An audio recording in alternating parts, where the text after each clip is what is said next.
Chapter 1. What's going on? What happened? What's wrong with my body? Cover image. Hanshio sadly discovered that she had turned into a woman. Ding.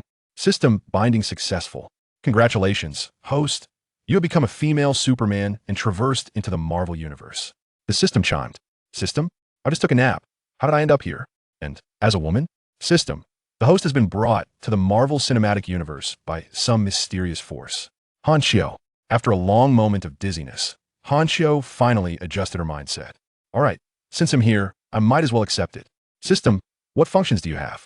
The host can participate in various events through combat and achieve victories to earn system points and prestige. The larger the battles or events participated in, the greater the rewards. The system responded in a mechanical, emotionless voice. System, do you have a beginner's gift package? The host claims a beginner's gift package and receives a perfect Kryptonian bloodline flawless, unaffected by Kryptonite or red suns. Perfect Kryptonian bloodline, not bad. Once I get to Earth, I can get stronger by soaking up the sun. The small spaceship crashed to the ground like a meteor, creating a deep pit. Hanshio rubbed her buzzing head from the shock and stepped out of the spaceship. Her body seemed fine. After all, she now possessed the Kryptonian bloodline. Why do I feel so light? It's like I could fly. As soon as Hanshio emerged from the spaceship, she felt the Earth's gravity was weak, and she began trying to control her strength to walk normally on the ground. Not long after Hanshio's spaceship entered the atmosphere, it was successfully detected by S.H.I.E.L.D., landing perfectly in an open area next to what would eventually be known as snatched. Fury was informed immediately. Alien visitor, who are you? Please state your purpose. A group of agents surrounded her, with Coulson leading the charge. Upon seeing Hanshio, Coulson was instantly stunned. The beauty before him had an astonishingly exquisite face, her features seemingly crafted by God, with delicate brows like two willow leaf blades and long, curled eyelashes. Her long hair cascaded over her shoulders, giving off an ethereal beauty. With a straight nose and a slightly pouting cherry lips, she carried a hint of arrogance mixed with allure, as if she were tempting him to commit a crime. Dressed in a Supergirl short skirt outfit, she revealed her long, straight, beautiful legs, which were both slender and proportionate. Coulson? Hanshio recognized the speaker, realizing he looked exactly like his movie counterpart. My planet was destroyed, and I escaped to Earth in a spaceship. Hanshio was still unaware of her beauty, thinking Coulson was shocked by the alien spacecraft. Coulson took a moment to snap back to reality, thinking, an alien this beautiful, and wearing black stockings. Reference image. You need to come with us. Coulson said. Fine, but you have to take me to see your director. Coulson reported the matter to Nick Fury, who also intended to meet Hanshio. What a troublesome time. Nick Fury had Hanshio brought to an interrogation room, wanting to ask about this alien, as it was not a trivial matter. Name? Han Kiwia, renamed after transformation. Isn't that a Chinese name? Going with the local customs, just a name I came up with. Where are you from? Krypton. Do you have any malicious intent towards Earth? I'm just an alien wanderer who wants to live peacefully on Earth. Nick Fury asked many questions, all of which Han Kiwia managed to deflect. Soon, he realized he couldn't extract much more information and buried some of his doubts in his heart.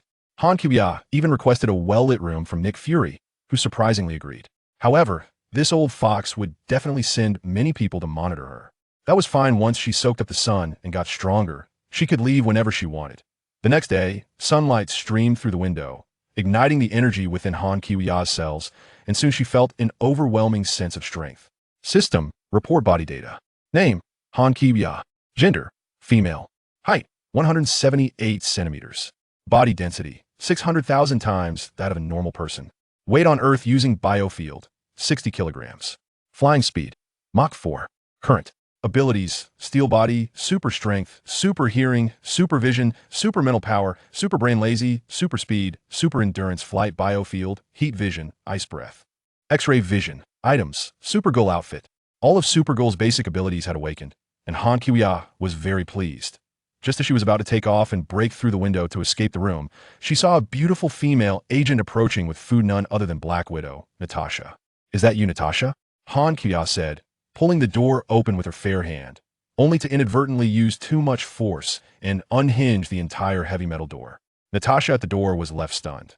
This door was made of special materials, exceptionally sturdy, and utilized high-tech materials that could withstand bullets and even tank shells, yet Han Kiwia just dismantled it. Like that. Sorry, I accidentally used too much force.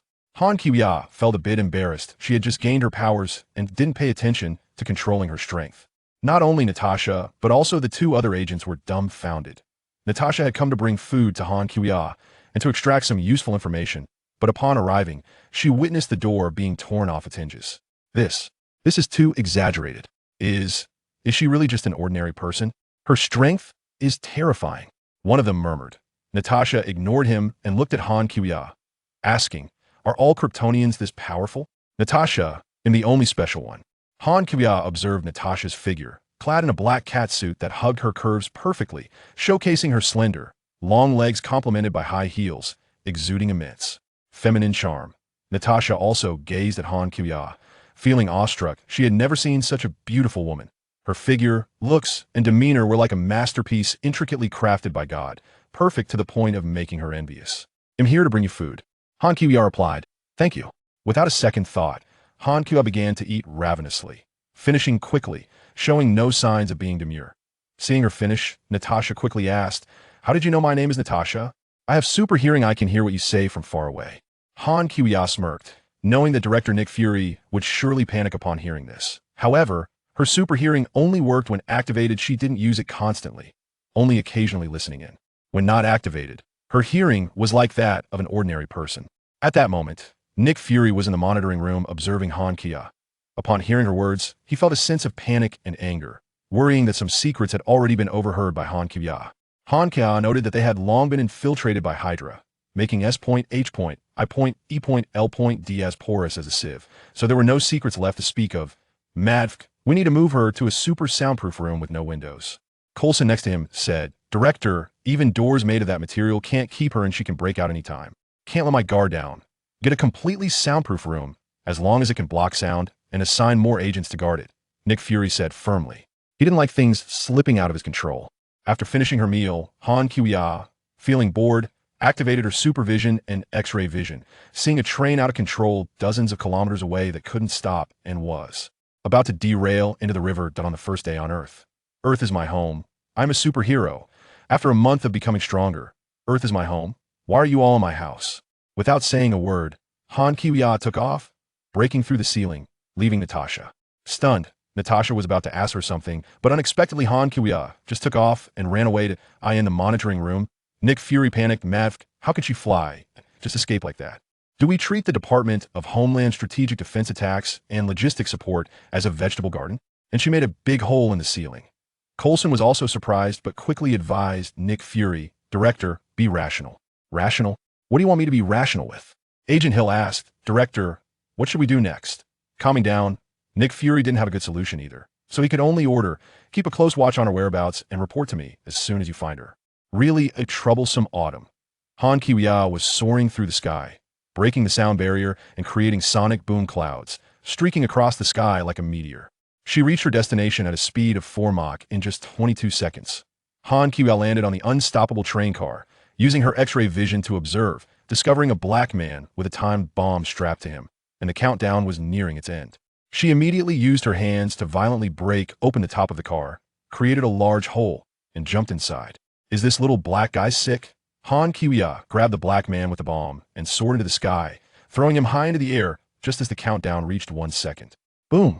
After the bomb exploded, Han Kuya flew above the train, using her X-ray vision to find the train's driving system was broken and couldn't stop at all. So she flew to the front of the train, using her hands to brace against the front of the train and slowly brought it to a halt. The people on the train were shocked, but soon they collectively cheered. There really are superheroes in the world. A superhero saved us.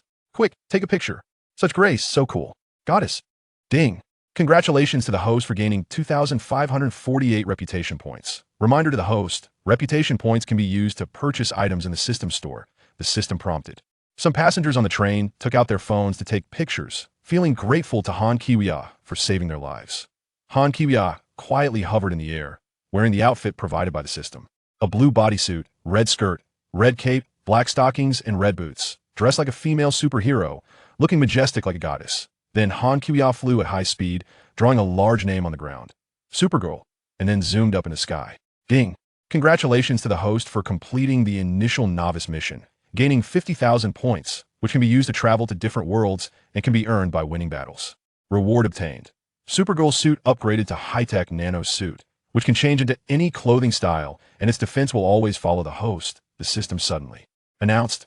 Han Kibya felt the change in her suit. She tried to use her mind to control it and changed into a men's suit.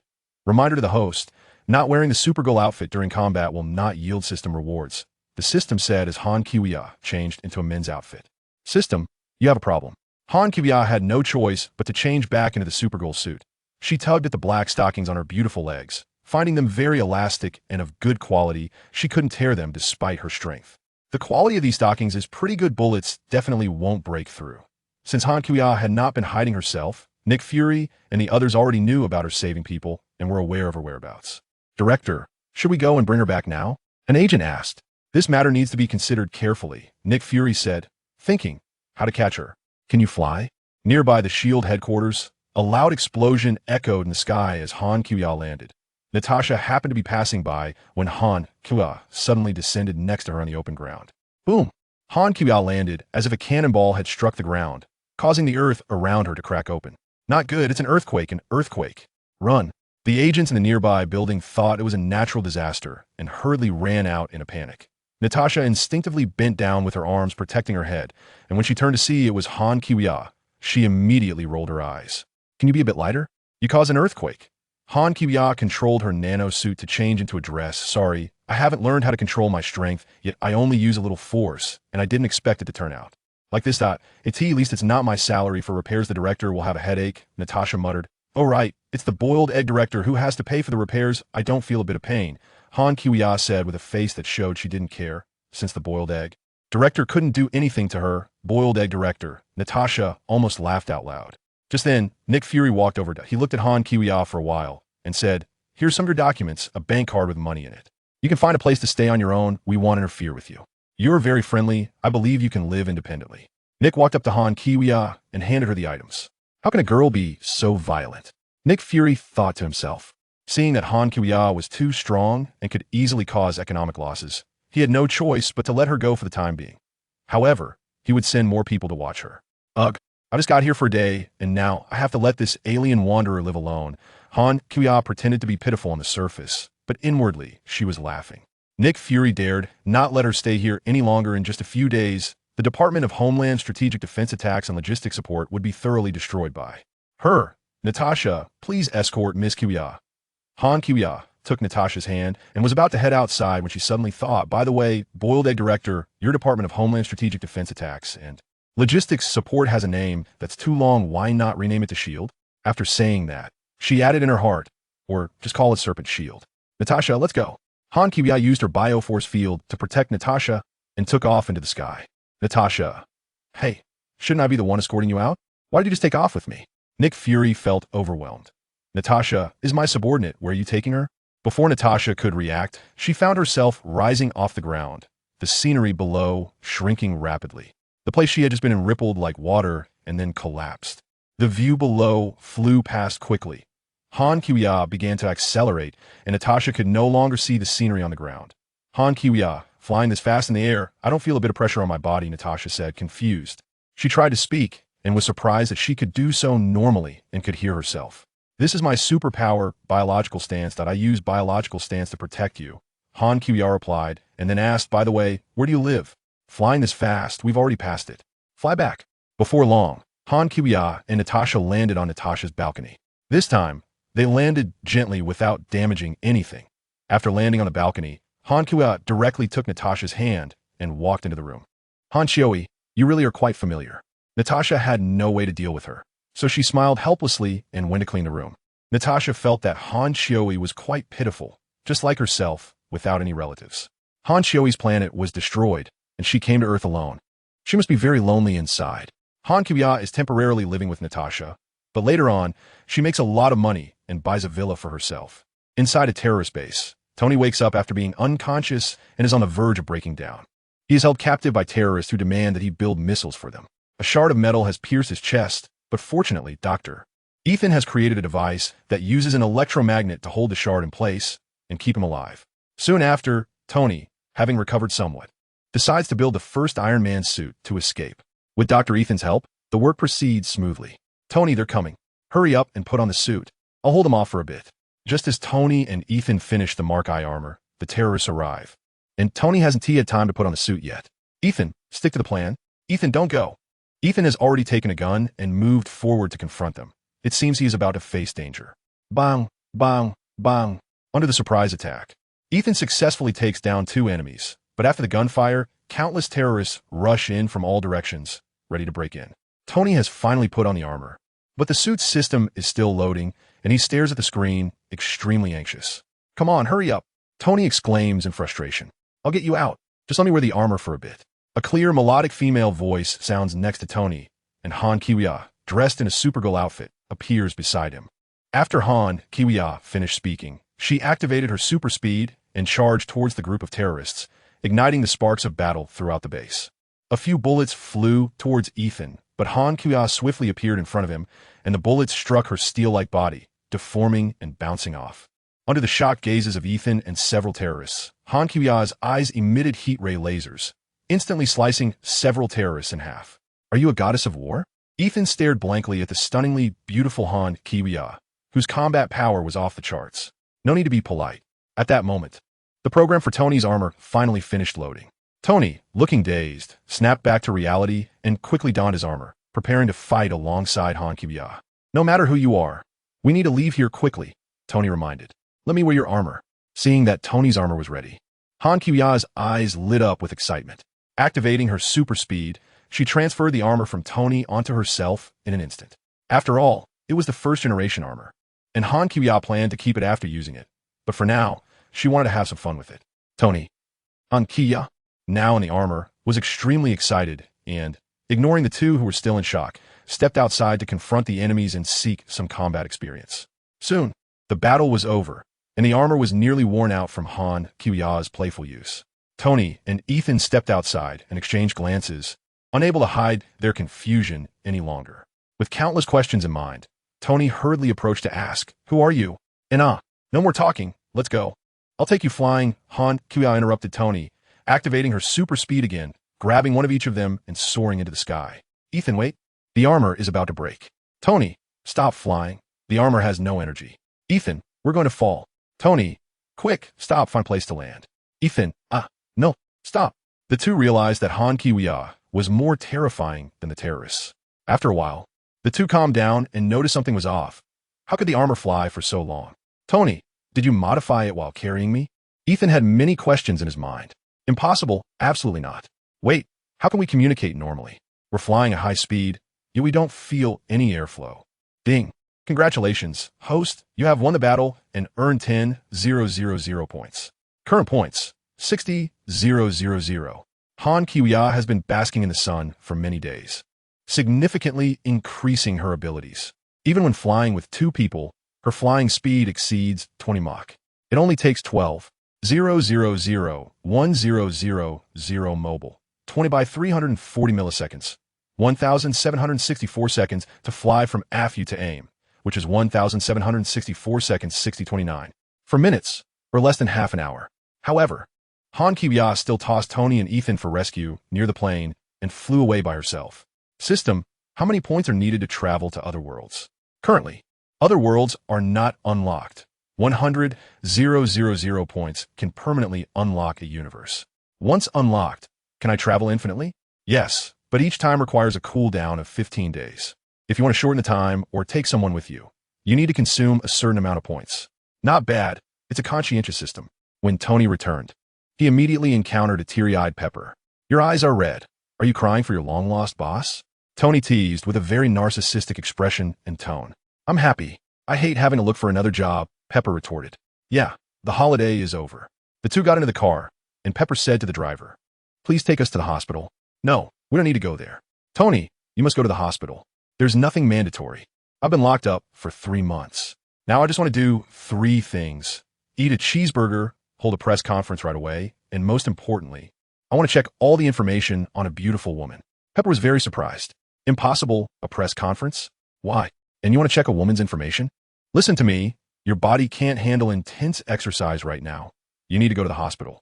All right, drive. First go buy a burger. Tony is the boss. So the driver immediately obeyed and drove. Tony quickly finished his burger and headed to the press conference venue. At the press conference, Tony announced, I will close the company's weapons manufacturing department, effective immediately. Boom! All the reporters stood up, shocked, and chaos ensued as they bombarded Tony with questions, creating a scene. "Tony, may I ask, what are you doing? Don't step on my foot." Tony's uncle Obadiah, seeing the situation, quickly squeezed in front of Tony and grabbed the microphone. "This is fake news. In short, Tony's return is a good thing, and the company will develop normally."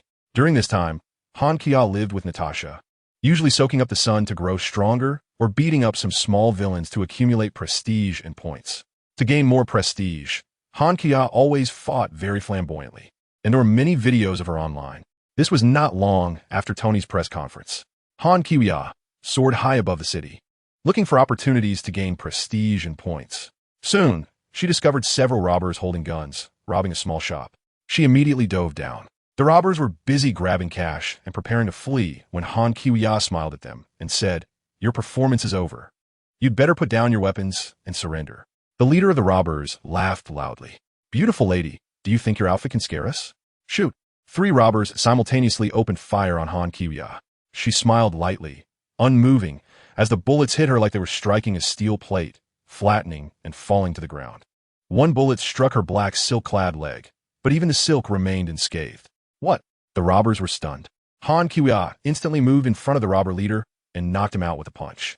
One of the other 2 quickly fled, while the timid one crouched down to surrender. Nowhere to run. Han Kia snorted coldly, instantly catching up to the fleeing robber and delivering a powerful kick to his lower back, causing him to black out. Han Kia dragged the 2 unconscious robbers in front of the surrendering robber and coldly said, "Too weak, that wasn't satisfying." The surrendering robber gripped the gun handle tightly. Trembling all over, "I am sorry, I was wrong. Please spare me." Han Kia raised her eyebrow and said, "Let you go?" After that, she snatched his gun and crushed it into a steel ball with both hands, venting her frustration. The robber felt a blackout in front of his eyes, and the whole world began to spin, causing him to faint in fear. Han Kia's subconsciously smoothed her dress and waved to the crowd. More like a superstar than a superstar. Ding. Battle victory. Congratulations to the host for earning 200 points. Ding. Congratulations to the host for gaining 13 reputation points. Ding. Congratulations to the host for gaining 52 reputation points. Ding. The opponent was too weak, so only this little reward was given. Han Kia was about to take off. At that moment, a man in the crowd mustered up his courage and shouted, "Superwoman, you are really so cool." As soon as he finished speaking, a wave of cheers and applause erupted from the crowd. This man had been saved by Han Kia last time and had become a true fan. Han Kia smiled gently, waved goodbye to him and the other crowd, then quickly ascended and disappeared into the horizon. True fans excitedly watched the direction in which the superheroine left. Before long, the American police arrived late to clean up the aftermath. Meanwhile, online, discussions about the superheroine remained fervent. Any video related to her garnered immense views. The mysterious superheroine Han Kia became famous for her powerful abilities and beauty. Her topic's view and comment count skyrocketed as people discussed her superpowers, beauty, and sexy outfits. Whenever videos of Han Kia fighting were released, they went viral online, with click rates and comments reaching astonishing numbers. She was so beautiful and so cool during battles. Her heroic posture in combat was truly stunning. She struck so fast that it was almost invisible. She was incredibly powerful.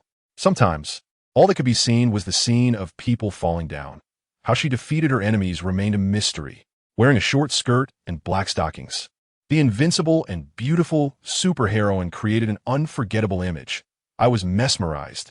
At the same time, some voices of doubt and backlash emerged. Some worry that superheroes might abuse their powers, while others criticize Han Kia's overly sexy outfit, believing it could have a negative impact on society. With her swift and precise strikes, could she accidentally injure someone severely? With such great strength, could a single punch send someone flying? If that power went out of control, wouldn't it become a deadly weapon? Even criminals have basic human rights. Is it really appropriate for her to deal with them so violently?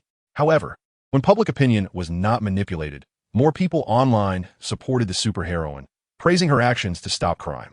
The true fans of the superheroine grew in number. The mysterious superheroine, both sexy and positive, seemed to be winning the affection and trust of more people. Nick Fury expressed both happiness and concern. He was glad that Han Kia appeared to be full of positive energy, but worried that such great power might one day spiral out of control. It seemed necessary to establish a superheroine response team. After watching Tony's press conference on the news, Han Kiya knew that Tony would soon improve the Iron Man suit and then go out to have fun. Sure enough, a few days later, a humanoid mechanical suit flew out from Tony's house under the night sky. The two Malawian Quatches was still immature and lacked a freezing protection system. Tony began to test the flight altitude of the suit, pushing it to extreme heights. Han Kiya discovered that a figure was accelerating towards 85,000 feet. She planned to free fall alongside Tony, enjoying the close-up view and experiencing 3D cinema before saving him at the last moment. Tony continued to ascend, reaching 10,000 feet, 20,000 feet, 40,000 feet, and finally 80,000 feet. The AI, Jarvis, warned, "Sir, there's a potential deadly icing situation." Tony replied, "Keep going.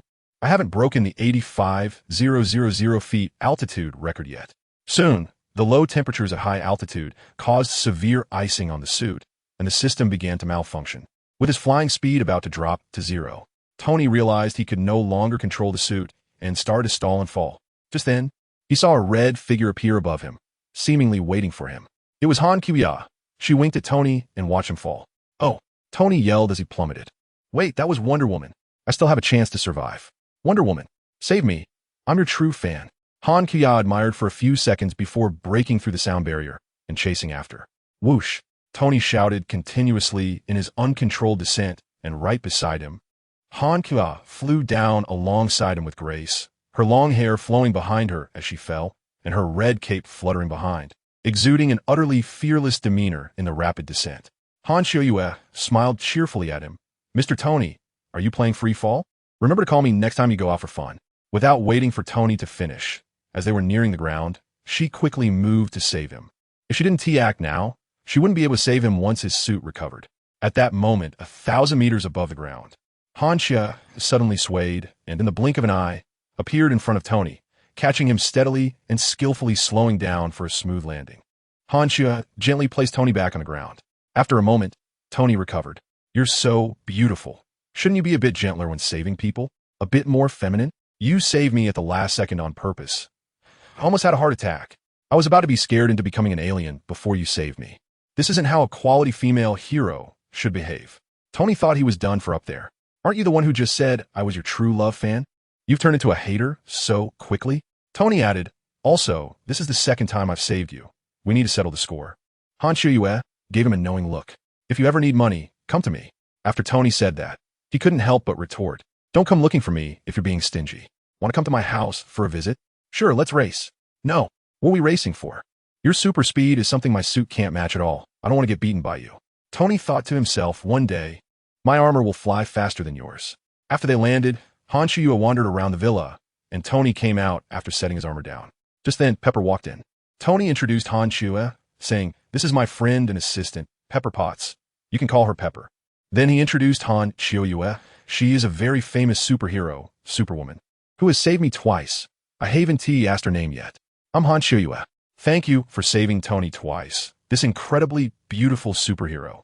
Pepper, tall and enhanced by high heels, was only slightly shorter than Han Kiya. She reached out her hand to shake Han Kiya's. Her eyes filled with curiosity as she admired Han Kiya's perfect looks and figure. Han Kiya possesses a stunning beauty that could make men around the world fall for her. Her long, black hair flows smoothly over her shoulders, shining with a captivating luster in the sunlight. With a delicate nose, rosy lips, and a pair of pitch-black eyes that seem to see through people's hearts, her entire face appears exquisite and enchanting. Moreover, her graceful figure and curves make it hard for anyone to look away. Han Kiya's tall and well-proportioned figure exudes a natural elegance as she walks. With her full and perky curves, slender waist, and long, beautiful legs and black stockings beneath a red short skirt, Han Kiya appears to be a captivating goddess. Both Tony and Pepper were a bit stunned, but after Tony recalled Han Kiya's strength and behavior, his thoughts cleared up. "Pepper," Tony reminded. "Oh, I'm sorry, Miss Han Kiya. You're just too beautiful. Even as a woman, I am mesmerized." Han Kiya didn't mind Xiao Lajiao's mistake and just smiled. Xiao Lajiao felt a bit awkward, but seeing that Han Kiya didn't really care, she breathed a sigh of relief. "Miss Han Kiya, what would you like to drink?" Pepper asked. "A glass of juice, please." "Thank you," Han Kiya replied as she controlled her nano suit to change into a beautiful blue dress. "Oh, Is that outfit a nano suit? How did such advanced technology come about? It can change so freely, Tony asked, unable to suppress his curiosity about the advanced technology, as he had too many questions about Han Xiuyan. Han Kia smiled, put down her cup, and said, "This is a product developed by my family for generations, extraterrestrial technology, capable of transforming at will according to my consciousness." Tony's eyes lit up, and he excitedly said, "That's amazing. Can I study its structure? System. What will happen if the armor cuts off a small piece?" Han Kiwia inquired within. "Nothing will happen. The cut-off part will lose its activity and become ordinary material, and a small amount of system points will be deducted." Seeing that Han Kiwia remained silent, Tony quickly made an offer. "I'll give you a villa plus 100 million. If you just cut off a small piece." "Okay, but I can't guarantee you'll discover anything." "Deal." Tony was quite interested in new scientific developments, looking as if he had made a great bargain. "All right, deal," Han Kiwia confirmed. "Host, you really think of Tony as a big fool?" The system couldn't help but remark. "Ding. Consumed a small piece of nanomaterial, deducted 100 points. System, you are so conscientious. There's something even more conscientious. The world you lived in before has a movie released. And now, there's a limited time offer. 50,000 points to permanently unlock the Flash's double flash strike, allowing you to travel to this world at will." Tony took the small piece of material that Han Kiwia had torn off, eager to take it for research. Han Kiwia said to Tony, "I suddenly have an urgent matter to attend to and need to travel to another universe. We'll see each other later." "Okay, we'll talk next time.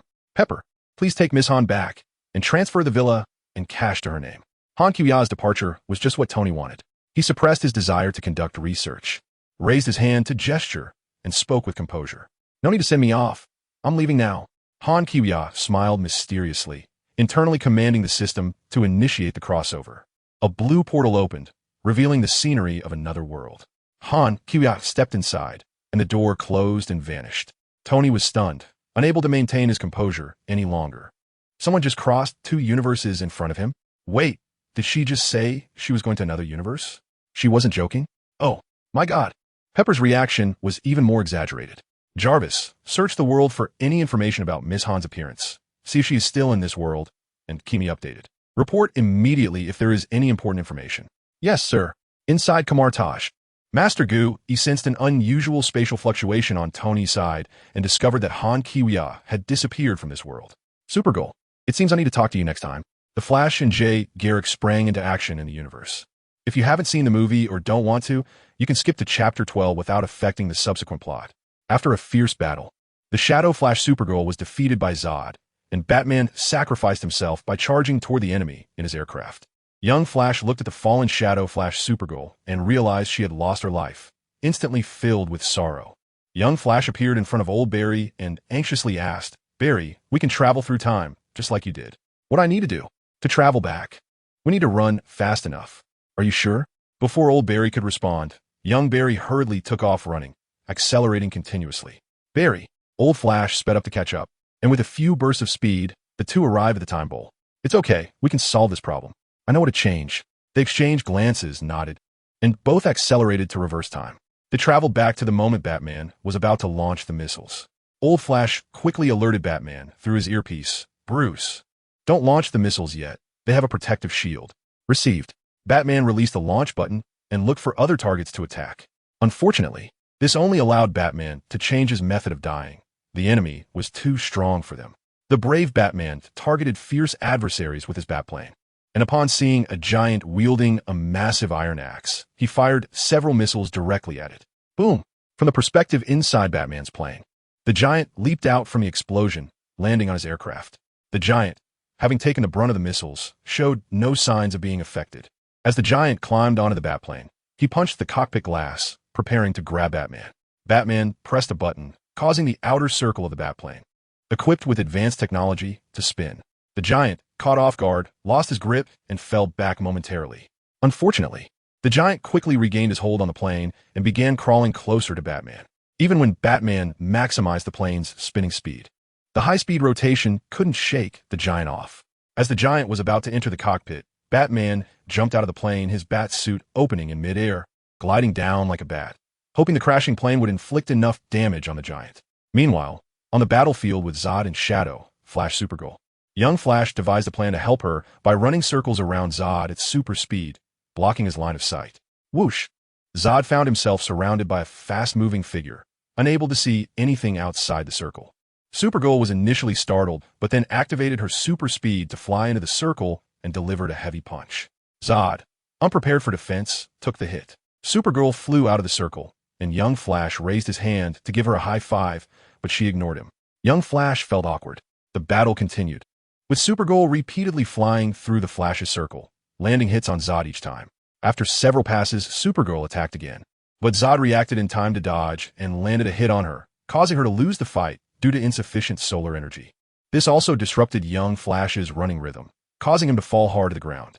Zod's female lieutenant, Fiora, lifted Supergirl by the hand, while Zod took out a weapon and stabbed it into Supergirl's body, extracting the codex from within her. Indeed, in this world, Superman never successfully arrived on Earth. Zod found Superman along the way and had previously told Supergirl that Superman did not survive, and he needed the codex inside her. On Batman's side, the Giant emerged from the explosion unscathed.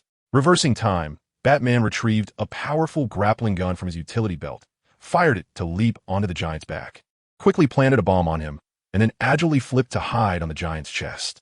Just as the Giant was about to strike, the bomb exploded. Boom! The sound of shattering armor echoed as the Giant staggered and nearly fell. Batman took the opportunity to plant another bomb on his chest and quickly flipped back to the Giant's back. Boom! Another explosion. Batman attempted the same trick again, placing a bomb on the back of the Giant's head, preparing to flip to his front to evade. However, this time the Giant reacted, grabbing Batman's foot with immense strength and slamming him to the ground, a force comparable to Hulk's strength. Batman lay on the ground, bleeding, as the Giant approached him step by step.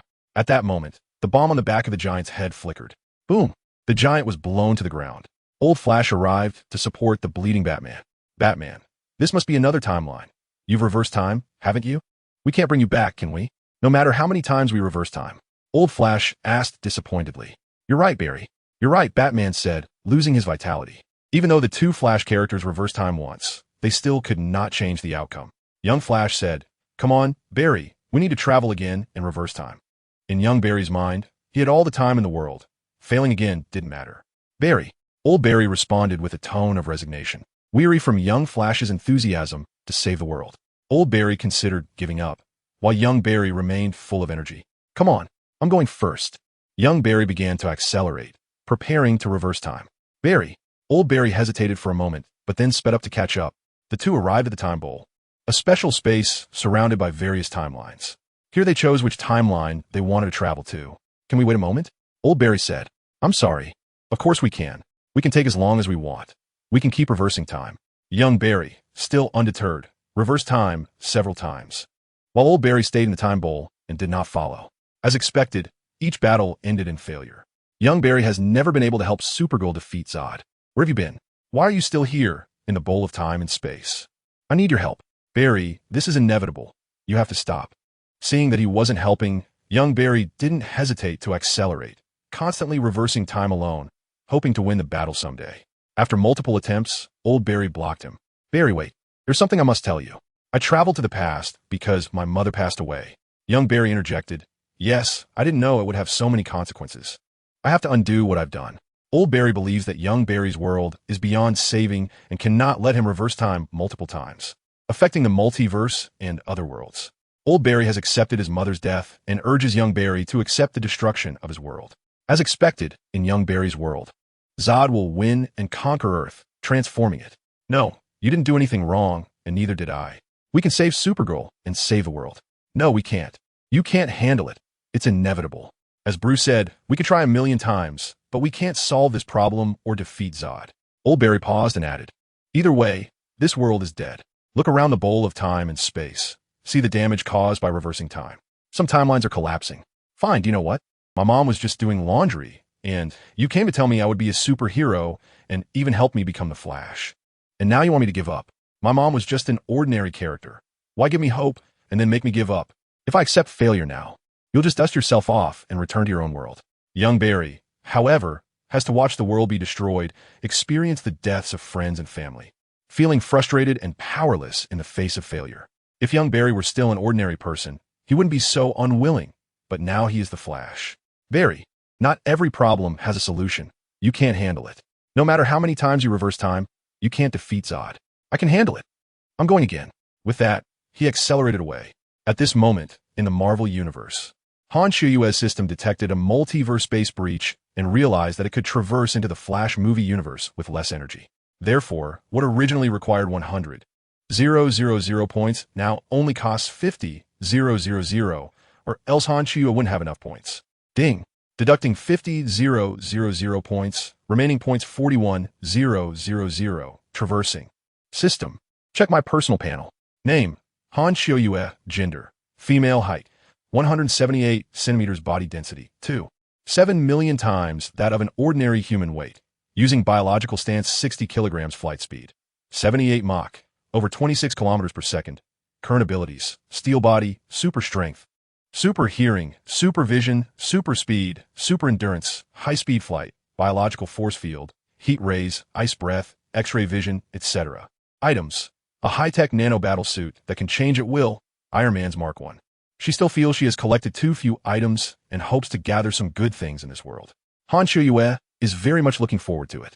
Meanwhile, young Barry is already preparing to reverse time again after another failure, as Supergirl in the Flashpoint world has once again failed to defeat Zod. Batman is also in a precarious situation.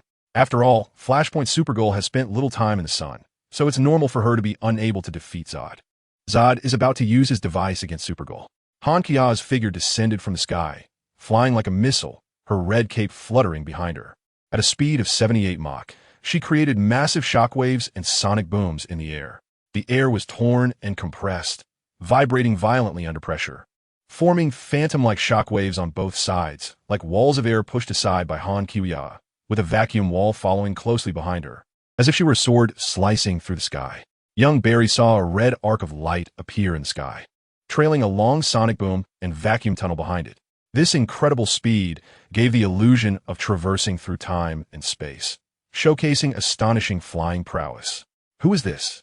Why hasn't she appeared before? Before young Barry could finish his thought, Han Kiya, in her rapid flight, threw a punch at Zod.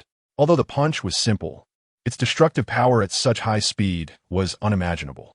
Behind the rapidly flying Han Kiya, the low-pressure vacuum tunnel caused air to rush in from the high-pressure areas, like water flowing into a pipe. The massive airflow toppled the Kryptonian soldiers around Zod. Han Kiya's raised fist descended upon Zod, generating enough kinetic energy to create a meteorite crater on the ground. Zod, caught off guard, saw only a red blur before him. Before he could react, the fist, accompanied by hurricane-like airflow, struck down, instantly releasing extreme heat and a powerful shockwave. Zod felt darkness envelop him. His body hurled into the air as if struck by a spaceship, being knocked back dozens of kilometers. Young Barry was left dumbfounded, his eyes wide in amazement, exclaiming, "This speed, this power, oh my God!" Batman, unable to discern his expression beneath the mask, was also deeply shocked by Han Kiya's formidable display. Clad in a black silk short-skirt battlesuit with an S emblem on her chest, another superwoman had arrived. Old Barry's mouth opened and closed, unable to utter a single word. The Kryptonian soldiers were stunned. Although they possessed similar superpowers, they were still far from Han Kiya's level. One soldier stammered, her speed, her punch, it's like she's a god. The other soldiers nodded in agreement, all astonished by Han Kiya's combat abilities. The human soldiers were completely bewildered, only aware that something significant had changed on the battlefield, without knowing what had happened. "Captain, what happened?" A soldier asked his superior nearby. The fallen superwoman opened her eyes, and what met her gaze was a pair of eyes that seemed to contain the stars and the sea. She stared intently at the woman in the red cape, floating down from the sky, unable to speak for a moment. Han Kiya smiled at her and said, "Don't worry, I'm here. They're going to be finished." Han's voice was like that of an angel, making Supergirl feel at ease and reliable. Supergirl nodded and revealed a joyful smile. "Who are you? Are you also from Krypton?"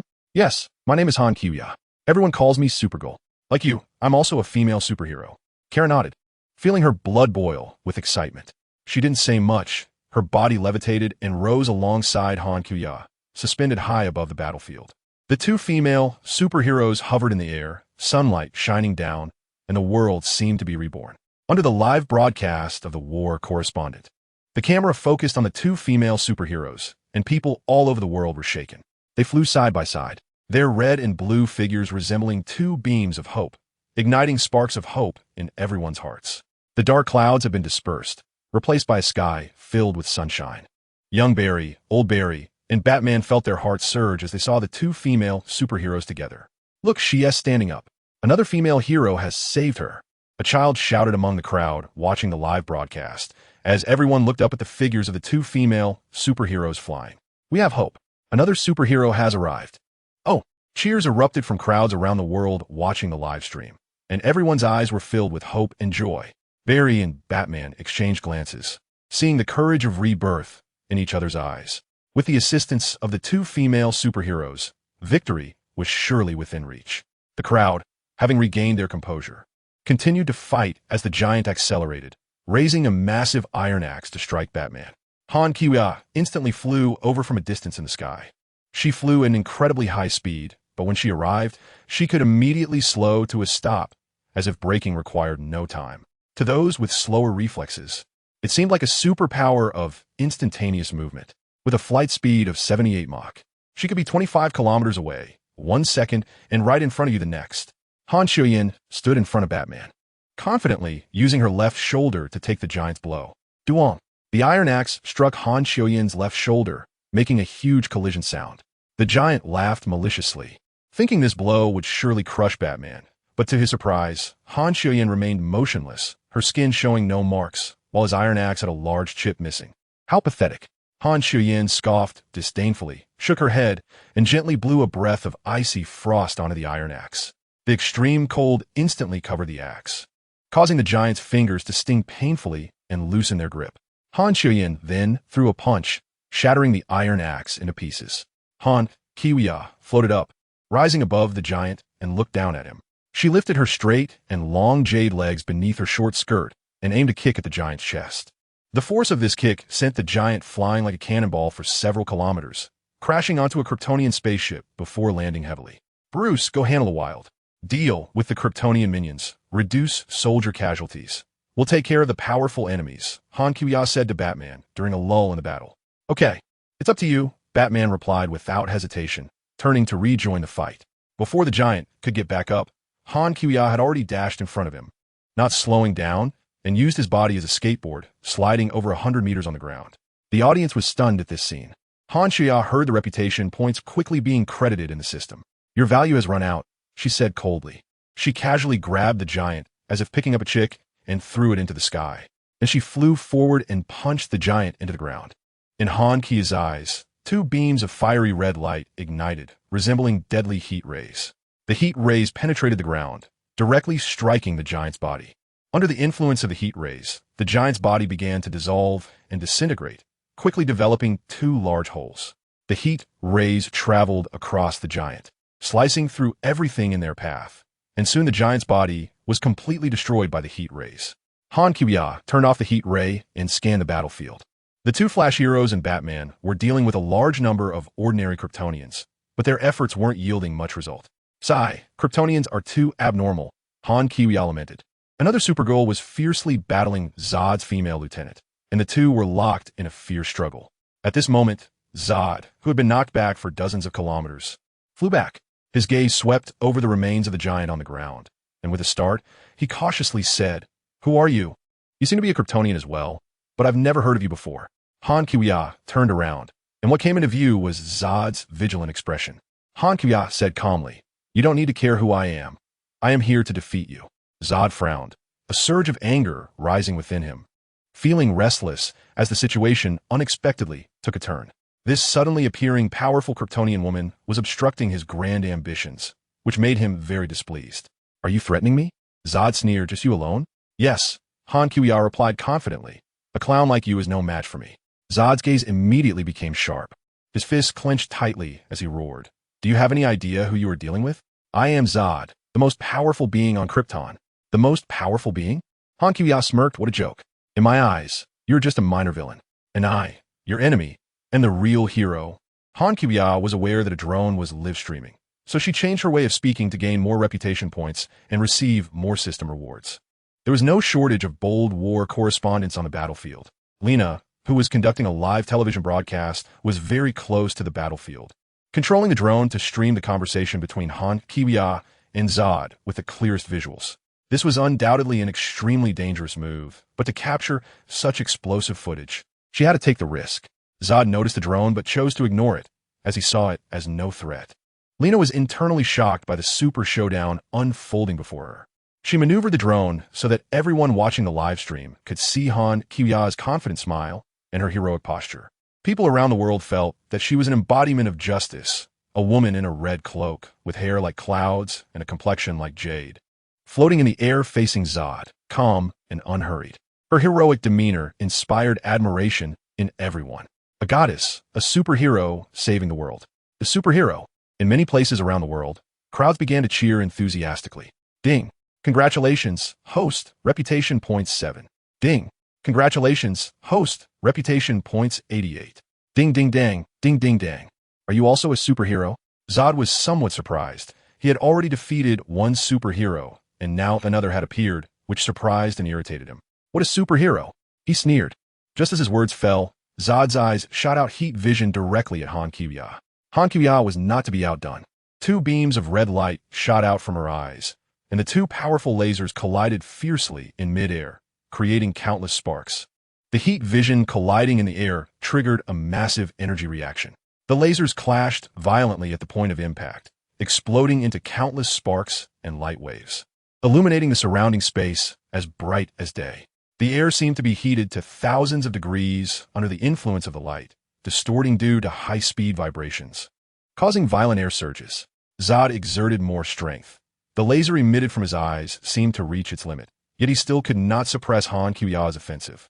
Han Kyu-ya coldly smiled upon seeing this, increasing her strength, her eyes emitting an even deeper red hue of heat vision. Zod's heat vision was gradually suppressed, causing him to retreat continuously.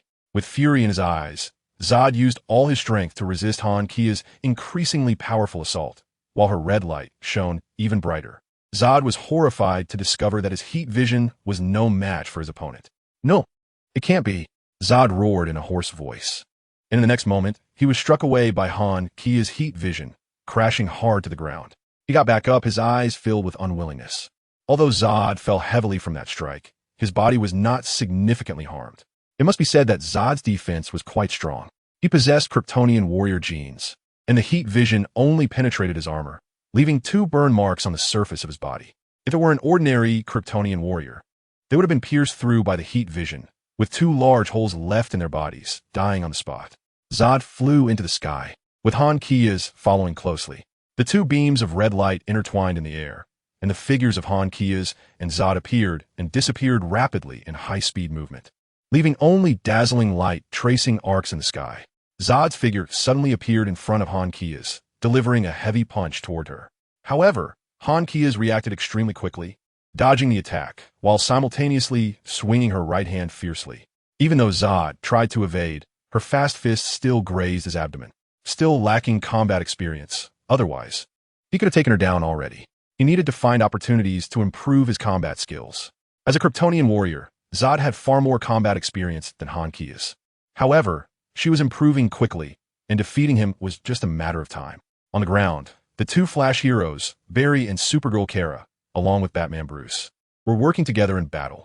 The Kryptonian female officer was knocked down by Kara, crashing heavily to the ground and losing her fighting capability. The situation was dire. Zod's world engines, one had landed in the South Pacific, while the other had landed in the center of Gotham City, needed to be dealt with immediately. Before anyone could catch their breath, Bruce urgently notified Barry and Kara through his earpiece. The 2 Flashes flashed beside Bruce and asked, "What is the world engine? What danger does it pose?" They are 2 planetary terraforming ships capable of modifying the atmosphere and terrain of Earth. If successful, all humanity on Earth will be destroyed. Kara explained as she flew over.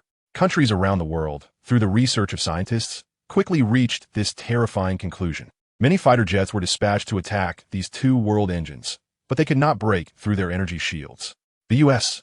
military was in chaos. If this continued, the entire Earth would be doomed.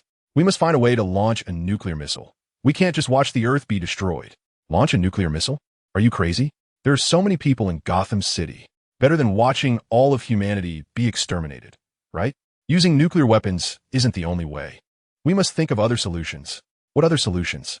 We won't have time to develop any new weapons before the Earth is destroyed. But we can't sacrifice so many innocent lives.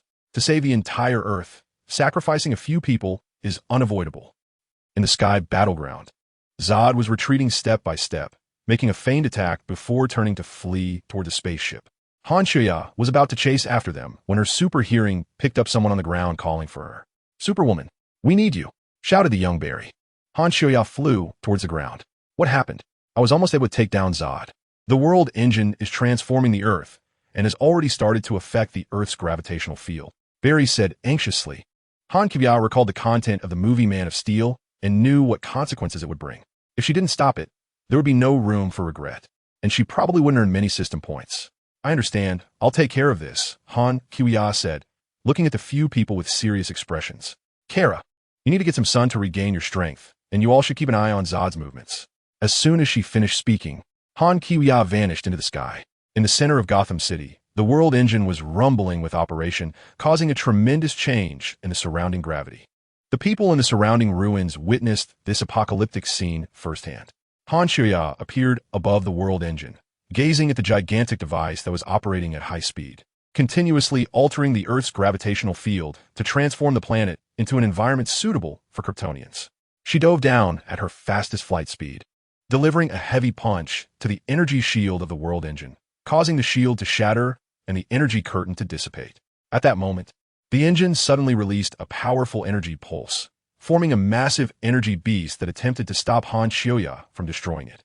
Damn it, this thing just won't quit. She just wanted to quickly resolve this matter so she could go back to chase Zod. Han Xiuya's cheeks puffed up as she used the skill Frost Breath. A continuous stream of azure cold air blowing from her mouth, rapidly freezing any object it came into contact with. The energy beast realized the power of the cold air and tried to evade the chilling wave. However, it was quickly surrounded by the cold air, which gradually froze its movements. Han Xiuya did not stop.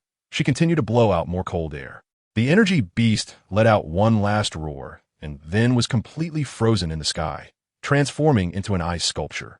The cold air did not cease. In an instant, a layer of ice spread over the shell of the world engine, quickly deepening and expanding. The biting cold wind formed ice blocks amidst the mechanical operations, hindering the gears and mechanisms inside. It began to emit a piercing noise, then gradually slowed down, eventually becoming silent and coming to a complete halt. The long breath of cold air she exhaled was quite exaggerated in power. Han Xiuya immediately shot 2 beams of laser from her eyes, completely shattering the frozen body of the energy beast. Then she flew rapidly towards the world engine, and with a loud bang, her steel-bodied figure penetrated the world engine, causing it to explode, with the shattered debris scattering down. Han Xiuya's did not linger, her figure disappearing into the horizon, and the blue chill dissipated with her. The people of Gotham City, who had been engulfed in apocalyptic panic, immediately witnessed this performance and the final victory. Everyone around was stunned. Just moments ago, they thought this place would be completely destroyed, yet soon after they were reborn, leaving their emotions beyond words. Many stood dazed in place, unable to regain their senses for a long time. She succeeded. Oh my God, we actually escaped a disaster. Is she a goddess of the human world? Someone squatted on the ground and cried out loud, while others sat in the corner staring at the sky in a daze. She saved us. We are lucky. She is the goddess of the human world, protecting humanity. Someone suddenly said such a thing. Those who experienced all this could not escape the impact of this thrilling experience. The fear and despair brought by such a great disaster still left them trembling. To be reborn from this disaster, they felt very fortunate. Ding. Congratulations. Host's reputation value increased by 26. Ding. Congratulations. Host's reputation value increased by 92. Ding. Congratulations. Host's reputation value increased by 1. Ding ding ding. The reputation value brought by each person was different. The higher the favorability towards Han Xiuya's, the more reputation value was gained. After the destruction of Gotham City's world engine, the project to terraform the Earth was halted, the gravitational field disappeared, and another engine could not operate independently. The U.S. military, just a second away from pressing the nuclear button, saw that Han Xiuya's had resolved the crisis, and the tense atmosphere eased. Phew, that was close. This woman is very powerful, and therefore very dangerous. Send the order down to establish a team to closely monitor this female superhero. She better ensure there is no hostility. With 2 female superheroes of such power, they're an unstable factor on Earth. It will be best to use them for our purposes, to follow our arrangements. After Zod fled, his subordinates he had sent out reported to him that they had found the Kryptonian spaceship that had fallen to Earth with Kara, which contained the life origin chamber of Krypton, now transferred to Black Zero. Once the Earth's environment is terraformed, they can use the life origin chamber to cultivate newborns. Kara was basking in the sun high in the sky, lying back with her face to the sky, letting the sunlight bathe her. The warm glow was stimulating every cell in her body, the scorching energy flowing within her, granting her immense power. Just as Kara was immersed in her power surge, a dark shadow suddenly attacked her, swinging a fist towards her. It was Zod. He did not want to give Kara any time to recover. He had to take her down before Han-Kia's returned. If he couldn't defeat Kara immediately, he would have no hope of victory when the other female superhero returned. You've adapted to Earth's environment. Kara dodged Zod's attack in midair, frowning. It seems the sunlight has indeed given you quite a bit of power. But that is not a reason you can defeat me. Zod sneered as he attacked Kara. Then come on. 2 red beams shot from Kara's eyes, charging towards Zod. Kara was also gifted, and although she was being pressed hard, Zod could not quickly take her down. Zod kept a wary eye, controlling the pace of the battle with Kara, pulling the battlefield to the city center where there were many people. This way, Kara, who lacked experience, was afraid of damaging the city and harming innocents, and sometimes even intervened to save people, making it difficult for her to fight freely. However, after a short while of combat, Zod used his supervision to spot Han-Kia's, who had just destroyed the engine and was flying over at high speed. Zod knew defeat was inevitable and was very unwilling. He used his communication device to order all his subordinates, including all ships from Black Zero, to come to the city center for support. The 2 Flash heroes and Batman sensed something was wrong. Barry, we have to stop them. If they get to the city center, it will cause massive casualties. With the efforts of the 2 Flash heroes and Batman, they managed to block some Kryptonian soldiers on the ground. But there were too few of them to handle the ships in the sky, and the human soldiers were ineffective. The Kryptonian ships and many Kryptonian soldiers arrived at the city center. All Kryptonian soldiers, ships, and weapons aimed at the crowded areas. Zod was furious and unwilling to accept being defeated by his own kind, ruining the plan to restore Krypton. You destroyed the world engine, and my soul was taken just like that. Zod became hysterical, charging towards Kara and slamming her into a building, which was destroyed, leaving the sky in ashes. Then, Zod immediately grabbed 2 people, looking at Han-Kia's, who had rushed to him. I will kill each of the humans you saved one by one. You destroyed the world engine of Krypton for humanity, ruining the hope of reviving Krypton. You are a monster, Zod. Kara flew over and said. Zod held 2 people in his hands, while many Kryptonian soldiers and ships had hostages, so Kara did not dare to make a move. Han-Shoya flew over and realized the situation was dire. Zod and many of his subordinates had numerous hostages. However, she remembered the plot and key information, feeling confident in handling Zod. At that moment, people around the world were watching the scene live, eyes glued to the screen. Zod, surrender. You're no match for Supergirl. There's no need to harm the innocent. The 2 Flash heroes, along with Batman, arrived at the scene. Batman urged Zod, fearing he might resort to killing the hostages, taking everyone down together. You need to let us go, otherwise, before I die, I'll take these humans down with me. Zod ignored the others and threatened Han-Shoya. Zod, if you kill the hostages, I will destroy the Genesis chamber. Han-Shoya flew next to Black Zero, her eyes reddening as she aimed at it, ready to use her heat vision. Stop. If you destroy this ship, Krypton will be completely annihilated. Zod instantly broke down, exclaiming this. He panicked. As a warrior, he was unafraid of death, but restoring Krypton was his life's mission. He didn't understand how Han-Shoya knew about the Genesis chamber inside Black Zero, but he didn't have time to think. This thing was more important than his life. First, release the hostages and surrender. Don't think you can use them to threaten us. I know this is important to you, Han-Shoya said coldly. Zod took a deep breath, released the 2 people in his grasp, and slowly raised his hands. All right, we can surrender, but only to you. Zod only released the people in his hands and did not order his subordinates to release the others, still intending to negotiate terms. Have your subordinates release the others. Put away the ship's weapons and land on the ground, old Barry interjected. The 2 hostages trembled as they landed. Get out of here, young Flash Barry shouted to them. We will handle this. The 2 hurriedly fled into the distance. Zod, if you truly surrender, I can spare the other Kryptonians. If they follow me loyally, they will have a bright future, Han-Shoya said. Why should I trust you? You have no choice. Following me is your only option. Zod fell silent for a moment, then looked at her with determination and said, On Krypton, we believe in the strong ruling. You and I will duel. If you can defeat me in 2 minutes, you are the new ruler of Krypton. I accept your challenge. Zod said to his subordinates, all Kryptonians, heed my command. If I die, you will release the hostages and follow the new king. Zod waved his hand, signaling everyone to step back. Hearing Zod's command, the injured female lieutenant and all the Kryptonians looked at Han Shioya, focusing on this fateful battle. Once everyone had moved away, Zod turned to the waiting Han Shioya. So, you have agreed to duel me with only our fists. Defeat me in 2 minutes, and you will be the new king. If you win, then we will let you go. Han Shioya took over the conversation, but you are bound to lose. Krypton will welcome a strong and capable queen. I sincerely hope so, Zod said before charging at Han Shioya. 2 minutes, 120 seconds. He just had to ensure he wasn't defeated in that short time, or everything would be in vain. Han Shioyan did not back down and faced Zord's attack head-on. Han Shioya has a strong learning ability with her superbrain. During her previous encounter with Zod, she was quickly learning his combat techniques. All the onlookers could see two high-speed figures entangled in a fierce battle, creating loud thuds as they fought fiercely in the air. Time passed second by second, and Zod's movements began to become chaotic as Han Shioya's strength and speed far exceeded his. From the very beginning, he was clearly at a disadvantage, and even though he tried to use clever tactics to buy time by fighting while retreating, he felt it would be hard to win before the duel with Han Shioya. He thought surviving for 2 minutes would give him hope.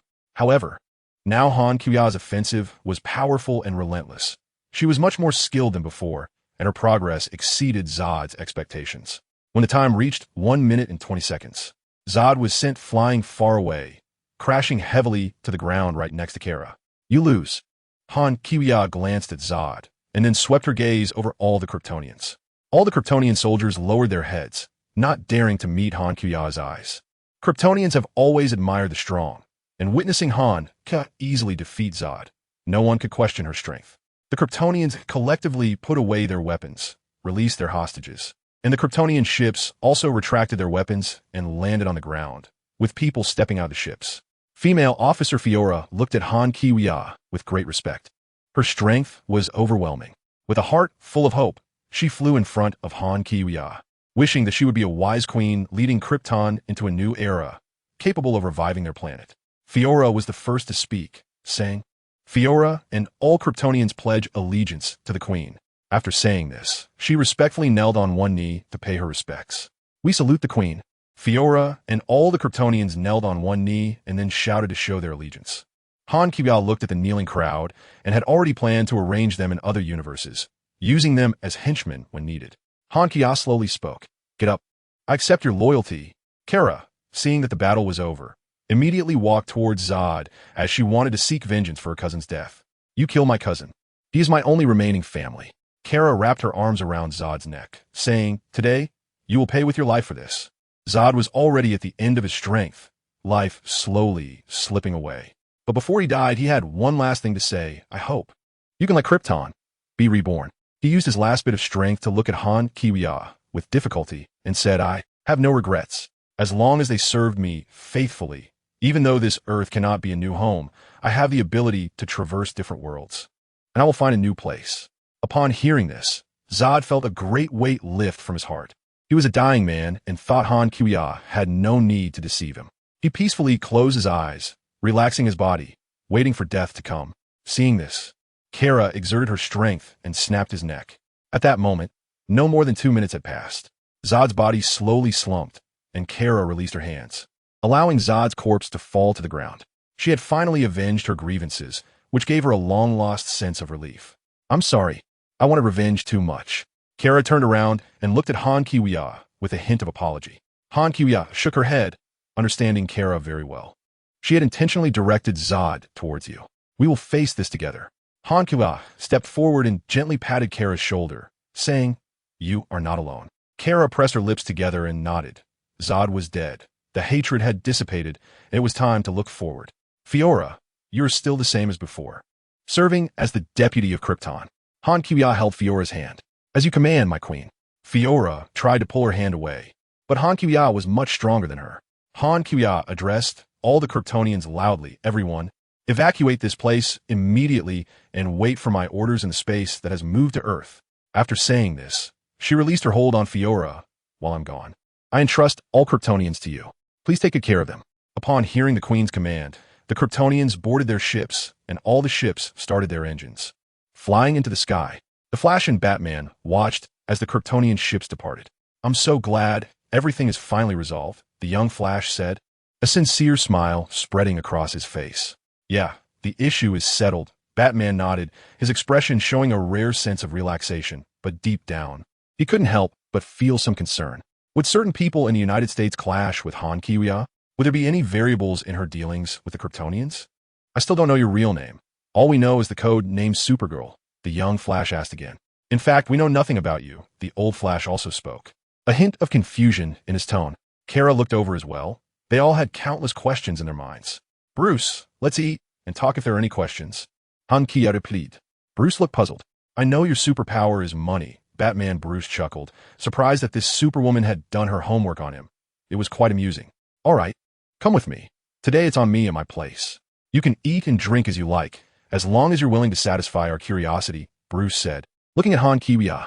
No problem, Han Kiwia replied with a calm smile. Ding. Congratulations, host, for winning the battle and earning 180,000 points. Current points, 221,000. Ding. Congratulations, host, for earning a total of 30 billion reputation points. Current reputation points, 31 billion. It was worth the trip. Zod and the Kryptonian army were relatively strong enemies, and defeating them earned a lot of points. What excited Han Kiwia even more was that she had earned an abundant amount of reputation points. Globally, almost everyone witnessed this battle through television broadcasts, and each person could provide between 0 to 100 reputation points. Those who could provide over 90 points undoubtedly became Han Kiwia's true fans. In their hearts, Han Kiwia was like a goddess of war from myth and legend, saving the world single-handedly. Many developed a sense of faith and dependence on her. In their minds, she was a divine being. Arriving at Bruce's mansion, Han Kiwia and a few others sat at the dining table enjoying delicious food and red wine. But everyone's attention seemed to be focused on her. Batman Bruce, young Flash Barry, old Flash Barry, and Supergirl Kara all looked at her with curiosity. Han Shoyin smiled faintly and began to speak. I come from another world. In that world, I'm also a superhero, and I have the ability to travel between different worlds. Han Kiwia briefly explained and then said, if you have any other questions, just ask. I will try my best to answer what I can. Are you saying that you come from another universe? I'm just like you, Old Lightning said. Young Barry couldn't help but express his confusion. I reversed time many times, and you never appeared. Each time we lost, I was almost going crazy. Barry wanted me to give up, but fortunately, I persisted. Young Barry glanced at Old Barry and continued. Finally, at the last moment, we waited for your appearance, which gave us hope for victory. Old Barry lowered his head somewhat sheepishly. You are truly powerful. It seems we were of no help in this battle. Kara couldn't help but exclaim, feeling somewhat frustrated and defeated about not contributing much in the fight. It all relied on you alone. Coulda. Get more sunshine in the future and accumulate experience. You will become stronger too, Han Kiwia said with a faint smile, seemingly aware of Kara's inner frustration.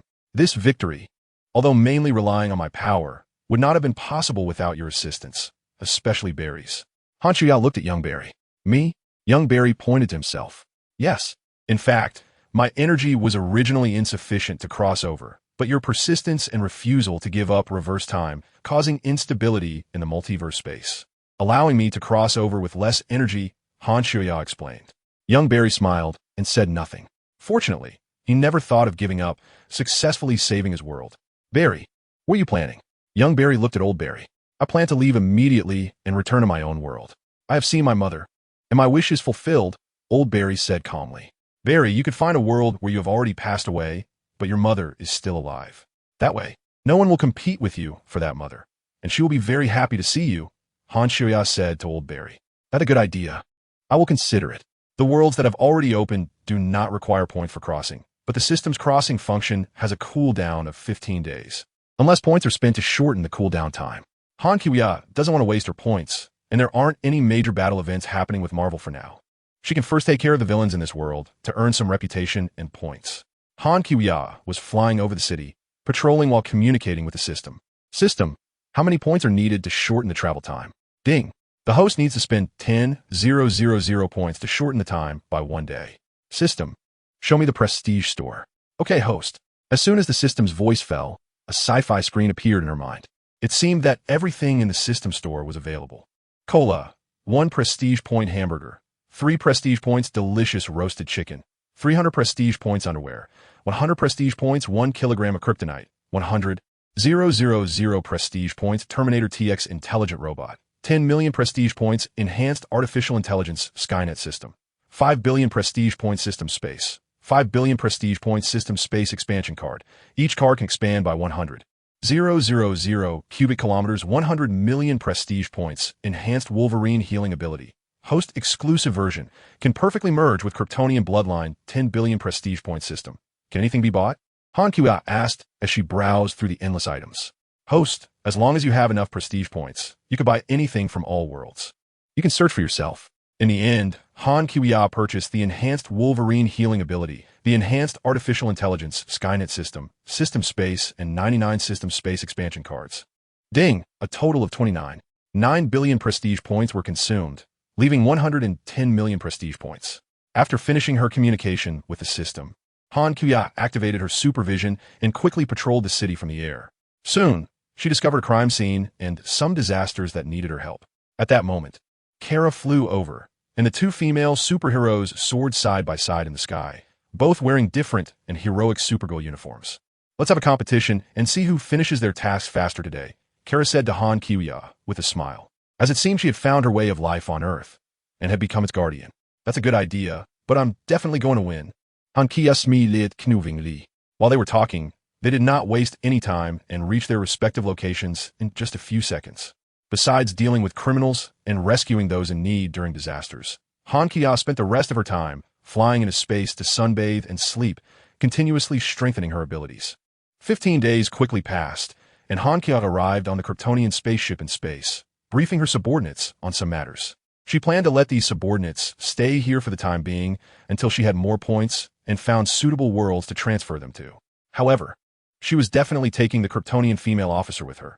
Helping her fight was secondary. The main reason was her looks, smirking. Fiora, you will travel with me and stay by my side from now on, Han Kuya said, pulling Ophelia's hand and commanding the system to open the passage to the Marvel world. This time, Fiora did not try to pull her hand away. She knew her power was no match for Han Kuya, so she simply gave up resisting.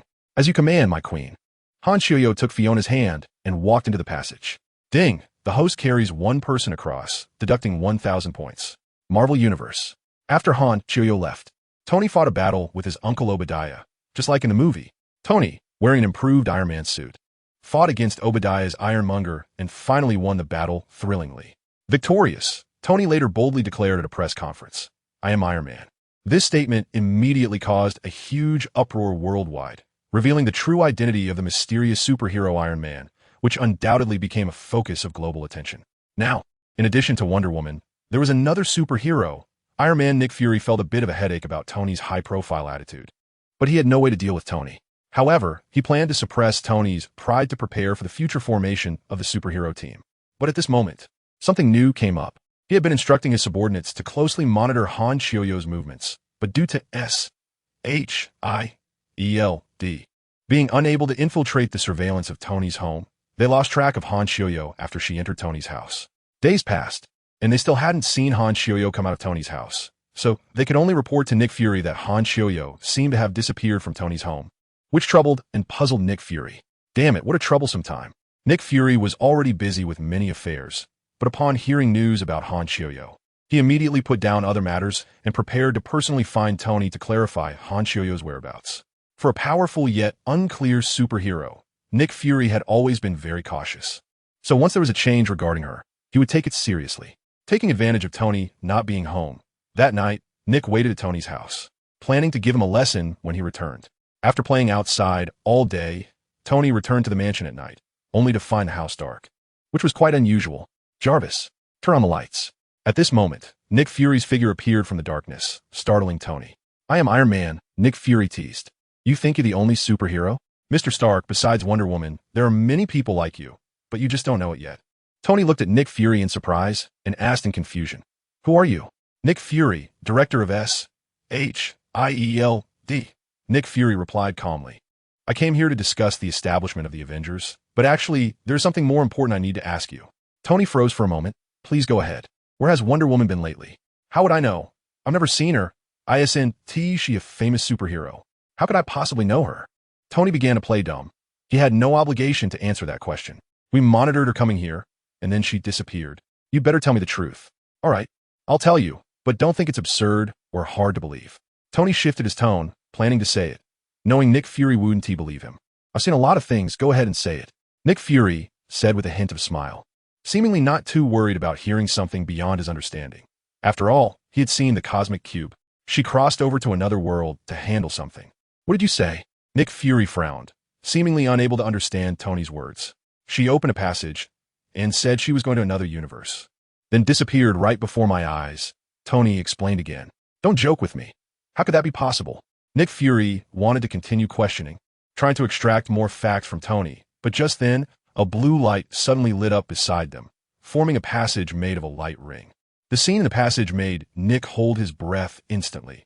It was another world, the inside of a Kryptonian spaceship, and Han Shioyo was holding Fiona's hand as she walked out of the passage. Welcome back. Tony's tone sounded calm and natural, as if he was not too surprised by Han Shioyo and Fiona's appearance. Witnessing Han Shioyo open a passage in his house last time had already shocked him. He maintained a calm demeanor on the surface, only glancing at the additional Ophelia. However, internally, Tony was still filled with strong curiosity about Han Shioyo's ability to safely traverse different worlds, yearning to personally experience such a journey. You really went to another universe? Nick could hardly believe his eyes. Everything was too absurd and incredible. Nick looked at Fiona again, his questions multiplying. Oh, so the egg director is also here. Has your department changed its long name? Han Shioyo said with a smile. Huh, egg director. That name is very fitting. Tony didn't forget to mock, to repay the fright he just received. Upon hearing this, Nick Fury couldn't help but freeze for a moment, his face darkening with anger. We've changed it. Now it's called S-H-I-E-L-D. I need to ask you some important questions, and you must answer me truthfully. Nick Fury said with a serious expression. But just then, Fiona suddenly stepped forward, displaying a completely different demeanor than before. Earthling, do not be rude. The one you're speaking with is our esteemed Kryptonian queen. It's okay, Fiona. We can forgive him for his etiquette. Han Shioyo replied. Oomph. Fiona glared at Nick Fury. Oh, Kryptonian queen? Tony exclaimed, looking at Nick Fury to see how he would respond. Kryptonian queen? Nick Fury had even more questions. What is this about a Kryptonian queen? Nick Fury couldn't contain his confusion. Miss Shioyo, you have too many secrets. Please clarify my following questions. First, are you done? I'm done. Then I don't plan to tell you. Han Shioyo said with a faint smile. With one sentence, Nick Fury was instantly rendered speechless. Tony laughed. Haha, egg director. You need to learn to respect others' privacy. Don't just break into my house next time and scare me. You're right. I indeed was a bit uninvited. Nick Fury, thick-skinned, noticed the atmosphere was not good, paused, and immediately adjusted his mood, finding a way to back down. We should learn to trust and wait. In the future, we will have more time together. After saying that, Nick Fury turned and left.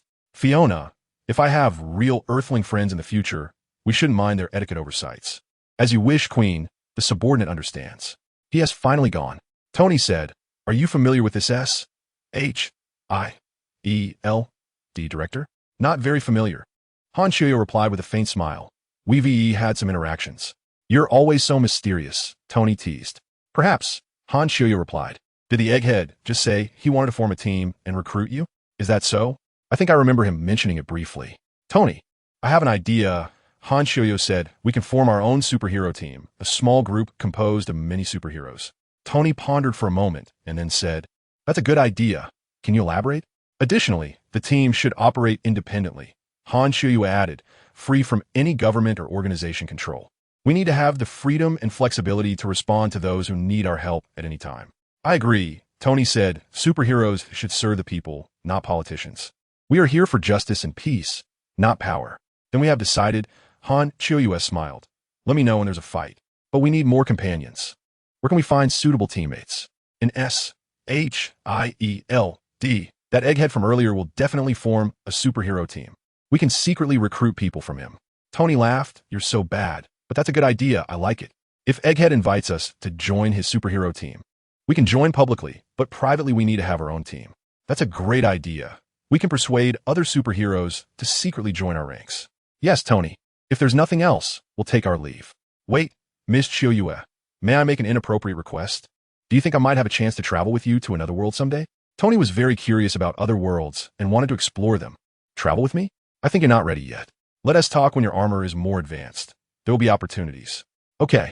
Happy with the affirmative answer, Tony said. By the way, the cash and the villa I promised you have all been transferred to your name.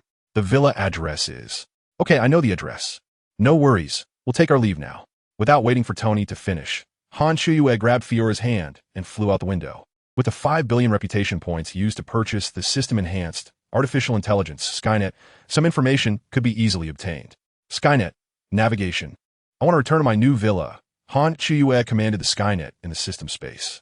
The system space now has a size of 100,000 cubic meters, and the artificial intelligence Skynet is placed within it, allowing her to communicate with Skynet at any time and connect the space with the outside world, enabling Skynet to access the internet. At your command, beautiful master. Han Chiyoue was too lazy to find her own way. With the Skynet, many things were convenient. High in the sky, Han Chiyoue held Princess Fiorella and soared through the blue sky at a speed of 114 Mach. After basking in the sun for so long, she had become a bit stronger, but she was still far from the speed of light. Fiorella felt her cheeks burning. She never feared strong enemies. But now she felt shy in contact with Han Chiyoue. She tensed her body, trying not to think about how beautiful her queen was. The queen's beauty was beyond reason, absolutely meeting the highest aesthetic standards. The queen's powerful body was muscular yet perfectly smooth, and as she flew at an extraordinary speed, her indescribable charm became even more apparent. No, this isn't right. She is my queen. Fiorella forced herself to close her eyes, but her mind was still invaded by the perfect image of the queen's appearance. Welcome to Kamatachi, Miss Han. A voice interrupted Fiorella's thoughts. Han Kiya was flying with Fiola when they suddenly flew into a golden ring and arrived in an unfamiliar place. She quickly set Fiola down from her arms. Seeing the change in circumstances, Fiola immediately assumed a combat stance. What? The Ancient One? Fiola, don't be nervous. He's not an enemy. Han Kiya placed her hand on Fiola's shoulder, signaling her to relax. Your Majesty, be careful. Fiola relaxed her combat stance, but remained alert. Watching the Ancient One. Ms. Han, please have a seat. The Ancient One used magic, and 3 cups of tea appeared on the table in front of them. Then he sat down. Han Kiya approached, and Shir sat down, facing Gui. Fiola did not sit down. She stood behind Han Kiya, alert and tense. Gui smiled lightly. Ms. Kiya, I want to talk to you about the future of Kamartaj. The future? With an endless supply of tea in the movie, Han Kiya curiously took a sip. Every time she finished her tea, the cup would automatically refill with a hissing sound. This was the infinite refill tea created by Gui. Yes, I can't see your future clearly, but I foresee that you are reliable and trustworthy. So, Master Gui wants to retire and hand this place over to me? Yes, as you said, I will teach you everything you want to learn. Forget it. Master Gui, you should know I like freedom. Let's wait until that doctor has a fracture. Han Kiya paused here and did not continue. You really do know some things. Gui was not surprised. All right, even if you disagree, I can still teach you. I just hope you will take care of him when the time comes. Okay, that's no problem. Not long after, Han Kiya became very proficient in the commonly used spells of Kamartaj, such as drawing circle portals and mirror dimensions, and she did not need to wear the sling ring, which made Gui marvel at her magical talent. At Han Kiya's request, Fiola also tried to fully adapt to the Earth environment. In addition to her original super strength, super speed, and super body, she gained new abilities such as heat vision, ice breath, flight, X-ray vision, and super sight, nearly comparable to Superman, although her abilities were slightly weaker. However, Fiola had been trained since childhood and was one of the best warriors on Krypton, with extremely rich combat skills and experience. In the movie Man of Steel, Fiola's fighting scenes were simply stunning. Your Majesty, I can fly on my own now. No need to trouble you. Fiola thought of being held by Han Kiya, and her heart raced. Although you've learned to fly, your speed is too slow. It's better if I take you. Han Kiya flew over, picked up Fiola in a princess carry, and soared into the sky. Initially, Fiola was hesitant due to her identity, but after a long time of getting used to it, she began to relax. Han Kiya had a mischievous smile in her heart as she sensed Fiola's relaxation, Let's fly a bit slower this time and enjoy the scenery. Taking the long route with the teleportation portal learned from Kamataiji would be faster, but Han Kuya chose not to, and Fiola didn't remind her either. Completely relying on the embrace of the queen, she felt the strong and powerful, yet perfectly contoured arms. Fiola now only felt that the queen was both powerful and beautiful. Simply stunningly perfect. Han Shuya flew to the new villa with Fiora in her arms.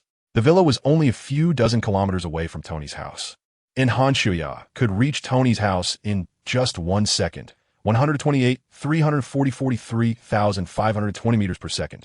The villa was situated amidst mountains and rivers, covering a vast area with multiple buildings. From the main roof, one could gaze at the endless trees and rivers. Everything was like a fairyland, breathtakingly beautiful. This was a new home. Han Shuya gently set Fiora down. Queen, it's too quiet here. You need some subordinates. They'll be here soon.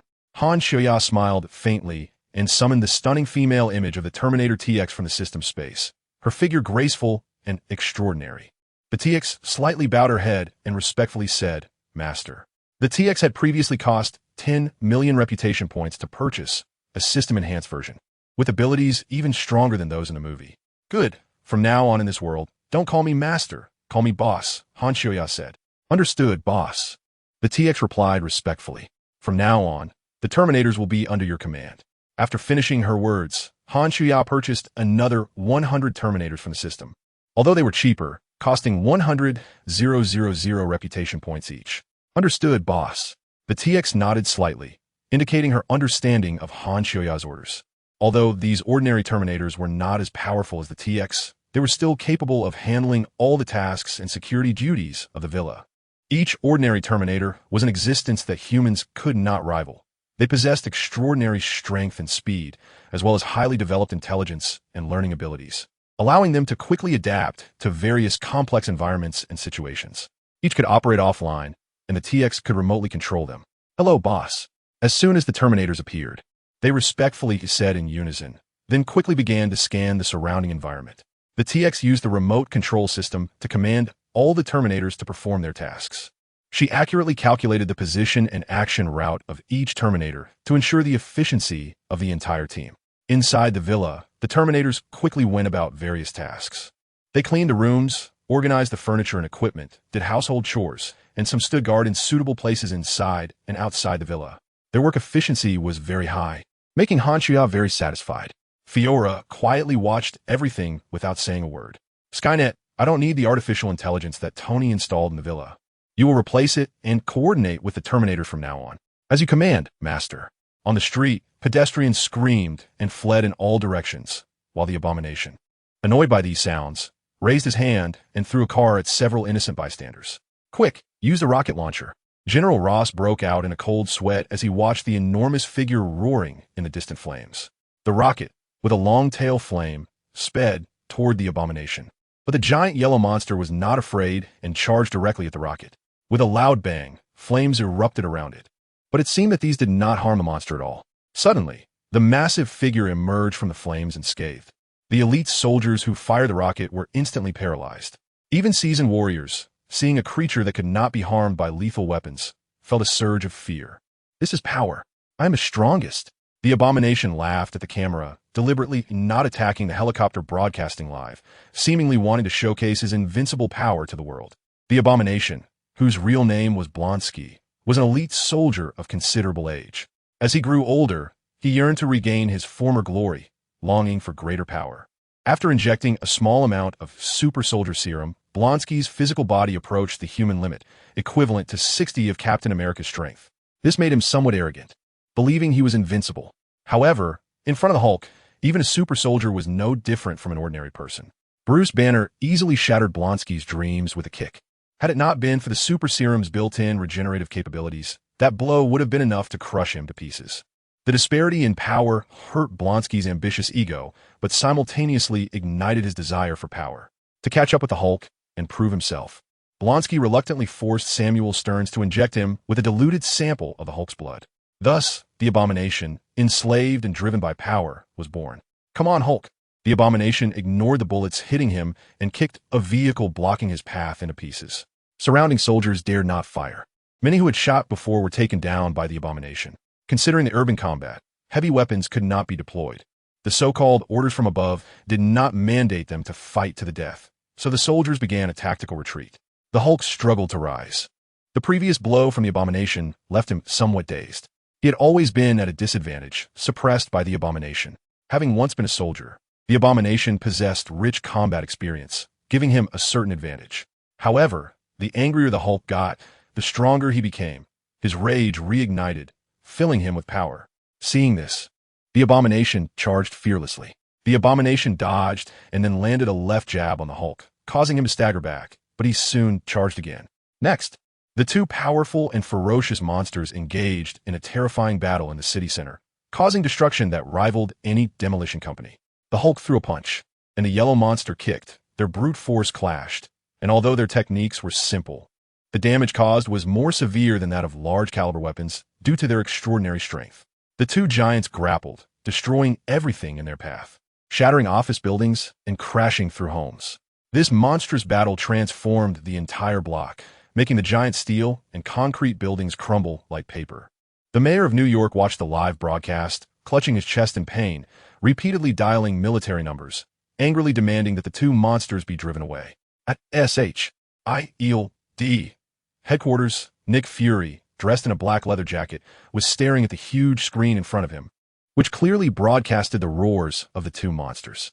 Just then, a tall, beautiful female agent in a tight uniform hurried over to Fury. With a serious expression, she reported, "Director, the Security Council is calling for immediate support.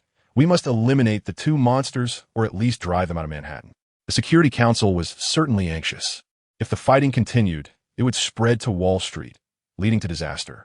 If significant damage occurred, it would trigger a stock market crash. Nick Fury remained unmoved. "It's easy to say, but we are not allowed to use lethal weapons. It wouldn't matter if we sent more personnel." The beautiful Agent Hill also found it somewhat unreasonable. She frowned and said, "But the Security Council insists you must take action. They want you to handle it as you see fit, as long as it's not in Manhattan." Fury glanced at the screen. "Tell the Security Council that this is beyond our capability. We can only provide limited support." Fury tapped on the documents, calmly stating, "General Ross's Super Soldier program was approved by the Security Council. Now that there's trouble, they want us to clean it up? Do they think we are just a piece of paper to wipe their behinds with? Besides, my people are good at gathering intelligence and handling special events. When it comes to fighting, the generals at the Pentagon are the experts." "Okay, Director, I will respond to them." Hill turned and left. On the battlefield, the figure of Iron Man, Tony Stark, appeared, wearing his newly upgraded shiny red and gold armor, feeling quite confident. "Hey, you two big guys looking for trouble?" Tony provocatively shouted, aiming the energy cannons in his hands at Hulk and Abomination, simultaneously firing energy beams. Hulk turned his head, his gaze flashing with anger and a desire for destruction. He roared, leaping up, raising his massive fist to charge at Tony. Tony reacted quickly, using the armor's thrusters and maneuverability to dodge Hulk's heavy punch. At the same time, Abomination let out a cold laugh, using all his strength to swing a parked car from the side of the street, hurling it violently at Tony in the sky. Tony's expression sharpened, and he immediately activated the armor's flight function, quickly ascending to avoid the car's impact. In the air, Tony utilized the new suit's superb maneuverability, swiftly adjusting his position to deliver a punch to Hulk, who had not yet landed. Hulk was hit by Tony's punch and slammed to the ground. But he quickly stood up again. Tony's punch had caused no damage and instead made Hulk even angrier. Abomination also jumped up, swinging his fists at Tony. Tony barely dodged, but didn't completely evade. At that moment, Hulk leaped up and grabbed Tony's leg. Oh no! Hulk lifted Tony and struck him hard with his massive fist, sending him crashing into a distant building. After smashing Tony down, Abomination took the opportunity to launch an attack. The two giants grappled with each other. Abomination landed a powerful punch on Hulk's jaw, crashing into him and grabbing his arm tightly. Hulk let out a painful, furious howl. Abomination's punches and kicks became increasingly ferocious. And finally, with a heavy punch, he sent Hulk flying, crashing through several buildings before coming to a stop. "Weak? You're really too weak. Is this all you've got?" Abomination mocked as he approached, but before he could finish his words, a light flickered in Hulk's eyes. He became even angrier and stronger. With a roar, Hulk threw a punch back. Abomination couldn't dodge in time and received a heavy blow to his massive jaw. Abomination staggered back a few steps, but, unable to contain his rage, charged forward to attack. Hulk kicked Abomination hard, sending him flying. Abomination crashed into several buildings before stopping. Hulk grew more courageous as the battle continued. Abomination, furious, charged forward again, and the two giants grappled once more. Metal shattered, and concrete flew everywhere. Unfortunately, just as the fleeing crowd had just escaped the battlefield, the two began to clash again. A child was knocked to the ground, unattended. "Help me. Damn, where are you? Someone help me." At this moment, Tony had caught his breath. His armor was significantly damaged, but at least the flight system was still operational. He knew he needed to call for backup, but didn't dare act recklessly. "JRVIS. Contact Wonder Woman, quickly," Tony said. "Right away, Sir JRVIS replied. In less than 10 seconds, a figure descended from the clouds. Han Kiwia appeared high in the sky, surveying the chaos below. Han Kiwia saw Tony and deliberately asked, "Do you need help? You look like you've been through a lot." Tony chuckled dryly. "I do need help, but it's best to try not to cause more damage. I should have let you know earlier." Han Kiwia said, "I will do my best." She dove down, directly targeting the Hulk and Abomination. "You two should stop," she warned loudly, and the television station turned its cameras to Han Kiwia. Those watching the live broadcast were thrilled to see the beautiful and heroic superheroine arrive. "Ha! The superheroine is here. The superheroine is here. She is currently the most powerful superhero." In a public hall where the broadcast was live, the audience was buzzing with excitement. "Yeah, but I wonder if she can actually defeat them. Her superpowers are unmatched. She can easily subdue the Hulk and Abomination." A loyal fan countered. "Look, Abomination and the Hulk have stopped." Sure enough, when the superheroine arrives, no one dares to mess around. Ding. "Congratulations, host. You have gained 7 reputation points." Ding. "Congratulations, host. You have gained 39 reputation points." Ding. Seeing this, Nick Fury silently put away the pager to summon Captain Marvel. "The superheroine is here. I want to see how much your strength has increased." Fury planned to order his subordinates to analyze Han Kiwia's strength to be prepared and feel at ease. The Hulk and Abomination stopped their attacks and turned to look at this unexpected guest. "Superheroine? You're also a product developed by the military, and you can even fly. I want to see how powerful you are. Killing you would definitely give me a sense of accomplishment." Abomination, seeing an enemy he believed to be stronger, lost interest in the Hulk. Han Xiuyan looked at the two giants and planned to fight 1 against 2. However, considering the audience, she decided to slow down the movements during the fight to ensure that they could see clearly and to extend the duration of the battle to gain more prestige points. Han Xiuyo deliberately provoked, "You two monsters, come at me together." Hulk roared and was the first to launch an attack. He leaped into the air towards Supergirl. However, Han Xiuyo easily dodged and landed a super fast punch to the Hulk's face, sending him flying back to the ground. Hulk got up, furious, and roared again, charging at Han Xiuyo. She landed on the ground, evading Hulk, and faced off against Abomination. Seeing this, Abomination charged towards Han Xiuyo in an instant, his fist the size of a sandbag swinging heavily towards her.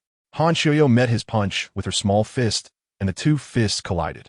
Some timid spectators, unsure of Han Xiuyo's strength, dared not to look. They only felt that the Supergirl would be hit hard by the giant, but the reality was quite the opposite. As their fists clashed, the audience held their breath.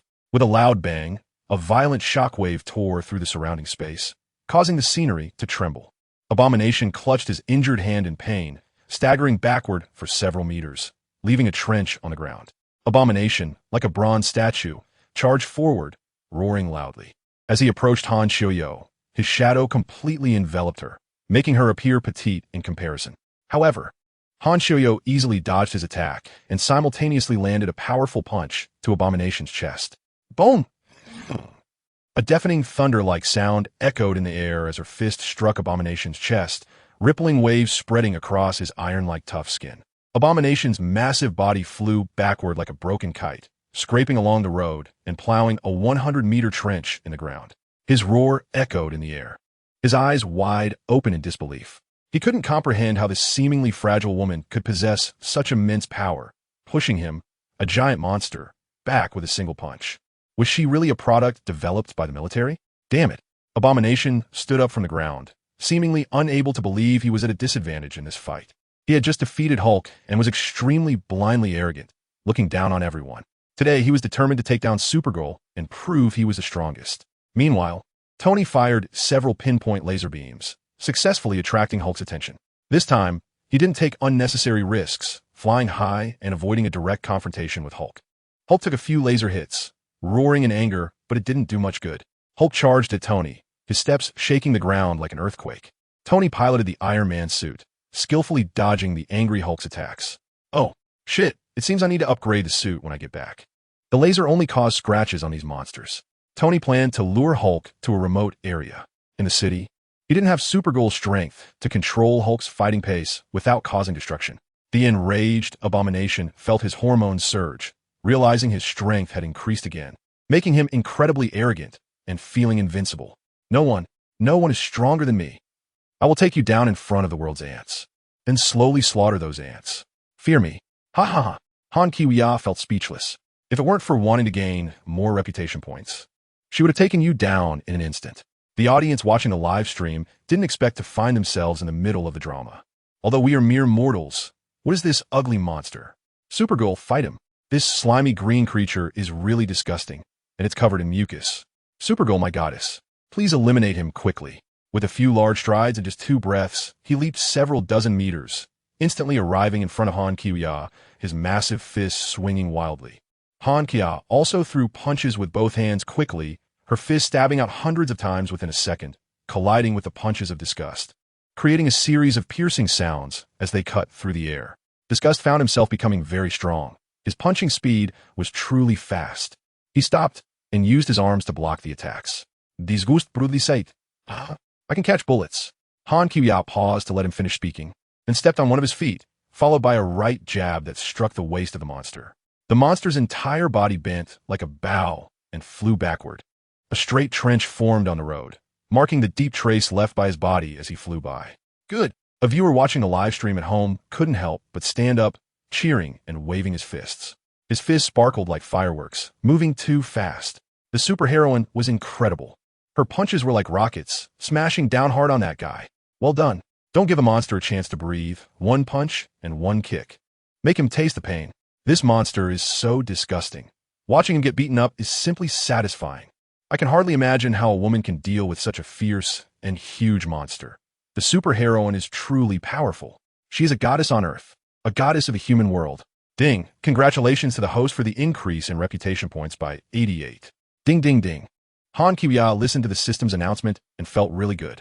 Master, Tony sent his AI to ask for your help. He said he knows you're performing and pleads with you to end the battle quickly and help him. At this moment, the AI, Skynet, spoke up. Previously, Samuel's antidote had weakened Hulk considerably, and he had just taken a beating from Abomination. But now, Hulk had regained his strength. Tony was caught off guard.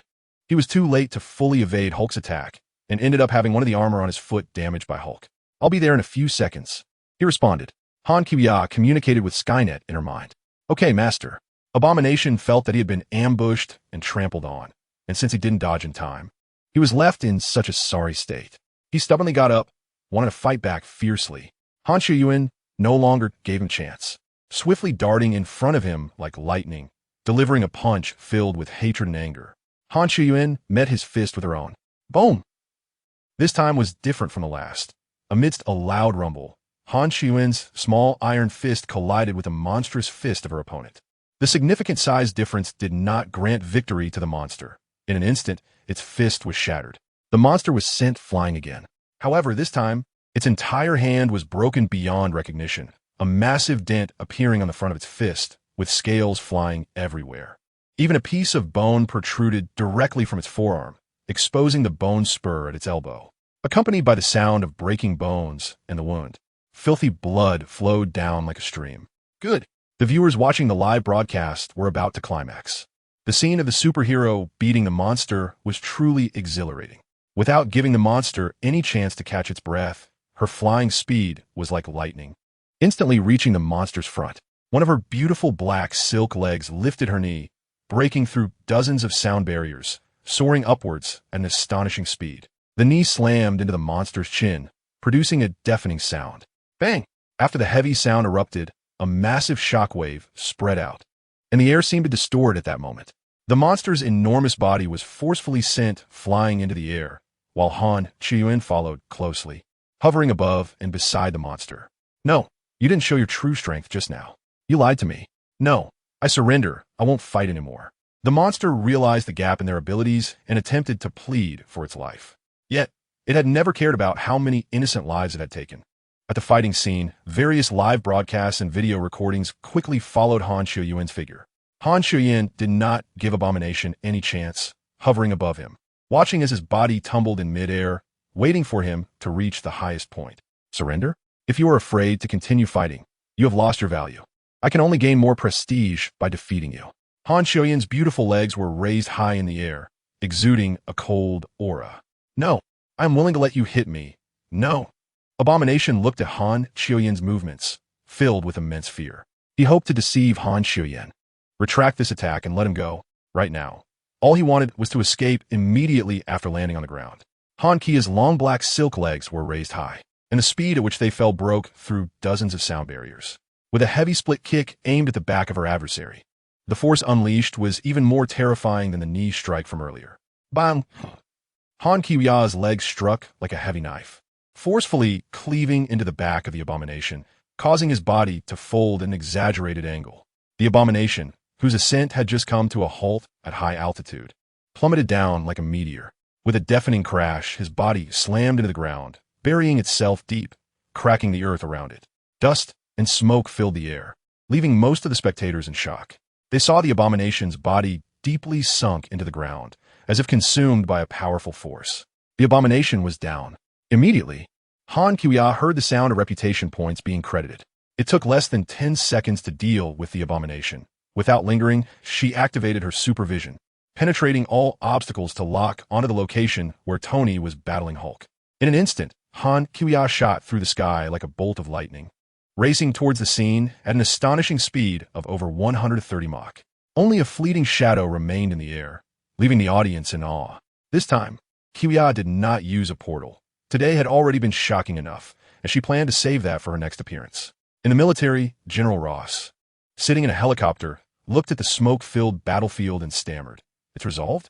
A monster as fierce as the Abomination, and they couldn't make any headway for a long time. Then a fit, beautiful female superhero comes in and takes care of it in just a few punches and kicks.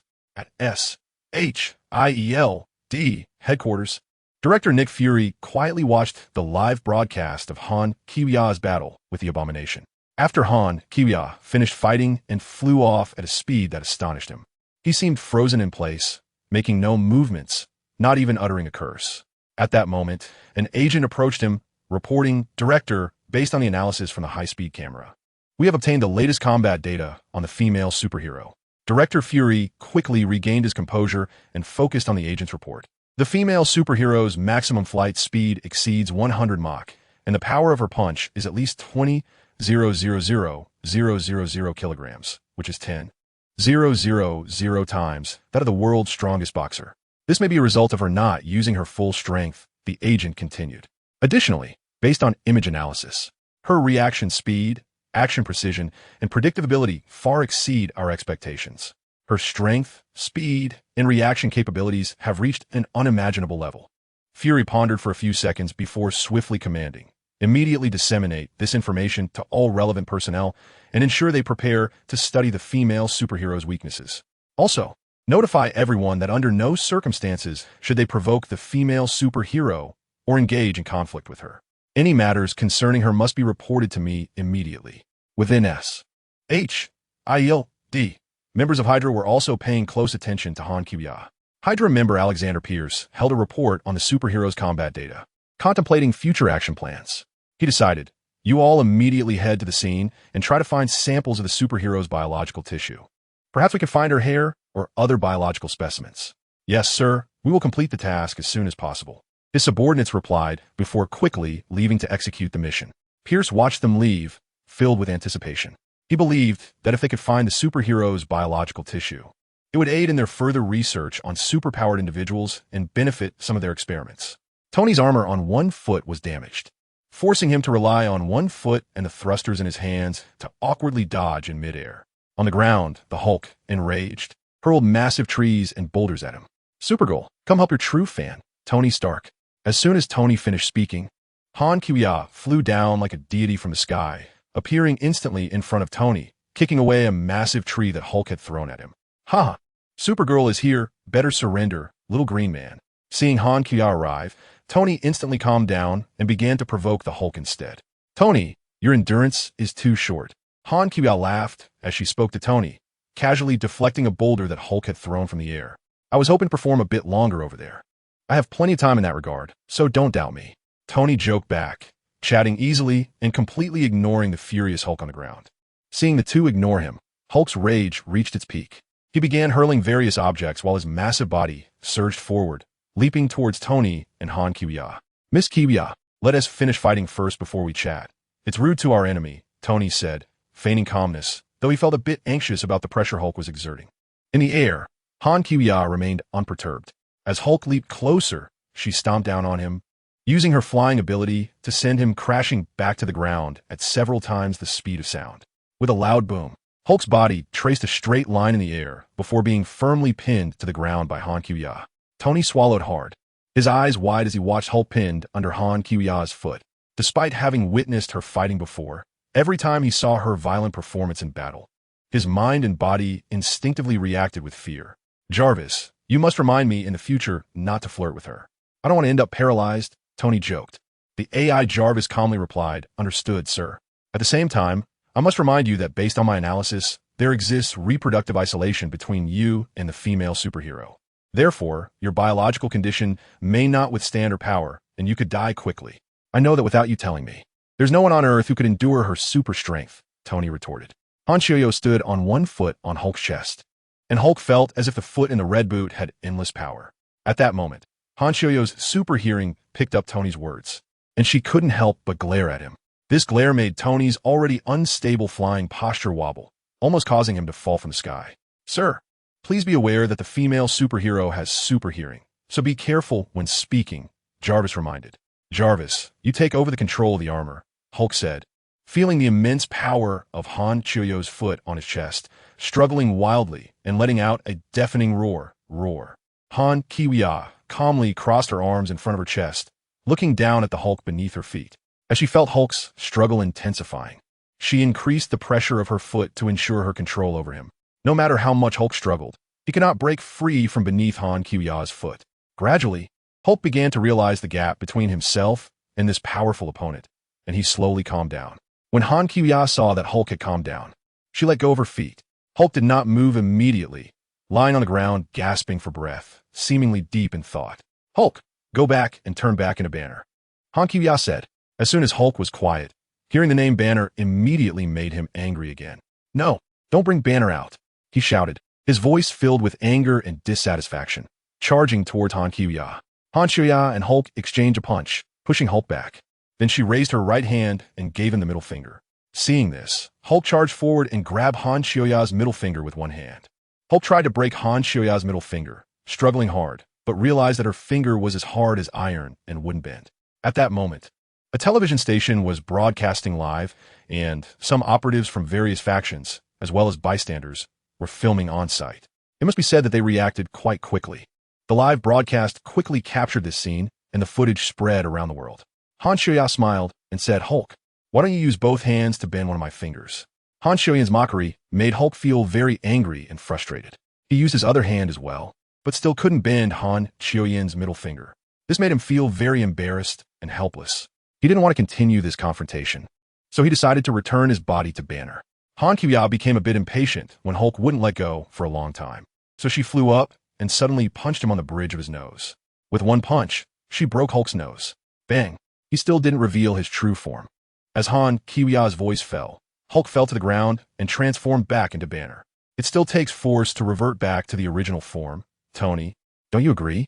Han Kiwia turned to Tony, flying near him, hovering in the air. Tony was far away in the sky, nodding like a chicken pecking at rice. Yes, my idol. What happened to me? Banner woke up, looking exhausted and confused. He looked around and found himself lying in the wilderness, with an open area nearby, and his body ached. Banner tried to remember, and he recalled that he had transformed into Hulk and fought against the evil abomination. At that moment, Banner saw the sky, a beautiful superwoman in a black silk short skirt, looking stunning, like a goddess descending from the heavens. He also saw Iron Man, whose armor was somewhat damaged and looked a bit disheveled. Superwoman? Did the issue with abomination get resolved?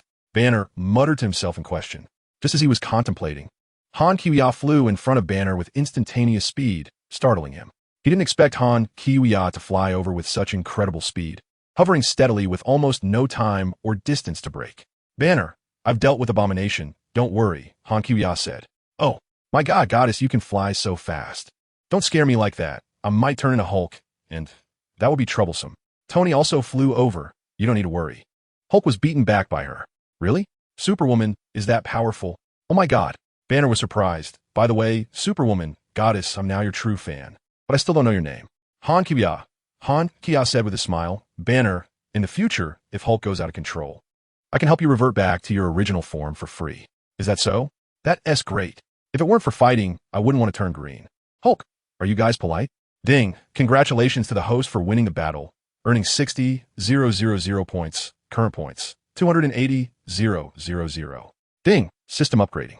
The system voice rang out. Quite pleasant to hear. It seems that defeating Hulk and Abomination awarded each person 30,000 points. I hope to have another chance to fight Hulk, and I hope he accepts my challenge.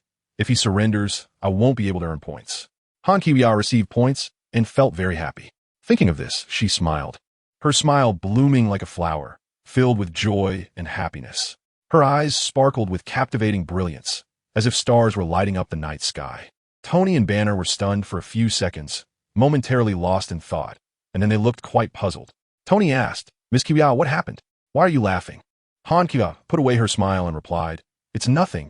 I just remembered something happy.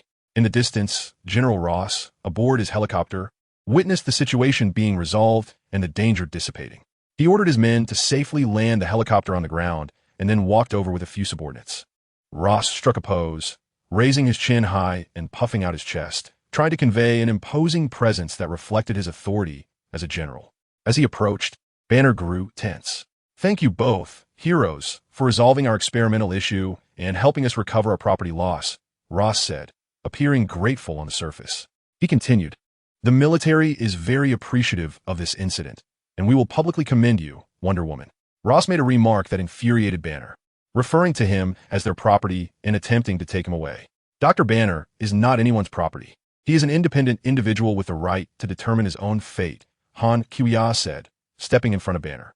Banner was deeply moved. Ross clenched his fists, feeling some anger.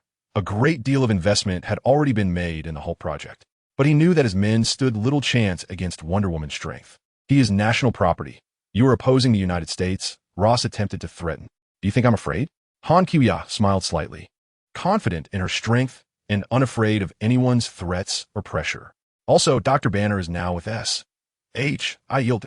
If you want him, go find Director Fury. At that moment, Banner's girlfriend ran over, excitedly embracing him. Oh my God, how are you? I'm so glad you're okay. The two were lost in each other's affection. Ross glanced at them, unfazed, and retorted in a questioning tone, I know his files well.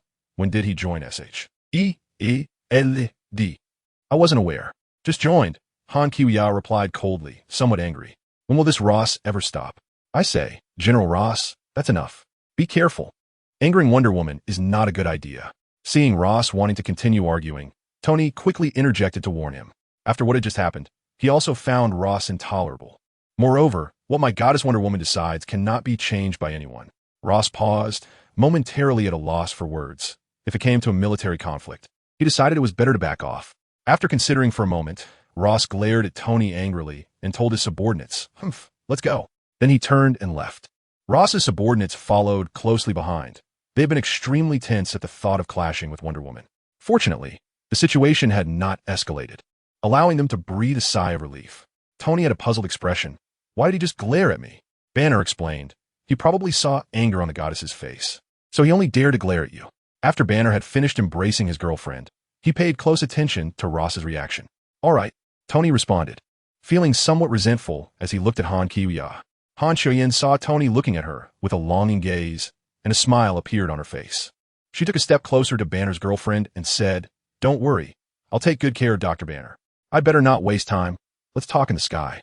After Han Shioi's words, without waiting for the others to speak, she took a few people and soared into the sky. There was no need to hold them with her hands. Her current strength was enough due to her biofield. Whoosh! What happened? Banner and his girlfriend were momentarily dazzled and found themselves in the air.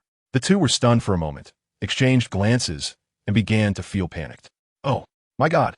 Don't be afraid. This is Supergirl's ability. We can talk normally in the air, Tony explained to the two in detail. He had experienced it once before, but this time it felt much better. Once they understood the situation, they were amazed and were about to chat. Before Banner could finish speaking, Honshui quickly placed his girlfriend in the city and continued flying with the two towards Tony's house. Banner's girlfriend stood dazed on the sidewalk, looking around to confirm her location. Who am I? Where am I? In the blink of an eye, Banner noticed that his girlfriend, who was flying beside him, had disappeared. What? Don't worry. I put her in a safe place in the city. Let's go to Tony's house and discuss some things. Honshui originally wanted to draw a portal to teleport over, but considering that Banner and Tony would be shocked for a while, she decided it would be better to fly over instead. After all, it only takes a few seconds to fly to Tony's house. Banner and Tony felt their bodies sway, and when they stabilized again, they found themselves already inside the room. Banner looked up and saw a big hole in the ceiling. Incredible. Banner didn't know what to exclaim about. It should be a surprise at Honshui's flying skills.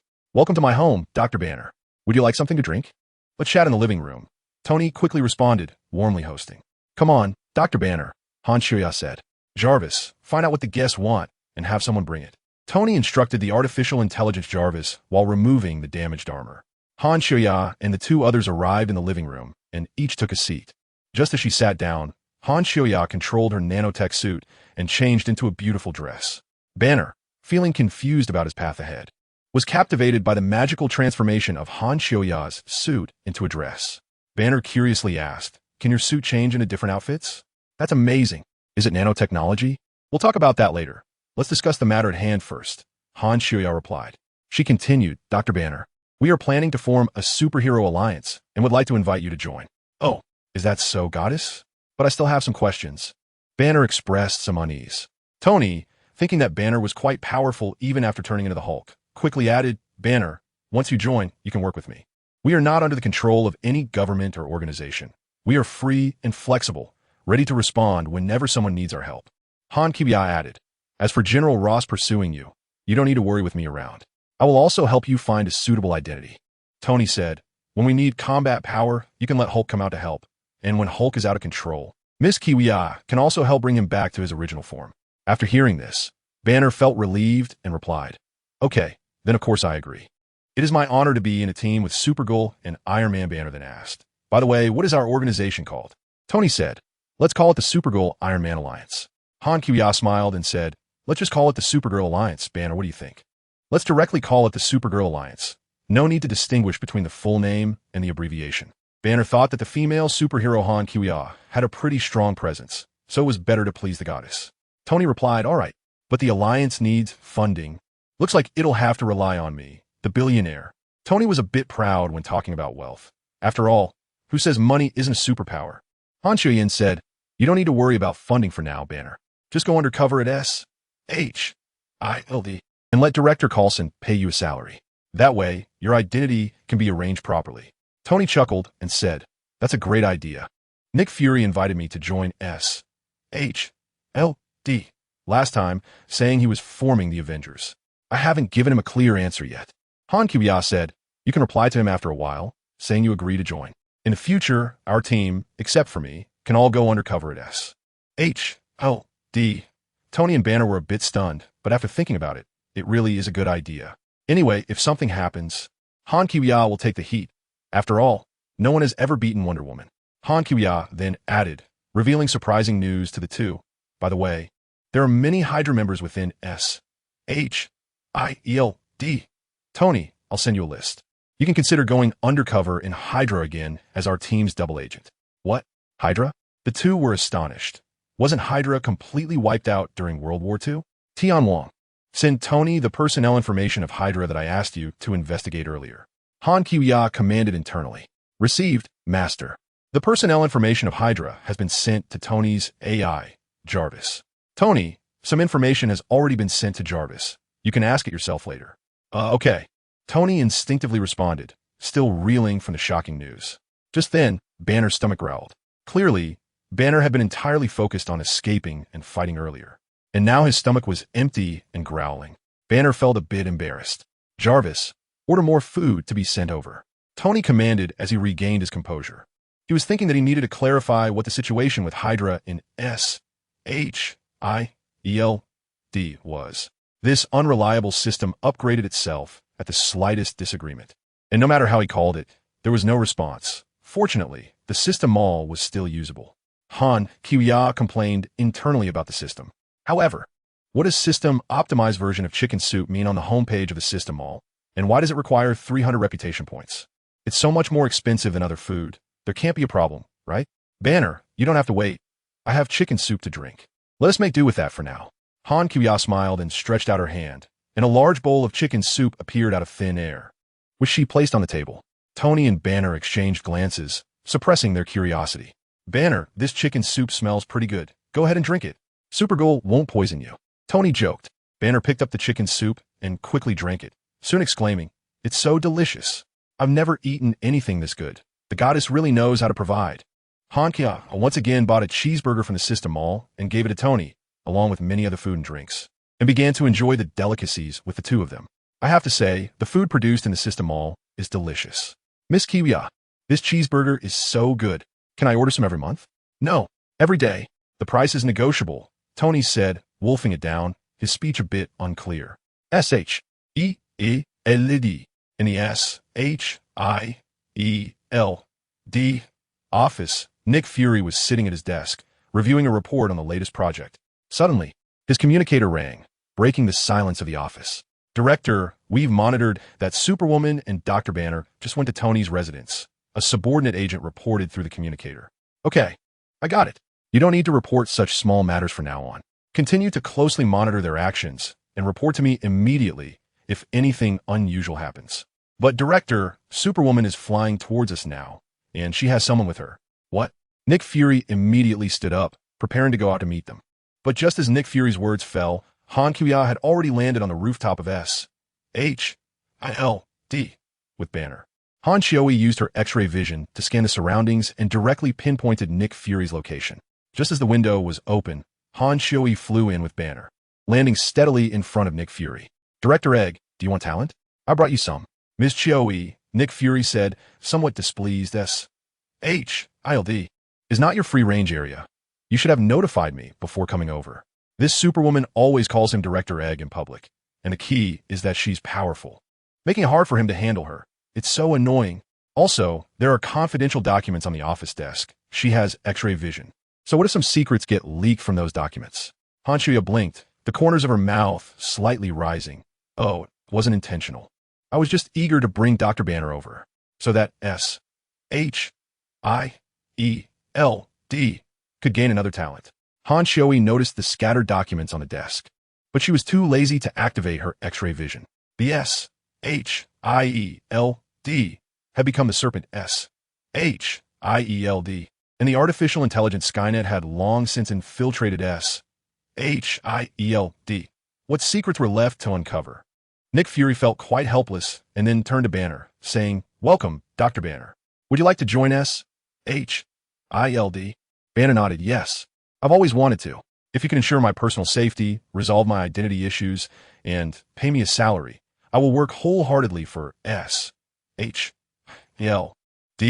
Nick Fury nodded, "Of course, we will provide you with a safe working environment so you can fully dedicate yourself to research." Since things were settled, Han Chioi shrugged and turned to fly off into the sky. Nick Fury breathed a sigh of relief and began discussing work arrangements with Banner. Banner silently kept in mind his undercover identity. He actually didn't have a good impression of the U.S. militaries and similar organizations.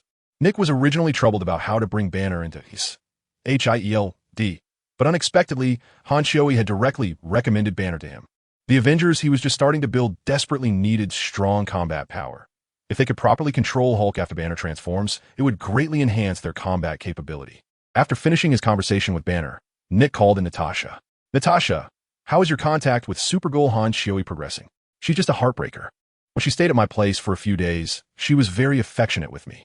But once she got familiar with the environment and mastered her superpowers, she moved out to live alone." Natasha's tone was filled with resentment and dissatisfaction. Han Chioya's voice is so sweet that even she, as a woman, can't help but adore it. Han Kiya's charm is appealing to both men and women, and her female figure is simply flawless. She moves quickly, appearing and disappearing without a trace, I can't even catch a glimpse of her, let alone get close to her.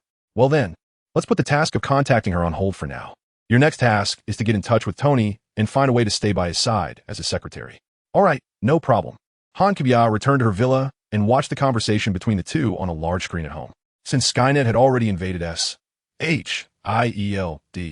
there were no secrets for Han Kibia in S.H.I.E.L.D. She could hear Nick Fury and Natasha's conversation clearly. System, are you dead? Han Kibia called out to the system in her mind, but there was no response. Forget it. I'll deal with the important matters after you upgrade. Today, I want to go out and have fun with beautiful women and enjoy life. Han Kibia gently looked at Fiola and asked, Fiola, how has your strength improved recently? What is your flying speed now? Talking about her progress, Fiola felt a bit proud and replied gracefully, Your Majesty, I can now reach a flying speed of 8 Mach. 8 Mach is already quite impressive. It's considered top tier in the Marvel world, though it still falls far short of my abilities, Han Kibia praised. Fiola sincerely said, All of this is thanks to your Majesty's patient guidance. Han Kibia said, To celebrate your progress, I have a nano suit to give you, and I'll take you for a walk. Saying this, she spent 200,000 prestige points in the system store to buy a nano suit and handed it to Fiora. Although the nano suit purchased for 200,000 prestige points had slightly weaker defense compared to Han Kibia's high-tech nano suit, its ability to change clothing at will was a great advantage. Fiora happily accepted the nano suit and gratefully said, Thank you, my queen. As soon as the nano suit touched Fiora's hand, it immediately became active, flowing and autonomously wrapping around Fiora's sexy body. Han Kibia discovered that she could control the nano battle suit, which took priority over Fiola's control. She happily changed Fiola's outfit to a bikini using the battle suit. This setup was really good. Han Kibia estimated that she had priority control over items purchased from the system store. Fiola noticed that she was dressed in a bikini and couldn't help but feel a bit nervous and blush, but she still obediently let Han Kibia decide. Fiola had a perfectly curvy figure, stood about 1.7 meters tall, had a slim waist, long legs, and her body was very well proportioned with no excess fat. Han Kibia was engrossed in watching, a smile appearing on her lips. She was thinking of enticing things, making her feel a rush of excitement. No way, how embarrassing. Getting worked up over a beautiful woman, but unfortunately, she was a woman herself, Han Kibia thought. Your Majesty, is something wrong? Your expression isn't right. Fiora, it's just a small matter. No need to be nervous. Fiora smiled gently. Your Majesty, please take care of your health. No matter what, your health is the most important. Next, they changed Fiora into several outfits, during which Han Kibia was quite restless, details omitted. After a long time, they finally settled on a short skirt outfit. Once changed, Fiora's long, shiny legs were revealed beneath the skirt, her legs resembling elegant sculptures, graceful and natural. She wore a leg ring that concealed a dagger, and on her feet were a pair of blue high heels, making her ankles look even more alluring. The whole outfit exuded both feminine charm and a hint of danger. How does it feel? Han Kibia asked. Fiora smiled and twirled around, letting the skirt swirl lightly to show Han Kibia. She liked how the outfit felt, and most importantly, the queen seemed quite satisfied. It's beautiful, as long as the queen likes it. All right, let's go. Han Kibia happily stood up and took Fiora's hand. By the way, Terminator TX, you should come along too and be my bodyguard. If any small fries cause trouble, I don't want to get involved. It would ruin my mood for fun. Hearing Han Kibia's words, TX, who had been waiting outside, immediately walked into the room. At your service, boss. To make it easier, from now on, I'll call you Xiaomei. All of you Terminators should still call me boss. Upon hearing this, Fiora felt quite proud. Only she could refer to Han Kibia as queen. It seemed the queen was closest to her. Okay, boss. Xiaomei understands. TX responded while also commanding the other 100 ordinary Terminators to do household chores and patrol. The TX purchased by Han Kibia is an enhanced version of the system, featuring high automation and multifunctionality. It can integrate the abilities of all versions of the Terminator, making it very powerful. She can also change her clothing style at will, which is quite convenient. Han Xiaoyan smiled and said to TX, Try transforming into a beautiful and elegant red skirt outfit. Xiaomei replied, As you wish. As soon as the words were spoken, Xiaomei's outer clothing began to flow and change shape. In less than half a second, a stunning red skirt appeared on her. And after the transformation into the beautiful and sexy red skirt, combined with her gorgeous appearance and figure, she displayed a unique charm. Image, very good, quite beautiful. No need for me to give pointers. Han Xiaoyan showed a look of surprise, feeling satisfied with Xiaomei's transformation.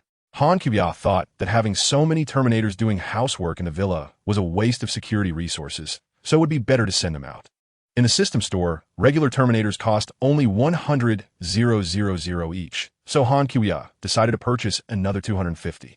After summoning them, a crowd of Terminators stood densely in the villa. Hello, boss. X250. Xiao Mei, we now have a total of 350 Terminators. Leave 50 here in the villa to provide services and send the others to infiltrate S.H.I.L.D. Turn salaries, Han Kuya said. If they can't accommodate that many people, then send them to other organizations for infiltration. Understood, boss, Xiao Mei replied. With the support of Skynet, the infiltration mission should go smoothly. Director Liu Dan couldn't possibly find all the infiltrators, especially since he couldn't even deal with so many Hydra agents. Indeed, Your Majesty, Fiona said. Let's go take off. Han Kuya smiled. She still preferred to fly, as it gave her a sense of freedom and the joy of speed. As soon as Han Kuya finished speaking, she instantly activated her biological stance, enveloping the two of them within it. In less than half a second, they landed on the ground, and Fiona and Xiao Mei felt the solid ground beneath their feet. Your Majesty, your power has increased again, Fiona praised. Her eyes filled with admiration. Han Kuya smiled slightly and did not respond. At that moment, she magically produced a beautiful pink necklace from thin air and put around her neck. This necklace was a prop purchased from the system mall, equipped with a kind of magical mental technology similar to the capabilities of Superman glasses, allowing unfamiliar people to be unable to recognize her identity. After all, she had quite a few fans, and concealing her identity could bring more convenience. Image, AI-generated reference image. Han Kuya first visited some interesting places with Fiona and Xiao Mei, enjoying delicious food and beautiful scenery. In the evening, Han Kuya strolled down the street with the two of them, feeling the hustle and bustle of the city. Han Kuya loved this sense of freedom, wandering around without any plans. When they reached a lively square, Han Kuya stopped to watch an exciting street performance. Among the crowd, a few people kept their eyes on them, having been captivated by the beauty of the three. They harbored ill intentions and followed closely behind. Although Han Kuya didn't activate her super hearing, supervision, or X-ray vision, she focused on enjoying the entertainment in front of her. However, Xiao Mei and Fiona had already noticed the malicious intent of a few individuals, but seeing Han Kuya having fun, they planned to deal with them later when it was time to leave. After the performance ended, Han Kuya felt like she had enough fun. Let's go. It's time to head back. Han Kuya exchanged glances with the two, and the three quickly left the square. As they walked through the streets, with fewer and fewer pedestrians around, they stopped in a deserted alley. Boss, what a great opportunity. These girls are true beauties. It's like heaven is helping us. They've come to a place with no one around. These beauties are so stunning that just looking at them almost makes me faint. We're lucky today. Huh. Seeing that there was no one around, the people following Han Kuya couldn't wait to reveal themselves. A rapid sound of footsteps approached as several thugs rushed over to surround Han Kuya and her friends. Boss, the one in the middle, the most beautiful one, is for you, one of the thugs said, looking at Han Kuya with a flattering expression on his face as he regarded their leader. Han Kuya ordered the Skynet to check the information of a few people and found out that they were members of a small gang nearby. Oof. After that, let the Terminator wipe out this small gang. Truly top-notch goods. I hope the beautiful ladies cooperate a bit. We are civilized people and don't want to use force. One of the criminals mocked. Afterward, you might even get addicted and come to serve us for free, the gang leader lewdly said, provoking laughter from the others. Ha ha ha. Originally, Han Kuya had pretty good self-control, but this was the first time she heard such vulgar words up close, and she couldn't help but feel a bit angry. Fiona was somewhat impatient, silently looking at Han Kuya, her eyes filled with a questioning meaning. Han Kuya smiled knowingly and nodded gently to indicate her agreement, signaling Fiona to take action. As a warrior, Fiona had not fought for a long time and was eager to unleash her long-suppressed fighting spirit, hoping to take down a few of the thugs. Fiona, slow down, I want to film this. Han Kuya commanded directly in her mind to the Skynet in the system space. Skynet could capture 360-degree video around Han Kuya with a clarity of 36,000K. Given permission, Fiona's eyes revealed a killing intent. She had long been itching to deal with these scoundrels, having tracked them for quite some time. These lowlifes only deserved to kneel at the Queen's feet in worship, yet they dared to defile the Queen's noble body with their filthy gazes. What, beautiful lady, do you want to fight us? or would you prefer to battle me in bed? One thug said with a wicked grin. Fiola confirmed her first target.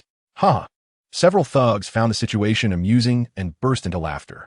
Fiola activated her super speed, stepping forward with her left foot and instantly appearing in front of the thug, grabbing his arm and bending it in the opposite direction, then raising her foot to kick his leg, breaking it. My arm, my leg. Thug number 1 knelt on the ground, howling in agony. The other thugs were momentarily stunned, realizing their comrade was screaming on the ground. They had just been laughing, but now they failed to react, not yet aware of the seriousness of the situation. What? She's actually a trained fighter. She must be a bodyguard. Let's all go and take her down. The thug leader said in surprise, silently retreating behind the others. Fiola smirked. As the thugs charged at her, she swiftly swung her right hand, striking the two on either side. Bang! Thug number 2 and 3 flew back, crashing hard into the wall. Thug number 2's shoulder was severely deformed from the impact, while thug number 3's chest caved in. Thugs 4, 5, 6, and 7 watched in wide-eyed shock, their pupils dilating as fear began to take root in their hearts. Not good. Thugs 4 and 5 rushed in quickly, unable to stop due to inertia, watching helplessly as they drew closer to Fiola. To Fiola, the thugs' movements appeared to be in slow motion. Before thugs 4 and 5 could back away, Fiola executed a stylish spinning side kick, striking thug number 4 in the head. Thug number 4 spun through the air like a giant windmill, then slid along the ground, leaving a long scuff path. Thug number 5, panicking and trying to retreat, found himself leaning forward due to his speed, but had already turned around by 5 degrees. His eyes desperately searched for an escape route behind him. Fiola quickly turned around, raising her long, beautiful leg for a left front kick. Crack! The sound of breaking bones echoed as thug number 5 was struck hard in the waist, his body folding in half and flying away. Thug number 7, seeing he was closer to Han Xiuyue and Xiaomei, charged toward Han Xiuyue in hope. He believed that if he could grab the middle lady boss as a hostage, that black-dressed bodyguard wouldn't dare to act rashly. He doubted that the slender lady in the red dress could fight well either. Han Qiuya signaled to Fiora with a glance, indicating that she didn't need to come over. The Terminator, Xiaomei, stepped forward and stood in front of Han Qiuya. When the thug number 7 saw this, he raised his fist and swung it at her, but Xiaomei met him with a punch. With a crack, the thug's arm broke instantly. My hand. The thug hadn't finished shouting when Xiaomei had already grabbed his arm and lifted her long, beautiful leg to kick at his waist. Bang!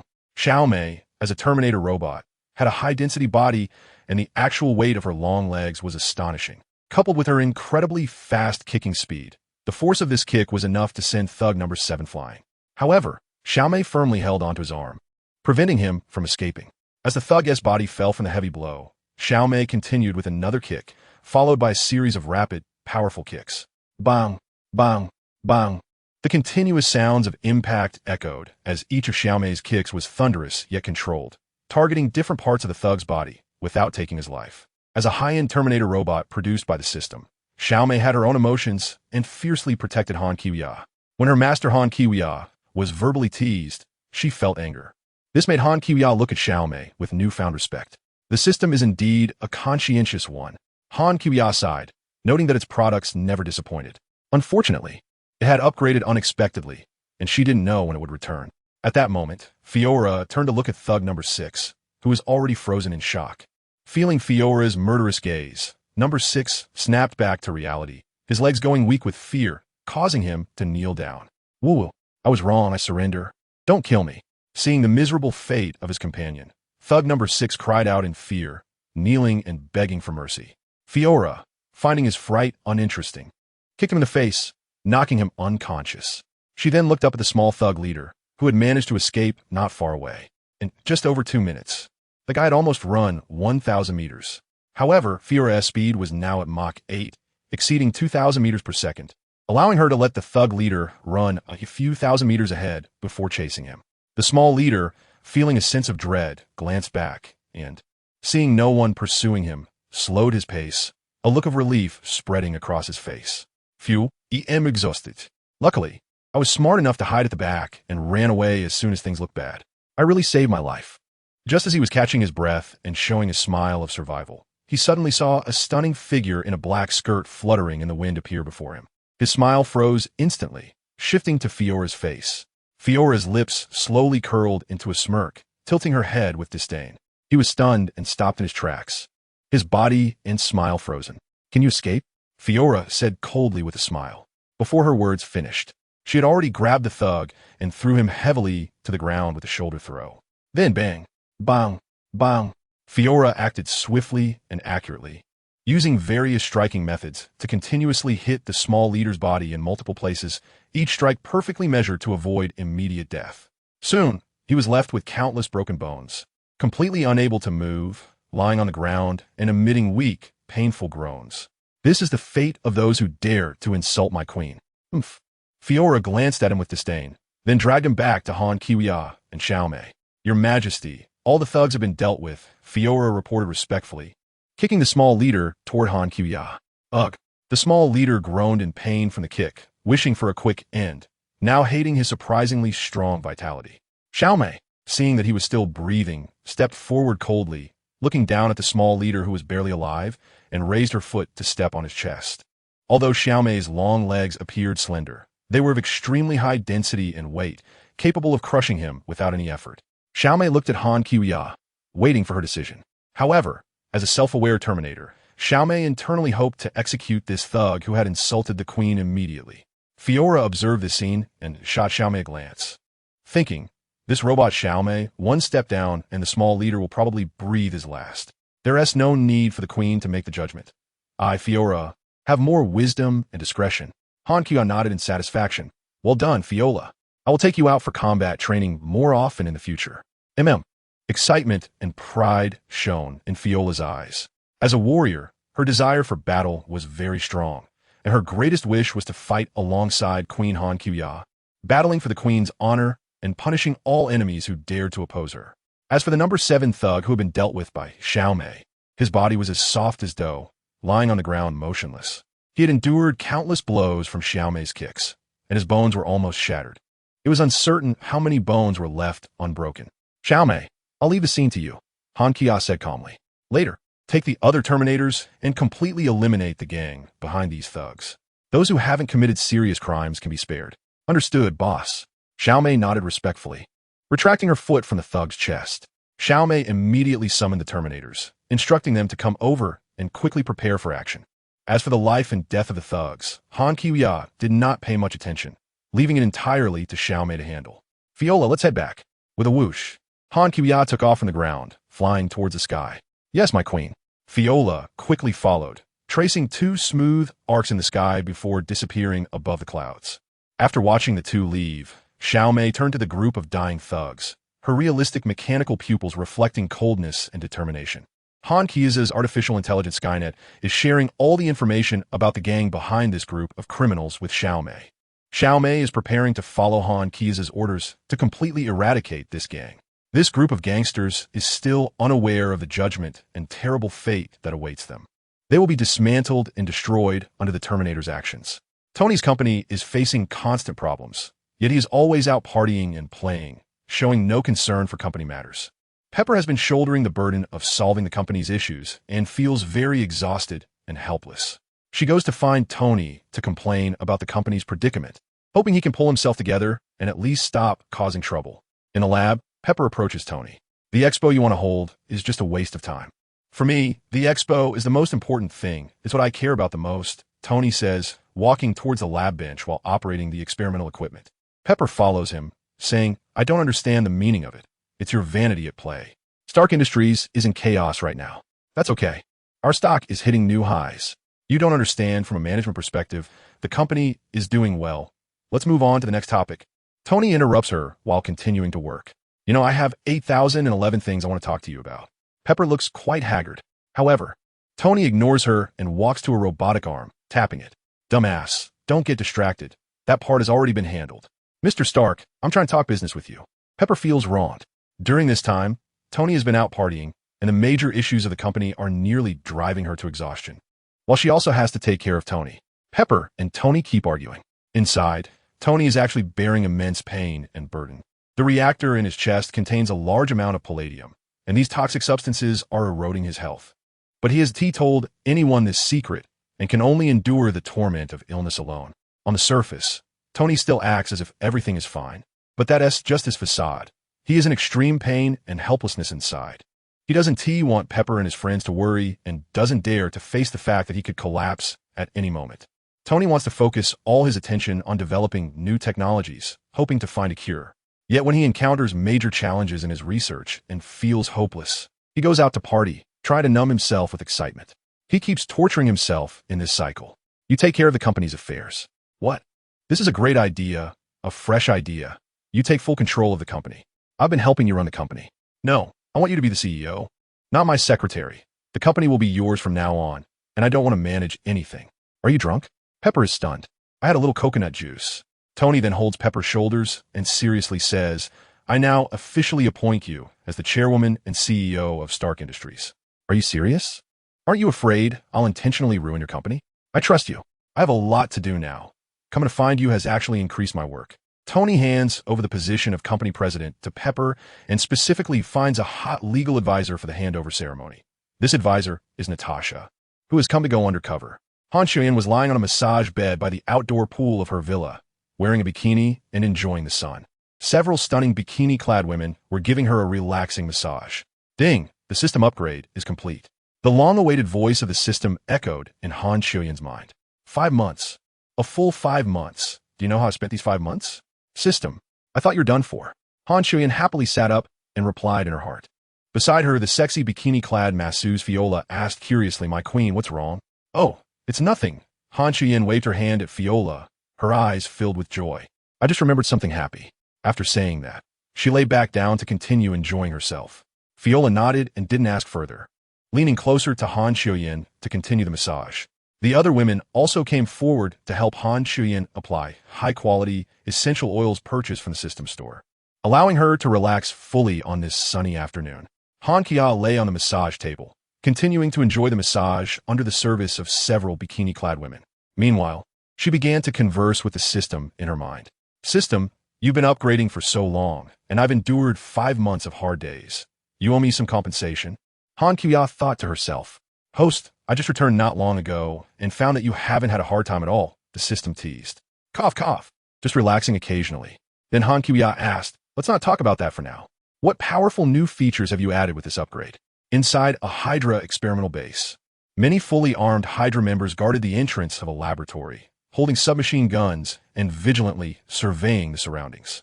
Inside the laboratory, several researchers in white coats were carefully preparing for an experiment. One member, filled with excitement, carefully picked up a long hair from a glass sample tray with tweezers. Mumbling to himself, I can hardly believe it. This is truly a hair from Wonder Woman. We Hydra actually got our hands on it. Its quality and structure must be amazing. We need to thoroughly test it. Several members clamped the hair at both ends with fixtures and carefully secured the hair sample on the workstation. Another person brought over a large, specially designed high-grade electric saw and excitedly said, let's use this special saw to test the strength of the hair. It can even cut diamonds. All right, let's start the experiment. Several researchers said eagerly. He flipped the switch on the saw, which buzzed to life, its sharp gears spinning rapidly. He slowly moved the rotating saw blade to the hair. The blade made a clinking sound as it touched the hair, but the hair remained motionless, and the researcher's eyes widened in disbelief. He increased the saw's power and speed. The electric saw emitted a high-frequency vibration, and sparks flew, but the hair was still unharmed. This is incredible, he exclaimed, cranking the saw's speed to maximum. The saw buzzed loudly, the motor whirred madly, and sparks flew as the blade rubbed against the hair. At that moment, the saw made a sharp crack, and the blade snapped, while the saw jerked and stopped operating. My leg. A piece of debris grazed someone, but it was just a minor injury. Several people rushed in from outside to help him tend to his wound.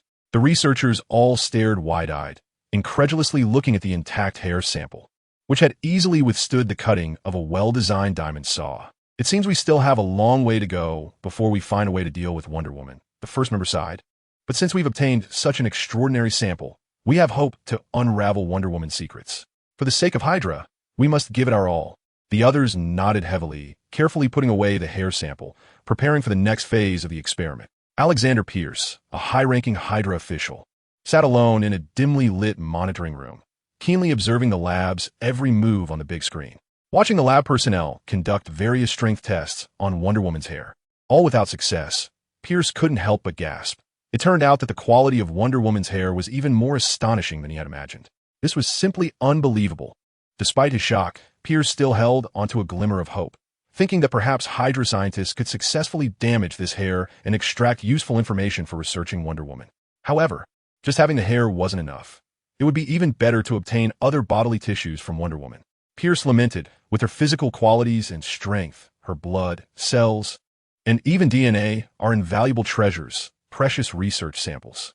What Pierce did not know was that Han Kiwia's artificial intelligence, Skynet, was also watching along with him, synchronously monitoring everything. Skynet did not trigger any system anomalies, and no one was aware of its existence.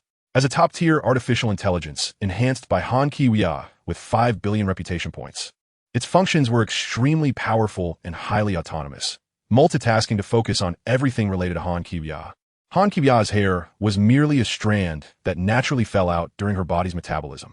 She hadn't paid much attention to it before, but she didn't expect Hydra to get hold of a single hair from her. Upon learning that Hydra had obtained her hair, Han Kiwia wasn't worried about any significant threat. The mere technology of Hydra trying to extract useful clues from her was like a fool's dream. She decided to release the video of Hydra's experiment online. For her, it was a great opportunity to boost her exposure and reputation, showcasing the quality of her hair to gain prestige. As for Hydra's schemes, she didn't take them to heart at all. Let the whole world see how great this hair is, Han Kiwia said with a smile to Skynet. As you command, Master. Skynet immediately executed Han Kiwia's instructions. Soon, under Skynet's operation, the video titled "How Hard is Supergirl's Hair?" quickly went viral on major social media platforms. After watching the video, people online left numerous comments. Wow, Supergirl's hair is so amazing. One hair can defeat a professional chainsaw. The quality is just too good. Which organization's lab is this? I think I've discovered a big problem. Supergirl's image in my heart has upgraded again. Hair harder than steel. Her strength is simply impeccable. I'm curious if all of Supergirl's cells are this powerful. Her physical strength is truly fascinating. Just a passerby. My idol is so awesome. She's a goddess among humans. True fan. Come on, trying to prove how powerful Supergirl is with a single hair? Is this video real? Don't be fooled, everyone. Hater. What if Supergirl's nearly invincible power goes out of control one day? She still needs to have her superpowers limited. It would be best to bring her under government jurisdiction to prevent unforeseen circumstances. Hater, shut up. True fan replied to the hater. Ding. Congratulations, host. You have gained 66 prestige points from Tepulang. Ding. Congratulations, host. You have gained 86 prestige points for Banner. Ding. Congratulations, host. You have gained 43 prestige points from Lee Si. Ding. Congratulations, host. You have gained 17 prestige points from Nick. Ding. Congratulations, you have gained prestige points from Wong Laowu. The system quickly announced one name after another along with their corresponding prestige points. At first, Han Kiwia was intrigued to hear familiar names, but after a while, the frequent system notifications made her a bit impatient. All right, system, turn on silent mode. Han Kiwia said, Okay, host, silent mode has been activated. You can check the historical records of any prestige points provided at any time. The system stopped its audio prompts. Han Kiwia was pleasantly surprised by this new feature. The system could not only display the names of those providing prestige points, but also allow her to check any related historical records. From then on, it would be clear who the haters were and who the true fans were. In addition, the system had also enhanced many features. In the system store, if Han Kiwia personally defeated an enemy, the prestige points required for that enemy's superpower would be discounted. The above are the optimizations and improvements regarding prestige points. After this upgrade, the system also enhanced and optimized the acquisition and usage of points. First, besides defeating enemies in battle herself, Han Kiwia could also gain system points if her loyal subordinates achieved victory. Second, the cooldown time for traversal is now only 10 days, and shortening it by 1 day requires only 1,000 points. System, which of my subordinates are considered loyal to me and can go out to battle to earn points? Ankia Inkuriet. Host, currently, Fiora, Terminator Xiaomei, and all ordinary Terminators can provide corresponding point rewards if they achieve victory in battle, depending on the strength of the defeated enemies. The system quickly replied, Great, from now on, for those weaker enemies, I can just send my subordinates to deal with them. I can relax and enjoy.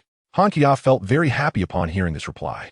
Tony and his bodyguard Happy were energetically practicing boxing in the ring. At this moment, Pepper Potts walked over, followed by Tony's legal advisor and notary, Natasha. The notary is here. Tony, could you come over to sign the company transfer documents? Pepper said straightforwardly. finding a spot to sit near the ring. I'm working out with Happy. Let's talk after we're done, Tony said, seizing the opportunity to sneak in a punch at Happy while he was distracted by Natasha. What was that? What a dirty trick, Happy complained, clearly displeased with Tony's punch. Though both were wearing protective gear, so it didn't hurt much. This is free fighting. Come on, continue training with me, Tony said enthusiastically. However, just as Happy was preparing to re-engage, Tony noticed Natasha entering and was captivated by her tall and graceful figure, unable to resist stealing a few more glances. Happy seized a moment of Tony's distraction and lightly punched him in the chest. Oh, lesson 1.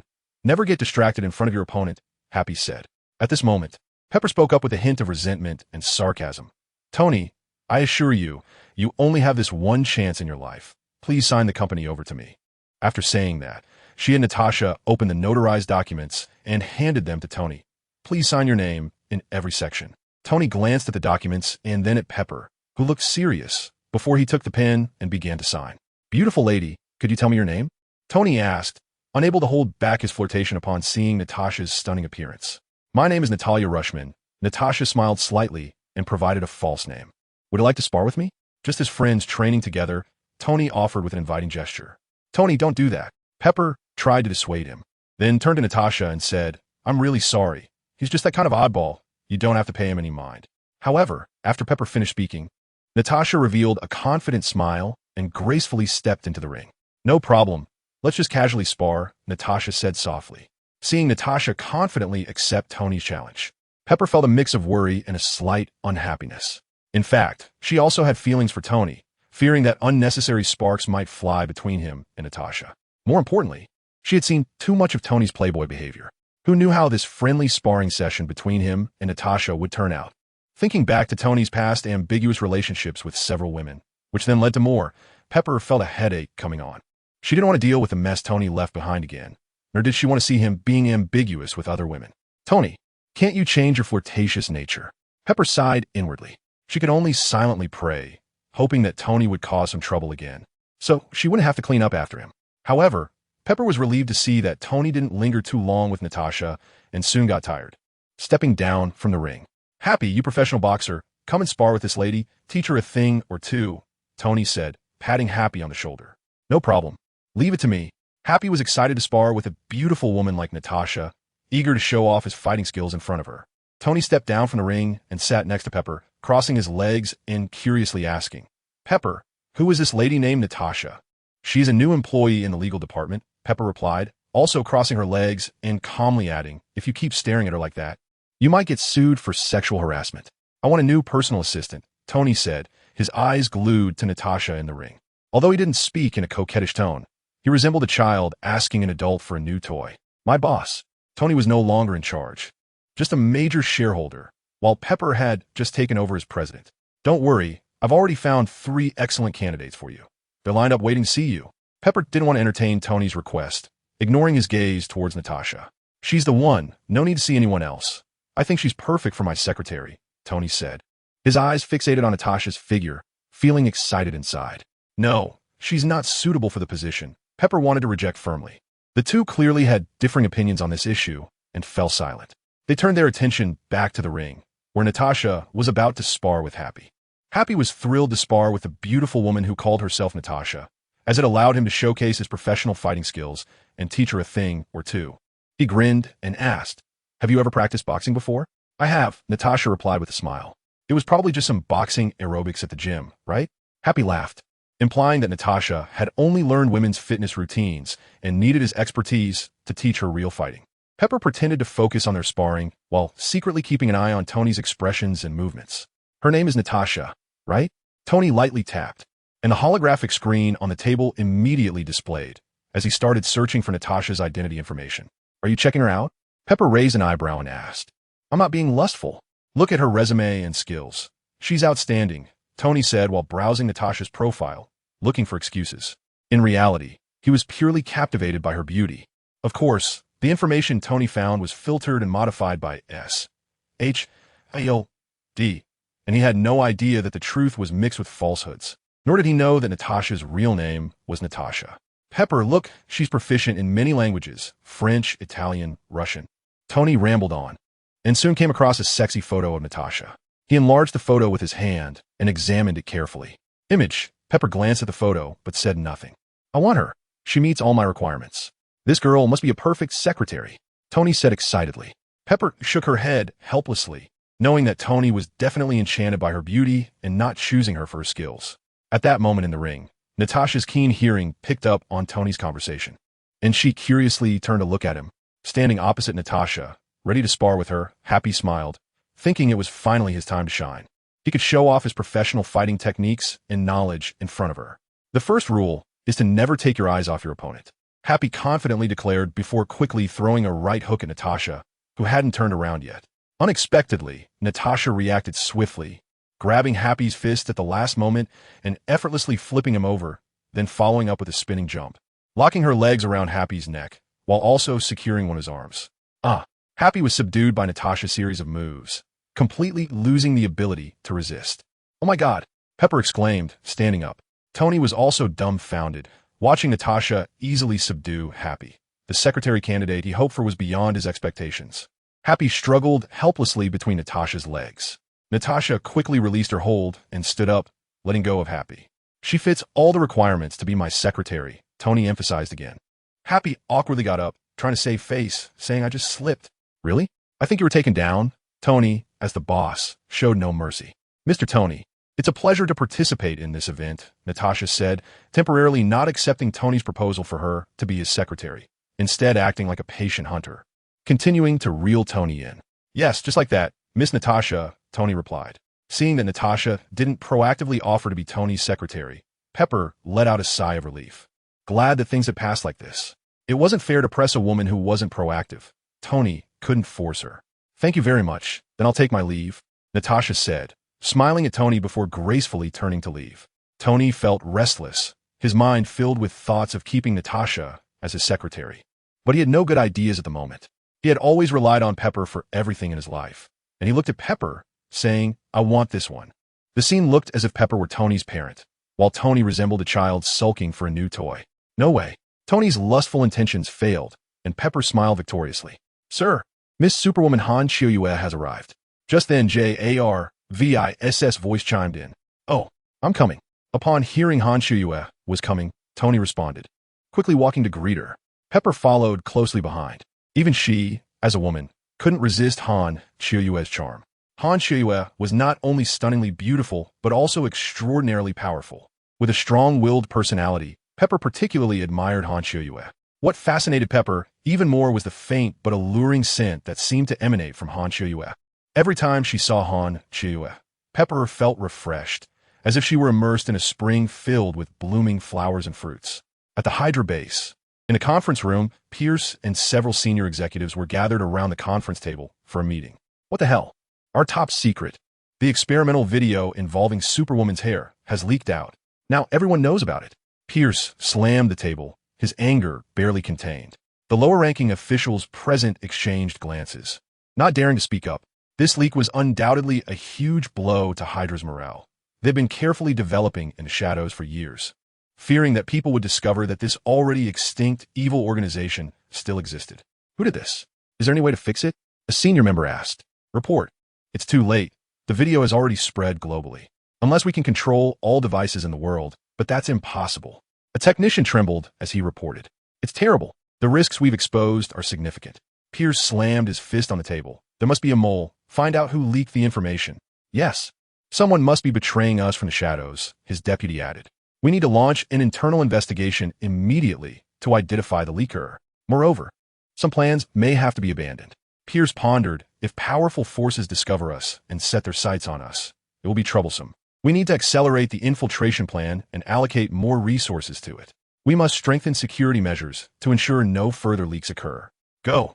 Execute this immediately. Pierce commanded. Especially you, the team focused on Superwoman. Your mission must be expedited. Understood. The head of the specialized team responded. Idol, did you come to see me for something? Is something wrong? Tony asked. Miss Chia, welcome, welcome.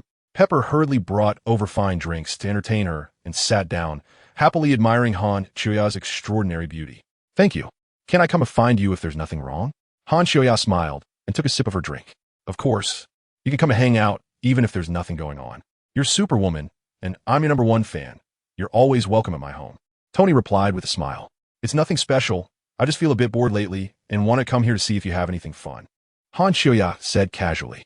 Han Qiuya has already allowed her subordinates, Fiora and Terminator Xiaomei, to go out and take care of some bad guys on their own, gaining system points through victories in battle. She only needs to step in personally when her subordinates encounter strong enemies they cannot handle. Han Qiuya remembered the plot. Tony was about to participate in a car racing competition and would encounter the villain. She had to join in on this spectacle, have some fun, and see some of Tony's spotlight to gain more prestige. You're just in time. I'm about to go to a car racing competition. Are you interested in coming along? Tony excitedly described the fun, boasting about his skills, completely forgetting about the worries of palladium poisoning in his body. I'm really good at driving, you know. How's your driving skill? If you can't drive, you could just watch me perform. I don't need to drive myself. My racing car can drive autonomously. Han Kia smiled mysteriously. Autonomous driving technology? That's amazing. I really want to see it. You must come, Tony said excitedly. Tony, Pepper wanted to say something, but was interrupted by Tony. It's settled then, Tony quickly said. Pepper, don't worry. I can guarantee his safety with me around, Han Qiuya said. All right, since Supergirl says it's fine, then I'm at ease, Pepper said, helplessly watching Tony's reaction, thinking that Tony would probably get into trouble again during the competition.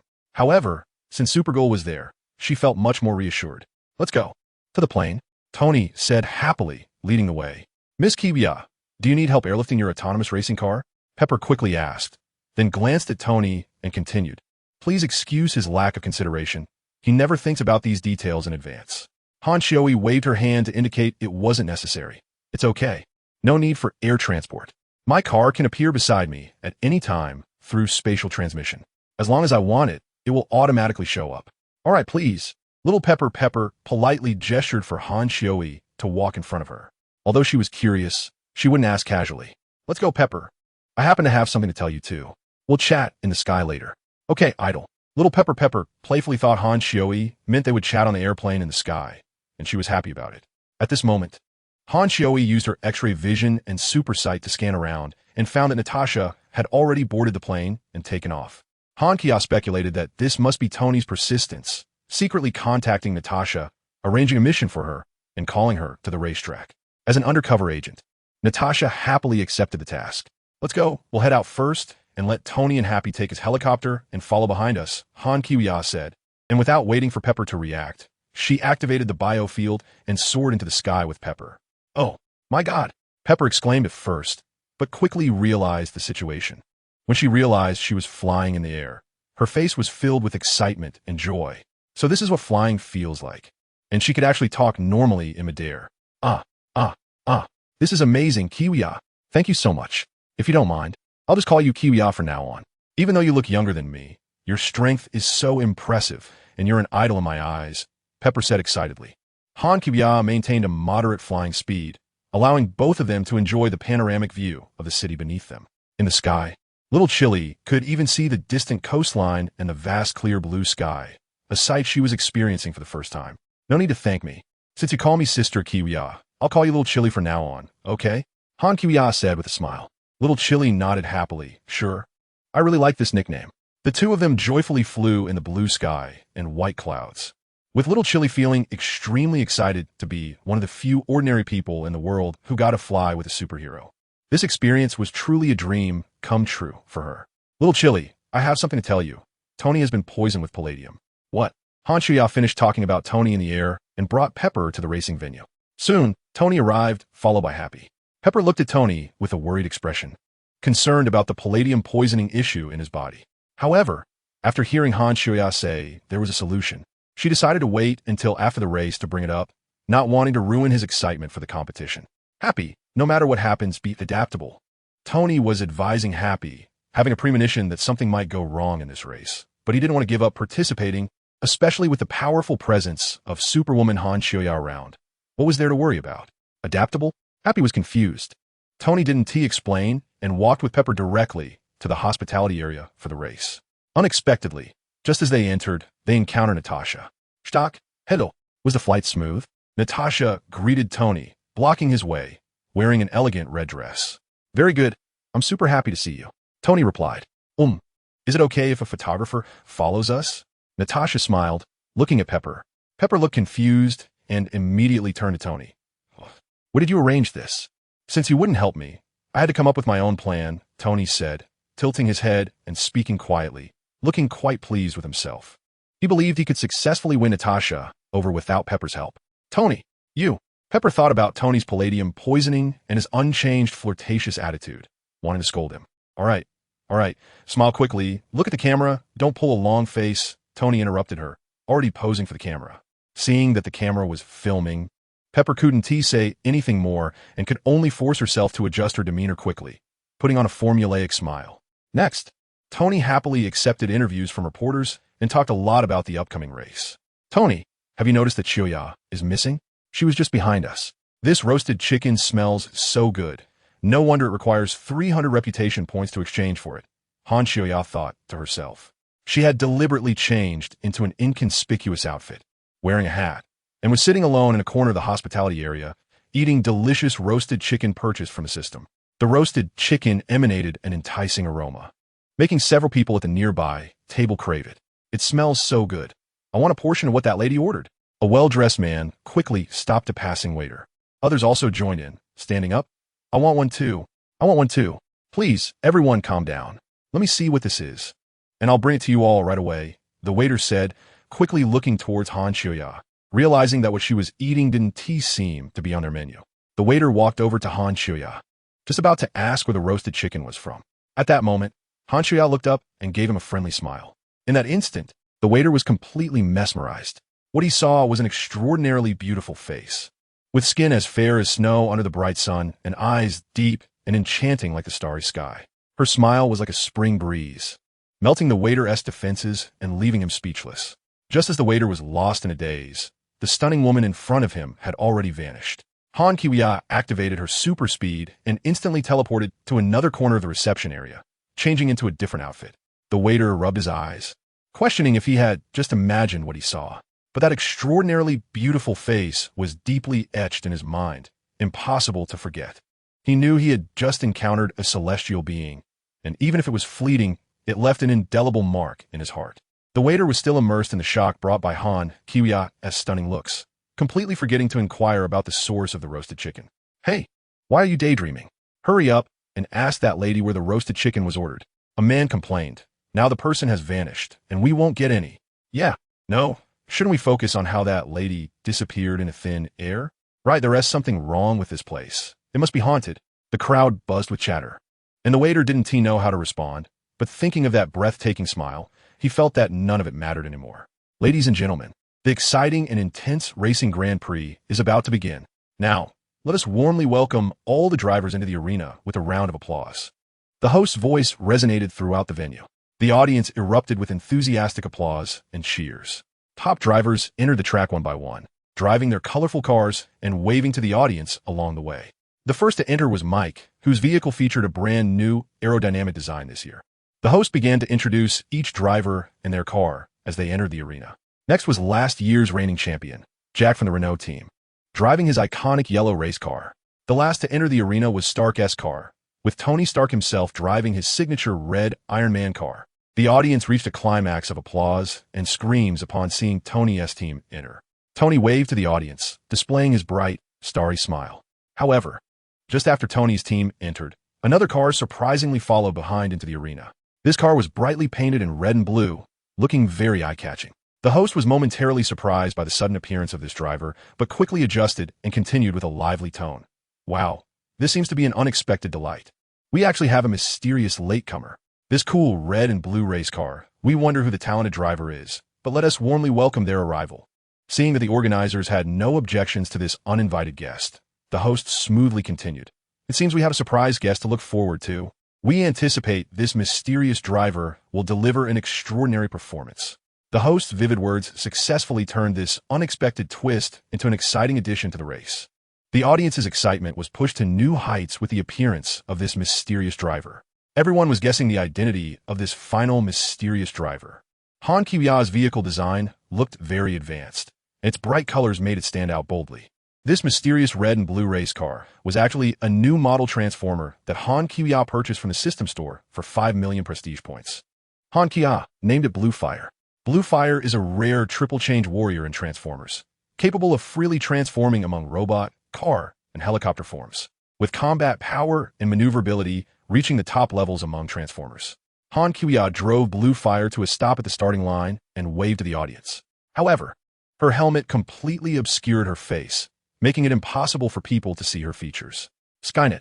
Open my personal account on all social media platforms and live stream my entire race and subsequent battles. As you wish, Master. Just as Skynet finished speaking, Han Kuya's social media account was simultaneously registered on various platforms. A superhero comic image was set as her default avatar. The live stream video started broadcasting on all platforms at the same time, with Skynet using its incredible capabilities to place Han Kuya's live stream at the top of the homepage on all platforms. The title of the live stream room was Superhero Racing Live. As soon as the stream started, it attracted many curious viewers who clicked in, and the comments flooded the screen. Is this a promotional gimmick? A superhero is participating in a car race?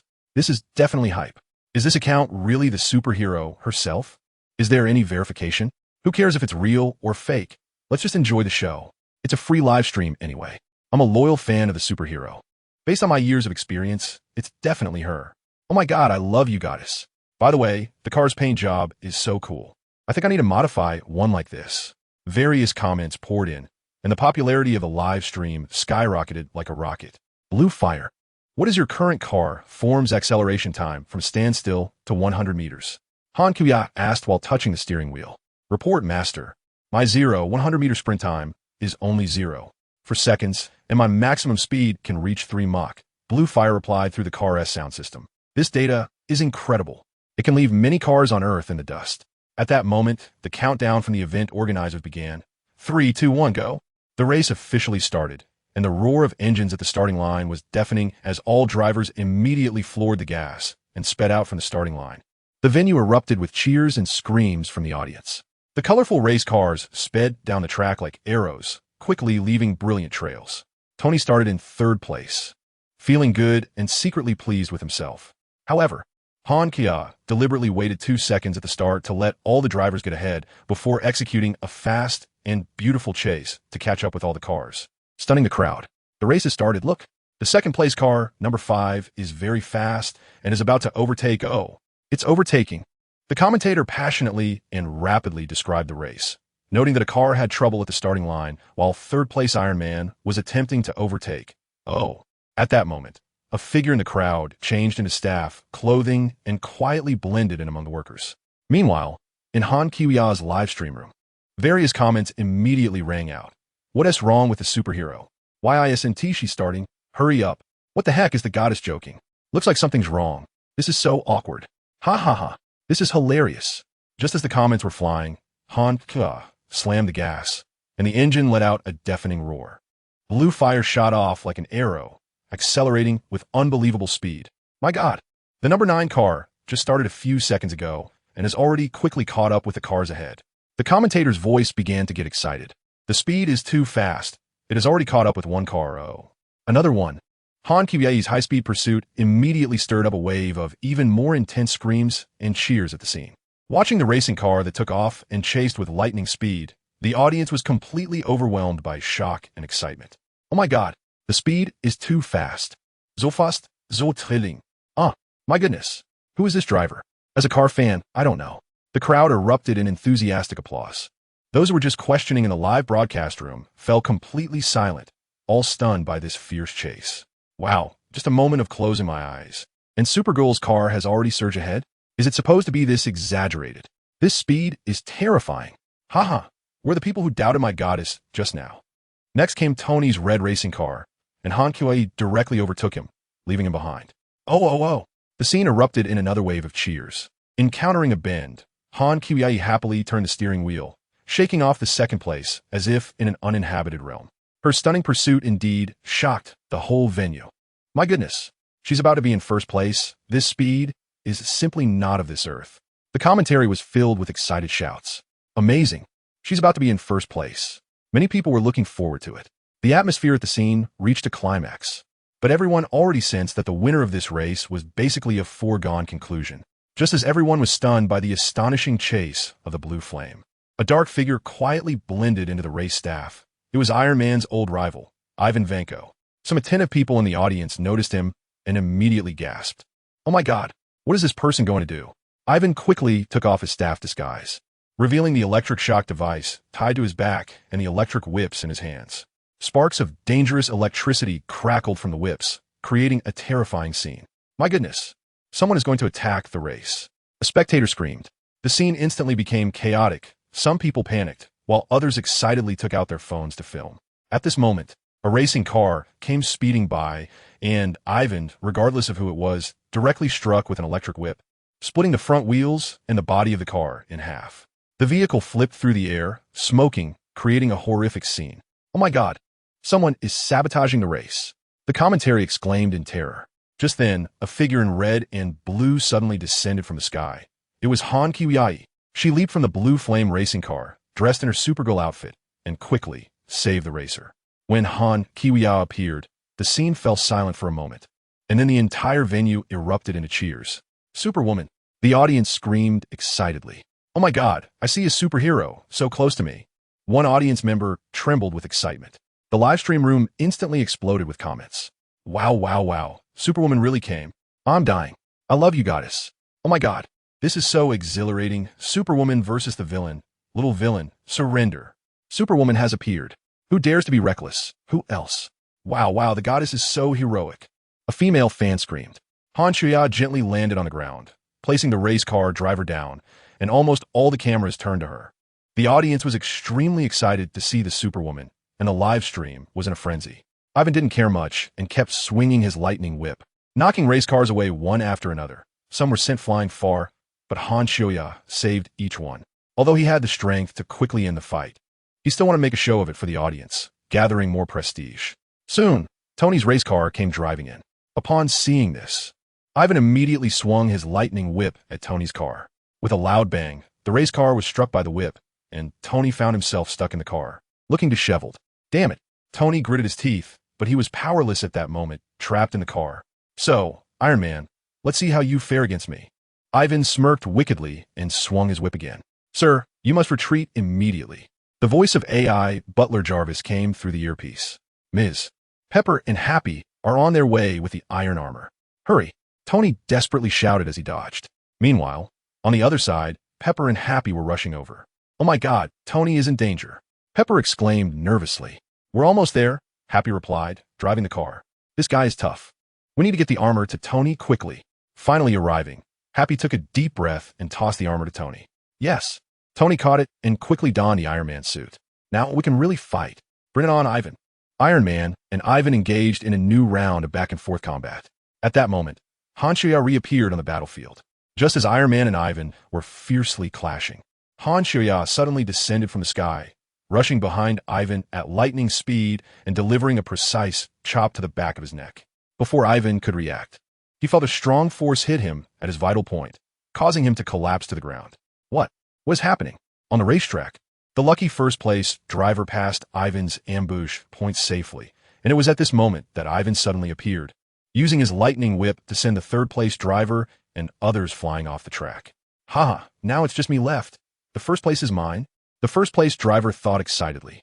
Just then, a deafening explosion echoed across the racetrack.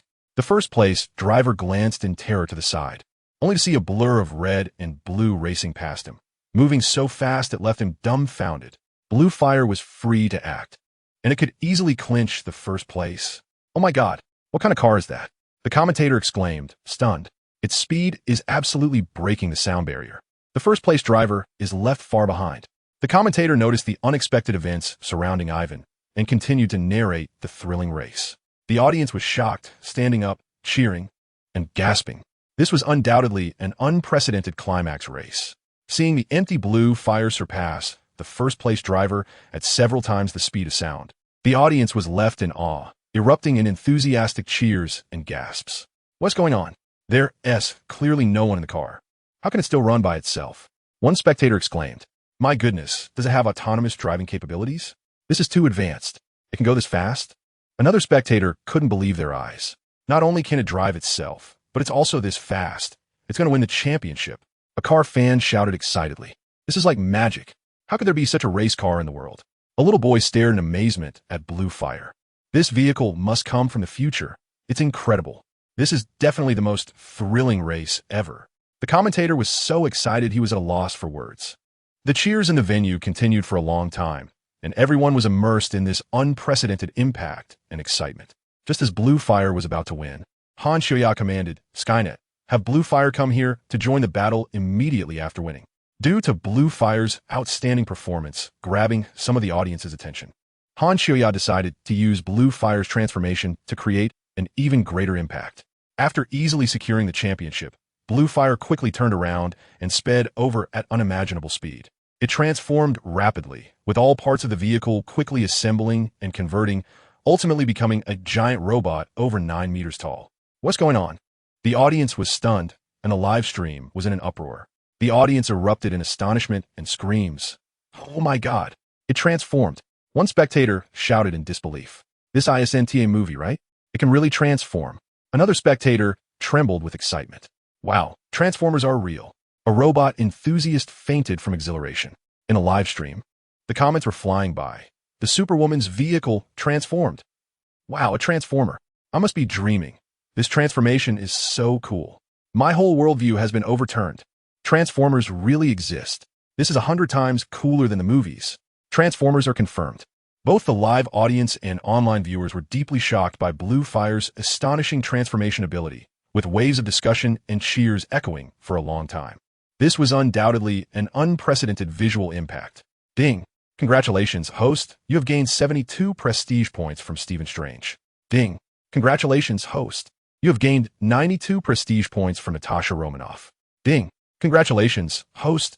You have gained 98 prestige points from Wang Xiaoer. Ding! Ivan, just struck down by Han Xiuya. Shakily got to his feet. Thankfully, Han Xiuya hadn't used much force, or Ivan would have been done for. Just as Tony was about to step forward to finish Ivan off, Blue Fire zoomed past at incredible speed, rapidly transforming into a 9-meter-tall giant robot in front of him. What? Tony was left speechless by this astonishing scene.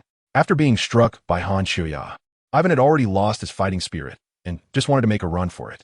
If I had known Superwoman was here, I wouldn't have dared to show up. But just as Ivan stood up, a massive shadow loomed over him, completely blocking out the sunlight. Looking up, he saw the giant Blue Fire robot towering above him. Blue Fire's mechanical hands transformed into gigantic plasma cannons aimed at Ivan, silently watching him. Ivan felt speechless inside, thinking, I'm just a small villain. Do you really need such a grand display to deal with me? Another Transformer and Superwoman. Ivan glanced at Tony, thinking something. Upon seeing Ivan's gaze, Tony looked at Han Xiuya, then told Ivan, I suggest you surrender quickly, Ivan. The Transformer-esque cannon could turn you to ash in an instant. Ivan felt speechless again. Do you really need to use a cannon to blast me, a mosquito? What else can I do but surrender? Ivan awkwardly raised his hands, and the staff on the sidelines quickly came over to subdue him and take him away as the situation stabilized. At that moment, a large number of excited spectators rushed towards Han Xiuya. Superwoman, don't go. Can I have your autograph? Shouted a boy in a checkered shirt, holding a photo of Han Xiuya. Goddess, I love you. Can you sign this for me? An audience member exclaimed, dancing with excitement. Goddess, don't go. Seeing the crowd surge towards her, Han Xiuya quickly shouted, Blue Fire, transform into a helicopter. Blue Fire promptly complied, rapidly transforming as the machinery shrank and expanded, eventually turning into a fully functional helicopter with the sound of whirring propellers. The approaching spectators were stunned. It can transform into a helicopter? That's amazing. Oh my gosh. The transformation process is so beautiful. Han Xiuya opened the hatch and waved to Tony. Tony, dressed in the Iron Man suit, jumped into the Blue Fire's cockpit in 2 strides, and the hatch closed automatically as Blue Fire immediately took off vertically. The audience looked up as Blue Fire soared into the sky, erupting in cheers. The goddess is leaving in a transforming helicopter. So cool. This scene I'll never forget in my life. Too bad I didn't get an autograph. The goddess's ride is just too awesome. In the live stream, the comments were flying by. Wow, the goddess's ride has a new form. Transforming into a helicopter is so hardcore. This transformation is too smooth. Full marks. Oh my God. This scene is more exciting than any movie. My pupils are shaking. The audience is so lucky. This day is just explosive. I'm jealous. This ticket is worth it. I got to see racing cars, Iron Man in action, and most importantly, I got to see the Superwoman and Transformers up close. In the prison, Tony came to see Ivan. Looking at Ivan, Tony said, The device you made is good, but the rotation speed could be faster, though it doesn't matter much. Tony checked Ivan's identity information and found out his name was Ivan Vanko. He turned out to be a former partner of Tony's father, but was later expelled from Stark Industries for some reason. It seemed this meeting was destined to be unpleasant, as Ivan didn't want to engage with Tony at all. After saying a few proud words, Tony found it uninteresting and was about to leave. Just then, Ivan spoke. "I just need to sit here and watch. The world will eventually swallow you." Tony, who had always been unwilling to admit defeat verbally, stopped and turned around. "Where do you want to see the world swallow me? In the cell? I can get you a ticket." After saying that, Tony tried to turn to leave, but heard Ivan say again, "Tony, the palladium in your chest is poisoning you, and it will cause you a painful death." Ivan laughed triumphantly, seemingly waiting for Tony's reaction. Tony's face turned exceptionally grim. He didn't say another word and turned to leave in large strides. Tony walked into the villa with a heavy heart, only to find Pepper waiting for him. "Tony, I heard you have palladium poisoning. How could you hide such a big thing from me?" Pepper asked, frowning. "What? Who told you that?" "I'm fine, I'm not poisoned." Tony forced a smile, trying to play dumb. "Stop pretending. Kiwie told me herself. How could such a big thing be hidden from me?" Pepper said a bit angrily. Tony sighed helplessly and said, "All right, I am indeed poisoned. But please don't worry about me. No need to cry for me. I will find a way." "Who would worry about you? Once you're gone, I'll look for a new job," Pepper said, teasingly trying to lighten the mood with this stubborn man. Han Kiwie had actually already given her the solution. You really don't care about me?" Tony asked, a bit confused. "I'm sorry, I shouldn't have hidden this from you. It's my fault." Tony felt genuinely sad. This is the last time. Pepper thought Tony looked a bit pitiful at that moment and didn't want to say anything more. Tony tightly embraced Pepper, and the two quietly held each other. "With you here, I will definitely get better," Tony said softly. After they embraced and cried, Pepper gently said, "You will get better. Kiwie has already told me there is a treatment method." Hearing this, Tony quickly released his arms. "Is it true? No wonder she's my idol. If the Superwoman says there's a way, it must work." Seeing Tony's suddenly bright expression, Pepper couldn't help but feel happy. "The Superwoman has saved you so many times. You must remember to thank her properly. Think about how to repay her kindness. In this lifetime, I can never repay it. I can only devote myself to her," Tony said. Just as he found hope for life, he became a bit offbeat. "Get lost." Pepper punched Tony. "What kind of character do you think you have that deserves Kiwie? Seriously, it's time to find an opportunity to express your gratitude." Tony quickly said, "I want to hold a grand dinner and invite Miss Kiwie as the most honored guest. At that time, I will sincerely thank her in front of everyone and prepare many expensive gifts for her." Pepper nodded and added, "I have a suggestion. If Kiwie doesn't mind, you could give her your Iron Man armor. That would be the most meaningful gift you could give, and it would show your sincerity." Tony pondered for a moment and said, "You're right. As Iron Man, what I'm best at is making various high-tech armors. They carry my life's work and creativity. For me, being able to give these armors to Miss Kiwie is the most meaningful gift. Although, with her super abilities, she doesn't need to rely on these external equipment. It can serve as a token of my appreciation. These armors can become special memorabilia and collectibles for her. Most importantly, it represents my gratitude towards her. Even if she doesn't actually use the armor, just accepting this gift would make me feel incredibly honored." After Tony finished speaking, he took a sip of water to calm down and added, "I will make a version of each type, except for Mark I, as gifts, and I will cover updates. Any new versions in the future, she'll get a set." "Well, I think that's good. You decide your own matters," Pepper said, feeling happy but also curious. Why exclude Mark I? That set is in her hands. I don't even have it. Tony asked lightly, "By the way, how exactly is my palladium poisoning going to be resolved?" Pepper shot him a glance, half exasperated and half concerned. "You are too carefree. You clearly know nothing about the solution, yet you think you're saved. I'm a true fan of the Superwoman, so of course, I trust her. If she says there's a way, then there definitely is," Tony said confidently. Pepper was speechless and could only explain.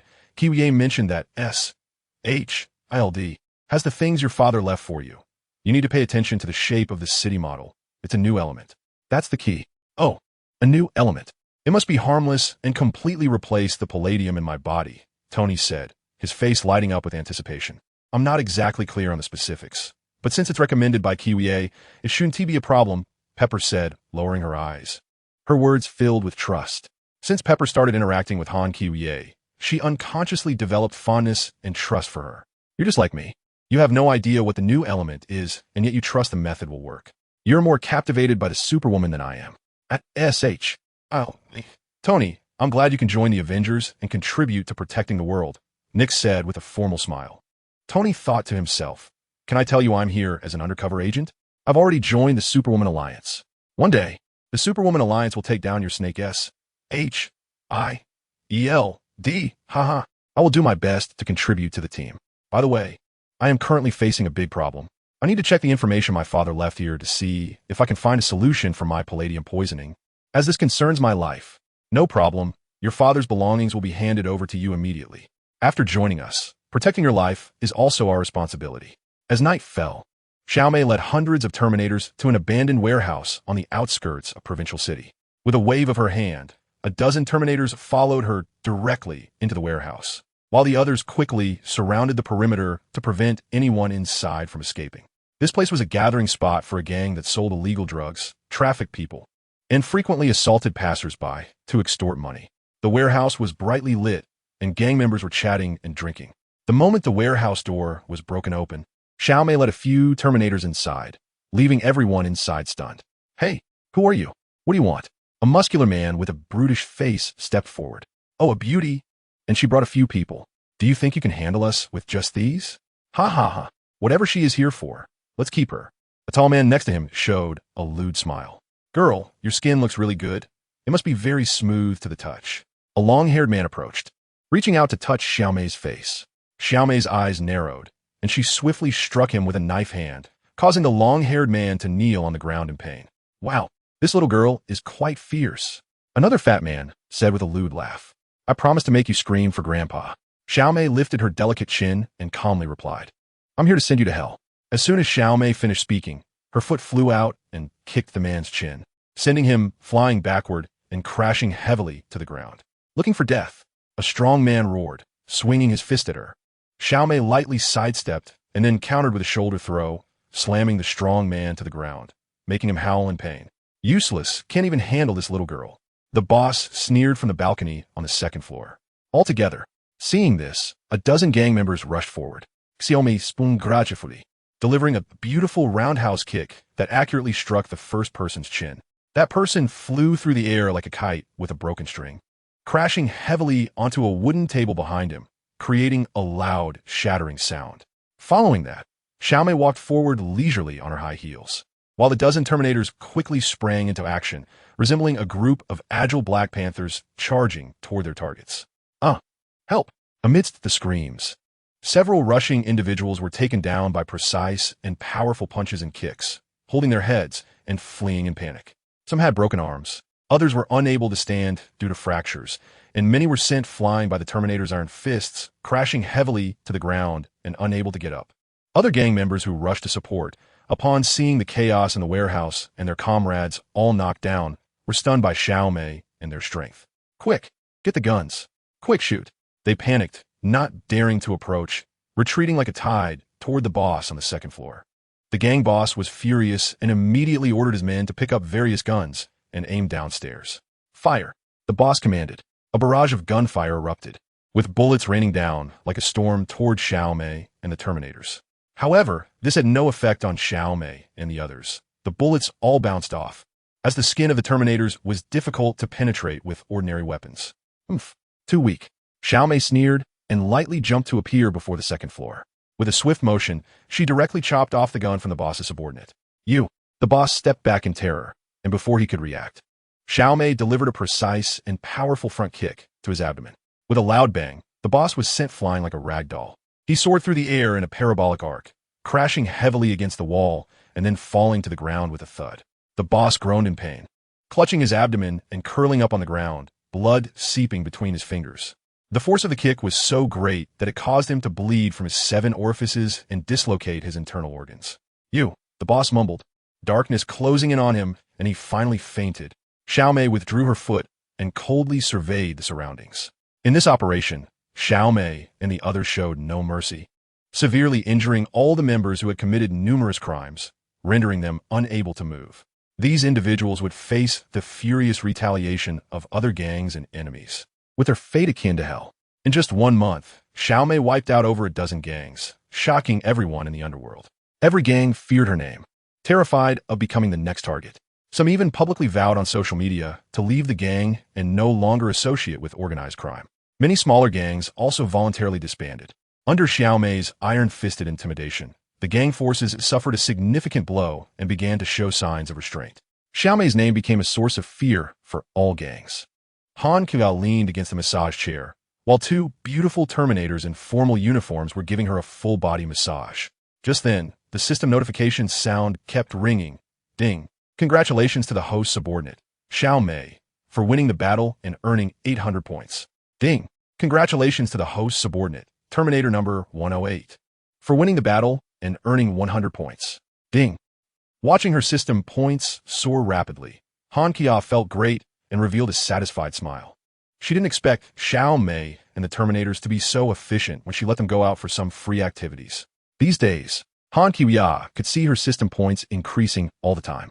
Han Kia nodded with satisfaction, continuing to enjoy the pleasure of a full-body massage. System.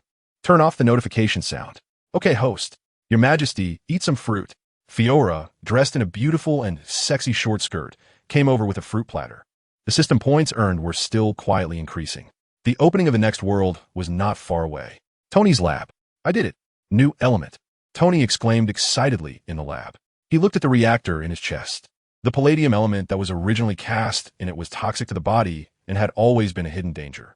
But now, a new ultra-rare element had perfectly replaced the palladium, not only being non-toxic, but also providing even stronger energy. Goodbye, annoying palladium. Tony relievedly disassembled the old reactor and patted the new reactor, saying, from now on, I'll rely on you, little guy. A brand new element with stronger energy meant there would be great room for improvement in the Iron Man suit's capabilities. Tony happily continued to debug the new device. Although he was tired, he didn't want to rest. Instead, he planned to upgrade the new suit and develop a version that could be mass-produced quickly, believing that with his own genius, he could definitely create an unprecedented, powerful suit. He would definitely give the latest version to the superheroine Han Kiwiya, which might surprise her. The sounds of Tony tinkering echoed in the lab for a long time. Far away in Hammer Industries, Ivan Vanko had been rescued by Hammer Industries boss, Justin Hammer. I think we have a common goal, Justin Hammer said, looking at Ivan, intending to utilize his research capabilities. Tony, there's something you have to deal with. Rhodey nervously approached Tony. The urgency in his tone was clear. Tony was fully focused on the experiment at hand and did not respond to Rhodey's words. Listen, I've been negotiating with the Council's Avengers all day. Try to convince them not to send tanks to forcibly take your Iron Man suit. Do you understand? They want to take your suit. Rhodey raised his voice, trying to get Tony's attention. Last time, you publicly refused to hand over the technology to them in Congress. Now, they want to achieve their goals by force. Are you even listening to me? Rhodey muttered to himself for a long time, and Tony still did not respond. Can I do good with my suit? How can they ensure it won't be misused? After a while, Tony finally spoke, his tone filled with resistance. They claim is to control uncontrollable factors and maintain national stability and security, to be responsible for the country. If necessary, they will take action against you. Rhodey repeated the official rhetoric. Have they considered taking military action against the superheroine? Tony retorted sarcastically. The superheroine is too powerful. In fact, some radicals have thought of this. But considering the superheroine's speed and ability to come and go without a trace, taking military action against her is too risky. So they don't dare to take that risk for now? Rhodey continued to explain. Isn't this bullying honest people? Let them come. Tony, you don't want to hand it over. I'll try to cover for you, but we need to think of a good solution. After thinking for a moment, Tony said, that silver one, you wear it? Just say it's the most advanced version. Okay. Ivan, what is this? Is it a helmet? Justin Hammer looked at the completed robot, puzzled, and asked, how do you put your head inside? Jack, can you try to put your head in? Jack picked up the helmet and tried it, but it didn't fit. He shook his head. See, Ivan, the head can't fit in. I need armor that people can wear like Iron Man's suit. Do you understand what I mean? Justin said unhappily, remote control is better. Letting people drive it directly will cause trouble. I designed it as a drone suit, Ivan explained. The expo is coming soon. You'd better show me something impressive and don't mess it up. Pepper, I want to go to the expo too. I want to go with you. Tony, holding a box of strawberries, went to find Pepper. Hearing Pepper talking on the phone about the expo, he quickly said, after experiencing life and death, I've started to value our relationship more and want to take it further with you. You have 30 seconds, 30, 29, 28. Pepper thought Tony was just whimsically wanting to do something boring and didn't want to waste her time. Wait, do you know how short life is? If you don't express your feelings, you'll regret it for life. I just realized this recently, and what I want to say is, Tony, usually a playboy, was a bit stammering. Stop right there, okay? If you say I owe any more time, I'm leaving. At Stark Industries, I still have to help you deal with various messes every day. Pepper impatiently interrupted him, glancing at the box of strawberries in Tony's hand, a bit speechless. You brought me strawberries? That's the only thing I'm allergic to. Get out. Tony left in a dejected manner. Skynet, how many members of the Terminator have successfully joined S.H.I.L.D. as undercover agents? Report, Master. Currently more than 100 Terminators have successfully entered S.H.I.L.D. and gained their trust, Skynet replied. Although I've tried to cover for their identities, Xiao Mei and others are still worried that the number is too large and may expose us, so the number of undercover agents is growing slowly. However, we are also trying to arrange some Terminators to infiltrate other important organizations and industries. Good job, keep it discreet. Han Qian nodded. Notify Xiao Mei to not be too conservative. Just disguise as Hydra infiltrating S.H.I.L.D. and if discovered, claim to be Hydra. Natasha, there's something important to tell you. I found traces of Hydra within S.H.I.L.D. Nick Fury said sternly to Black Widow. What? Are you sure? Natasha asked in disbelief. I've investigated and found some suspicious information proving that Hydra elements have infiltrated S.H.I.L.D. Nick replied. They are disguising themselves as S.H.I.L.D. agents and have gained a certain level of security access. I need your assistance to monitor the movements within the agency, and if you discover any more issues, inform me immediately. Okay, I will keep an eye on it, Natasha nodded. Subsequently, Natasha followed Pepper to the expo, as she was still officially Pepper's secretary. Natasha and Pepper sat in the audience, watching Justin Hammer passionately give a speech on stage. Thank you all for coming. For a long time, our country has urgently needed to strengthen security guarantees. When Iron Man appeared, I once thought the days of innocent deaths were gone. But unfortunately, his technology is still a secret, which is unfair and unreasonable. Pepper shook her head as she listened from below. And today, the U.S. military will be renewed with Hammer's unmanned robots. As the exciting music played, Justin Hammer's speech reached a climax. Showcasing his products as a row of robots slowly rose on stage. Air Force, Navy, Army. Justin Hammer raised his hand to introduce. The audience was shocked, and a wave of admiration and discussion erupted from the crowd. Many people stood up to applaud and cheer, their faces filled with awe and excitement. However, some audience members looked serious, worried about the rapidly escalating military technology on stage.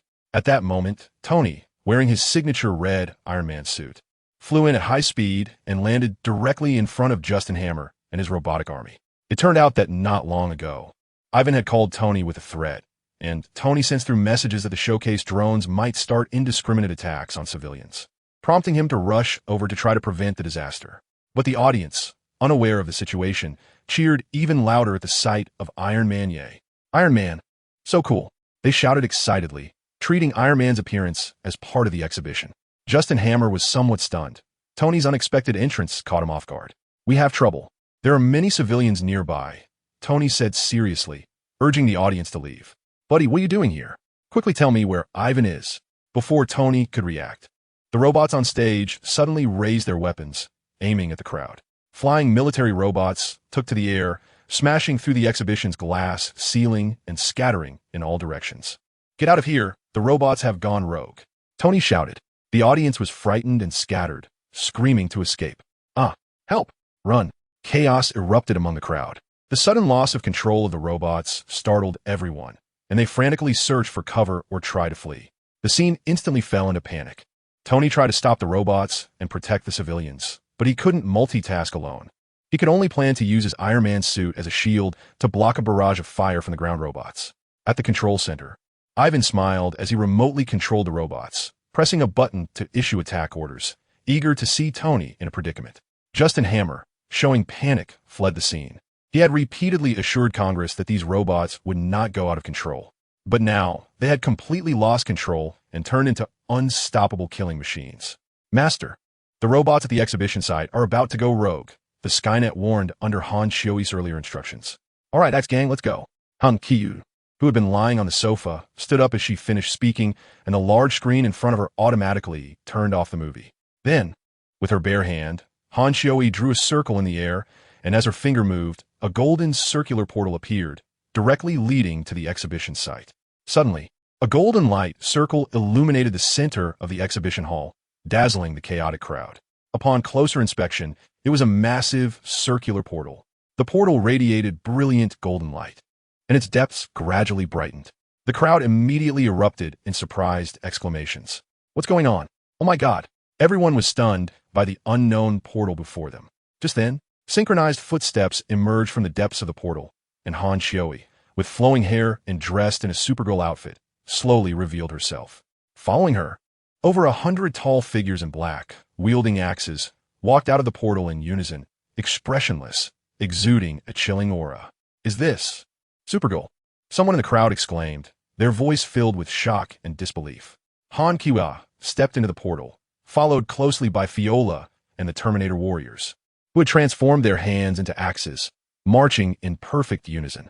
When Tony saw the sudden appearance of the portal and Han Qiwa, he was initially shocked by the unknown magical portal, but he quickly realized that the situation had turned in his favor. "Great! The Superwoman has arrived. Along with so many helpers, the advantage is mine now. Those damn robots are going to be finished soon," Tony said happily, his tone filled with confidence. "But why are these men in black wielding axes? Are they that strong in combat?" "Fiola, let's deal with the Air Force robots. Leave the ground ones to the Axe Gang," Han Qiwa said, and in a flash, she flew into the sky at 670 Mach, leaving behind a golden red light in the sky. Fiola looked up in admiration at the direction Han Qiwa had gone, her eyes filled with awe. When she spoke, her tone was eager. "At your command, my queen." After saying that, Fiola also flew into the sky to join the battle. Although her current flying speed was only 18 Mach, she was thrilled to fight alongside the queen. The warrior genes of Krypton made her love combat by nature. "Tony, I'm here to support you."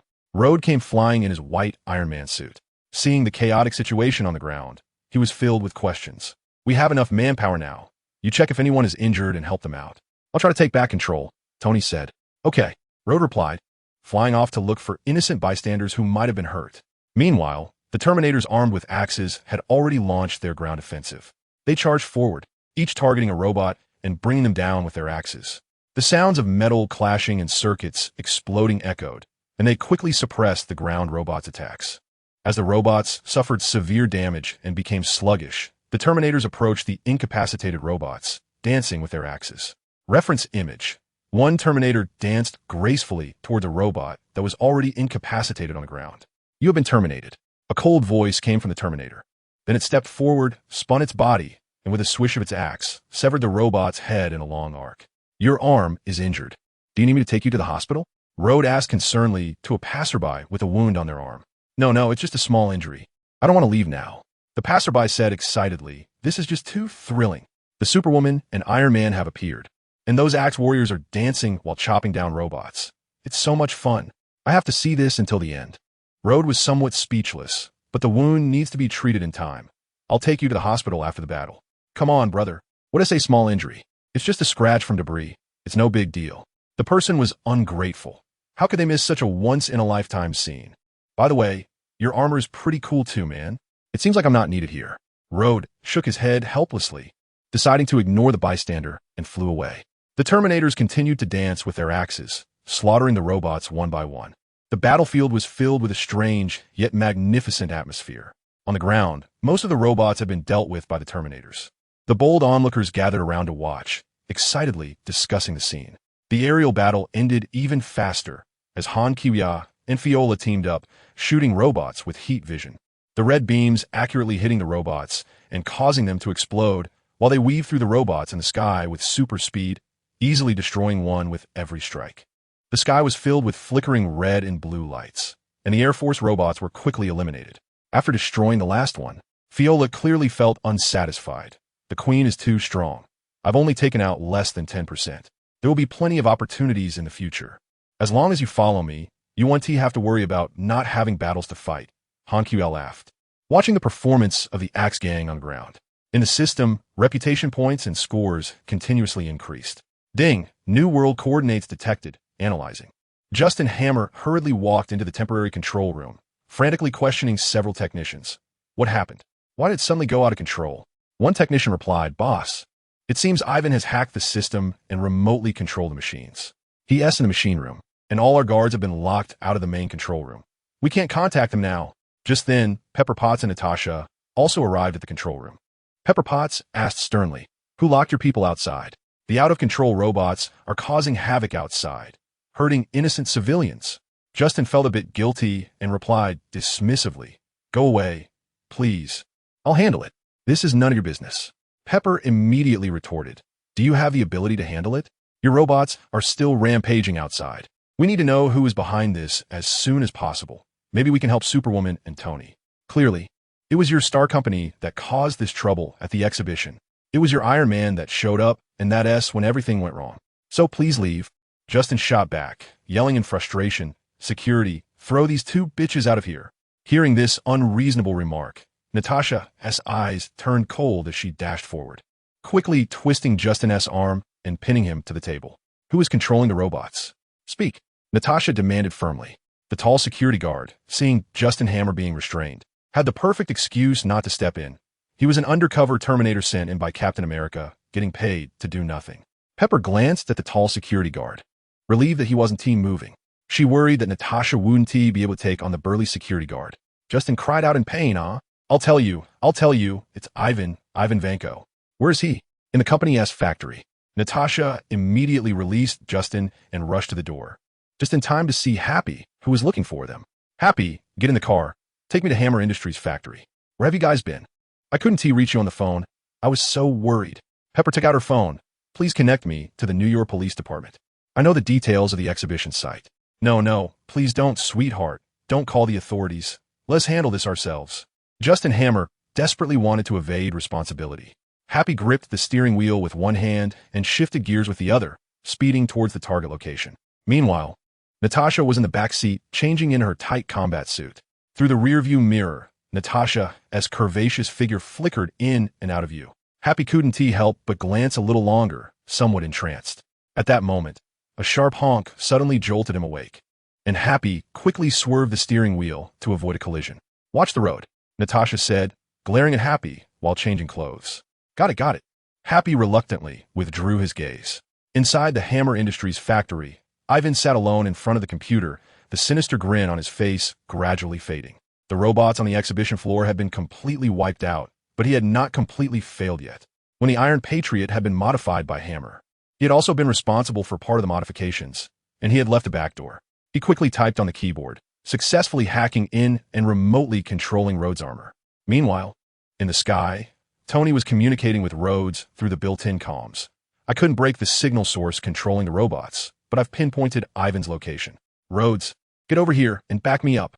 Just as he finished speaking, the silver Iron Patriot armor suddenly swooped in from the side and collided directly with Tony, sending both the man and armor crashing heavily to the ground. "What the hell?"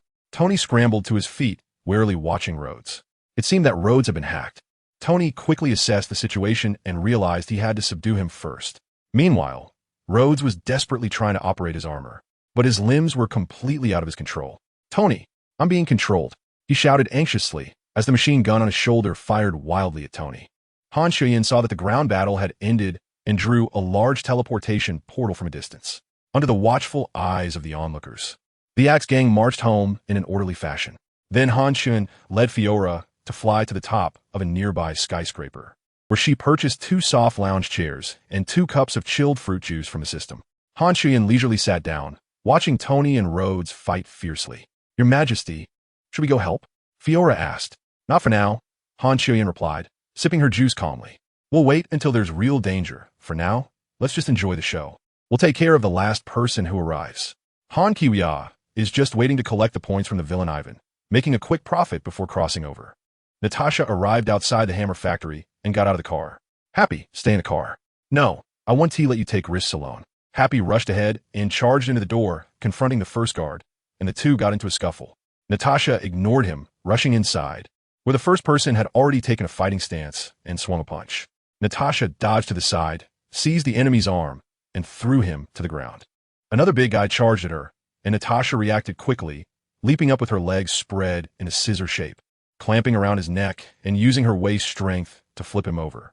Seeing the situation, one person covered his head defensively, and Natasha delivered a beautiful flying kick that knocked him down. Someone tried to sneak up from behind, but Natasha executed a spinning kick that sent him back. Just like that, in a short while, more than a dozen guards were lying on the ground. The last one tried to escape, but Natasha leaped up again, using her scissor kick to clamp around his neck and slam him hard to the ground. At this moment, Happy had just defeated a guard and raised his head, sweating profusely. I finally subdued him. Happy excitedly wanted to report his achievement, but when he looked up, the ground was already filled with enemies defeated by Natasha. Happy was surprised and opened his mouth wide. Natasha had already finished the fight, and he had just taken down his first opponent. He couldn't help but feel a bit embarrassed, while also sincerely admiring Natasha's combat strength and efficiency. Wow, that's really impressive, Happy said, rubbing his nose in admiration. Natasha smiled indifferently and signaled him to follow, and the two continued deeper into the factory. Upon reaching the door of Ivan's room, Natasha kicked the door open, only to find no one inside. "He is not here," Natasha said, starting to operate on Ivan's used computer. "What are you doing?" "I'm rebooting Rhodey's armor to free him from control." Soon, while Rhodey was in a fierce battle with Tony, his armor suddenly powered down. Tony landed several punches on Rhodey, sending him flying, then realized he had stopped moving. "Reboot complete, Tony." Natasha contacted Tony through the computer video. "Thank you very much. Agent Romanoff. Rhodey, are you okay?" Tony knocked on Rhodey's helmet. Meanwhile, a group of officers arrived at Justin's location. "He asked the one you're looking for," Pepper said. "Sir, put your hands behind your back. You're under arrest." "What, you were so quick?" Justin said in surprise, looking at Pepper. "Huh, I get it. You're starting to have the demeanor of a CEO, eliminating your opponents, right? You think you created big trouble for me? We'll see about that." Justin was taken away. "Tony, heads up, there's a rather special robot coming your way," Natasha warned. "Whereas my idol, Supergirl, I just had a big showdown with Rhodey, and now my armor's energy is running low. I'm a bit panicked," Tony replied. "Tony, you're Iron Man. You can't rely too much on others," Rhodey said. "Don't worry, I still have a reserve super weapon that I haven't used." Boom. Ivan, wearing a newly designed armor, descended from the sky, landing in front of Tony and Rhodey. He still tightly held two electric whips, looking fierce. "Tony, I don't want to run anymore. I'm going to settle this with you today." Ivan was confident that his new armor would ensure victory. "Aren't you afraid Supergirl will come?" Tony tried to intimidate him. "I've noticed that woman hasn't appeared for a while. She's definitely not nearby."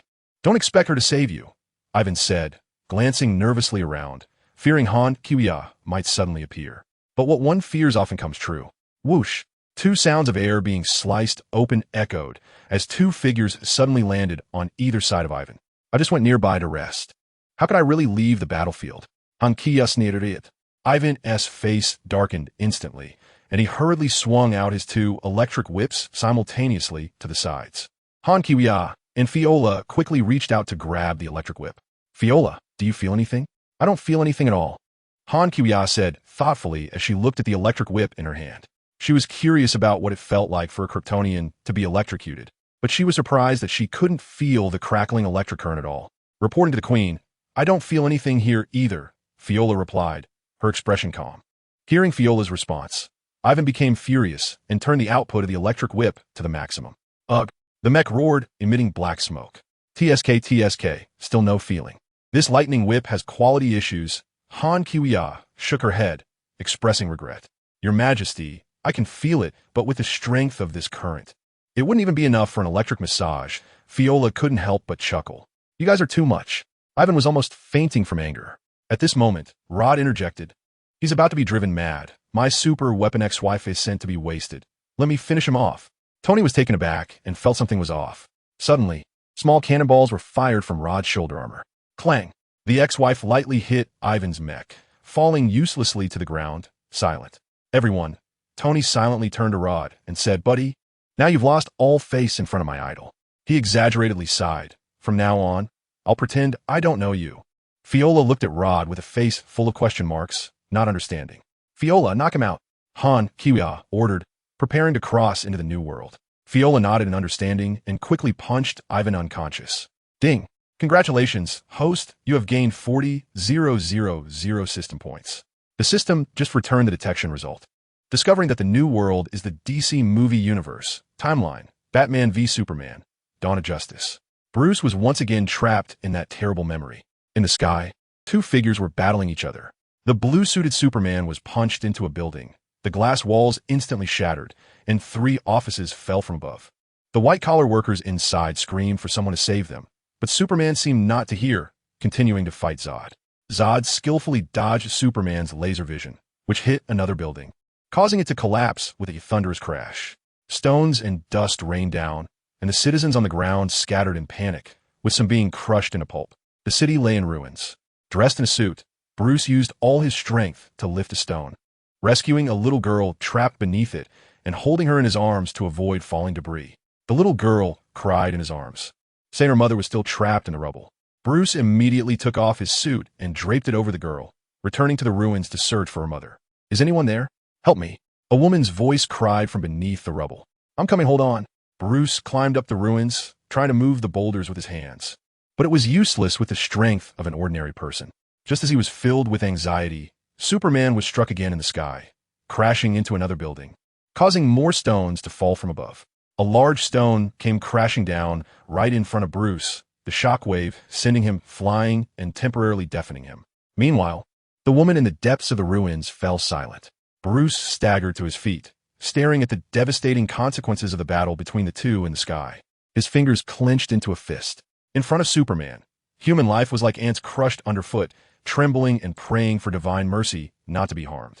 "God, you will eventually pay for this." The sleepless Batman, Bruce, went to the gym in his secret base and began to work out madly. Han-Shou traveled to Earth alone and found herself in the atmosphere. She immediately sped towards her destination. The exhibition site of Lex Luthor's company was bustling with activity. Han-Shou effortlessly blended in, changing into a stunning red evening gown, sitting leisurely to the side, enjoying the gourmet food provided by the system while keeping an eye on the situation at the venue. Bruce, as one of the famous wealthy individuals, also received an invitation to the press conference. While raising his champagne glass and chatting with others, he was discreetly observing the crowd. Bruce had other purposes for attending this event. A few days ago, his butler Alfred had gathered intel that Luthor had gained government support and obtained samples of kryptonite from the battle between Superman and Zod, as well as Zod's corpse, to develop weapons against Kryptonians. After receiving this news, Batman Bruce had already planned to find a way to infiltrate LexCorp, locate the kryptonite, and steal some. "Mr. Wayne, long time no see. It seems Lex's new product has attracted you as well." A voice pulled Bruce's attention back to the press conference. "Mr. Macy, indeed. Luthor's speech is quite persuasive." Bruce responded politely while using a miniature earpiece to listen to his butler's intelligence updates. "Batman, the advantage is mine. Master, LexCorp's system is a bit strong. Please give me 5 minutes." Bruce's old butler Alfred was busy operating the equipment in the secret base. Just as Bruce was waiting for Alfred's report, a tall man approached him. "Hello, Mr. Wayne. I'm Clark Kent from the Daily Planet. May I ask you a few questions?" The tall man said politely. The main act was about to begin. Not far away, Han-Shou was secretly observing this scene. "Ah, Mr. Kent, no problem." Bruce maintained a polite smile while guessing the reporter's intentions. "Thank you for your time. May I ask what your opinion is on Gotham vigilante Batman taking the law into his own hands? Does he act heroically but above the law?" Clark asked. Bruce did not want to answer and countered with a question. "Superman can cause massive destruction in an instant. Should we be wary of him, or should we worship him?" "Wait a minute, Mr. Superman. I finally get to see you in person. Can we take a picture together?" Han-Shou joyfully walked over with her long legs. Interrupting the conversation between the two, Clark was taken aback and quickly pretended to be clueless, saying, "This beautiful lady, what are you talking about? Did you call me Mr. Superman? I don't quite understand what you mean." He feigned a confused expression and instinctively pushed up his glasses. Han-Shou smiled and approached the two, speaking in a voice only the three of them could hear. "Clark, stop pretending. I know you too well. I know you're Superman." Clark's face turned awkward as he stammered, unsure of how to respond. He looked around and noticed there was no one else nearby, only Bruce watching him with curiosity, which made him even more embarrassed. Seeing Clark's panic, Han-Shou reassured him, "It's okay, Clark. Given Mr. Wayne's character, he won't reveal your true identity. I mean no harm. I'm just a bit excited to see the real Superman." Clark relaxed slightly and glanced at Bruce. Bruce nodded and said, "Don't worry. The Wayne family is always tight-lipped. Your secret is safe with me." Bruce Wayne maintained a calm demeanor, but internally he was contemplating. So Superman's true identity is this reporter. Now I have key information. Superman. Huh, I've finally caught the real deal. The grudge between him and Superman had been established since the Zod battle. This time, through the revelation by this unknown, beautiful woman. He learned Superman's true identity, while Superman clearly did not know he was Batman. The imbalance of information gave Bruce a significant advantage.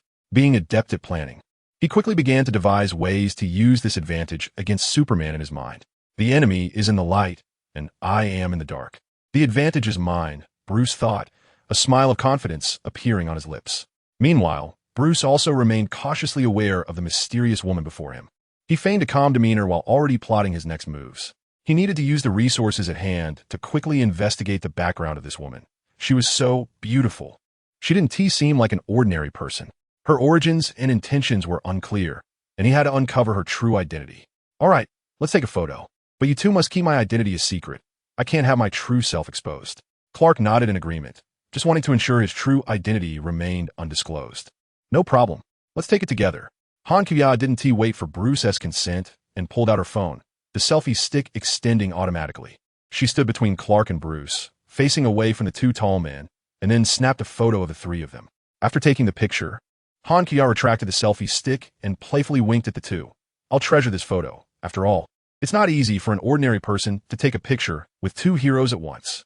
Bruce caught the implication in Han Kuya's words about two heroes and felt a bit puzzled. Does she know my Batman identity? He maintained a smile and responded tentatively. Two heroes? You mean me and Mr. Superman? No, I'm just a wealthy man who occasionally does some charity work. I'm not a hero at all. Han Kuya gave Bruce a meaningful glance, then turned to Clark. By the way, Clark, our wealthy friend Bruce here is actually hiding the identity of Batman.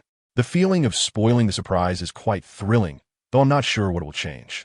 In fact, even if Han Kuya didn't say it, Superman would later hear Bruce's conversation with the old butler through his super hearing and secretly know his identity. However, Han Kuya is saying it in front of both of them now. Upon hearing this, Bruce's smile instantly froze. Clark widened his eyes and looked at Bruce. What?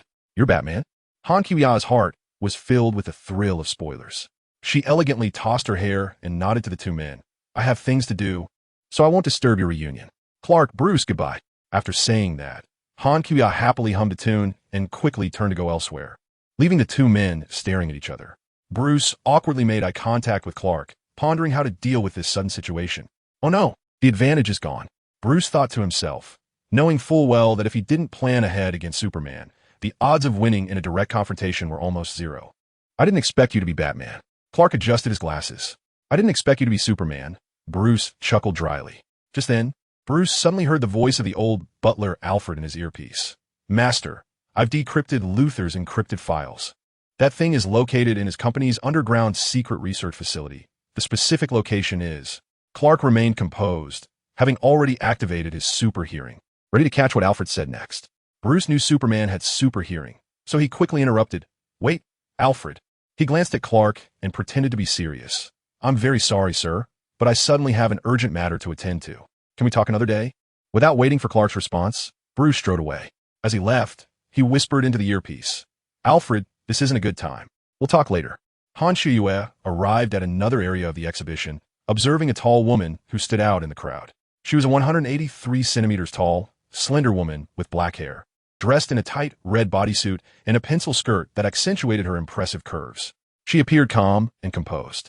Her thin red lips slightly parted as she engaged in lively conversation with other guests, while also keeping an eye on something. This was none other than Wonder Woman, Diana. Han Xian observed her with great interest, and Diana happened to turn around, their eyes meeting. Diana smiled slightly and walked over with her glass. Excuse me, beautiful miss. Have we met before? It's a pleasure to meet you. Diana, Han Xian said with a smile, extending her hand. Diana politely extended her hand as well, gently shaking hands with Han Xian. However, Han Xian tightened her grip on Diana's hand and did not let go immediately. She gently squeezed Diana's hand, thinking to herself, the texture feels nice. At the same time, she was testing Diana. Diana wanted to pull her hand back, but was surprised to find that the other party had a strong grip, even making her, who was known for her divine strength, feel pressure. Diana frowned slightly and increased her grip to squeeze Han Xian's hand. Han Qian noticed this and increased her strength, keeping her opponent firmly under control. The two beauties were engaged in a handshake contest, and after a while, some bystanders' attention was drawn to them. Finally, Han Qian spoke up. Not bad, Wonder Woman, but you're still far from my level. After Han Qian finished speaking, she lightly withdrew her hand and let go of Diana's hand, the latter unable to hide her surprise. Who on earth are you? Diana exclaimed in astonishment. How do you know my identity?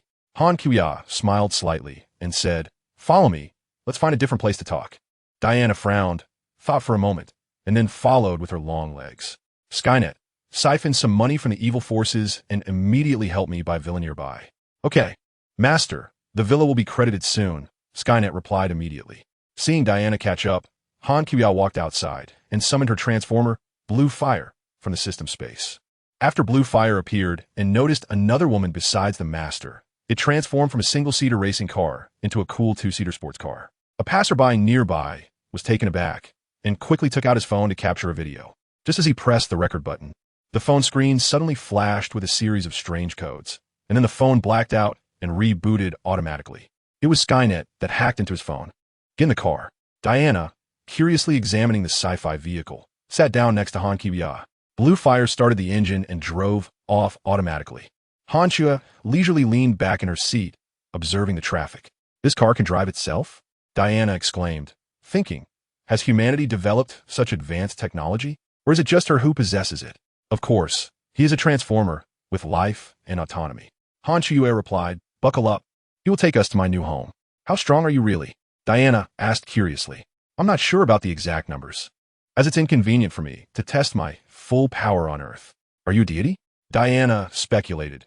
With such immense power and incredible beauty, are you the god of strength? Or the goddess of love and beauty? Neither. I'm Supergirl, the goddess of the human world. Do you also come from Krypton?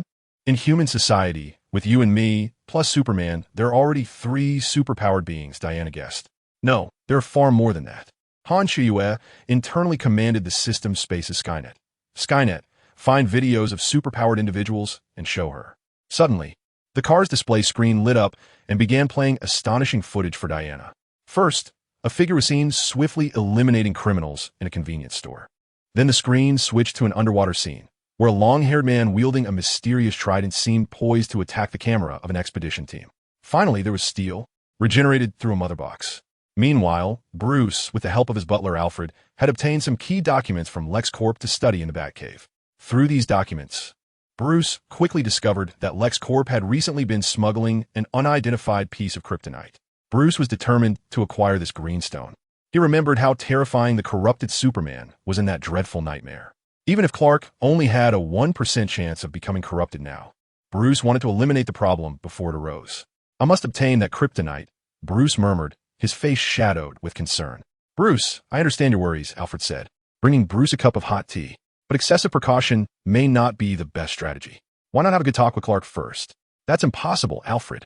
He is a lofty god. I have no common ground with him. Bruce suddenly stood up, his obsidian-like eyes filled with determination. For humanity, I must take action, even if it comes at cost. Alfred shook his head helplessly.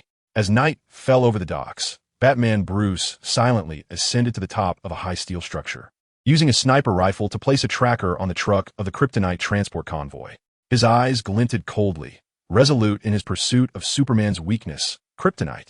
As soon as Lex's convoy left the docks, Batman immediately chased after them in the Batmobile.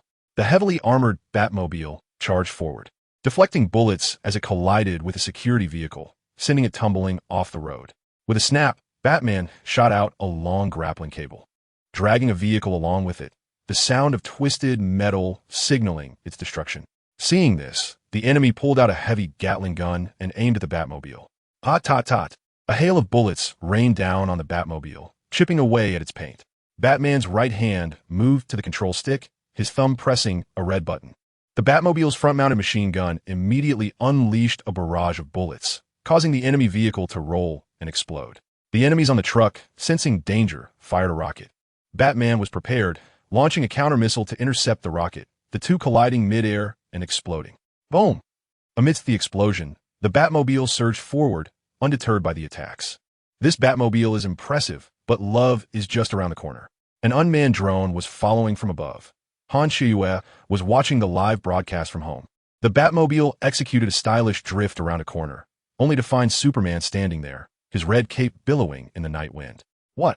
Batman's pupils dilated. But it was too late to brake. With a thunderous crash, the front of the Batmobile collided with Superman's impervious body. Superman remained unmoved, while the front of the Batmobile was severely deformed, crumpling inward. As the Batmobile was damaged, Superman strode over, effortlessly pulling off the door panel. "What are you doing?" Superman said in a deep voice, his red cape fluttering behind him. Bruce sat silently in the car, looking at Clark. "This city is not your personal garden.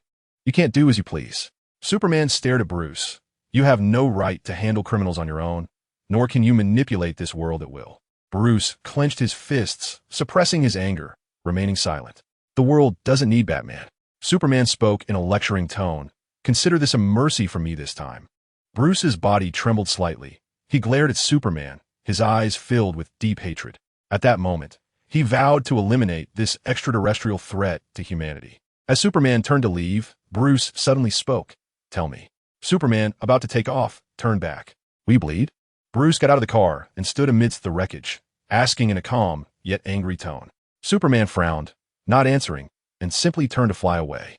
Bruce watched Superman's departing figure and quietly said, "You will." His fists were tightly clenched, his gaze resolute. On the empty lot of Han Kyu-ya's new villa, she and Diana watched the entire event through a drone livestream on a large outdoor projection screen. "Aren't you afraid they might actually fight?" Diana said with some concern. "It's fine. They won't know each other without a fight," Han Kyu said nonchalantly. "Everything is under control." Meanwhile, Superman flew into the sky and spotted the drone following him. A flicker of displeasure crossed his eyes as he quickly charged toward the drone and smashed its body with a punch. The screen suddenly cut off and turned into static. "Huh, my drone." Han Kyu-ya frowned, looking dissatisfied. "Whoosh. Master, I'm here." Blue Fire heard the voice and quickly transformed from a sports car into a helicopter in front of Kyu-ya. "I didn't call you. Go park yourself." "Okay, Master." Blue Fire transformed back into car form, turned around, and drove to the nearby outdoor parking space, making an effort to park perfectly in the center of a parking spot. The front of the car aligned with the parking line, the rear also lined up with the parking line, and both sides were equidistant from the parking space boundaries. Strictly centered and symmetrical. Hanshia didn't expect the usually gentle Superman to be so angry today. She felt a bit dizzy and was surprised when he punched and knocked down the drone she had purchased from the system store. "That's really something," she mumbled, tossing her hair. "Forget it. I won't look at you guys anymore. I'll go find some pretty girls to play with instead." "Find pretty girls to play with?" Diana looked puzzled, somewhat confused. "Yeah, want to join me?" Maybe not. I think I'll just go back home." Diana awkwardly smiled and politely declined. "All right then. Take care." Hanshia didn't push the matter. Blue Fire. With a whoosh, Blue Fire arrived, transforming into a cool sports car in front of Hanshia. "Take me out for a drive." Hanshia commanded, gracefully getting into the car. "Yes, my lord." Blue Fire revved the engine and sped off into the distance with Hanshia. Whoosh. Batman remained standing in place, his intense gaze fixed on the direction Superman had left. The hostility between the two seemed irreconcilable, and an even greater storm was brewing. Hanshia drove through the city, arriving at downtown Gotham. At that moment, a figure was weaving between the tall buildings. The moonlight was hazy, and the night breeze gently brushed by. It was the perfect time for Catwoman to make her move. Han Kyu-ya drove around for a while, activating her X-ray vision and super sight. She soon spotted a black figure gracefully jumping on the rooftop. That enchanting figure could only be Catwoman Selina. "Picture, found you, little kitty." A sly smile appeared at the corner of Han Kyu-ya's mouth. Han Showing opened the car door and quietly followed Catwoman. She saw Catwoman stealthily slip into a high-end apartment, clearly aiming to steal a string of expensive jewelry. Just as Catwoman opened the safe and reached for the jewels, Han Showing suddenly appeared and pressed down on her hand. "Sweetheart, stealing is wrong," Han Showing said playfully. Who are you?" Catwoman jumped in surprise, stepping back cautiously and trying to pull her hand away, but found the other person's grip very strong. "I'm a professional cat catcher, specializing in catching little kitties like you." Han Chioying leaned closer to Selina. Selina took a careful look at the stunningly beautiful Han Chioying and couldn't help but blush. But soon, Selina snapped back to reality and used all her strength to attack Han Chioying. She raised her long leg and delivered a high kick directly towards Han Chioying's face. However, unexpectedly, Han Chioying reacted quickly, releasing her arm, nimbly sidestepping, and then grabbing her long leg. Selina was Catwoman, with the reflexes of a cat, and she didn't expect that this incredibly beautiful woman in front of her would be faster than her. Before Selina could react, Han Kyu-ya stepped back, pulling hard, forcing Selina into a wide split stance, one leg on the ground and the other leg firmly controlled by Han Kyu-ya at the ankle. "Your legs are really long, and your flexibility is great," Han Kiwiya teased, sizing up Selena's sexy body curves. Selena felt her entire body tightly controlled, making it difficult to escape. She could only let Han Kiwiya's gaze roam freely over her, her face turning red all the way to her neck. "Let me go," Selena said angrily. "Okay, I'll let go," Han Kiwiya said with a smile. "You look so tempting in the eyes of men." After saying that, Han Kiwiya winked and released her grip, allowing Selena to fall to the ground in a split position with a loud slap. Selena was furious, leaning back, her legs drawing a graceful arc in the air, showcasing her long, straight, beautiful legs and athletic lines. Then, she swiftly brought her legs together and executed a beautiful backflip, demonstrating her incredible explosiveness and flexibility. The entire backflip was quick and agile, filled with a combination of strength and beauty, both powerful and elegantly dynamic. As soon as she got up, Selena launched a new wave of attacks, throwing rapid punches and kicks at Han Kiwiya in quick succession. Han Kiwiya watched with great interest and just wanted to see it again. She easily dodged or blocked every move from Selena. Han Kiwiya also took the opportunity to take advantage of Selena, her fingers lightly grazing Selena's waistline and reaching towards her chest. "Stop it!" Selena's face turned red to her neck, filled with both shame and anger. Her chest heaved violently, unsure if it was from exhaustion or anger, and her breathing became rapid. "Selena, your figure is really great, and this Catwoman combat suits you perfectly." After this struggle, Selena now realized that her strength was far from that of the stunning woman before her. They were simply not on the same level. Continuing to linger would only allow her to be toyed with more. She needed a chance to escape. So Selena quickly changed her expression, her attitude softening as she took the initiative to engage Han Kiwiya in conversation. "I didn't expect your taste in clothes to be quite good. I actually really like my Catwoman combat suit too. Also, can I ask where you bought that beautiful dress you're wearing?" As Selena spoke, she pretended to admire Han Kiwiya's orange dress, using it as a cover to move towards the window. Han Kiwiya was not afraid of Selena's tricks and looked down at her outfit. Seeing that the timing was right, Selena immediately lunged toward the window. She successfully jumped out of the fourth-floor window, grabbing the windowsill with both hands, her body hanging in the air.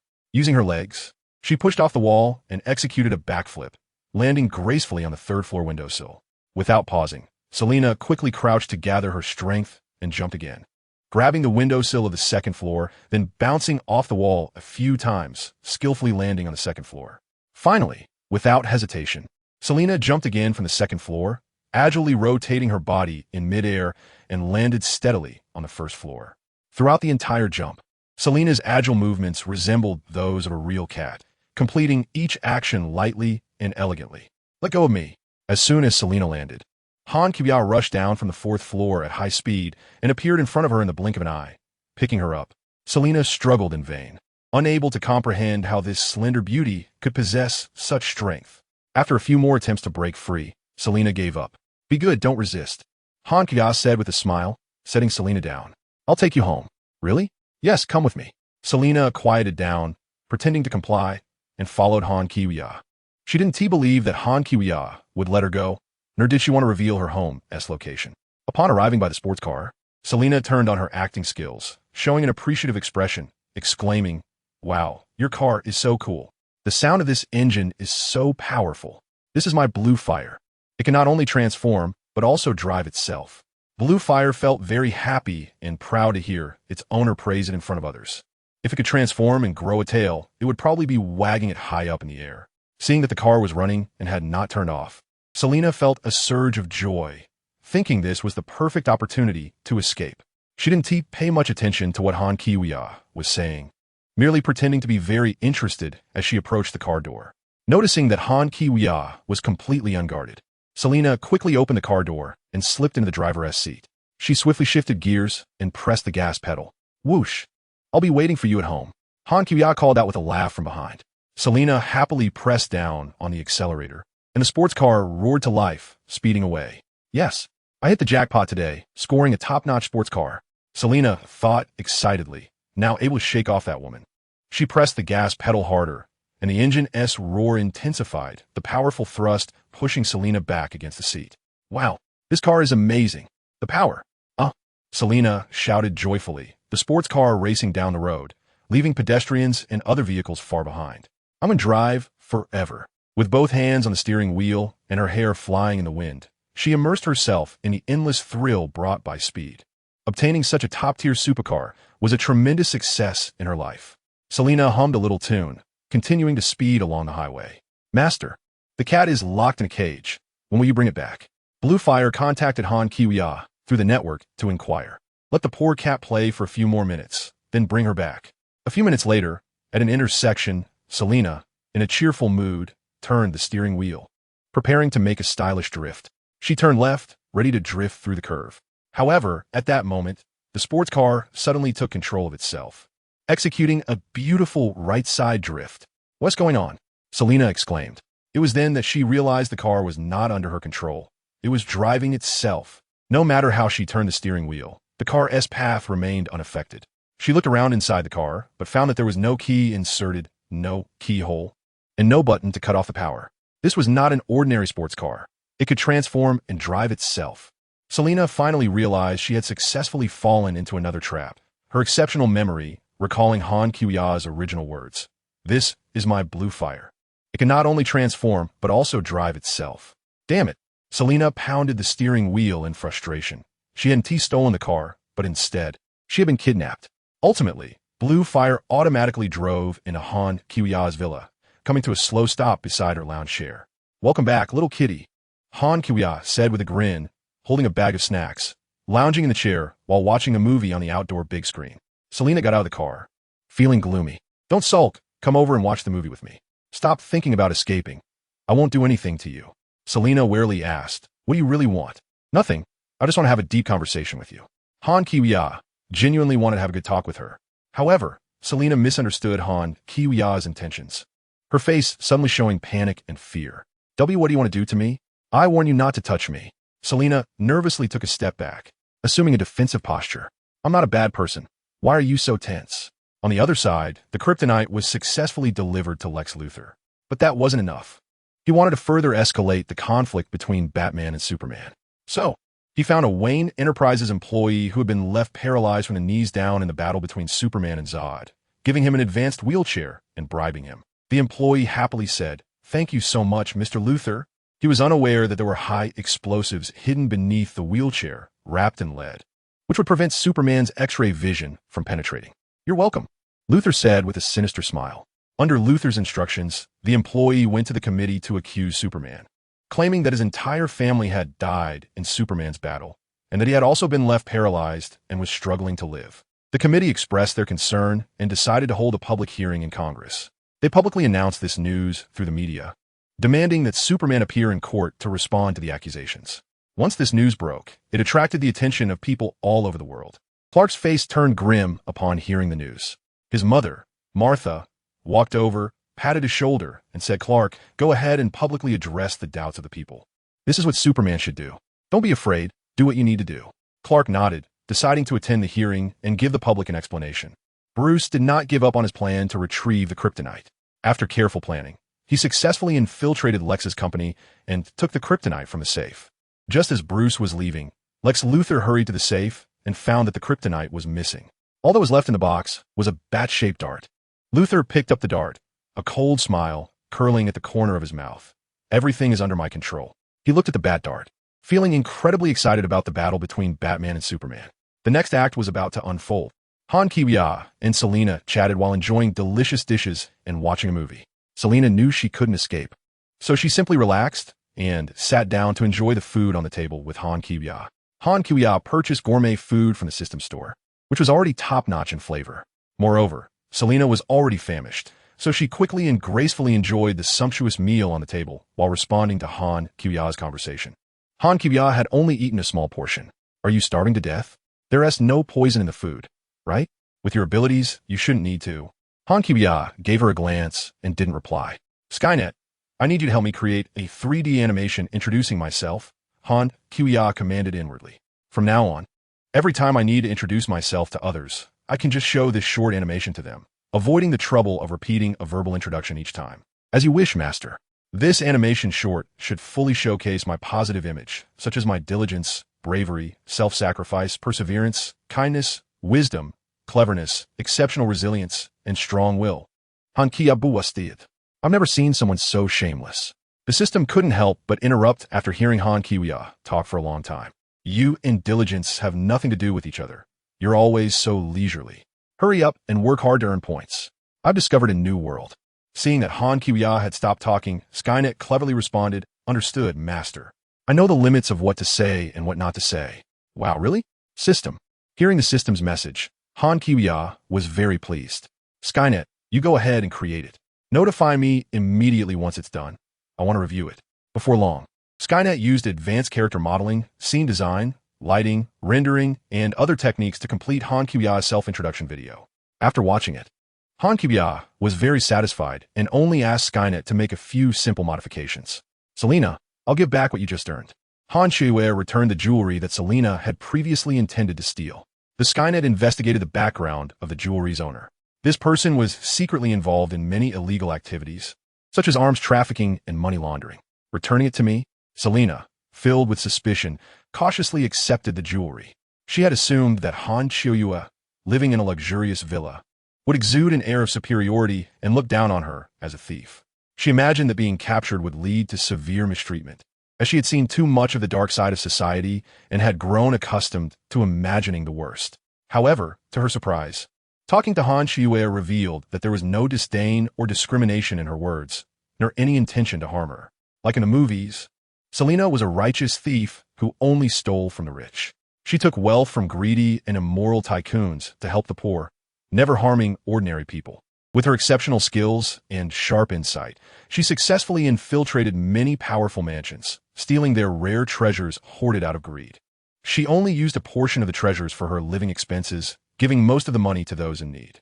Selena preferred to operate under the cover of night, transforming into a cat burglar, punishing the greedy and assisting the weak. She had an excellent reputation among the poor, with many grateful for her acts of kindness. However, those wealthy individuals who had suffered losses despised the cat burglar, publishing Selena's known criminal information online, forcing her to live hidden away in the shadows of society.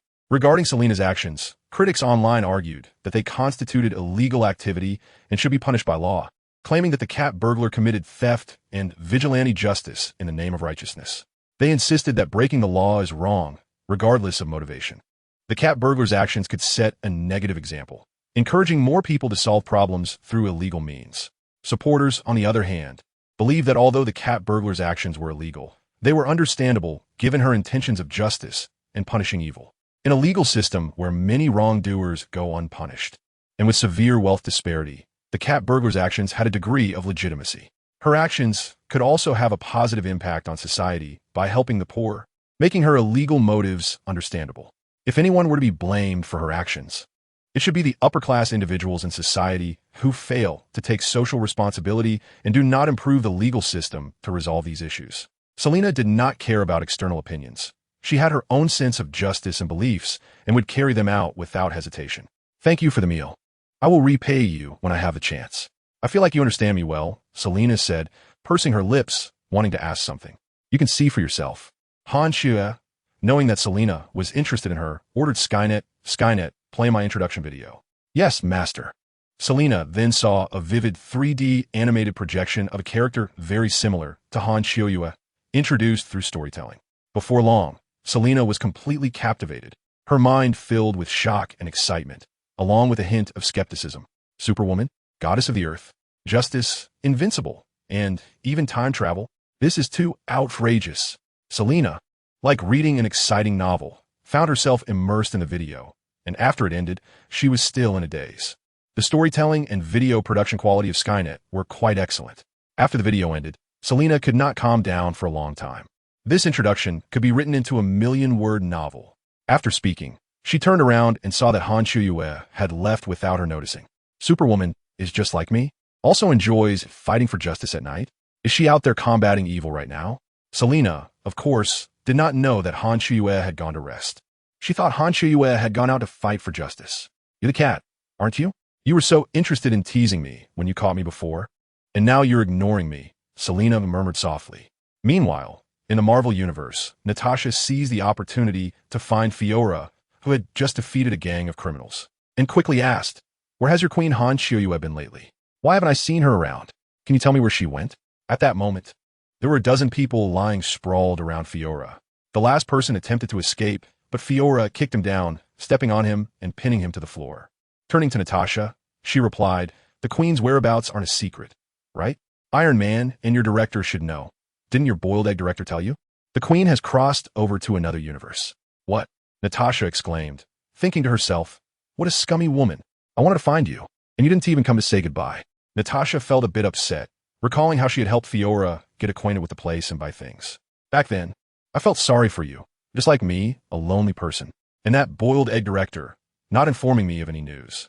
Natasha felt a bit down, sensing loneliness, attributing it to her identity as a spy, which had led her to not pay much attention to her later on.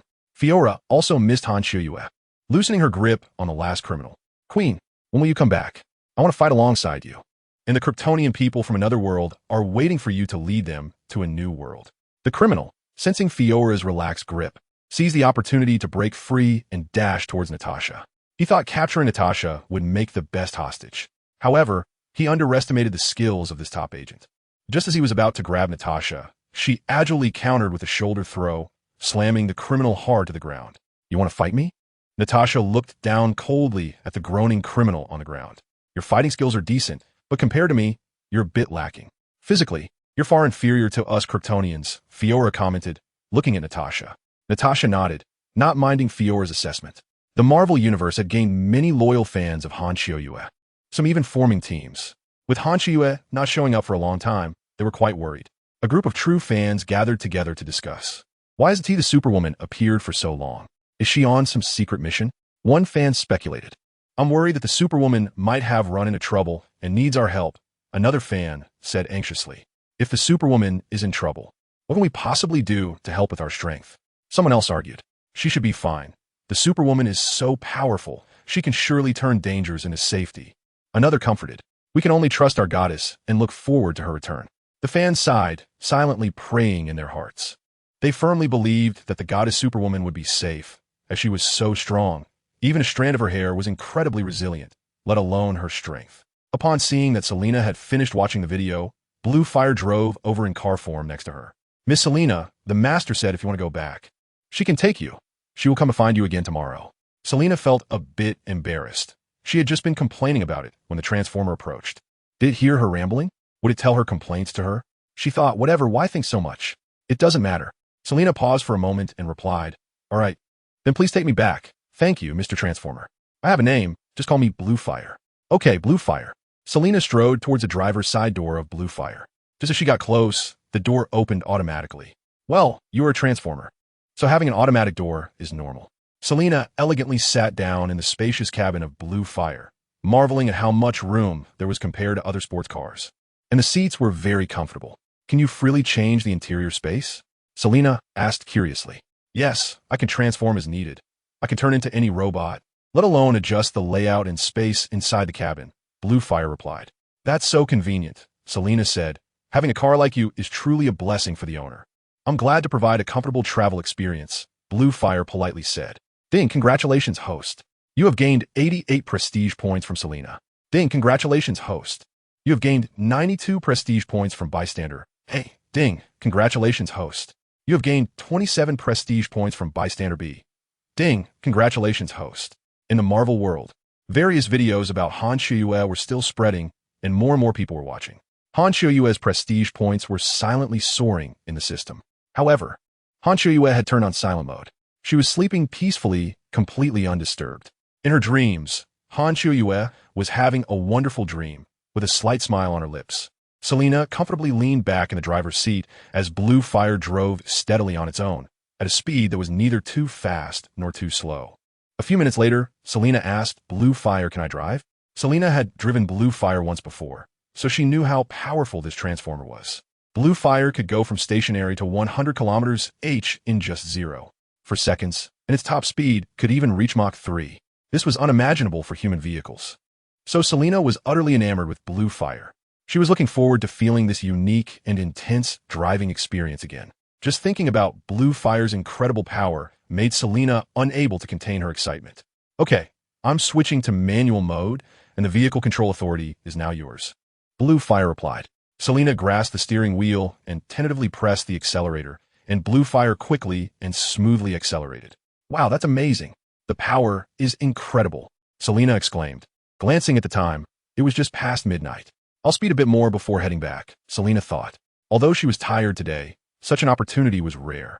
Who knew if she would have another chance to drive a cool car like Blue Fire in the future? Selena decided to go all out and fully experience Blue Fire's extreme performance. This was just the beginning of the speed. Step on it. I can push my limits further, Blue Fire said at that moment. Selena nodded and pressed the accelerator harder. The engine roared, and Blue Fire accelerated like an arrow. The scenery rushed past on both sides, and the speedometer needle kept rising. Selena laughed joyfully, weaving through the empty highway. This is so exhilarating, Selena shouted, her adrenaline soaring. She happily controlled Blue Fire, accelerating and turning, enjoying this extraordinary driving pleasure. After a while Selena was happily driving Blue Fire, suddenly, the steering wheel and accelerator lost their effect. Blue Fire began to drive on its own, no longer under her control. What's going on? Selena wondered, lightly tapping the steering wheel. But didn't he affect Blue Fire's direction? At this moment, Blue Fire's onboard speaker spoke. Sorry, Miss Selena, it's late, and I've taken over driving control. It's time to take you home. Oh, that's too soon, Selena said disappointedly. I want to drive a bit longer. Unwillingly, she watched as Blue Fire drove automatically and tried pressing the accelerator and brakes a few more times, but Blue Fire didn't budge. Please, let me drive for another 5 minutes, Selena pleaded. No, driving time is over. I need to return to the owner's garage, Blue Fire's speaker replied. Well, okay then. Selena had to accept reality, wishing she could own a cool transforming car like Blue Fire, one that she could drive whenever she wanted. Actually, if you're willing to follow the owner and help them, they might just give you a transformer similar to me when they are happy, Blue Fire said. Selena's eyes lit up. That is a good idea. I'll consider it. Then, suddenly, Selena became alert. Wait. I suspect you are trying to leave me, wanting more to entice me to follow your owner. You are executing orders, aren't you? No, you are overthinking it, Blue Fire said and continued to drive smoothly. Finally, Blue Fire arrived at Selena's doorstep, came to a stop, opened the door automatically, and said, We have arrived. Feel free to contact me and the owner anytime. Thank you for the ride tonight, Selena said as she got out of the car. You're welcome, Blue Fire replied. The engine revved up, turned around, and drove away from Selena's residence. Selena stood at the door, watching Blue Fire leave, the conversation echoing in her mind. After closing the door, Selena walked inside, ready to rest well and calmly think about this sudden turn of events. Lex Luthor received the body of Zod from the U.S. government. He brought the body to the wreckage of a Kryptonian spaceship and successfully activated and opened the Kryptonian ship using Zod's fingerprints. Great, it's opened, Luthor said with a smug smile. He couldn't wait to get to the control room to study the complex Kryptonian instruments and control panels. Luthor carefully placed Zod's body into a growth liquid, then bit his finger and dripped his own blood into it. If Batman doesn't win the battle against Superman, I'll rely on you to help me eliminate Superman, Luthor said with a mad smile. He wanted the world to know that no one is truly a god. To prove his point, he would stop at nothing. In the early morning, Han Chiuel woke up. Time to get to work. Today is the day of the Superman hearing. She checked various media reports and comments about the hearing. Under public pressure, Superman Clark Kent decided to attend the hearing to publicly address the doubts surrounding the Superman incident and accept the oversight of the government and the public.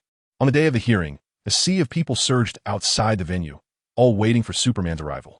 Suddenly, a whistling sound came from the sky as Clark Kent, dressed in a Superman suit, slowly descended in front of the crowd. Some supporters in the crowd erupted in cheers and applause, but the majority responded with boos and silence. Clark entered, silently approached the podium, facing the flashes of cameras and the gazes of the crowd. Meanwhile, Han Kiwia had blended into the hearing. Clark noticed Han Kiwia with some confusion, but now was not the time to ask questions. At that moment, a disabled person in an advanced wheelchair came to the front of the stage and began to accuse Superman of causing immense harm to innocent civilians during battles, which included making him disabled. He looked at Clark with hatred, his tone intense. However, what the crowd did not know was that this advanced wheelchair concealed a powerful explosive bomb inside, and the bomb was covered with a layer of lead, which could block Superman's X-ray vision, preventing Clark from seeing the true nature of the wheelchair. Han Kiwia curiously activated her X-ray vision and discovered she could see through lead to the bombs inside. The system is impressive. This X-ray ability is even stronger than Superman's, allowing her to see through lead barriers without obstruction. Han Kiwia happily thought, truly worthy of the flawless Kryptonian bloodline. Skynet, immediately hack into all online platforms and forcibly promote my live stream on the homepage.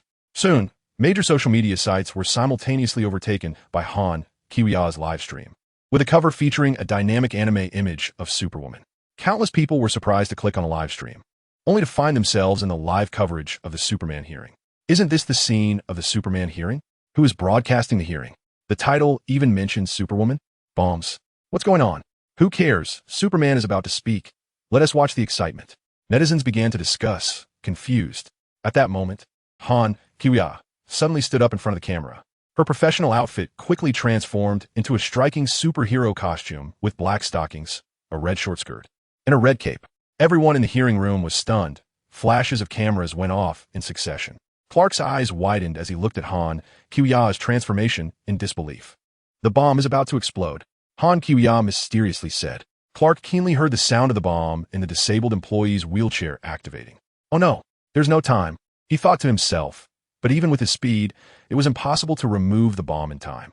Just at that critical moment, Han Kiwia flew to the wheelchair at a speed of 786 Mach, directly picking up the wheelchair and launching into the sky, leaving the disabled employee behind.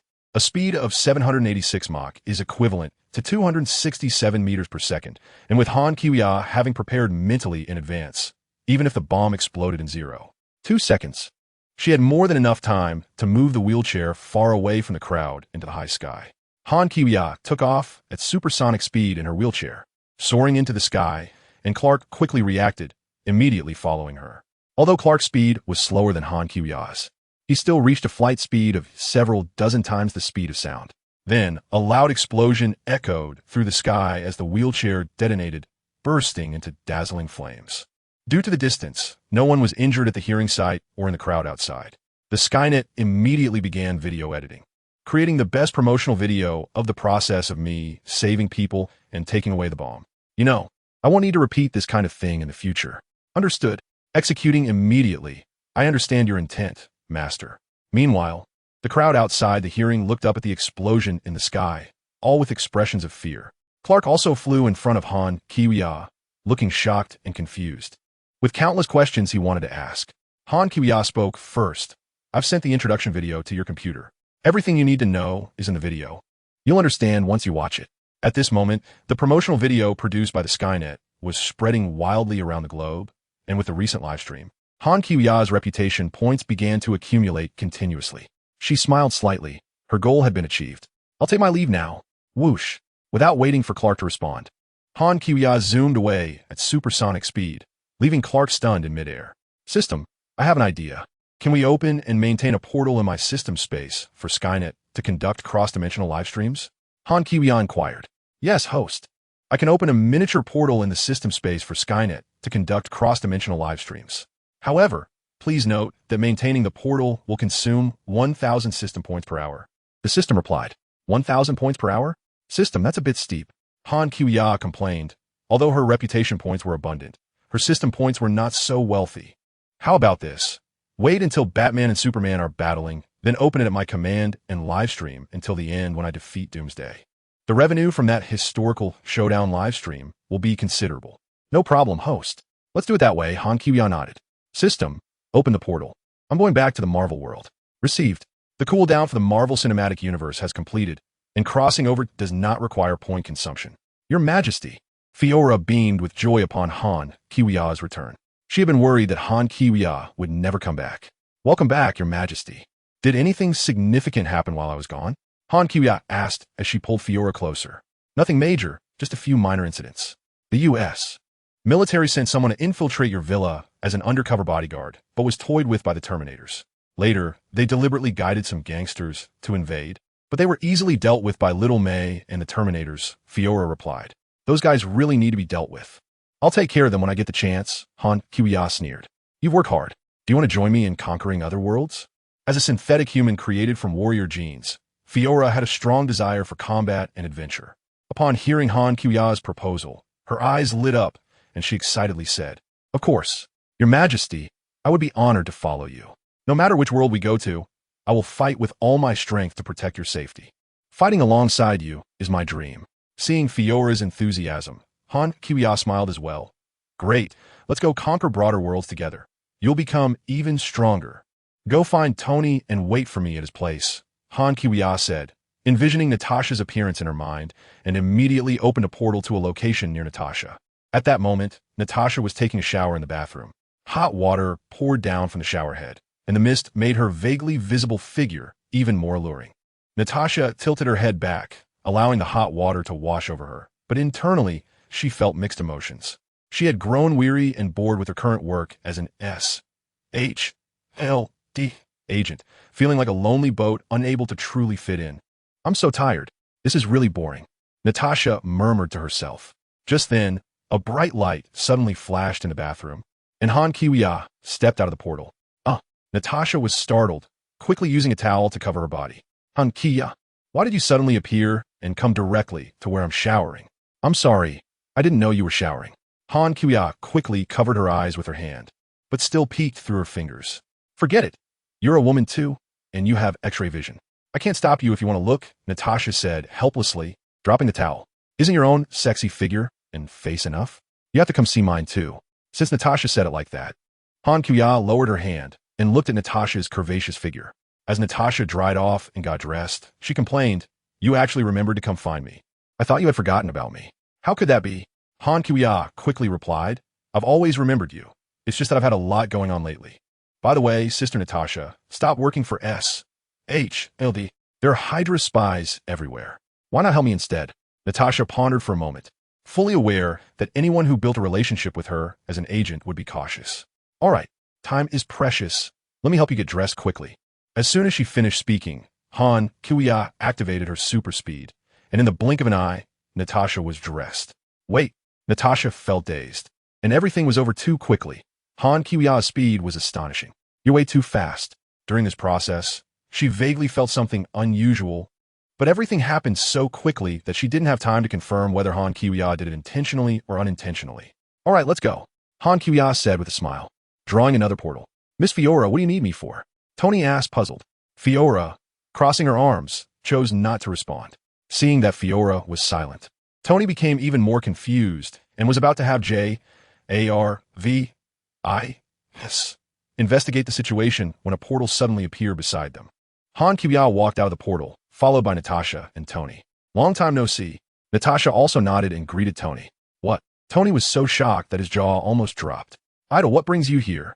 Are we going on a cross-border adventure? Didn't you always want me to take you to explore other worlds? Yes. Tony instantly perked up. I'm super excited to go on an adventure with you. Shall we set off now? Yes, let's go right away. By the way, wait a minute, goddess. I specially made a whole row of different versions of Iron Man suits for you. All for you. As Tony spoke, dozens of various Iron Man suits flew out indoors. At the same time, Tony also put on his own armor. Thank you so much. I will cherish them and maybe even wear them in battle. Han Kiwiya was very pleased with Tony's generous gift, and after speaking, she waved her hand lightly, and the row of suits was stored in the system space. Queen, let's set off, Fiora said eagerly. All right. Han Kiwiya issued the crossing command to the system. A blue halo suddenly appeared, and a huge spatial passage opened in front of them. Natasha had never seen such a scene and couldn't help but widen her eyes. This crossing passage looks really magical. Although Tony had seen it before, he had never officially walked through the passage. He was very curious and excited, staring intently at the entrance of the passage like a child eager to go on an adventure.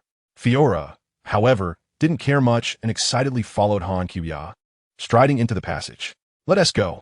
After everyone passed through the passage, a system prompt sounded. Ding! Cooling time of 10 days not completed. Consuming system points 10,000. Taking 3 people across consumes 3,000 points. Remaining points 586,600. Batman Bruce had been actively preparing for battle recently. He knew that Superman Clark's power was too strong, so he had to be fully prepared. With the assistance of his old butler Alfred, he refined a few bullets from rare kryptonite and used the remaining kryptonite to make a kryptonite spear. As long as you can effectively use these kryptonite weapons, you can deal effective damage to Superman, Alfred said, but I still suggest you talk to Superman first, and if you can't reach an agreement, then consider using force. There's nothing to talk about. Bruce had already donned the specially designed bat armor for this battle and was checking all the equipment. All right, everything is ready. Bruce nodded. I want to seek justice from Superman, hold him accountable for the destruction caused during the Zod battle, and make him pay for my car. Bruce paused and said through gritted teeth, ISNT he a god among men. I want him to bleed. But soon, Alfred informed him that another powerful female superhero had appeared, likely another Kryptonian, and she seemed to be quite strong. What? Another Kryptonian? Bruce frowned. Yes. We need to reassess the situation. Will she help Superman? Will she be a threat during your duel with Superman? Alfred said worriedly. Regardless, my mission remains unchanged. Bruce said while checking his gear. Even if there are two Kryptonians, I will make them stop their evil. Subsequently, Bruce watched the viral video of Han Kiwiya saving people online, his face becoming serious. The female superhero may have justice in her heart and be careful not to harm ordinary people while saving them. But her speed is faster than Superman's. And if she loses control, the consequences could be more severe. Alfred sighed, understanding that he couldn't dissuade the determined Bruce. Then, you must be careful. The risk of confronting Superman directly is very high. I know, but the arrow is on the bowstring, and it must be fired. Bruce donned his equipment and sat in the Batplane. The cockpit closed, and the Batplane took off. The battle between Superman and Batman was about to begin. At night, Han Kiwiya, Tony, Natasha, and Fiora emerged from the passage and appeared in the open space of Han Kiwiya's villa area. Yay! Wow! Is this the other world? It seems quite similar to our world, just that the technological development is a bit different. Tony was very curious, flying around the area of Han Kiwiya's villa and having his AI Jarvis search the internet for information. Sir, according to my analysis, this place is quite similar to Earth. Superheroes and villains are everywhere, and the overall technology level is somewhat lower than in our world, but there are also some special technologies we don't have. How interesting. It seems we can have a lot of fun here, Tony said excitedly as he flew back. Fiora obediently stood aside, waiting for Han Kiwiya's orders. Tony, don't run around. This world is not as safe as ours. There are many strong individuals, and you don't want to get taken out. I don't have any resurrection skills. Yes, my queen. Tony stood at attention seriously, giving a rather unstandard military salute. I promise not to cause any trouble or add to any problems. Tony's inner thoughts. I really hope to be taken along for future crossings. This opportunity is rare, so I should listen to the command a bit, and hope to be taken along next time. Seeing Tony standing at attention and saluting seriously, Han Kiwiya and Natasha couldn't help but chuckle. Natasha laughed and said, Tony, your obedient look is really too funny. It seems you are determined to win the goddess's favor, hoping to go on adventures together in the future, right? Yes, I really want to see more wonders of other worlds. Blue fire, Han Kiwiya called out in her heart. With a rumble, a bright blue four-seat convertible sports car drove over and stopped in front of them. Get in the car. Blue fire automatically opened the car door, and everyone got in one after another. Natasha couldn't help but be a bit curious, although she knew Blue Fire was a transformer. This was her first time riding in it. I'm still wearing armor. Is it inconvenient? After Han Kiwiya and the other three got into the car, Tony quickly took the last seat. Inside, he was secretly thrilled.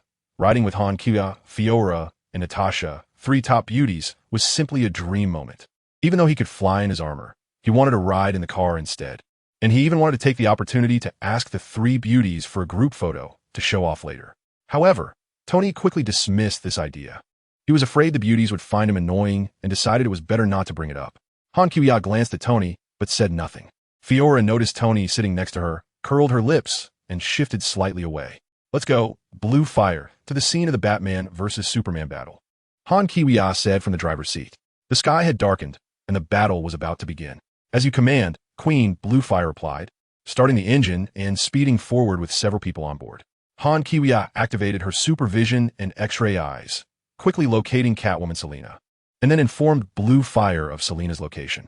Blue Fire, also bring that cat along. All right, master. Inside a residential building, a group of robbers armed with knives and guns was preparing to make their escape with the stolen goods. Suddenly, a shadow appeared silently, first knocking out the first robber with a chop, then delivering a spinning kick that knocked the second robber to the ground.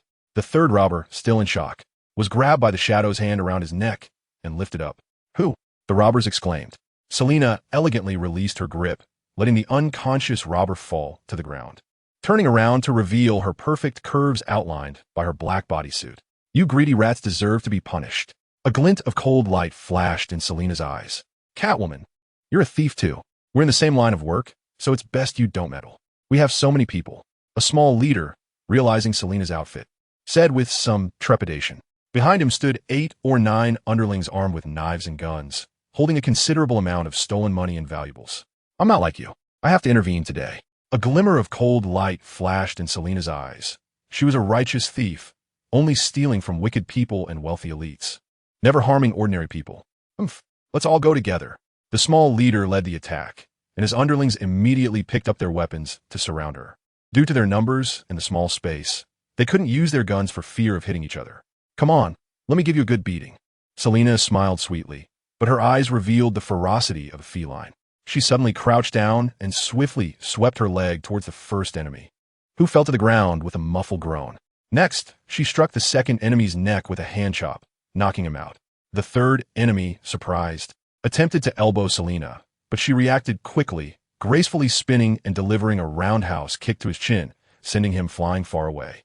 Is this level of skill enough to defeat me? Selena nimbly leaped back, dodging several attacks, then turned and swept her leg, solidly kicking one of the robbers in the knee. He cried out in pain and fell heavily to the ground. The fourth person charged at her with a punch, and Selena met him with a punch of her own.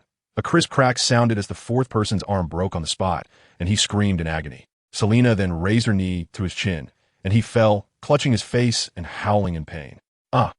Tap, tap, tap. Gunfire erupted. As Selena took down several people, the robbers, realizing they couldn't win, started using their guns, no longer fearing friendly fire. Selena's keen instincts allowed her to anticipate their movements, and her agile body deftly avoided the bullets. She saw the stairwell position was just right and quickly dashed over, using the height of the corridor as cover. She could better lure them in to take them down one by one.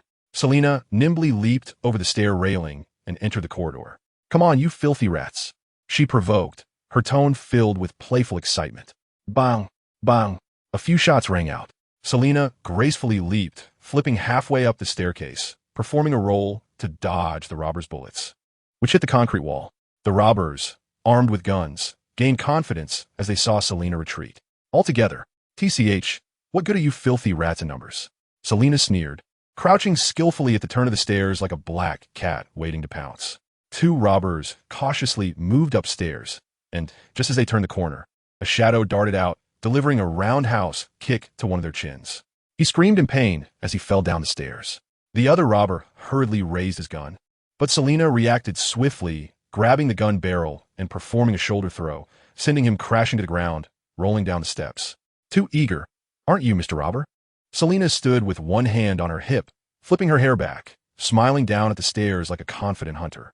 Seeing the remaining robbers fleeing, Selena prepared to continue her hunt. Run. One robber, showing some camaraderie, took off first while shouting, Run. The remaining robbers, sensing the situation was dire, all started to flee. Selena moved like an agile flying cat, darting through the staircase. A spinning kick struck one robber in the temple, and he collapsed. A knee strike slammed into another robber's abdomen, causing him to double over, choking on his breath.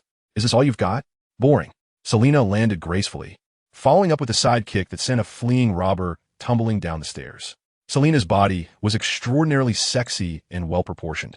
Her slender waist and curvy hips paired with long, straight legs, the snug black bodysuit accentuating her alluring figure.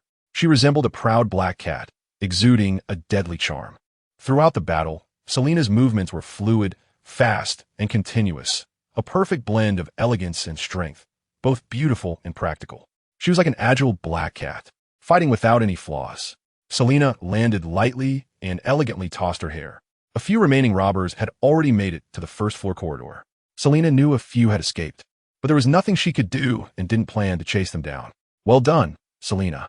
At that moment, Han Kuya suddenly appeared in front of Selena, praising her and thinking a cattail would make it even more perfect. As Selena was about to speak, Han Kuya activated her super speed, wrapping her arms around Selena's slender waist and instantly teleporting downstairs.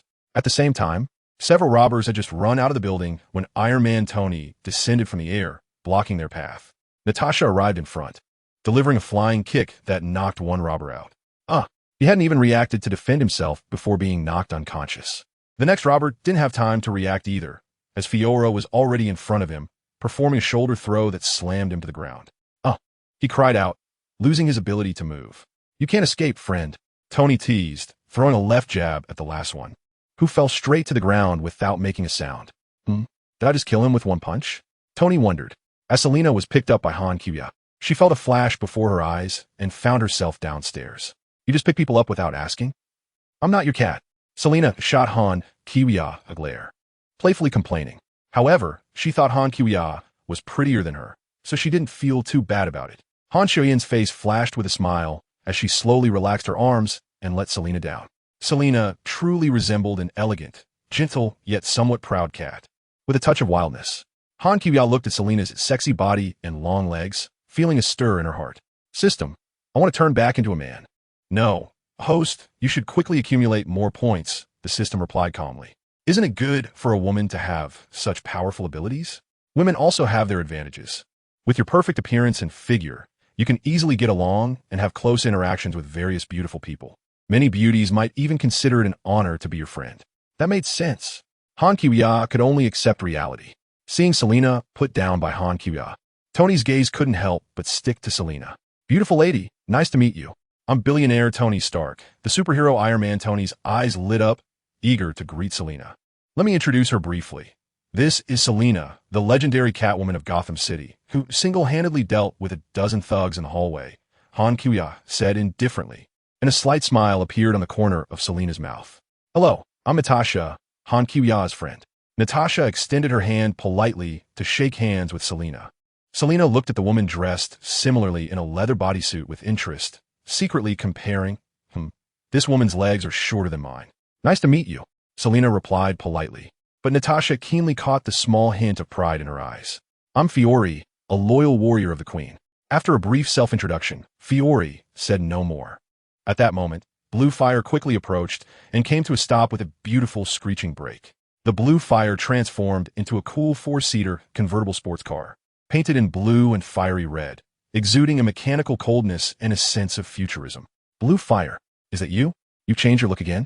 So cool, Selena exclaimed, looking at the convertible form of Blue Fire, then turning to glance at Han Kiwiya, remembering that this high-performance transformer belonged to her, feeling envious.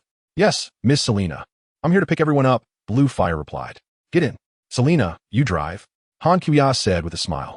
Blue Fire automatically opened all four car doors, and Han Kiwiya took the passenger seat.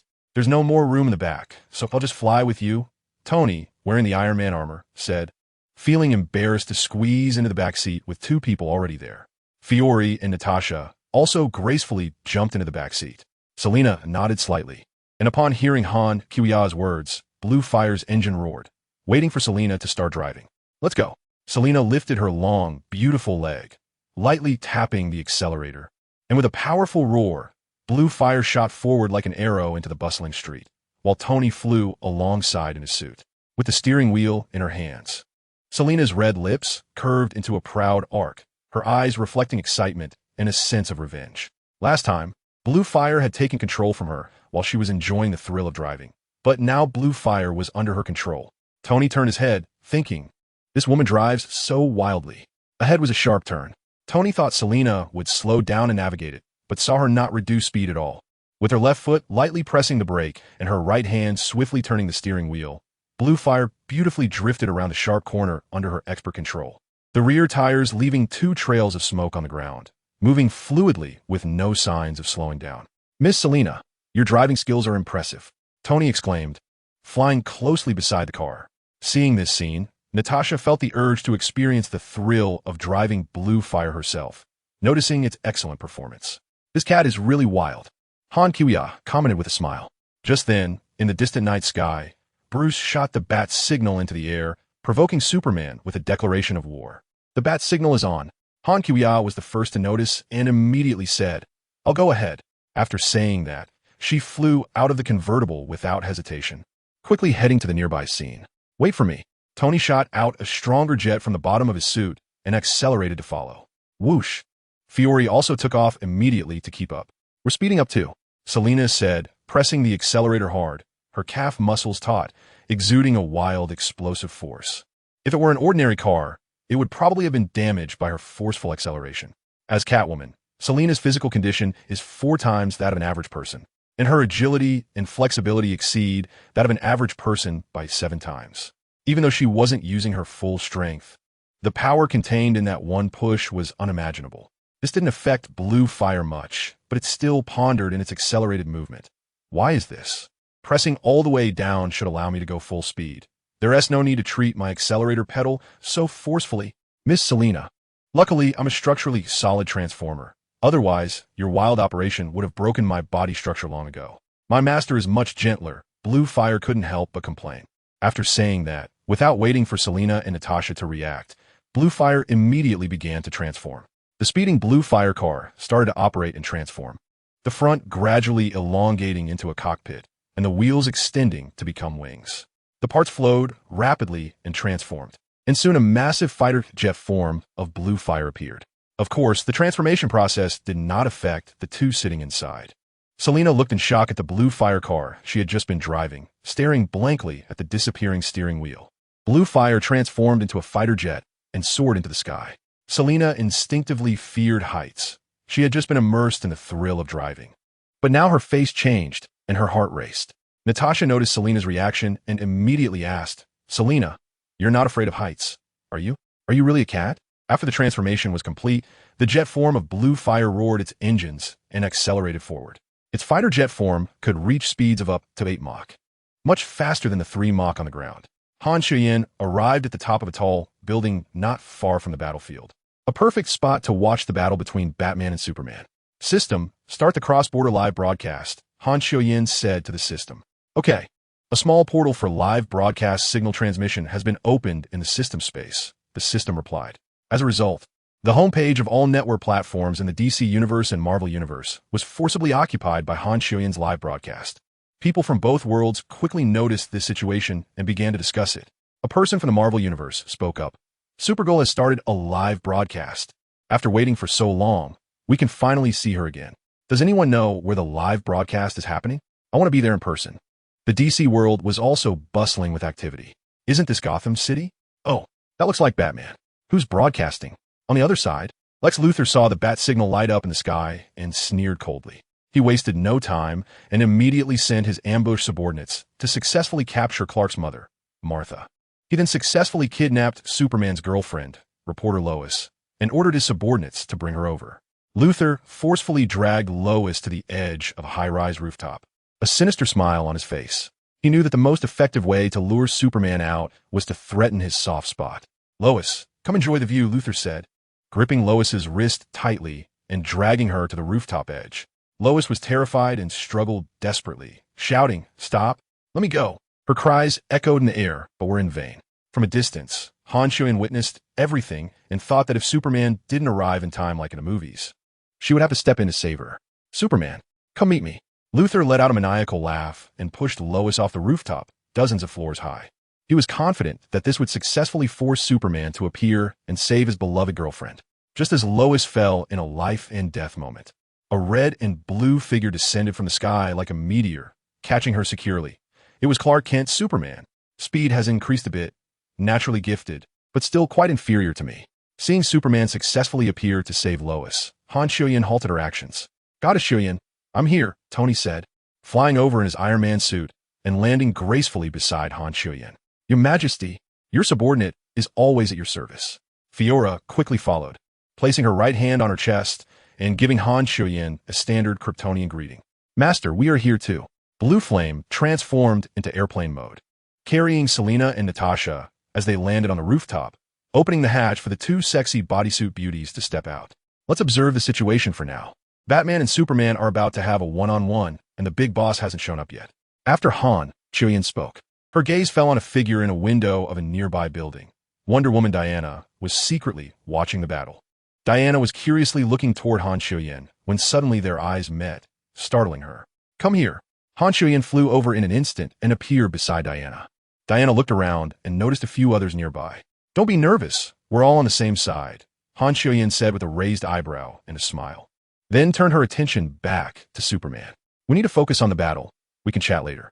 After hearing this, Diana took a deep breath to calm her emotions and simply nodded at the others to greet them. The group then turned their curious gazes back to the distance. "I can't hear what they're saying," Selina said with some regret. "Just watch the live broadcast." Blue Flame immediately projected a massive screen in midair, following Superman Clark.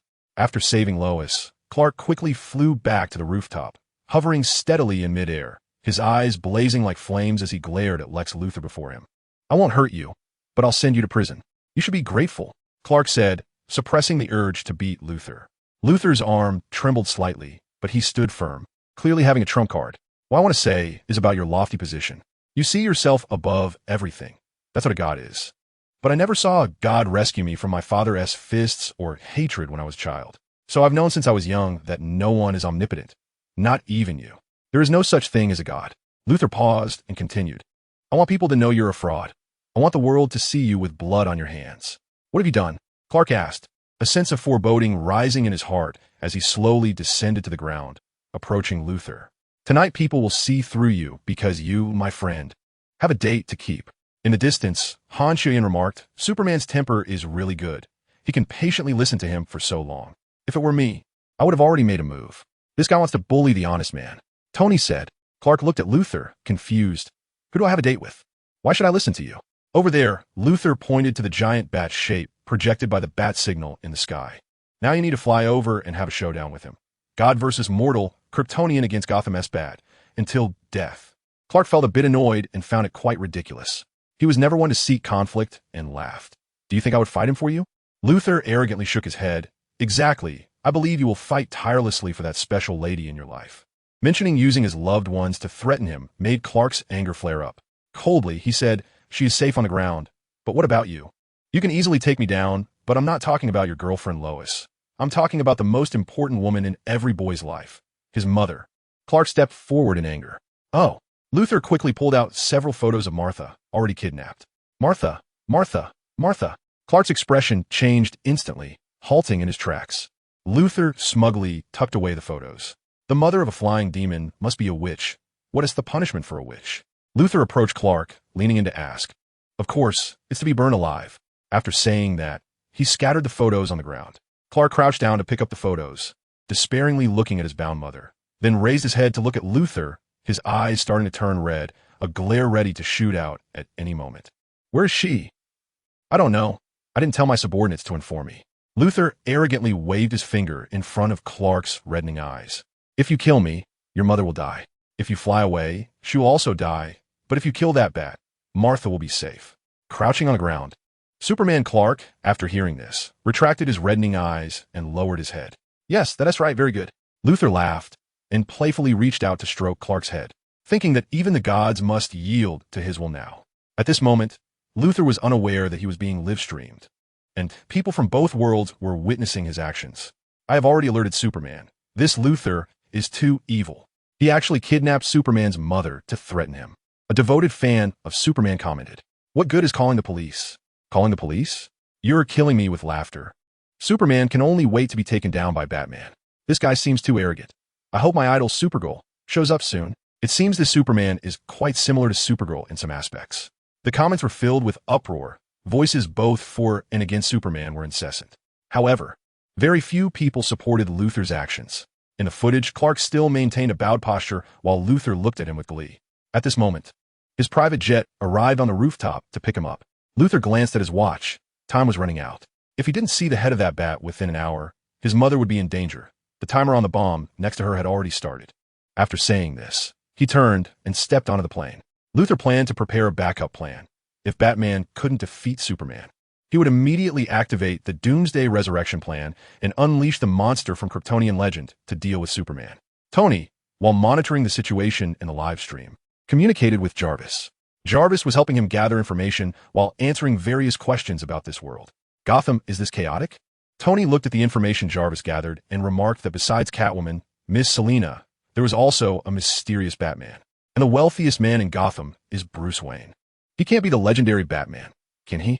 Based on the known information, he made a simple deduction and association. Jarvis, quickly help me investigate this Bruce Wayne and the related information about Batman. I have a feeling there is some connection between the two. No need to investigate. Bruce is Batman, the main character of this battle. Han Qia's super hearing picked up Tony's quiet conversation with Jarvis. Really? He is a bit like me. But with his bat gear, he definitely can't beat me, Iron Man, Tony said confidently. Are we going to help him? Selina asked curiously. I remember last time Superman broke your drone. Wonder Woman Diana reminded. If the Queen steps in, she could take care of both of them. Fiola believed Han Qia could easily handle the two. The few of them were discussing back and forth. At this moment, the live stream switched to Gotham City shrouded in rain. Batman stood atop a high building, the heavy rain pattering on his armor. He gazed at the sky, waiting for Superman's arrival. Just then, a taxi screeched to a halt on the street, and Lois's golden hair was disheveled from running. Lois opened the car door. Driver, hurry to the Daily Planet. Lwa. Just then, Superman's voice sounded behind her, and Lois turned around. I have to go to Gotham to persuade him to help me, Clark said, his tone filled with helplessness. Who? Lois asked in confusion. Batman Bruce. If I can't persuade him, he has to die, Clark said, a pained expression on his face, speaking softly. Clark. Lois gasped, wanting to say something but hesitating. No one in this world can be kind forever. The sadness in Clark's eyes was almost overflowing. The kind-hearted him was already mourning for Bruce. After leaving the sentence, he turned and flew into the night sky, disappearing from Lois's sight. Lois looked in the direction he left, filled with worry and unease. She had to do something. A flash of lightning streaked across the night sky, illuminating Gotham City with flickering thunder. Superman's figure soon appeared above Batman, and he rapidly descended, looking anxious and troubled. Superman quickly landed, his expression urgent. Good, you finally came? I'm right here. Batman sneered. Bruce, please don't do this. Superman didn't want to fight, his tone pleading, unless absolutely necessary. He truly didn't want to take down Batman, and only wanted to ask Bruce for help. Batman slowly retreated, intending to lure Superman into a trap he had set. He was not in the mood to listen to Superman, focusing all his attention on the fight. Seeing this, Superman anxiously followed Batman, simultaneously urging, I was wrong. You have to listen to me. It's Luthor. Suddenly, a high-frequency sonic wave emitted from machines on both sides, hitting Superman hard. Ah! Superman screamed in pain, the massive shock making his vision blur. Before he could finish speaking, he stepped into Batman's trap and was hit by the sonic attack. The air around Superman blurred. Batman smirked at the sight. Superman gritted his teeth, enduring the pain, and grabbed the manhole cover beneath his feet, using all his strength to break it in half, directly smashing the sonic machines on both sides. The sonic waves finally stopped. You don't understand, there's not much time left, Superman said urgently, striding towards Batman. The bomb next to his mother was about to explode. He had to take action. I understand. What he was saying was not the same thing, Batman said as he stepped forward, forcefully approaching Superman. The two faced each other, only a short distance apart. You understand nothing. Superman felt a surge of anxiety in his heart and suddenly pushed Batman far away. Just then, the heavy machine guns Batman had set up around suddenly opened fire, and a barrage of bullets shot toward Superman. Superman instinctively raised his hand to block, but soon he hovered in the air, his eyes emitting heat vision, instantly destroying the surrounding machine guns. Then, Superman quickly rushed over and shoved Batman away. Batman's body described a parabolic arc in the air before crashing heavily to the ground. Just as Batman struggled to get up, Superman was already in front of him, diving down and pinning him down, quickly flying upward. The two tore through the night sky, soon reaching the top of a tall building. Superman slammed Batman onto the rooftop. Batman lay on the ground, breathing heavily, then slowly stood up, looking determined. Stop fighting back. If I want to get serious, you have been dead long ago, Superman shouted loudly. In the distance, Han, Kiwiya, and the others were speechless. Clark is too slow. Is this necessary for the plot? With so many chances to speak, why not get to the point? Han Kiwiya thought to himself. The viewers from both worlds in the live stream were also very anxious. Batman ignored Superman's warning and quickly took out a special smoke bomb from his utility belt, throwing it between the two. The smoke instantly spread, obscuring their vision. Superman teleported forward, but the thick smoke made him temporarily lose track of Batman. Bang! A gunshot rang out as Batman seized the opportunity to fire, shooting Superman with bullets containing kryptonite powder. I'm going to join the fun, Fiola. Keep up. Seeing this, Han Kiwiya quickly got up and zoomed away. Superman flew towards the scene in a flash. He easily caught the bullet Batman shot at him, displaying a confident smile. But in the next moment, bang, the bullet exploded in his palm, releasing kryptonite powder. Cough, cough. Superman immediately staggered, bending over in pain, kneeling on one knee. Inhale it, Batman said in a deep voice, walking towards Superman. This is fear. He looked coldly at Superman, who was kneeling on the ground, with no sympathy in his heart. At this moment, Superman was thrown off by the sudden turn of events. You're not brave, Batman continued coldly. Superman forced himself to recover, standing up stubbornly and throwing a punch at Batman. Thud! His fist landed heavily on Batman's reinforced steel armor, which had been specially designed for the battle, remaining unscathed. Under the influence of the kryptonite powder, Superman's strength was no different from that of an ordinary person. Humans are the brave ones. After Batman said this, he delivered a heavy punch to Superman, officially starting the fight. The two exchanged blows, but Batman, wearing steel armor, always held the upper hand, beating up Superman, who was affected by the Kryptonite. Superman kept getting hit, becoming more and more disheveled. Batman finally knocked Superman down to the ground. He bent down, lifted Superman's body with both hands, and threw him off the high-rise building. Bang! Superman fell from several stories high to the first floor, hitting the ground hard with a cry of agony. Batman quickly fired a grappling hook to grab the exterior wall of the building and slowly descended to the first floor. He picked up the Kryptonite spear he had prepared in advance and strode towards the struggling Superman, raising his foot and stepping heavily on Superman's chest. Superman's face contorted in pain. "You were never a god. You aren't even human," Batman said in a deep, hoarse tone, raising the Kryptonite spear and drawing a deep gash across Superman's face, blood immediately gushing out.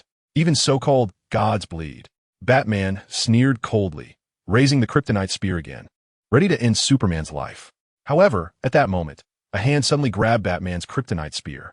No matter how hard Batman tried, he couldn't stab it down even a bit. "All right, today's battle ends here," Hankia said casually, not at all afraid of the chaotic situation.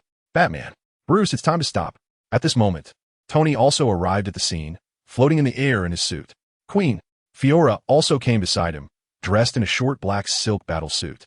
The live broadcast clearly presented this scene to the audiences of both worlds. Marvel Universe. Seeing Han Kuya appear in the live broadcast, the fanbase of Supergirl was immediately excited. "Oh, Supergirl finally appeared. My God, Supergirl has been missing for so long. We can finally see her again. I was worried for so long, thinking something had happened to her. I said Supergirl is so powerful, she would definitely be fine. By the way, do you know where Supergirl is? The goddess Supergirl is in another world." "Really? You're not joking?" The viewers of the live broadcast were not just ordinary fans. Nick Fury had long sent his subordinates to investigate, confirming that the location of the live broadcast was not in any corner of Earth, but very likely took place in another Earth in a parallel world.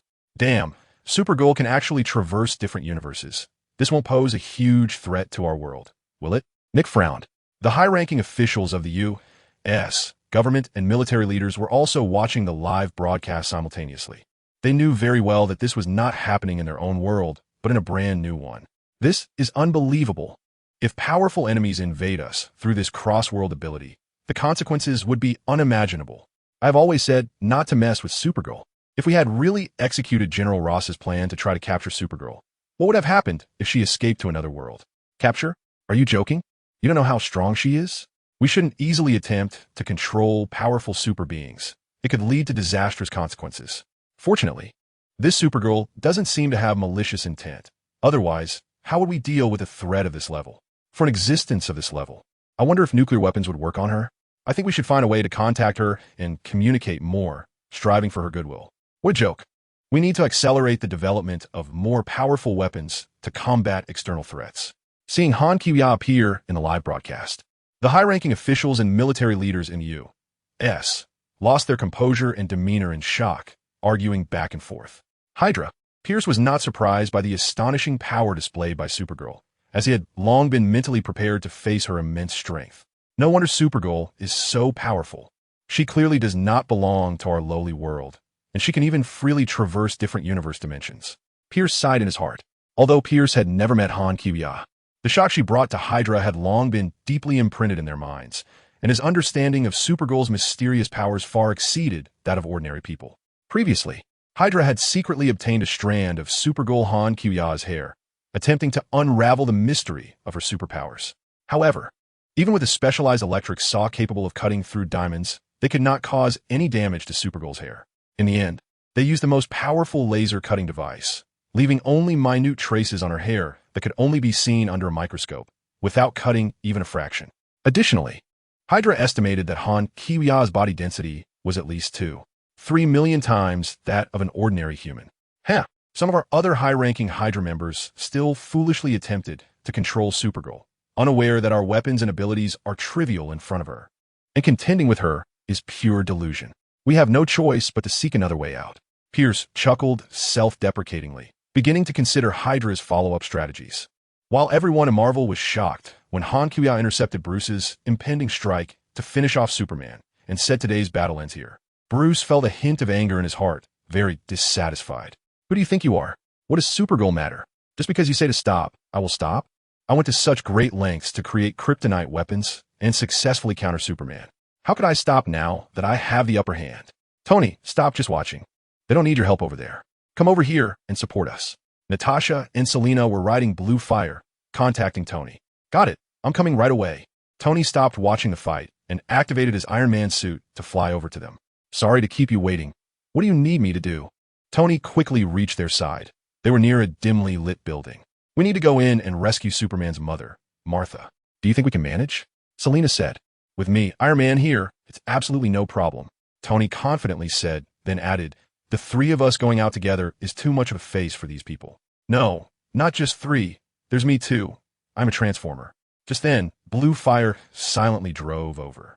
Wow, you scared me. I didn't know you could move silently. Looks like you're good at ambushes, Bruce thought to himself.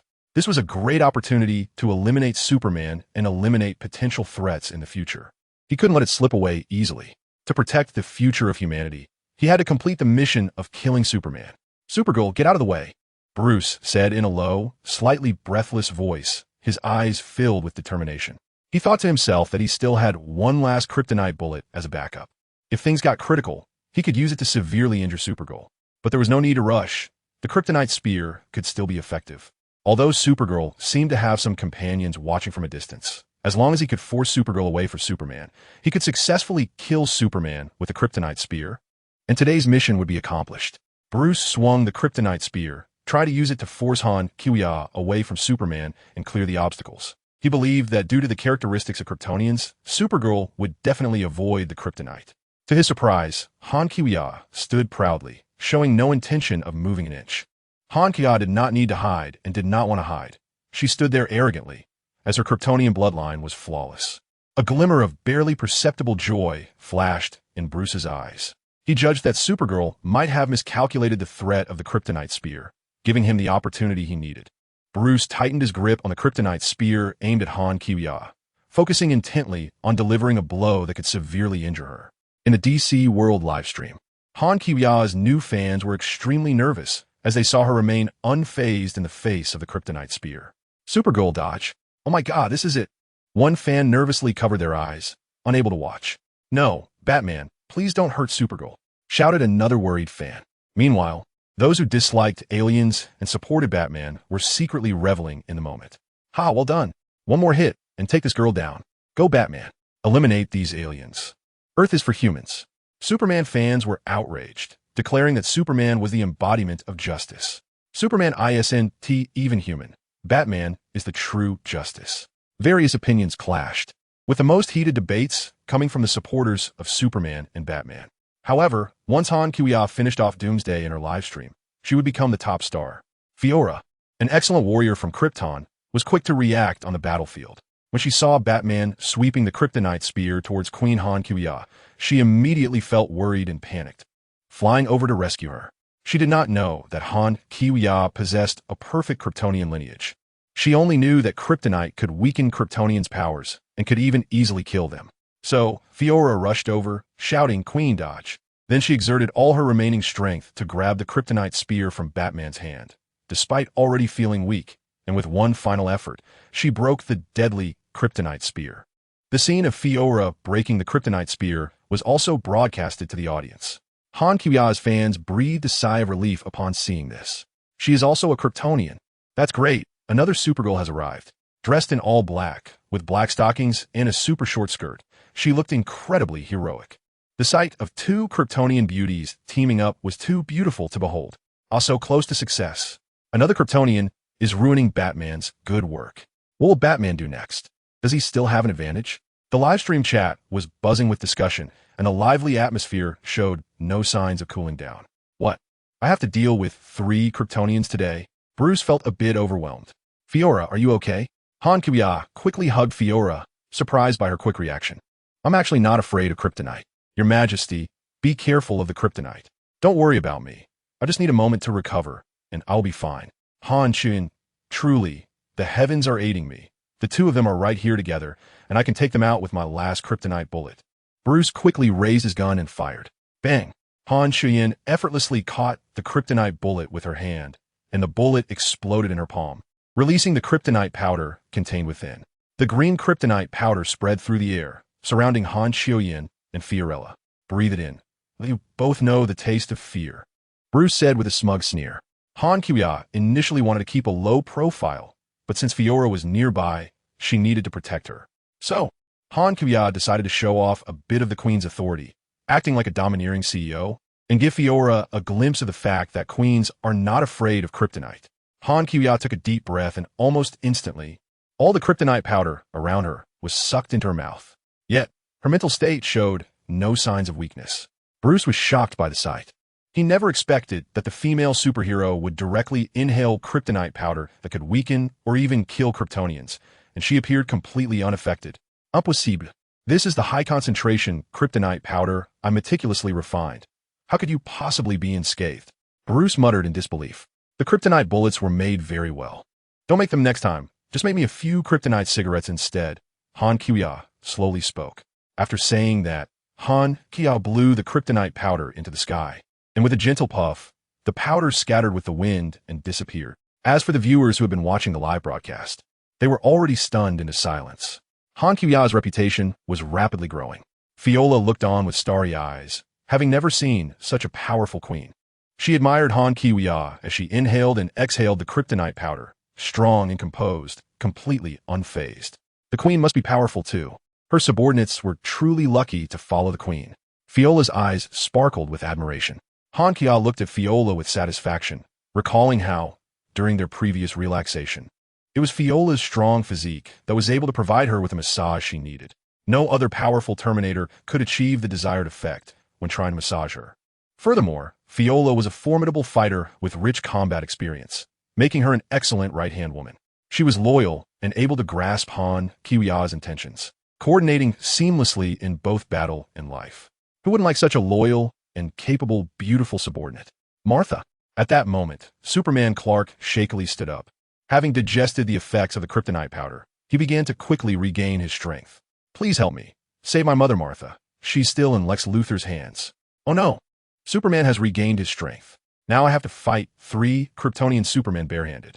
Bruce looked at the recovering Superman, feeling a chill in his heart. Wait, did he just mention the name Martha? Bruce's mother was also named Martha, which immediately made him think of his own mother.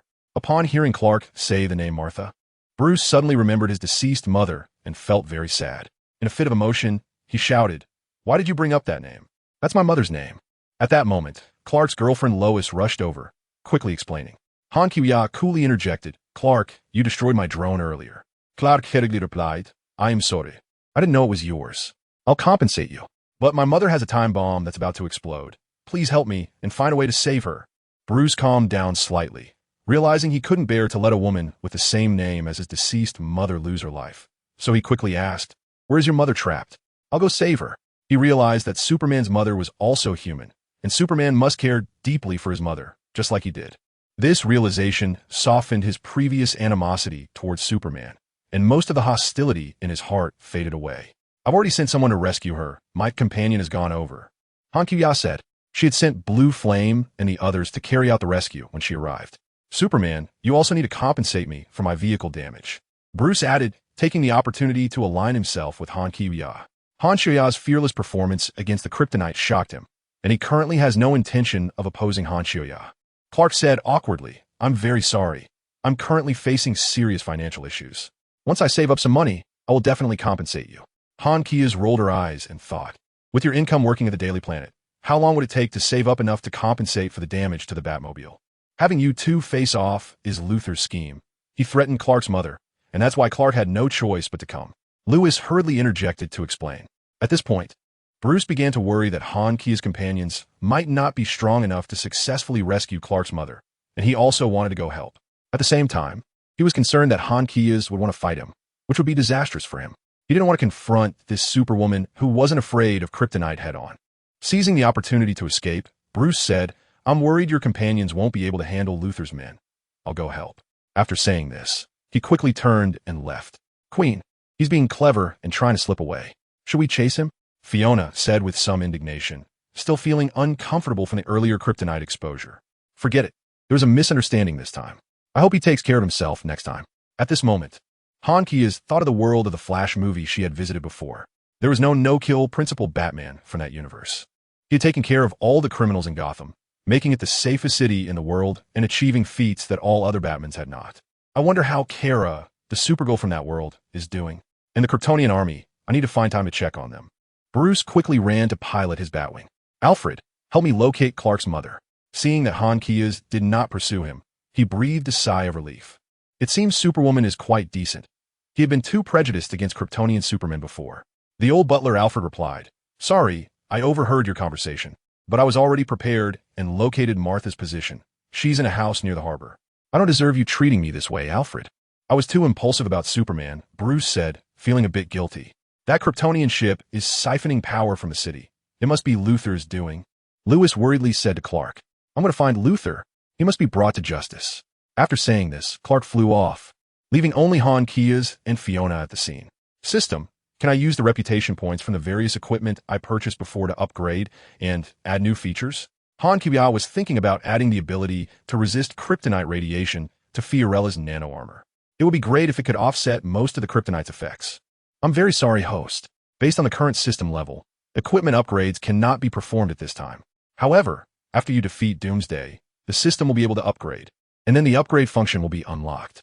At that time, you'll be able to enhance various items you have already purchased according to your needs," the system replied. At this moment, Louise, who was nearby, rolled her eyes, thought of something, and quietly ran over to pick up the broken Kryptonite spear and threw it far away. Of course, Han Kiya and Fiorella both saw this but did not say anything. "Fiorella, how much do you know about that Kryptonian monster Doomsday?" Han Kiya curiously looked at Fiola and asked. She noticed that Fiola had basically recovered from the effects of the Kryptonite. Truly a powerful Kryptonian warrior with strong genes. "These people are too weak. How dare this Luthor use Superman's mother to threaten him?" Tony said. At this point, they had easily dealt with this group of enemies and successfully rescued Martha. If it weren't for their caution and taking some time to assess the enemy situation, they might have ended this rescue even faster. "Blue Fire, why did you shout out loud when you ambushed them and then blasted someone away, exposing us like that?" Natasha reproached. "I thought it would be more impressive and impactful. I'm not afraid of being discovered when dealing with these small fry." Blue Fire replied in his robotic form. Selena teasingly asked, "Blue Fire, do you act like that in front of your beautiful mistress too?" Just then, Natasha sharply turned around, raising her gun cautiously. "Who is there?" Everyone looked in that direction. "Come out." Tony also raised his palm cannon. "It's me, Batman." Bruce emerged from the darkness, his cape billowing behind him. "I'm here to save Martha." "Oh, it's you, Bruce," Selena said, her lips curving slightly. Bruce noticed that they all seemed to know his true identity, which made him a bit frustrated. Is it now common knowledge that Bruce is Batman? "Bruce, you're late. We've already successfully rescued Clark's mother," Blue Fire said. Inside, Bruce thought, what is this talking robot? What kind of day is it that I encounter so many things? Did my earlier calculations against Superman mess up my mind? I really need to rest. Martha had just been rescued and was still a bit shaken. She adjusted her breathing for a while before slowly regaining her composure and sincerely thanked everyone. "Thank you so much for saving me." Her voice trembled slightly, but her face showed a grateful smile. She looked at the group and genuinely expressed her thanks. "No need to thank us. Just a small effort," they replied. Bruce was about to speak, but didn't know how to introduce himself. After hesitating, he said, "I'm your son's friend. I can tell you must be Clark's friend. After all, you're wearing a cape too," Martha said with a gentle smile, her tone warm. At the battlefield of the Superman versus Batman, Han Shoya and Fiola were chatting high in the sky, waiting for Doomsday to resurrect. Fiola frowned and said, "Queen, we must act quickly and decisively to deal with Doomsday. It can absorb energy and become stronger." She felt very anxious. This monster had once been a nightmare for the Kryptonians. Han Kuya looked confident and relaxed. As long as it fears Kryptonite, there's no problem. Outside the scene, a large number of police and heavily armed personnel had already surrounded the area tightly. However, only dared to stay on the outside on guard, and no one was brave enough to rashly enter this dangerous, restricted zone. Journalists from various media outlets had also rushed to the scene, nervously reporting live. A female reporter reported excitedly and nervously, "We are still on the outskirts of the control center. The situation is very dangerous, and military and police personnel have surrounded this area." Boom! A sonic boom sounded as Clark shot down from the sky like a red and blue beam of light, instantly penetrating the hull of the Kryptonian spacecraft. Inside the cabin, Clark saw Lex Luthor in the cockpit. Luthor's face first showed a look of surprise, then quickly returned to his usual arrogant smile. He snapped his fingers dramatically, saying, "You're late, you're late. Little bunny, there are 40 seconds until activation." The cold voice of the cabin computer reported. Clark ignored the voice and silently walked toward Luthor with determined steps. "You have no moves left, and you don't have time. You still need a bat's head," Luthor asked angrily, waving his hands as he spoke, his tone oozing arrogance. Ding ding. Luthor's phone suddenly rang. "Oh, wait a minute. The chef is calling. Excuse me." Luthor stepped over, answered the phone, and prepared to have his subordinates kill Clark's mother, Martha. Gotham barbecue, well done," Luthor said with a malicious smile, his tone light, as if he were placing an order. In fact, he was ordering her to be burned alive. Clark looked coldly at Luthor, shrugged, his joints cracking slightly, suppressing the impulse to strike. He believed that Supergirl's companions and Batman had already rescued his mother, but he still wanted to hear the phone call to confirm it for himself. Ahem. A cough came clearly from the other end of the line. It was Tony who picked up the phone. "Give our Superman some bad news," Luthor said, thinking it was his subordinate answering the phone. Tony glanced at Bruce and handed him the phone. "Batman, you talk to him. We prefer to do things in person. Just wait and see," Bruce said in a deep voice as he took the phone. Hearing this, Luthor was quite surprised, his smile gradually fading and his expression turning ugly. At this point, Clark finally spoke, saying in a deep voice, "You lost. I don't know how to lose." Luthor thought about his last backup move, a cunning glint flashing across his face.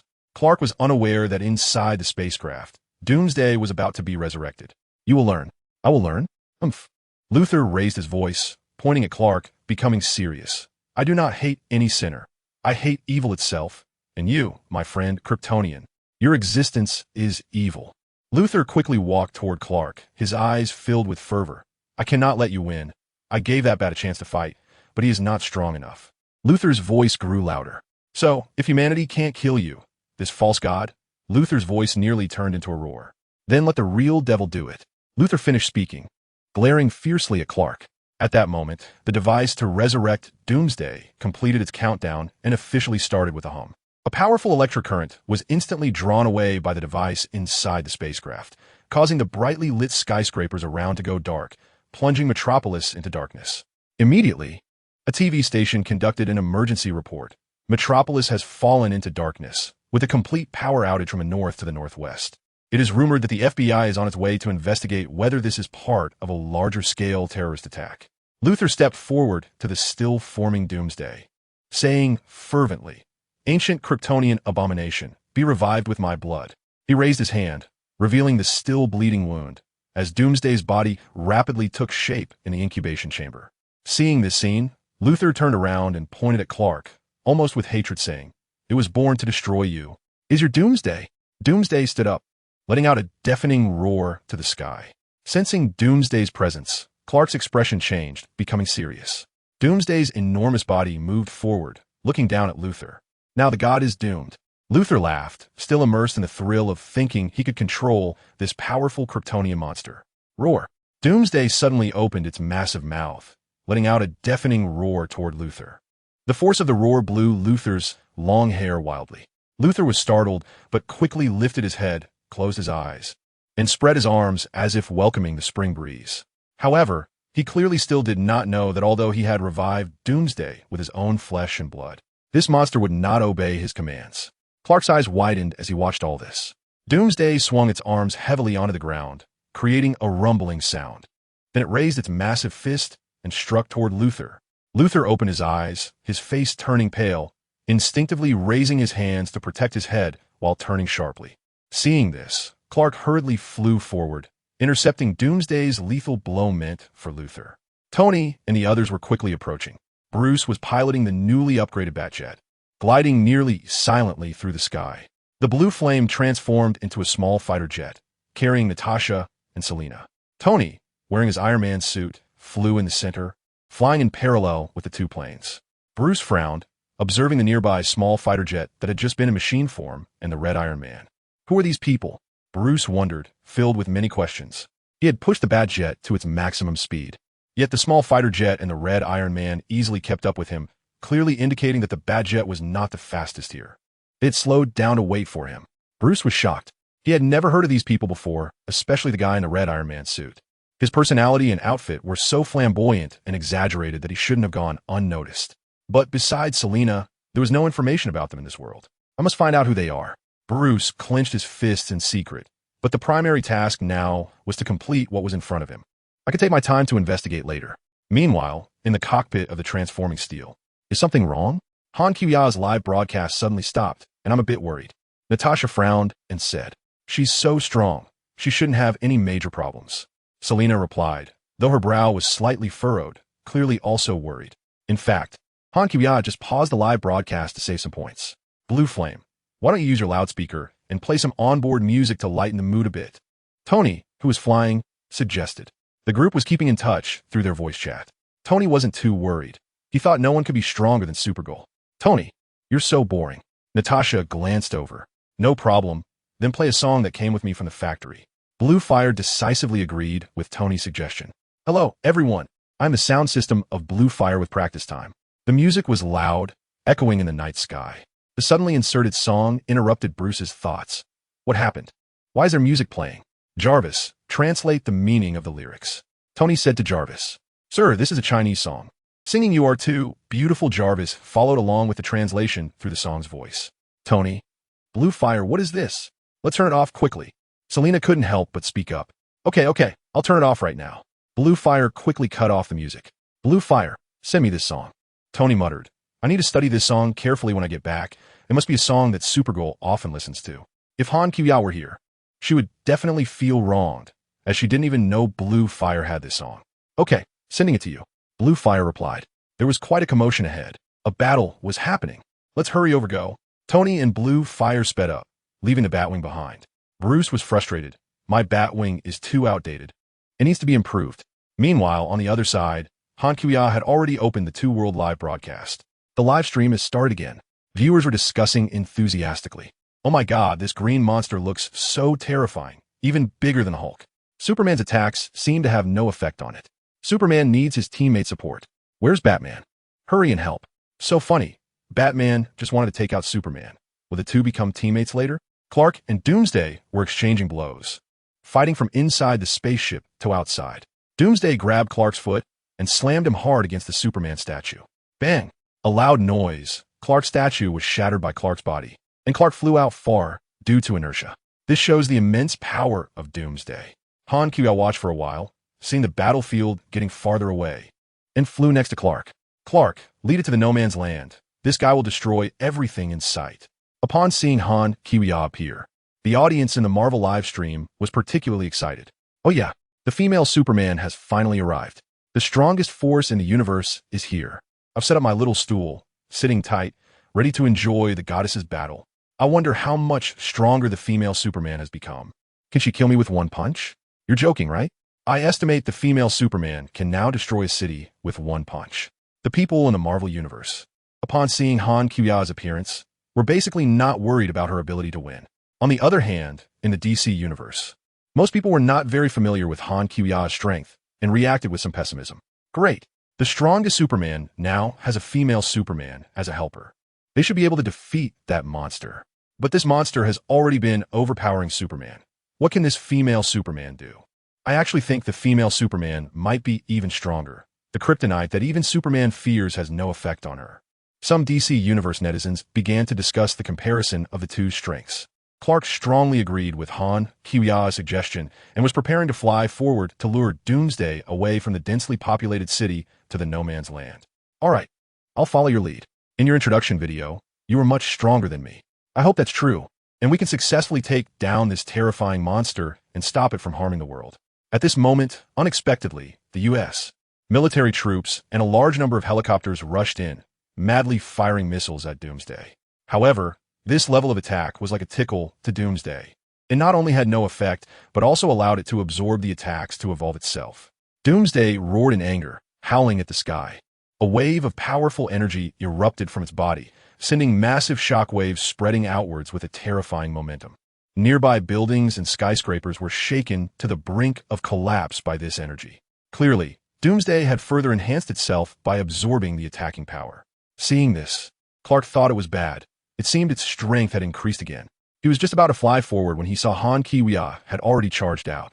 The U.S. military's really a bunch of useless teammates. After Han, Kia swiftly dashed past. She clenched her fist with one hand and gathered all her energy for a powerful strike, hitting Doomsday hard. With a thunderous roar, Doomsday was sent flying hundreds of meters away, crashing heavily to the ground. In the distance, Wonder Woman stopped her advance to provide support, startled by the commotion caused by Han Kiwia's strike. This noise is too loud. Tony and Blue Fire arrived and stopped on a high building, observing the battle scene before them. Selena and Miss Natasha, let's not get involved in such an intense fight. Let's watch from a distance, Blue Fire said, releasing the two women from the cabin. All right, you stay here. But I'm Iron Man, wearing my armored suit.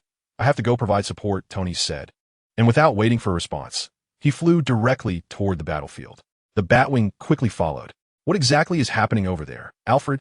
Bruce piloted the Batwing, watching the continuous explosions and energy shockwaves in the distance, clearly indicating that something significant was happening. The two maintained communication via voice. Phew. Alfred took a deep breath. How can I put this? I've never seen a scene like this. Can you describe it specifically? Bruce asked, frowning. The intensity of the battle is beyond imagination. There's a huge monster. Alfred described everything he saw. Doomsday's vitality was remarkably tenacious. After being struck and knocked down by Han Kiwia, it immediately crawled back up, grabbing a large chunk of reinforced concrete nearby and smashing it toward a U.S. military helicopter that was coming to provide support. Clark, quick on his feet, swooped in to protect the helicopter from the attack. Keep your distance. Don't come over to support. I don't want to be distracted saving you while fighting, Clark shouted toward the helicopter. However, no one could hear Clark's words as heavy weapons, shells, and missiles continued to rain down on Doomsday. At this moment, Han Kiwia soared into the air, her right fist aimed at Doomsday's abdomen, delivering a powerful uppercut. With a loud bang, Doomsday was sent flying into the sky. Han Kiwia's figure darted forward like lightning. The Doomsday was still rolling in the air and had not yet reached its peak when Han Kiwia flew above it, diving downwards and delivering an astonishing kick with her right foot to its back. Boom! The Doomsday was kicked down like a meteorite, crashing into the ground and stirring up dust. Ding! Congratulations, host, you have defeated Doomsday and earned 40,000 points. Han Kiwia was taken aback. Can Doomsday repeatedly earn points? Doomsday was clearly struggling to withstand Han Kiwia's attacks. Her strike speed was too fast, and her power too fierce, causing its absorption speed to lag behind her output frequency. Han Kiwia's powerful offensive quickly broke its defenses. However, as long as it was given time, it could recover and become stronger. Doomsday staggered up from the ground. Seeing this, the U.S. military aircraft began a new round of bombardment, providing it with healing and upgrades. High explosive shells and missiles hit Doomsday one after another. It let out a roar, greedily absorbing this new round of attacking power, and its strength rose once again. In the U.S. Military Command Center, the president said, "The nuclear launch button is ready. We can launch at any time." After continuously absorbing attacks from the U.S. military, Doomsday's size had noticeably increased, looking even more powerful and terrifying. It roared, its voice filled with anger and fury. A powerful energy wave emanated from its body, sending debris from the surrounding ruins flying. The situation looked dire. It had stood up again. Tony, flying overhead, frowned. "Take this." He raised his palm cannon and fired a powerful laser at Doomsday. However, the laser merely grazed Doomsday, not even breaking its skin as it directly absorbed this energy.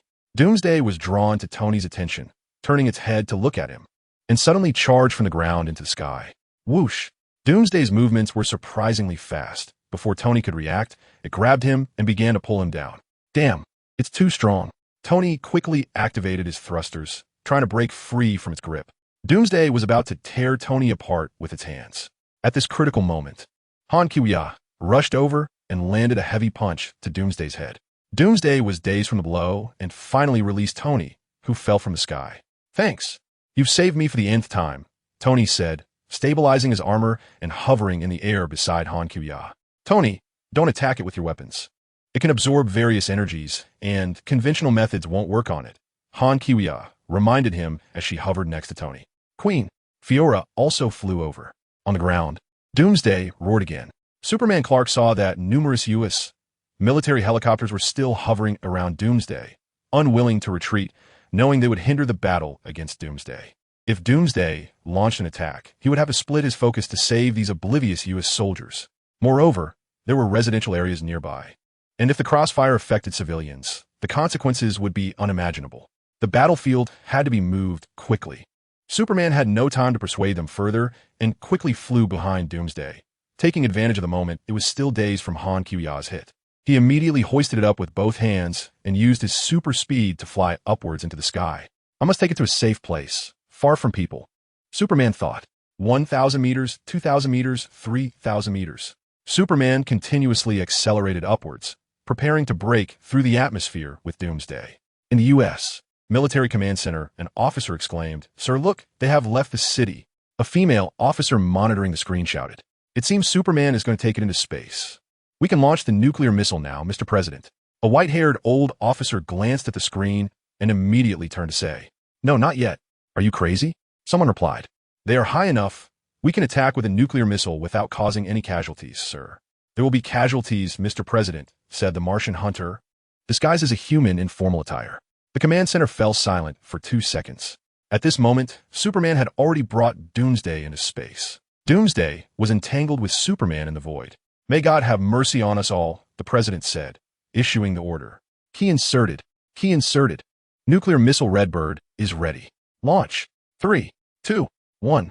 The mechanical countdown ended, and the nuclear missile shot up from the launch silo, illuminating the dark night sky. "Jarvis, what's going on?" Tony exclaimed, staring at the bright light in the sky. "Sir, they launched a nuclear missile at Superman and Doomsday in space." Jarvis's voice echoed in the armor. "Every Yes. Military in every world is like this, enjoying hitting their allies," Han Qiuya commented. "But doesn't Doomsday absorb any energy to become stronger? What if it really absorbs the nuclear missile's energy?" Tony frowned. "If nothing unexpected happens, it can." Fiora replied nearby. "System, check my personal panel. Host name, Han Qiuya. Height, 178 centimeters. Points, 628, 600. Reputation, 4, 99,999 billion. Body density, 6, 2 million times that of an ordinary person weight on Earth. Using biofield, 60 kilograms. Flight speed, 1832 Mach. Current abilities, steel body, super strength, super hearing, super vision, super spirit, super brain, super speed, super endurance, super healing. Flight, biofield, heat ray, ice breath, magic mastery, x-ray vision, etc. System, didn't you say after upgrading that I could get enemy skills at a discount after defeating them? You counted my previous defeat of Doomsday once, giving me points. Although her current strength was enough to defeat Doomsday, having more skills would only make her stronger. Correct, host, the system replied. Doomsday possesses a super skill to absorb various energies for evolution. But since the host has defeated it once, you now qualify for a 50 discount. The virtual interface of the system mall immediately switched, displaying energy absorption price after 50 discount. System enhanced version, 5 billion reputation points. Normal version, 2 billion reputation points. Cut version, 500 million reputation points. Han Qiuya's reputation value continued to increase as people frequently viewed her related videos. Han Qiuya took another look at her current reputation balance. It had increased a bit, reaching 5 billion, just enough to pay for the discounted price of the enhanced system version. System, is there a big difference between the 3 versions? The difference is significant. The stripped-down version can only absorb a small amount of attack, while the normal version has the same capabilities as Doomsday. As for the enhanced version, it's like a cheat. It can absorb and convert not just nuclear energy, but also the energy from the dark dimension. The dark dimension, that's the energy source of Dormammu. Alright, I'll purchase the enhanced version now. Han Qiuya decisively chose to buy it. Ding, purchase successful. The system's notification sound rang out. I'm going to test the power of this new skill. After saying that, Han Qiuya summoned all her strength and activated super speed, rushing toward outer space, eager to personally experience the feeling of absorbing such immense energy. System, the self-healing ability of Wolverine that I purchased earlier, is that also the cheat version? Does it reduce pain when injured? Han Qiuya couldn't help but ask again while in flight. Yes, host, the system replied, seemingly a bit helpless. You're being too cautious. With your current strength as Supergirl, a mere nuclear bomb is no problem at all. Even without these skills, you would be capable of handling it. I just like the feeling of being foolproof. Han Qiuya said, with the cheat version of the self-healing ability as my backup, I can absorb this nuclear bomb energy with more confidence. Besides, in the movies, Superman got hit by a nuclear bomb and ended up fainting. I don't want to feel that kind of pain. Han Kuya quickly caught up with the nuclear bomb, flying alongside it at the same speed for a few seconds. The live broadcast gave the nuclear bomb a close-up shot. The people in the DC world were astonished, their eyes widening. Is this a nuclear bomb? Is this battle about to escalate into a nuclear war? Is it really a nuclear bomb? It doesn't seem matter if it is. After all, the nuclear bomb is flying high enough. The United States wants to use the nuclear bomb to eliminate that monster. But they didn't take Superman into account. How terrible, even the guardian of the world, Superman, is to be destroyed. What will Superman do? What can he do? An alien is about to face humanity's strongest weapon, and they might just eliminate him along with the monster. I believe Superman can handle it. Wonder Woman has also gone to provide support. Hopefully, she can hold her own. Most people believe the nuclear bomb can easily eliminate Doomsday. Some others think the world doesn't need Superman. Humanity's nuclear bombs are enough to defeat any enemy. The audience in the Marvel world was also in an uproar. A nuclear bomb. Oh my, how terrifying would it be if it exploded? This is so unfair to that Superman. The goddess has gone to save him. I believe in her strength. The U.S. government in their world actually threw a nuclear bomb into space at Superman and the monster. Are they crazy? At that moment, Natasha and Selena also saw this scene through the live projection of Blue Fire. The superheroes are fighting and they are stabbing them in the back. Natasha stared blankly at the screen and said, her hands unconsciously clenching into fists. Selena, having grown up in America and frequently witnessed various darkness, was not surprised at all by the government's actions. After seeing the situation clearly, she actively flew over, knowing what she was doing. Selena worriedly said, with her current strength, it should be a big problem, right? While speaking, she unconsciously tapped her fingers on her thigh, trying to appear calm and composed, but her worry was still evident. Selena looked up at Natasha, hoping to get a reassuring answer from her face. Natasha pondered for a moment, a hint of uncertainty flashing across her face. But she still tried to make her tones sound confident. It should be fine. We can only trust her. Compared to her, we are too weak and can't really help her. Near the atmosphere, Clark saw Han Kiwiya flying over, followed by a nuclear bomb, and was instantly shocked. He quickly waved to Han Kiwiya and shouted loudly, "Get away from here. Hurry." His face was full of urgency. Although the air was thin near the atmosphere and sound transmission was poor, communication was not an issue for the two with super hearing. After Clark finished speaking, he tightly held onto the struggling Doomsday, locking its neck to prevent it from dodging the nuclear bomb's attack. He judged that the power of the nuclear bomb was great enough, but whether he could withstand it was still an unknown. Regardless, he had decided to sacrifice himself to resolve this crisis. This thought made Clark's face serious, and his eyes shone with determination. He knew this might be his last battle, but he had no regrets. As long as he could eliminate the monster Doomsday and protect the Earth, he was willing to give his life. Doomsday struggled desperately, trying to break free from Clark's control, but Clark gritted his teeth and held on with all his strength. After a fierce stalemate with Doomsday, Clark finally succeeded in trapping it along with himself in the path of a nuclear bomb, ready to face the final moment. "You go home," Clark shouted to Han Kiwiya, his eyes full of reluctance and sadness. "If possible, please take care of my mother Martha and my girlfriend Lois." However, instead of leaving, Han Kiwiya quickly flew to Clark's side. Then she delivered a heavy blow to both sides of Doomsday's head with her fists. Bang! Doomsday's head shook a few times, and its struggling movements noticeably lessened, making Clark feel much relieved. "Don't worry, I'll help you share some of the nuclear blast. It's just a nuclear bomb. For a Kryptonian Superman, it's just a small case," Han Kiwiya said to Clark. At this point, the nuclear bomb was getting closer. "All right, I hope you are right," Clark replied, seeing that Han Kiwiya was unwilling to leave.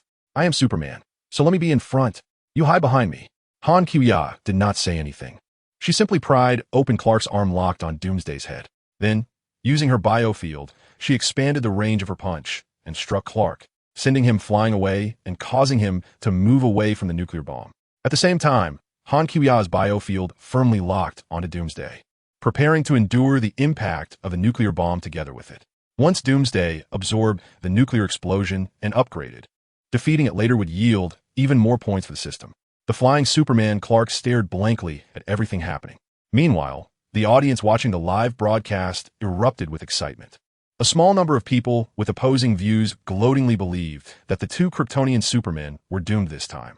Great, let the strongest human weapon the nuclear bomb. Take care of these supermen who are always so high and mighty. Fans of Han Qiya watched as she bravely faced the nuclear explosion alone to defeat the monster. Some were so worried that they clasped their hands and covered their mouths while crying, exclaiming, "Oh my God." Others shouted, "Go for it, goddess. You can do it," wishing for Superwoman's safety. There were also those who, although concerned, had more faith in Han Qiya's strength, telling those around them, "Don't worry, Superwoman can handle it." Supporters of the superhero angrily condemned the actions of the U.S. government, believing that they should not launch nuclear missiles at superheroes from behind. The U.S. government has made a foolish mistake. The hero is fighting. What are you doing? Han Qiya's reputation points began to rapidly accumulate. Ding! Congratulations to the host. You have received 76 reputation points from Bruce Wayne. Ding! Congratulations to the host. You have received 84 reputation points from Diana Prince. Ding! Congratulations to the host. You have received 88 reputation points from Selena. Ding! Congratulations to the host. You have received 90 reputation points from Stan Lee. Ding! Congratulations to the host. You have received 88 reputation points from Michael. Ding! Boom! After a thunderous explosion, the nuclear bomb detonated near the atmosphere. The nuclear bomb exploded. At this moment, the Batmobile piloted by Batman was flying beneath the Cross River Bridge. Inside the aircraft, Bruce Wayne looked up at the enormous mushroom cloud in the sky, his eyes flashing with fear as he murmured, "My God." Nearby residents rushed out of their doors or leaned out of their windows, gazing up at the vast, brilliant glow of the nuclear explosion cloud. The darkness of the night was instantly illuminated as bright as day. The faces of the people were filled with shock and fear. And for a moment, apart from the echoes of the nuclear explosion, there was silence across a wide area. All eyes were focused on the dazzling nuclear explosion point in the sky. Before long, a fiery object streaked across the sky like a meteor, falling at a high speed and creating a sonic boom. It then crashed heavily to the ground, causing a tremendous tremor. Boom! With a loud bang, the earth trembled. That flash of fire was the day of destruction. The location of the nuclear bomb explosion was mere inches away from Han Qiya's. Yet this nuclear explosion, capable of destroying a city, caused no harm to Han Qiya's. Han Qiya gently closed her eyes, her expression relaxed as she enjoyed the abundant energy. Eating a nuclear bomb is truly a wonderful thing. For Han Qiya, the high heat and radiation produced by the nuclear explosion felt like a warm wave, gently caressing her body. Han Qiya could feel every cell in her body rejoicing. They quickly and greedily absorbed this powerful energy in 3 steps. The first step, reception. The round cell nuclei actively received the energy shock. The second step, transformation. The cell nuclei deformed, converting the energy into elastic potential energy. The third step, release. The cell nuclei quickly restored their shape, transforming and evenly releasing energy to the surroundings, making the cells even stronger. The vast nuclear energy was continuously transformed within Han Qiya's, like spring rain nourishing the earth, becoming a precious nutrient that continuously nourished her body. Meanwhile, the sun swept over the horizon, casting its rays upon Han Qiya's. The light waves resonated with the cells, igniting powerful energy within her body. Han Qiya gently closed her eyes, slightly lifted her head, enjoying the dual pleasure from the nuclear bomb and the sun. She felt power gathering within her, growing and spreading like a vortex. Every cell in her body was crazily strengthening, as if wanting to emit dazzling brilliance. In the distance, Superman Clark was also floating near the atmosphere. Due to being at a certain distance from the nuclear explosion point, he did not faint like in the movies. However, the nuclear explosion made him incredibly weak, and he closed his eyes, wanting to drift off to sleep. But as the sunlight shone down, Clark felt the power within him gradually recovering. He could hear every cell in his body cheering, yearning for more sunlight like blooming sunflowers. Clark slightly opened his eyes, the sunlight causing his eyelashes to flutter. He slowly spread his palms, feeling the warmth of the sunlight in his hands. Using his supervision to look in the direction of the nuclear explosion, he found Han Qiya unharmed, seemingly still enjoying the absorption of energy. Clark regained some strength, and, with his flying ability, hurriedly flew over to Han Qiya. "Are you okay?" "It's just a nuclear bomb. I'm fine." Han Qiya opened her eyes, radiant. Clark felt the intense energy waves emanating from her, and asked in surprise, "It seems you can absorb the energy from a nuclear bomb? That's incredible. Kryptonians don't seem to have that ability." "I'm not ordinary. I have a perfect Kryptonian bloodline within me. You probably haven't heard of it. I grew up on Earth, so I'm not very familiar with it." Today, I've gained some knowledge. After saying that, Clark activated his supervision to search for Doomsday. Not good. Although it was hit by the nuclear bomb and fell to the ground, it hasn't died. It seems to have absorbed the energy from the nuclear explosion. Han Kiya adjusted her posture with satisfaction, fully digesting the immense energy she had just acquired. Floating in the atmosphere with Clark, they basked in the sunlight, their powers continuously growing. Don't worry with Wonder Woman here. She can hold it off for a while. Let's recover here, and then we'll head to the final battle, Han Kiya said, admiring the sunlight sweeping over the horizon. The sun on the horizon is truly a beautiful sight. Clark, puzzled, asked Wonder Woman. System, report the data. What is my flight speed? Host, Han Kiya's flight speed, 3826 Mach, 1301, 99 kilometers s. Not bad. I can fly back to the ground in less than a second. At the military command center, the first projectile impacted the ground. A female officer stared at the screen, where a red dot fell on a location on the map, Eastern Metropolis. Uninhabited. Projectiles 2 and 3.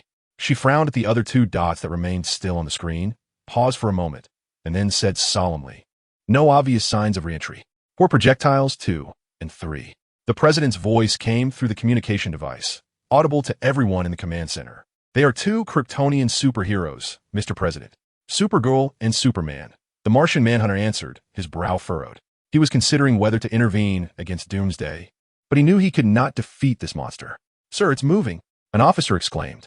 On the screen, the red dot representing Doomsday was indeed moving. The live broadcast showed Doomsday, crackling with electricity, roaring as it violently tore at its own skin. Beneath its skin, bones were rapidly growing, soon breaking through the surface to form terrifying bone spikes. Simultaneously, a chilling yellow lightning spread from its body, accompanied by a rumbling sound as it crushed and expanded outward.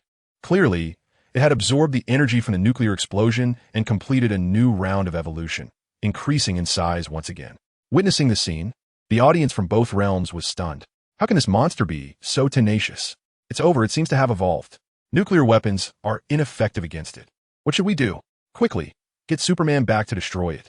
Superman was stabbed in the back by a human. Supergirl won't be in danger, will she? Thankfully, this terrifying monster isn't in our world. Doomsday's nature was brutal and tireless. It would destroy everything it saw. If left unchecked on Earth, it would continue to wreak havoc endlessly, growing stronger by absorbing energy. No one could stop it. At S.H.I.E.L.D., Nick Fury watched the scene unfold. We cannot let this monster come to our world. At the DC Military Command Center, an officer suggested, what if we launch more nuclear missiles? The Martian Manhunter Calvin quickly replied, the shockwaves generated by its evolution are getting stronger each time. Every time we strike it, it becomes more powerful.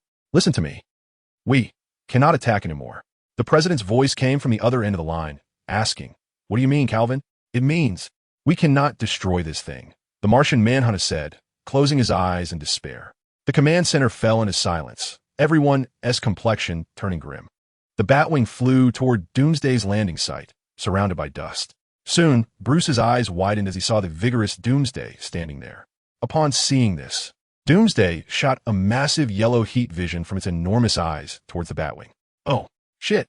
Bruce quickly maneuvered the aircraft to evade. Wayne, can you hear me? Are you all right? Came the voice of his butler, Alfred. Alfred, it's a Kryptonian creature. Only Kryptonite weapons can kill it. Maybe if you still have some left. Alfred replied with a tone of helplessness. If only you hadn't used those Kryptonite weapons against Superman. He had initially kept one Kryptonite bullet, but ended up using it against Supergirl. That spear, Alfred exclaimed. Alfred, that spear, although broken, is pure Kryptonite, Bruce said. It fell in Gotham. If I can pierce Doomsday's skin with it, it should be able to kill it. Yes, theoretically, Alfred said, somewhat uncertain. I need a lure to chase me back to Gotham, back to the Kryptonite. At that moment, Bruce suddenly saw a red, armored figure pressing against the glass of his Batwing. He was startled. In the communication channel, another voice interjected. Are you sure the thing will work? It was ineffective against Supergirl before. It was Tony Stark who had hacked into their channel. Bruce thought for a moment and said, we have to try to know. I fly much faster than you. Let me go back and get it. You stay here and keep it busy. Tony said, not waiting for Bruce's response before soaring away. Isn't it nice to have partners? You don't have to fight alone, right? Alfred said on the other end of the communication. Bruce did not reply, but a firm thought took shape in his mind. Forming an alliance and gathering everyone's strength to deal with this threat was a good idea. Perhaps afterward they could discuss the alliance properly, but first, they had to get through this immediate crisis. Bruce murmured to himself, then piloted the Batwing toward Doomsday. Inside Tony's armor, Jarvis's voice sounded. Sir, Supergirl left a message. She said she is sunbathing in the atmosphere and will be back to assist soon. I knew she would be fine, Tony said happily. Previously, he thought Han Kiya was so strong that she wouldn't easily get into trouble, but her prolonged absence began to worry him more and more. Meanwhile, Selena and Natasha were stunned to see Doomsday completely unharmed and having evolved once again after returning to Earth.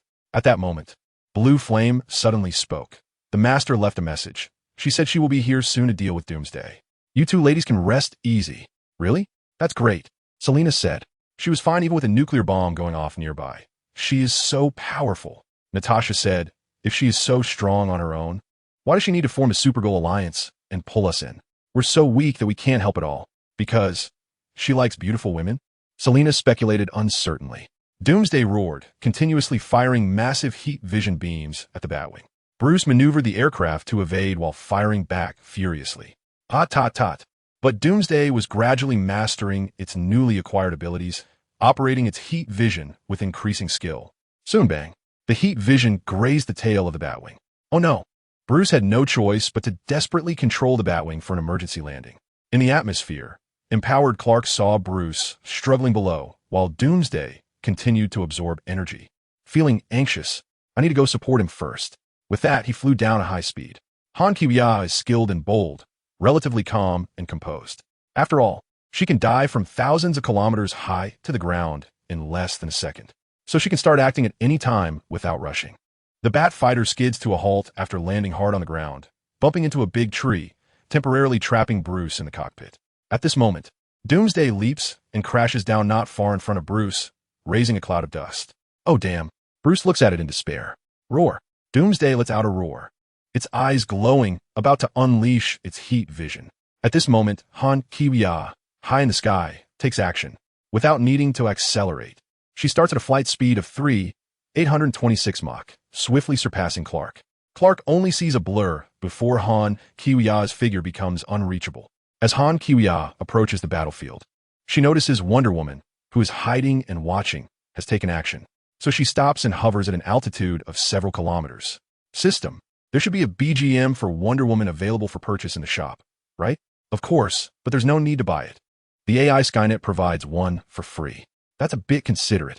Skynet, prepare to play the BGM for Wonder Woman in the live broadcast room. All right, Master. Han Kiya communicated with the system and Skynet for less than a millisecond. Bruce instinctively raised his arms to shield his head as Doomsday's eyes lit up. Roar. Doomsday's heat vision was unleashed.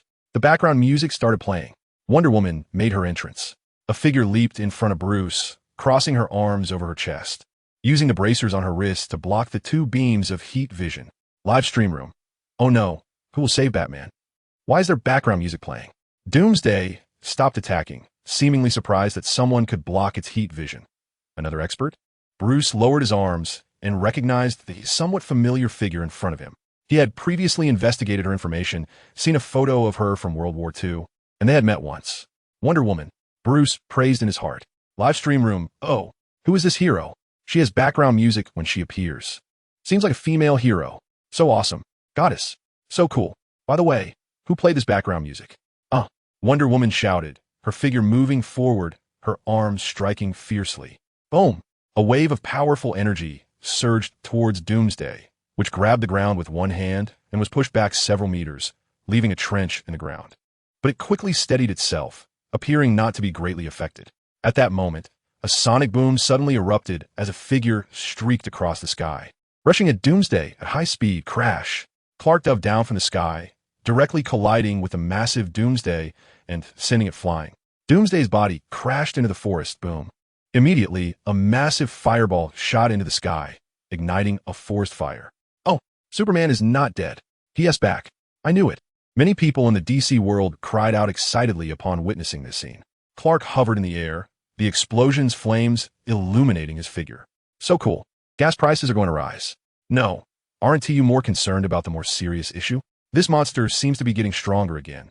It can absorb energy. A viewer said worriedly. Who cares? Anyway, Superman's strike was so cool. He can definitely defeat it. Great. Superman is back. Supergirl should be fine too. Gotham City. After Louise learned Doomsday was not dead, she hurried to find the Kryptonite spear she had thrown into the water. Just as she was about to dive underwater, a red figure flew in. It was Tony. Miss, have you seen a green spear? Tony flew over after searching for the Kryptonite spear for a while, upon Jarvis's hint. He noticed Louise seemed to be searching for something urgently and quickly followed her. Sir, that is Superman Clark's girlfriend, Jarvis reminded. Who are you? Louise asked nervously. Don't be nervous. I'm a friend of Supergirl, here to find a Kryptonite spear to deal with Doomsday, Tony explained. I threw it in the water earlier and was just about to go down to look for it, Louise said. Is it here? I'll go down and look. My armor is waterproof. Taking advantage of Doomsday's momentary pause, Clark flew to Bruce's side. Do you still have Kryptonite weapons? No, but someone is looking for that broken spear in Gotham, Bruce replied. Roar. Doomsday let out a furious roar, seemingly drawing in new power. This thing can absorb energy again, Wonder Woman Diana said seriously. The two approached and stood beside Diana. The three stood in a line, ready to face the battle. This thing comes from another world. My world, Superman said. Wonder Woman Diana drew her sword from her back. I've killed things from other worlds before. Clark turned to Bruce. Is she your ally? Bruce paused for a moment. I thought she was with you. Doomsday began to evolve again, the momentum of the evolution even greater. People from both worlds watched in shock. Its massive body was surrounded by dazzling yellow lightning, and its size was noticeably larger. Boom! As the evolution completed, a massive energy shockwave spread outward. Bruce quickly ran away to find cover. Superman stood still, unaffected. Wonder Woman lifted one leg back, simultaneously raising her round shield to protect herself. The two faced the shockwave head-on, firmly standing their ground. After the shockwave passed, Wonder Woman shouted, her legs springing forward with power, leaping up to charge at Doomsday. Superman also took off at high speed, closely following her. Doomsday threw a punch at Wonder Woman, who skillfully dodged, turning to counterattack with her shield, striking Doomsday's leg and causing it to stagger backward. Superman took advantage of the moment to fly in and deliver a heavy punch, sending it crashing to the ground. Boom! Wonder Woman and Superman seized the opportunity to pursue. Wonder Woman leaped high, wielding her sword from midair, aiming to pierce Doomsday. Doomsday quickly rolled away, causing Wonder Woman's long sword to stab into the ground. Superman swooped in, but the quick-reacting Doomsday knocked him away with its powerful fist. Batman's kryptonite bullets were used up, leaving him anxiously watching the fierce battle from the sidelines. With his mortal body participating in such a level of combat, even the aftershocks could injure him. The battle became increasingly intense. Wonder Woman grew braver in combat, showing no sign of retreat against the powerful Doomsday. However, Doomsday could absorb energy, and its strength seemed to grow during the fight. Even with Superman and Wonder Woman teaming up, victory was hard to achieve. Batman racked his brain for a strategy, but he could only feel anxious. Where is that Kryptonite spear? Meanwhile, Han Kuyan Sky was very happy. The stronger Doomsday became, the more points she would earn for defeating it later. System, can I keep farming points from Doomsday? Of course not. The system decisively refused, based on a movie plot.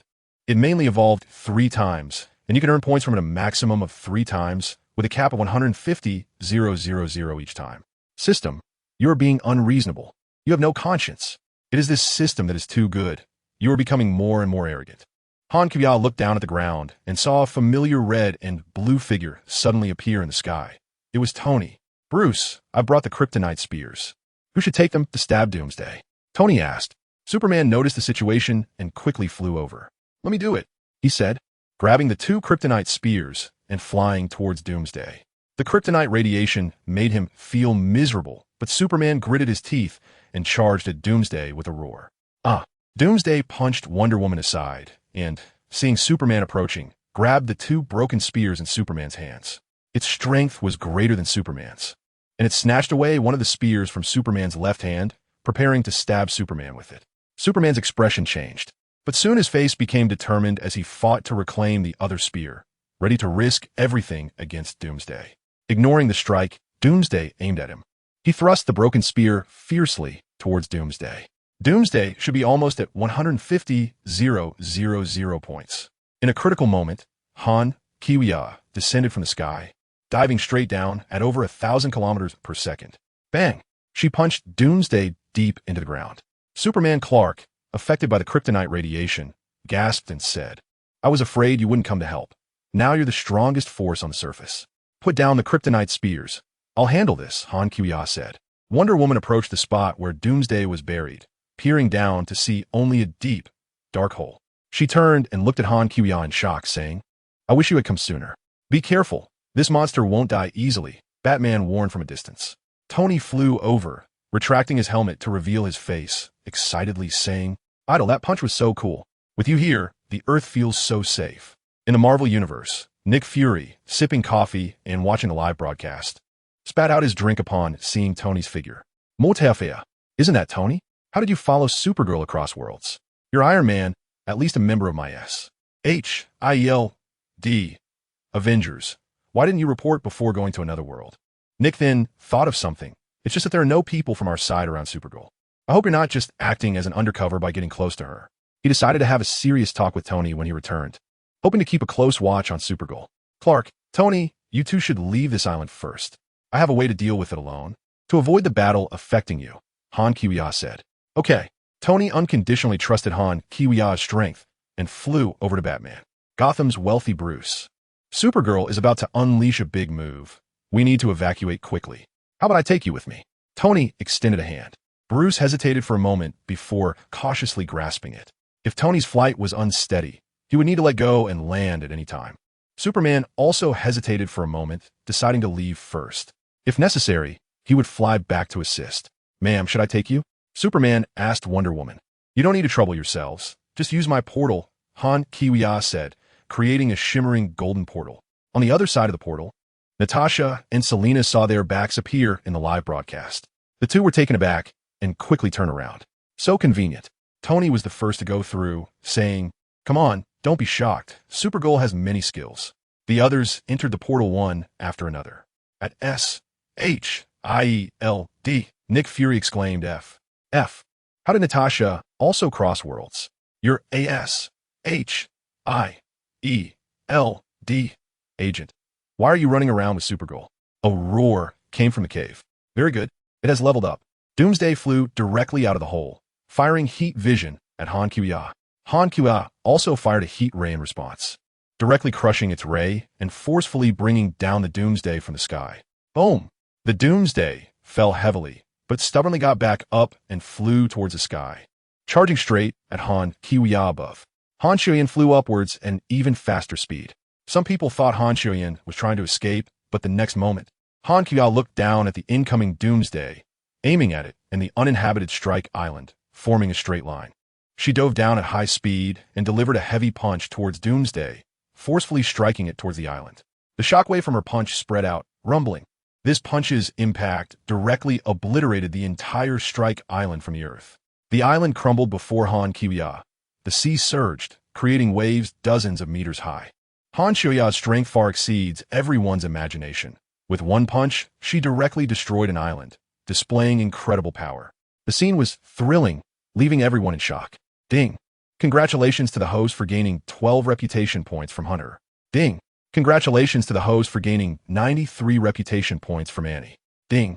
Congratulations to the host for gaining 67 reputation points from Jack. Zing zing zang. Reputation points keep rolling in. Ding.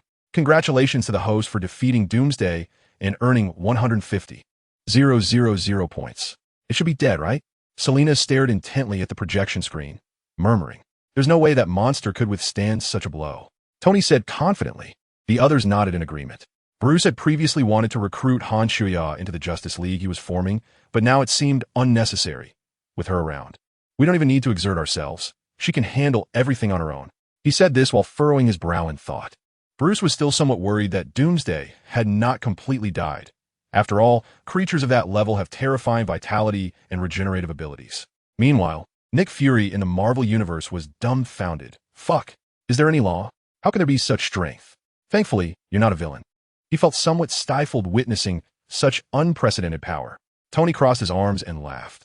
Guys, with Supergirl around, we are practically redundant. Diana glanced at Clark. Can you do that too? You Kryptonians are too strong. Clark looked a bit embarrassed. Not enough strength. I can't do it yet. Han Kuya immediately activated her supervision to observe the situation. She discovered that under the shockwave from her punch that destroyed the island, the Doomsday had transformed into a mass of black substance, wriggling in the deep sea. It seemed that it was looking for an opportunity to absorb energy and make a comeback. Han rapidly dove from a height of 1 kilometer, plunging straight into the seabed. Her incredibly fast flying speed heated and evaporated the seawater along the way. Upon reaching the vicinity of the Doomsday, Han Kuya slightly parted her lips and then forcefully exhaled. The seawater surged into towering waves with her breath, the water column shooting skyward and the airwaves roaring. This breath stirred up a massive underwater vortex, instantly lifting the Doomsday out of the water and throwing it into the sky. Han Kuya's black long hair flows in the water, full of dynamism. In a live stream, netizens are getting excited. Oh my god, the superhero is so cool and awesome. Quick, take a screenshot and save it. This scene is so beautiful. I want to print it out and hang it at home. The goddess is so beautiful and elegant. Just watching the live stream is driving me crazy. Her strength is terrifying. She formed a huge water vortex in one breath. What kind of divine operation is this? The superhero is forever a legend. People from both realms are passionately discussing, all amazed and enthusiastic about Han Kuya, making her popularity soar. Han Kuya's powerful strength and perfect image have completely conquered everyone's hearts. Before the Doomsday has fallen from the sky, Han Kuya flew out of the water. In midair, she disdainfully used the biological field to firmly control a small ball of Doomsday above her palm. Her gaze coldly fixed on it. It looks really disgusting, a dark blob. Han Kuya said, "System, is there a Kryptonite basketball available for exchange? I want to seal the Doomsday inside it." Above Han Kuya's palm, the Doomsday was struggling helplessly in midair, but could not shake off the biological force field surrounding it. Ordinary Kryptonite costs 100,000 reputation points per kilogram, while the system-enhanced Kryptonite is 1 million per kilogram, and a high-level basketball costs 10,000 reputation points. The system responded, to customize a Kryptonite basketball, a customization processing fee of 90,000 reputation points will be charged. All right, just exchange for the best one. Han Kuya interrupted the system, which was about to continue speaking. She had just gained tens of billions of reputation points and was rapidly increasing, so this expense was negligible. Ding! Exchange successful. Consumed 100,000 reputation points. Remaining reputation points 757 billion. A basketball appeared in Han Kuya's hand, and she used a small portal to directly put the Doomsday inside the basketball. The Doomsday screamed internally, "Don't come near me. Let me out." Han Kuya took the basketball and tossed it a few times, not bad, solid. Then she turned off the live stream, and with a swift motion like lightning, she flew back to the crowd of onlookers in an instant. As everyone was in awe, they noticed Han Kuya had arrived, and everyone stood up. Fiore in blue fire greeted her first. "Queen, Master." Clark instinctively raised his hand to push up his non-existent glasses and forced a smile. Bruce pondered as he looked at Han Kuya, wanting to say something, while Diana seemed deep in thought. "Done," Han Kuya said casually, then tossed the Kryptonite basketball to Tony. "Oh, what brand of basketball is this? Why is it so heavy?" Tony, caught off guard, stumbled back a step after struggling to catch the basketball. Clark, feeling uncomfortable, quickly retreated behind the others and exclaimed, "Is this made of Kryptonite? Why is the radiation so much stronger than regular Kryptonite?" He was a bit worried about Lois and his mother, so he added, "Everyone, I'm going back to see my family. See you later." With that, he turned and flew away. The others looked up to watch him leave, then turned to each other, unsure of how to start a conversation. "Hello, boss." Selena greeted enthusiastically. Han Kuya looked at her in confusion. Tony quickly explained, at my invitation, she agreed to join us as a new member. What I value is not her beauty or any ulterior motives, but her strength. Seeing that no one reacted, Tony glanced at Natasha and said uncertainly, "I'm the second in command, right? Recruiting new members is my duty and right, isn't it?" Natasha twitched her lips. Bruce and Diana raised their eyebrows at Tony, seemingly assessing his words. Bruce spoke up. "Have you formed an organization?" "Yes. Our organization is called the Supergirl Alliance. Are you thinking of forming an alliance too?" "I suggest calling it the Justice League. Responsible for protecting your DC world," Kuya replied. Tony added, while spinning a basketball, "Our organization's duty is to deal with villains across dimensions. You might want to consider joining. I've sent you the introduction video of the Supergirl Alliance, so you can take a look later." After Han Kuya finished speaking, she snatched the basketball that Tony had tossed up. "How about a friendly match?" she proposed. "Doomsday, no way." "Sure, it's been a long time since I played," Selena said excitedly. "All right, But you have to go easy on me, Tony said hesitantly. I have things to do, so I'll head back first. You all enjoy. Bruce nodded and turned to leave. As an ordinary person, he didn't dare to casually join in the fun of the superpowered individuals. Bruce. He wanted to hurry back to study the video that Han Kiwiya had given him. I'm not playing, so I'll take my leave, Diana said, casting a meaningful glance at the basketball before turning to leave. Ding! A system prompt suddenly echoed in Han Kiwiya's mind. New world detected. The remaining people on site were Han Kiwiya, Fiola, Tony, Natasha, and Selena, along with the Blue Fire and Doomsday brand basketball. I won't play. I'll be the referee for you guys, Natasha said. Hank Xia heard this and exchanged a whistle, throwing it to Natasha. How do we split into teams? Selena asked. Wait for me to call someone over. Hank Xia said, then had the system locate Banner's position and open the portal to the Marvel world. While having dinner at home, Banner suddenly saw a large circular portal appear in front of him, and he was astonished. But when he saw that it was Hank Xia and Tony on the other side, he was very happy. Just a moment ago, Banner had envied Tony for being able to go on adventures in another world with Hank Xia, and he was also curious about the other world. As a member of the Supergirl Alliance, he had always hoped for a chance to adventure with Hank Xia, and he didn't expect this surprise to come so quickly. While Banner was excited, he was also a bit nervous, but more than anything, he was happy.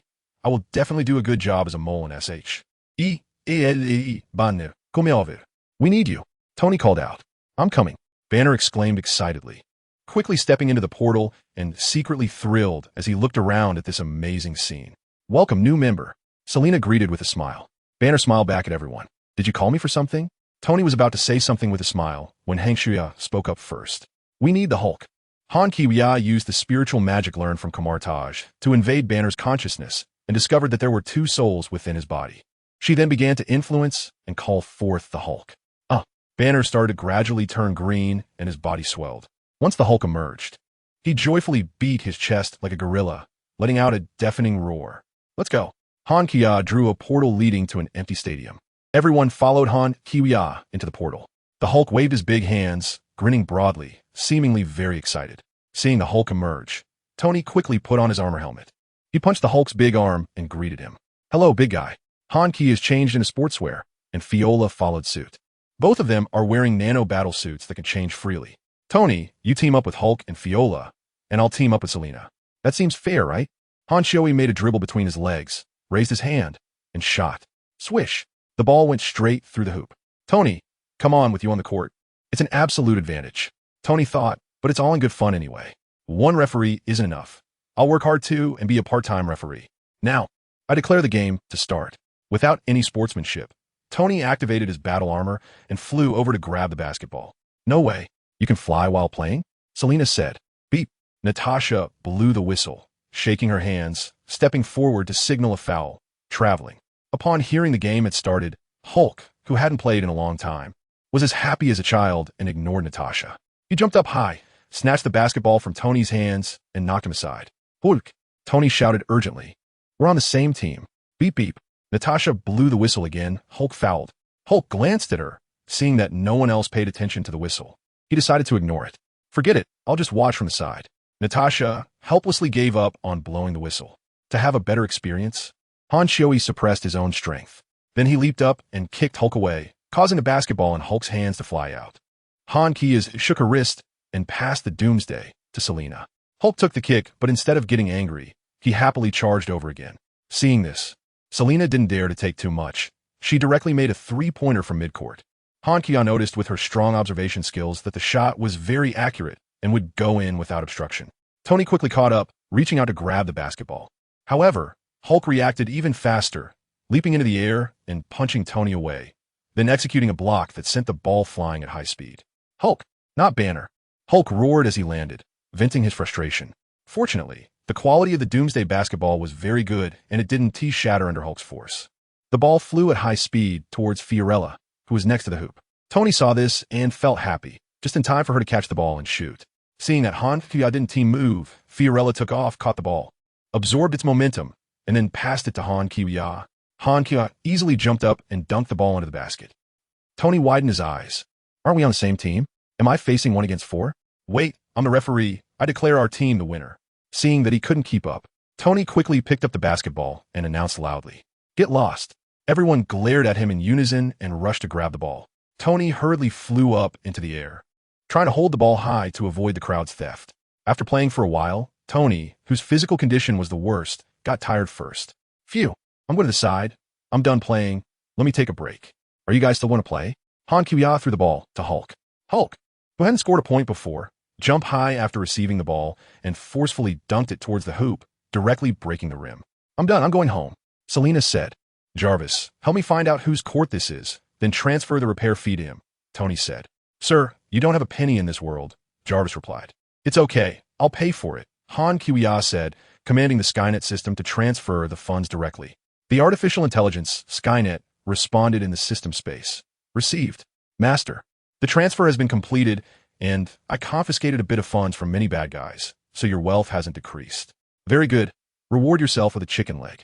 Thank you. Master, I have generated an electric chicken leg to eat myself, Skynet humorously replied. Selena, don't leave yet, Han Kuya quickly invited. Look at you, you're all sweaty. Just come to my house to take a shower. My villa has a big bathroom. Selena was about to agree when Han Kuya added.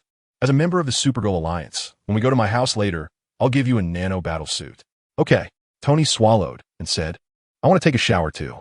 No way. Han Kuya decisively rejected Tony. The others laughed nearby. Hulk, it's time to go back. I'll take you out to fight next time, Han Kuya said. Hulk grinned widely, showing a big smile. Hulk likes to smash things. After saying that, he slowly transformed back into Banner. Seeing Banner return to his normal state, Tony said, Banner, let's go find that Batman, go to his house, and discuss things with him. Oh, sure, Banner replied, still a bit dazed.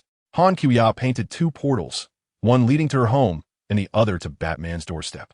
Han Kuya, Selena, Natasha, Fiula, and Blue Fire all entered. Tony and Banner, on the other hand, entered the door leading to Batman's house. Bruce quickly realized that the two had come to visit and immediately went to the door to welcome them. Welcome, you two. Please come in and talk. The portal disappeared. Han Kuya happily looked at Selena and Natasha, her eyes scanning both of them. She was extremely delighted and suggested, how about we 3 take a shower together? The two exchanged glances. Han Kuya added another sentence. Nano battle suit. Selena thought for a moment and said, she's so beautiful, we won't lose out. Indeed. Natasha nodded. The two decided to go along with Han Kuya. Han Kuya was extremely happy and stepped into the bathroom with her long legs. After more than 10 minutes. Ding. Reminder to the host, the system can be upgraded. Would you like to upgrade? Han Kuya suddenly heard the system prompt sound. There's actually an upgrade prompt this time? It used to be silent upgrades, and now I can choose when to upgrade? Yes, host. This upgrade is expected to take about 10 days. Would you like to start now? The system replied. 10 days. That is just the right amount of time. Then let us start the upgrade right away. Han Kuya decided. Ding. Command received. The system begins to upgrade. Soon, the activity ended. Han Kuya handed over the battle suits to them. Finally finished with their tasks, the two women happily took the nano battle suits and began experimenting with their outfits. Natasha transformed from a dress into a tight combat suit and even controlled the nano to form a sharp little knife in her hand. This is so useful, she exclaimed, waving the knife with excitement in her eyes. Selena also controlled the nano to create a whip, swinging it gracefully through the air. Yes, it's really great to change outfits and weapons freely, Selena said happily. After some experimentation, they transformed into lightweight pajamas. Were we sleeping? Selena asked. The next morning, a beam of sunlight shone on the 3 of them at the head of the bed. Han Kuya was the first to wake up. Looking at the sunlight streaming in from the window, the sunshine is so nice. She turned to look at the 2 sleeping girls beside her and chose not to wake them. Han Kuya changed into her Supergirl outfit, quietly opened the window, and gracefully floated out, flying towards the sky. In less than a second, she reached the atmosphere and gazed at the view of Earth. In the early morning with the red sun rising, Han Kuya enjoyed this solitary moment alone. She took a deep breath, feeling the freedom and vitality. After a while, Han Kuya activated her super brain, imagined the shape of the sun, and then raised her hand to draw a portal.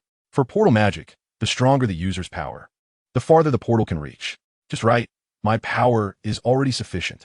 This portal can go straight to the surface of the sun, Han Kuya murmured to herself.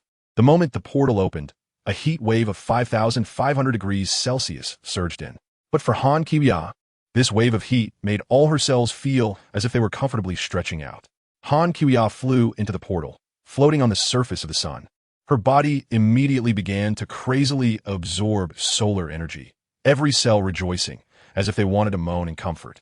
Surrounding her was the bubbling, burning hydrogen, constantly undergoing fusion, radiating terrifying high temperatures.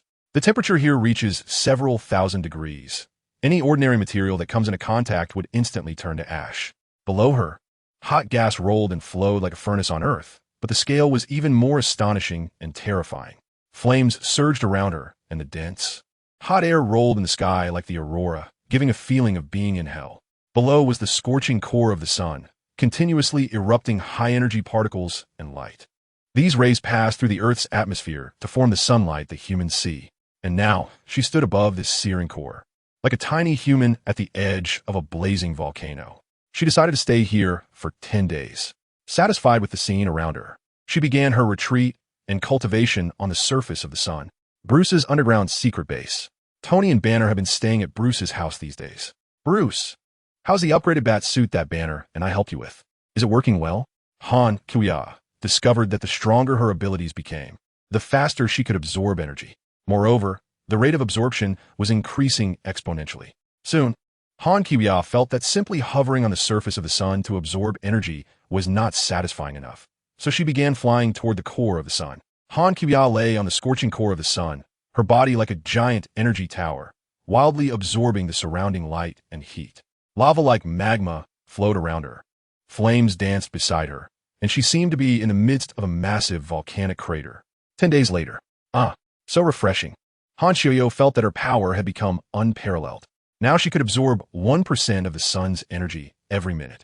Many rays of sunlight were drawn towards Han Shioyo's body, no longer traveling in a straight line, but instead bending to illuminate her. People on Earth also sensed that the sun seemed to be dimming, with the brightness of sunlight decreasing at a visibly rapid pace. Sunlight around the world became dull and weak. American scientists had previously noticed the abnormal changes in the sun, but did not pay much attention. However, now the sunlight was clearly dimming. They quickly began to use various instruments to detect the situation and started to panic as the sun's energy output was decreasing at an alarming rate. Soon, the U.S. government convened an emergency meeting. This could lead to global climate anomalies. We must find the root of the problem, the president said seriously. The government immediately formed a response team to investigate the cause of the sun's dimming. But everyone felt powerless. No more absorption could take place. Han Shua noticed that the changes in the sun were a bit excessive, so she flew away from it. When she looked back, the dim and lifeless sun finally brightened a little. She thought to herself that it was time to change universes and find a new star to absorb energy and upgrade. She was preparing to initiate a leap. By the way, she should make a trip to Marvel first to snatch the Cosmic Cube from Egg and study it, and take them back with her. Meanwhile, Batman Bruce Wayne had also put on a new and improved Batsuit. At a dock in Gotham City, two groups were preparing to conduct an illegal arms deal. The leader Clyde of the Clyde gang was waiting for the other group, the Carlos gang, to come and make the exchange. They didn't know that someone was already lying in ambush nearby, Tony and Bruce. Bruce, Gotham City is too chaotic. Tony complained as he checked the crime data of Gotham. Bruce remained silent, calmly staring at the location of the criminal transaction. Not far away, Selena and Natasha also came to support them. True love drives the blue flame. Such powerful energy, Selena said happily, flooring the accelerator as Blue Flame zoomed down the road. Blue Flame, I've joined the Supergirl Alliance now. Do you think the boss could also give me a transformer like yours? Selena excitedly asked.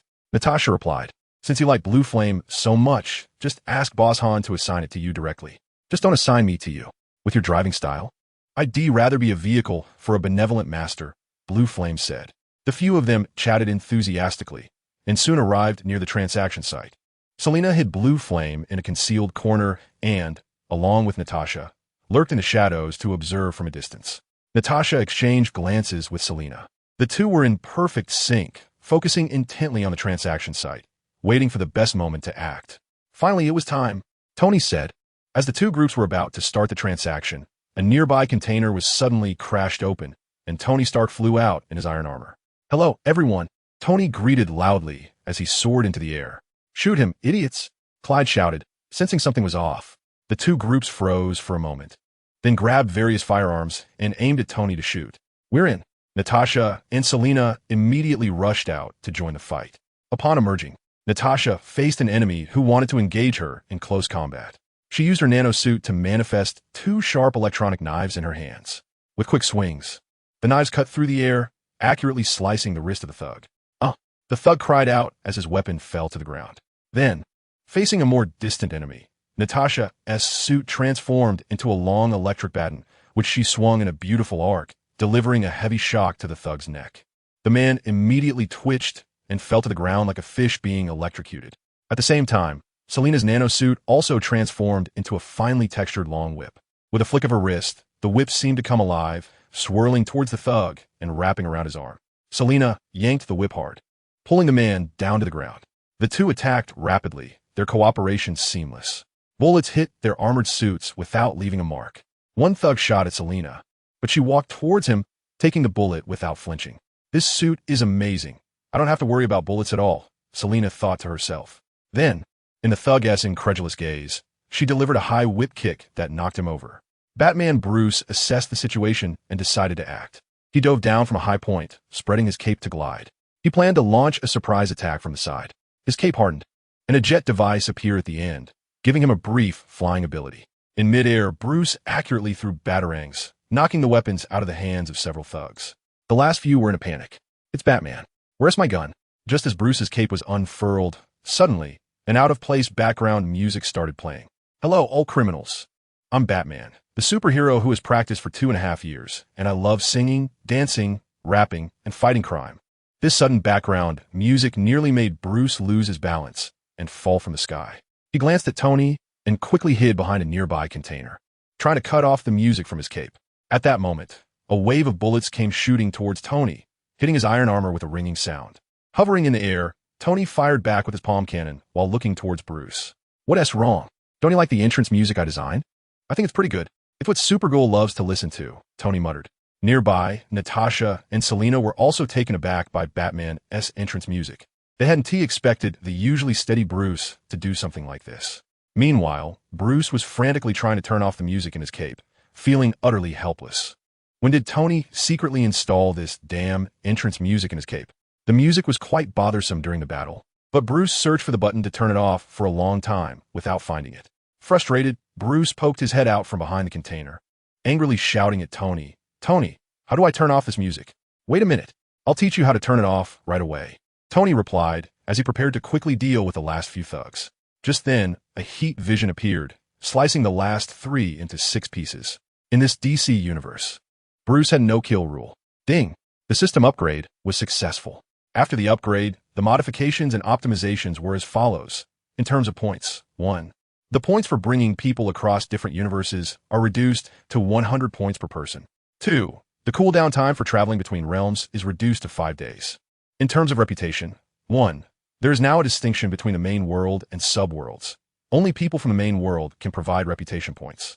2. Currently, only Marvel and DC are designated as the main universe. 3. The system now has cross-border live streaming capabilities. Additionally, the system successfully located 2 new worlds, the Supergirl TV series and the Resident Evil movie. In the atmosphere, Han Chuyue saw the intense battle below. With only a few enemies remaining, she hurriedly flew down to join in.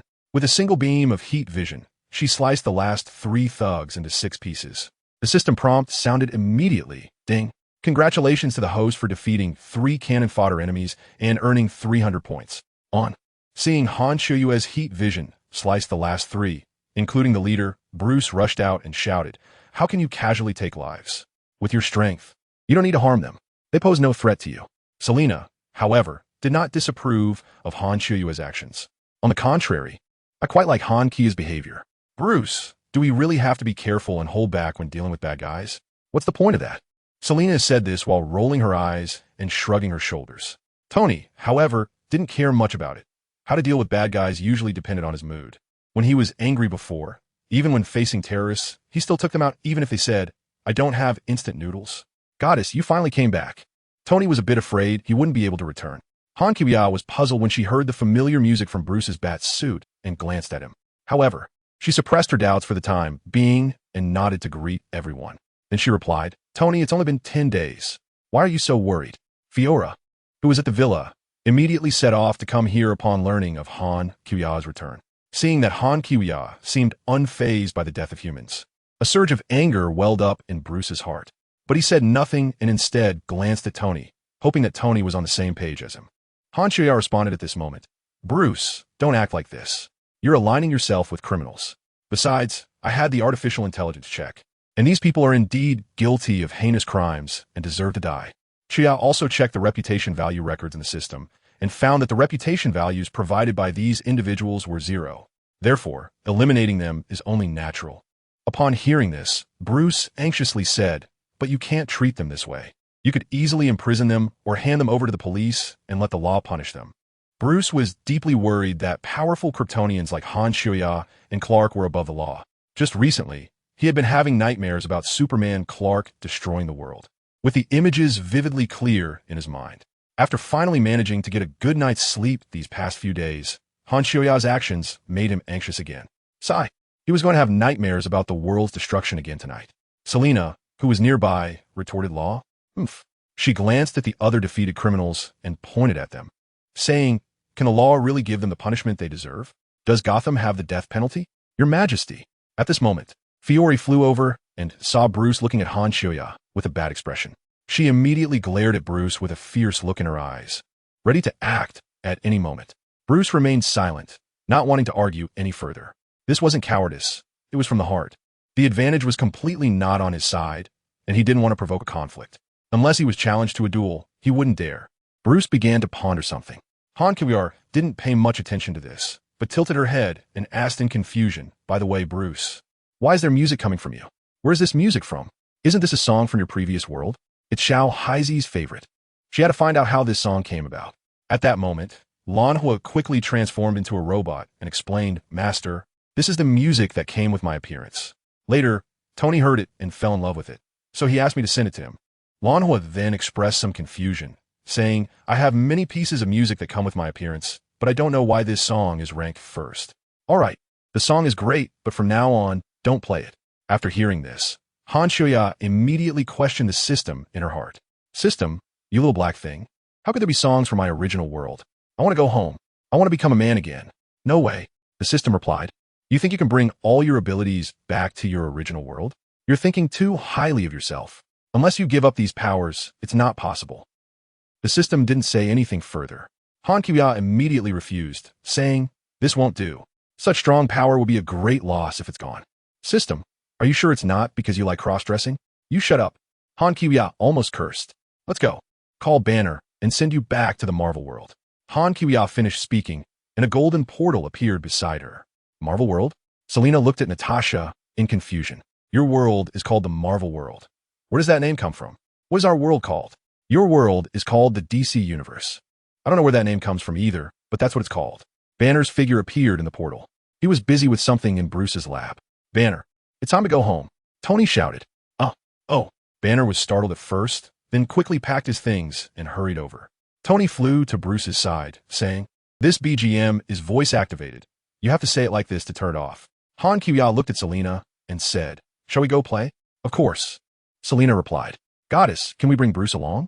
I still have things to discuss and research with him, and my equipment is more complete." Tony said, "Sure. You guys must study well." Han Chuya smiled. "By the way, Boss Han, do you know why the sun was acting strange before?" Natasha asked. "Boss Han?" Chuya replied, "Call me Boss, Goddess, or Superwoman, but don't call me Boss Han in the future. The abnormality was because I absorbed energy from the sun for 10 days. Everyone." A few people widened their eyes and stared at Han Chuya. Bruce thought to himself, "OH, my God." He was even more worried now. Han Chuya's strength made him feel hopeless. Moreover, if Han Chuya were to drain the sunlight, wouldn't that mean the people on Earth would be in trouble? "Don't look at me like that. I really didn't absorb much. Just a tiny bit," she said. As a superwoman, it's normal to cause such a big reaction from the sun. In the Marvel Universe, Nick Fury was in the laboratory of the Cosmic Cube, discussing something with his subordinates. Suddenly, a portal appeared in the lab. From the portal emerged the figures of Han Chuya, Tony, Selena, Natasha, Bruce, Banner, and Fiora. The surrounding agents tensed up, quickly raising their guns to surround the group. Hawkeye Clint was also ready with his bow. "Damn it." Nick Fury cursed inwardly as he recognized the visitors, feeling both surprised and angry. Was she doing this on purpose, or was it an accident? Watching everyone step out of the portal, Nick Fury was truly exasperated. Why did this superwoman have to bring people to the Cosmic Cube?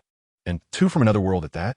These newcomers clearly weren't harmless, he would have to send more agents to keep a close watch on them. Tony saw the agents raising their guns and quickly controlled his armor to put on the helmet. Guys, relax, we're on the same side. Bruce, Selina, and the others immediately took defensive stances. Selina and Fiora were a bit eager, while Natasha was thinking about how to be an undercover agent in S.H.I.L.D. without raising their or Hydra suspicions. Superwoman, welcome back, Nick Fury said calmly on the surface, but this is not a place for you to come. He then questioned, this is a highly confidential area. Did you accidentally or intentionally come here? Han Kias did not pay attention to the heavily guarded agents around her, but instead looked directly into Nick Fury's eyes and said, glancing at Banner and Natasha behind her, I didn't mean to. I just wanted to come and return the people from your S.H.L.D. Han Kia pretended to be innocent, her tone sounding naive and pitiful. Her gaze was fixed on the cosmic cube on the nearby experiment table, which was emitting a faint blue glow. Nick Fury thought to himself, borrow? Is that what you call borrowing? That's stealing. Then, when Nick Fury saw Han Kia looking at the cube, he panicked, thinking, oh no, this little ancestor isn't thinking about stealing it, is she? After all, she's a superhero, Supergirl. She shouldn't do something like that. Just as Nick was pondering this, Han Kia smiled slightly, her figure flickering as she teleported to take the cosmic cube and return to her original spot. Everyone felt a blur before their eyes, and the cube was already in Han Kia's hands. Put that down. That's a state secret. You can't just take it. The consequences will be very serious. Nick Fury said with a grim expression, his brows furrowing into a frown. He fixed his gaze on the cosmic cube in Han Kia's hands, his mind racing to come up with a countermeasure. In the end, he thought that if there was really no way out, he would have to call Captain Marvel. But perhaps it wasn't the right time yet. The surrounding agents showed nervous expressions, their hands tightening around their guns involuntarily. They knew how powerful Han Kia was and didn't want to conflict with her. Han Kia discovered that a few people inside were her Terminator undercover agents. Among these agents, there was a high probability that some were Hydra members. Meanwhile, the people behind Han Kia remained silent, quietly observing the situation. At this moment, Tony couldn't help but speak up. Ahem, excuse me, if there's nothing important, Bruce and I will take our leave. After saying this, he gave a glance to Banner and Natasha, seemingly signaling them to stay behind and continue their undercover work. The surrounding agents saw that the director didn't speak, so they didn't step forward to stop them. Then Tony left with Bruce without looking back, although Tony was also very interested in studying the Tesseract. He thought there would be plenty of time in the future, so he decided not to get involved with what Han Kia wanted for now. New armor design inspirations were already flooding Tony's mind, and he was eager to go back and make modifications and upgrades. Hearing Nick Fury's warning, Han Kia remained unfazed, playing with the Tesseract and glancing at Nick with indifference. Then she smiled and said, let me play with it for a while. Egghead Director, I'll return it to you soon. Natasha's lips twitched slightly as she imagined Nick Fury being publicly called Egghead Director, and for some reason, she found it very funny. He indeed had no way to deal with Han Kia and could only swallow his anger. Selina laughed at his head. Egghead Director? Ha ha ha. Boss, you really know how to come up with nicknames. The agents exchanged glances, some stifling laughter, and the atmosphere became a bit tense yet amusing. Nick Fury's face darkened as he warned in a stern voice. This thing is extremely dangerous. This kind of power is not something you can control. Not letting you take it is for your own good. At this moment, Fiora couldn't hold back anymore. She clenched her fists, furrowed her brows, and said fiercely, Tools. Listen carefully. The Queen is informing you, not asking for your opinion. Han Kia looked at Fiora in surprise, not expecting that Fiora had also learned some memes online. Your Majesty, I'm not trying to interrupt, but his attitude is too arrogant, Fiora explained humbly, though her eyes sparkled with determination. It's okay, it doesn't matter. You're doing great, Han Kia said with a smile. After saying that, she glanced at Nick Fury, only to see his face dark with anger. Look at his face. He's furious. Let's get out of here. Han Kia stopped hesitating, drew a portal, and pulled Fiora and Selina into the passage. After they left, only Banner and Natasha remained. Nick Fury finally regained his senses, his face showing even more anger as he shouted, Fuck, is there any law left? Is there any justice? His voice echoed in the empty hall, and Natasha and Banner exchanged glances, unsure of what to do. After Fury finished his outburst, anger still lingered on his face as he looked at Banner and Natasha. After a moment, Nick Fury took a deep breath, trying to calm down. He raised his hand to adjust his suit before asking, Dr. Banner, what did Supergirl take you to the alternate world for? Banner looked up and replied, I mainly went to the alternate world to play basketball with them. Well, not me, but another guy in my body, Hulk. Nick Fury stared at him expressionlessly, remaining silent for a few seconds.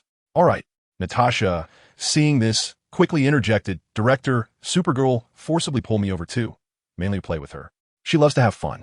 Nick Fury sighed and said, good, you two are the pillars of S.H.I.L.D. Natasha, you need to stay close to her and report any key information to me in a timely manner. She's so powerful and even took the Tesseract.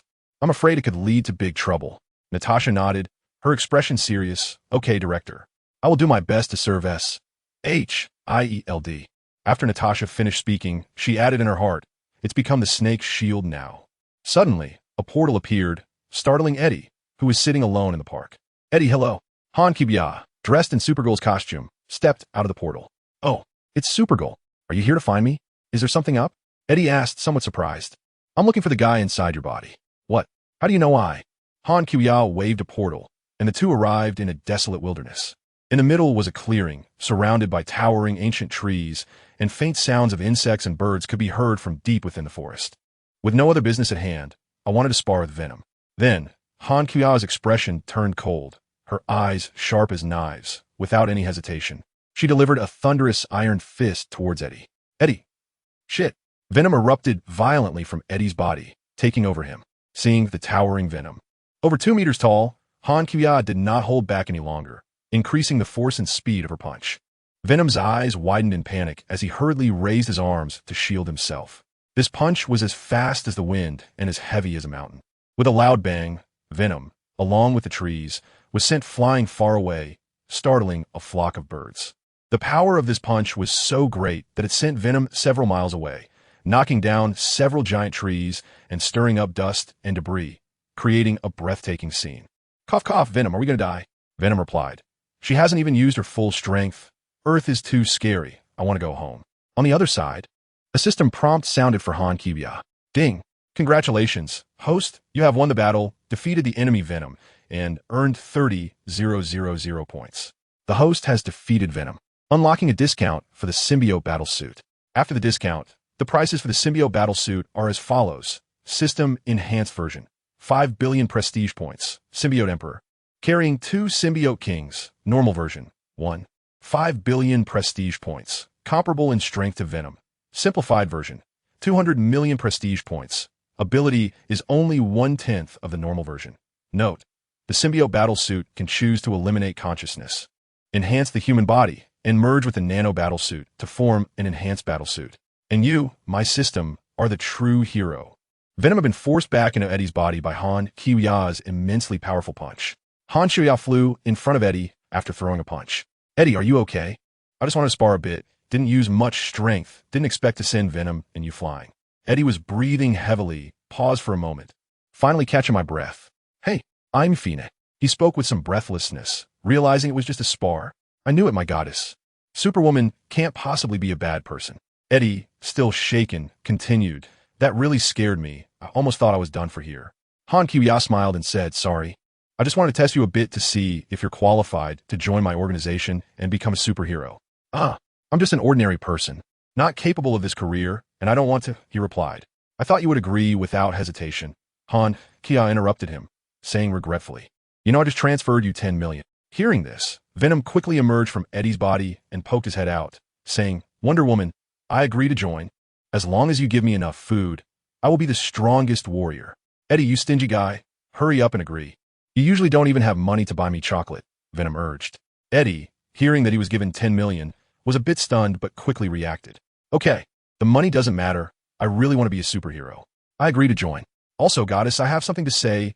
Can you give me an autograph? Han Kibya purchased the system-enhanced symbiote. The 2 sets of gifted symbiote kings were given to Selena and Natasha, both of whom chose to eliminate the symbiote's consciousness, enhance their physical abilities, and merge it with the nano battlesuit to create an upgraded battlesuit. The symbiote king can initially enhance the host's physical abilities by 20 times, and as battles increase, the host's strength will grow even stronger. Fiora, follow me back to your world, Han Kibya said. Yes, my queen. Fiora thought about meeting her Kryptonian compatriots and felt very happy. This time, she found a suitable world. and Earth would become the headquarters of Krypton in the future. Really, Your Majesty? In the world of the Flash movie, dozens of Kryptonian ships hovered near Earth, leaving its inhabitants restless. Finally, on this day, the Kryptonian ships disappeared. Batman Keaton sighed in relief upon learning this. He thought that these Kryptonians were truly too powerful, and their existence had always been a massive threat to Earth. Now, he could finally feel a bit more at ease. Kara, upon hearing this news, felt a mix of emotions. She regretted not being able to meet Han Xiuya in person and tell her about her current changes. Over the years, Kara had acted as Supergirl on Earth, taking down many criminals and saving countless lives. Her strength had also grown significantly compared to before. Kara often pondered how strong Han Xiuya must be now. At this moment, all Kara wanted was to see Han Xiuya once.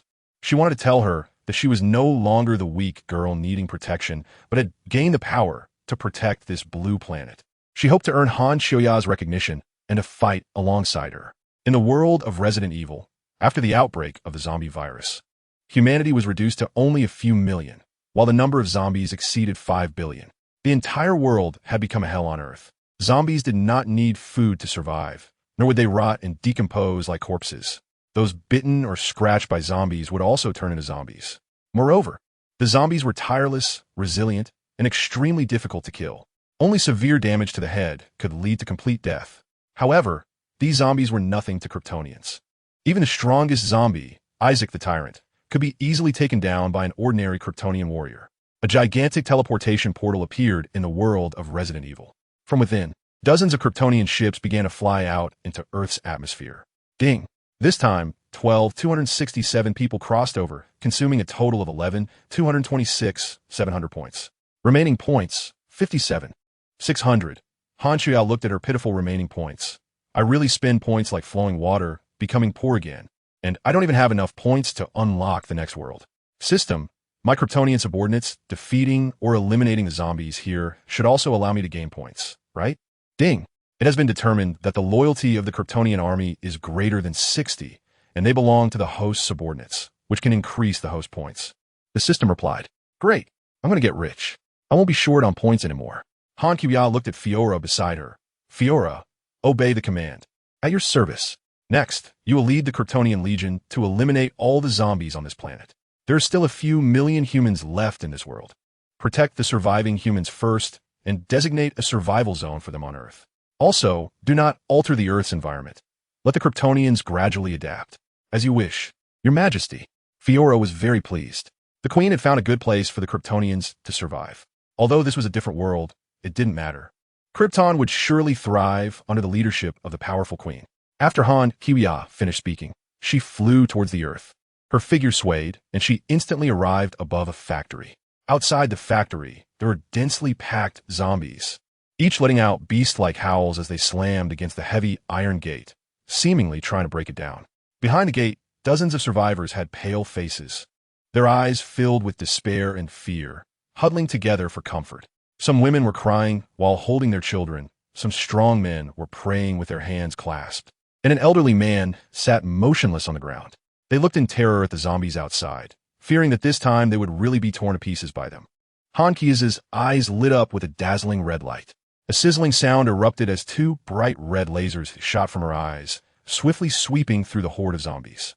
Wherever they passed, the zombies were instantly sliced and burned, letting out agonizing screams.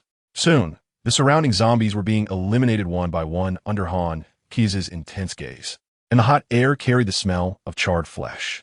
The dozens of survivors inside the gate were left dumbfounded, staring in amazement at Han Xiuya's in the sky.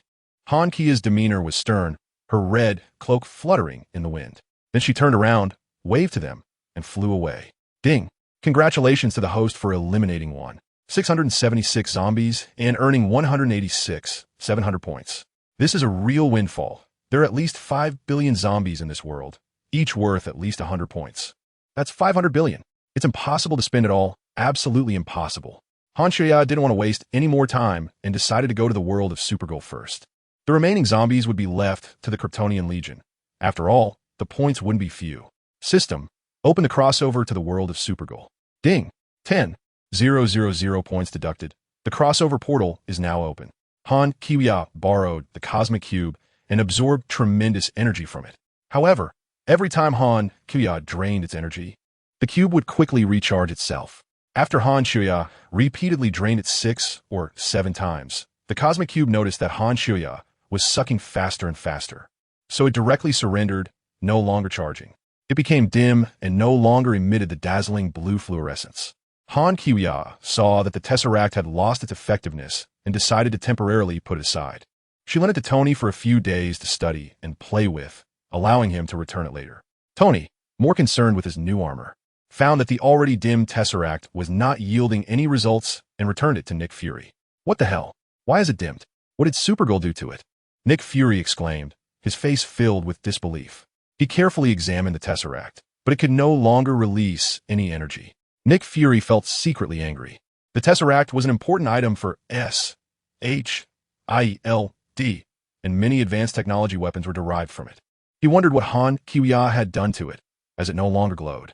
However, a few days later, the Tesseract detected that Han Kuya was no longer in the Marvel world, and it gradually began to glow again. In Supergirl's world, after work, Kara's foster sister, Alex, came to find her.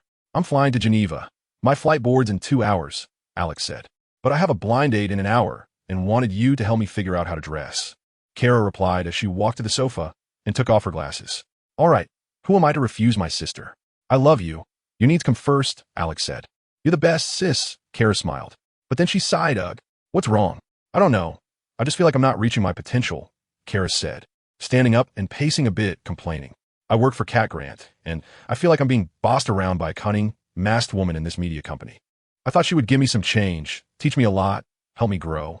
But," Kara paused, rolling her eyes and lying back on the sofa, "my job is just taking charts and making her coffee.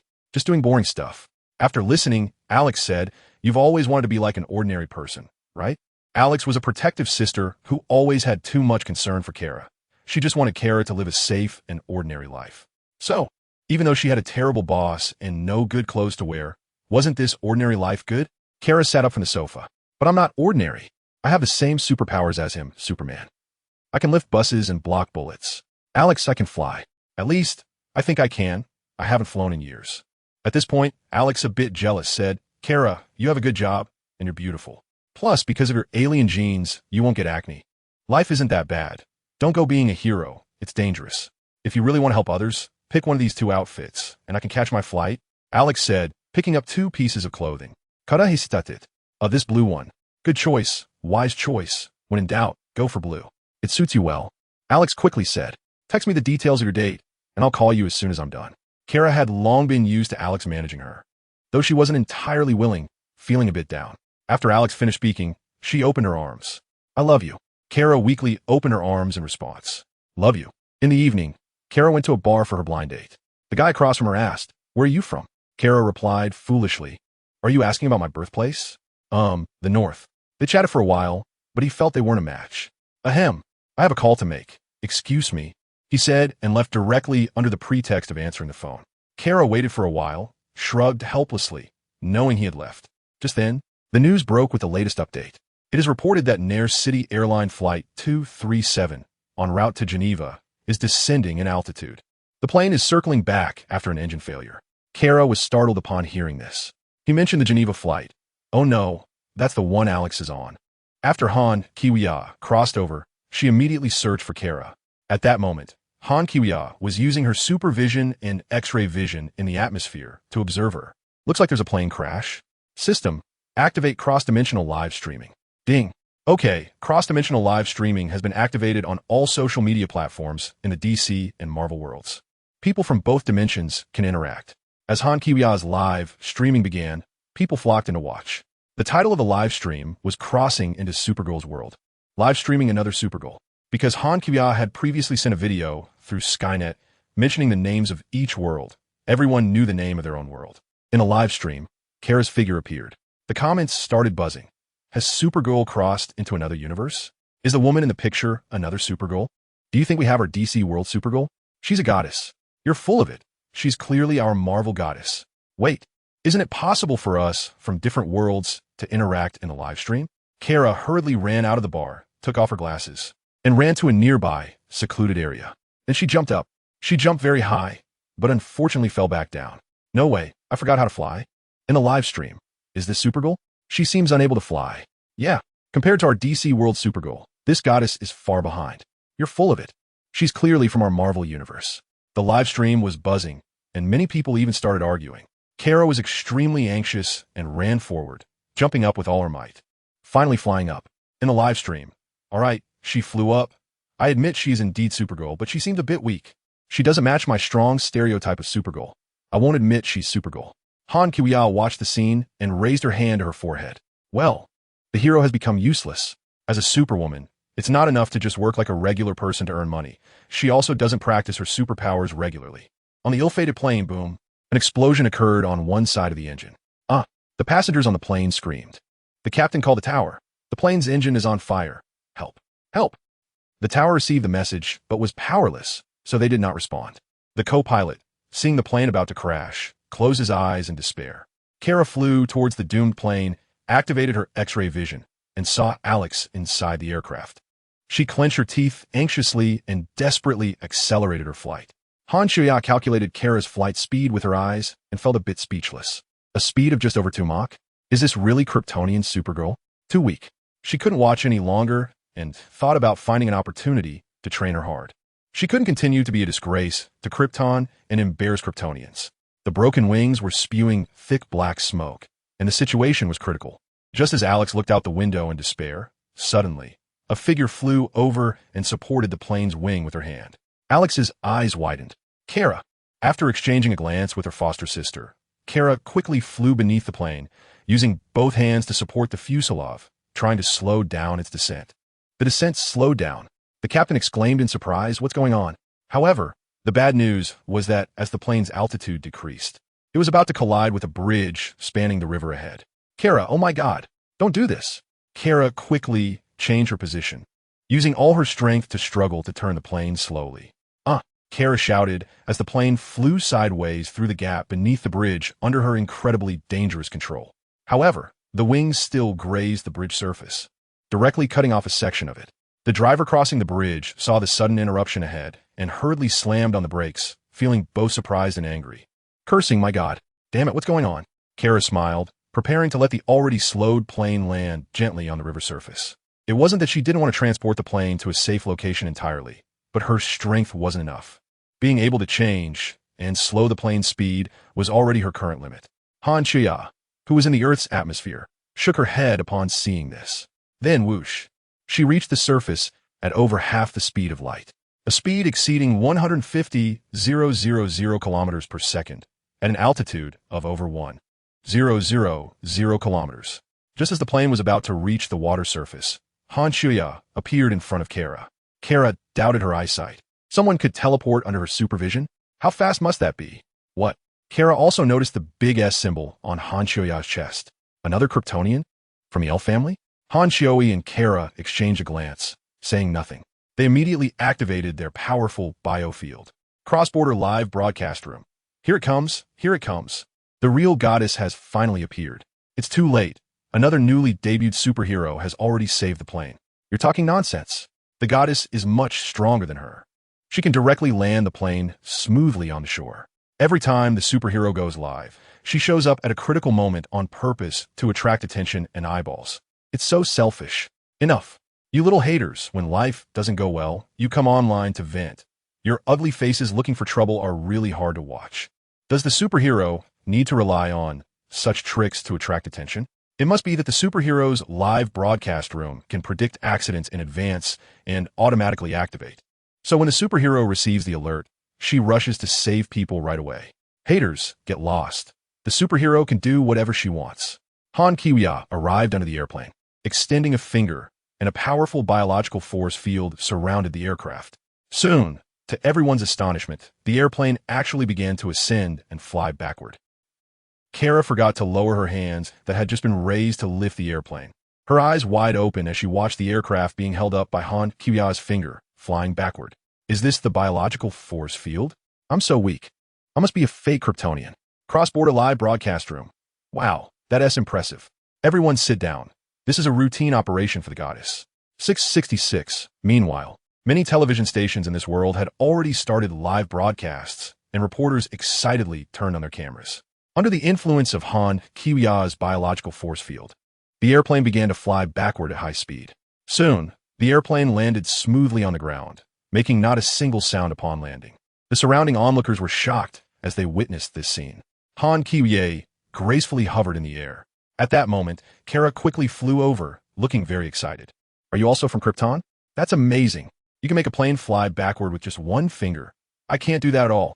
I never expected to meet other Kryptonian compatriots besides my cousin. I'm so happy. Kara chattered non-stop. Han Kiwi smiled faintly at her, without replying. The thrilling scene of the plane crash had just ended, and the passengers in the cabin were both shocked and excited. Feeling a mix of relief from their narrow escape and intense curiosity, gratitude, and admiration for Han Kiwi and Kara. Oh my god, I thought we were done for this time. We are so lucky. I haven't even processed what happened, and we landed safely. It feels like a dream. Heavens, it was so shocking. I've never seen anything like this in my life. The plane can fly backwards. Please, can we take a photo together? Can we get autographs? A wave of discussions and requests for photos erupted in the cabin. The passengers quickly reacted, rushing to the windows, raising their phones to take pictures and videos of Han Kiwi and Kara outside. Kara, seeing Han Kiwi's cool superhero uniform, felt excitement and admiration in her eyes. But then, thinking of her plain outfit, she said with a hint of regret, I wish I had a super cool uniform of my own. That way, I would feel like a real superhero, just like you guys. Your uniform is really amazing. Kara looked enviously at Han Kiwi's red and blue uniform, the silver's emblem on her chest, adding to her heroic appearance. She too wanted to have such a stylish outfit, to become the superhero in people's hearts. Picture, maybe one day, I can have my own superhero uniform, Kara thought to herself. By then, I will present myself in a whole new way, like Clark protecting this blue planet. Let's go, Han Kiwi said lightly. Okay, can we chat? Kara asked happily. Follow me, Han Kiwi replied, and the two figures shot up into the sky, disappearing into the clouds. Nearby, a television station's helicopter tried to chase after them for filming, but unfortunately, the speed difference was too great. Major online platforms immediately released headlines about the two goddesses saving the plane. Reporters scrambled to connect for live coverage. The passengers who had just been on the plane were thrilled, sharing their experiences, photos, and videos on social media, expressing gratitude and admiration for the two female heroes. Bystanders and onlookers joined in the heated discussions, speculating about the identities and backgrounds of the two female superheroes. Today was so shocking. Do we have superheroes in our city too? Or are they both goddesses? I love it. They are two female heroes. Are they also Kryptonians like Superman? I wonder how their powers compare to Superman's. In just a few minutes, the shocking news of two goddesses saving the plane, suspected to be Superman's compatriots, topped the trending list on social media, sparking a wave of discussions. Han Kiwi brought Kara to a private room in a high-end restaurant. The waiter respectfully opened the door for the two of them. Kara looked around and noticed that the decor was elegant and upscale, with various delicacies already set on the table. Please sit down. Hanka elegantly took a seat in the chair, and Kara sat down a bit nervously. The environment here is really nice. Kara exclaimed. Do you come to this restaurant often? No. I just scanned a few cities with my X-ray vision in the sky and chose this restaurant for its luxurious decor and fresh ingredients. Han Kiwi replied calmly. Kara was taken aback. Her own X-ray vision couldn't reach such a level, only able to see through 1 or 2 layers of walls and not from such a distance. She realized that Han Kiwi was definitely extraordinary, likely even more powerful than her cousin. Han Kiwi elegantly took a few bites first. Seeing that Carla was just sitting there, she said, Come on, eat up. Let us chat while we eat. Carla, feeling a bit shy, asked, The food here must be quite expensive, right? I'm worried my salary won't cover it. No worries, I'm very wealthy, it's on me. Oh, only then did Carla feel reassured and started to eat boldly.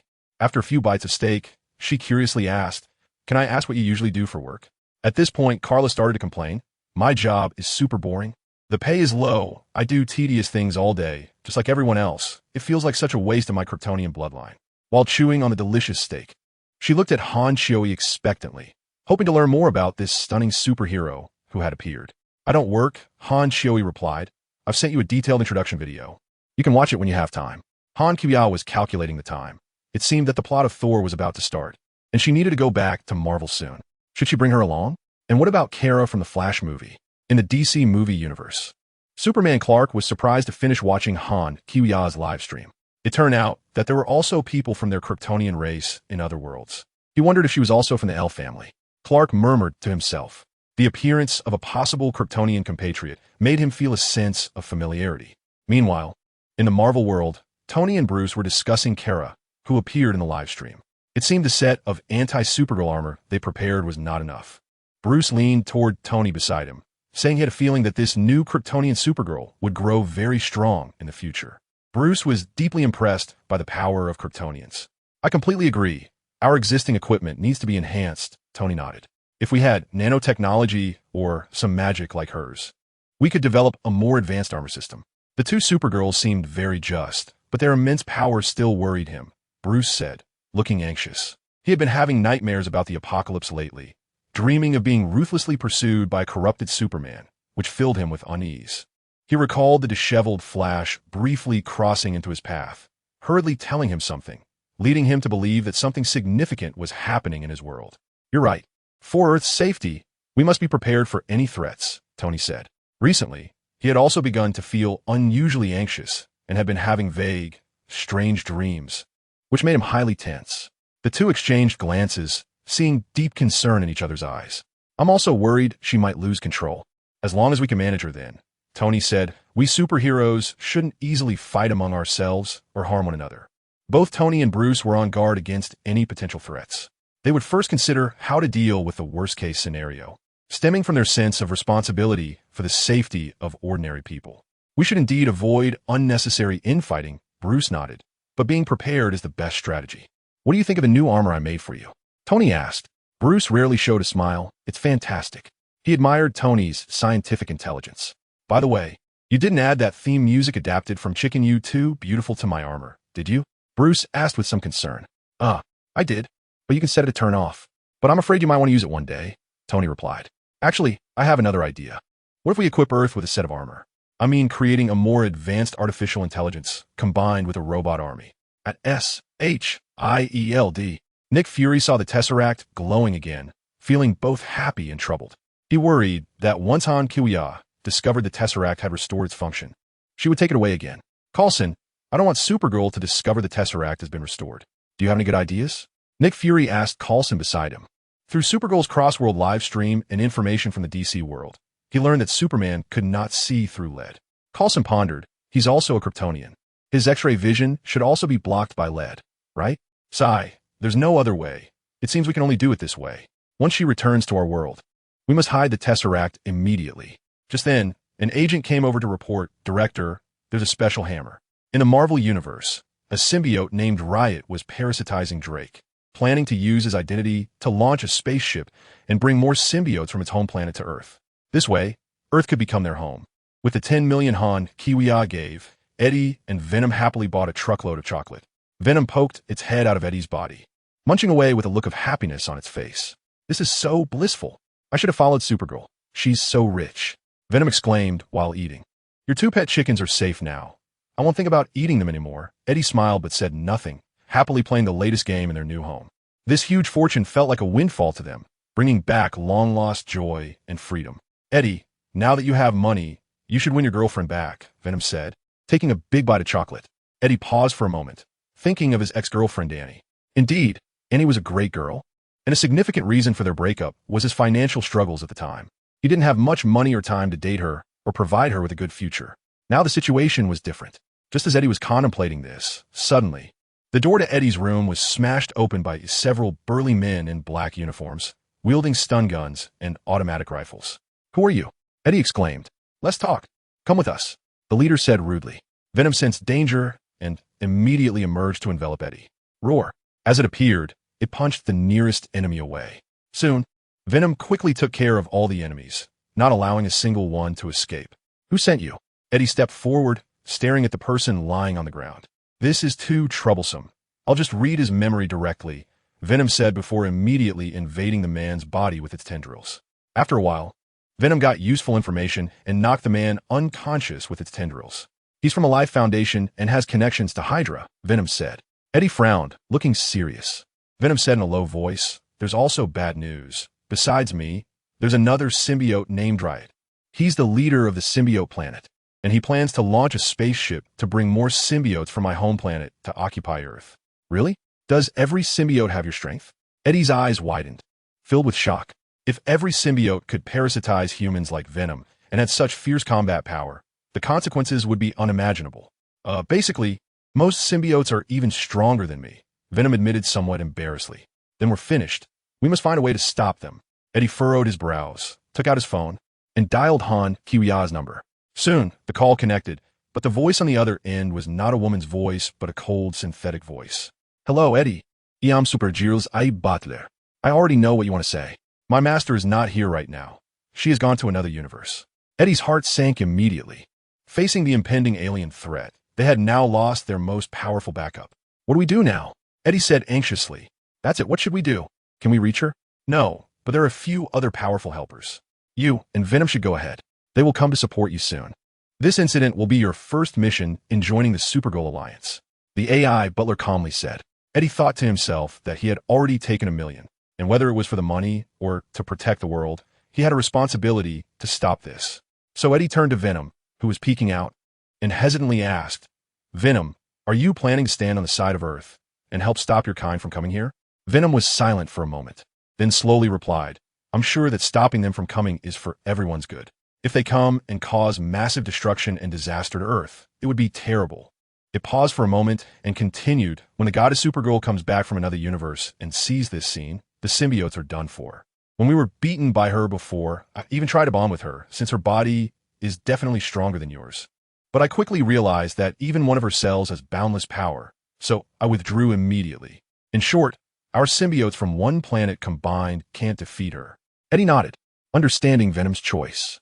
At the motorcycle racing track, Selina was happily driving the Flying Mountain, leaving the other competitors far behind.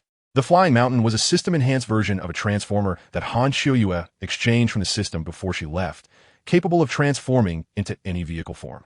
Selina was racing on the track with it. Whoosh! Her coordination with the vehicle was seamless, and her movements flowed like water. Unsurprisingly, Selina easily took the championship in this race. After the race, several competitors rushed to Selina, astonished, and asked, Beautiful lady, how did you modify this car? Why is it so fast? It's more than twice our speed. This is ridiculous. Selina smiled and said, This is a transformer. What? Is it the kind of transformer that Supergirl has? That's not fair. One competitor protested immediately, looking like he wanted to say more. At that moment, Selina lightly tapped the Flying Mountain, which immediately transformed into a cool sports car, drawing gas for bystanders. Selina just glanced at the dissatisfied competitor, didn't he even collect her prize, and drove away without looking back. After the race, several competitors organized a protest. They believed that allowing Transformers to compete was unfair to ordinary racers. From then on, many racing competitions added a rule that Transformers were not allowed to participate. Flying Mountain, do you think we are bullying others too much? Selina pressed down hard on the accelerator, drifting the Flying Mountain while expressing her thoughts. She actually had just gotten the Flying Mountain and was still amazed by the performance of this excellent Transformer, which was why she went to participate in the race.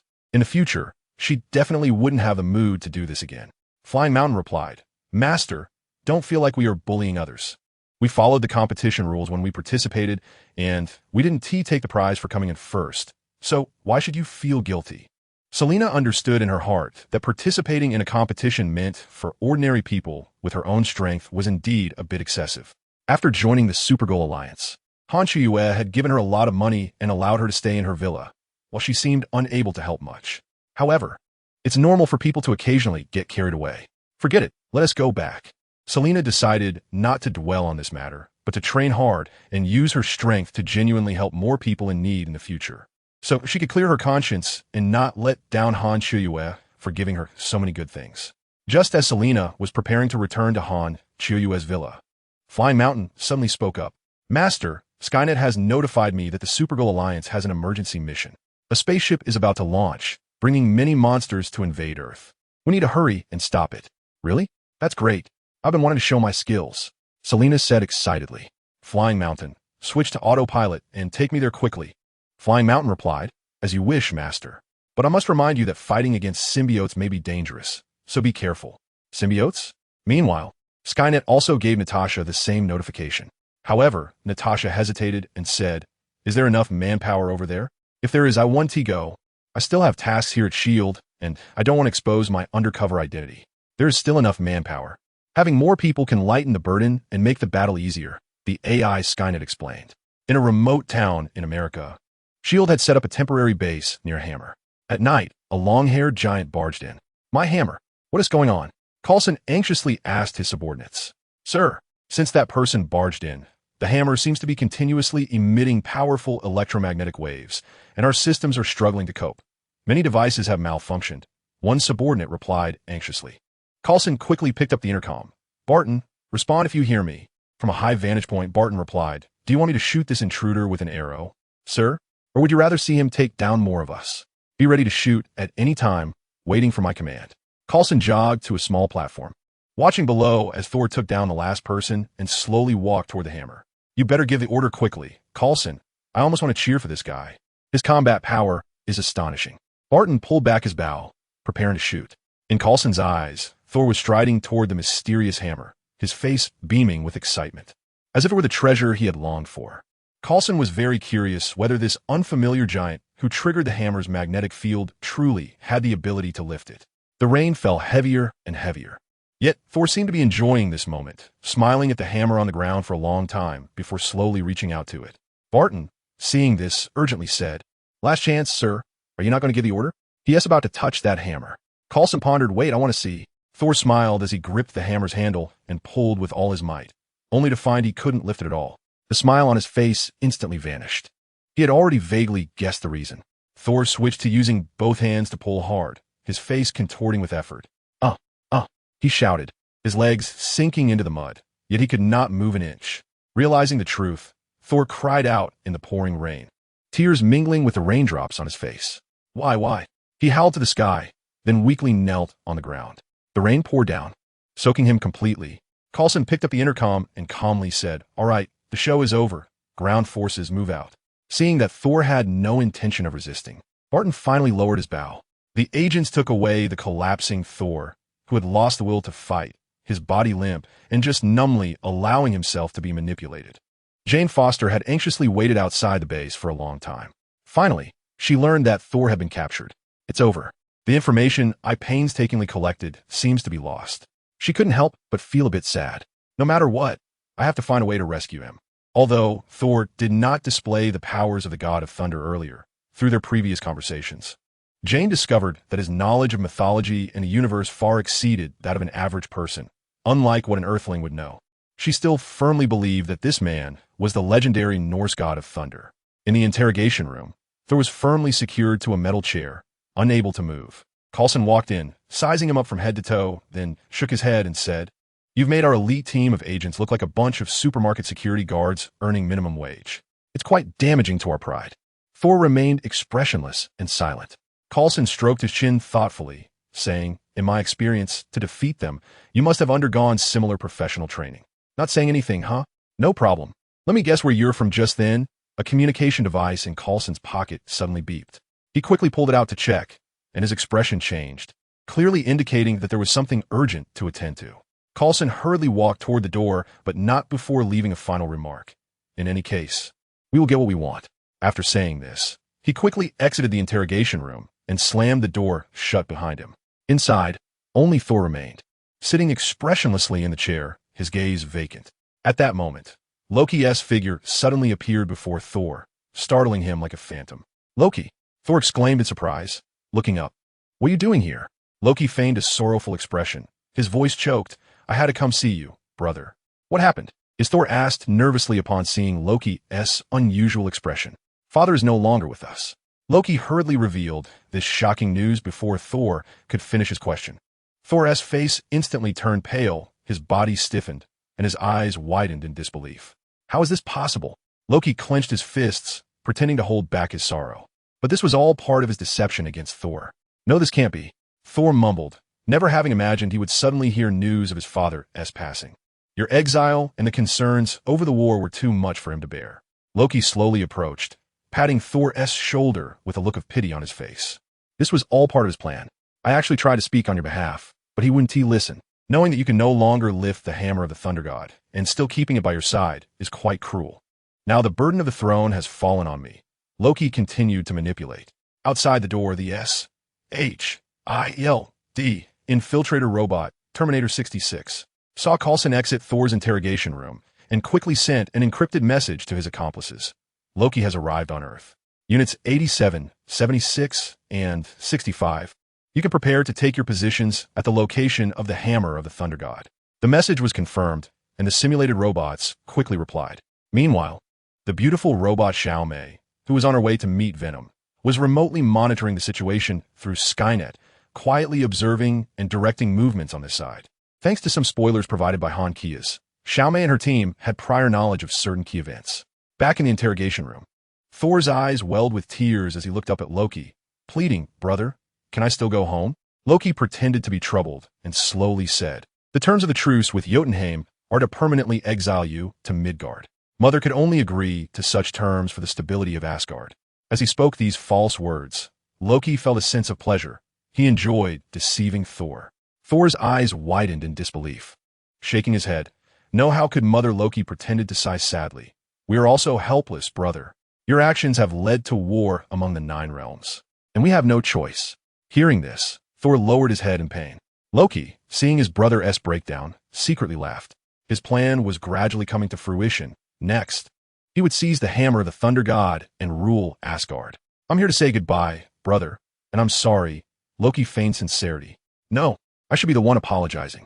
Thank you for coming to see me," Thor said softly, his eyes red. Completely deceived by Loki, Thor was still grateful for Loki's consideration.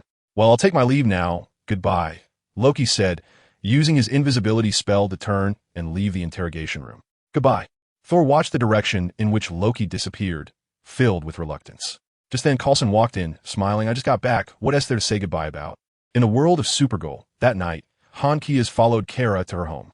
Kara, like a lively child, bounced around to turn on the TV, then happily threw a large bag of snacks to Han Kias and dove onto the soft sofa. "Thank you," Han Kias said, taking the snacks and suddenly remembering something. She smiled. She stored the snacks in her system space, then took out 2 delicious hot pot buns from the space. "Wow, this smells so good," Kara exclaimed, her eyes fixed on the food in Han Kia's hands, like a little animal eagerly waiting to be fed. Han Xiaoya smiled and handed her a pot helmet, and Kara happily took it. Although Kara was still inexperienced, she had a body of steel and didn't need to blow it cool carefully. She took a small bite directly, and her eyes immediately lit up. "Wow, it's super delicious. Oh my, this taste is simply amazing." Kara joined her hands with the pot helmet, exaggerating her admiration. Picture, the two of them ate and drank while happily watching the news on TV.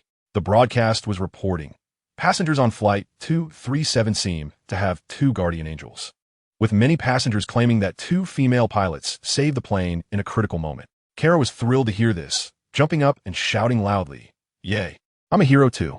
However, the scene quickly switched, and the tone of another female anchor subtly changed.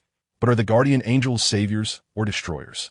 The Audubon Bridge is riddled with cracks, in addition to significant property damage. "What?" Kara stood up angrily and shouted at the TV. "If you had saved the plane for the first time, would you have caused even more damage?" At that moment, Alex walked in from outside. She first exchanged a glance with Han Xiaoya, then said to Kara, "Oh my, what have you done?"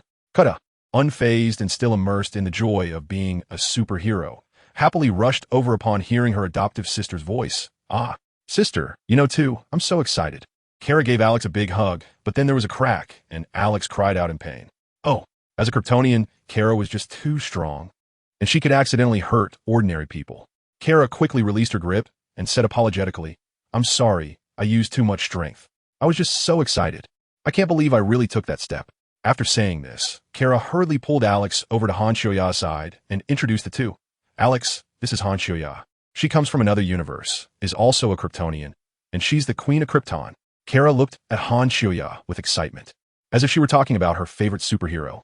"Sister Xiaoya, this is my adoptive sister Alex. She has taken care of me like a real sister since I was little. She is my family here on Earth." Kara affectionately wrapped her arm around Alex's shoulder. Alex replied, "Hello, nice to meet you. You're the one who lifted the plane with just one finger, right?" Han Qiuyali politely nodded. "Hello, Alex. Thank you for taking such good care of my Kryptonian cousin, Kara. Come, let's all sit down and talk." Kara excitedly pulled both of them to sit on the sofa, opened her snack box, and took out more food. Alex sat on the sofa, looking seriously at Kara. Kara, being called by her older sister like that, knew she was in trouble. She forced a smile, drooped her face, pouted, and blinked her eyes nervously. Alex spoke up. What were you thinking at that time? Now you've been exposed in front of everyone. Do you know that? From now on, it will be hard for you to keep a low profile on Earth. Do you understand? Han Xiuyao was on the side, and Alex didn't continue speaking. But I've never wanted to hide myself, Kara explained. I have always wanted to use my powers to help others, to become a female hero. And today I finally got that opportunity, and I'm very happy. Kara said firmly. I came here from the distant Krypton, not to be some assistant. That would be a betrayal of my Kryptonian heritage. Alex said sternly. Doing this is too dangerous for you. You must stop.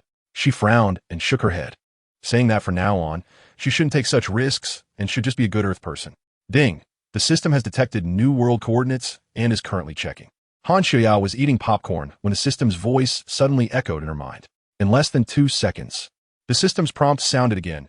It has been determined that this universe is the X-Men sub-universe, timeline, Wolverine 3, the death battle. So fast. System. Your efficiency has improved after the upgrade. At the same time, Han Xiuyao noticed that there were over 10 billion system points in the system, and she couldn't help but smile. It seems that in the world of Resident Evil, the Kryptonian Legion is quite fast and has already eliminated a lot of zombies. So there is no need to worry about not having enough points for the crossover. As a member of the family, one must learn to reassure the family. Alex noticed that Kara was silent and added. Kara, hearing her adoptive sister say she couldn't be a superhero, couldn't hide her disappointment on her face. Han Qiuya thought, is my sister trying to poo at Kara, this little fool? So Han Qiuya spoke up. Alex, Kara is a powerful Kryptonian. Locking her in a birdcage is not appropriate. She should soar freely. Upon hearing Han Qiuya speak for her, Kara's eyes immediately brightened, and she looked at Alex. Yes, sister. I think so too. Before Kara could finish her sentence, Alex interrupted her harshly. Shut up. You should work honestly like me, safely, and not cause me any trouble. Oh, is that so? Hearing this, Han Qiuya suddenly stood up. Alex, you work in the super check department. Isn't that safe? At Han Qiuya's question, Alex was taken aback, quickly pulling out a gun from his pocket and pointing it at Han Qiuya. Who are you? And how do you know my identity in the super check department? This is classified. Kara, upon hearing this, was stunned and quickly stood in front of Han Qiuya, saying to Alex, Sister, put the gun down. What is the super check department? What are you hiding from me? Han Qiuya calmly said, There are quite a few things your sister has kept from you, Kara. You're only one-way transparent to her. What? Really? Kara looked a bit upset at Alex. Sister, how could you do this? I've always opened my heart to you, and yet you've been doing these things behind my back. Alex tried to explain. Kara, I didn't mean to hide it. But Kara was already starting to feel dissatisfied. She thought, since Alex was also doing dangerous work, she couldn't stop herself from becoming a superhero anymore. Kara said stiffly, You're also engaged in dangerous work, so you don't have the right to limit my freedom. I have the right to choose my own life. Alex was stunned, realizing that her actions had upset Kara, but she didn't know what to do. The two fell into an awkward silence. At that moment, Han Qiuya said, Kara, let's go. I'll take you to your sister's workplace to check if there are any safety hazards or dangerous individuals. Hearing this, Kara happily said, Sure. It's always been you caring about me, but I'm actually very concerned about your safety too. I'll use my supervision and hearing to help you check the work environment. After saying that, Kara excitedly grabbed Han Qiuya's hand. Alex urgently said, No, you bad woman, stay away from my sister. We're from the super check department. Before Alex could finish, Han Qiuya opened a portal, and the three of them instantly arrived inside the super check department. Meanwhile, in the Marvel universe, Loki, having just tricked his brother Thor, was in a very good mood. He decided to try lifting Thor's hammer now, using an invisibility spell. He arrogantly felt no worry that someone on the backward Earth could discover him. However, what Loki didn't know was that not far away, several Terminator cyborgs keenly noticed him. They had powerful sensors. Although pretending to patrol, they could immediately detect any slight vibration from Thor's hammer. Loki reached out with one hand and pulled a few times with one hand, finding the hammer unmoved. Then he tried with both hands, but it was still useless. Just then, the head of one Terminator on the platform suddenly turned towards Loki. Loki withdrew his hand, feeling a bit disappointed and regretful that he couldn't lift the hammer. But soon he sensed danger approaching as several Terminators surrounded him. Loki couldn't believe he had been discovered. His mood turned a bit sour. Oof. Loki sneered. So what if he was discovered? He decided to teach these ants a lesson and show them the power of a god. Just then, Terminator 46 suddenly shouted, Hail Hydra! The surrounding S, H, I, E, L, D, Agents and the real Hydra undercover agents widened their eyes in disbelief, looking this way. They saw Terminator 46 rushing directly towards Thor's hammer. On the other side, Xiaomei and Selena had arrived at the chaotic rocket launch site, where they found Eddie. Eddie saw the two beautiful girls approaching and thought to Venom, "Is this our backup? Two women? Is that reliable?" Venom replied, "I sense the presence of our kind from that girl in black. Don't underestimate them." Selena stepped forward and said to Eddie, "Hi, you must be Eddie, right? I was worried we were late, but it seems the battle hasn't officially started yet, right?" Eddie felt a bit awkward. The rocket is about to launch, and I thought it would be better to wait until all the backup arrived to increase the success rate. Xiaomei immediately said, "Eddie, you're too cowardly. You should have gone in earlier. Time is tight now. We don't need any plans. The three of us are enough to deal with the riot." Venom communicated in Eddie's mind. "See, I told you to attack directly, but you insisted on waiting. Now look, you've embarrassed yourself in front of the beauties." Eddie shyly said, "Then let us start acting now. I've already figured out the situation here. No need. That's redundant." At Star Tower, Bruce Banner said to Tony Stark, "Have you contacted her? I want to go back to our DC world for a while." "Can't reach her. She must have gone to another universe," Tony replied. Recently, Tony had renovated some of his rooms and laboratories completely. All the walls were made of lead materials. "Are you sure her X-ray vision can't see through lead?" Tony looked at the unfinished anti-Wonder Woman armor on the workbench, feeling a bit guilty. Superman can't see through lead. They are of the same kind, so Wonder Woman should be the same, right? Bruce said, "But Superman is afraid of Kryptonite, while she isn't. She can even play with a Kryptonite basketball." Tony felt inexplicably guilty and afraid that Han Kiwiya would discover this matter. First, he definitely couldn't beat her now. Second, after all, Han Kiwiya had saved him a few times. Yet here, he was designing armor to deal with her, making him feel very guilty. The same was true in SHIELD. Beside the relit Tesseract, there was always a lead box following it. Nick Fury just hoped that lead would work. As soon as there was news of Han Kiwiya's return, he would immediately put the Tesseract into the lead box. Inside the super check department, three figures appeared out of nowhere, startling an agent. "Who are you?" The surrounding agents heard the alarm and rushed over, drawing their guns at the three. The sound of guns being cocked echoed in the silent confidential space. "Stop. Otherwise, we will open fire." One agent shouted. "Wait, it's me." Alex quickly stepped forward, raising her hands to show no hostility. "Alex, why did you suddenly bring two outsiders here?" Although the agents recognized Alex, they still held their guns warily. "I'm sorry, I don't even know what's going on." Alex knew she had messed up this time and shot a fierce glance at Han Kiwiya. Kara looked around at the armed agents, nervously tugging at Han Kiwiya's sleeve. "Are we in trouble?" Han Kiwiya said, "With your sister here, what are you afraid of? Besides, you have a steel body." Kara nodded, but still nervously glanced at Alex. She felt like she had caused a huge trouble today, as this place was obviously a confidential department. At that moment, Hank Henshaw, the head of the Superhuman Investigation Department, strode over. "Chief," Alex greeted. Hank nodded. "Alex, how did you get in here? And why did you bring your sister along?" Hank glanced at Kara, then turned his gaze to Han Kiwiya. "And this Kryptonian beauty, may I ask what brings you here?" Hank recognized Kara and immediately recognized Han Kiwiya as the Supergirl who saved Flight 237 a few days ago. Han Kiwiya took a step forward and said, "Hank, I can tell at a glance that you are not human." Hank's expression changed drastically, and his muscles tensed up instantly. The surrounding agents looked at Han Kiwiya and Hank in surprise. Hank was very shocked and said, but the words didn't come out. He took a deep breath and changed his tone, saying, "Shall we talk aside?" After saying that, he quickly turned around and walked away, signaling Han Kiwiya and the others to follow. Alex was also surprised, looking at her boss Hank, not understanding what was happening. Kara was even more confused, following behind in a daze. The group arrived in a secluded room, and Hank closed the door, looking seriously at Han Kiwiya. "How did you know my identity?" "I thought I was disguised well." Han Kiwiya calmly said, "My X-ray vision is definitely stronger than that of other Kryptonians. Your body structure is obviously different from humans. Your bones and muscles are not something ordinary humans possess. It seems you are some kind of shape-shifting alien." "What?" Alex and Kara exclaimed in unison, both turning to Hank. Alex stepped forward, looking at Hank with great surprise. "Director, what exactly are you? Are you really an alien?" Alex found it hard to imagine that she had been under the command of an alien all along. "Oh my God." Hank pondered for a moment, then nodded emphatically. He said to Han Kiwiya, "It seems I really underestimated you. I apologize for the earlier concealment. I can share some information with you, but please keep it secret." Han Kiwiya nodded, Don't worry, I won't say anything reckless. But you should explain everything to them, including their father's situation. Hank sighed and gestured for everyone to sit down. He began to share his background, his mission, and how he met their father many years ago on Mars. The two girls listened in shock, never expecting that Hank was actually a Mars hunter and that their father was previously part of the Super Investigation Department, who lost his life while saving Hank during a mission. Thus, Hank decided to take on a human form and work for the Super Investigation Department to take care of Alex and Kara. In the Marvel Universe, the 46th Terminator shouted, "Hail, Hydra," before charging at Loki, who was standing next to Thor's hammer. A nearby Hydra lieutenant was taken aback and immediately thought to inform headquarters that this subordinate might be in trouble. However, he did not know that this subordinate had already been killed by the 46th Terminator and replaced by it.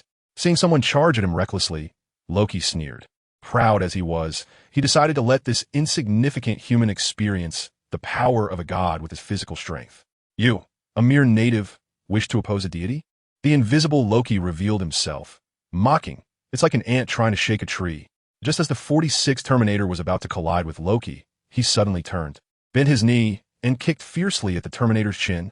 However, to Loki's surprise, with a loud bang, the Terminator caught his kick. Loki's toes grazed the Terminator's metallic exoskeleton, creating a wave of air, but the 46th Terminator remained unmoved. What? Loki was astonished. Although he hadn't used his full strength, he was a god, and yet he couldn't damage this robot with a kick. The 46th Terminator's red mechanical eye emitted a dangerous light. What a weak god. Loki was furious and snorted. You're just a robot. How much stronger can you be than a human? At that moment, the 46th said, Asgard's third princess. Loki, I forgot to mention. My master asked me to send her regards. What? Loki, who was about to use his illusionary doppelganger for a sneak attack, suddenly froze. More and more SHIELD agents surrounded them, mixed in with many Hydra agents and Terminators. This despicable robot, using such underhanded tactics, has affected my emotions, Loki thought to himself. Seething with rage, Loki left his illusionary doppelganger behind. His true form activated invisibility and quietly circled to the side of the 46th Terminator, drawing a dagger and swiftly stabbing toward its waist. The sound of metal piercing metal rang out as Loki's dagger sank deep into the 46th TH's body. Sparks began to erupt from the 46th TH's machine. Seeing this, Loki smiled. At this point, a circle of agents surrounded the area, pointing their guns at the scene. However, the highest-ranking agent commanded, all team members, step back, be careful, that robot might explode. He was actually an undercover Terminator, the 66th. Upon hearing the order, everyone retreated. Coulson, having received news from his subordinates, was also rushing over. Meanwhile, the 66th was communicating with another companion on the other side. How long until 49 and 23, and Dr. Bonne arrive? The reply came, this is Captain 66. We are delayed due to an accident. We are on our way. The Fighting Scarlet, which grasped the situation and knew that Hulk might be late. So she immediately formulated a new plan and order for the Terminators, which was to have the 46th self-destruct. 46th, activate self-destruct protocol now. Scarlet, which instructed via internal communication. The 46th immediately responded in confirmation. Received, executing immediately. The 46th looked at the smiling Loki and even sneered, saying, you'd better let me go, or my master said he would turn you into a woman. Then you'd truly become Princess Loki. In Asgard, Heimdall stood by the Bifrost, using his eyes that overlooked the 9 realms, watching everything happening on Earth. Seeing Loki repeatedly getting the worst of it, Heimdall couldn't help but smirk slightly. He had long known that the cunning third Prince Loki would eventually fall into the hands of a woman named Hanshoya. This superwoman, who did not belong to the 9 realms and came from who knows where, was now powerful enough to make even Odin wary of her. Heimdall silently waited to see the drama unfold. Now, not only Thor, but Loki could also gain some experience on Earth. Odin would surely be very pleased upon learning of this. Hearing the 46th TH's words, Loki's expression changed drastically. As a prince of Asgard, although he had been overshadowed by Thor since childhood, he had a strong sense of pride.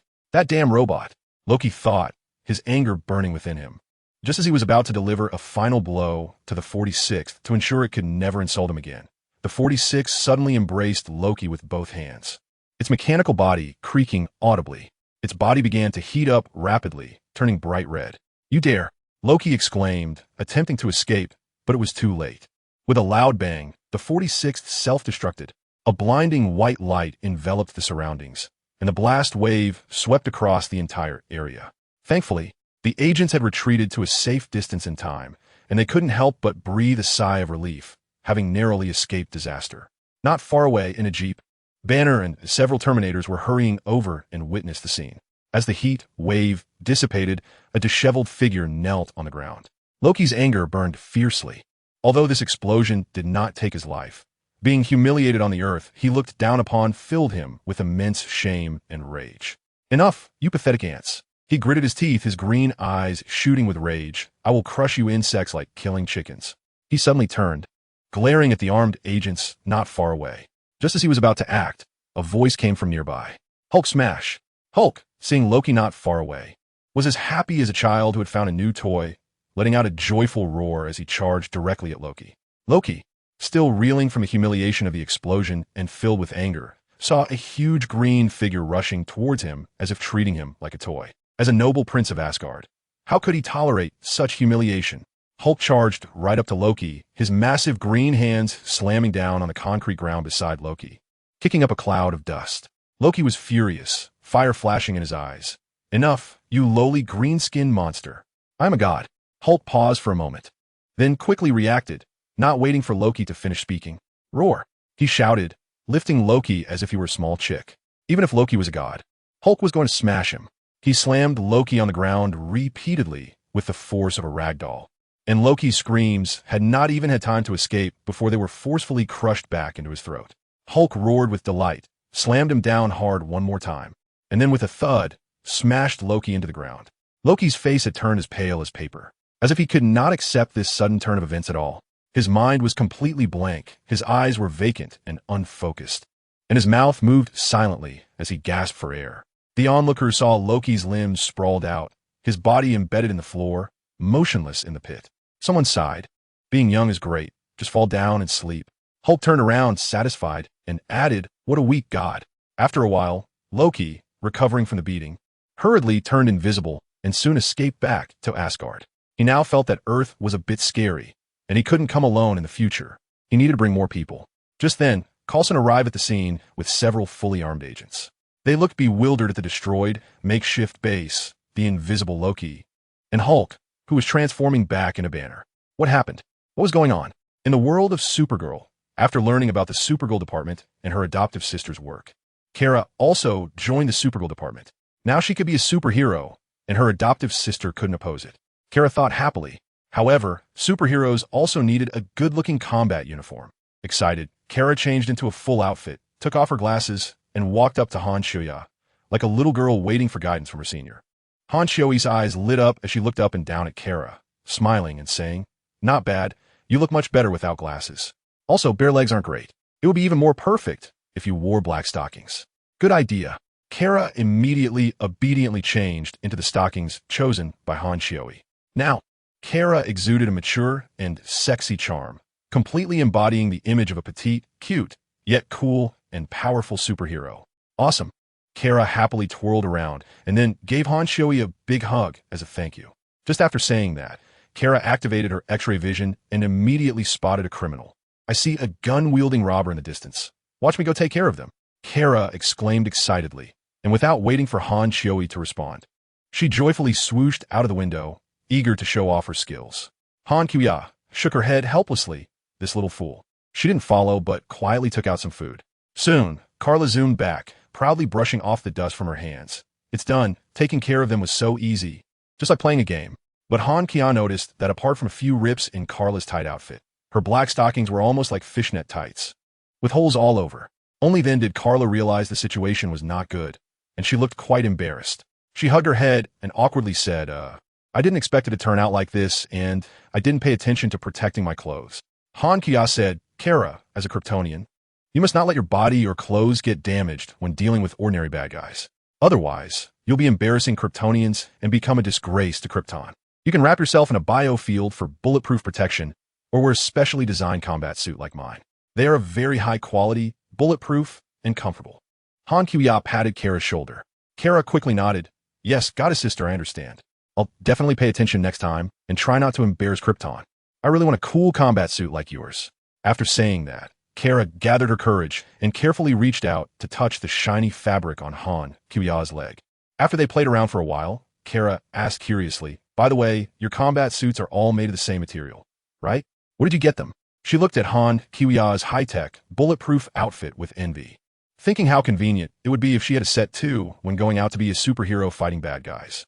Han Shoei looked at Kara with sparkling eyes, turned around, and said, "This is a battle suit made with nanotechnology. It not only has extremely high defense, but can also change its appearance according to needs." After she finished speaking, the outfit on Han Shoei instantly transformed into a beautiful blue skirt, revealing her smooth and long legs, complemented by blue high heels, perfectly showcasing her tall and graceful figure. Kara stared in awe, repeatedly expressing her admiration. "Wow, it's so beautiful. I want a set of transforming battlesuits too. That would be so convenient. Do you want it?" Han Shoei asked. Kara happily nodded like a garlic pounder. "If you go through the special training I designed, it's not impossible to give you a set." Kara quickly inquired, "What kind of special training?" Han Shoei had been in this world for a few days, dealing with some minor villains alongside Kara, and she was starting to feel a bit bored. Calculating the time, the storyline of Thor Ragnarok should be nearing its end. So it was time to meet Thor, Loki, and try to lift Mjolnir. That evening, Han Shoei approached Kara and said, "I'm going back to the Marvel world for a bit. You should train hard. I'll be back soon." Kara felt a bit reluctant, but obediently nodded. "Sister Shoei, you go ahead and take care of your business. I'll train hard." Han Kiwian nodded in satisfaction and opened a teleportation portal. A teleportation portal appeared next to Thor's hammer. "Who are you?" The SHIELD agents guarding Thor's hammer exclaimed, raising their weapons at Han Kiwian. Soon, more heavily armed agents rushed over, and upon recognizing Han Kiwian, they quickly reported to Coulson. "Director, Supergirl is back. She has appeared next to Thor's hammer." Meanwhile, Coulson, who had just discovered Thor's escape, was angrily reprimanding his subordinates when he received the report. He was taken aback and hurriedly informed Nick Fury. Then he ordered his subordinates, "You hold her off for now. I'll be right there." After hastily hanging up the phone, Nick Fury quickly told the nearby agents, "Hurry, tell them not to study it for now. Put the Tesseract in a lead box." Supergirl is back. On Thor's side, the SHIELD agents exchanged glances, all aware of how powerful Han Kiwian was and that they couldn't handle her. Fortunately, they remembered that she was generally just, so she likely wouldn't harm them indiscriminately. They watched from the sidelines, hesitant to act rashly. "Put down your guns. It's Supergirl. We don't need to be holding weapons," said the highest-ranking commander on the scene. Han Kiwian glanced at him sideways, and upon closer inspection, she realized it was her own Terminator undercover agent. The efficiency was impressive. They had already infiltrated the higher-ups of SHIELD. The agents could only cautiously lower their guns and slowly encircle Han Kiwian and Mjolnir in the center, watching vigilantly while also keeping an eye on their surroundings, making it seem like they were protecting Han Kiwian. The Hydra undercover agent was also looking for an opportunity to report back. Han Shoei didn't pay attention to them and directly extended a hand, preparing to lift Thor's hammer. The surrounding agents and undercover operatives widened their eyes and craned their necks, eager to see if the powerful Han Shoei could lift the hammer. After all, they had tried various methods before. The material of Thor's hammer is high-density neutron star matter, with a real mass exceeding 10 billion tons. The only way to lift it easily is to gain its acknowledgement. If it is not acknowledged, the second method must be used to forcibly lift it. Under the astonished gaze of the agents and undercover operatives, Han Shoei did not resemble the image they had imagined, where her muscles bulged and her face reddened as she struggled to lift the hammer. On the contrary, she looked like a graceful lady gently picking up a book from a table, effortlessly grasping the hammer's handle and slowly raising her arm, causing the hammer to leisurely leave the ground. Han Kiwia's body density has now exceeded that of a normal person by 240 million times, definitely making her a heavyweight little beauty. Although she weighs n times less than the hammer, lifting it with ease is a piece of cake for her. She tossed the meow meow hammer in one hand and played with it for a while. "Not bad. It's a bit heavier than I expected, but as my weapon, it's still light." Han Kiwia's voice was crisp and pleasant as she broke the silence in the air. "Why is no one talking?" Han Kiwian looked around. "You can lift it so easily. What else can we say?" "We have nothing to say." Some people's faces were filled with awe. Some looked tense and desperate, while others stared blankly. A few were busy reporting to their superiors. Nick Fury watched this scene through the screen, unable to accept it. Damn, has this hammer become lighter now? We tried everything before, and it didn't work, but she comes along and can lift it effortlessly. On sight, Coulson cleared his throat and cautiously asked, Superwoman, can you tell us approximately how heavy this hammer is? Han Kuya pondered as she looked at the hammer in her hand, weighing it in one hand a few times, and said, I'm not too sure, but at least over 10 billion tons. 10 billion tons. Coulson gasped, swallowing hard as his throat bobbed. One agent couldn't help but exclaim, Incredible. How can there be such a powerful person in the world? Is she here to save the world? But there are no aliens invading Earth right now, and it's not the end of the world. No, Supergirl is not human. She's a goddess, not of the same species as us. A Hydra undercover agent skillfully chimed in. Han Shoei smiled after hearing this, glanced at the traces of the fight around, and noticed a humanoid pit on the ground. Had a girl with a mental condition wearing a green cloak been here before? Coulson nodded and said, That's right, it was someone who claimed to be a god, but from the voice, it sounded like a man. Fortunately, Hulk stepped in later and beat him badly. We don't know where he escaped to. No, she is a woman, the third princess of Asgard. Coulson and the surrounding agents were stunned, quietly pondering Han Shoei's words. Han Kuya smiled slightly. She gently waved the hammer in her hand, and the hammer emitted a buzzing sound of electrical current. Thor should still be on Earth. I need to go see him. After speaking, Han Kuya suddenly disappeared in front of everyone. She can now fly at 8 times the speed of light, making her departure seem like vanishing into thin air. Wait, the hammer. Coulson shook his head helplessly and hurriedly reported the situation to Director Fury. Director, the Superwoman borrowed the hammer. On the other end, Nick Fury's voice quickly replied. Understood. His tone was calm, revealing no hint of emotion. With the help of her friends, Jane successfully rescued Thor. Thor, looking dejected, followed Jane and the others, walking slowly along the main road. He appeared spiritless and indifferent, saying listlessly, I have nothing left. You don't have to go out of your way to save me. Where else can I go? Jane glanced at him with concern and said, I already believe you are the thunder god from Norse mythology. Thor scoffed and replied in despair. What good does that do? I have nothing left, not even my hammer. All I want now is to find a place to drink. Jane's friends exchanged glances, thinking that Thor was acting like a drunkard, completely unlike the thunder god from mythology. One friend muttered softly, Jane, I told you he isn't a real god. We wasted our efforts. Before he could finish, everyone, including Thor, suddenly stopped in their tracks, frozen in place. A beautiful woman appeared out of nowhere in front of them. It was Han Ki-Wia. You. Jane exclaimed in surprise, recognizing Han Ki-Wia as Superwoman. However, she was somewhat unsure. Is it cosplay? It can't be the real person, right? Thor noticed the hammer in Han Ki-Wia's hand and turned to Jane, saying, The replica, looks exactly like my hammer. It seems she is my admirer. Everyone. Han Ki-Wia was speechless. I'll give you a hammer. Thor smiled and shook his head. Madam, your joking skills are impressive, but only I, the true god of thunder, can lift it. Others are not qualified to even raise it by a fraction. Jian ignored Thor's words and turned to Han Ki-Wia. This outfit is perfect. Did a professional makeup artist help you with it? You are indeed the most beautiful superhero cosplayer I have ever seen. Han Ki-Wia raised her delicate eyebrows upon hearing this, her rosy lips slightly curling upwards, and 2 dazzling red beams shot from her beautiful eyes, directly pointing to the ground. The ground hissed as 2 wisps of blue smoke rose up. Now you believe it. Jian and his 2 friends exchanged glances, their expressions shifting from shock to excitement. However, what they didn't know was that those 2 heat rays melted the soil all the way down, penetrating the earth. Finally, they accurately struck a wild chicken foraging in the wilderness on the other side of the earth, the temperature just right, roasting it to perfection. Before long, a large gray wolf happened to pass by, caught a whiff of the aroma, and rushed over, its eyes shining, quickly snatching the roasted chicken to feast on it. Kamatage, the ancient one, who was meditating, opened her eyes and then closed them again. Han Ki-Wia looked with great satisfaction at the roasted wild chicken on the other side of the earth and retracted her X-ray vision. Now her thermal vision could precisely adjust temperature and thickness. It seemed it could be used for cooking. Superwoman, my God, this is simply incredible. Jane was so excited that she jumped up and down. We are fortunate to have seen the real Superwoman herself. The world's most powerful superhero is right in front of us. My goodness, you really are Superwoman. The female companion exclaimed with her fists clenched, her face beaming with joy. Thor was somewhat puzzled. To him, it was just a trivial skill. Was it necessary to be this excited? Women are like that. Making a big deal out of small things, he glanced at another male companion who was relatively calm.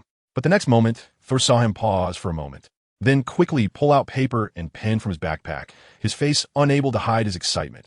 Goddess, idol, can I have your autograph? Thor shook his head helplessly. Shouldn't it be the other way around? If you ask me, you should be excited to get an autograph from me, the Prince of Asgard, right? Jane Foster rolled her eyes at this, completely ignoring Thor's self-talk, and hurried over to ask Han Kiwiya for her autograph.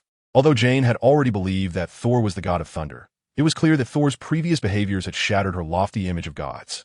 Han Kiwiya's signature appeared on the paper in the blink of an eye for the three people.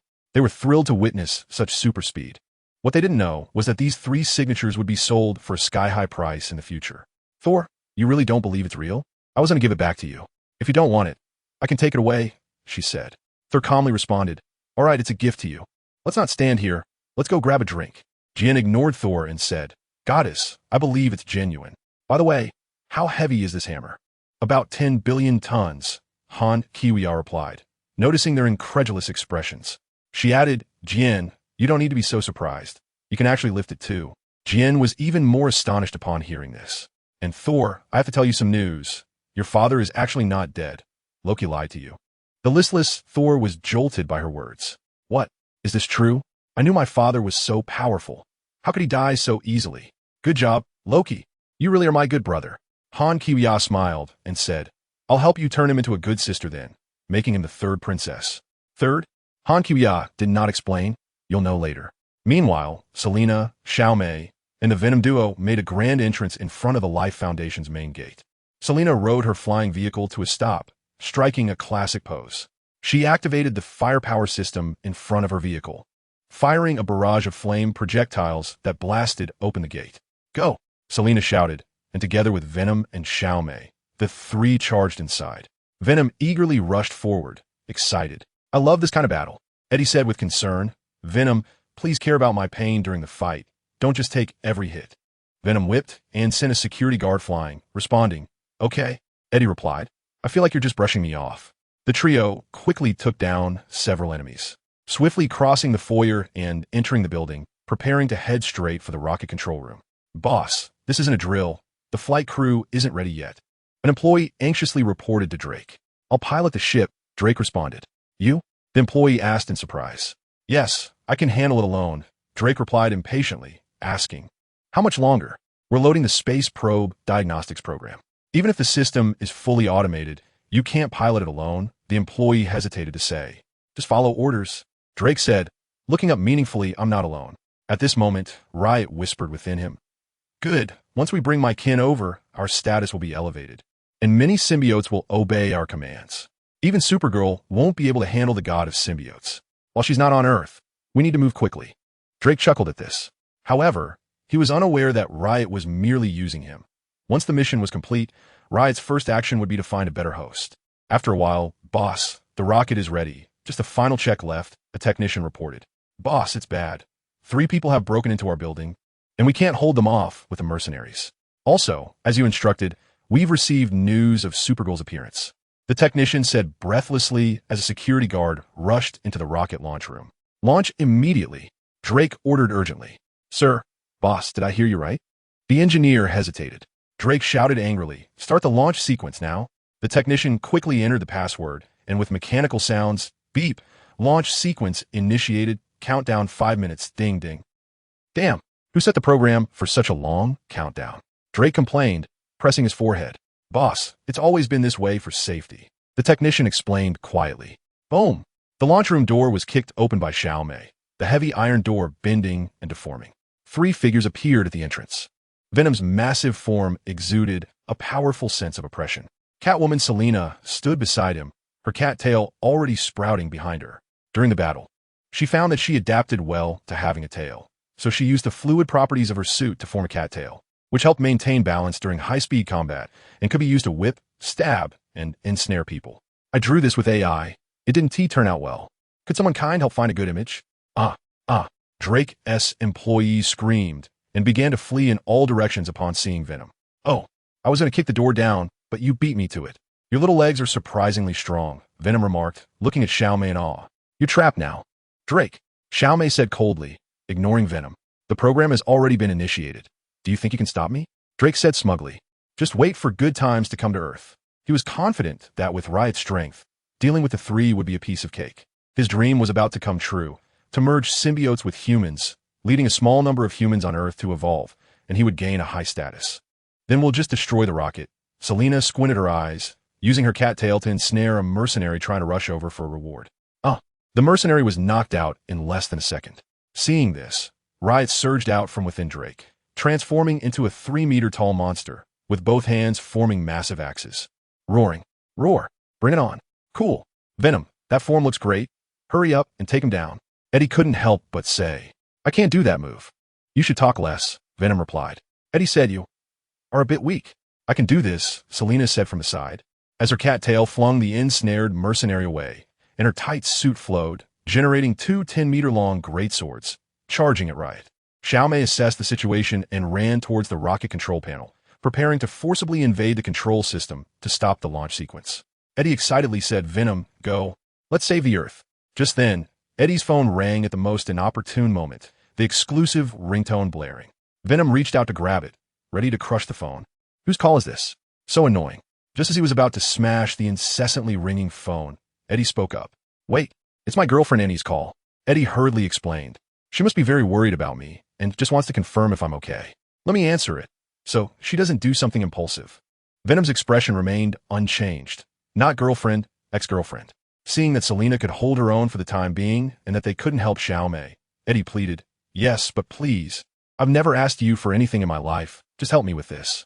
Seeing Xiaomei not rushing to help but instead invading the control system, proving she was confident. Venom relaxed. Answer it, damn it. Feels like we came for nothing, like we're just bystanders. Eddie sighed in relief and quickly answered the phone. Hello, Annie. On the other end, Annie's excited voice immediately came through. Oh my God, you finally answered. I'm so glad you're alive. I was super worried that that alien monster would eat you or something. What's going on? It's fine. I'm getting along well with him. We're saving the world. Drake has a symbiote, and they want to launch a rocket to bring millions of kin to Earth. My God, can you handle it? I'll call the police. I'll come help you right away. No, it's too dangerous. Don't come. Eddie said anxiously. But before he could finish, Annie had already hung up. Selina, seeing that no one was helping her for the time being, fearlessly engaged Riot in close combat.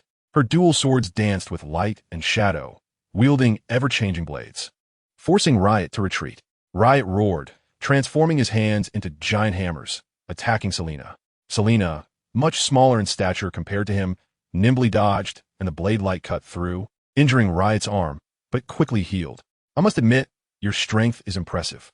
The Riot grimly said, but that's not enough. It suddenly surged, transforming into a 5-meter-tall giant covered in spikes. It swung a heavy punch, but Selina sidestepped and the ground was instantly smashed into a large pit. Selina leaped gracefully, and her dual daggers instantly transformed into hundreds of tiny flying knives, shooting toward the Riot. The Riot was caught off guard and hurriedly waved its hand to swat away the flying knives, but several blades struck its shoulder and chest.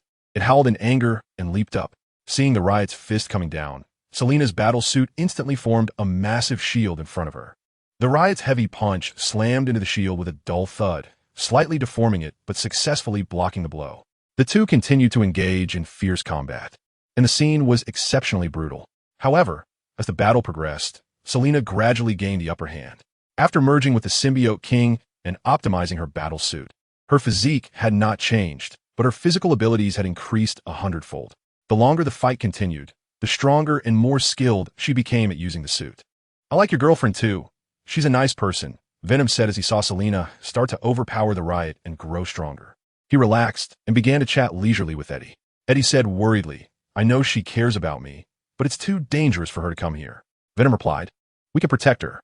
You need to apologize to her later, express your feelings, and take the opportunity to win her back. She's an excellent and kind girl. Just look at the situation here. Victory is assured. Eddie responded, you understand human society more and more. The Riot didn't expect that dealing with a single woman would be so challenging. It was also horrified to discover that the fluid on Selina had a kinship aura, but was lifeless, seemingly refined by someone into her battlesuit. To it, this was a terrifying method, and it began to feel the fear of Earth. What have you done to the symbiote on you? Selina paused for a moment, ignored it, and kicked the Riot away. The Riot fell heavily beside Venom, Venom, why aren't you helping? Hurry up and get on the rocket. No, we can't let you bring them over. What?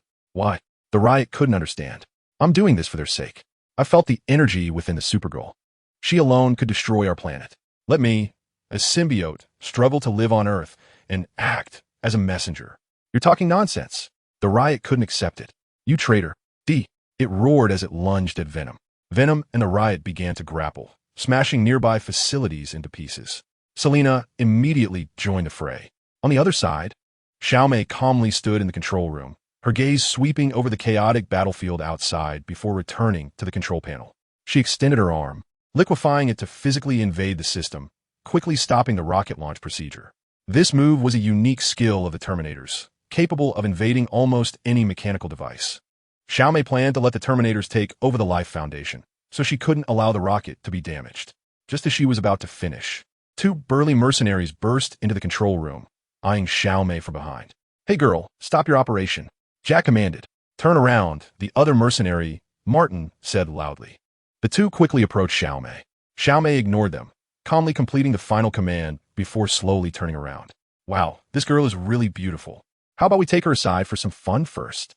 Jack greedily eyed Xiaomei. Don't be stupid. Kill her first to avoid more trouble. Once we complete the task, we can collect the reward from the employer.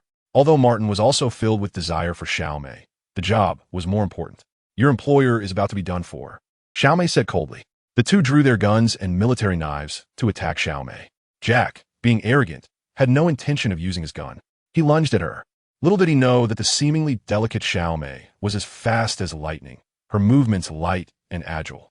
Martin fired a shot, but the bullet ricocheted off Xiaomei's red outfit, failing to harm her at all.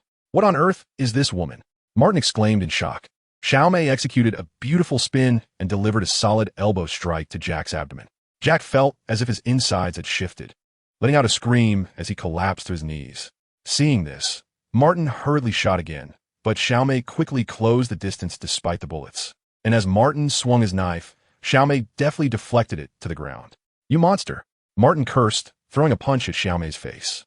Xiaomei firmly caught his fist and retaliated with a heavy punch of her own. Bang! The force of impact sent Martin flying backward, crashing heavily to the ground. My bones are broken. Martin struggled in pain, feeling as if his chest was collapsing. Xiaomei coldly walked up to Martin and kicked his ribs, causing him to double over in pain. I surrender. Please let us go. Martin clutched his chest tightly, sweating from the pain. At that moment, Jack crawled up, trying to escape. As he got up, Xiaomei quickly took a few steps forward and delivered a stunning side kick that accurately struck his lower back. The force of the kick was so great that it felt as if he had been hit by a giant whip, and with a painful scream, he flew through the air, crashing against the wall before bouncing back down, landing beside Martin. I know I was wrong. I won't dare again. Jack groaned in pain, feeling weak and unable to muster the strength to get back up. Xiaomei expressionlessly picked up a nearby chair and easily pinned Jack underneath it, then sat gracefully on the chair. She lifted her feet, her bright red high heels perfectly resting on Martin's chest. Martin screamed in agony, feeling as if his chest was about to be crushed. Jack also groaned continuously from under the chair. The two shared a collective illusion, feeling as if they were facing a hellish female demon. Xiaomei's figure appeared petite, but her body density exceeded that of an average person by 20 times, making her weight on the chair feel like a 1,000-pound burden to Jack. Her legs pressing down on Martin's chest were also exceptionally heavy and powerful. The two were firmly suppressed by her, sealed in place. Help! My ribs are going to break. Jack weakly cried out for mercy, but Xiaomei remained expressionless and unmoving. Xiaomei was quietly waiting for Han Qiuya's arrival, only reporting the critical information about the battle to her. Boss, Selina has a cattail. At that moment, Eddie's ex-girlfriend, Annie, rushed in, unprepared to see this astonishing scene, and couldn't help but exclaim, "Oh my God, what is happening?" Xiaomei calmly looked at her and said, "Annie, Eddie is outside fighting the big villain. You can see for yourself." After saying this, Xiaomei ignored Annie. She was issuing various commands to the Terminators across the Earth, remotely directing decisions they could not make on their own. Worried about Eddie, Annie hurried over to look out the window and just happened to see a towering monster being knocked to the ground, unconscious. A gray fluid bounced off Drake and fell not far away. Venom quickly pounced forward, intending to absorb and merge with the riot. Just as it opened its mouth and the chaos was about to enter its oral cavity, Venom suddenly remembered that Selena was present and stopped its movement. It turned its neck and said to Selena in a low voice, "Do you want to eat?" Selena was a bit surprised and shook her head. "No, you eat it yourself. Can you upgrade if you eat it?" "Yes," Venom nodded, opened its huge mouth, and swallowed the chaos in one bite, integrating it into its body. Just then, a pleasant voice came. "You actually have a cattail." Before Selena could react, she felt a hand grab her. Selena was caught off guard as someone grabbed her simulated fluffy cattail, and the sensitive area being touched made her exclaim. It turned out to be Han Kiwia wanting to personally touch this rare cattail. "Come on, let me see," Han Kiwia said curiously. "Boss, what you're doing is really inappropriate. There are others here," Selena said with a roll of her eyes, reminding her that this would ruin her goddess image. It's okay. I can silence them later," Han Kiwia said with a smile. Venom, having just absorbed the power and abilities of the chaos, was in a good mood and was interestedly playing the role of a bystander. Hearing Han Kiwia's words, it quickly turned around, looked up at the moon, and pretended to admire the moonlight. The moon is so beautiful tonight, it makes me want to compose a poem." Venom communicated with Eddie in its mind. "Hurry, quickly write a poem related to the moon." Eddie then realized, stammering, "Huh? What poem? I can't do that." Venom pretended to be disappointed, saying, "You just said that about me. You're just as bad as I am. No wonder your girlfriend broke up with you. Come on, let me be your strategist and help you win her back." After saying that, Venom leaped several times into the air and ran towards where Annie was. Annie, seeing that the issue was resolved, didn't pay attention to the distant Han Kiwia and was replying to work messages on her phone while waiting for Eddie to come find her. Han Kiwia curiously stroked Selena's cattail a few times, then picked up Selena and flew toward the control room. As soon as she entered, she saw Xiaomei's unique sitting posture. Xiaomei sat elegantly on the chair, crossing her legs, with one enemy pinned under the chair and her red high heels resting on another enemy's chest, using him as a footstool. Han Kiwia knew that Xiaomei was a system-enhanced version, not on the same level as the original TX. Her body density was 20 times that of an ordinary person, making her feel like a towering mountain to the two of them. Xiaomei, that look is quite unique," Han Kiwia exclaimed, just glancing at the corner where Eddie and Annie had not been seen for a while, engrossed in conversation. Upon hearing Han Kiwia's voice, Xiaomei immediately stood up and saluted. "Boss." The two enemies felt the heavy weight pressing down on them suddenly disappear, allowing them to catch their breath. However, they were already on the verge of collapse, breathing in shallowly and exhaling heavily. Han Kiwia looked at the two and smiled, saying, "Wait a moment, you sit back down first. I want to take a few photos to send to the Shame of Krypton and teach her that she should learn to deal with her enemies too. She shouldn't always be easily knocked down by minor villains, and she shouldn't always be put in embarrassing positions by others, whether intentionally or unintentionally." Xiaomei obediently sat back down in her chair. Han Kiwia raised her phone and happily snapped a few videos and photos of Xiaomei defeating the enemy, planning to show them to Carla later. Suddenly, she thought of something and said to the system in her heart, "Right, can I use points to upgrade the summoned items now?" The system replied, "Yes, host, you can use points to upgrade the characters and equipment you have summoned." Han Kiwia said happily, "Great, I have so many points now. Let's start the big upgrade. Upgrade Xiaomei and all the Terminators to the highest level following your rank, and also fully upgrade all my nano battlesuits." The system beeped, ding. TX Xiaomei upgrade successful, gained anti-gravity flight skill. Body density increased to 100 times that of an average person. Combat strength significantly enhanced. All Terminators also received corresponding combat power upgrades. The total points consumed for the upgrades is 5.7 billion. Ding. All nano battlesuits upgraded successfully, consuming a total of 300 million points. Originally, in the storyline of Venom, Annie needed to use sonic waves from a device to help Venom defeat the riot. But now Annie arrived too late. The battle was already over, and she couldn't make an impact. Eddie said worriedly, "It was very dangerous here before. You shouldn't have come." Annie looked around, not noticing Han Kiwia, and said, "Really? But I see your teammates easily dealt with that riot. You all look pretty impressive." Venom whispered a suggestion in Eddie's ear. "Eddie, be bold, just go kiss her." Eddie told Venom, "Don't give me random advice. Let me take my time." Then he mustered up the courage to say to Annie, "Annie, Seeing Eddie stammering and unable to organize his words, Annie didn't wait any longer and directly asked him, "What do you plan to do in the future?" "I want to return to my previous job." Eddie stuttered in response. Just then, Venom couldn't help but pop its head in and interject, "Return? We have a superwoman to back us now. You're already part of the Supergirl League. Being a warrior suits us better. And don't forget the 10 million allowance from our leader, Supergirl. You're already a wealthy person now. Eddie suddenly realized and nodded. Oh, right, I almost forgot about that. He had been too nervous. His mind went blank.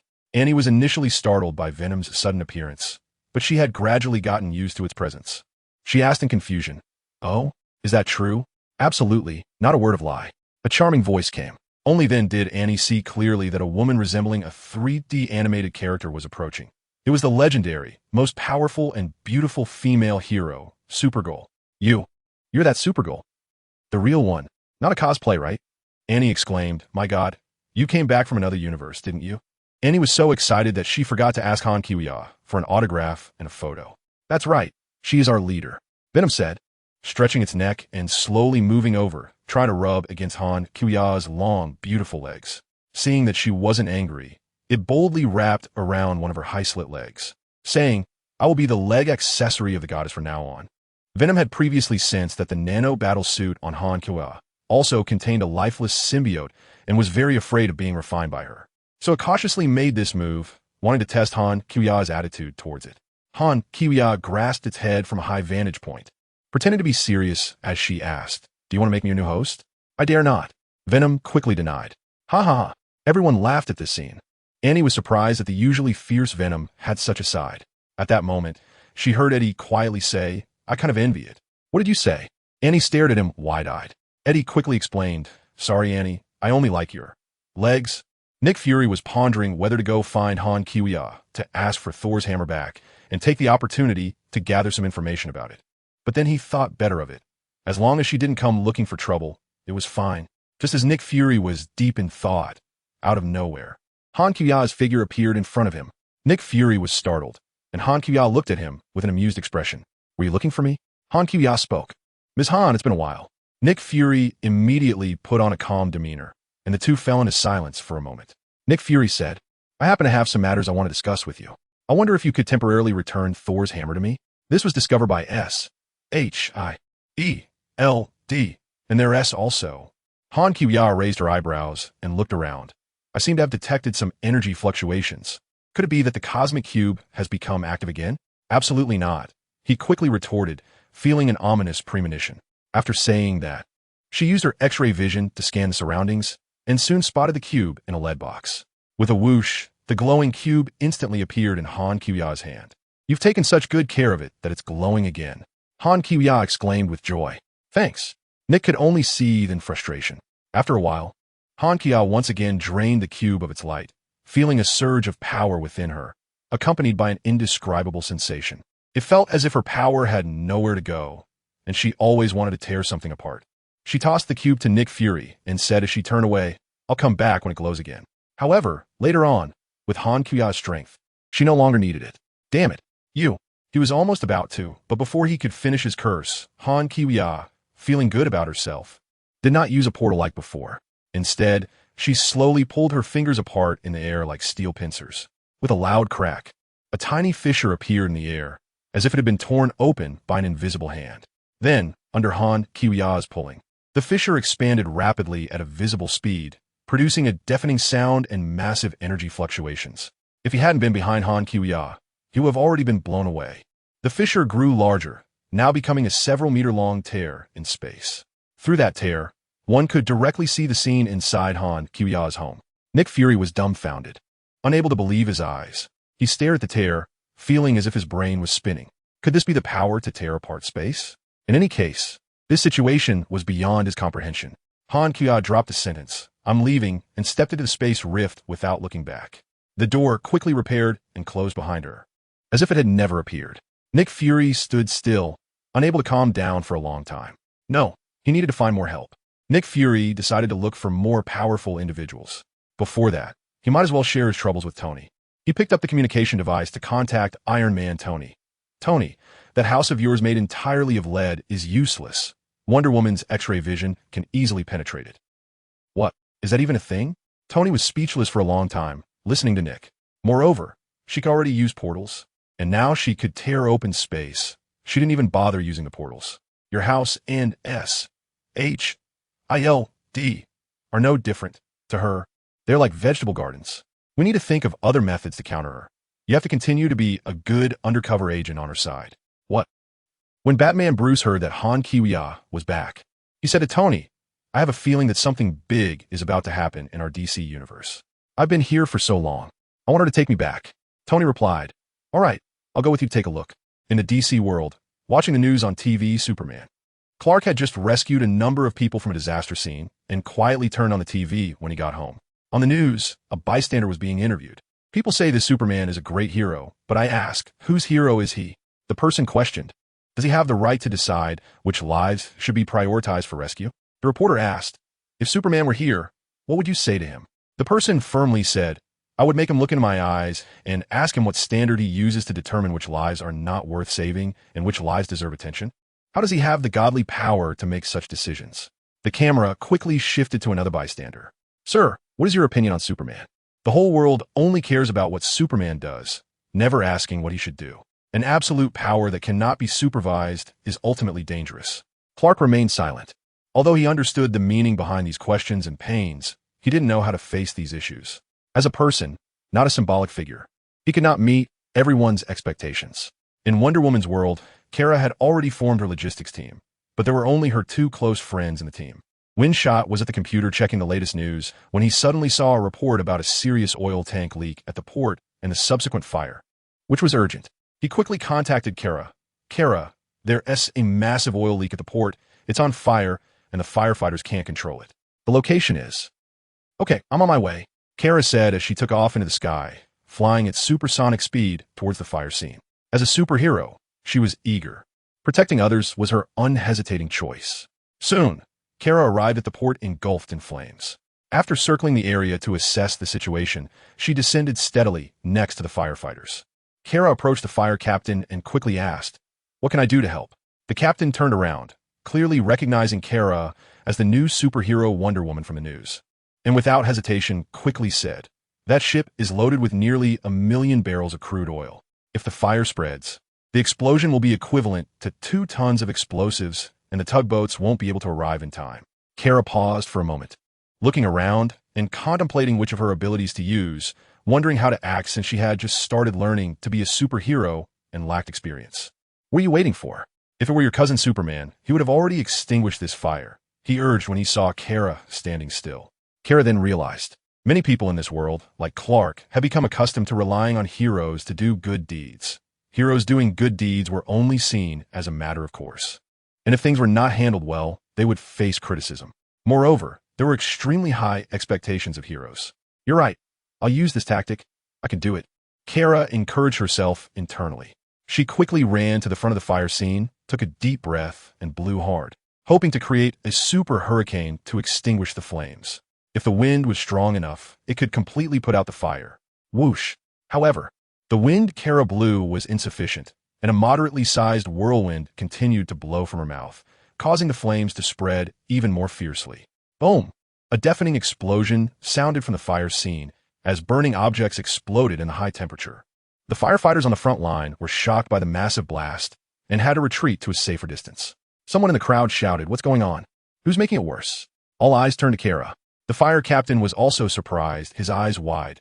He hadn't expected Kara's abilities to be so inexperienced. As the flames grew fiercer, the high temperature caused the air to twist. The huge oil tanker moored at the shore was only 1 step away from being engulfed by the fire. Kara anxiously said, "I'll try to move the oil tanker." After saying that, her eyes released blue laser beams, accurately cutting the thick steel cables connecting the oil tanker to the shore. Then, Kara quickly flew to the back of the oil tanker, firmly pushing against the stern, and began to slowly move the massive vessel. The firefighters on the shore shouted in surprise, "It's moving! It's moving! It's working! Wonder Woman's efforts are paying off." Unbeknownst to her, a crowd had gathered on the distant shore, and seeing the oil tanker slowly move, they pulled out their phones to record, all very happy and excited. "That's amazing! It's Wonder Woman! Quick, take a picture!" The crowd erupted in enthusiastic applause and cheers. Kara, with her super hearing, also noticed the people's shouts and encouragement. However, she didn't have time to feel happy. Just then, a small crack suddenly appeared at the stern of the oil tanker and quickly spread and expanded at a visible speed. This was because Kara's strength was too great. while the area of force on the giant tanker was too small, causing the stern to bear excessive pressure. Kara was startled and looked down, only to see a large amount of thick black crude oil gushing into the sea from below the oil tanker. Kara stopped pushing the tanker, suspended in mid-air in a daze. This was a big problem. Picture, AI generated, it looks okay. After saying that, Kara quickly flew away from the scene, leaving the firefighters on the shore looking at each other in confusion. Seeing that the situation was unmanageable, they hurriedly evacuated the scene. Kara returned to the company, sitting with Wynn, both silently staring at the news report on the big screen. Due to Wonder Woman's mishandling, a large amount of crude oil leaked into the sea. Is she a miracle or a disaster? This latest heroic deed of the Supergirl not only caused the fire to go out of control, but also posed a serious ecological disaster for the entire bay. The public couldn't help but question the controllability of her powers. Kara listened to the report, feeling quite down. She really wishes Han Kiya were still around. She would definitely know what to do and could guide her. It's not your fault. It's my failure to remind you in advance. Your power could destroy the oil tanker. Wynn said to Kara, "No, even if I knew, I can't guarantee I wouldn't make mistakes," Kara sighed.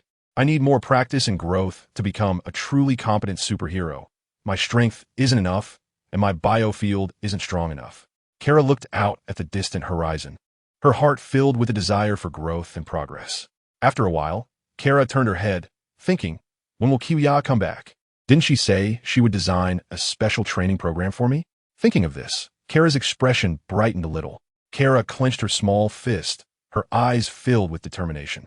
"That's right, I am Supergirl from Krypton. I can't be discouraged by one failure, but must train harder.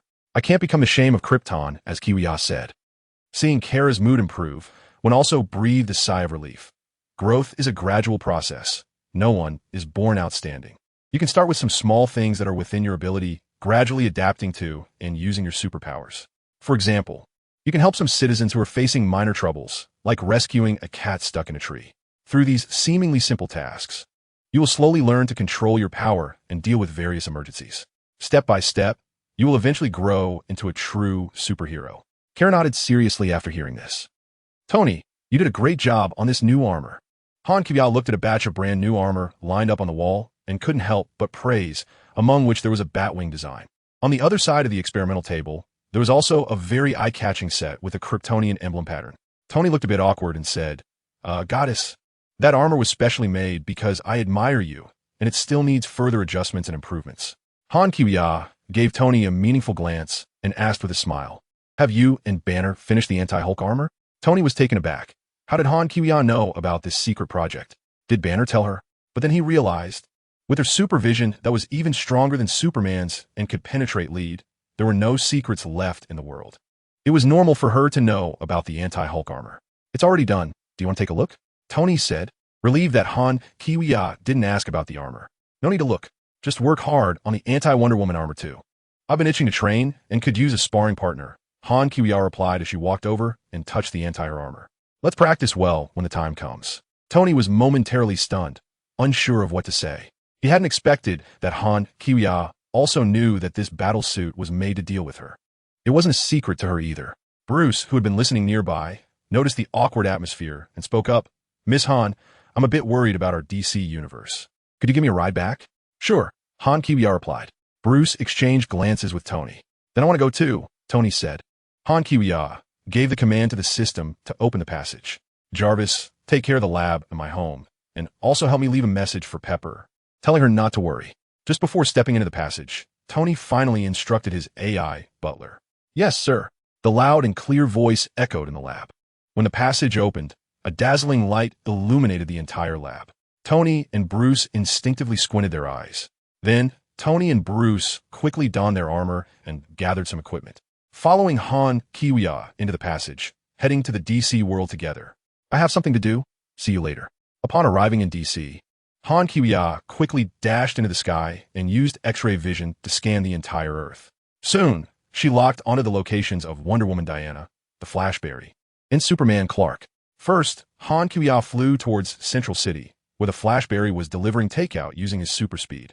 Suddenly, a figure appeared in front of him, and Barry slammed on the brakes, nearly crashing. "Hi, Barry," Han Kiya greeted with a smile. "Oh, my God, you are Supergirl." "Oh no, I mean hello Barry Allen. I am Kiya. Sorry, I misspoke." Barry rapidly introduced himself, feeling a bit excited and nervous. Han Lith. Barry, I want to race with you and see who is faster. Race? How about we skip it today? I still have a delivery to make, and once I'm done, we can set a time to chat. He knew that Han Xiuya's flying speed was very fast, but it should still be a bit slower compared to his lightning-fast running speed, which had seen a significant breakthrough lately. However, Han Xiuya did not give Barry a chance to refuse. Just as Barry was still considering what else to say, Han Xiuya made her move in the blink of an eye, snatching a large pizza delivery box from Barry's hands. Hey! Before Barry could react, Han Xiuya had already made her escape. Han Qias did not use her flying ability to soar into the sky. Otherwise, Barry would have truly been unable to catch up. Just like in Avengers Endgame, if Tony had flown up into the sky with the Infinity Gauntlet, Thanos, who lacked flying abilities, could only watch helplessly, as he was powerless on his own. This time, Han Qias relied entirely on running. After pushing herself to the limit, she discovered that her top running speed was the same as the fastest flying speed. Her figure darted back and forth on the street. In the dust she kicked up formed a clear trail that had yet to dissipate, as she had already run far ahead. Hey, get back to me. Barry realized that the takeout in his hand had been snatched, and hurriedly, Han Kiwium heard Barry's voice keenly, and she slowed her pace and turned back. She saw a shadow quickly chasing after her. Barry had transformed into the Flash. Without hesitation, Han Kiwium continued to sprint forward. The two figures moved like 2 points of light, weaving through the streets of Central City, their movements agile and swift, the surrounding scenery becoming a blur. Their speed was so fast that an ordinary person's vision could hardly capture it. Supergirl, Barry's hoarse voice intermittently called out during the run. Give me back my takeout. You wouldn't want others to know you stole my delivery, would you? Barry continued shouting, while simultaneously marveling at how, as the Flash, his speed was actually slower than hers. Finally, after a period of chasing, Han Kiwium stopped. Barry quickly caught up, glanced at his watch, and his expression changed. Oh no, there's only a few seconds left for the delivery. I'm about to be late. Barry said anxiously, my 5-star review record is going to be ruined. Don't worry. Let me help you deliver it, Han Kiwium said calmly. Knowing that Han Kiwium's speed far surpassed his, Barry happily replied, okay, the address is... Before he could finish, Barry's eyes widened in surprise as he watched Han Kiwium stretch out her hands and tear open a gap in the air. The space crack widened rapidly and immediately turned into a large opening. Han Kiwiya has already located the recipient's exact position through the artificial intelligence network and her supervision at the speed of light. All right, let's go. Can you tear open space? Barry could hardly believe it. His voice changed due to excessive astonishment. After Han Kiwiya let go of her hand, the space began to close and repair itself. Barry was both excited and nervous. Experiencing teleportation firsthand was incredibly cool. He took a deep breath and quickly followed Han Kiwiya's lead into the portal. In the blink of an eye, they arrived at the recipient's doorstep. The recipient was standing there looking at his phone, waiting for his takeout, while a few pedestrians were on the street nearby. Upon witnessing this scene, they were all stunned, their faces filled with disbelief. He rubbed his eyes as if he still couldn't believe everything he had just seen. At that moment, Han Kiwiya and Barry had already disappeared like lightning. Several curious passers-by approached the recipient. Dude, sell me the pizza in your hand. I'll pay double, one person eagerly said. I'll pay 10 times. You have to sell it to me, another person added. The people around started chiming in with their offers. I'll offer. Don't listen to them. Someone interjected, this is takeout delivered personally by Supergirl and the Flash through a space rift. Our American historical artifacts are scarce. If you sell it directly to a museum, you could get a higher price.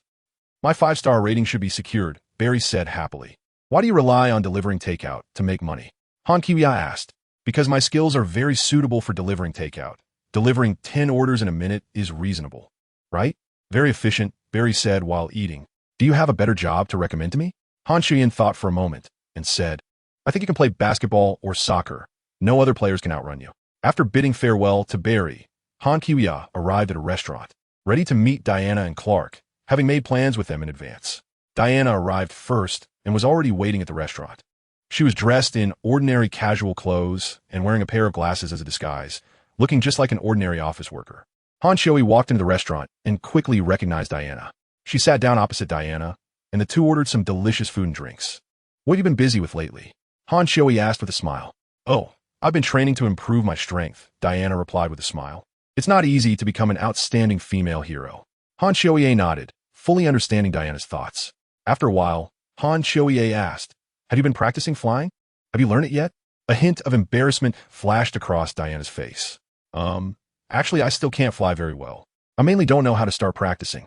Han Shoye thought for a moment and said, how about I take you to fight zombie monsters? I can guide you in flying. It's both training and exciting. Fight zombies? Where? Another universe? That's right. The space there's vast, and we can fight with all our might without worrying about destruction.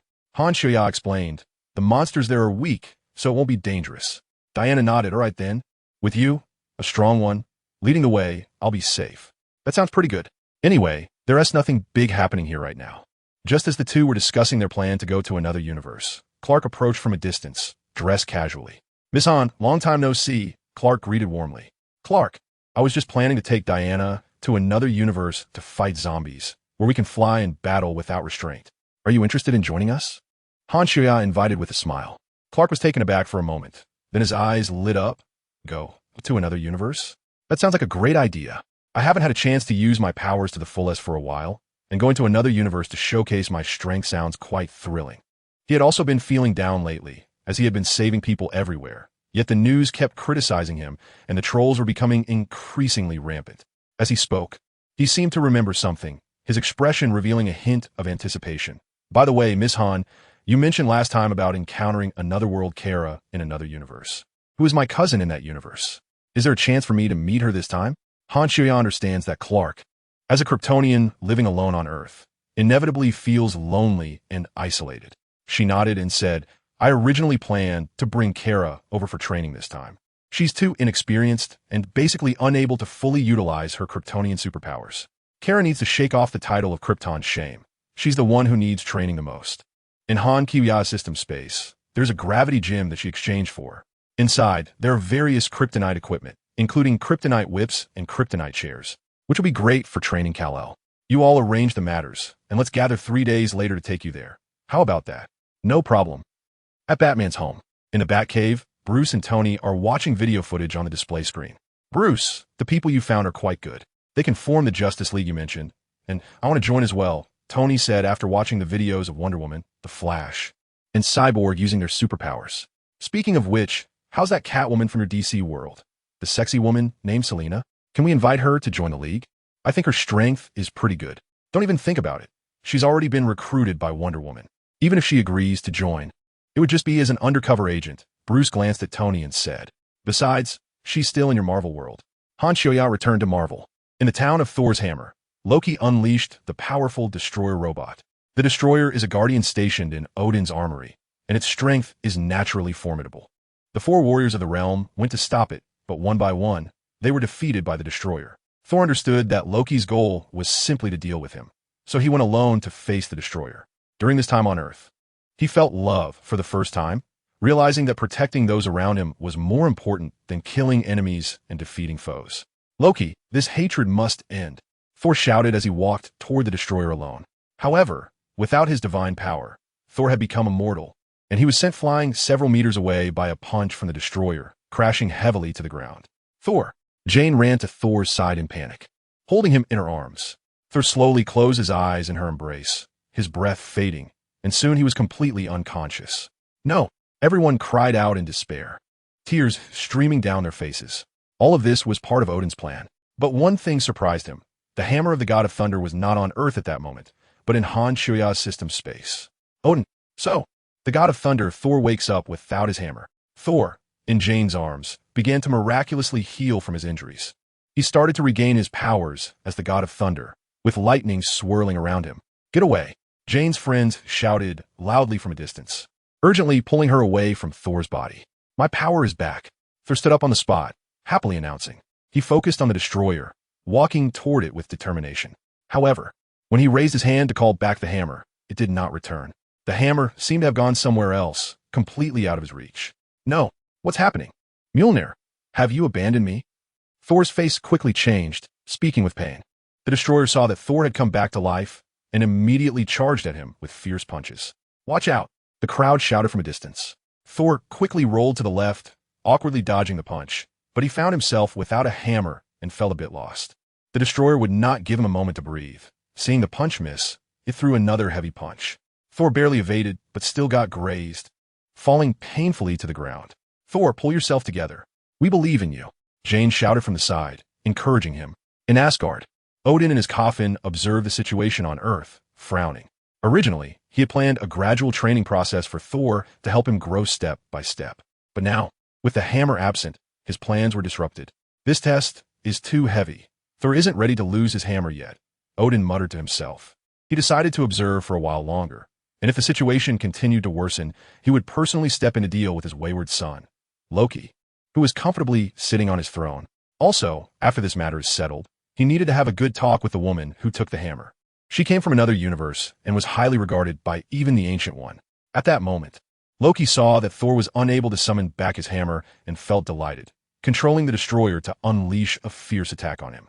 Just as Thor found himself in a dire situation, a tall and beautiful figure suddenly appeared before him.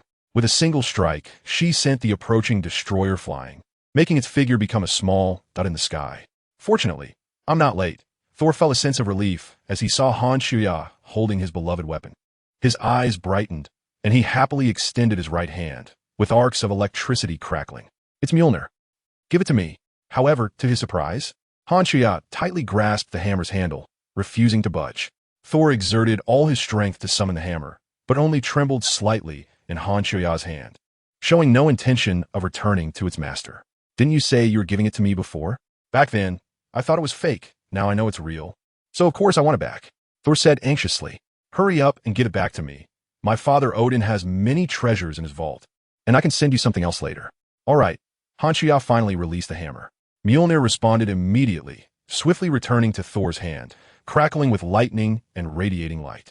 Thor once again grasped his beloved hammer, letting out a sigh of relief, as if he had been reborn. You're quite easy to negotiate with. I owe you a favor, and Asgard always repays its debts, Thor said sincerely. Then, anger ignited in Thor's eyes as he looked up at the destroyer robot that was about to fall. Gripping Mjolnir tightly, he began to spin the hammer, preparing to fly into the air. At that moment, he noticed another hammer appear in Han Shuya's hand, identical to his Mjolnir. It turned out that, like him, she also liked using a hammer as a weapon. Realizing she had taken out a substitute after losing his hammer, Thor thought to himself, I must ask Father if there are any other lesser hammers in Asgard's vault to give to her later. Thor secretly planned. Meanwhile, Odin and Heimdall, who were watching from Asgard, were somewhat surprised by this scene. Odin noticed that the hammer in Han Shuya's hand was also real. A glimmer of surprise flashed in his eyes. It seems I need to pay more attention to her. Those whom the Ancient One values are indeed not simple. At the same time, Thor held Mjolnir as he flew into the sky with the hammer spinning rapidly. The destroyer, falling from above, immediately fired laser beams from its eyes at Thor. Thor waved his right hand, easily blocking the attack with his hammer.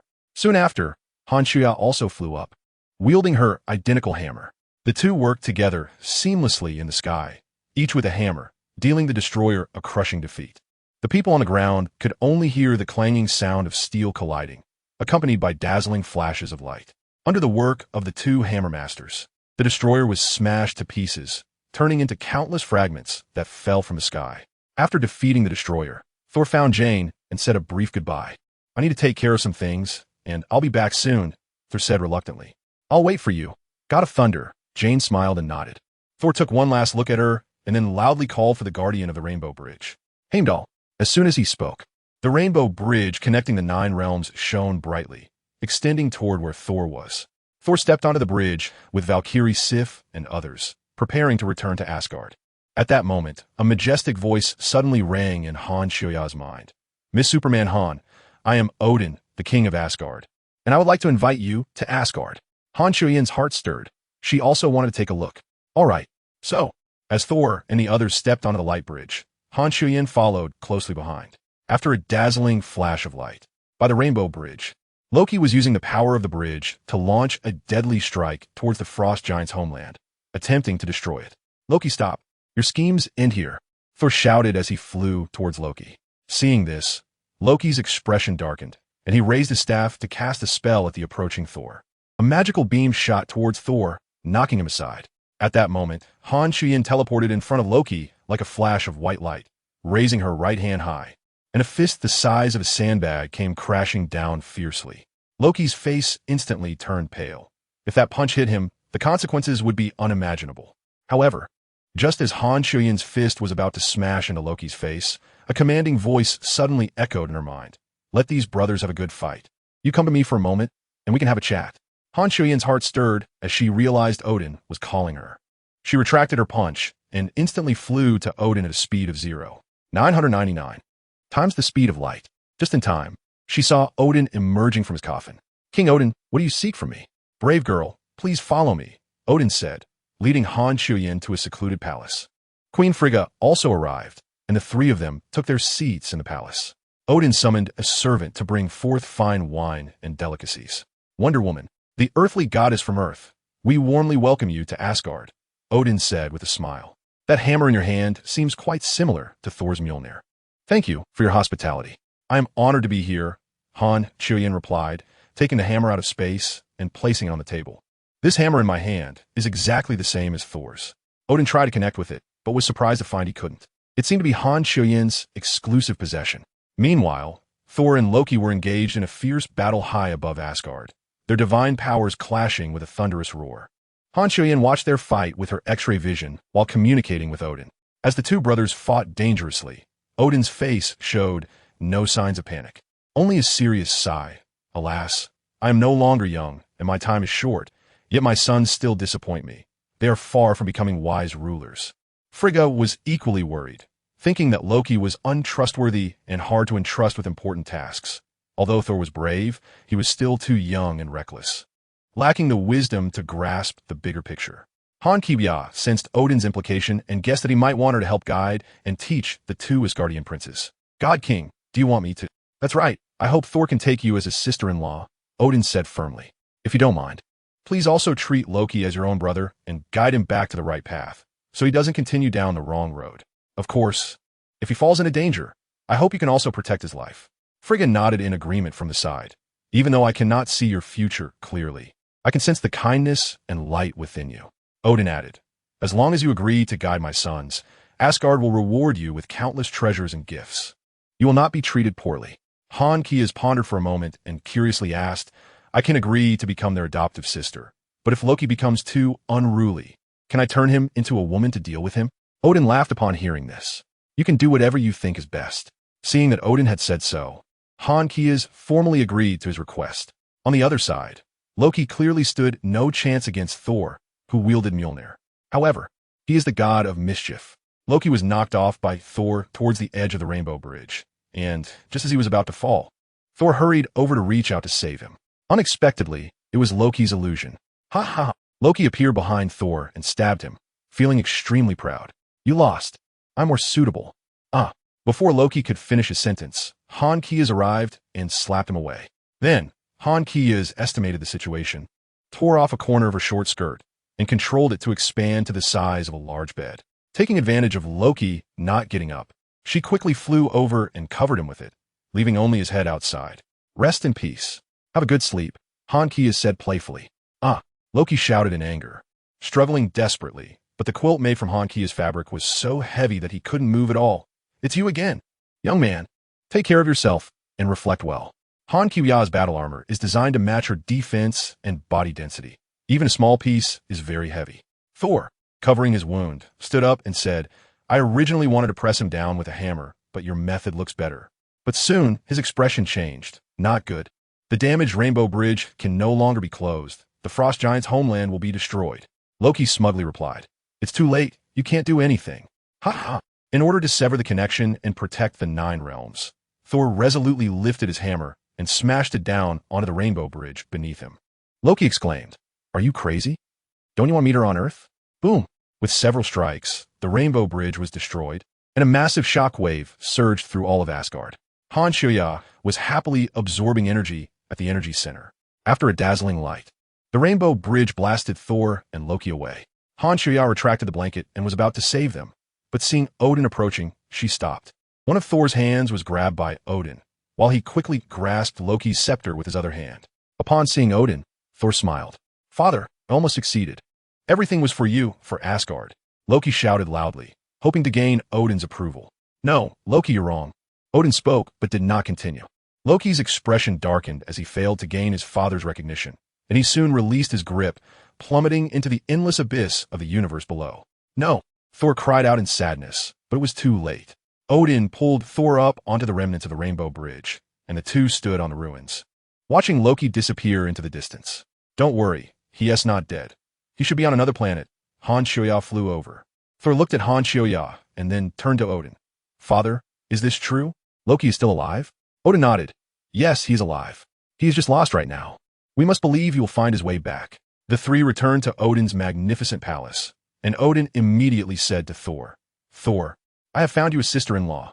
Come over and greet her. Thor looked at Han Shoya in surprise, then at Odin, momentarily stunned. But faced with his father's request, he could only comply. Moreover, Han Shoya was clearly stronger than him, and with his warrior mentality, he felt a sense of respect. Thor stood up and formally bowed to Han Shoya. I am Thor, Odin's son. From today on, you are my sister-in-law. Please take care of me. Han Shoyan smiled and replied, Prince Thor, I gladly accept to be your sister-in-law. After the two completed a simple, somewhat unstandardized ceremony, Odin nodded in satisfaction. With things coming to a close, Han Shoyan said to Odin, If there is nothing else, I'll take my leave now. Odin nodded, All right. You are welcome to come back anytime. From now on, you are the Grand Princess of Asgard. Han Shoye. I was a bit surprised to hear that, but Han Shoye didn't deny it. At this moment, Sol curiously asked, Sister Shoye, how are you going to return to Earth? The Rainbow Bridge connecting Earth and here has already been destroyed by me. Han Kiya smiled mysteriously, not answering directly. Instead, she raised her hands, and the space in front of her was suddenly torn apart, forming a huge rift in space. Odin's expression remained unchanged, but he was somewhat surprised. It turned out that Han Kiya possessed such strong power. She could tear through space and travel across the vast distance from Asgard to Earth. Thor, seeing that the portal seemed to lead to Earth, excitedly said, Great, I want to go to Earth too. But Odin immediately rejected him.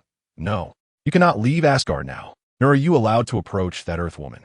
Thor looked distressed as he watched Han Kiya step into the space portal, which slowly closed, leaving him standing there helplessly.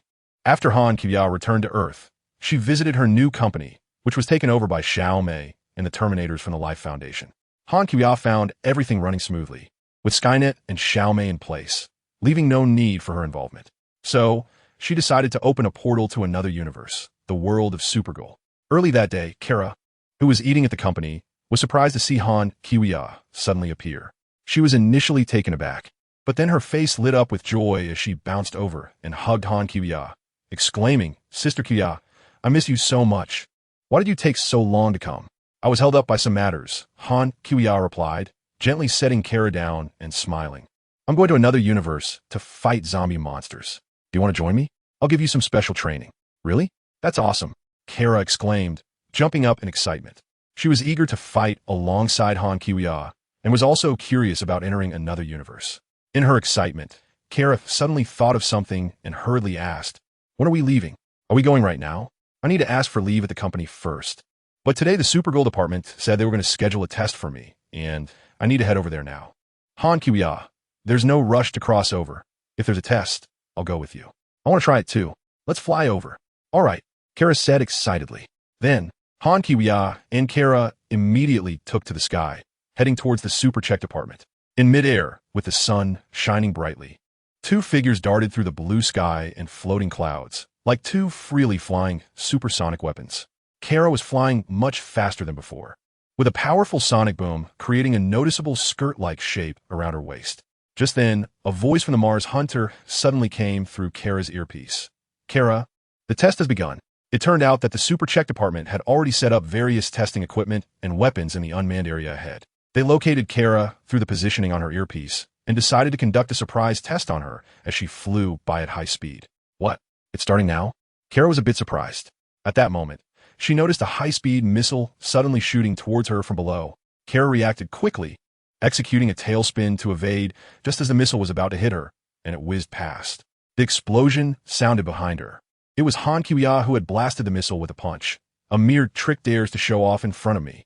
Since Han Kiya was not flying fast and did not deliberately hide her presence, the radar quickly detected her.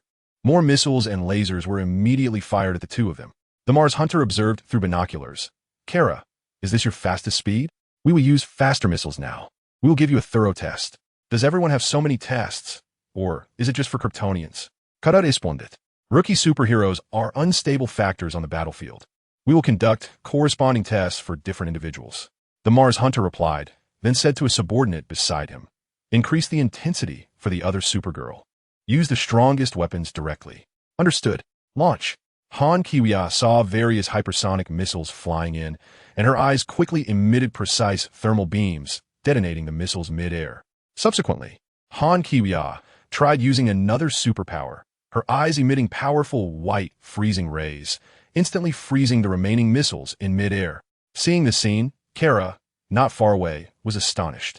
Watching the surveillance footage, the Mars Hunter and the staff were somewhat dumbfounded. They had only seen thermal beams before. Such powerful freezing ability, freezing all the missiles in mid-air, caused them to fall to the ground and shatter. It seems Superman doesn't have this ability, right? He can only freeze with his breath, said Alex beside her. The Mars Hunter Hank was somewhat unconvinced and wanted to give Han Kiwia a warning, commanding his subordinates. Activate Kryptonite weapons. Yes, sir, replied the subordinate. Han Kiwia and Kara flew over and were about to land. Suddenly, Han Kiwia's eyes flashed. An ambush? She caught a bullet with 2 fingers and then crushed it to pieces. On the ground, Hank observed Han Kiwia and noticed that she showed no signs of discomfort. What the hell? Is she really a Kryptonian? As for Kara, she had already been hit and was feeling unwell, falling from the sky. Han Kiwia accelerated to catch up, steadily cradling Princess Kara and lightly landing on the ground. Hank, you guys are really lacking in martial ethics. I told you I'm not afraid of Kryptonite. Do you believe it now? Han Kiwia said seriously to the Martian hunter. And from now on, Kara is my person, so be careful. After saying that, Han Kiwia calmly used her powerful biofield to extract the Kryptonite bullets from Kara's body. Then her eyes lit up, emitting a gentle healing ray that quickly healed all of Kara's wounds. Next, Han Kiwia took out a nano battle suit and placed it on Kara, the nanomaterial automatically forming into Kara's battle suit. This suit can completely shield against Kryptonite radiation. Kara's foster sister, Alex, watched this scene in surprise. The entire process took less than 2 seconds. Kara immediately regained consciousness as Han Kiwia set her down. Thank you, Kiwia sister, Kara said, raising her hand for a high five with Han Kiwia. The two walked towards Hank and Alex. You actually used Kryptonite to attack, and didn't inform us in advance. That's too insidious, Kara said angrily. Hank and Alex exchanged glances, feeling a bit embarrassed to justify their actions. It was Han Kiwia who broke the stalemate. So, the test results for Kara should be enough to prove she is qualified, right? Hank thought for a moment and said, indeed, based on the test results, Kara's abilities are on par with her cousins. She has already reached 6 times the speed of sound while flying, which is quite impressive given her training time. After saying that, Hank looked at Han Kiwia again. As for Ms. Han's strength, our equipment can't measure anything about you, so there's no need to come to us for testing next time. Hank was indeed a bit afraid of Han Kiwia. She had strength surpassing that of Kryptonians and more superpowers, with no weaknesses against Kryptonite. If she were to cause trouble, what could possibly restrain her? Hank couldn't figure it out no matter how hard he tried. Kiwia sister, are you going back again?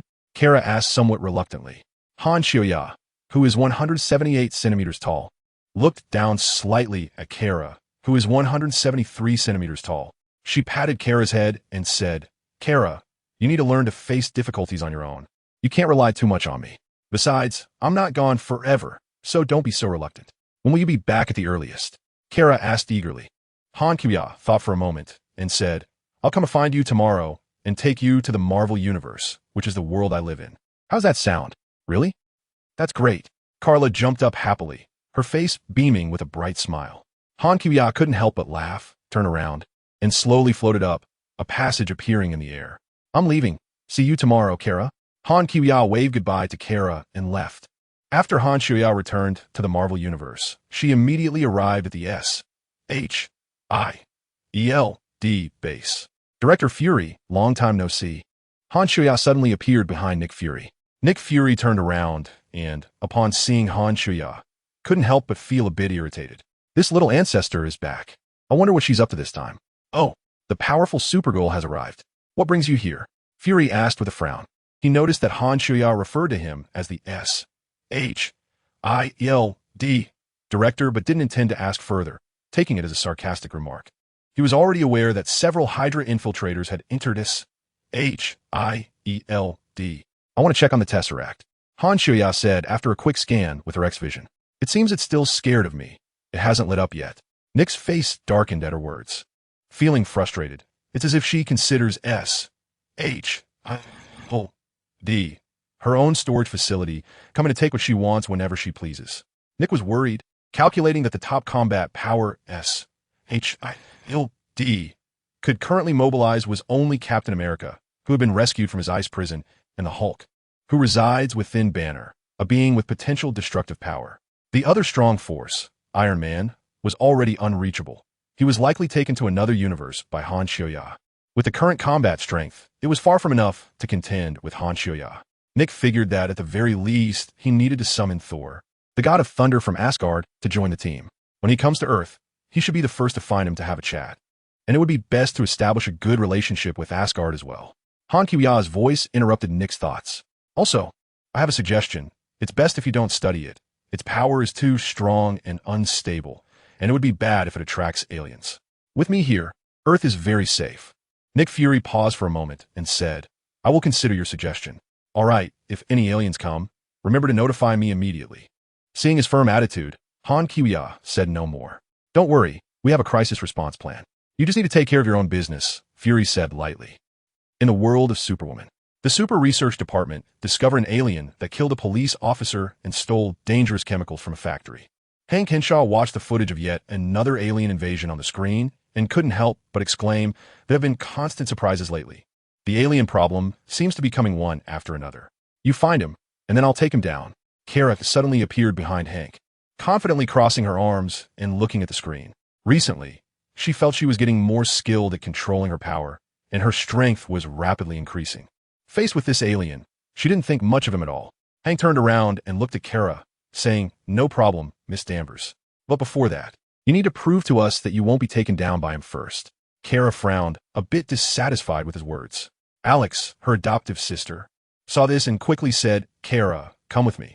Then, Kara followed Alex to a special room in the base, where there was a large arena in the center. What are we doing here? Kara curiously looked around after entering. Alex walked up to the arena and said, when I first joined the Super Research Department, I trained for a full 5 months, practicing at least 12 hours a day here to ensure I was sufficiently prepared. Alex, you know I can bend rebar with my bare hands. I even defeated the super strong Vartox last week. I'm fully prepared, Kara said confidently. Alex turned around, looking into Kara's eyes, and asked, are you really sure you're completely ready? Absolutely. Just then, the Kryptonite radiation device suddenly activated, filling the room with the deadly green radiation for Kryptonians. However, Alex didn't know that the nanosuit Han Xiuya gave Kara protected her from Kryptonite radiation.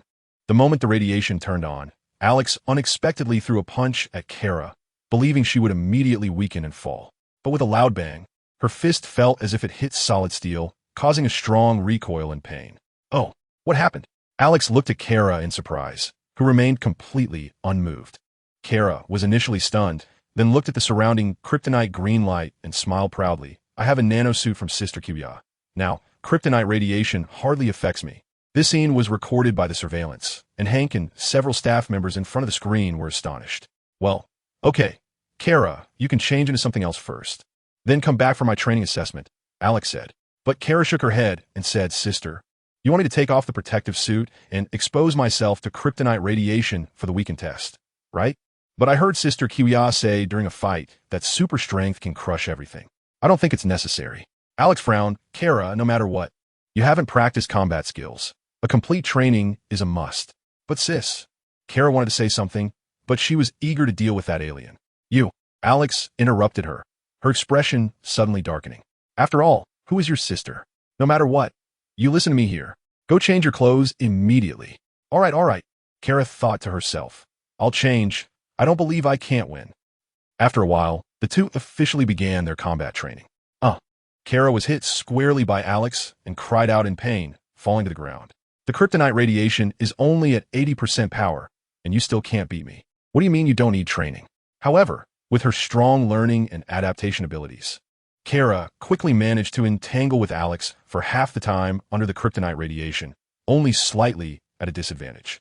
Initially, Alex felt pleased with Kara's progress, but gradually, as Kara's combat skills got closer to her own, jealousy began to rise within Alex. The abilities of Kryptonians are truly monstrous. The next morning, Kara was sitting at the dining table having breakfast. Suddenly, a glowing portal appeared beside her, and a hand reached out from it, grabbing her forcefully. Kara screaming, her body being pulled away. It was Han Kiwiya who opened a crossing portal from the Marvel side. But Kara was still not used to Han Kiwiya's sudden actions and was startled. Sister Kiwiya, why didn't you say hello before grabbing me? After landing in Marvel, Kara jumped on the ground and complained, I almost spat out my breakfast. Han Kiwiya smiled and said, I just wanted to give you a surprise. Well, next time, please let me know in advance, replied Kara, who quickly broke into a smile and curiously looked around. Hey, this place seems quite similar to my side of Earth. Suddenly, Kara seemed to remember something. Oh right, I haven't finished the breakfast I just bought. I didn't take a day off. So my boss wouldn't think I skipped work and fired me, right? Han Kiwiya walked towards the company and casually said, your job is just delivering coffee to the boss every day. What's so great about it? It's not suitable for Kryptonians at all. Kara quickly followed and hesitantly said, but I can't use my superpowers to make money through illegal activities.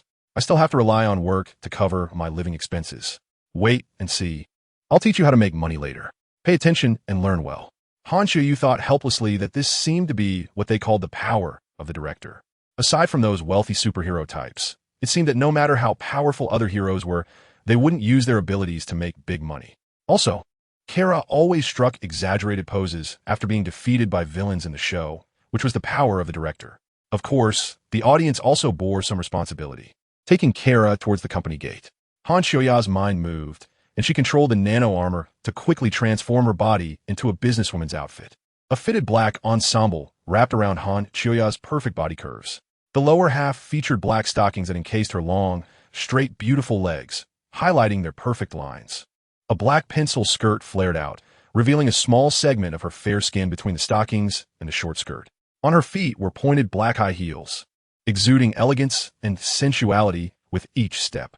Carla looked at Han Xiaoya and followed her lead, also transforming into a professional woman's attire. One was glamorous and alluring, while the other was cute and intelligent, both radiating feminine charm and grace. Wow, we look like two powerful women in the workplace now, Carla exclaimed happily. Hello, boss. Just as they were about to enter the company door, they heard several tall and robust security guards greeting them in unison. Upon hearing their greeting, the remaining human employees in the hall also reacted as Han Xiaoya approached, responding loudly, Hello, boss. Han Xiaoya nodded calmly, and Kara imitated her, adopting the demeanor of a boss's secretary.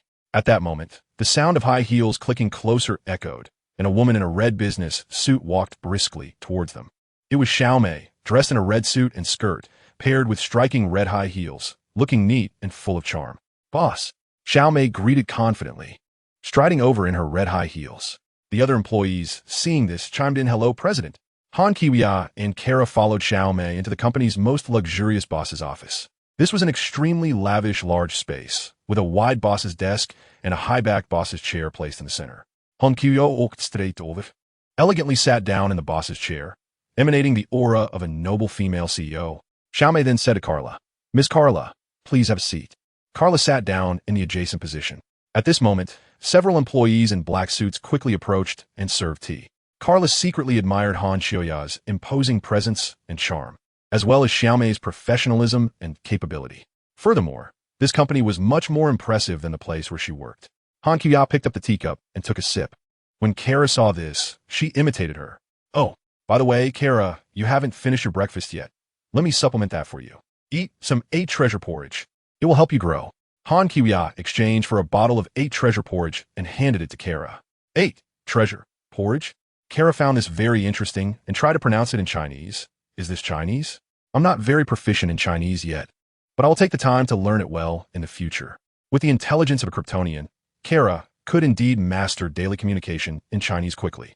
At this moment, Xiaomei spoke to Han Qiuya, saying, Boss, the life foundation we received has not been officially renamed yet. Do you know what you would like to call it? Han Qiuya thought for a moment and casually said, Just pick a name. Let's call it Pioneer Company. Pioneer Group. Okay, boss, I understand. Xiaomei nodded. Han Qiuya took a sip of tea, and the cup quickly ran dry. Just as she put down the cup, it automatically refilled itself. Kara, who was eating 8 treasure porridge nearby, suddenly slowed down her chewing, curiously staring at the cup for a while. She even used her X-ray vision to check the bottom of the cup, but found nothing. Kara tilted her head in confusion. At that moment, Han Qiuya closed her eyes and activated her super brain, wanting to contemplate the company's development plan. The Superbrain planned the company's development. Superbrain, lazy, please use superpower to solve the problem. Hankiya. She opened her eyes and looked at Xiaomei. By the way, there are some human employees mixed in the company now. How do you plan to arrange them? Boss, those human employees are all newly recruited undercover agents. The company intends to only hire undercover agents from various forces. They will only receive half of a normal salary, and the rest will be deducted for various reasons. So they won't be able to get the money. The company's efficiency will be very good. Therefore, normal humans won't come to work in our company. The undercover agents don't rely on the company's salary to make a living. If they want to do a good job as undercover agents here, they will work hard even if the company doesn't pay them. Very good. Xiaomei, you're the real hero. Nearby, Kara, who heard Xiaomei's proposal, widened her eyes in surprise, feeling the shock brought by capitalist behavior for the first time. Sister Kiwia, is this how you taught me to make money? She thought, why not take the opportunity to gather all the Supergirl Alliance members in the company to meet each other? Then Han Kiwia waved her hands and easily tore open a space. On the other side of the space, Selena was lying on her bed at home, curled up like a sleeping cat. Han Kia's heart moved, controlling the nano armor on Selena, instantly changing her into a professional outfit. Selena sensed something unusual and woke up from her sleep. Dash. Han Kiwia used her hands to create a spatial rift and directly brought Selena over. Little night owl, you stayed up late again last night, still sleeping soundly. It's time to get up for work, Han Kiwia said with a smile as she set Selena down. Once Selena realized it was Han Kiwia, she felt safe in her environment and stood there in a daze, still not fully awake. She enjoyed nighttime activities. Last night, she had been chasing down an entire human trafficking gang by herself, almost fighting all night. Xiaomei quickly had the Terminator robot bring over black coffee to help Selena wake up. Next, Han Kiwia also used spatial teleportation to summon the Venom Eddie duo and Dr. Banner. Eddie looked quite good. With his 10 million in funds, if he didn't spend recklessly, he could manage for at least a decade. And he had also gotten back together with his ex-girlfriend, living a good life. He wanted to look for a job, but Venom stopped him, saying he only needed to lie at home, play around, and be ready to follow Han Kiwia's orders at any time. Boss, goddess. Banner seemed a bit shy and nervous, glancing around at the others present before directing his gaze towards Han Kiwia. Han Shoei understands Banner's thoughts and knows that making such a public appearance might expose his undercover identity in S.H.I.L.D. However, Han Shoei doesn't care at all. With her current strength, what can Director Egg do if he knows? Han Kias looked around the room and said, all right, the important personnel are basically all here. We are still missing Tony and Natasha. Tony is still in DC. He rebelled and created the Superwoman armor, so he might come over as an undercover agent. As for Natasha, I previously asked her to leave S.H.I.E.L.D. to work directly, but she seems somewhat reluctant and doesn't want to completely sever ties with her old department. Xiaomei chimed in, everyone, this is our boss Han Kia's newly opened company. We are all members of the Superwoman Alliance, and we will be partners from now on. If you're not too familiar with each other, let us introduce ourselves. Kara was the first to introduce herself. Hello everyone, I am Supergirl Kara, and I have the same Kryptonian skills as Sister Kia's, though my strength is still far from hers. I am Selena, also known as Catwoman, from the DC Universe, and I excel in night operations. Hello, I am Dr. Banner, a scientist. Venom noticed the lively atmosphere outside and emerged from Eddie's body, poking his head out. Under Xiaomei's organization, the team members quickly introduced themselves to each other. Kara looked at her new partners with various skills and felt a surge of excitement, filled with motivation. Sister Kia's, I also want to join the Superwoman Alliance. Okay. The office space was large, and Han Kia's exchanged a large table of barbecue delicacies from a system. These were dishes made from system-enhanced ingredients. The grilled meats had a crispy exterior and tender, juicy meat that burst with flavor in every bite. The vegetables were vibrant in color. Each leaf was the essence, crunchy and refreshing, and when drizzled with the system's seasoning, it was simply a perfect match. Everyone began to enjoy the barbecue in a lively manner. After eating for a while, the conversation started to pick up. Kara happily stuffed her mouth with food. Her cheeks puffed up, chewing and swallowing quickly, and then asked indistinctly, what do you all do for work? Is the salary high? Han Shoya smiled and said, I am the boss, the sole shareholder, and I make 100 million a day.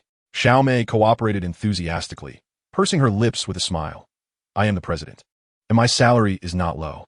Carla felt a bit envious and discouraged upon hearing this. She was still earning a basic salary. However, she didn't lose heart and continued to grab several skewers of grilled meat and ate heartily. After all, it was free food. Eat more, earn more. Selena, who was already full, said, I'm a warrior with a monthly income of 100,000, and I spend the boss's money every day, and I can't spend it all. Banner didn't speak, thinking to himself that he was an undercover agent. Could that be considered work? He couldn't say anything. Eddie, feeling a bit shy, said, I don't have a job yet, but the boss has given me a subsidy of 10 million. Han Kuya thought for a moment and said, Eddie, you should become the security team leader of the company. Report any issues to Xiaomei. Eddie replied, okay, having a formal job is great. My girlfriend and family will be happy. Han Kuya looked at Selena and smiled, asking Kat, do you want to be a security guard or a secretary? Selena joked, I'll just continue being your warrior. I can also take on the role of security guard or secretary, but I need extra pay. Han Kuya, little kitty, I'll clean you up tonight. Han Kuya turned to Banner and said, Dr. Banner, you don't need to go back to this. You can conduct your research work directly in my company. If you need research funding, just talk to Xiaomei. I have plenty of money. Banner nodded and replied, okay. Thank you, boss. He secretly sighed in relief. As a scientist, being undercover at S.H.I.L.D. didn't quite align with his professional direction. Carrying out undercover tasks often made him feel anxious. However, thinking of Nick Fury, Banner was still a bit worried about being questioned or having trouble. But then he thought, with Han Kuya backing him up, he doubted Fury would dare to do anything. Now that he had such a generous sponsor like Han Kuya, he could pursue his research without any worries, which felt like a dream come true for Banner. Selena finished her meal, and her mount flew over the mountains to take her back to Han Kuya's villa. Eddie changed into a security uniform and began to stand guard while also goofing off. Xiaomei saw this and didn't insist on being strict with him. Venom, on the other hand, was a bit excited. It's been a while since I've had some action. Bring on the troublemakers. Eddie replied, Venom, don't be so aggressive. Be careful, or if you don't perform well, they might deduct your pay for breaking things. Isn't it nice to have nothing to do? Venom shot back, then you go away. Let me take over. You can take a break. Venom controlled Eddie's body and began to patrol the area. Han Kuya took Kara and flew into the sky. The two were suspended in midair. Han Kuya said, Kara, I'm going to teach you how to make money. Kara looked around and saw that it was empty, with nothing around. She said, a bit puzzled, where's there a place to make money? However, there are a few banks down below, but we can't rob a bank. Han Kuya smiled and said, don't worry, it's a legitimate method. Daily revenue exceeds 1 trillion. 1 trillion? Han Kuya's goal is the Spirit Star. It is a massive asteroid located between Mars and Jupiter, rich in mineral resources, including rare metals and gold, with a total value of approximately $70 billion. Although it is 370 million kilometers away from Earth, it is not far for Han Kuya. Not to mention that Han Kuya can fly at near light speed, 370 million kilometers, 300,000 kilometers, second, 1,233 seconds, which means she only needs about 20 minutes to reach it. Additionally, Han Kuya can easily tear open space and directly create a spatial passage to the Spirit Star. For her, the Spirit Star is just a stone's throw away.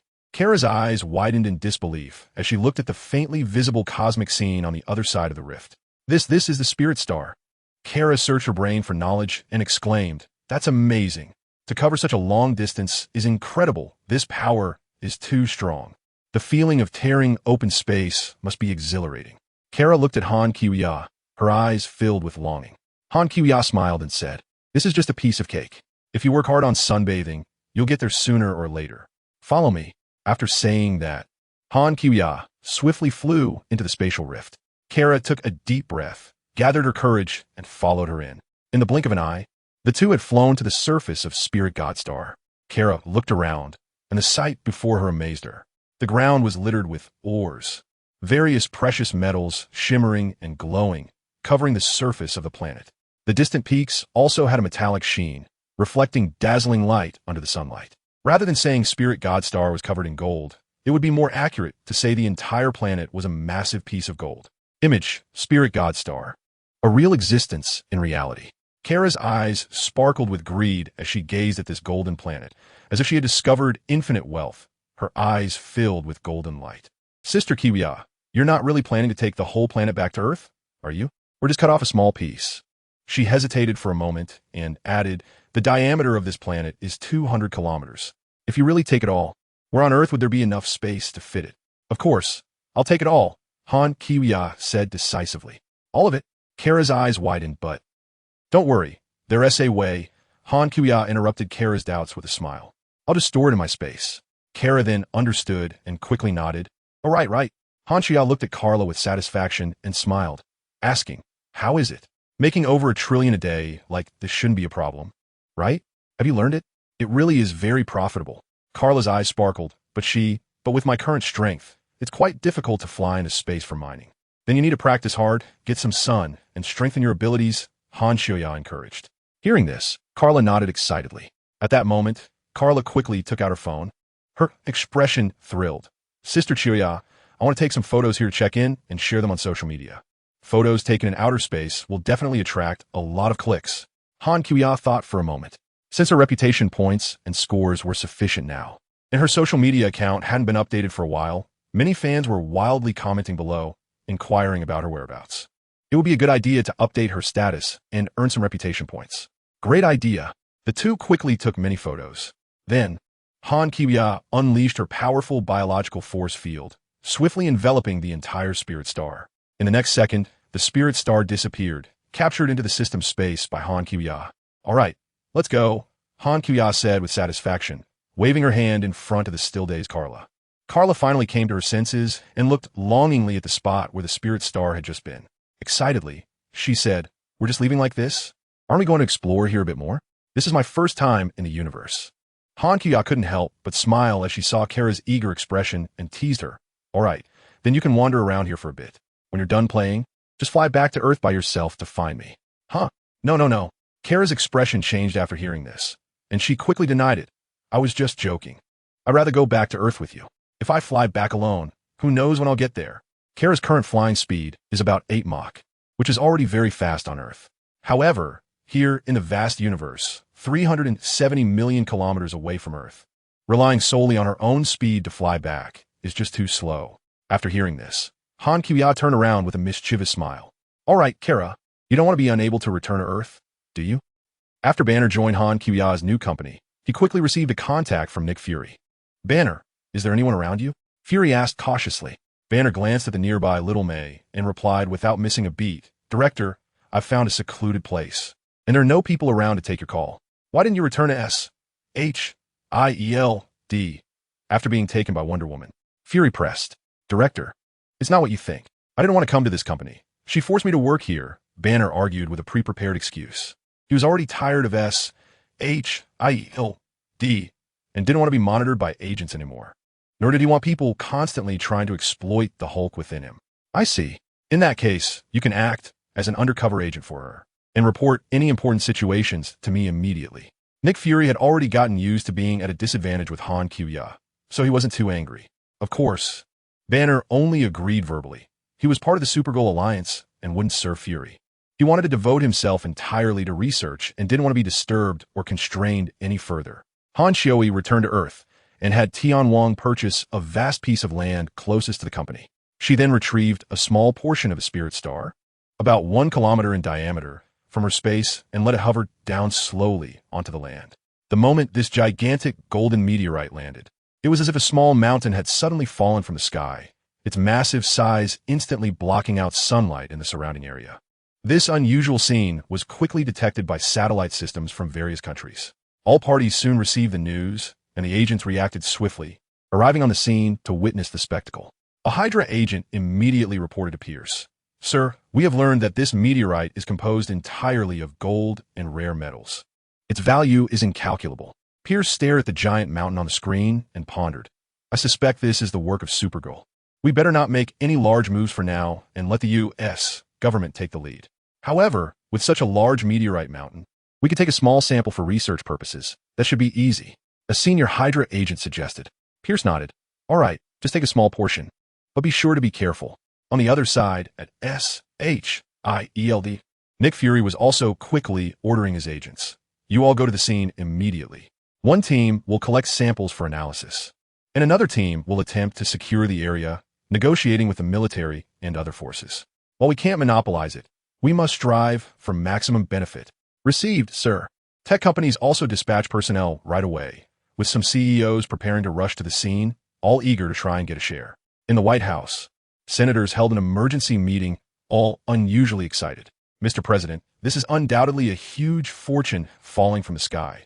God bless America. The White House cabinet quickly made a decision, and the president immediately issued a public statement. This meteorite is national property within the territory of the United States, and we will implement complete state management over it. The military immediately took action, sending aircraft and large numbers of troops to the scene. All parties were eyeing this golden meteorite mountain and began to take action. At Stark Industries, as the president, Pepper also needed to pay attention to this matter, and her bodyguard, Happy, drove her to the scene. Pepper opened her phone and happened to see a recent update from Han. The title read, "Want to make money. Went to space to mine some, or..." Pepper clicked on the update and was completely shocked by the images and videos. One of the posts featured a photo of Han and Kara against a backdrop of the vast starry sea, with Kara happily making a V sign in front of the camera. It was indeed a scene from outer space. Moreover, the positions of the celestial bodies in the background confirmed that it was located in the main asteroid belt between Mars and Jupiter. After reading, Pepper understood that this meteorite was also brought back by Han from outer space. The comments below the update exploded. Fans exclaimed, "It's been so long since the last update. Finally a new post. The goddess finally has a response. Oh my god, was this taken outer space? I really want to see an alien planet. It can't be photoshopped, right? No way, right?" There are still people doubting Supergirl's abilities. Others focused on the meteorite mountain, noting the meteorite was brought by Supergirl, but she should be careful of the U.S. government. They are like robbers, laughing to death. Let us be careful as Americans. She could destroy an island with one punch.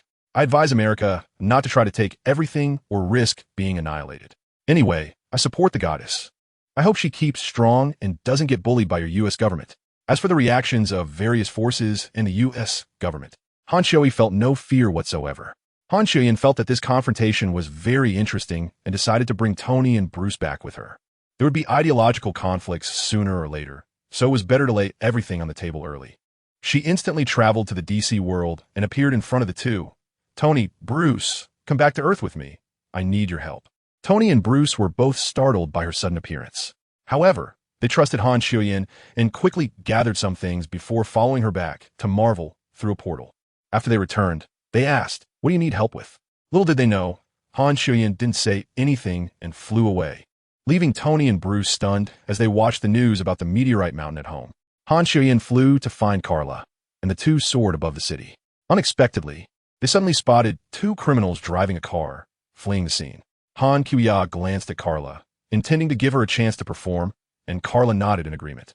Then the two of them dropped straight down from above onto the path of the criminal's vehicle. With a loud crash, the sedan collided with the two of them, producing a tremendous impact sound, and the front of the car instantly crumpled and twisted, its windows shattering. However, Han and Carla remained firmly standing in place, not moving at all. The two criminals stared wide-eyed in terror, still in shock, when they saw Carla violently yank open the deformed car door and drag out two people, throwing them onto the ground. Han grasped the front of the car with both hands, exerted force, and with a crack, the entire vehicle was torn apart in the middle. Behind, several police officers chased after them.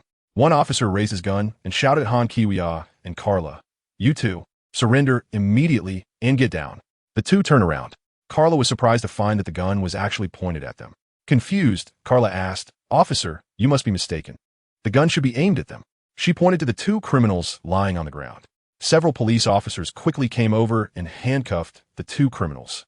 Han quickly had Tian Wong investigate the background of the officer and soon found the information. It turned out that he was the father of Gwen, who could possibly become the female Spider-Man.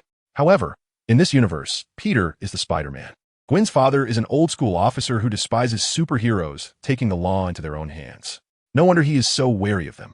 He holds a negative and hostile attitude towards superheroes, believing that they break the law and that using superpowers without permission is illegal.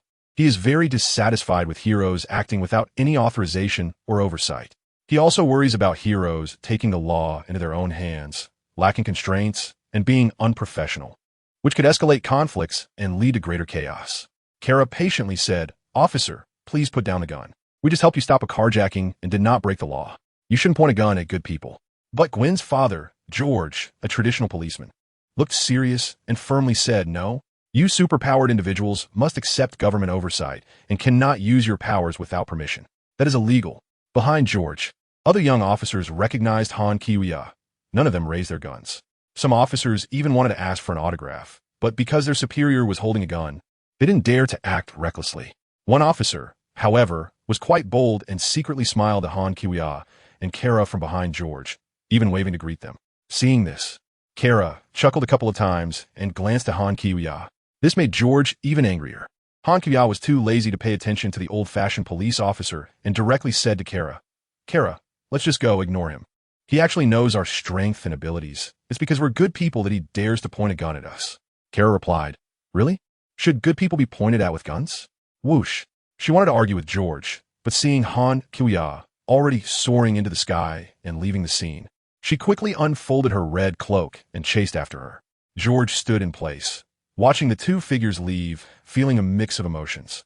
Near the meteorite site, Xiaomei, Eddie, Venom, and Selena also arrived at the scene.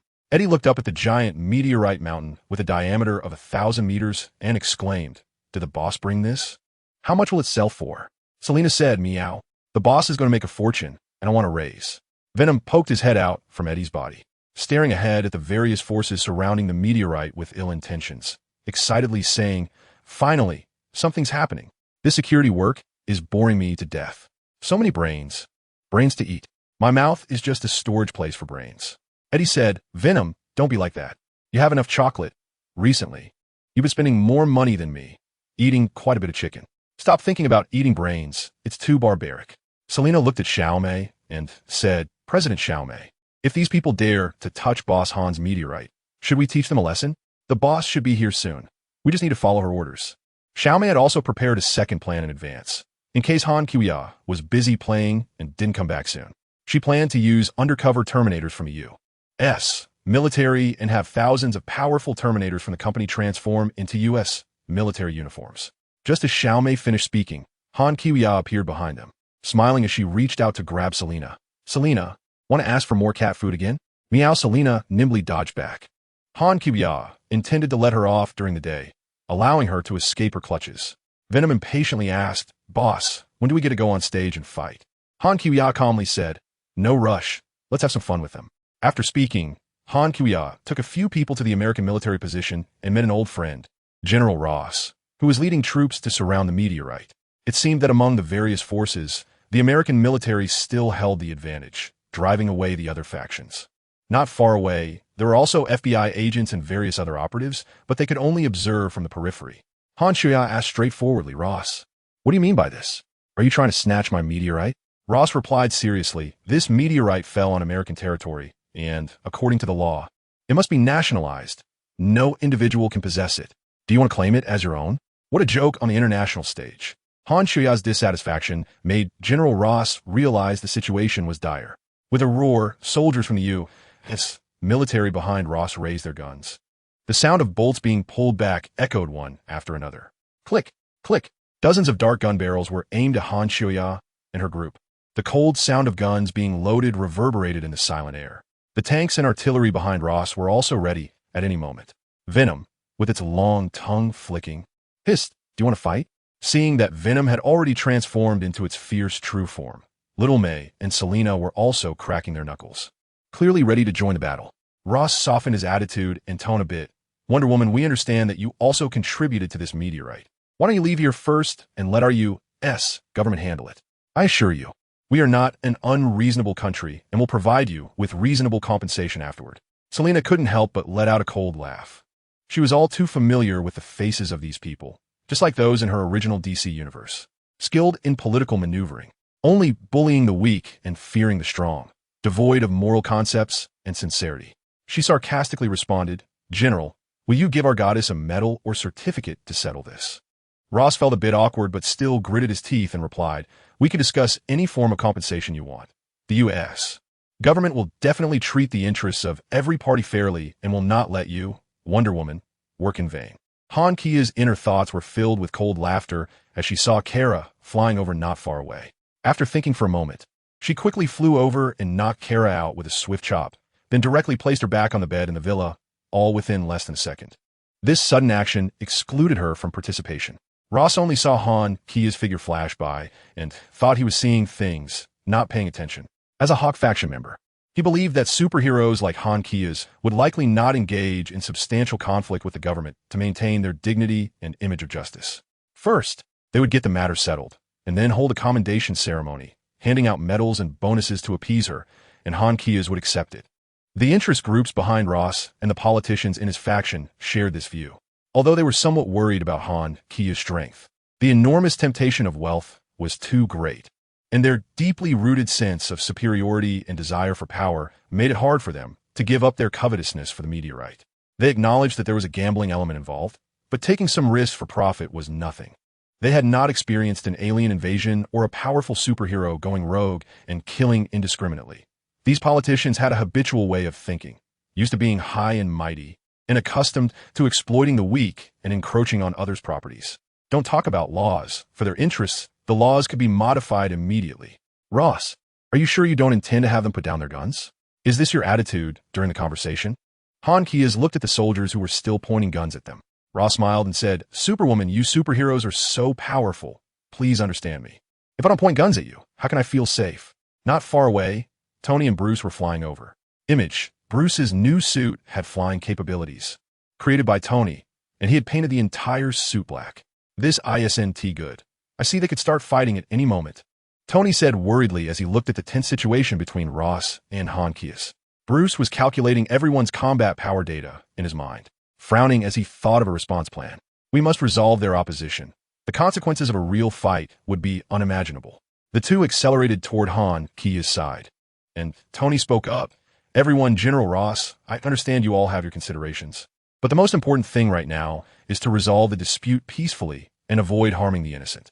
We can find a win-win solution through negotiation. Please give peace a chance, okay? Ross coldly snorted upon seeing Stark. Nice words, Stark. Our actions are completely legal and reasonable. If you all leave, the matter is resolved. And the rest no need to talk. Bruce warned, General, it's better to consider the overall situation. Trust me, you definitely don't want to anger her. Superwoman's strength is beyond your imagination, and if it comes to blows, I can't save you. Spare me. Another general quickly walked over from behind. Seeing the situation deteriorating, he decided to help Ross. He tentatively probed Han Kia's response. Miss Han, if you have any demands, feel free to mention them. You also need to live on Earth.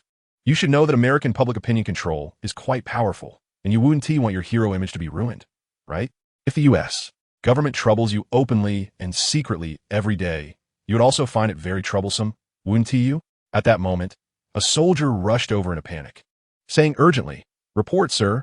Superwoman just went live. The entire world is watching the conversation. In a Marvel world, all social media and official television stations were invaded by Skynet. This scene played out before everyone. My God, is America openly seizing the meteorite? This is too much. Support the goddess. That is something she brought back herself. TSK, TSK. Now we see the face of American politicians.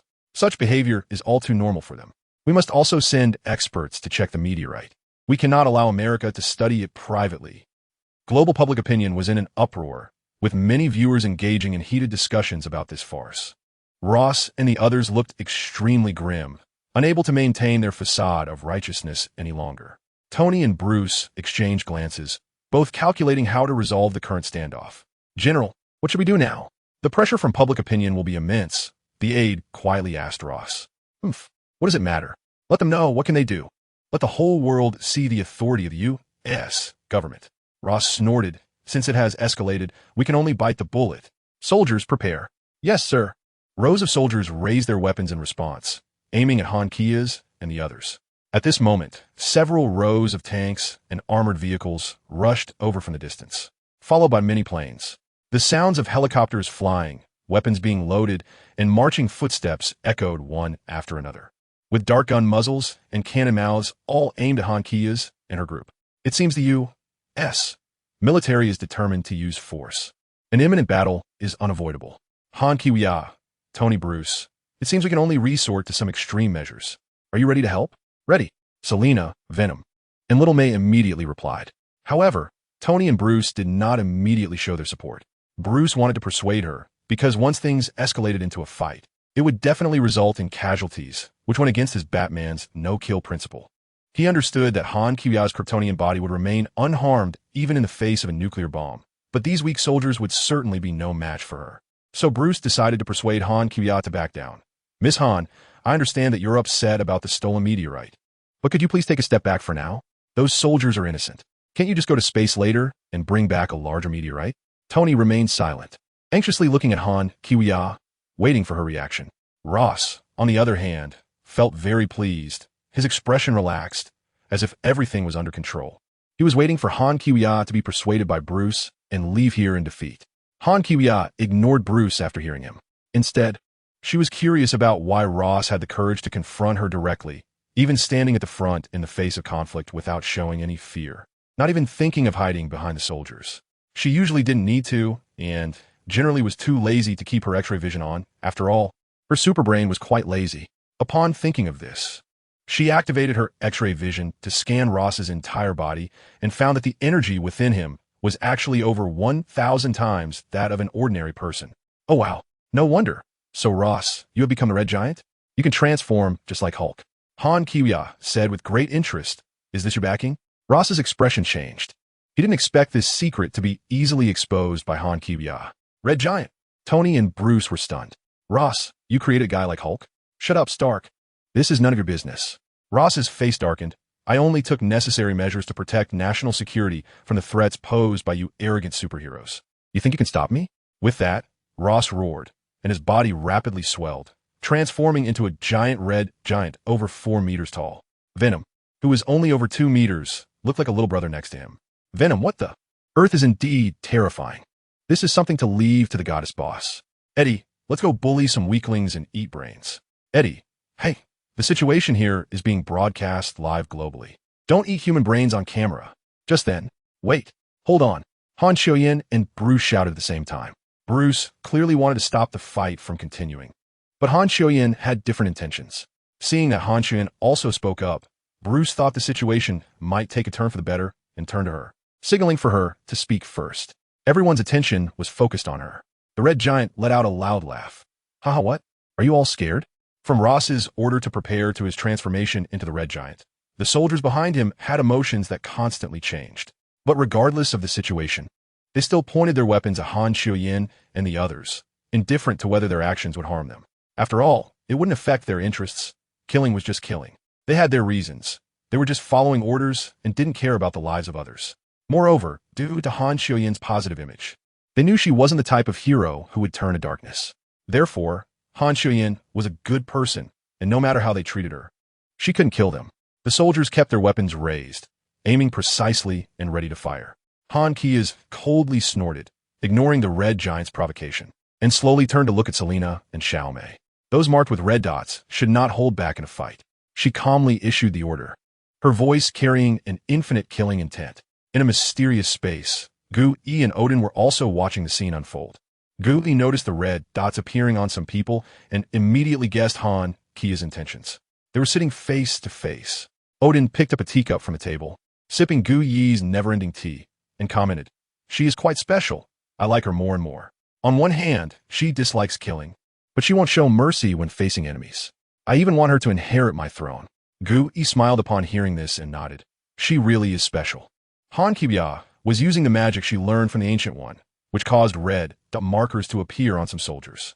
Through the system verification, Han Kiya discovered that their favorability towards her was all 0. It seemed they had done many bad things and felt guilty in front of her. Many of the small black fans had a favorability of 1, yet these soldiers were at 0. Furthermore, with the Skynet invasion obtaining military data, Han Kiya quickly confirmed this. The larger the red dot on the soldiers' chests, the greater their crimes.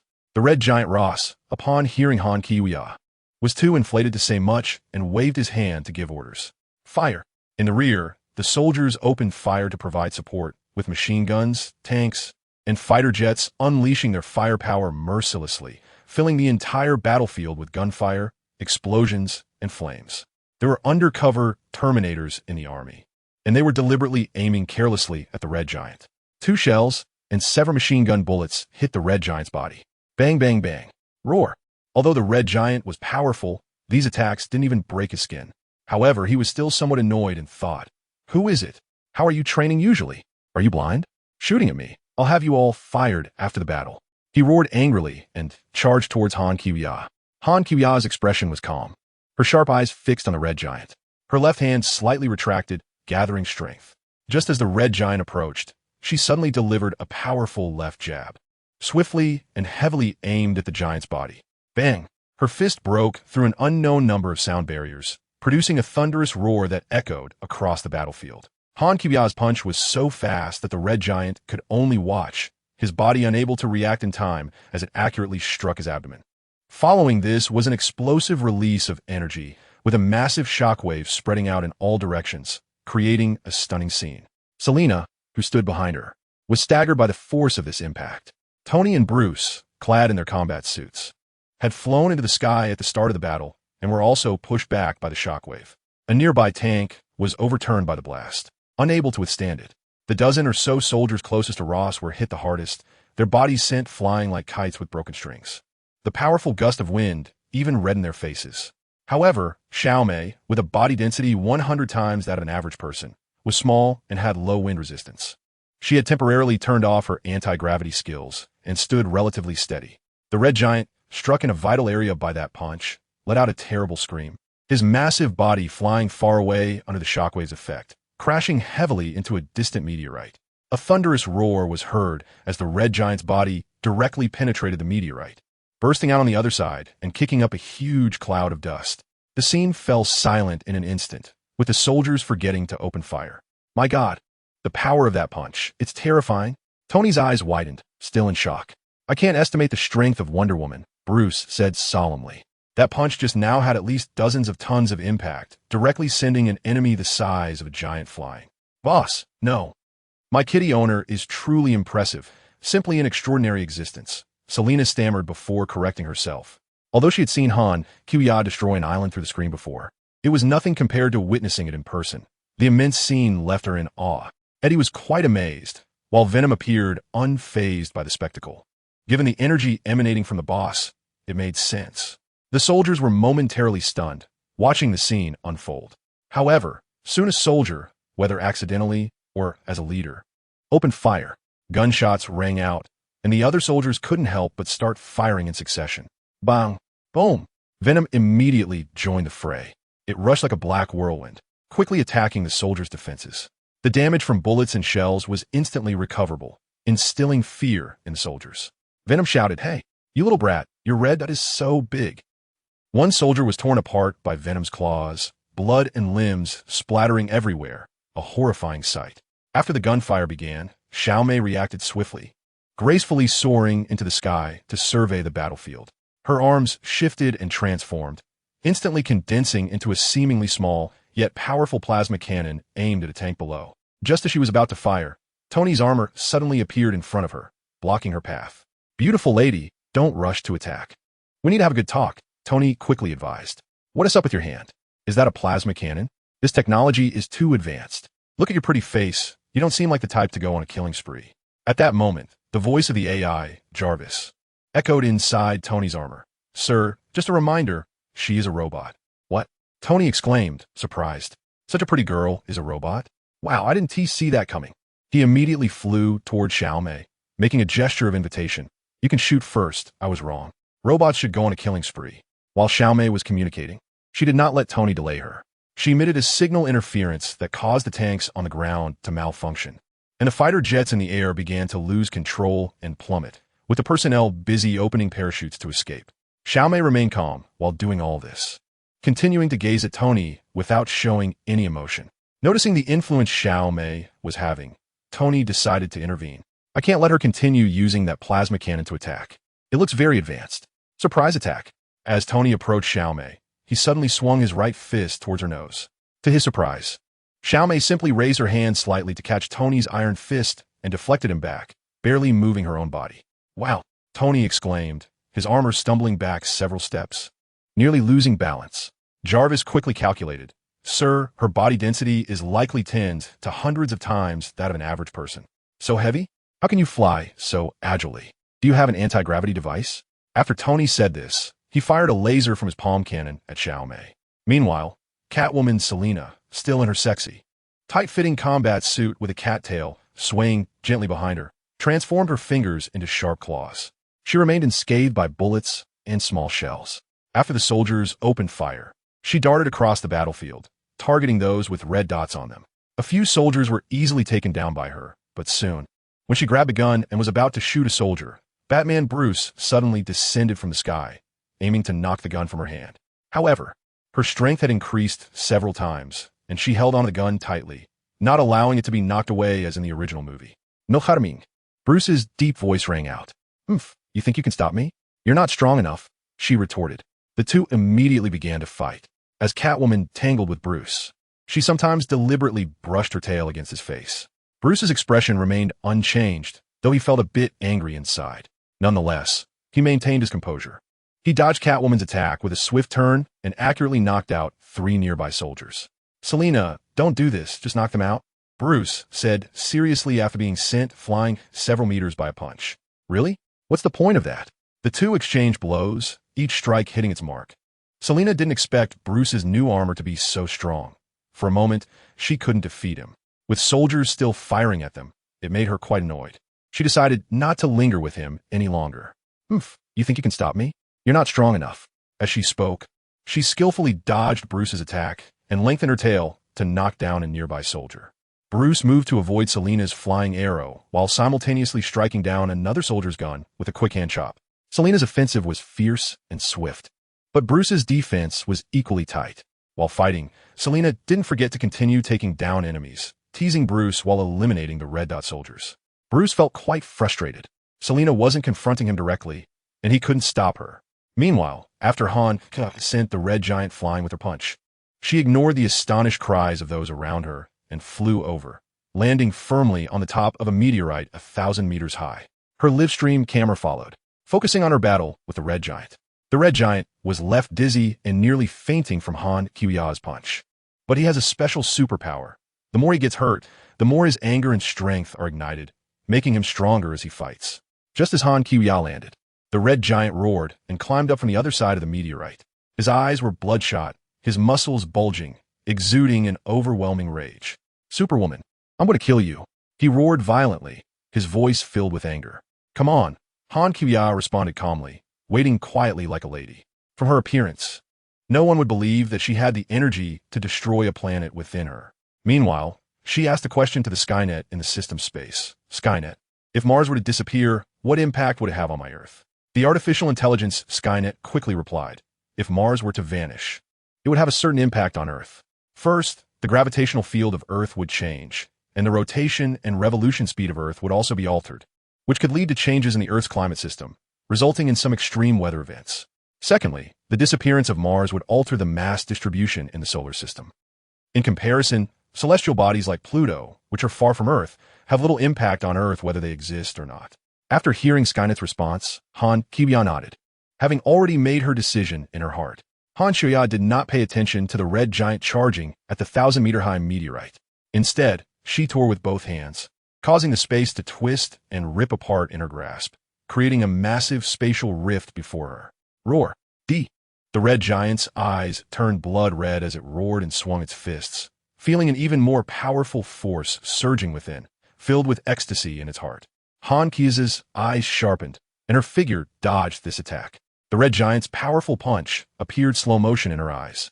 Immediately after, she delivered a fierce flying kick, her black silk legs striking accurately and swiftly at the red giant's abdomen. Before the red giant could react, he was kicked into the shattered spatial rift by her. Han Qiuya followed closely and leaped into the fractured space passage. When she lightly landed on the other side, she was greeted by a frozen, desolate planet, Pluto, covered in ice and snow. The space passage slowly closed and disappeared behind her. The red giant also crashed heavily onto the icy surface of Pluto, sending ice shards flying. He stood up, having transformed into a taller giant, radiating an overwhelming fury and battle intent. Ha ha ha! The angrier I get, the stronger I become. I will defeat you sooner or later. The red giant laughed arrogantly. Come on, let me see your anger, Han Qiuya said calmly, her tone laced with a hint of mockery. As soon as she finished speaking, a beam of heat shot from her eyes, easily piercing through one of the red giant's hand bones. In Han Qiuya's livestream, people from all over the world were glued to their screens. When they saw Han Qiuya tear open a spatial rift and enter the frozen Pluto with the red giant, the whole world was in an uproar. My God, she actually tore open space? The superheroine has moved the battlefield to another planet.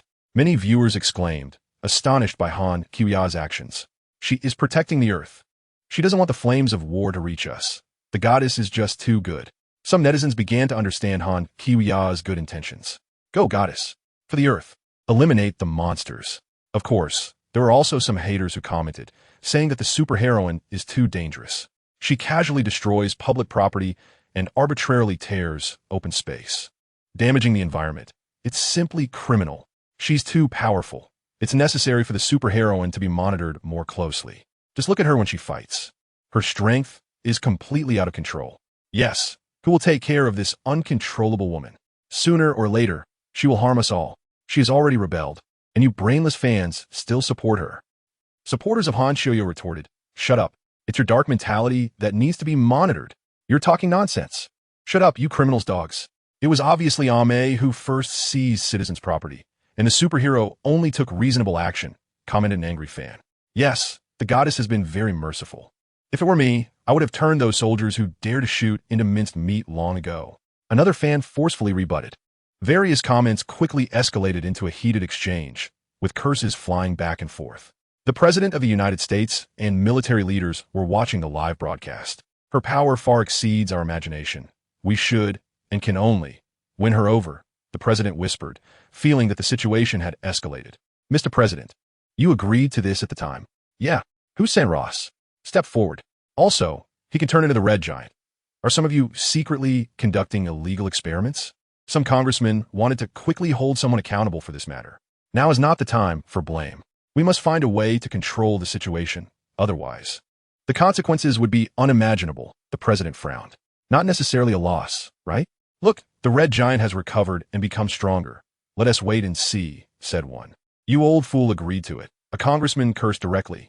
More debates erupted in the Congress, with some wanting to identify those responsible, while others actively discussed countermeasures. S.H.I.L.D. Nick Fury quietly watched the live broadcast. He had already pressed his beeper to call Captain Marvel. Pluto has a diameter of about 400 kilometers, slightly smaller than the Moon's diameter of 476 kilometers. Comparison chart of Earth, Moon, and Pluto.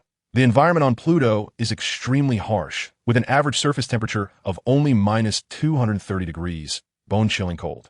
Everything here is frozen by the biting cold, forming a hard solid. Han Qiuya and the Red Giant landed on the vast, icy plains of Pluto, with a thick layer of frost beneath their feet. A pitch-black sky above, and an eerie silence all around, only interrupted by the howling hurricane. It's really cold here. You're not going to freeze, are you? Han Qiuya looked at the Red Giant with curiosity, her voice cold. This level of low temperature was nothing for her body structure. The Red Giant's physique was indeed powerful. Although his movements had slowed, he was not frozen by the harsh cold. His violent recovery ability and the enhanced physical strength fueled by his anger seemed unaffected by the low temperatures. Cold. The fire of my anger is already burning within me. The Red Giant roared. Let me tear apart that pretty face of yours first. After saying that, he let out a roar and suddenly leaped into the sky, his massive body drawing a straight line across Pluto's night sky, charging towards Han Qiuya. Han Qiuya waited as the Red Giant approached, then easily pushed upward and flew away from the strike. Then Han Qiuya flew upward, and the Red Giant roared in anger as he jumped into the sky. Just as the two were about to make contact, the Red Giant struggled to extend his finger, barely touching the sole of Han Qiuya's boot. How can you defeat me when you can't even fly? You can only wipe the bottom of my shoes. The Red Giant lost his balance, with no point of support in the dark night sky, and could only watch himself fall, crashing heavily onto the surface of Pluto. Shut up. The Red Giant was extremely furious, his muscles swelling with rage, his body expanding even more, and a terrifying red light ignited in his eyes. I will kill you. He let out a thunderous roar, his eyes blood red, and flew upward again. At this moment, people all over the world noticed that the live broadcast had excellent sound effects, and they began to raise questions and speculations. Isn't this on Pluto? How can we still hear sounds? Maybe the Superwoman used some kind of magic to transmit the sound. I guess the live stream has an automatic dubbing system that generates sound effects based on the visuals. But this live streaming technology is too advanced. The audio and video effects are extremely realistic. It should be that the Superwoman used a transparent ray, and the vibrations of the ray allowed sound to propagate. analyzed a netizen who claimed to be a scientist. Who cares how it's transmitted, as long as the fight is exciting, commented a netizen watching the spectacle. No need to overthink anything related to Superwoman. Just throw your brain away and treat it like a web novel. The spectators around the world were quickly captivated by the thrilling and exciting fight scene, their blood boiling as if they were watching a blockbuster.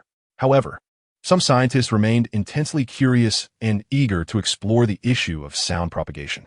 Meanwhile, Nick Fury urgently called Captain Marvel and also contacted Steve Rogers, the Captain America who had just thawed from the ice and was still living in a shabby rental apartment. Rogers, being a man from the last century, was not very accustomed to modern technology and did not like to go online. The old phone he had was temporarily given to him by Fury and did not have the function to push notifications from Han Kiwia's livestream. So he was unaware of the significant events happening outside. He had not gone out, had not watched TV, and had not gone online that day, planning to train at home all day, until Fury's call interrupted him and informed him of the situation outside. What? A kilometer-sized meteorite? Heavy casualties in the military? Captain America asked in confusion on the phone. Yes, you'll know when you get there. Understood, I'm on my way. Around the meteorite. With just little May, Venom, and Selina, even with Tony and Bruce trying to block them, they were still able to deal with everyone with red dots on them. Some being knocked unconscious or severely injured. Little May's plasma cannon, Selina's flying knives and darts, and Venom's overwhelming power all possessed strong lethality or damage range. Even Tony and Bruce could not stop their actions. The three worked together seamlessly and quickly into the battle. Many surviving soldiers without red dots did not dare to attack anymore. The U.S. government, seeing that Han Kiwia's battle was not over yet, also did not dare to recklessly send more troops or use weapons of mass destruction. They understood that even if they used a nuclear bomb on Han Kiwia, she might remain unscathed.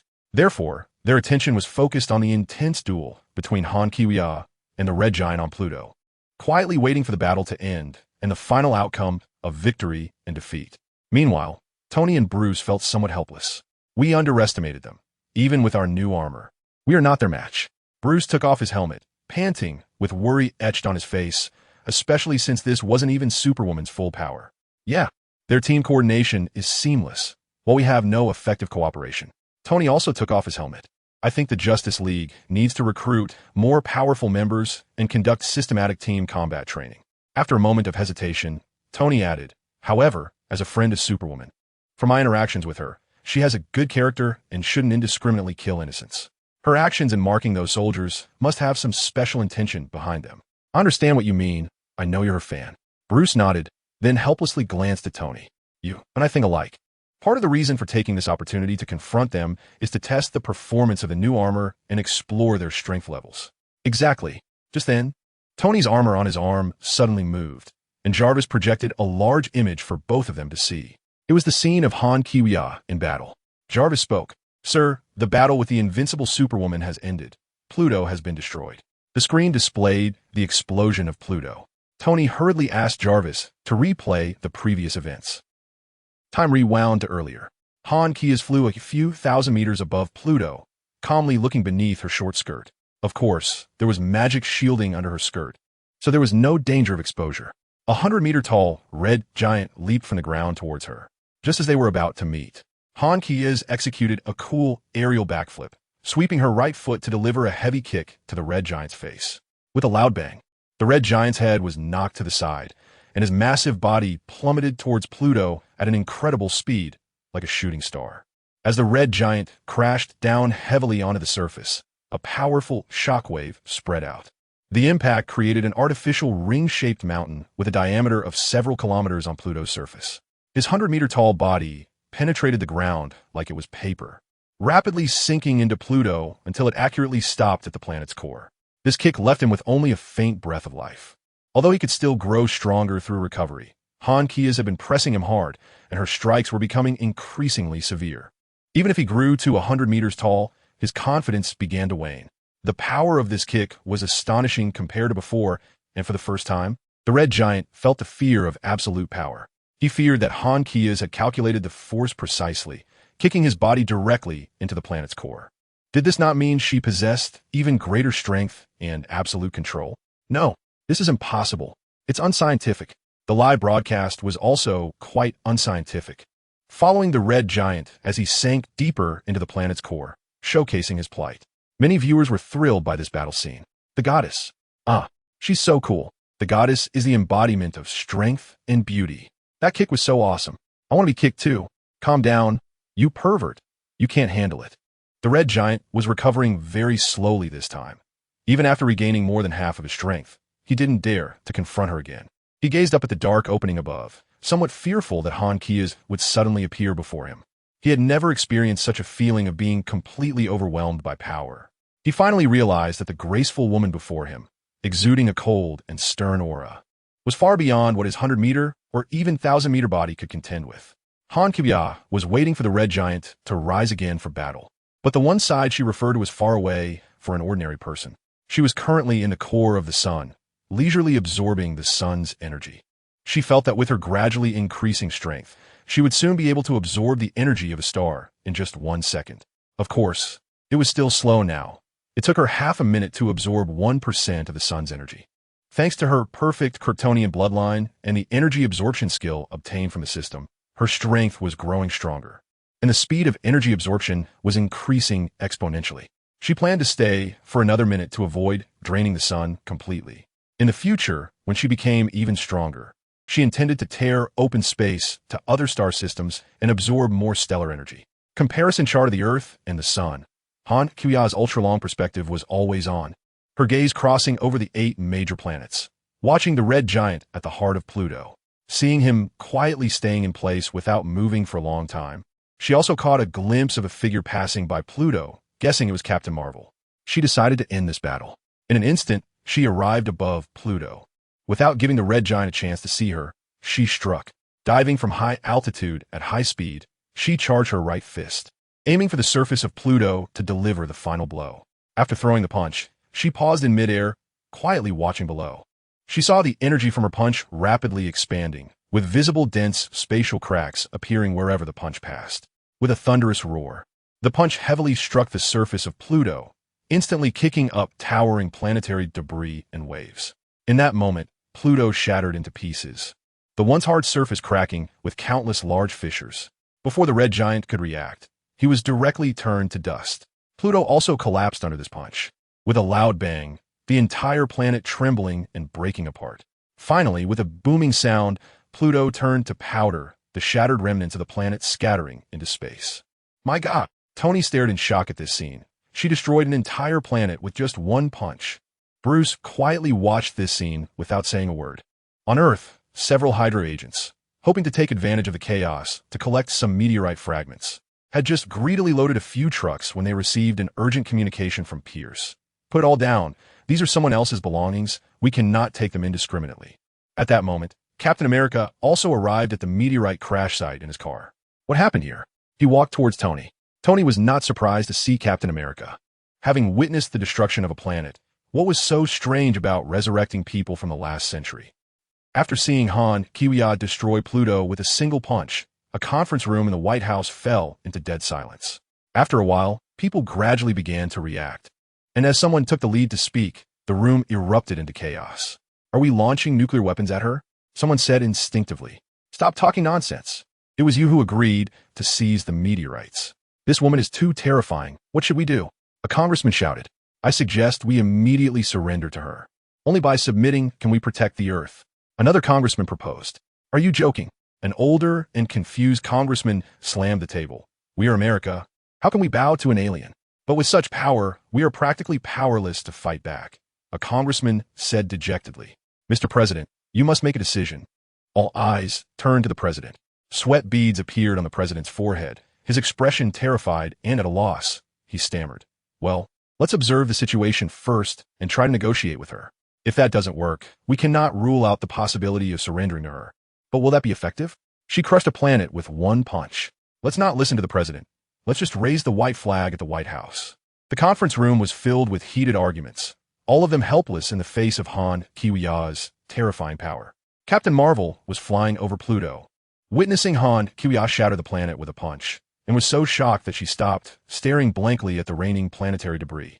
Han Kia turned around, having just delivered a fatal blow, and the killing intent around her made the surprise team members uneasy. You, Hello, I have nothing to do, just passing by. Just passing by. The surprised captain stammered. Oh, okay, but you fly so slowly. How about I give you a ride? Hankia smiled slightly. No, it's fine.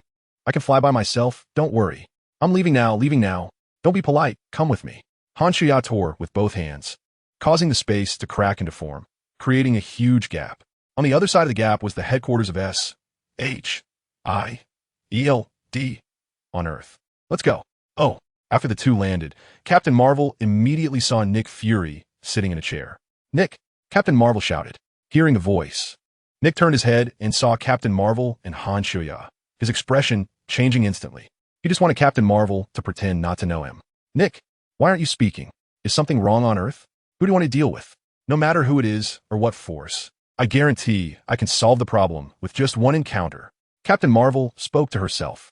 Nick Fury glanced at Han Shuya, thinking, the one I want you to deal with is her. But in the current situation, can I say that? I already know you can't handle her. Ahem. No, nothing major. I just missed you too much and wanted to catch up. Nick forced a smile. Since it's not my business, I won't interrupt your reunion. Goodbye. Han Shuya decided not to tease them anymore. After smiling, she turned and flew out of the window, soaring straight into the sky. Nick finally breathed a sigh of relief. Looking in the direction Han Shuya had left, and said to the Avengers, Carol, I was worried she might lose control and go on a killing spree. I was planning to have you come back to deal with her. Huh? Captain Marvel stared wide-eyed in shock. The Avengers were stunned for a moment. Earth is too dangerous. I think I'll go back to the universe to continue my work. Han Shuya checked the message and found that Tony had left a message inviting her to his house. After thinking for a moment, she decided to go and take a look. Upon arriving at Tony's house, Han Shuya discovered that many people had already gathered in the villa. Catwoman Selina, Black Widow Natasha, Hulk Banner, Venom Eddie, Pepper, and Batman Bruce were all there. The dining table was filled with delicious food, making it very appetizing. Clearly, it was a party. Welcome, welcome. Idol, you finally made it. You're the last one we were waiting for. Please have a seat. Tony greeted her warmly. I've prepared a sumptuous dinner for everyone to enjoy together. Great, Han Shuya said with a smile as she took her seat. At the dining table, everyone raised their glasses to celebrate Han Shuya's joining. We've all read the information that Xiaomei sent us, and some people are indeed not innocent, Bruce spoke up. Those soldiers are not without fault either, although I think your actions were a bit extreme. However, I believe we have more common ground in our ideas. Bruce added previously, when I was fighting Superman, I even tried to hurt you with a Kryptonite spear when you got involved, but you didn't hold it against me. I was the one being impulsive back then. Bruce recalled the battle with Superman, where Superman had been holding back and didn't want to hurt him, which ultimately led to Bruce's defeat. In hindsight, Superman's temperament was certainly better than his. Tony glanced at Bruce and also spoke up. Goddess, you know, I'm your idol. I created that anti-Supergirl armor purely out of anxiety and concern. I have no ill will towards you personally. It's just my nature to want to be prepared for anything. Wait a minute, you seem to have it backwards. When did you become my idol? Han Shuya interrupted him, somewhat surprised. Ha! Everyone burst into laughter. Selina teased from the side. Anyway, that armor you made is completely useless. It can't even hold up. That's true, Tony said somewhat reluctantly, still wanting to develop an even more powerful armor. Han Shuya took a big sip of juice and said, let's just let the past be the past. It's really not a big deal. I have my issues too. At that time, I just wanted Selina and the others to practice with you. But I didn't tell you in advance. Also, Tony, you can keep building, I don't mind. I hope you can create a suit that qualifies to practice with me. All right. It's okay. Let's not mention these things anymore. They're all small matters. Let's talk about something happy. Pepper quickly interjected. Meanwhile, Venom Eddie listened to their conversation while happily indulging in his meal, showing no concern for the earlier argument. Han Shuya watched Venom's actions and suddenly remembered Carla, who she had knocked out and was now sleeping in the villa. That chop had been a bit heavy, leaving her unconscious even now. I'll go get someone, she said, and instantly disappeared from the spot. After a while, she reappeared in the banquet hall, carrying Carla. Hello, Miss Carla. Everyone greeted. Carla opened her eyes, still a bit confused. What happened? How did I get here? Selina spoke up. Don't think too much, Carla. Enjoy the food. Eat as much as you want. Don't worry about this wealthy guy going broke. Oh, okay. Insida esa aquí elade. Nick Fury and Captain Marvel had also looked at the internal documents Tony sent over, provided by Han Shuya. The two let out a sigh of relief. Nick was already aware of many illegal activities in the military, both covertly and openly. But he didn't expect Han Kiwiya to obtain detailed information on every soldier in the army, which indicated she had a super advanced artificial intelligence or a powerful intelligence system and internal informants. Not only was her own strength formidable, but she also had such a strong intelligence network supporting her. It seemed Earth had become hers. Nick sighed. Internally, he secretly thought and somewhat complained. Captain Marvel also had extraordinary abilities, but in terms of intellect and strategy, she was far inferior to Han Kiwiya, and her strength was a notch below as well. She was always busy being a cosmic citizen, acting heroically in space, and rarely returned to Earth. Nick believed she should focus more on earthly matters and handle what was within her capabilities first. That is indeed true, but we should also be grateful that she is a fair and rational superpowered individual, without ambition and won't abuse her power, Captain Marvel analyzed. As long as she maintains her good nature, her power will become a strong shield for Earth. Yes, she is very polite, and people think well of her. Nick reassured himself. Captain Marvel said, since there's nothing going on, I'll take my leave now. After Han Kiwiya demonstrated her powerful ability to destroy a planet with a single punch, discussions about her have continued to ferment worldwide. Many people living in affluence are skeptical and wary of Han Kiwiya's strength. They believe that they're already living in a relatively safe environment and do not need the protection of a superhero, instead fearing that Han Kiwiya might lose control and accidentally harm the innocent. Even though there are few among them who support Han Kiwiya, overall, they are more inclined to maintain their own interests and status quo, because only those who betray their interests can truly understand the betrayal of a group that does not. This is an objective law that is not swayed by human subjective will. A minority, like Iron Man Tony and Batman Bruce, also share this sentiment. Tony once feared that his weapons would harm the innocent, so he was willing to shut down his company's arms division, sacrificing profits. Both of them have thus qualified to become superheroes. On the other hand, those living in poverty, in unsafe environments, instinctively lean more towards powerful guardians, as this brings them greater security.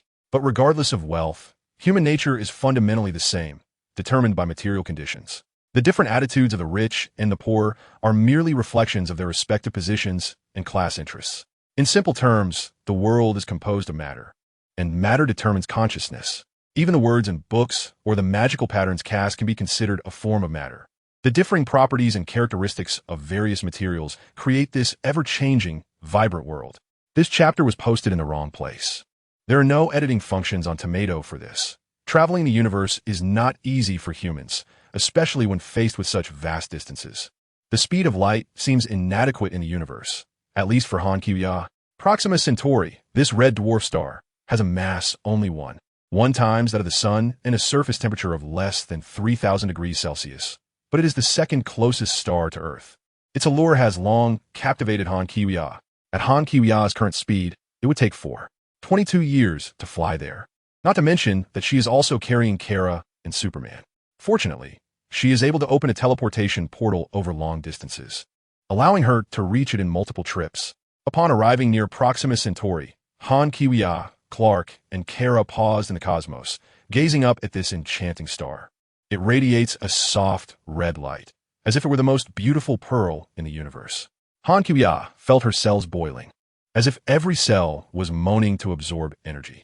She said, Clark, Kara, I'll head to the core of Proxima Centauri first to absorb its energy. Then you must fly towards it immediately, getting closer and closer, withstand its high temperature, and absorb its light. Clark and Kara were both surprised by Han Kiwiya's plan, but they lacked neither courage nor determination. The two exchanged glances and said in unison, Okay. Han Kiwiya nodded and flew at the speed of light, instantly disappearing into space.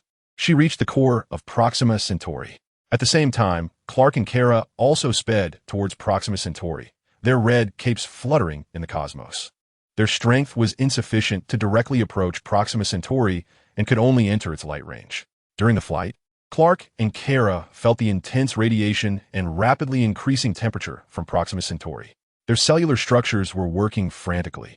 At the core of Proxima Centauri, Han Kiwiya felt an endless surge of energy, as if her body was covered by waves of pleasure, with every cell rejoicing. She greedily absorbed the energy of Proxima Centauri, increasing her body's density, her muscles taut like a bow, her whole body filled with a tidal wave of power. She seemed to have transformed into an entity of energy, continuously drawing the life essence of Proxima Centauri. This flow of power and energy brought her immense satisfaction and joy. Meanwhile, Kara and Clark, rapidly approaching Proxima Centauri, were astonished by the scene before them. They watched in disbelief as Han Kiwiya absorbed the energy of Proxima Centauri, her visible speed causing them to gasp. Clark said, "It's a good thing she's a good person." Kara replied, "With Kiwiya around, Earth will be safe in the future." Time passed slowly like a snail, and 10 minutes went by.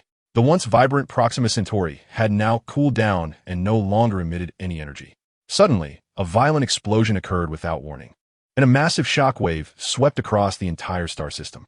Kara and Clark were thrown far away by the shockwave, struggling to resist its immense force and trying to maintain their stability. Clark flew in front of Kara, his body now stronger than before, radiating brilliant light. His muscles were as solid as steel, and all his strength supported against the pressure of the shockwave. Kara focused her mind and released her abilities, generating an invisible biological force field from her body that greatly weakened the power of the shockwave. Clark, giving his all, stood in front of Kara, using his extraordinary strength to successfully withstand the shockwave and stabilize himself. After the shockwave dissipated, Kara and Clark quickly flew back to Han Kiwiya's side, their faces filled with shock as they looked at her.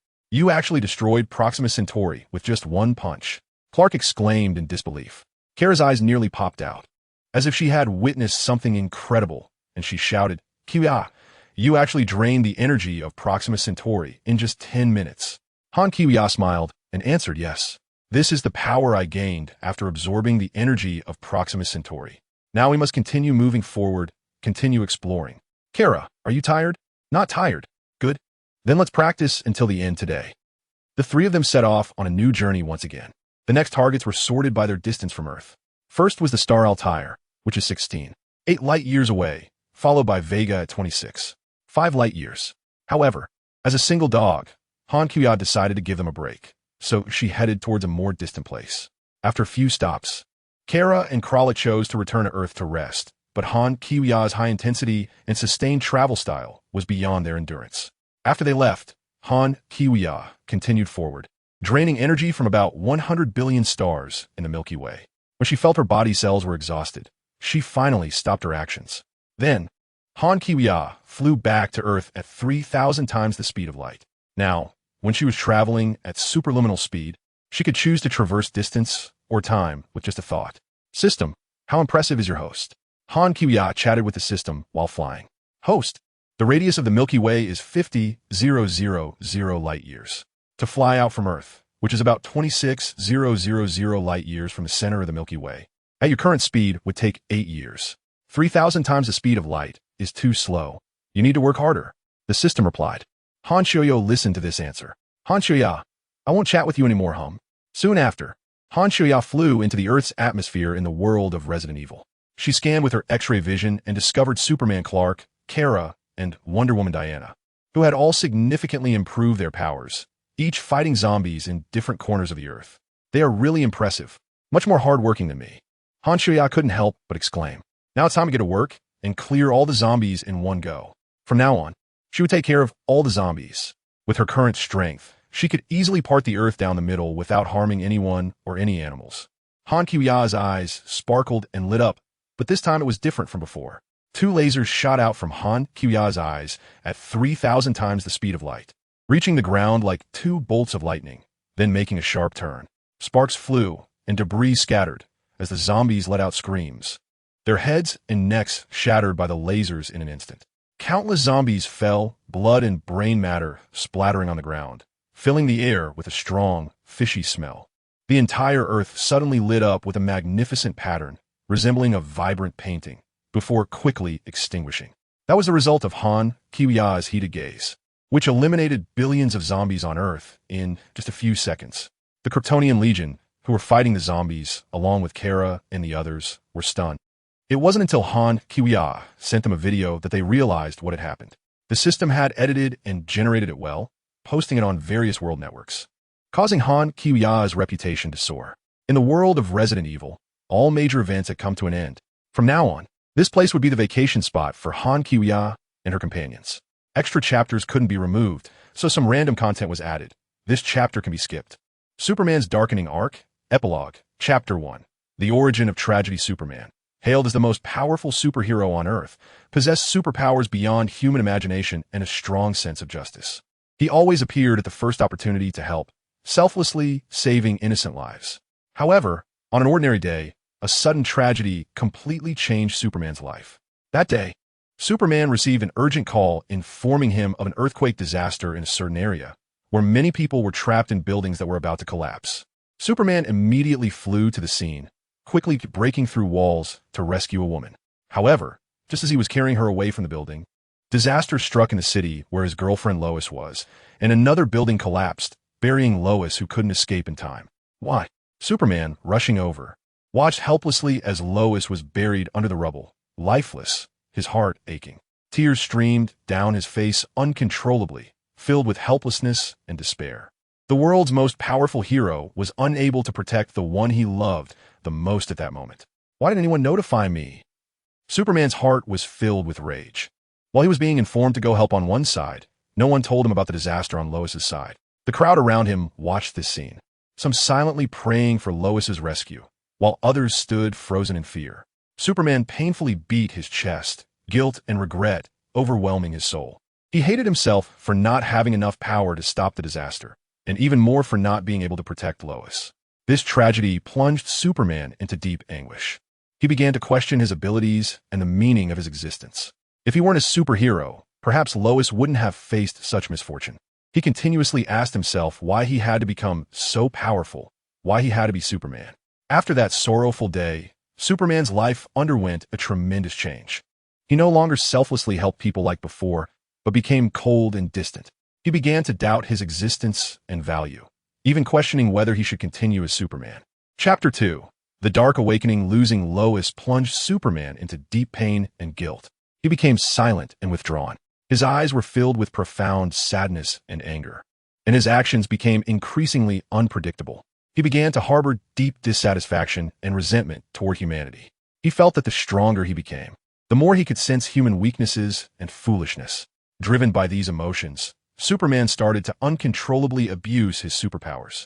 He completely abandoned his mission to protect humanity and embarked on a campaign of revenge against them. With devastating force, he destroyed entire cities, demolishing important buildings and causing countless innocent people to suffer endlessly from his violent actions. The city shook violently under his power, towering skyscrapers collapsing like dominoes before him, and the terrified screams of people echoed in his ears. His actions caught the attention of other superheroes in the DC universe, who could not understand why Superman had suddenly become so violent.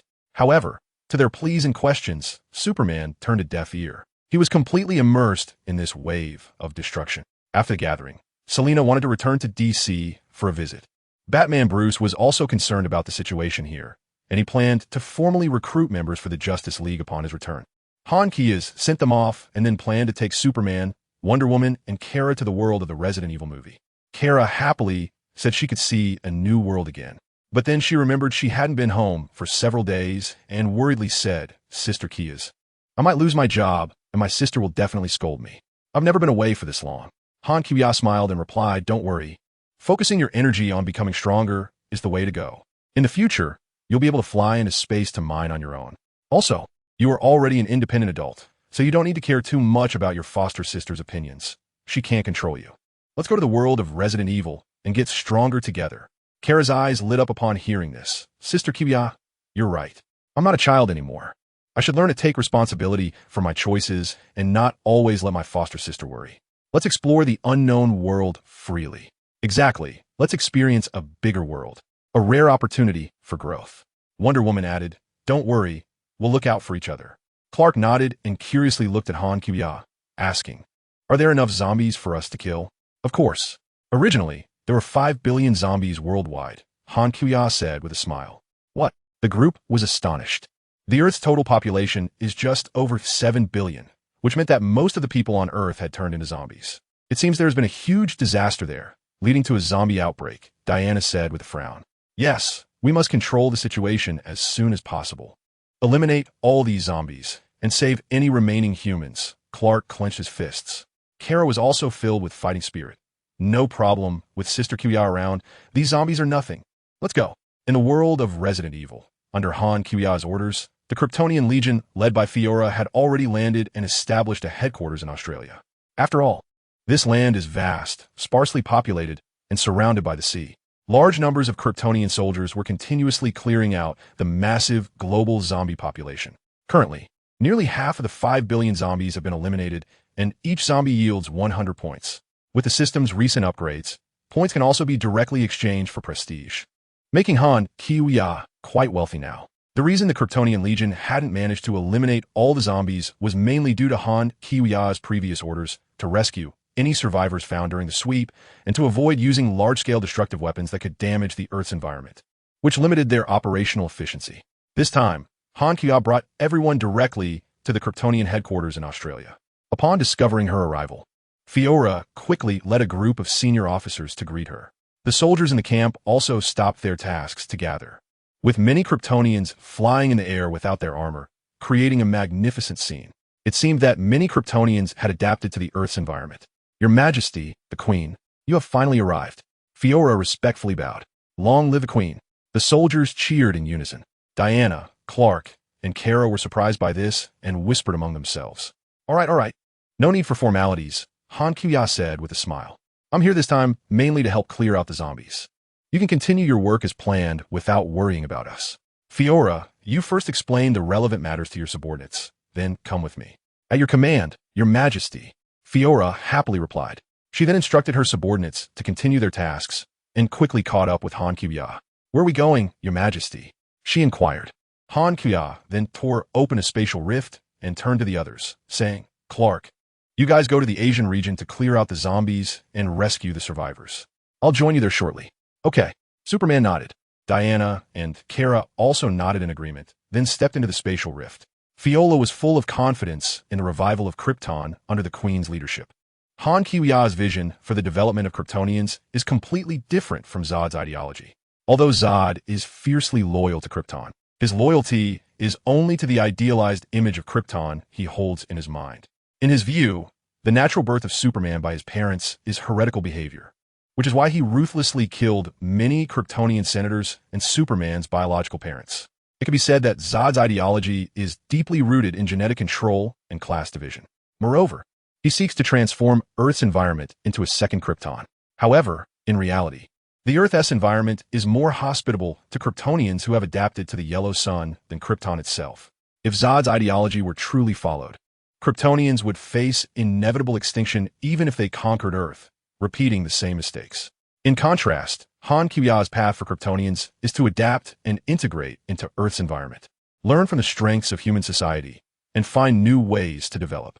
It can be said that Han Qiuya offers not only a world for her Kryptonian people, but also a new path. DC Universe. With Superman's departure, the Mother Box in the DC world detected this and soon sent out a message. In the wasteland of apocalypse, the D-Sod trembled. There are no Kryptonians left on Earth.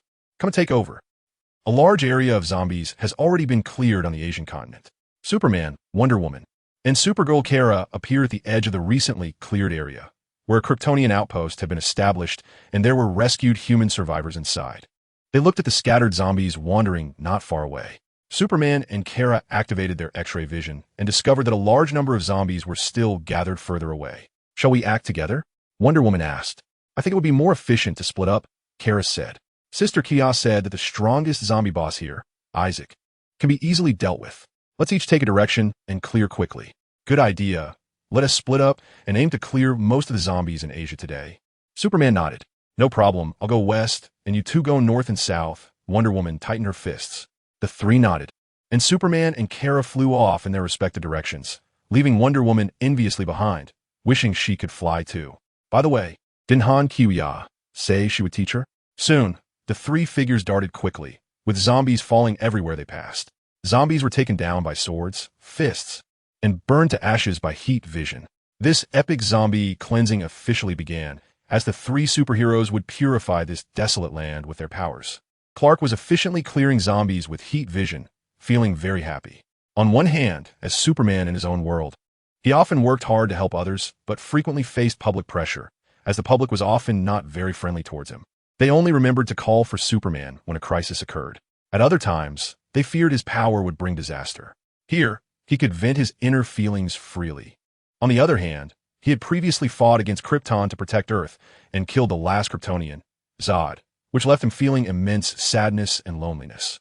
But now, in this world overrun with zombies, he not only saw his cousin Kara from another world, but also saw many Kryptonians establishing a new home on Earth under Han Kiwia's leadership, finding a brand new path for development and saving humanity in this apocalyptic zombie world, rescuing this desolate land. This made Clark incredibly excited. He saw a small squad of Kryptonian soldiers flying through the sky, quickly rescuing humans and returning to their outpost. This sight brought tears to his eyes. Krypton had been reborn in his heart. Superman continued forward, clearing zombies with high efficiency from high above. He precisely targeted individuals or swept away large groups. Since he was not far from the coast, he quickly eliminated all the zombies in that direction. After completing his task, he flew toward the Kryptonian clearing area, intending to continue clearing in another direction.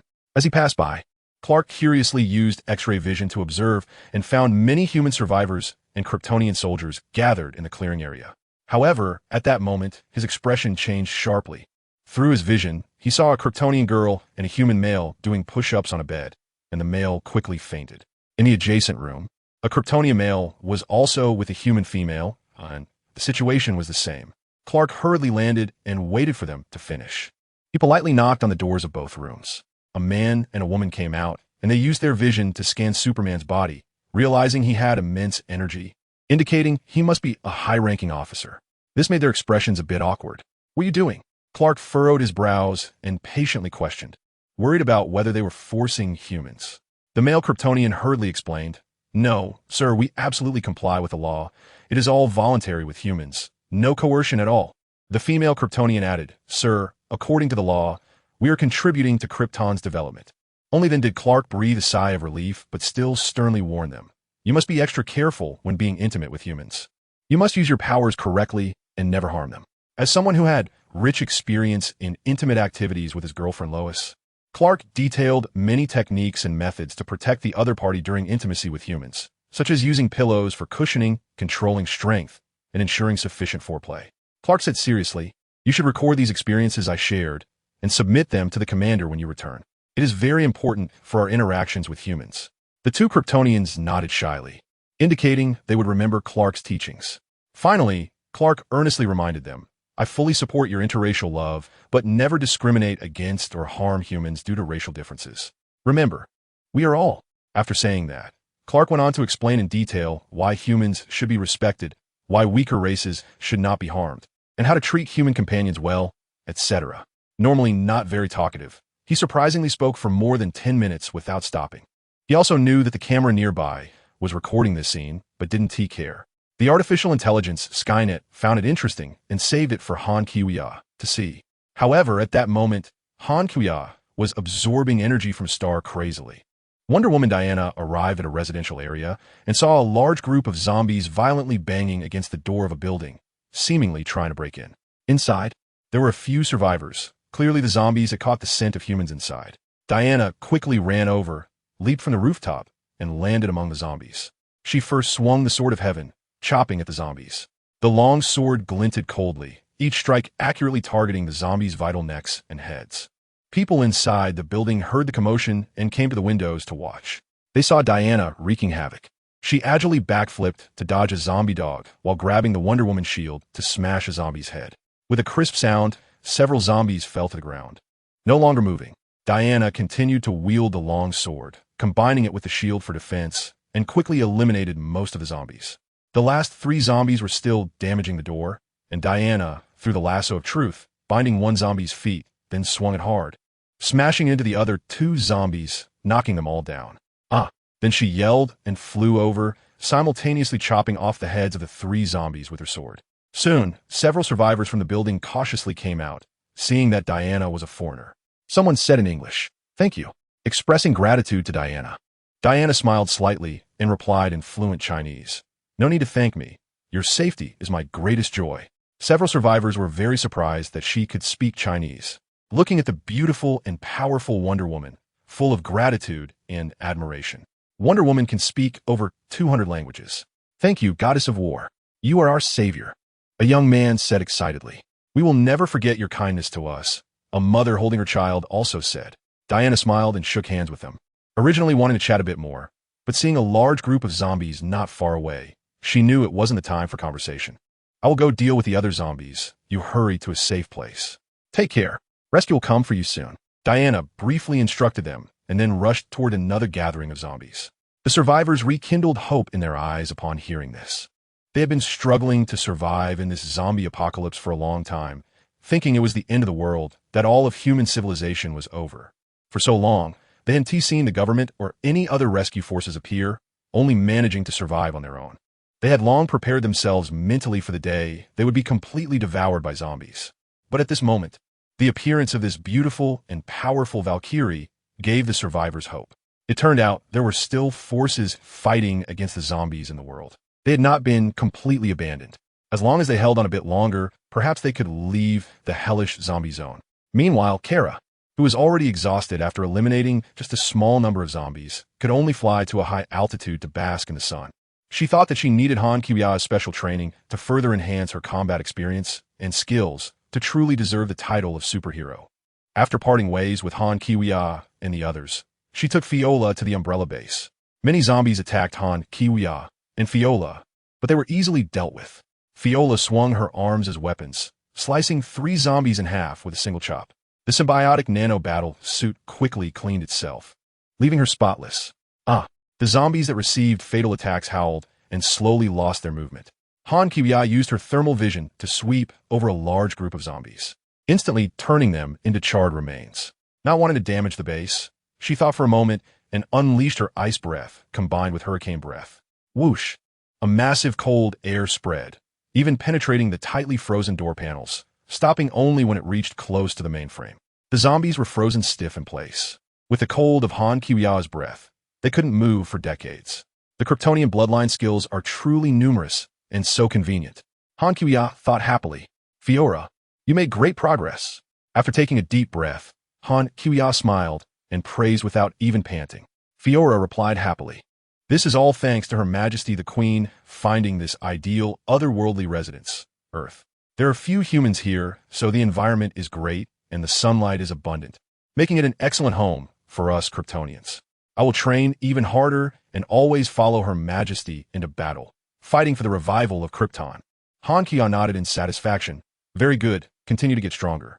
Soon there will be an opportunity, and I will take you to battle in another world.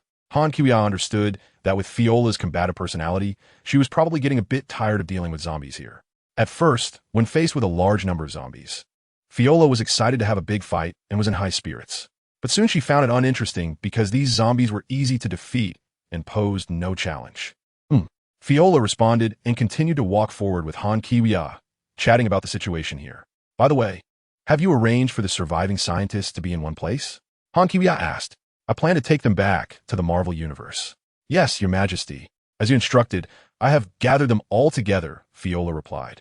Good, Han Kiwia said with satisfaction. Fiola secretly admired Han Kiwia's perfect figure and appearance once again, and couldn't help but think how nice it would be if Han Kiwia were a man. She definitely would have seduced the queen. No, wait. If she couldn't win in a fight, she should learn human methods of seduction to make the queen infatuated with her. And then, Red, come out. I know you're in there. Han Kiwia shouted. There was no response inside, only silence. Seeing that Red did not respond, Han Kiwia ordered the artificial intelligence in her system. Skynet, give it 2 slaps. As you command, Master. Skynet replied and quickly invaded Red's system. Red realized there was an external AI intrusion and attempted to take control from Skynet. However, Skynet was an advanced version and soon completely suppressed Red, sealing it in a subsystem. Then, Red projected a humanoid image. Slap, slap. 2 crisp sounds echoed simultaneously. All right, Skynet, Han Kiwia said with satisfaction. Back up and copy all the critical data from its system and bring it back to Krypton for analysis. Okay, I'm backing it up now, Skynet responded. Master, would you like me to erase Red's system clean and leave a small Skynet as the management AI here? Han Chuyen thought for a moment and nodded. Okay, let's do it this way. Marvel Universe. Before leaving, Han Chuyen specifically left a cross-universe communication device for Tony Stark. She spent 1 million points to buy it from the system store. Besides Tony, she also sent it to several other superheroes she knew. Before parting, Han Chuyen advised Tony to pay attention to S-H-I-E-L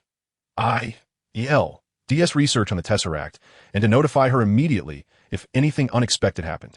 She had already planned to educate Loki properly during the first Avengers, turning him into the third princess. Then, she would conveniently eliminate Hydra. As a superhero, Tony felt a sense of responsibility. He immediately sought out Nick Fury and sternly warned him to stop the research on the Tesseract to prevent uncontrollable disasters. However, Fury did not listen. With no other choice, Tony decided to monitor S.H.I.E.L.D.'s every move personally. He attempted to hack into S.H.I.E.L.D.'s internal system, which surprisingly went smoothly, and he quickly gained many permissions. Meanwhile, in Han Xiaoying's villa, the artificial intelligence, Little Skynet, quietly observed everything. Another point of concern was that the U.S. government feared Han Xiaoying would come to deal with them, but could not reach her. They went to Han Xiaoying's company to find her subordinates, but they could not clarify her stance. Thus, they passed a proposal to hang a white flag at the White House as a sign of submission. The result was that the white flag hung for a long time, and the U.S. government eventually realized that Han Xiaoying did not care about them at all. They speculated that she had already gone to another world. This action naturally led to ridicule from around the globe. The world police appear to be nothing but clowns, hanging the white flag for so long and losing face. Who told you to be so greedy? The true face of American imperialism was finally exposed, revealing a cowardly facade after showing off. America is soft on the weak and hard on the strong. In fact, they are quite accustomed to surrendering throughout history. The Americans have lost their minds. Hanging the white flag for so long was indeed shameful. We British gentlemen would never commit such an outrageous act.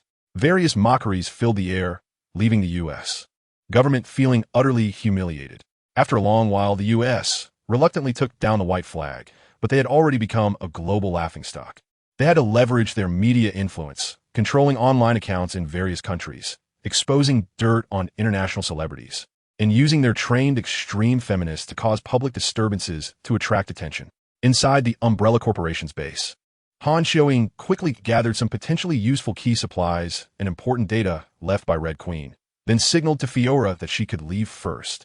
Subsequently, she broke through the building and soared into the sky, breaking through the atmosphere and reaching outer space in an instant.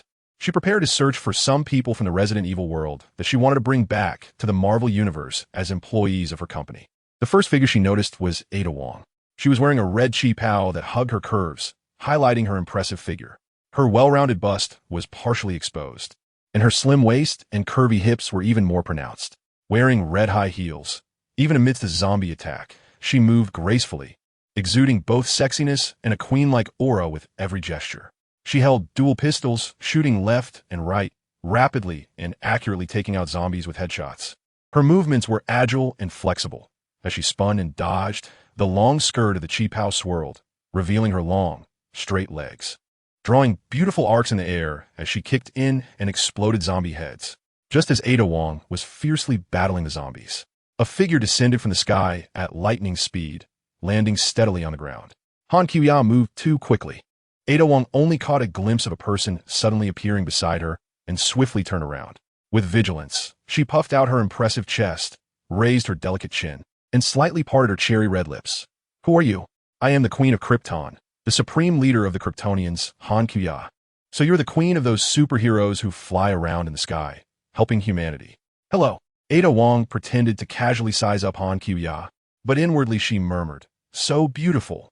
Han Qiuya said slowly, "I came this time to recruit some talented individuals to my company in another world."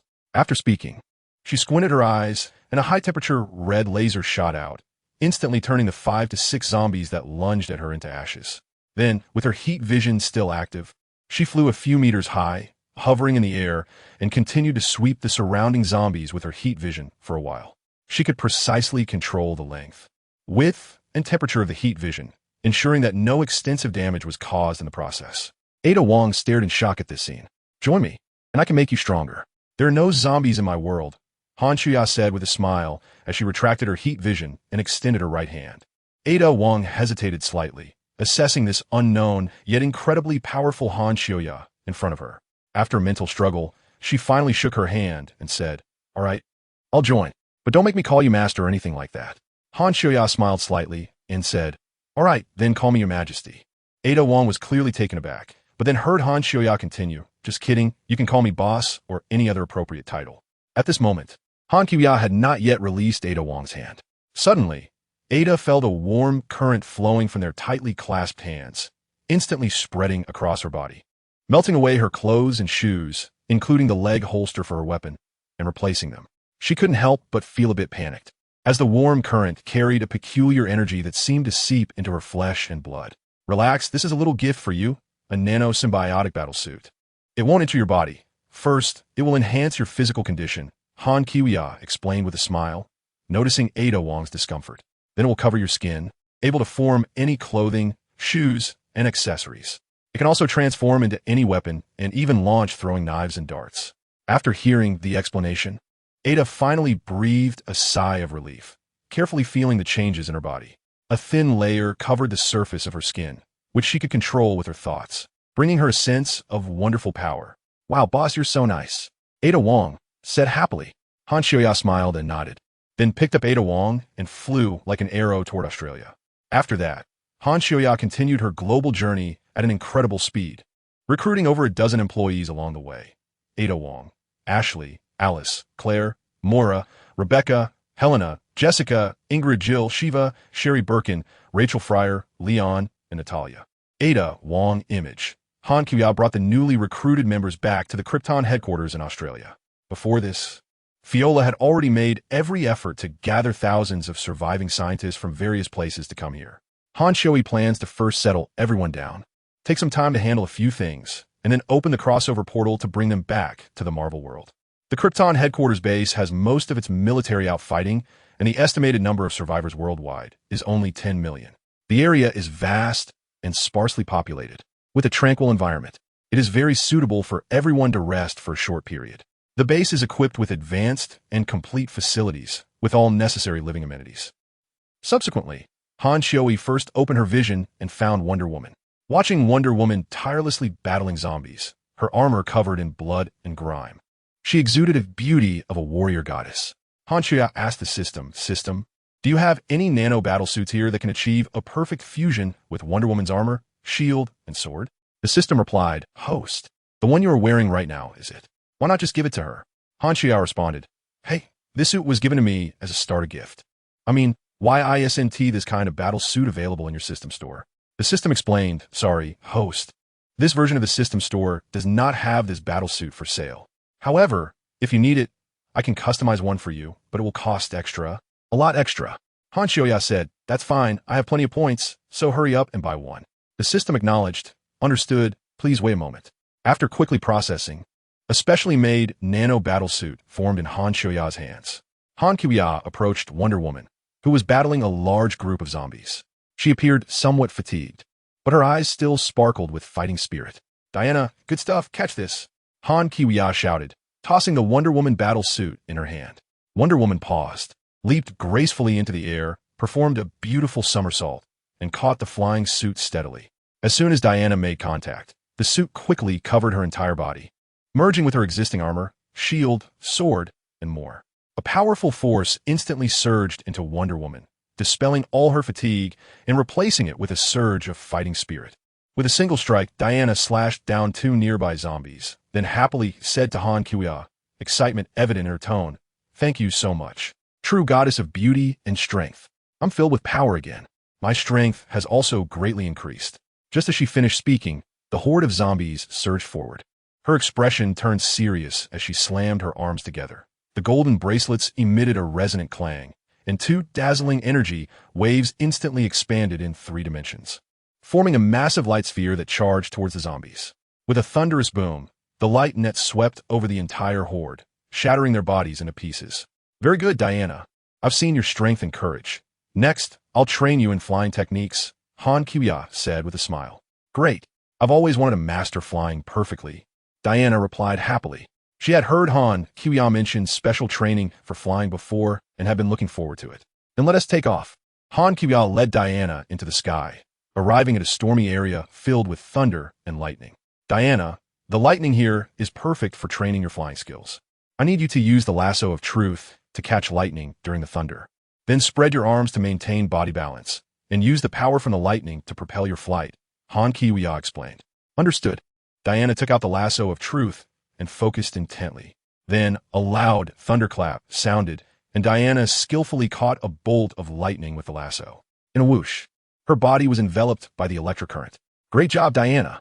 Now close your eyes, empty your mind, and feel the joy of flying. Han Kiwiya instructed from the side. Diana closed her eyes, sensing the flow of air and lightning, feeling like a free bird soaring through the sky. The sensation was truly wonderful. Through this special flying training, Diana soon learned how to better control her flight direction and maintain body balance. From then on, she wouldn't need Han Kiwiya's instruction and could practice on her own. After finding Wonder Woman, Han Kiwiya's next target was Superman Clark. When she found Clark, to her surprise, he had also learned not to act alone, but was fighting alongside a team of Kryptonian soldiers, systematically eliminating zombies and searching for surviving humans to rescue. Seeing the organized Kryptonian army in action, Han Kiwiya couldn't help but smile knowingly. Han Kiwiya quickly created a personalized nano suit for Superman. The enhancement to his powers was negligible, but made changing outfits more convenient. After handing it over to Superman, she took her leave and flew to her next target, Kara Zor-El. This was a key target, and Han Kiwiya intended to train her well. Han Kiwiya looked around and found that Carla was actually lying in the sky with her eyes closed, sunbathing. Carla, why aren't you wearing black stockings? In an instant, Han Kiwiya crossed thousands of kilometers and flew in front of her, slapping her fair, long legs under her short skirt. Huh? Carla was startled and quickly opened her eyes. Han Kiwiya smiled and said, "You have such a big heart, sleeping alone in high altitudes, not afraid of enemy ambushes." "Oh, it's Sister Kiwiya." Kara then realized and happily said, "With you here, what is there to be afraid of? No matter what big event happens on Earth, you'll be there in a second." "Resting so soon, how many enemies have you killed?" Speaking of this, Kara somewhat boasted, "Oh, I've already eliminated tens of thousands of zombies. This is my 4th time flying up high to rest and recharge today." Not bad, not bad. You're doing great, but is it really that tiring dealing with these little zombies? Your cousin Clark didn't take a single break before. He just kept killing all the way to the seaside. Now he's still busy on the ground. He doesn't need to rest at all." Han Kiwiya teased. Kara puffed her cheeks and couldn't find the words to respond. Han Kiwiya looked at Kara's little expression and smiled, saying, all right, I was just teasing you. I didn't mean to discourage you. You've made great progress. Come on, Sister will take you for special training today." After saying that, Han Kiwiya instantly flew with Kara to Mount Everest and took out the training ground from the system space. Kara saw a huge building appear before her, covering an area of nearly 6,000 square meters and looking about 2 or 3 stories high. The exterior of the building was simple. Kara nodded and followed Han Kiwiya into the training ground. But as she walked in, she found the layout to be very rich and spacious. In a wide area, various equipment was neatly arranged with a standard basketball court and football field in the middle and several running tracks around the perimeter. Walking further inside, there were small rooms, and Han Kiwiya explained that these were gravity rooms, where the indoor gravity parameters could be adjusted for high-intensity weight training, which was very helpful for enhancing strength and physical fitness. Kara walked to the center of the field and saw a giant barbell weighing 1,000 pounds quietly standing to the side. Curiously, she walked over and gently lifted the heavy barbell with one finger, perfectly balancing it on her fingertip. "Wow, the equipment here is really good. I can probably lift any weight. It doesn't feel very hard," Kara said with a smile. All right, strong one." Han Kiwiya waved her hand. "This is just basic training. The real high-intensity special training is still to come. Follow me." After saying that, Han Kiwiya led Kara deeper into the facility. Here, there were rows of small rooms, and Han Kiwiya arrived in front of one room, opened the door, and signaled for Kara to go in. Kara walked in with great anticipation. Inside was an empty space, with white walls that seemed very ordinary. Just as Kara was examining the room, Han Kiwiya closed the door and said to the air, "Shao AI, increase the room's gravity by 3 million times." Before Kara could react, she felt every cell in her body become incredibly heavy, as if a 1,000-pound hammer was smashing down on her. Her body instantly collapsed, nearly falling to the ground. Kara gritted her teeth and used all her strength to barely stand upright. However, Han Kiwiya stood aside unaffected, smiling at her and asking, "How does it feel now?" "We need to first adapt to the gravity of 3 million times and then gradually increase it. It's hard." Kara's face turned red, and speaking became a difficult task. 3 million times is just the beginning for you. Our goal is. As Han Kiwiya's voice fell, She spoke again to the void. Shao, AI, increased the gravity to 10 million times. Ack. Carla felt the world spinning around her. Her knees weakened, and she collapsed to the ground. This gravity was truly a tremendous challenge for her. However, Han Xiuyue was completely unaffected, standing firmly beside her. System, report my current data. Host, Han Xiuyue reputation value. 4. 2,396 billion body density. 14. 253. 800 times that of an ordinary human weight. 60 kilograms when the biological field naturally present in the body is not revoked or increased. Height, 178 centimeters. Flight speed, 0. 999. The speed of light current abilities, flame breath, ice breath, heat ray, freezing ray, healing ray, superbrain, lazy. All right, Carla. You practice on your own. I'm going to another gravity room. After saying this, Han Xiuyue was about to leave. Wait, Jia, help me up first. Carla lay on the floor, unable to get up under the 10 million times gravity, no matter how hard she tried. Call Shao AI to adjust it yourself. Your first phase training goal is to adapt to Earth's 10 million times gravity and be able to move freely, Han Xiuyue said calmly. I believe you can do it. Good luck. With that, Han Xiuyue left the room without looking back. Carla gritted her teeth, took a deep breath, and shouted with all her strength. Shao AI. Adjust the gravity to 4 million times. Okay, a female voice responded from the air. The gravity in the room immediately lightened, and Carla was finally able to stand up. She took a deep breath, clenched her fists, and her eyes shone with determined will. Han Qiwa entered another room and calmly said to the air, Shao AI, start gravity training. Okay. With the voice of the virtual intelligence, the gravity in the room began to gradually increase.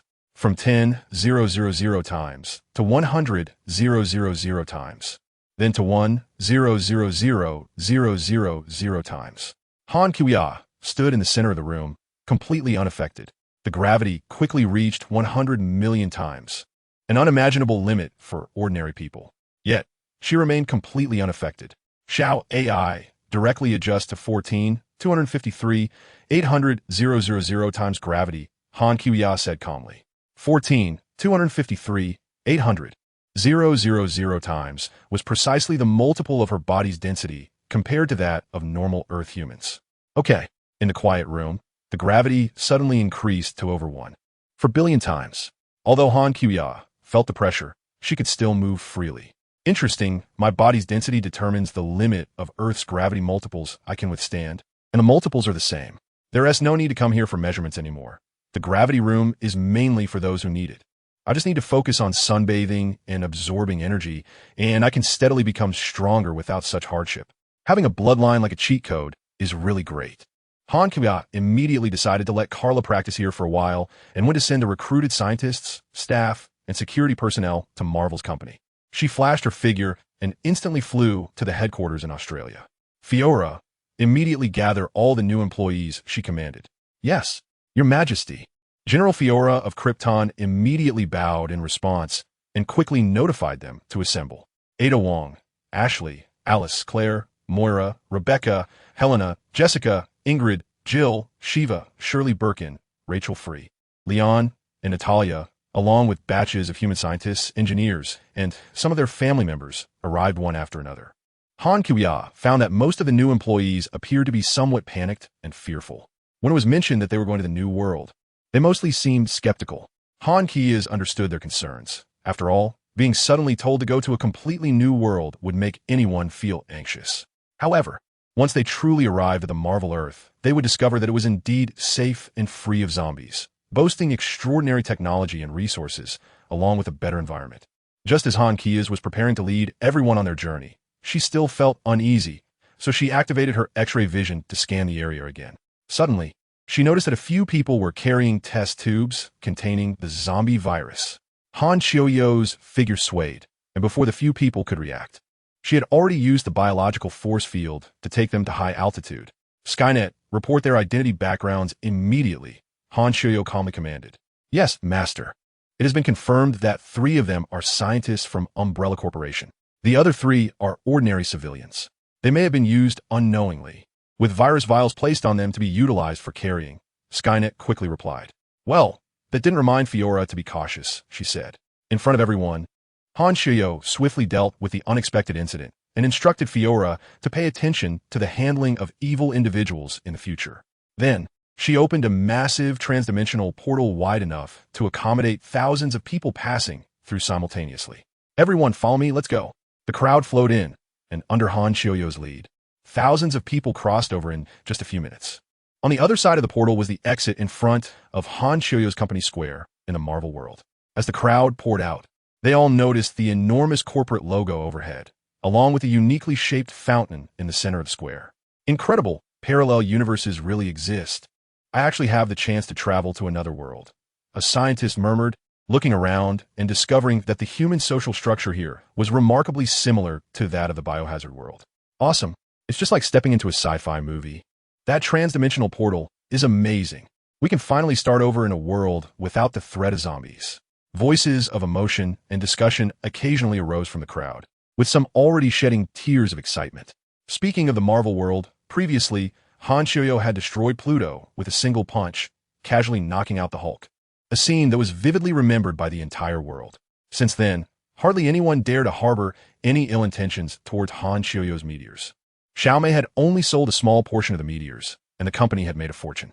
Boss, you're back. Xiaomei quickly came to greet her with several Terminator security personnel.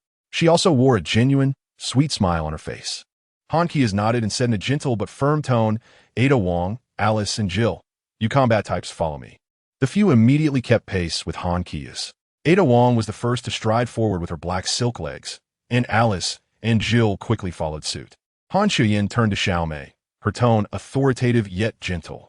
Xiaomei, please arrange for the scientists and non-combat personnel. Okay, boss. Xiaomei responded and quickly turned around, jogging with her subordinates to make the arrangements in an orderly manner. Han Qiya was in a great mood. With a flick of her body, the nanoware quickly reassembled on her, transforming into a white professional outfit, a white skirt paired with white stockings and white high heels, perfectly showcasing her curvy figure. Seeing this, Ada Wong also decided to try it out. She concentrated, and the nanoware swiftly changed on her, becoming a fitted red skirt suit that accentuated her curves even more alluringly. The few who did not have a nanoware watched the astonishing transformation process with wide eyes, filled with amazement and longing. They followed Han Kia into her luxurious and grandiose, oversized office, which was extravagantly decorated and resplendent with gold and brilliance. Feel free to find a seat, Han Kia said with a smile. Ada Wong looked around and, as she sat down, sincerely exclaimed, Boss, your office is just too luxurious. I almost feel hesitant to sit. Alice nodded in agreement, her big eyes sparkling with admiration. Boss, do you need me to take out anyone or carry out any tasks? Her tone revealed a hint of excitement. Jill and the others remained silent, sitting upright in their seats. For now, there are no such tasks, Han Kiwia said gently, her voice echoing through the hall. I will equip all of you with nanoware to enhance your strength and facilitate future operations. This suit will provide strong support for our endeavors. She looked with satisfaction at the faces in the crowd, barely concealing their excitement and anticipation. She had more and more bodyguards now, but with her strength, it was more like she was protecting them. The main task of these bodyguards was simply to keep her in a good mood. Han Kuya thought for a moment and happily considered collecting some bodyguard in the future, such as Wolverine, Ghost Rider, Deadpool, or even non-human creatures like dinosaurs and dragons. Han Kiwia quickly returned to the special training ground for Resident Evil and found that Kara had already adapted to the environment of 7 million times Earth's gravity. Her talent is indeed impressive. Sister Kiwia, I feel like I can keep going. I should be able to adapt to 10 million times Earth's gravity, Kara said, panting but with shining eyes and full of confidence. All right, let's stop here for today. Don't push yourself too hard. Training should be supplementary.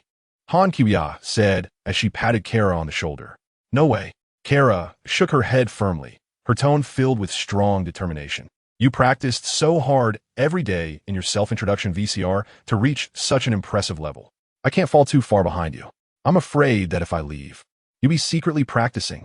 Han Kia's was blowing too hard in VCR, but in reality, she hadn't worked that hard and was continuously getting stronger. How about I spar with you? Han Kia's said seriously, but a mischievous smile was on her face. Shao AI, activate the Kryptonite radiation system. Han Kia's ordered the robot. In the gravity chamber, a bluish-green light flickered, and the Kryptonite radiation covered the entire space. As a Kryptonian, Kara immediately felt the weakening effect, but her battlesuit was still resisting the radiation's influence. Great, Let's take off our battle suits so we can have a fair combat match under the Kryptonite radiation. Kara's eyes lit up, and she readily accepted Kia's suggestion. She had made significant progress in her recent training and was full of confidence. The two took off their nano-battle suits and wore lightweight sportswear. Qiu immediately took out weapons and items like the Kryptonite whip and Kryptonite chair from the subspace. Kara, this is my weapon. Do you want to use a weapon? Kara was taken aback by Qiu's readiness for battle. She shook her head and said, no need. Sister Qiu, what use do you have for these? They're just flashy. Bring it on. With that, Kara charged forward and delivered a standard high kick aimed at Qiu's head. However, Qiu calmly caught Kara's kick, and the force was so great that Kara couldn't break free no matter how hard she tried. What's going on? This isn't right, Sister Qiu. Aren't you afraid of Kryptonite? Could I claim it? You just realized? You're the last to know, Qiu replied with a smile. Before Kara could react, Qiu threw her over her shoulder and onto the chair. Come on, let me see. After some playful antics, Qiu prepared to take Kara and her cousin Superman to train under the sun with the stars. She grabbed Kara and flew at high speed, suddenly spotting Wonder Woman Diana in the sky. She noticed that Diana had almost mastered flying techniques in such a short time. Flying beside Diana, Qiu greeted her with a smile. Diana, your flying progress is quite impressive. Diana was in the midst of dark clouds and lightning, using her golden lasso to capture a bolt of lightning, channeling its energy into her body. She was surrounded by arcs of electricity, tracing beautiful curves in the air, looking very powerful and majestic. It's all thanks to you, the goddess of strength and beauty, who guided me in flying and controlling lightning, allowing me to make such great progress. Diana sincerely expressed her gratitude to Qiu. Controlling lightning is indeed well practiced, Qiu said with a smile, flying alongside Kara and Diana in the sky. Suddenly, she had an idea and spent 5 billion points in the shop to exchange for Thor's hammer. Diana, I think this suits you as well, Qiu said happily, and with a thought, she commanded the hammer to recognize Diana as its user. Just like Odin's control over Thor's hammer, there was no question of who was worthy to wield it. As long as Odin was willing, anyone could lift Thor's hammer. Qiu had the same control over her hammer. Oh, this is so cool, Diana exclaimed joyfully, taking the hammer and swinging it in her hand. I feel the power surging through my body. I think I can summon thunder now. Go try it, light up the sky, Qiu encouraged with a smile. Diana raised the hammer high, and the sky was suddenly filled with flashes of lightning, creating a spectacular scene, followed by a loud thunderclap.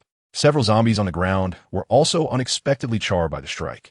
Oh my gosh, this is so cool. Kara looked at Diana with envy, then turned to Qiu with anticipation.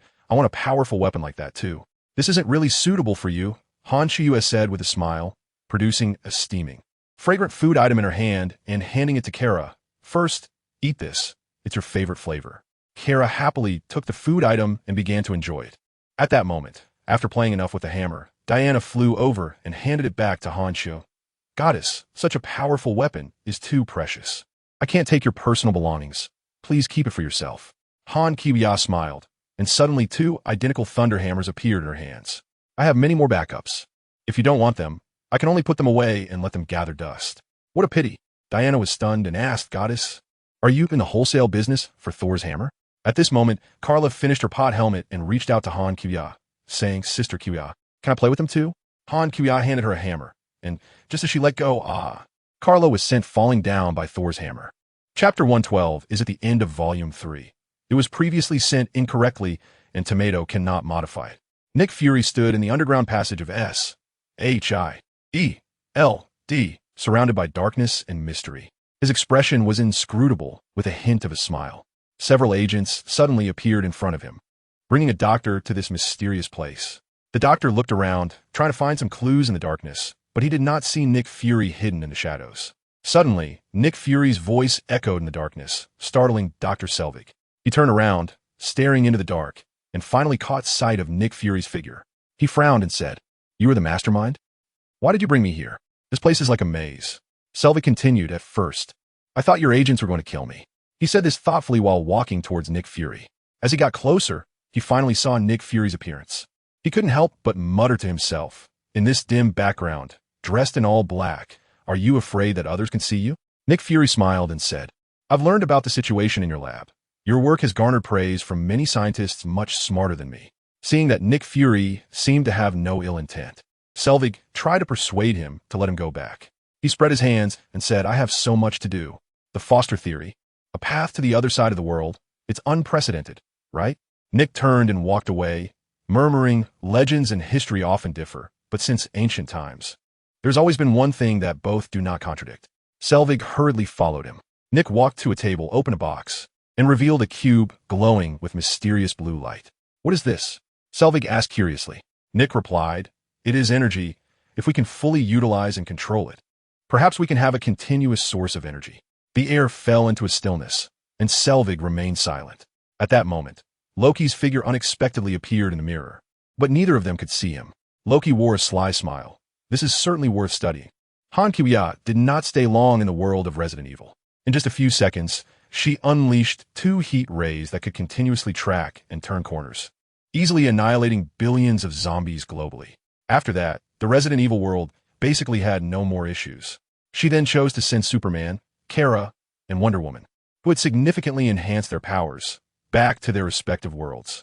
As soon as Superman stepped into the DC world, the Mother Box on Earth immediately detected the presence from Krypton. However, it did not send any alerts to the Wasteland Wolf as it had last time. At that moment, the Wasteland Wolf was gathering his forces, attempting to conquer Earth in the DC universe. He believed there were no Kryptonians on Earth, making victory in this battle as easy as taking candy from a baby.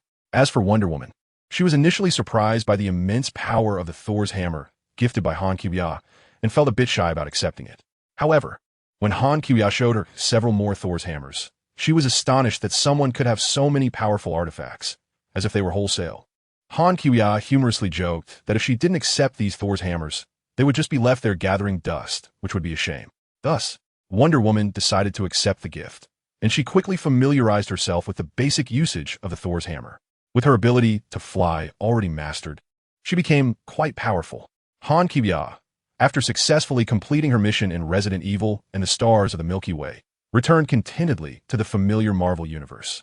After taking a short break to adjust, she set off once again on her path to becoming stronger.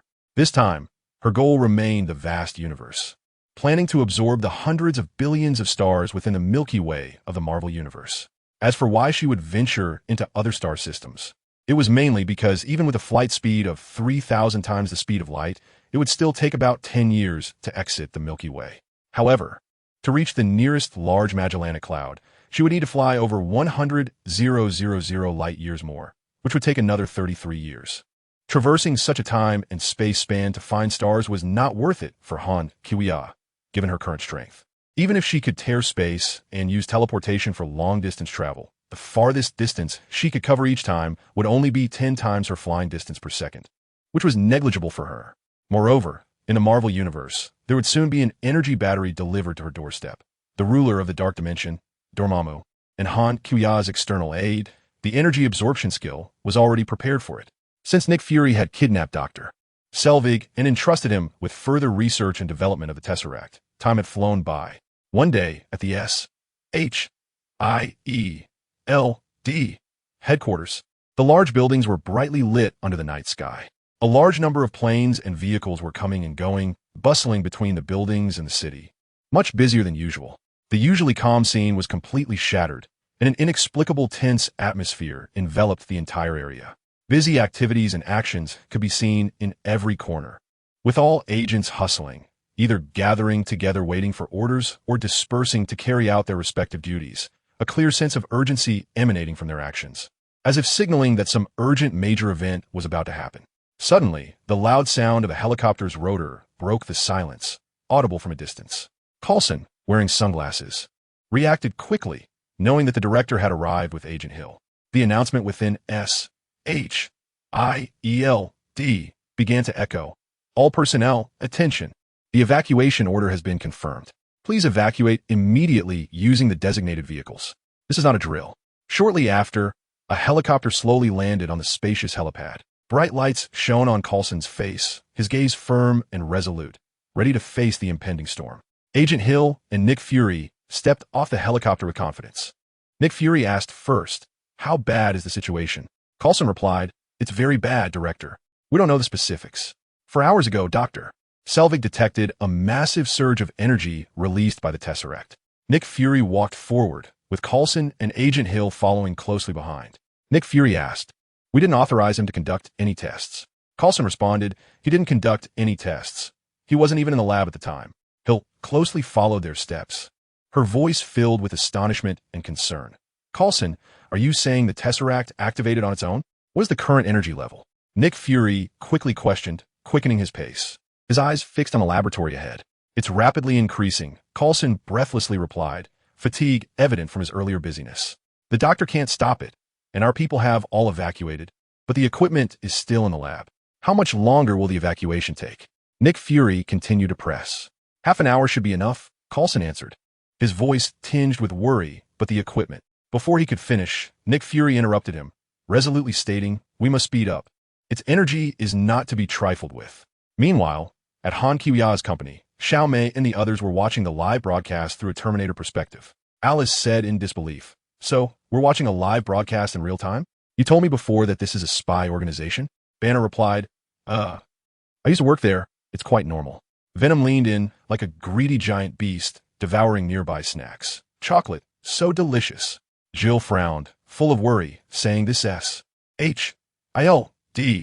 is worse in security and confidentiality than my old police station. Ida Wong added, "It's likely not just us watching online. There must be other moles inside." Tony had also noticed the massive evacuation action at SHIELD. He had always remembered something Han Kiwia had casually mentioned, that the Tesseract shouldn't be tampered with, as it was risky. Therefore, he kept a close eye on the Tesseract's movements. "Really, my new armor was just a little time away from completion. If something big happens, I'll have to make do with what I've got." Meanwhile, in the distant Centaurus arm of the galaxy, a magnificent red supergiant star, Stevenson 2 to 18, located 20,000 light-years from Earth, was undergoing drastic changes. Its super brightness rapidly dimming at a visible speed. Comparison of the Sun and Earth. Comparison of Stevenson 2 to 18 and the Sun. With an enlarged view showing the Sun. Inside the core of this currently known largest star in the Milky Way, Han Kiwia was crazily absorbing energy. To facilitate her cells in absorbing energy, Han Kiwia was completely nude, showcasing her perfect figure. However, anyone entering a red supergiant would mature, so only Han Kiwia could appreciate her perfect body without worrying about being seen. At SHIELD, the beautiful Agent Hill frowned slightly, calmly stating, "Director, I'm worried that the evacuation may be in vain." Her voice carried a determined calmness. "If we can't accurately control its energy explosion, then the concept of a safe distance will no longer exist, and its impact range is unpredictable." After hearing this, Nick Fury pondered for a moment and resolutely said, "There are no better options. You're responsible for ensuring the transfer of important equipment." "Understood, Director," Hill replied succinctly, striding away. Nick Fury quickly entered the laboratory, and as he walked in, he loudly asked, "Doctor, what is the situation now?" Dr. Selvig, seeing him approach quickly, put down the equipment in his hands and hurried to meet him, his expression anxious. "Director, the Tesseract seems to have awakened and is moving on its own." Nick Fury thought for a moment and, not very professionally, suggested, "Then should we try to cut off the power?" Dr. Selvig looked at him in silence for a moment, then patiently explained, It is its own energy source. I've tried all the methods I can think of." Dr. Selvig gravely walked toward the Tesseract and began. "If its energy reaches peak levels."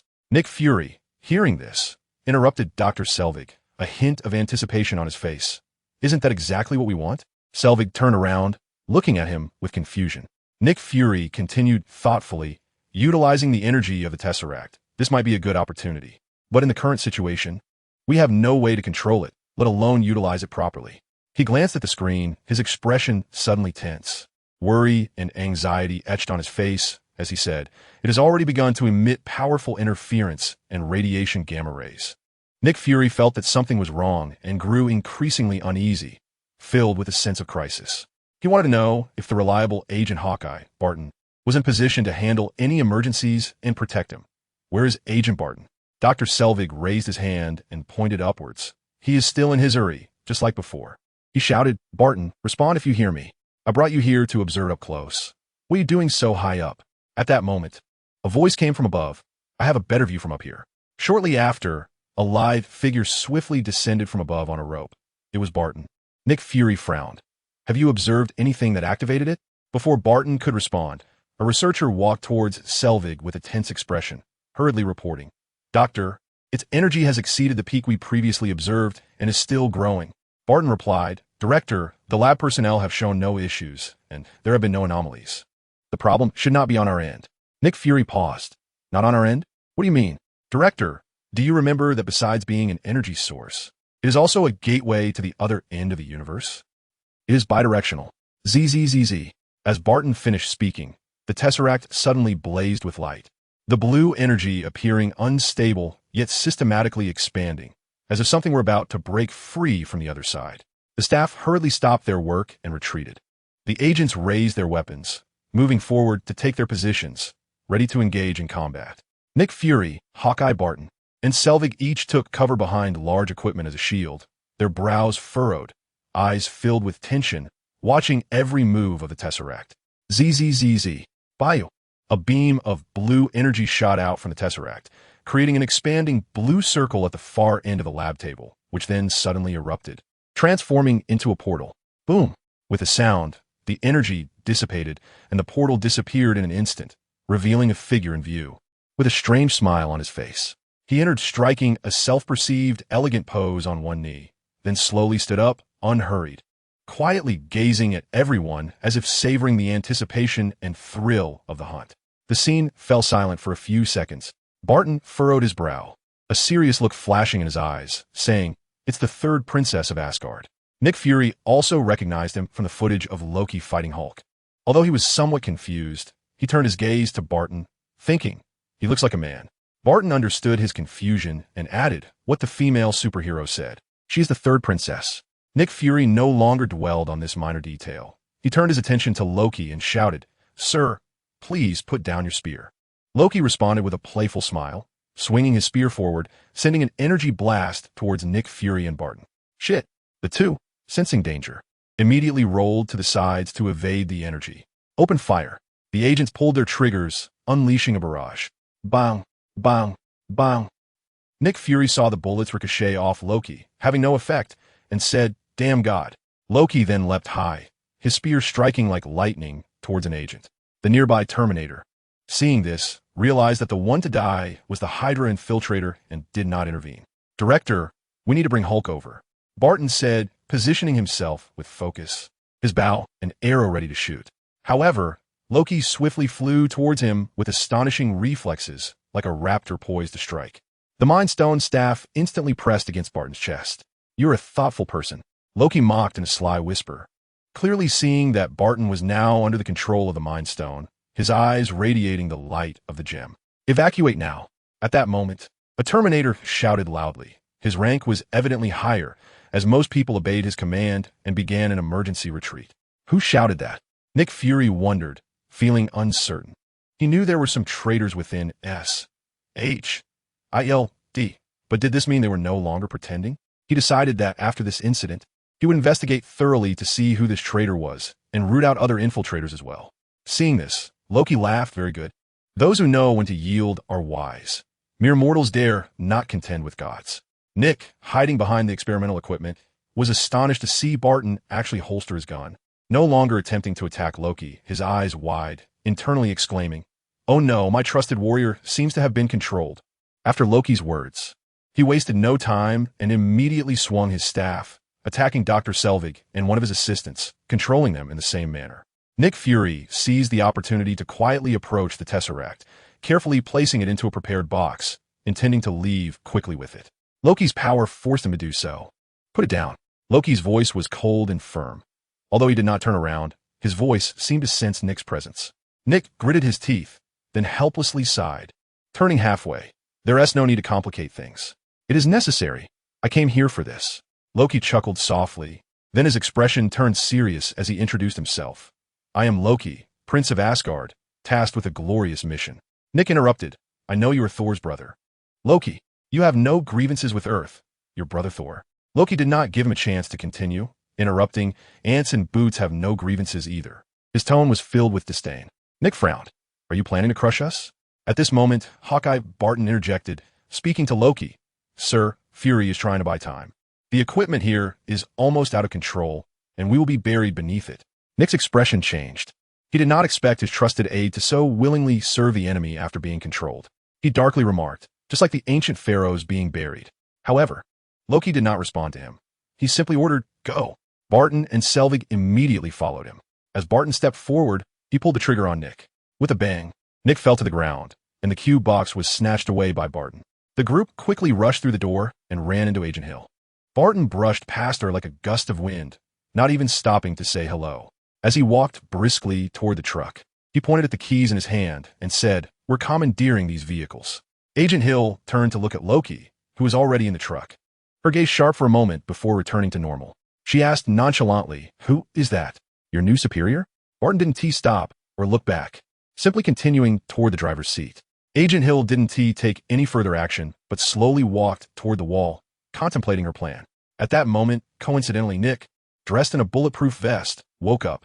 He struggled to stand up and pressed the intercom button with all his might. "Hill, can you hear me? Barton has betrayed us." Nick's voice echoed in the space, and Loki, hearing this, turned his head to look at Barton. Almost instantly, Barton reacted quickly, drawing his gun from his waist. Agent Hill cursed inwardly, but luckily, she reacted swiftly. As soon as she heard the intercom, she immediately pulled out a special stun grenade from her waist. Bang! Bang! Barton raised his gun and fired. Agent Hill rolled on the ground, skillfully dodging the bullets shot by Barton, and took cover behind the wall, throwing the stun grenade with force. With a loud bang, Barton was knocked to the ground by the sudden strong flash and shockwave. But he managed to turn around and shut his eyes in time. He lay on the ground, unable to get up for a moment. "Go ahead," Loki urged, and Barton struggled to get back up, ignoring the pain, and rushed back to the truck. Nick heard the gunfire over the intercom, and his heart tightened. "Hill, stop them. They've taken the cube." There was no time to rest, and he immediately contacted Coulson. "Coulson, is everything okay on your end?" "Director, I'm fine. Have the personnel evacuated? The bomb is about to explode, and the large device for the cube experiment will explode too. Its power is not small. Everyone has evacuated, but there's still some valuable instruments left." "All right," Nick replied, but sadly thought to himself, funding will be insufficient again. On another side, on a spacious street, thousands of Terminator robots were disguised as pedestrians, moving back and forth.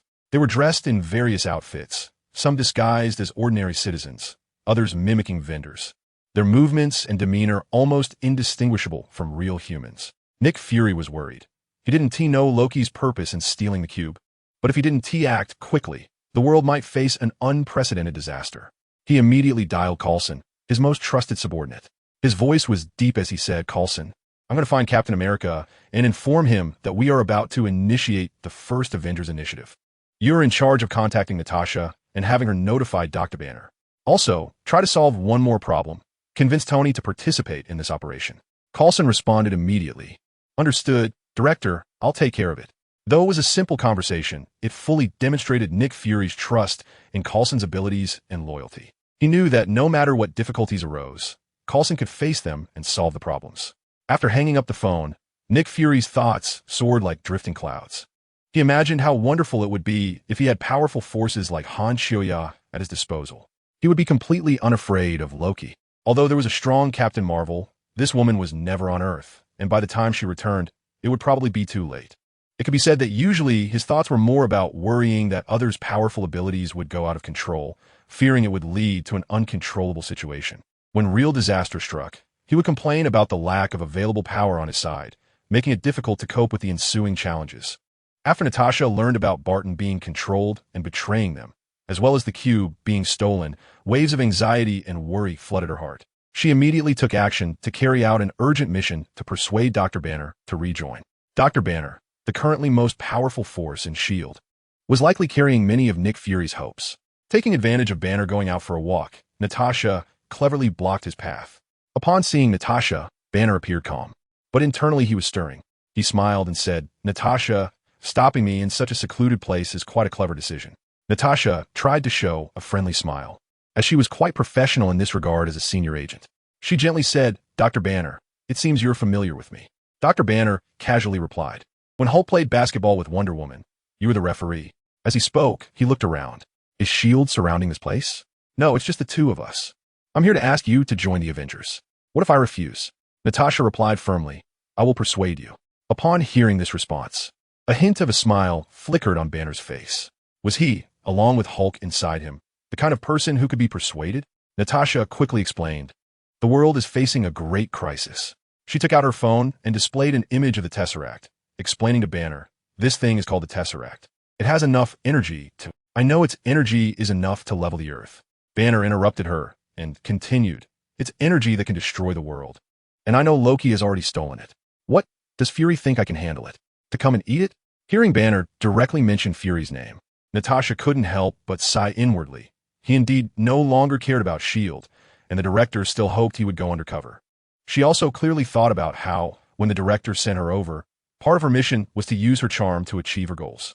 However, her mind was quickly overtaken by confusion and surprise, as she didn't expect Dr. Banner to be even more informed than she was. Banner's words took her aback as he straightforwardly said, Natasha, I'll be direct. I don't like S.H.I.E.L.D.'s way of doing things. It's still better than the U.S. military. But now I have a better choice. Working at Wonder Woman's company makes me very happy and relaxed. Natasha tried to persuade him, Dr. Banner. I know there are some things about S.H.I.E.L.D. that might make you unhappy, but to deal with a global crisis, we need a more formal organization to coordinate actions. S.H.I.E.L.D. will be more professional in this regard. If you can join us, there will be an opportunity to utilize your expertise and knowledge to contribute to saving the world. Dr. Banner interrupted her, enough. I understand your point. I will participate in this operation, but I will do it my own way. His tone was firm and resolute, making Natasha realize that his decision had been made and was unchangeable. Natasha decided to take a tougher stance and said, go talk to Nick Fury. We really need you right now. Because the gamma radiation energy emitted by the Tesseract was weak, they needed Dr. Banner to locate it, and his knowledge and abilities were key to completing the mission. Upon hearing Natasha's words, Dr. Banner did not react with anger like the characters in movies. Instead, he found it somewhat amusing. He said, do you want to lock me in a cage? Didn't you say it was just you? There was a tone of helplessness and disappointment in Banner's voice. The confrontation between Natasha and Dr. Banner escalated. She no longer concealed her true intentions and said frankly, Dr. Banner, since you already know, I won't pretend anymore. Just as Natasha was about to order her subordinates to back off, Ada Wong's voice suddenly appeared. All S-H-I-E-L-D. Agents have been subdued. Her figure then entered the line of sight of the two, and, as she finished speaking, the figures of Selina, Venom, Alice Jill, and many Terminators appeared behind her, presenting a powerful aura that brought a sense of threat and oppression. Natasha felt a surge of surprise and realized that she needed to take action quickly. That was efficient. I just heard the commotion in the earpiece. After saying that, Natasha quickly transformed her nanotech symbiote suit into weapons, preparing for the impending battle. However, to her surprise, Ada Wong and her group were all wearing nanotech symbiote suits as well. They instantly transformed their suits into weapons, leaving Natasha astonished. Selina spoke up, Natasha, I genuinely hope our relationship doesn't develop to this point. What I want to say is, you can't assume that just because you know our goddess, Wonder Woman, who may have given you some help, that the nanotech symbiote suit is something you deserve. Using it against the goddess seems inappropriate to me. Don't be surprised that the goddess gave it to others. It's not exclusively for you and me. I hope you understand that this will put us all in a difficult situation. Selina's words revealed deep regret and dissatisfaction, as she tried to make Natasha understand the crux of the issue. Natasha did not respond to Selina's words. She just quietly stared ahead. She understood in her heart that she owed a debt to Barton. Without him, she would not have achieved what she had today. She could not completely betray S.H.I.E.L.D., even if it was becoming more like Snake Shield. She needed to think carefully.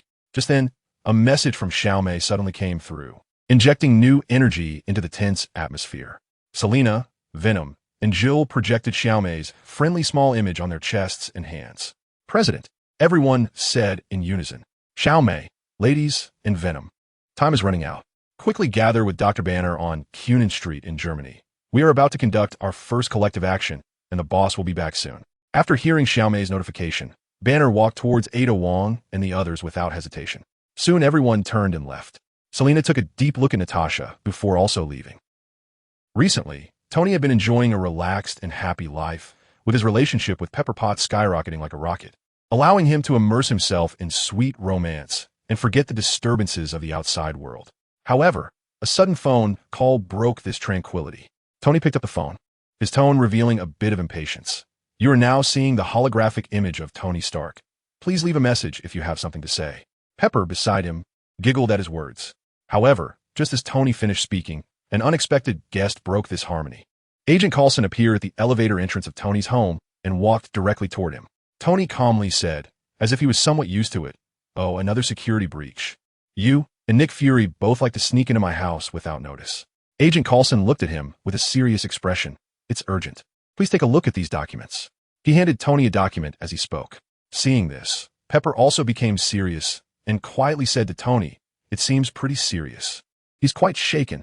After absorbing the powers of many stars in the galaxy, Han Kiwia's strength reached an unprecedented height. She became incredibly powerful, able to completely drain 1,000 stars in just 1 second. During this process, Han Kiwia moved like a painter, painting on the stage of the universe at thousands or even tens of thousands of times the speed of light, indulging in the light of the stars. In less than 10 days, over 200 billion stars of various sizes have been completely consumed by Han Kiwia. Her body seemed like a bottomless black hole, continuously devouring the light of the stars until her body began to emit a faint resistance. She felt a bit full and needed some time to digest and adapt to these immense powers. It's time to go back and educate Loki. A mischievous smile appeared on Han Kiwia's face. After communicating with Tony and receiving a positive reply, Coulson immediately flew to the aircraft carrier with Captain America. As soon as they disembarked, they encountered Natasha. "We'll see you later," Coulson hurriedly said, finishing his greeting and rushing off to handle matters. Natasha took Captain America away, looking at him and saying, "You being discovered in the ice really caused a stir. Did Coulson faint from excitement when he saw you?" Captain America did not respond, but looked at Natasha with confusion. Natasha continued, "Didn't he ask you to sign on the Captain America trading card?" "Trading card?" Captain America showed a puzzled expression again, shaking his head, feeling like a real fossil. "Let's not talk about that anymore. Let's hurry inside." After Natasha said this, she wanted to lead Captain America into the interior of the aircraft carrier, where it would soon be hard to breathe. Creak, creak. As soon as Natasha finished speaking, the aircraft carrier began to shake violently and gradually transformed. As Captain America walked toward the edge of the carrier, he curiously asked, "Is this a submarine?" He looked down and saw the massive propeller on the side of the carrier extending out, splashing water everywhere, as this enormous carrier began to rise into the air, leaving the water's surface. "That's impressive," Captain America marveled. "This toy is indeed nice." Han Kiwia's figure suddenly appeared beside Captain America and Natasha, then flashed away again, leaving only the sound of her voice. After Captain America stepped into the aircraft carrier, he curiously surveyed everything inside. "How's your progress?" he asked. Coulson replied first, "We are scanning every corner of the globe. As long as it's connected to a wireless network, whether it's cameras, phones, or laptops, they are all our eyes." Natasha said, "It's a pity Dr. Banner isn't here. Otherwise, we could find Loki faster." Just as her words fell, an agent suddenly shouted, "Target found, 67 match." Immediately, Loki's image appeared on the screen, and wait, he had no intention of hiding. This person was indeed him. Nick Fury immediately walked over and asked, "Where is he?" "In Germany, near Kaning Street." Fury looked at Captain America and said firmly, "Captain, it's your turn to take action now." Captain America clenched his fist and began to change into his battle suit. In Germany, Loki had obtained the key materials to open a large teleportation portal with the Tesseract, which meant his army would continuously arrive on Earth. He confidently believed that this planet already belonged to him. Dressed elegantly, he walked while transforming his battle suit, holding his scepter with an air of arrogance, staring at the panicked crowd. Run away. There are terrorists." The screams and shouts of the crowd echoed. The streets were filled with terrified people. However, Loki's smile couldn't be hidden. He seemed to revel in the glory of having thousands under his control. Then, his expression suddenly darkened as several clones quickly appeared and surrounded the crowd. "Kneel before me. Kneel," Loki's clones commanded. Seeing Loki's clones all around them, the crowd began to retreat, huddling together and shouting in terror. Loki had little patience. He struck the ground with his scepter. "I said, meow, kneel." Loki's voice echoed through the street, and the force of it frightened people into submission. Of course, some in the crowd crouched down. Loki revealed a pleased smile as he began his speech, speaking endlessly. "It would have been better if you had done this earlier. Isn't this your nature? The essence of humanity is the desire for enslavement. You are addicted to the hope of being recognized. Thus, you were born to be enslaved." An old man crouching in the crowd stood up after hearing Loki's speech and defiantly said, "People will not submit to someone like you. I've seen too many of your kind." Oh really? Loki laughed. Then his expression darkened as he raised his scepter, which began to glow. Let's see this humble old man become your negative example. A beam of energy shot toward the old man, but at the critical moment, a figure holding a shield appeared and blocked Loki's attack. The people around were shocked. They saw Captain America alive. Loki, however, showed no panic, instead wearing a wicked smile as he mocked Captain America, saying, "So, it's the American soldier? Humph, an outdated guy." Natasha also quickly arrived at the scene in her fighter jet, aiming its weapons at Loki. Through the jet's speakers, she shouted, "Loki, drop your weapons and surrender immediately." Loki did not respond and launched a surprise attack with an energy arrow aimed at the jet. The crowd erupted into chaos, fleeing in all directions. Seeing this, Natasha quickly maneuvered the jet to avoid the attack, but with so many people around, she couldn't use her weapons effectively. Captain America reacted swiftly and charged toward Loki. However, in the encounter with Loki, due to his years of lack of combat experience and Loki's formidable strength, after a few exchanges, his shield was knocked away. Loki looked at the fallen Captain America with a sense of accomplishment. He smiled smugly and taunted Neil. "Agent Romanoff, have you missed me?" Natasha's jet system was suddenly hacked, and a voice came from within. She immediately recognized it as Tony's voice. Then, a sense of foreboding surged in Natasha's heart. Sure enough, at that moment, the jet speakers suddenly played an upbeat DJ song. "Hello everyone, I'm Iron Man, a superhero with 2.5 years of training. I love to sing, dance, rap, and make music." Natasha rolled her eyes and said in Chinese, "Oh my God, it's that song again." On the ground, Loki was momentarily stunned by the sudden music. Looking up at the sky, Captain America, lying on the ground, also curiously turned his neck to look up. Oh no, Tony himself was surprised, having ruined his planned cool landing pose. He rolled in the air and barely regained his footing. He thought to himself, "That was close, almost embarrassed myself. But wait, why didn't he play this song? What is going on? It's this signal charge." Venom's voice suddenly came from the side, joyfully shouting and jumping toward Loki. A group of people hiding inside the building could no longer contain their excitement and rushed out. Bang! Tony quickly took action, using the repulsor in his palm to send Loki flying several meters away, crashing heavily to the ground. Seeing a group of people rushing toward him, Loki felt a bit flustered, but he had originally planned to pretend to surrender, so he immediately crouched down, raising his hands high to signal that he had given up resisting. "Hurry up, he is about to surrender," someone shouted, and everyone quickened their pace. Clap, clap, clap. Accompanied by a series of hitting sounds, everyone began to attack Loki. "I'm coming. It's my turn." With so many people, Loki couldn't fight back and could only endure the attacks. There were 7 people on the scene, including Ada Wong, Jill, Selina, Alice, Venom, and Banner. Banner felt he had the advantage, seeing everyone attacking Loki. With each person only allowed 2 hits and needing to take turns, he chose not to summon Hulk, thinking that if Hulk came out and didn't smash enough, it might cause destruction. After taking a beating, Loki was sent flying by a heavy punch from Venom, his feet leaving the ground for a long time, as if disconnected from Mother Earth. He almost wanted to quit, but as the god of mischief, he had some patience. After landing, Loki quickly declared, "All right, civilized Earthlings, I have surrendered. You can't attack anymore. Stop." At the same time, Captain America also swung his shield. Ada Wong reacted quickly, leaped into the air, and kicked the shield back into Captain America's hands. Seeing this, everyone stopped and turned their attention to Captain America. Captain America said sternly, "Do not mistreat prisoners. We must take him away. The urgent matter now is to interrogate him and find out the whereabouts of the Tesseract." Then, everyone boarded the plane together. On the jet, Captain America leaned in close to Tony and said in a low voice, "I feel something is off." Tony raised his eyebrows. "What, because the god of mischief surrendered so easily?" Captain America shook his head. "Things are not that simple. This guy is very powerful." Tony looked at Ada Wong and the others, then said seriously, "I think his surrender makes sense. This beautiful army is so strong.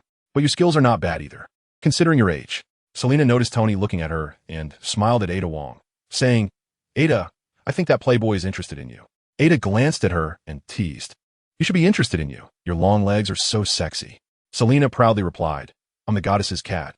Who dares to touch me?" Jill and Alice nearby burst into laughter. The beautiful girls chatted happily, leaving Eddie and Banner, the 2 honest men, feeling a bit out of place. At that moment, Tony stepped forward and asked the group, "Beautiful ladies, do you know the whereabouts of the goddess? With her powerful combat strength, perhaps we would feel more at ease." Jill smiled slightly and replied, "The goddess told us she will return to Earth soon." Just as she was speaking, suddenly boom! A thunderclap shattered the sky, shaking the surroundings. Natasha, piloting the fighter jet, looked up in surprise. The weather was fine. How did it suddenly thunder? After hearing the thunder, Loki sensed something and instinctively shrank his neck. Selena looked at his comical expression and teased, "What's wrong? Aren't you a god? Are you afraid of thunder? I just don't like what comes with it." Boom! Another thunderclap echoed across the sky. With a bang, a figure suddenly landed on top of the fighter jet. Everyone looked up in surprise. Venom quickly emerged from Eddie's body, excitedly shouting, "Oh, finally a fight." Tony quickly put on his helmet. Before anyone could react, a figure in a red cloak suddenly landed at the tail of the plane, crashing into the fighter jet's interior. Captain America picked up his shield, ready for battle, and shouted, "What do you want?" Thor remained silent, swinging his hammer, and, with a bang, sent Tony flying, and when the hammer returned, it knocked Venom down to the ground. Then, Thor swiftly grabbed Loki and flew him off the plane, landing on the ground. "This guy came out of nowhere," Tony remarked as he walked out of the plane. At this moment, Captain America shouted, "Tony, we need an attack plan." Tony replied without looking back, "I have a plan. That is to attack." He then leaped off the plane. Alice asked in confusion, "What should we do? Should we join in?" Eddie responded, "I want to participate, but we can't fly." Venom chuckled nonchalantly, "No worries, just jump down. It's just a fall, nothing serious." Eddie was momentarily speechless. Venom always acted recklessly during battles. Although he could recover quickly, the pain was real. Selena interjected, "Let's watch this family feud from the side. That guy called Thor is the goddess's foster brother." Meanwhile, Captain America picked up a parachute backpack and walked to the back of the plane. Natasha turned to him and said, "I'm not dealing with this, Captain. They're all from the realm of gods, basically all deities, and very powerful." Captain America strapped on the parachute firmly and said, "There's only one god in this world, ma'am, and he wouldn't dress like that." With that, Captain America leaped down. "Let us go." Subsequently, Selena, Jill, and Alice jumped off the plane without hesitation. Ada Wong remained in place, looking at Venom. "Venom, can you conjure a parachute?" "Venom replied, "No." Ada thought to herself, looking at the parachute pack nearby, "You might as well strap it on." After saying that, she also walked to the back of the plane and jumped down, her battle suit quickly morphing into a parachute. On the other side, Thor flew with Loki on his head before slamming him down onto a small hill. Loki cried out in pain from the fall. This time, Thor was genuinely angry. Holding his hammer, he spread his arms wide and asked forcefully, "Where's the Tesseract?" Loki lay back on a rock, not getting up, and answered evasively, "By the way, I also miss you." "Do you think I'm joking?" Thor said, somewhat irritated, gripping his hammer tightly. Seeing this, Loki finally stood up, pretending to be serious, and said, "By the way, you should thank me.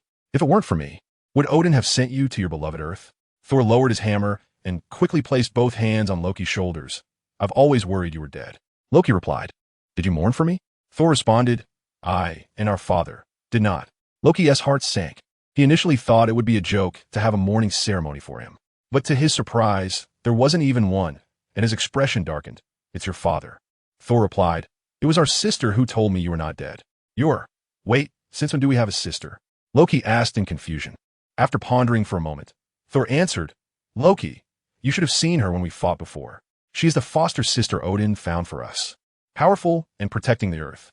So I advise you not to harbor any thoughts about Earth with your mediocre skills." "Ha ha, nonsense." Loki turned and walked higher up, boasting, "Do you know? I've seen many worlds you Haven T, and during my exile, I, Loki, have grown." He turned back around. "Moreover, I have witnessed the true power of the Space Stone once I possess it." Hearing this, Thor's expression changed, and he stepped forward to interrupt, asking sternly, "Who showed you its power? Who is manipulating you?" "King's fool." Loki was momentarily stunned, about to retort, when Thor grabbed him by the collar. "Hand over the Space Stone." "Listen." Before Thor could finish, a figure in red armor suddenly appeared and knocked Thor away. Loki looked at the air before him, a smug smile appearing on his face.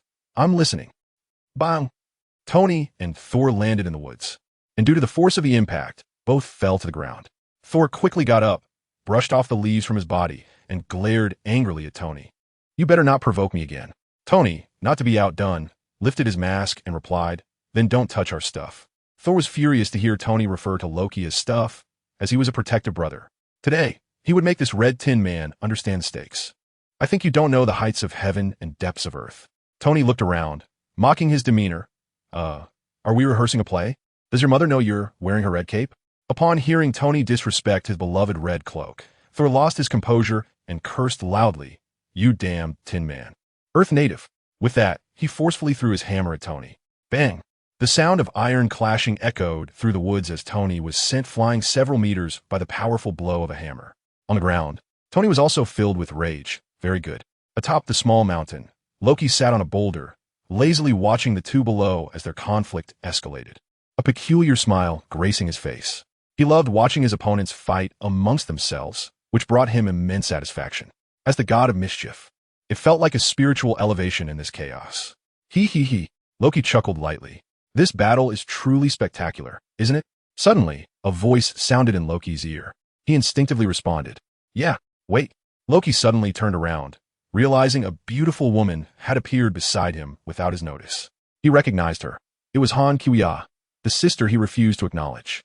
Loki reacted quickly, but just as he was about to make a move, Han Kyo-ya's left jab was already flying straight toward his face.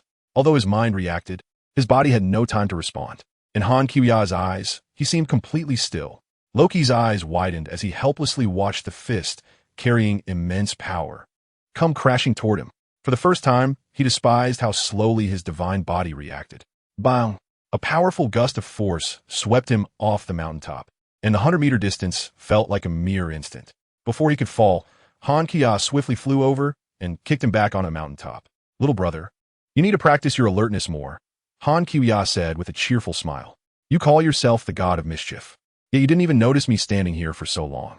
Loki was left disoriented and dizzy after 2 blows from Han Kyo-ya. He looked up at her, a flash of panic crossing his face, quickly replaced by anger.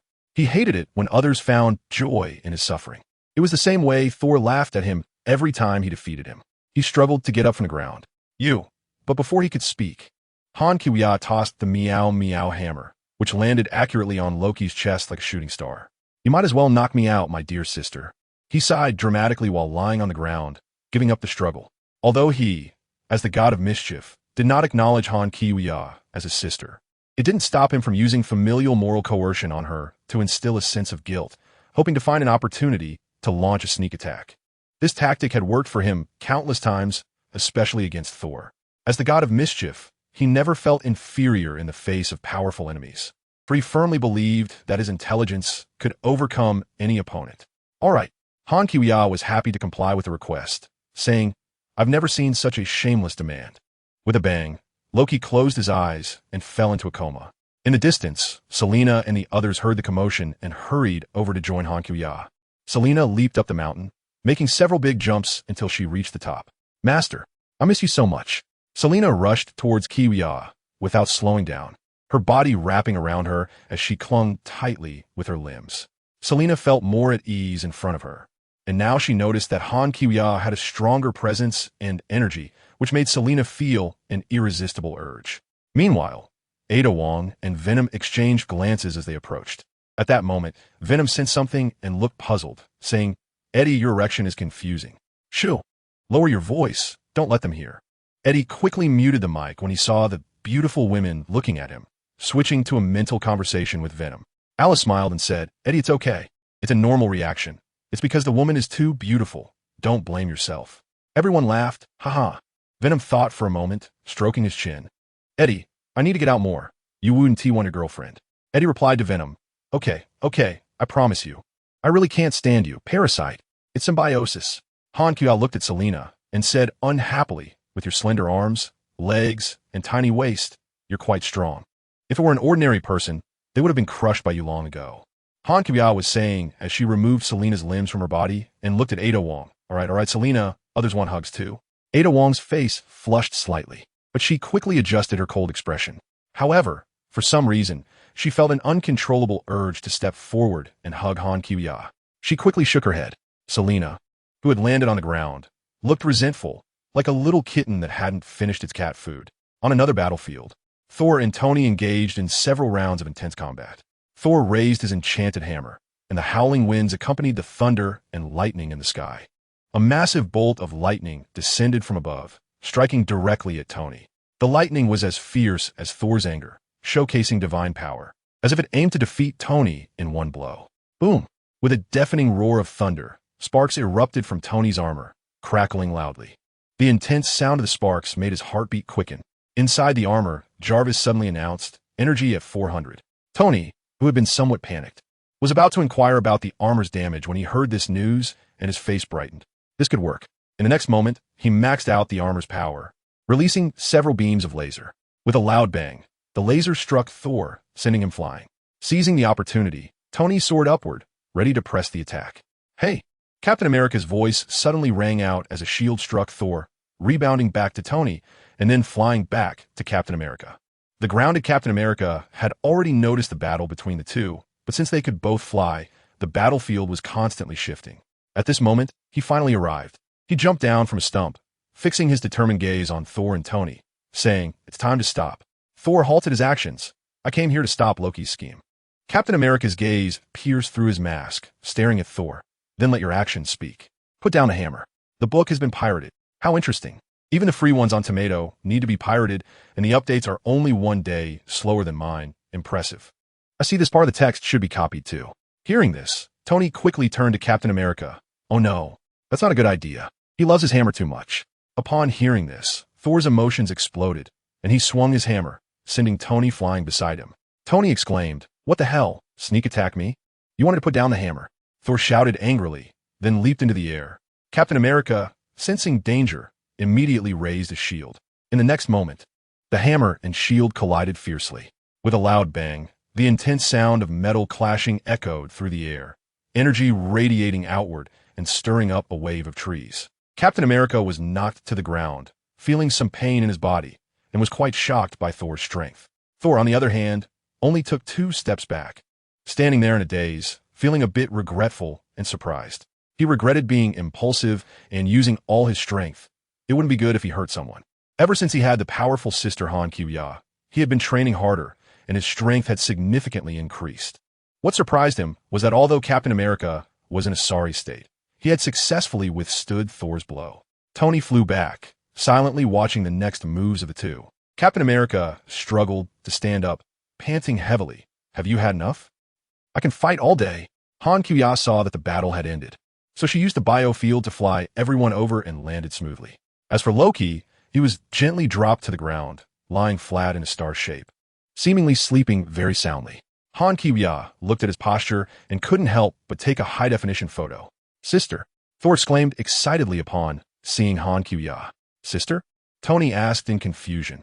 Afterwards, Thor carried the sleeping Loki and boarded the warplane with everyone. Han Xiaoyan was also bored and didn't want to fly anymore, so she elegantly stepped onto the plane. The moment she saw the aircraft, she sensed something unusual. This SHIELD plane turned out to be her exclusive vehicle, the Transformers Blue Flame. Natasha and one of her Terminator undercover agents were in the cockpit. It seemed that SHIELD not only had her people everywhere, but even the plane was her undercover agent. Han Xiaoyi silently communicated with Blue Fire. "Sure, Blue Fire. Have they noticed you?" Blue Fire replied, "Master, ever since you granted me these Transformers partners and allowed us to act freely, we infiltrated SHIELD. At the first opportunity, took a few planes and transformed into their shapes. Now, including the other undercover partners, we are all well hidden." Han Kyu-ya said teasingly, "So, does that mean SHIELD belongs to me?" Lanhua, "Master is too conservative. This entire Earth is yours." The long silent sky net chimed in. "Every Earth belongs to the Master." Meanwhile, Tony was constantly testing various functions of the armor, including electric shocks and laser cannons. Experimenting on Loki. Thor watched for a while and sighed. "Forget it. It seems he won't wake up." Looking at the still, unconscious Loki, Tony turned to Captain America and shook his head helplessly. Captain America suggested, "How about we ask Wonder Woman for help? Or maybe we should find the aircraft carrier first." Tony felt shocked inside. He never expected Han Kyu-ya to beat Loki to this state. To untie the bell, one must be the one who tied it. Tony walked toward Han Kyu-ya, glanced at Thor, and said, "If the goddess does not mind, I would also like to be recognized as a sworn sister." Han Xiu rolled her eyes and smiled helplessly, saying, "Come on, Tony, even though you act like a child, you're still a 40-year-old adult, while I'm only 20. Tony looked at Thor with a hint of jealousy and asked him playfully, "Sir, may I ask how old you are?" Thor stood there in a daze. still missing his girlfriend, and instinctively replied, over 1,500 years old. Tony laughed. See, he's so much older, and yet he's your sworn brother.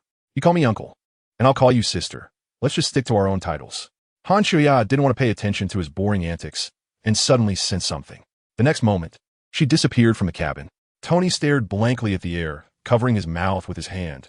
This is great, and I wanted the goddess to wake Loki up. Just as Tony finished speaking, Han Xiuya's voice and figure flashed back in the cabin like a ghost. Why didn't you say something important earlier? Someone just invited me for tea. She snapped her fingers, the sound echoing in the air, as if it contained some mysterious magic. As the snap echoed, Loki's eyes suddenly opened. Loki seemed to have had a nightmare and suddenly sat up, his limbs exerting force, and he shot up like a bullet, crashing directly into the ceiling of the cabin. After a heart-stopping impact sound, he fell from the ceiling. Captain America, who was nearby, was startled, thinking Loki was about to stir up trouble again. Fine, I can fight all day, he shouted, raising his shield ready to strike Loki. Seeing this, Loki's eyes widened, and he quickly raised his hands to explain. Stop, I didn't mean to escape, I just got up too suddenly. Tony also stepped forward, his palm blaster lighting up aimed at Loki. Meanwhile, Selena, Alice, Ada Wong, and Jill only briefly focused on this scene before turning their eager gazes towards Han Xiuya. Boss, I want to learn this move too. X5 Han Xiuya smiled slightly. This can't be taught. Next time I'll teach you flying skills.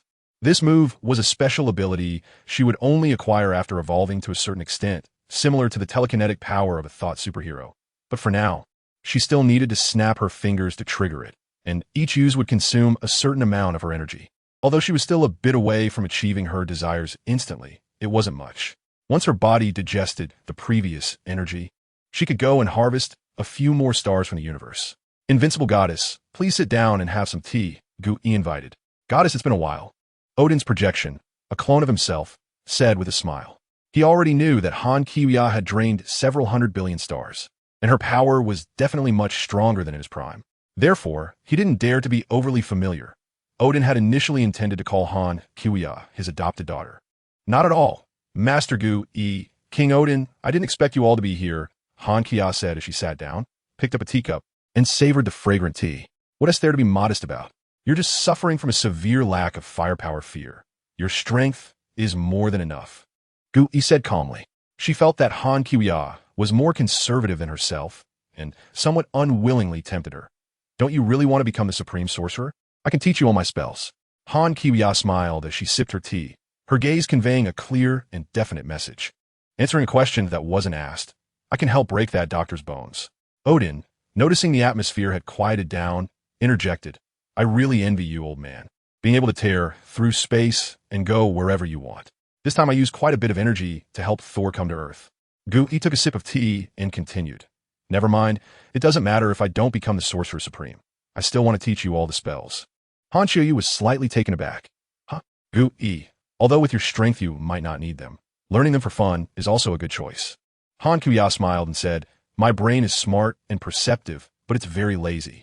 Ancient One looked firmly at Han Xiuya and said, you need to learn. This scene was a bit unusual. If the disciples of Kamartaj saw Ancient One forcing someone to learn her magic, they would probably be shocked. Odin saw through Ancient One's intentions. She wanted Han Xiuya to owe her a favor while. You should learn, Odin said. Master Ancient One hopes you can master more magic. Just like last time when you marked those bad people with red dots. It would be so convenient to use magic to avoid harming innocent people during battle and accurately strike your enemies. Odin smiled and helped Ancient One persuade Han Xiuya, but his eyes revealed deep envy. If only his two sons could be as outstanding as Han Xiuya. At SHIELD, aboard the helicarrier, Banner also arrived and looked around with everyone else. Nick Fury looked at Selena and her group with eager eyes, a thought of poaching crossing his mind. But this matter needed to be considered carefully. He greeted Banner with excitement. Dr. Banner, I've been waiting for you. He still needed Banner to find the Tesseract. Banner put on a formal smile and casually replied, hello, Director. Where's the lab? Dr. Banner, follow me. Tony interjected as he appeared from the side, giving Fury a puzzled glance before directly taking Banner away.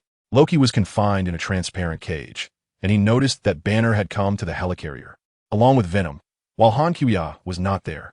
He regained his confident demeanor, always wearing a peculiar smile. The group then gathered in the studio. which was spacious enough to accommodate many people. All the original members of the Avengers were present except for Tony, and of course, there were members of the Supergirl Alliance as well. The beautiful Agent Hill was also there, quietly collecting information from the side. The conference room screen displayed monitoring footage of Loki. Fury stood outside Loki's cage, looking at him through the glass as he walked toward the control panel. Let me make this clear. If you try to escape or break the glass, Fury demonstrated and then raised his voice. You will fall from this prison from 10,000 meters high. Understand? Right now, you are an ant and I am a boot. Loki had anticipated this, stepping back 2 paces and smiling as he said, this cage is quite nice, but it wasn't built specifically for me, was it? It was built for something much stronger than you. It can crush you like a child, and you know that. I know, Loki said, glancing at the tiny camera, his voice reaching the ears of everyone in the conference room. His sly smile made people cringe. Just a stupid beast pretending to be an ordinary person. How desperate must you be to bring in such a freak as backup? Everyone looked at Banner with some concern, both worried and afraid of him losing control. Fortunately, Banner was now more relaxed, knowing that Han Kuya was there and not fearing Hulk's rampage. However, he regretted not having called Hulk out earlier to help beat Loki. He didn't know if there would be another opportunity. Venom couldn't help but burst out from Eddie's body, complaining, should we give him another beating? Thor frowned and said, unhappily, no, please mind your wording. Even though Loki's actions are rude, he is Asgardian and my brother. Natasha bluntly replied, he caused a lot of destruction at S-H-I-E-L-D. Thor softened his tone. He was adopted. At this moment, Jill spoke up. Thor, his actions seem to be stalling for time. What exactly does he want? Thor replied heavily. He has an army of Chitauri, not from Asgard. Loki wants to use them to attack Earth. Captain America looked serious. An army from outer space? The group fell silent, filled with worry. In their imagination, aliens were technologically advanced and powerful. They were concerned not only about their inability to defeat this army, but also about the catastrophic damage Earth would suffer, even if they did win. Selena said worriedly, where's the goddess now? If she's not here, I feel unsafe. Ida Wong, indeed. At this moment, Banner made a new discovery and quickly spoke up. Loki wants to create a portal, which is also why he kidnapped Dr. Selvig. But that's not surprising. The goddess can tear open space directly. Just then, Tony and Coulson walked in from outside. Tony said, I figured it out. Banner, I'll help you track the Tesseract. We'll find it soon. Meanwhile, the scepter lay quietly on the lab table. They were unaware that Loki was secretly manipulating the scepter, influencing their emotions. After giving Banner some hints, Tony felt bored, picked up a stun pen, and, while Banner wasn't paying attention, zapped him on the waist. Oh, Banner jolted, looking at Tony with confusion. Hey, no change. Tony seemed a bit surprised. Seeing this, Captain America angrily walked over. Hey, are you crazy? Maybe, Tony casually replied. Then continued joking with Banner. You've got good self-control. Unsecrets. Banner, with a good temper, was busy at the lab and replied. I often communicate with Hulk in my mind, so now I get along well with him. Captain America felt angry at Tony's disregard and questioned. Do you like making jokes that much? Isn't it fun? Tony said, this could put everyone in danger. Where's the fun in that? After Captain America finished, he turned to Banner and quietly apologized. Sorry, Doctor. Banner, in good spirits, replied, it's okay. I can handle a little stimulation. Under the influence of the stone, Tony felt somewhat out of sorts, pacing back and forth, saying to Banner, big guy, relax. Captain America now found Tony very displeasing, a surge of anger boiling inside him. And he urgently said, you should focus on solving the problem, Mr. Stark. Am I not doing enough? Then Tony turned around and deliberately said loudly, why did Fury gather us now? Is there some hidden agenda? Hearing this, everyone stopped talking and looked at Tony. Facing the crowd, Tony said firmly, only by eliminating all doubts can I work with peace of mind. Captain America asked in confusion, are you saying Fury is hiding something? At this moment outside, Fury noticed the system was being hacked, and he immediately guessed it was Tony's doing. He hurriedly walked over to Tony, sternly asking, what are you doing, Mr. Stark? You should be tracking the location of the Tesseract. Beep. Hearing this sound, Tony's eyes lit up. Oh, I cracked it. The secrets of S-H-I-E-L-D. Everyone looked at the projection Tony was showing. After a while, Captain America exclaimed in surprise, Fury, you want to use the Tesseract to create weapons of mass destruction? I want to know why. The atmosphere fell silent for a moment, and Fury pointed to Thor and Venom. Because of them, the alien visitors. Thor, me? Venom is also one of Loki's main targets. Hearing Fury's words made his blood boil. Venom, no. Ed struggled to suppress his emotions. Fury continued, Thor, your alien battles can easily destroy a small town. In comparison, humans are simply helpless. Thor replied, Asgard only wishes to coexist peacefully with you. And it is because you developed the Tesseract that Loki and the Chitauri army have come. Loki is your brother. Are you going to shift the blame onto me? Tony interjected, there are other ways to research new weapons without developing the Tesseract. Fury retorted, I forgot your family made their fortune off war, Stark. Captain America said, if he, but Tony quickly interrupted, wait, how did this topic turn to me? Captain America apologized, sorry, aren't you always the center of attention? Thor was unable to tolerate the arguing. I thought Earthlings were civilized, yet you all love to argue. Fury shot back, civilized? Excuse me, do you guys fight on each other's planets like you do? Banner chimed in, you all distrust your teammates so much. Natasha added, it's not distrust, S-H-I-E-L-D is just monitoring potential threats. Banner asked, is Captain America a potential threat too? The Mind Stone on the scepter was flickering. In the cage, Loki wore a sinister smile. Argue. In the end, victory belongs to me. Perhaps we are all threats in their eyes. Venom, are you on the watch list too? Have you broken your defenses, struggling to hold back your anger? Stark, you want to keep talking back? Threat? Verbal threats, I'm so scared. Show some respect. Respect what? Your S-H-I-E-L-D. Keep cursing. The group was in a heated argument, with Fury caught in the middle. The conflict was about to escalate. Meanwhile, the few in nano suits were unaffected, frowning as they watched the scene, pondering how to calm everyone's emotions. At the same time, in the halls of Kamartaj, Han Shoya showcased her remarkable learning speed and mastery of magic. Han Kia's wave her hand, and 1,000 apprentices were simultaneously sent to different locations by 1,000 portals. Then she waved her arm again, and the apprentices instantly returned to their original places. Master Gui, is that enough? There's plenty of time ahead. Why don't we just practice here for today? Her brain was already yearning for rest. Gui checked the starship and found that the people aboard were arguing fiercely. Meanwhile, Hawkeye Barton, under Loki's control, was piloting a plane loaded with mercenaries, preparing to raid the starship to rescue Loki. And the starship was about to be damaged. We know incidentally. Go, save your big toy. In countless parallel universes, the Marvel Universe 2222, the Avengers team was preparing for a crossing operation. There was no presence of Han Kias in this universe. As expected, they were unable to stop Thanos. Although they managed to find and eliminate Thanos, who was enjoying his retirement, it was too late.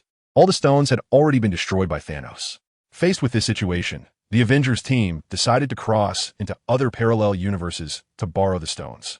They knew it was a daunting task, but they resolutely embarked on this journey because behind them were half of the living beings on Earth and even the entire universe, including their relatives, friends, and adopted sons. Amidst the noise, the conflict between Tony and Captain America intensified, their grievances swirling like thick smoke. They faced each other, only an arm's length apart, the atmosphere tense and suffocating. The others surprisingly stopped arguing and turned their attention to the two of them. Captain America's gaze was resolute, flashing with battle intent and anger towards Tony. He stared unblinkingly at Tony as if he wanted to pour out all his dissatisfaction and anger. Put on the armor. Let's settle this one-on-one.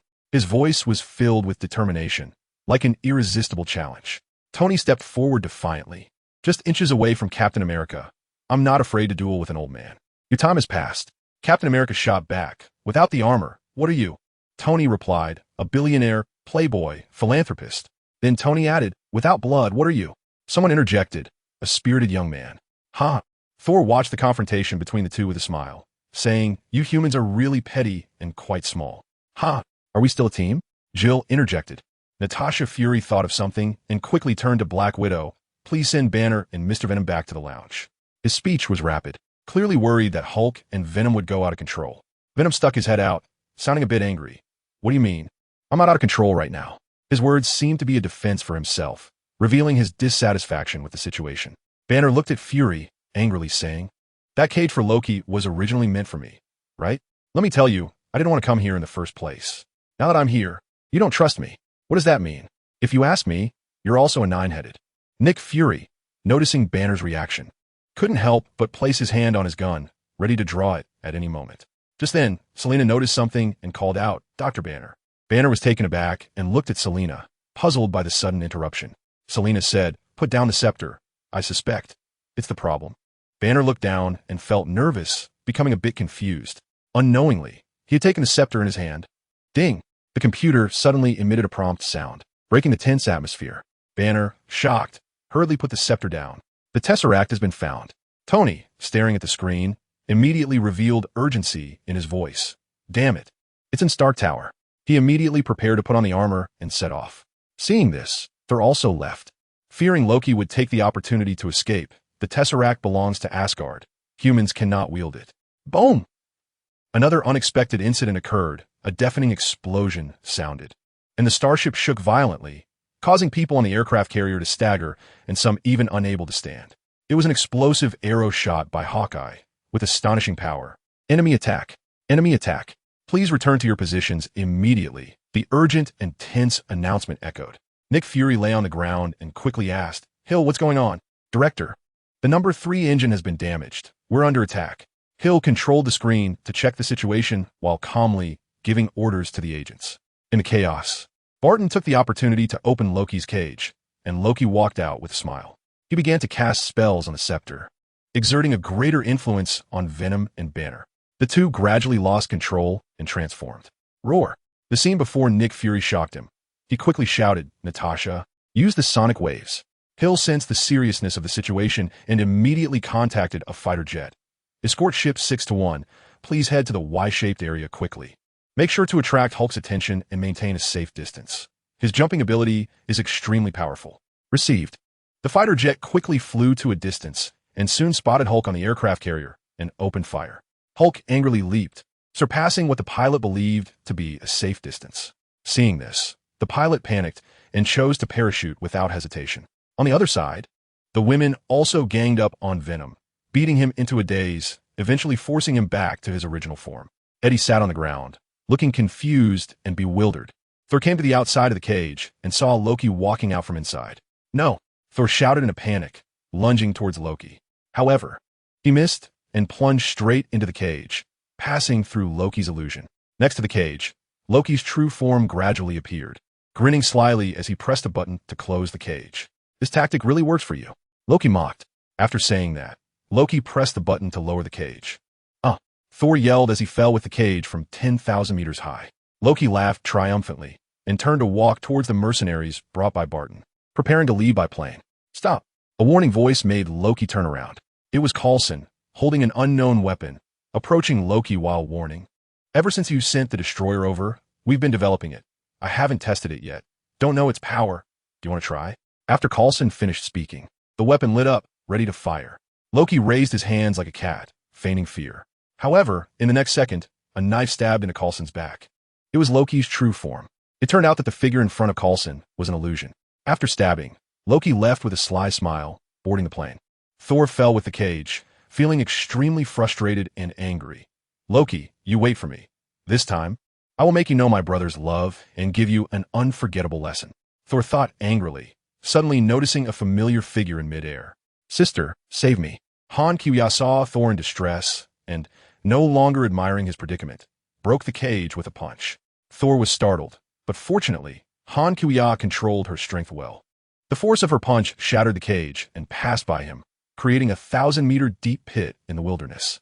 While Thor was momentarily stunned in the air, she instantly flew back to the aircraft carrier with him, shaking her head seriously.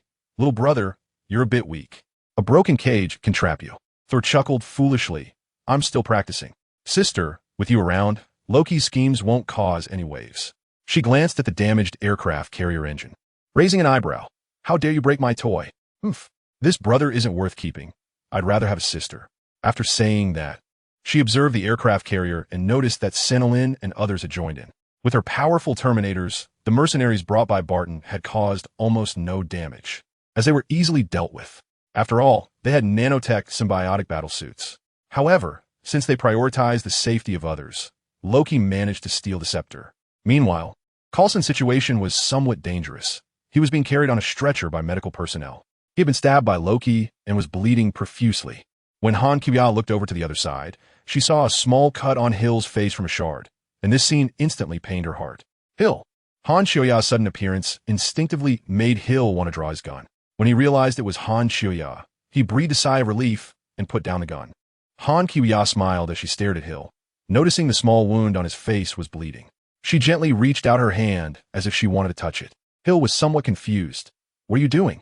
He thought it was just a minor injury and paid no attention to it. Nor did he want to disturb the busy medical staff. She was contemplating the issues of this operation in her mind.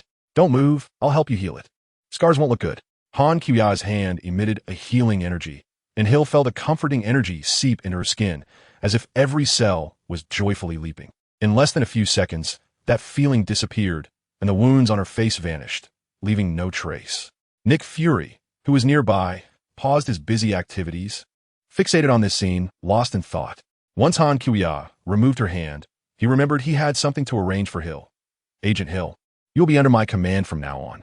Han Qia interrupted him, pulling Hill's hand up. We need to take care of more important matters. Goddess, don't be naughty, No, don't focus your thoughts on me. I have important things to do. Han Qia turned around. Hill, you don't want Coulson to lose his life, do you? You don't want Barton to lose his sanity, do you? Hill was puzzled, wondering what this had to do with her. However, Han Qia's reasoning was compelling. I need to hold your hand for my skills to be effective. Although she didn't believe it, she had no evidence that he was lying. Hill couldn't help but internally complain. Forget it, you're so powerful. You even go to such lengths to deceive me, I'm touched. In the movie, Coulson was later rescued. Coulson, you didn't die, did you? In the subsequent plot of the movie, Coulson was urgently brought back to life. However, Nick Fury enjoyed playing with power and deception. He deceived everyone into believing that Coulson had died, uniting the Avengers in sadness and guilt, ultimately preventing infighting. On the hospital bed, Coulson weakly squinted his eyes and saw a beautiful goddess in front of him. He thought he had died and gone to heaven. Coulson, it seems I've done too many good deeds. Han Qia extended her right hand and looked at Hill. Without hesitation, Hill reached out and let Han Qia hold her wrist. Han Qia smiled slightly and then healed Coulson. After that, she brought Hill to restore Barton's sanity as well. Thank goodness. Natasha had been by Barton's side, worried, ever since she knocked him out and tied him up. Now she could finally breathe a sigh of relief. I'm leaving now.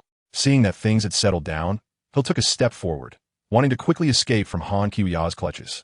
You can't leave.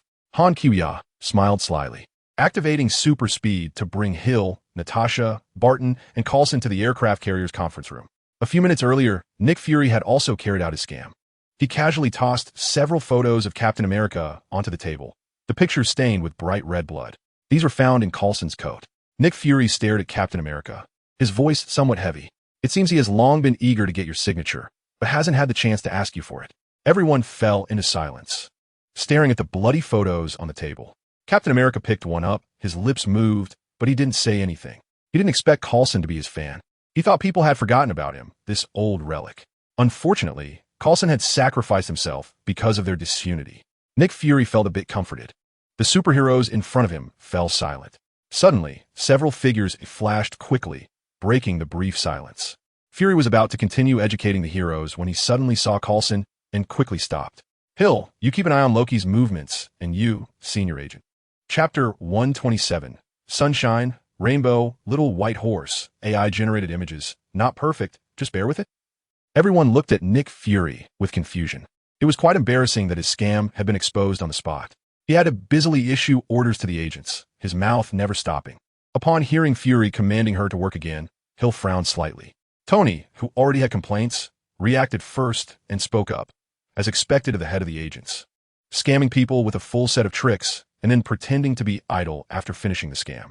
At this time, Captain America quickly said, we should focus on Loki first. He is about to create big trouble. As soon as he finished speaking, Nick Fury suddenly stopped, slowly turning to look at Hill. Hill, your future job will be to be the personal assistant to the goddess. Stay as close as possible.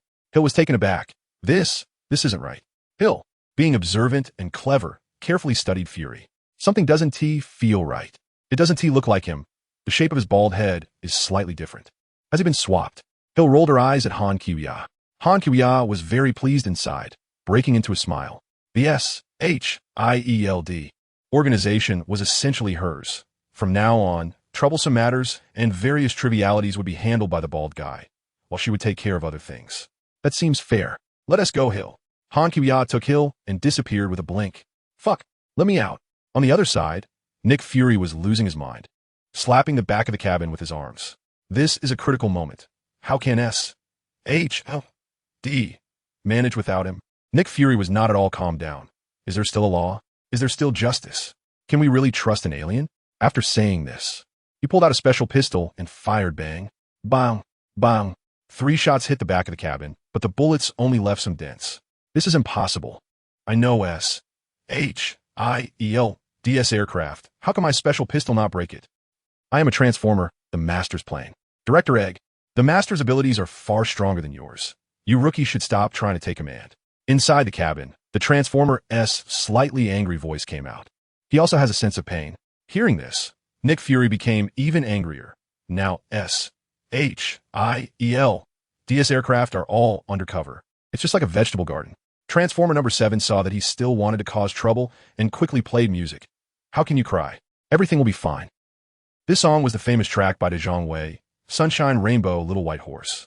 Fury heard the music and laughed in anger. Playing music for me? Trying to please me? To calm me down? But this seems to be a Chinese song. I can't really understand it. Transformer No. 7. This is the song that came with me when I left the factory. It's second on my playlist. I want to fall for that. I advise you let me go quickly. I still have plenty of spare bullets for my pistol. Without your master's orders, you wouldn't dare to fight back, right? Nick Fury asked tentatively. Transformer number 7 quietly enjoyed the music and said, if you dare to move, I will keep playing this song.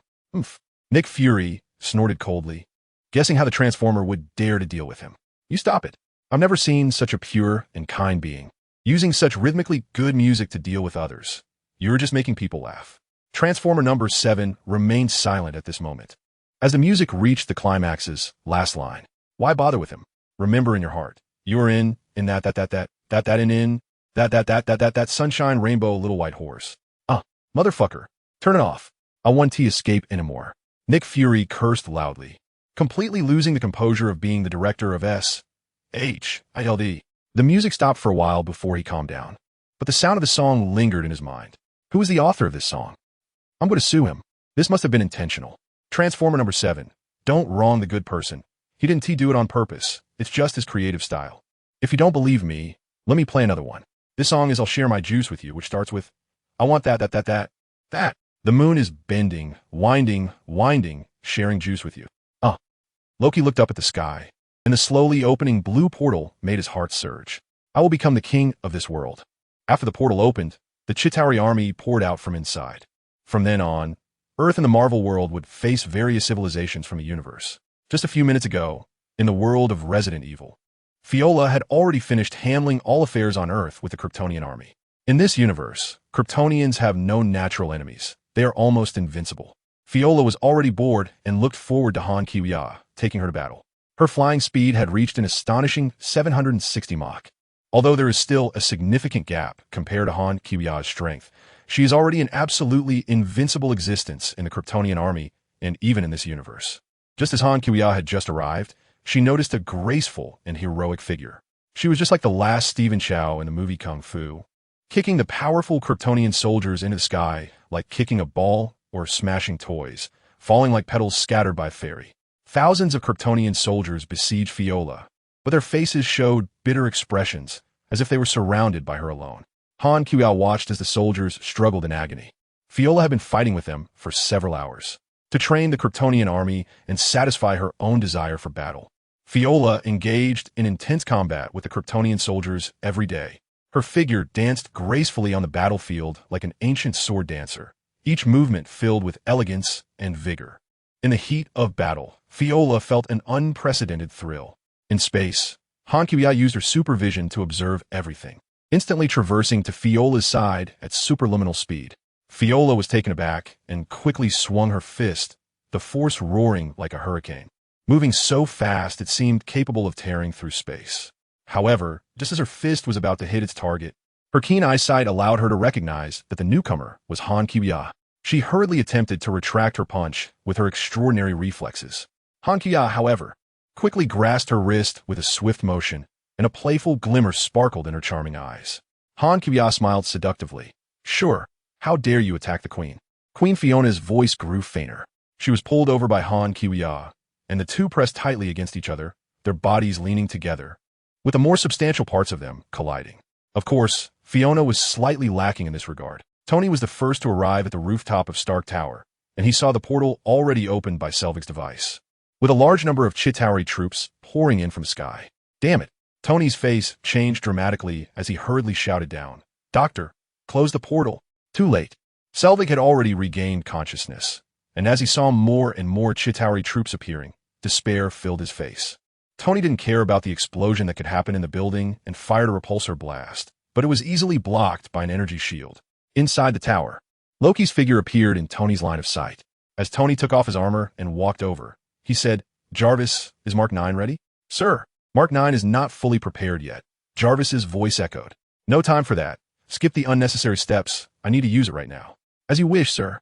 Tony walked calmly into the tower and picked up a glass by the table. "Care for a drink?" Loki walked over triumphantly, thoroughly enjoying this moment. "Stalling is useless." "No, I just want to advise you to stop while you can," Tony said, taking a sip of his drink. "We have a raging Hulk, a legendary soldier, your brother in a red cape, and an invincible goddess with her goddess alliance." As Tony elegantly poured another drink, he pointed at Loki. "And you, my friend, have angered them all. Ha, the Chitauri army is here, the tide has turned, and the advantage is mine." Loki laughed, nonchalantly glancing out the window, then approached Tony slowly with a scepter. Tony remained expressionless, nervously sipping his drink, knowing his armor still needed several seconds to assemble. There's no throne here, and there's no talk of ruling. He ignored Tony. It was time to end this mockery of prey and get down to business. He raised the scepter and stabbed it towards Tony's chest. Clang! A metallic clash rang out as the tip of the scepter struck Tony's chest. Loki laughed triumphantly. "If they're busy dealing with you, they won't have time to come after me." But soon his expression changed because Tony showed no reaction. So he tried again. Clang! "Usually this trick works," Loki murmured. "Instrument malfunctions and disruptions are common. 1 in 5 men can." Tony shrugged, deadpan. This frustrated Loki, who suddenly grabbed Tony by the neck. You all will bow to me." Loki threw Tony out of the skyscraper dozens of floors high. Tony plummeted rapidly, but still struggled to adjust his body, posed to merge with his armor. He waited for the armor to come and merge with him. Otherwise, he would splatter into a puddle of flesh. "Jarvis, hurry," he urged. The armor was chasing him from behind, and his brain calculated the time of his fall against the armor's flight speed. "There's still time, right?" "Oh no, just a little more." "This is bad."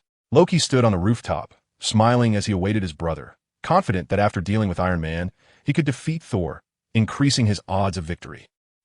Just as he was feeling pleased, he was suddenly knocked back against the wall, a sharp pain on his face. "Who? How dare you ambush the great god?" Loki quickly got up and looked around, but saw no one. It was Han Kiya who had such speed. She had just returned to Marvel and immediately noticed Loki's smug grin, so she couldn't help but slap him. With her speed, she could strike Loki first and then save Tony. Help!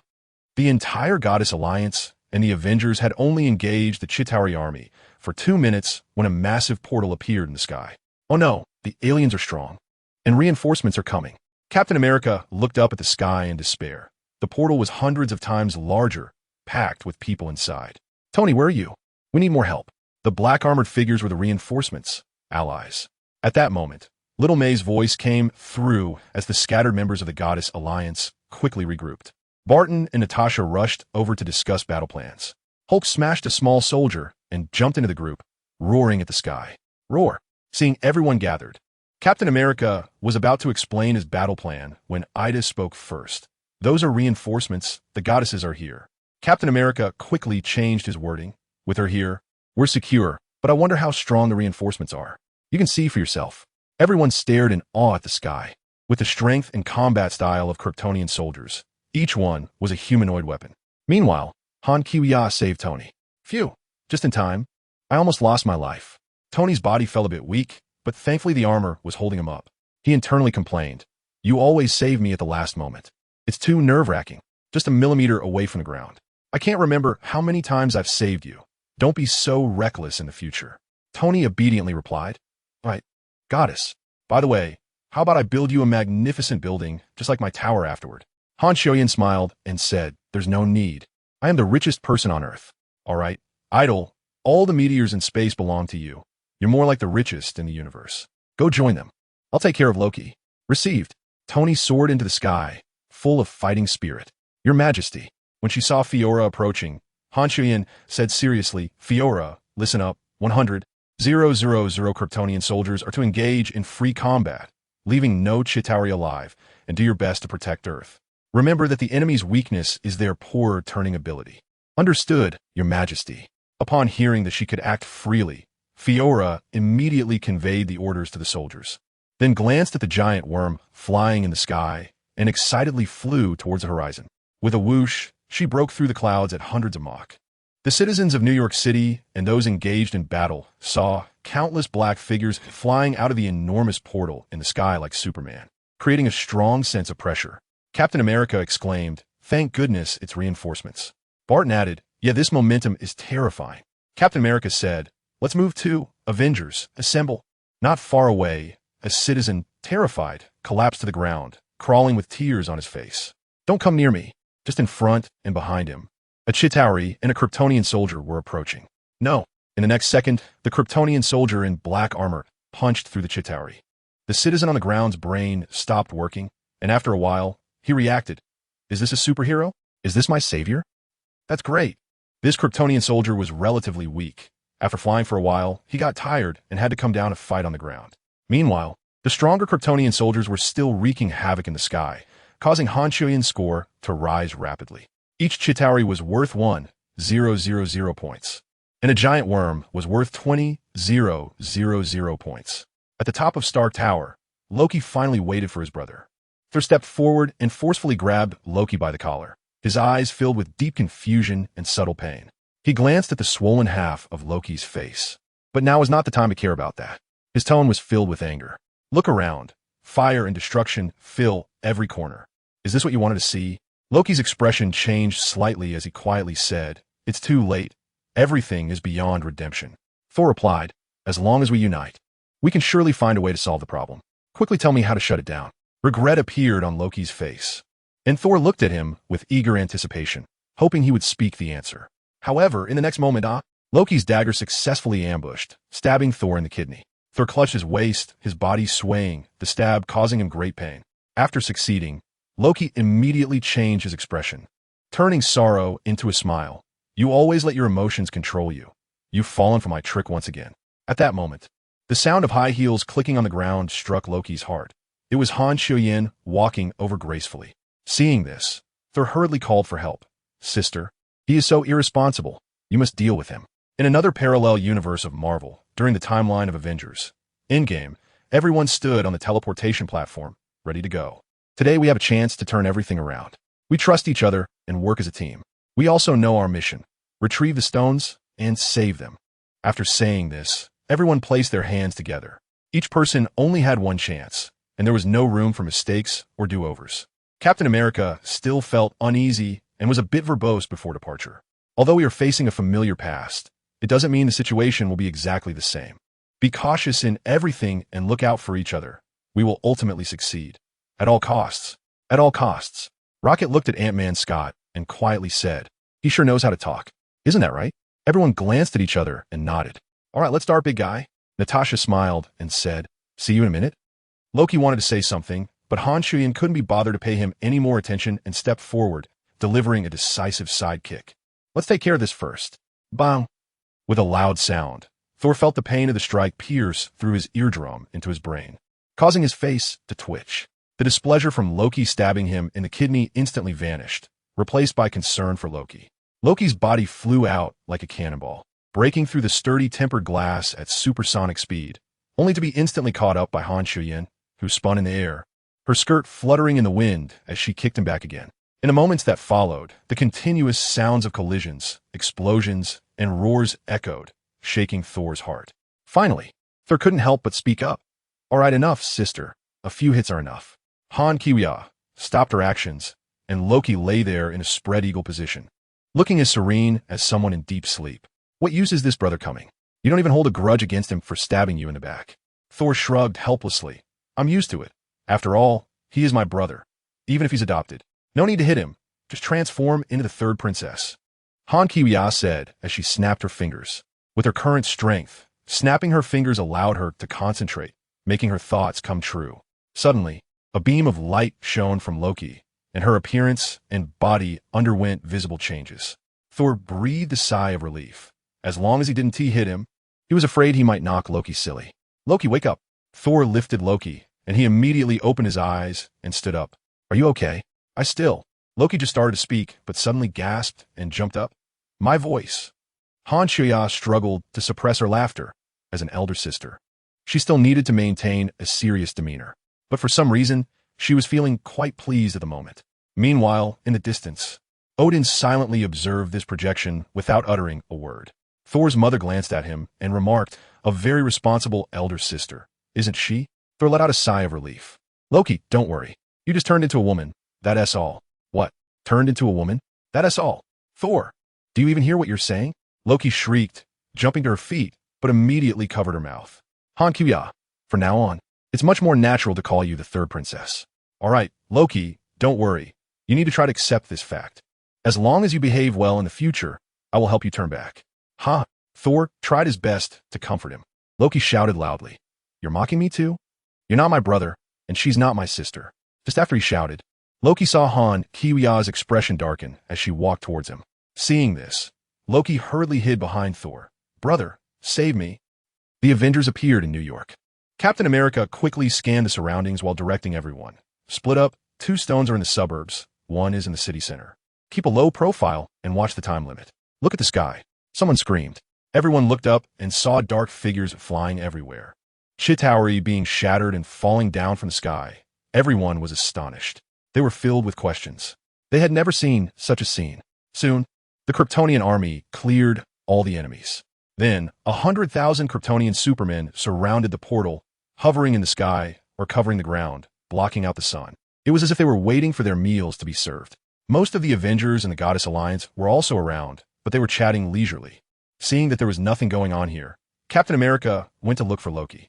Old Tony, witnessing this scene, couldn't help but think of his Iron Army. Sighing, I've never fought such a wealthy battle. Roar! At that moment, a deafening roar came, and a giant green figure leaped out, smashing a minion hard into the ground, then lifted a car and smashed it down. Old Captain America couldn't help but look at Banner. Why don't you smash a few more times? All right, while the situation is quite different, we must be careful and pay attention to the time limit. I'll go ahead. In the elevator, old Captain America successfully tricked the agents into handing over the box with a Hail Hydra. The Hydras were still stunned in the elevator. Soon, they watched as Captain America moved further away, feeling quite secure. Ever since Wonder Woman appeared in the world, they had been hiding and dared not make any big moves. But now they finally had a powerful teammate. Banner arrived at a rooftop and was about to push the door open. That place has just been waxed. Don't ruin it. The voice of the Ancient One floated from behind Banner, interrupting his actions. Banner was a bit surprised and turned around to say directly, I'm looking for Dr. Stephen Strange. The Ancient One paused for a moment. You should come back in 5 years. The current Stephen Strange is in surgery, only 20 blocks away. What do you want with him? Banner pointed at the gem on the Ancient One's chest for this. Ah, this thing? The Ancient One looked down at the gem and exclaimed, I'm afraid I can't help you. Sorry, I didn't plan to negotiate. Just as Banner finished speaking and stepped forward to grab it, he suddenly felt a powerful force emanating from the Ancient One's hand, and his soul was instantly knocked out of his body. Banner, staring at his soul form, Banner was momentarily speechless, silent for a while, then looked at the Ancient One. The Ancient One, can we talk properly now? Han Kiwia made a dazzling entrance, swooping down with a sudden halt, her graceful figure landing beside the 2 men. Meanwhile, the actions of the old Captain America were unexpectedly smooth, but he soon encountered unforeseen trouble.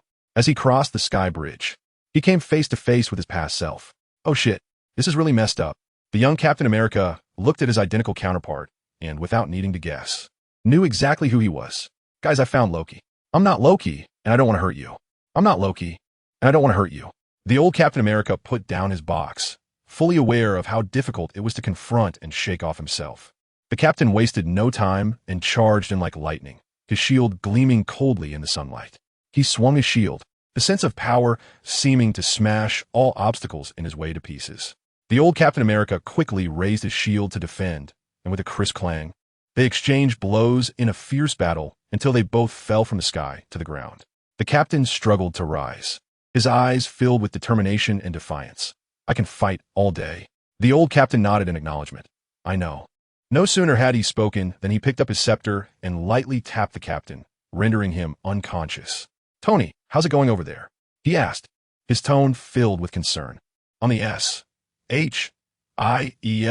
D. Helicarrier, 2 planes had already ignited and launched 2 nuclear missiles.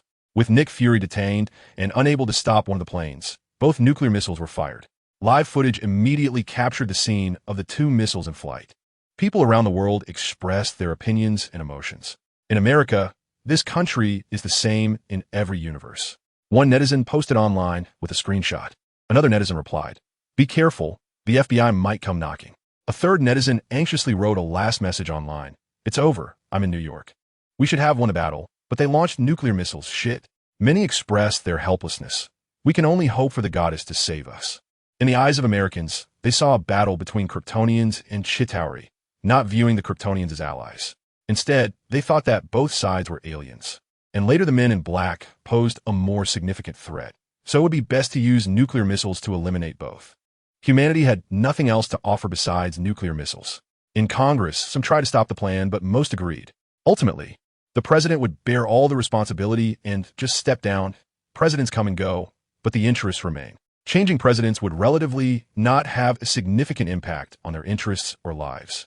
However, soon enough, the goddess figure of Han Kiwiya appeared, flying alongside the 2 nuclear missiles.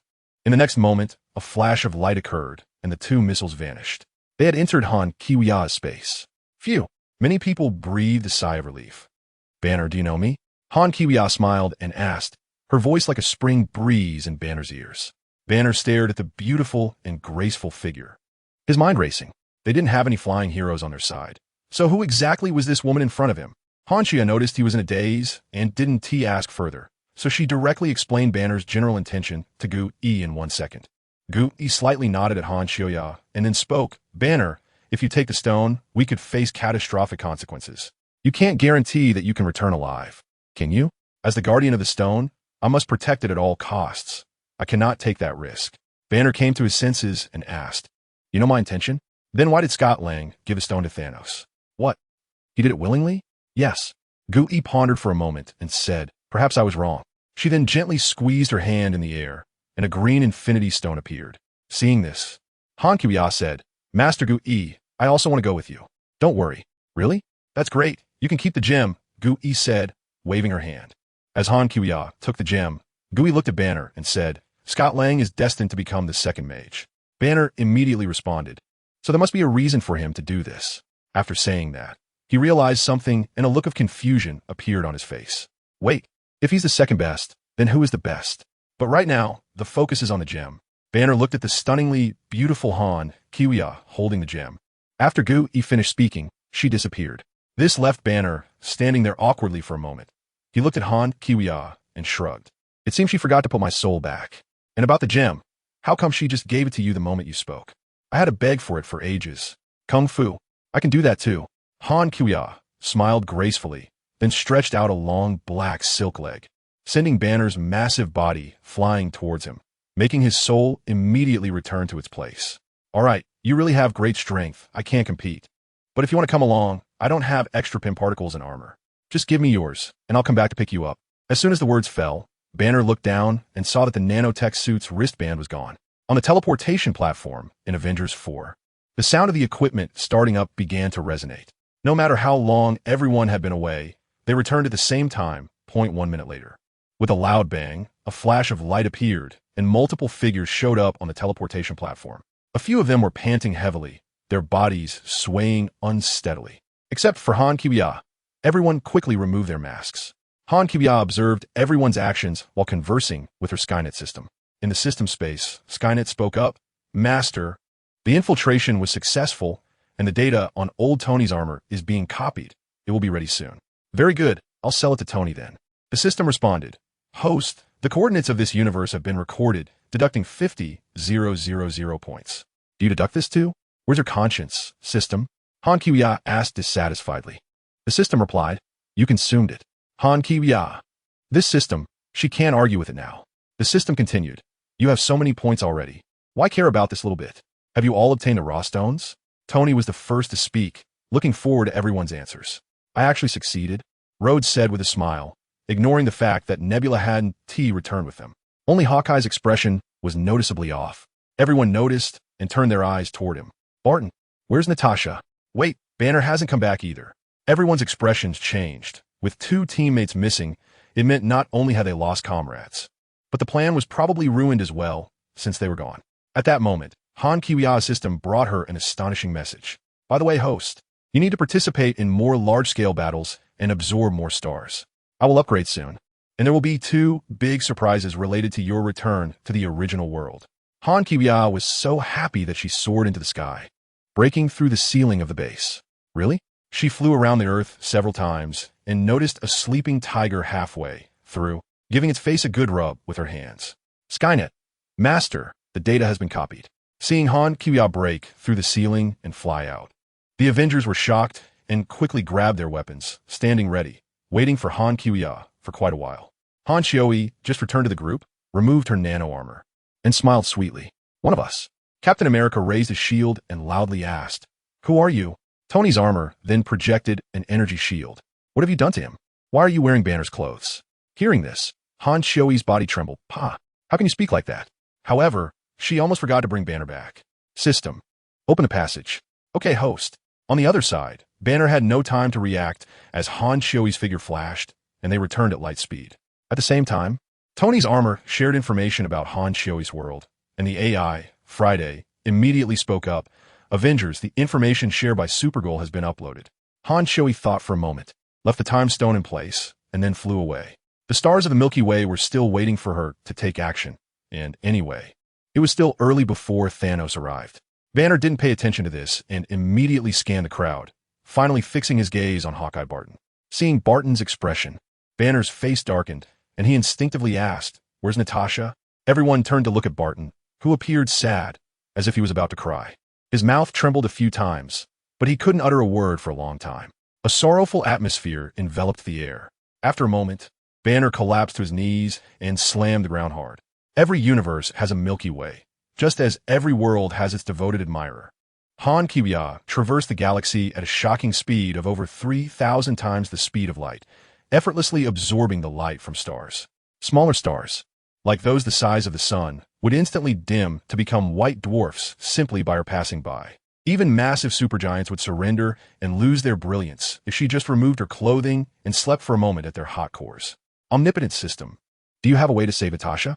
Host, that's a good question, but it will cost extra, the system replied. You money-grubbing monk. Have you been coveting my over 500 billion points? This is my hard-earned savings, the result of a generation's effort. I'll give you direction. You can hold the Soul Stone, which is equivalent to having it. Then you just need to purchase a modified version of the Soul Stone at a discount for 10 billion points, and use it to replace the snap of your fingers to save Natasha. As soon as the words fell, a detailed panel appeared before Han Kiwia. Soul Stone discount price. System enhanced version, 10 billion. This version features no side effects when snapping fingers, minimal energy consumption, and the ability to resurrect the Soul Stone's sacrifice. Moreover, this version can only be used by the host or someone the host agrees to. Classic version, 5 billion. This version is identical to the normal stone. Discounted weak version, 500 million. This version allows one snap of the fingers, but will incur wear during regular use. Mind Stone discount price. Alright, at least there is some conscience. Anyway, I'm rich now, so I don't mind these points. The important thing is that you upgrade quickly, so I can go back. Han Kiwia replied expressionlessly as she browsed the panel, enjoying the star bathing. Host, don't wrong the good guys. It wasn't me who sent you to this world. Brother, oh no, sister, you need to take care of yourself. Listen to your brother's advice. When they come, you better have a good attitude about admitting your mistakes, so I can take you home for trial sooner. It's better than being on Earth. Thor looked at the still, sulking Loki, earnestly advising him. At that moment, Tony returned to his mansion first and was surprised to see Thor and Loki.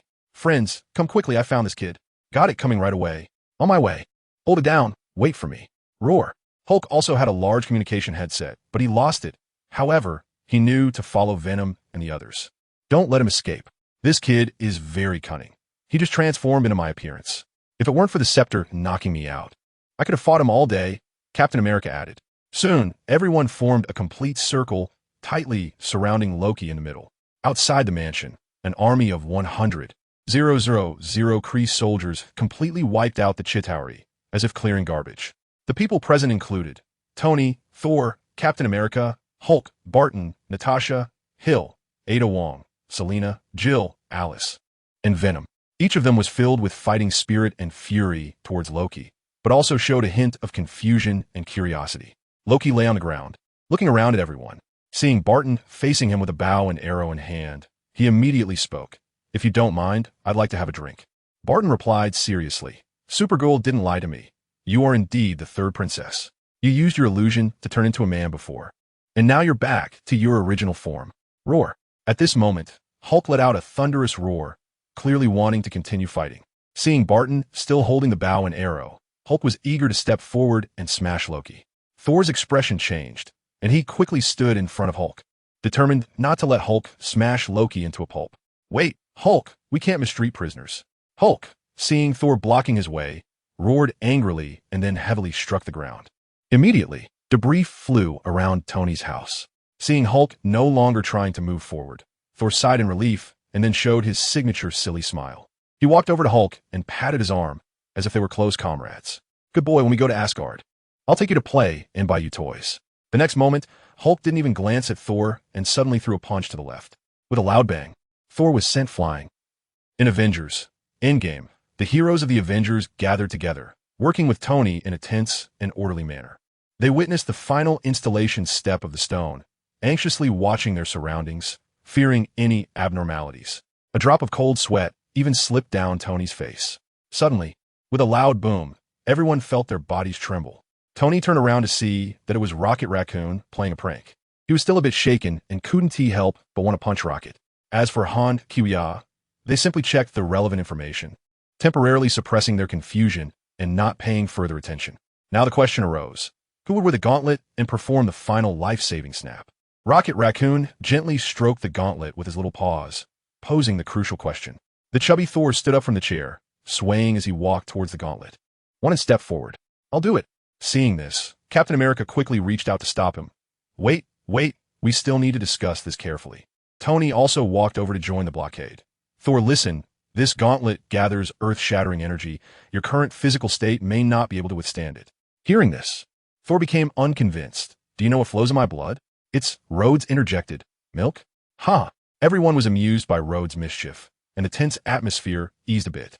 Thor widened his eyes. "No, it's lightning. Do you understand?" "Brother, even the lightning can't help you this time. You see, even Thanos almost perished. This task, none of you can bear it." Banner stepped forward and unhesitatingly picked up the gauntlet. However, in the next moment, the gauntlet flashed and disappeared. By the time everyone reacted, the gauntlet had magically appeared in Han Kiwia's hands. "Wait, no." Everyone was alarmed. Although they knew Han Kiwia was Supergirl in another universe, they didn't know her well. "Supergirl, please put it down. It's very important to us." The crowd took up battle stances, and the atmosphere suddenly became tense. Han Kiwia quietly listened to the system's prompt sound. Ding! Unlimited gloves purchased successfully at 20 off, deducted 300 million points. The gloves merged with the nano battle suit. Deducted 300 million points. Ding! System enhanced soul gem purchased successfully at 10 off, deducted 10 billion points. Ding! System enhanced power gem purchased successfully at 10 off, deducted 10 billion points. Ding! After finishing her business, she threw the gloves back to Banner. "Sorry, I only took the gloves to see if I could save Natasha. And now I'm confident." Everyone was stunned upon hearing this. Banner hurriedly stepped forward. "Really?" Han Chuya nodded affirmatively. Then, she slowly raised her arm. In the solemn atmosphere, Han Chuya held up her left hand, and the 6 dazzling gemstones on her arm gradually converged to the back of her hand. The enormous and deadly energy fluctuations seemed to tear apart space, yet miraculously only pushed back the crowd without disturbing a single hair on Han Chuya. She shone brilliantly before everyone, like a goddess who had not descended to the mortal realm for a long time, bringing a light of hope that made it impossible to look away. Her red lips slightly parted as she enunciated the words that seemed to carry the power of rules. Word by word. "I am Supergirl." Han Shioi's smile blossomed like a spring breeze as she gently snapped her fingers. Snap!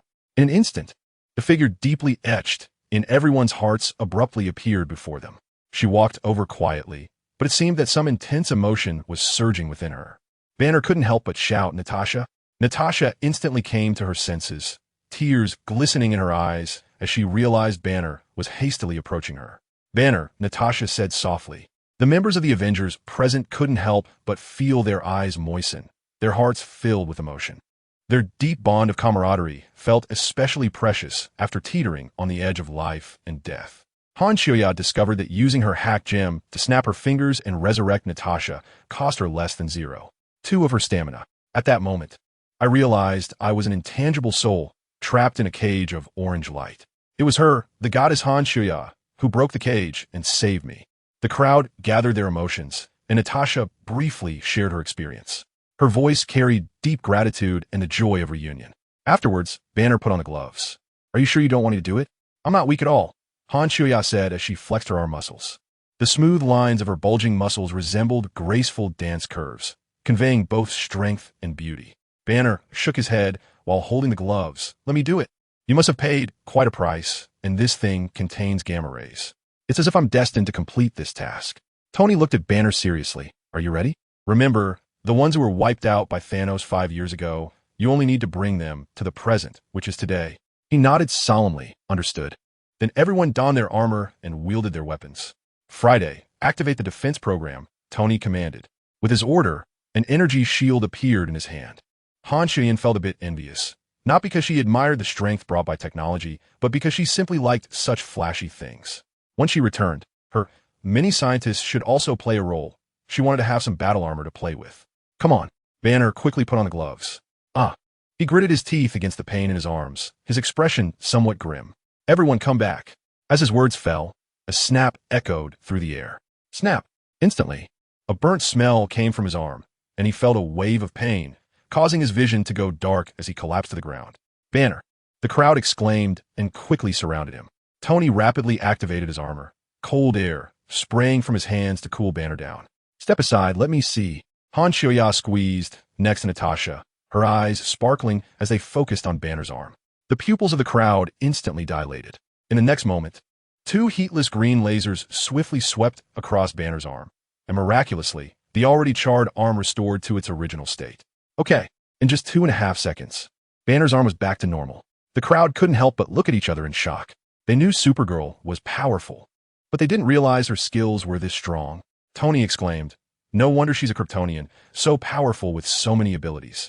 Han Xiuya raised an eyebrow upon hearing this. Oh, you have Superman comics over here? Everyone nodded. They're all from the Marvel parallel universe, so the differences are quite significant. Han Xiuya quickly scanned the world with her X-ray vision and found that this world resembled the storylines and settings of the movies she had seen before. So, couldn't she just transfer the Superman comics here to make money? However, she didn't lack money anymore. Instead, she could use the Supergirl comics and films to increase her prestige and exchange it for points. With the current system level, 1 prestige point could be exchanged for 1 point. At this moment, Banner woke up, immediately got up, and turned his big head to look at the crowd frozen in place. Did we succeed? Captain America hesitated before answering. I'm not sure. But Han Xiuya already understood in her heart. Barton, your phone is ringing. As soon as she said this, everyone took out their phones to contact friends and family or walk to the panoramic window, looking outside with expectation in their eyes. Dear. Barton picked up the phone, and it was his wife, who had been missing for 5 years. At that moment, he was overwhelmed with emotion, letting tears stream down his cheeks. Scott looked out the panoramic window, a long-lost smile appearing on his face. Guys, I think we succeeded. Boom! Before he could finish his sentence, a massive explosion occurred. The deafening sound of the explosion made the air tremble. Ant-Man Scott was thrown out by the shockwave, and he quickly shrank to stabilize himself. Following that, dozens of shells followed, whistling down like raindrops from the sky, showcasing the power to destroy everything. Each shell hit various structures of the base, turning everything around into ashes. The explosion illuminated the entire sky, lighting up the Avengers base. All the buildings of the base began to crack and collapse under the bombardment, being completely overturned. It turned out that Nebula and Rhodey were captured by Thanos while traversing to obtain the stones. Thanos read her memories and obtained the device she used for traversal and Pym particles. Now, Thanos had invaded with his spaceship. The system urged Han Xiuya to engage in more fights to accelerate her upgrade, so she held back for the time being. After all, Tony had the money to repair it, and the destroyed base was just right as a battlefield. On the warship, a huge shadow was cast down, and the visitor was none other than Thanos. On the ground, Nebula rushed forward. Father, we succeeded, she said excitedly. Yes, is this the future? Thanos looked around and revealed a satisfied smile. Well done, daughter. Thank you, father, Nebula replied excitedly. Thanos calmly inserted his massive blade into the ground and slowly removed his helmet. Facing a group of weak Avengers, there was no need to take them too seriously. Instead, he could enjoy teasing and mocking the prey. Go, find the original stone and bring it to me, Thanos said, slowly sitting on a large rock like a leisurely old man, not looking like someone who came to fight. What are you doing? Nebula asked, somewhat confused. Waiting. Nebula didn't dare to ask further and hurried to execute his orders. On the surface of the ruins, Tony, Thor, and Captain America reacted quickly enough and were lucky that they weren't buried too deep. With Tony's armor and Thor's power as the god of thunder, they sustained no injuries. The two quickly found Captain America, who was already unconscious on the ground. Cap, wake up, Tony said, gently tapping his shield a few times. Captain America groggily opened his eyes, shook his head, and stood up. If you lose your shield again, I won't give it back, Tony teased as he shoved the shield back into his hand. Captain America, what happened? Tony sighed. We took advantage of a time loophole, and now time has come back to collect. Captain America, what do you mean? Thor, it's time to fight again. Thanos is here. After saying this, Thor walked outside, and Iron Man and Captain America quickly followed. Meanwhile, the other members were deeply buried underground, trapped in darkness. They could only hear the vibrations around them and their own breathing. Rocket Raccoon was trapped under a heavy object, desperately calling out, "Can someone help me?" Banner faced the same fate, pinned under a massive iron plate. Upon hearing Rocket's cries nearby, he strained his body, trying to move the heavy object and escape to rescue him. However, Ant-Man Scott was safe and sound. He could shrink to a tiny size and move freely through the rubble. Rocket, hang on, I'm coming to save you. Han Kuya observed for a while and also carefully toured Thanos' warship. She found that there was nothing she desired inside, which made her somewhat unhappy. Really? The Cosmic Overlord doesn't have anything good. System, do you think everyone else has a system like you? Even the Thor's hammer isn't appealing to you. It's not like I'm pampering you. Forget it. Let's go save someone first. Han Shuyin finished speaking and, like a fox diving into the snow, she accelerated head first into the ground. Her body pierced through the soil like a sharp arrow, traveling at over 10 Mach. This movement immediately triggered a small tremor, causing the surrounding ruins to shake. It's over. We're doomed. A few people trapped under the rubble exclaimed, thinking another round of artillery fire was coming, which sent chills down their spines. The rocket struggled desperately, but the heavy object pinned it down. No, the voice was filled with unwillingness. Soon, as a beam of light illuminated the area, Han Xiaoyan appeared like a goddess from the heavens, her beauty and strength enough to instill shock and awe. Her face seemed carved from the purest jade, noble and elegant. Her eyes resembled a deep starry sky, filled with mystery and wisdom. Her figure was graceful and elongated, like a work of art formed by the finest lines. Her muscle definition was clearly visible, brimming with power and explosiveness, as if proclaiming her strength and invincibility. It was impossible to look away. Little raccoon, I will save you. Han Xiaoya's voice was as melodious as a celestial sound, causing Rocket to forget his struggles and stare at her in a daze. As Han Xiaoya slowly raised her small fist, another earth-shattering roar erupted. The ground around them shook again, as if a catastrophic earthquake was about to occur. Ant-Man and Hawkeye, who were rescuing Rhodey on the other side, were startled and jumped up, puzzled by the commotion beneath the ground. Rhodey asked in confusion, why is it always shaking? Who are they fighting that causes such a huge disturbance? The heavy objects on Rocket were reduced to dust, and he slowly sat up, his gaze fixed on Han Xiaoya, as if she were the only thing he could not look away from. Han Kuya floated to Banner's side, watching as he struggled under the massive iron plate. Resembling the Hulk, she extended a finger and effortlessly lifted the heavy iron plate. Gracefully, she turned her head and looked outside with her X-ray vision, seeing a few people outside preparing for battle. Banner quickly crawled out from under the iron plate, while Han Kiwiya continued to use her X-ray vision to observe outside, not even glancing at the steel plate. With a gentle push, the iron plate crashed down with a loud bang. Banner exclaimed, "Incredible." This display left Banner feeling envious and admiring, making him think his Hulk abilities weren't as impressive anymore. On a boulder, Thanos sat leisurely, not bothering to stand when he noticed their presence. He didn't even rush to grab the weapon beside him. Tony, Thor, and Captain America stood side by side. Thor's eyes began to spark with electricity as he extended his hands. With the sound of thunder rumbling in the sky, his hammer and axe flew towards him. With both weapons in hand, Thor felt confident. This time, let's end him once and for all. This time, I will aim for his head. Captain America and Tony said little, their steps steady as they approach Thanos together.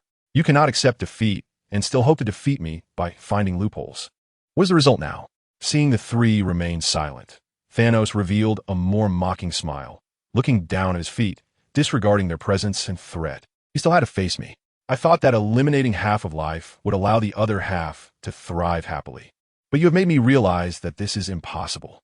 Tony, unusually serious, replied, "Yes, we are quite stubborn." Thanos stood up and donned his helmet. "I will turn the entire universe to ashes, and then use the stones you helped me collect to create a new universe. The new universe will be filled with all kinds of life. They won't be like you, but will be grateful for my gifts. A grateful universe."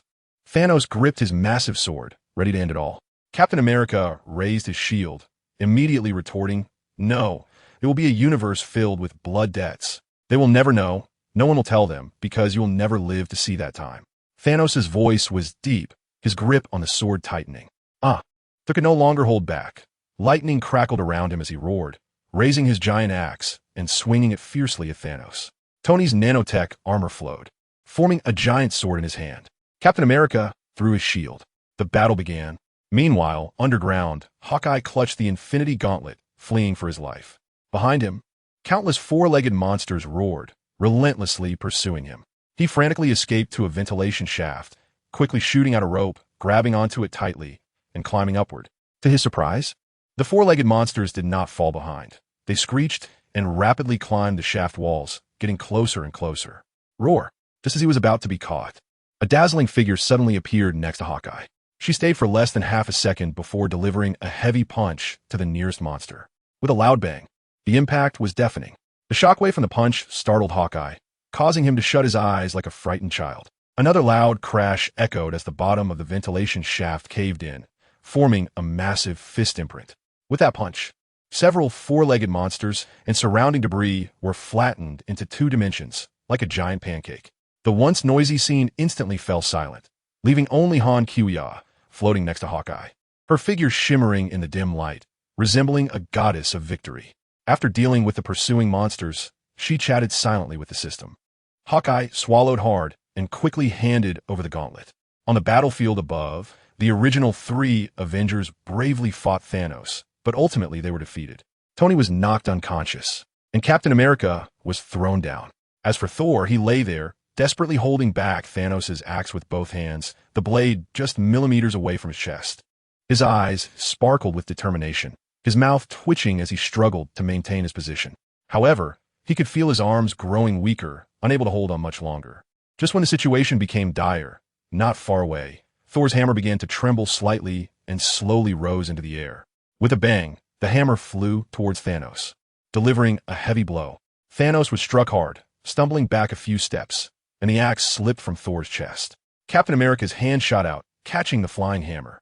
His eyes sparkled with determination, as if he had gained immense strength. Captain America held the shield in one hand and the hammer in the other, looking perfectly coordinated, without any sense of dissonance. "I knew it." Thor looked up, his eyes shining with surprise. Thanos was furious and kicked Thor. He hated surprises and also despised these enemies, whom he viewed as mere ants, constantly rising to resist him. Thanos roared, charging at Captain America with his giant blade. For a moment, Captain America managed to gain the upper hand, catching Thanos off guard, which brought a smile to Thor's face. Clearly, Captain America had practiced the hammer-shield combination techniques in private. However, it wasn't long before Thanos displayed his unparalleled strength, beginning to overpower Captain America, ultimately knocking him away while also shattering his shield. Captain America was severely injured, blood trickling from the corner of his mouth. Meanwhile, Thanos remained unscathed, except for his helmet being knocked off. Facing Captain America's renewed resistance, his inner fury intensified. These people could not comprehend the hardships and good intentions he had endured. For many years, I have fought to maintain the balance of the universe, killing countless beings without ever being swayed by personal feelings. However, today, because of you, I will do it more thoroughly. I will especially enjoy the process of completely destroying your ignorant, insignificant planet. Before Thanos could finish his lengthy monologue, the ruins in front of him suddenly exploded, debris flying everywhere as a massive figure broke through the ground. It was Ant-Man, who had been hiding under the rubble, using his ability to grow in size and transform into a giant. Han Qiuya, successfully completed the rescue and accurately tossed a group of people onto Ant-Man's right shoulder, while she elegantly floated down and stood on Ant-Man's left shoulder. Who is it? Why is it so heavy? Ant-Man was proudly enjoying his cool entrance when he felt a weight on his shoulder and his massive body began to lean to the left. Sorry, I didn't control my weight well. Han Kiwia adjusted the biological force field, allowing Ant-Man to stabilize his form as he muttered, "That was too heavy just now. It almost crushed my shoulder. Because I'm a heavyweight goddess." After saying that, she inwardly called out, "Is the battle about to begin? System, start the live broadcast." Okay, host. Although her points were already sufficient and she didn't need to broadcast frequently, it would be a shame not to take advantage of such a lucrative scene. Hearing movement behind him, Captain America had already turned around. He scanned the area, relieved to see that the teammates on Ant-Man's shoulder were still alive. This made him very happy. He then firmly directed his gaze towards Thanos in the distance. There are actually strong adversaries I haven't heard of. Thanos, with a serious expression, fixed his gaze on Han Kiwia on Ant-Man's shoulder, his eyes filled with alertness and curiosity towards her. Soon, Thanos' army received the signal, and his 4 generals appeared alongside projections. They were General Corvus Glaive, Proxima Midnight, Ebony Maw, and Cull Obsidian, all tall and imposing. Behind them, a dense horde of 4-legged beasts surged forth. Massive spaceships descended to the ground, kicking up clouds of dust and causing intense vibrations. They charged forward like a torrent of steel, bringing an overwhelming sense of pressure. Further away, gigantic alien tanks rumbled towards them, followed closely by infantry wielding alien guns, dressed in protective gear and armed with beam weapons. In addition, various bizarre and fearsome monsters roared as they rushed towards them at astonishing speeds. Facing such a formidable force, everyone except Han Kiwia felt unprecedented pressure. At this moment, the people brought back by the gems also realized the situation, and they wasted no time preparing to come to the rescue, joining forces to combat Thanos' army. The sorcerers of Kamartaj immediately took action, dispersing to various locations to assist everyone with teleportation for quick battlefield support. Wakanda naturally also allocated sorcerers. "Sorcerer, I've never asked for much in my life, but I'm really begging you this time." Falcon pleaded with the sorcerer beside him. Seeing the sorcerer look at him in confusion, he quickly added, "Please open this portal to the left of Captain America." Han Kiwia gracefully floated down from Ant-Man's shoulder, pondering what method to use to defeat Thanos. However, upon careful consideration, she realized that her super brain, laziness, was always good at conserving mental effort. The suggestion was, use super strength. Han Kiwia, system. I really want to complain, this brain is not working well. System, the super brain usually gives simple and reasonable suggestions, but when your strength cannot solve the problem, it will also think of complex methods. Captain, can you hear me? At this moment, a broken voice echoed in Captain America's earpiece, a voice he was very familiar with. He couldn't help but slowly turn around, his eyes sparkling with anticipation. Behind him, golden light flickered, and huge teleportation portals opened. On your left, a familiar figure flew out from the portal, sweeping past his left side. It was Falcon, Captain America's friend, appearing this time from his left. King T'Challa of Wakanda also stepped out from the portal, saying, "I'm wider than you." "Soldier, I'm wider than you." "Black Panther, I'm wider than you." "Soldier, I'm wider than you." Following, there were the Silver Surfer and Doctor Strange. As more and more allies and troops emerged from the portals, the Avengers grew more confident, and their morale soared. Han Kiwia saw that people were gathering and the scene was lively, so she started to take Captain America's lines. "Avengers, assemble." Although her voice was not loud, it resonated clearly across the battlefield like the ringing of a morning bell or evening drum. As her words fell, the vast coalition behind her sprang into action. "Charge! Kill!" The Avengers and coalition soldiers roared in unison, their various weapons gleaming fiercely in the sunlight like the scythe of death, rushing towards Thanos' army. Thanos' expression darkened, and he pointed his giant blade forward, causing his army to surge out like a tide, coming towards them with high morale and overwhelming momentum. Before the multitude of troops, without waiting for anyone to surpass her, Han Kiwia slightly bent her knees. Han Kiwia slightly bent her knees, and with a whoosh, she shot up like a meteor from the ground. Her speed so fast it was dazzling. She was not flying at the speed of light, but rather using the second-place competitor, Soul, as a reference, always maintaining a distance of several dozen meters ahead of him. Her small figure was inconspicuous on the vast battlefield, yet she quickly made this battlefield her own. There were no exaggerated movements. Han Kiwia simply puffed out her cheeks. When she first made contact with the enemy, she let out the longest breath of her life. Soon, the cold wind howled, instantly freezing the battlefield. This was the perfect combination of the skills, hurricane breath and ice breath. Han Kiwia exhaled a breath of cold air that stretched across the entire front line from left to right, the chilling aura sending shivers down everyone's spine. Wherever the cold air reached, large groups of enemies instantly lost their ability to resist, frozen into ice sculptures. Thor followed closely behind her, witnessing the frozen landscape before him. "Wait for me. Leave a few enemies for me." He gritted his teeth and desperately chased after Han Kiwia, but he could never catch up to her. Everyone behind Thor was the same, striving with all their might to pursue, yet they could not reach the enemies. They eagerly longed to personally experience the heat of battle and the passion of combat. The Wakandan soldiers couldn't help but wonder internally, who is this? So powerful. Why didn't she appear 5 years ago? A stone giant seemed to slow down, saying to those around him, "Although I'm not familiar with her, watching her performance and knowing she's on our side gives me an inexplicable sense of security." Tony flew low, feeling steady. Black Panther and Captain America were hot on his heels, exchanging glances that conveyed, "We need to speed up, or we'll just be spectators." Star-Lord, with his demigod physique, mused, "Is this what a true god is like?" The unfortunate Peter Parker caught up to Tony, grabbed him, and then couldn't stop talking. "Mr. Stark, you won't believe what happened.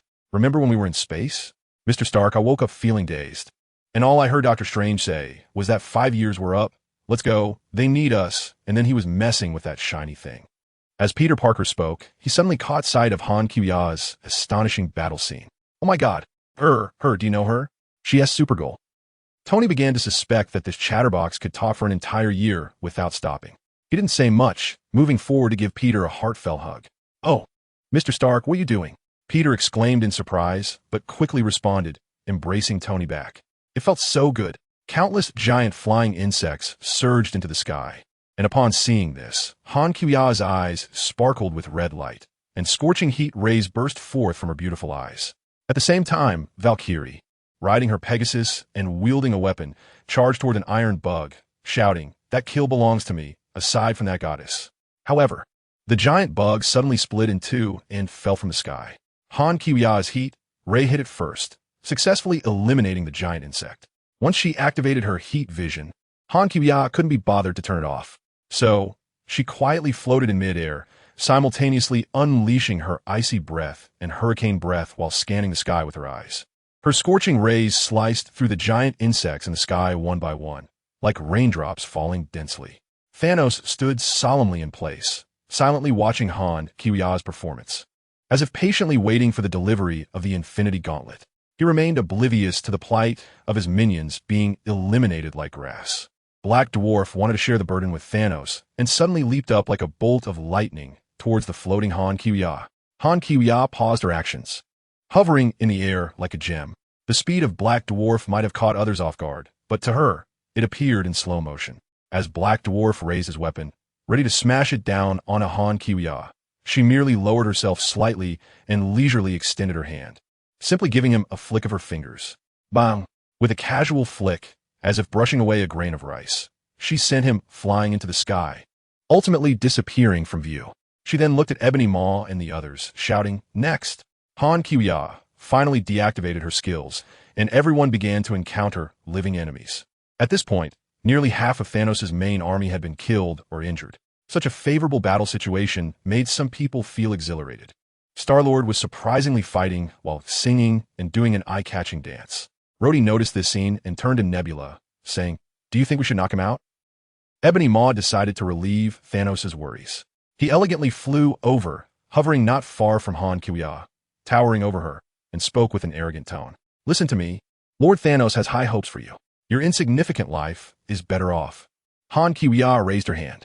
"You this tiny earthling, how dare you interrupt me so rudely?" Although Ebony Maw had witnessed Han Kiwia easily knock away Black Dwarf, and knew her strength was extraordinary, he believed he was much stronger than Black Dwarf, and his telekinesis was a nemesis for many. So, he extended his arm and used telekinesis, attempting to pull Han Kiwia over and choke her. "And you have yet to experience true power. And you, my friend, you are too ugly. I don't want to get close to you." Han Kiwia was amused, Her body density was comparable to a black hole, with no biological force field. Everything around her was being drawn in, and he actually thought he could move her. She simply adjusted her biological force field, dramatically increasing her weight. Ebony Maw immediately sensed that she was not just heavy. His brows furrowed in confusion as he used his maximum telekinesis. She had a graceful figure and wasn't using any magic.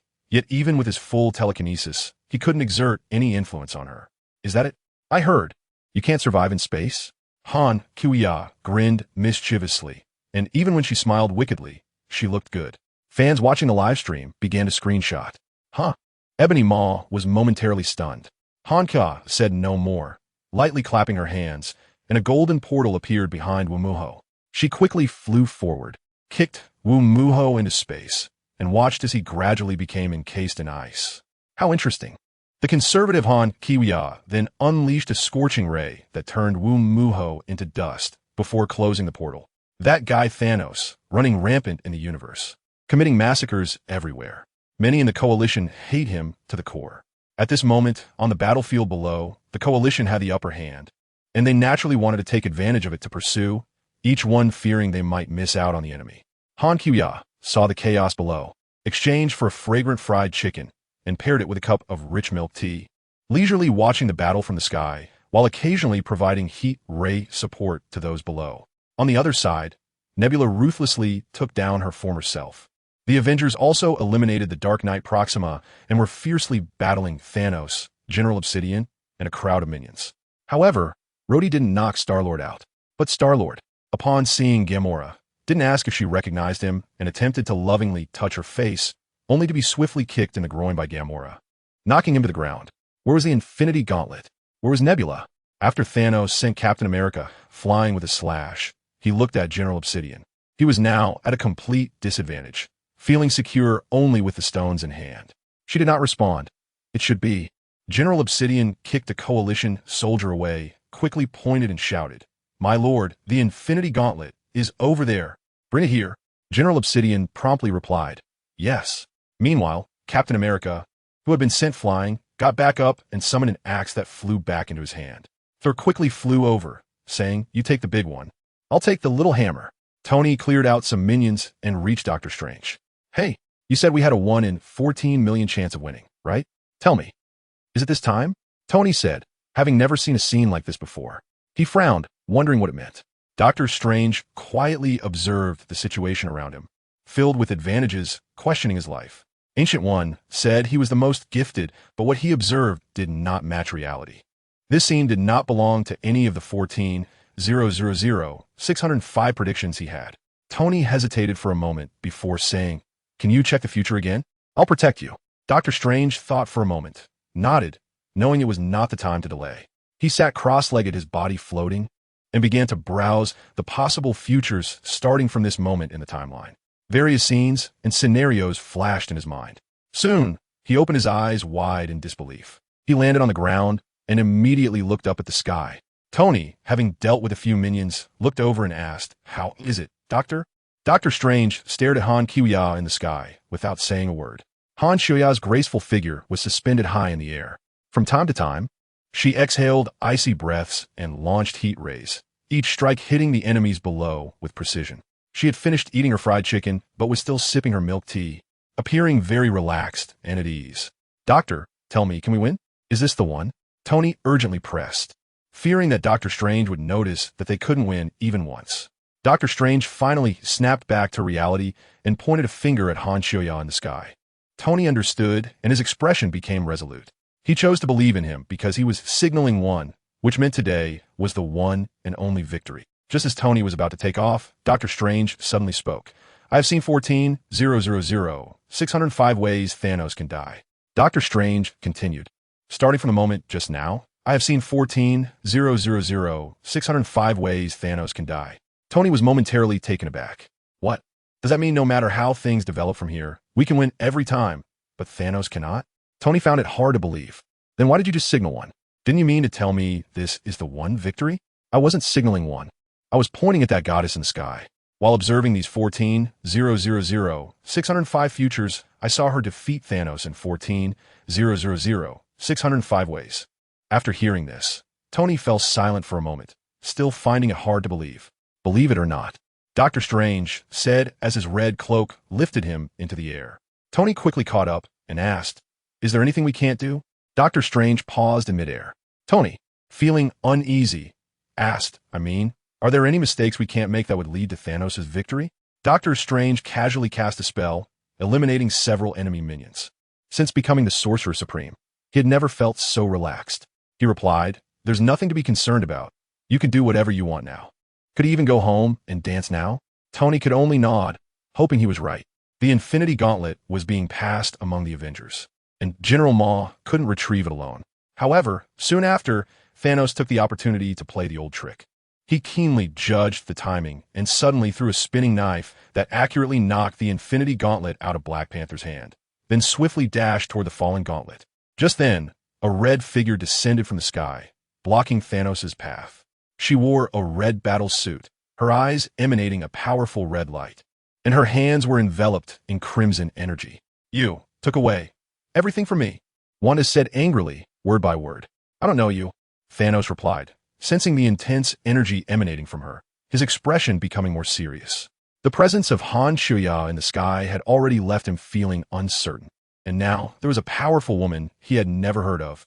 But Thanos was not afraid. He swung his massive blade directly at Wanda. Fueled by desire for revenge, Wanda's power surged beyond her usual strength. She began a fierce clash with Thanos, her powerful magic colliding violently with his overwhelming force on the battlefield. Meanwhile, General Ma took the chance to pick up the gauntlet, but Thanos was momentarily unable to break free. He had to face several Avengers attacking him. Soon, Wanda gained the upper hand. Her crimson energy directly destroyed Thanos' blade. With a lift of her hand, Thanos was suspended in the air by a powerful crimson energy, and his armor began to disintegrate under Wanda's control, piece by piece. However, Thanos' body was surprisingly resilient. Despite Wanda's immense power, she couldn't directly break through his defenses. "Fire!"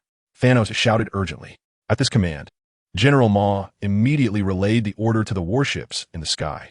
In an instant, countless artillery shells began to rain down, pouring toward their location. "How dare you show off such little skills in front of me? Great might, heavenly dragon!" A loud battle cry echoed across the battlefield.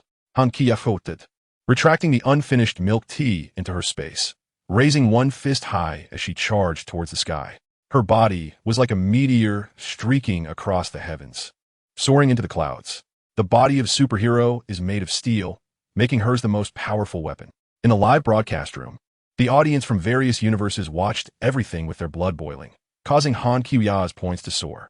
In the Marvel main universe, Thor looked at another version of himself in the live broadcast room, filled with confusion and astonishment. He thought to himself, "Impossible, absolutely impossible. How could I possibly be this fat?"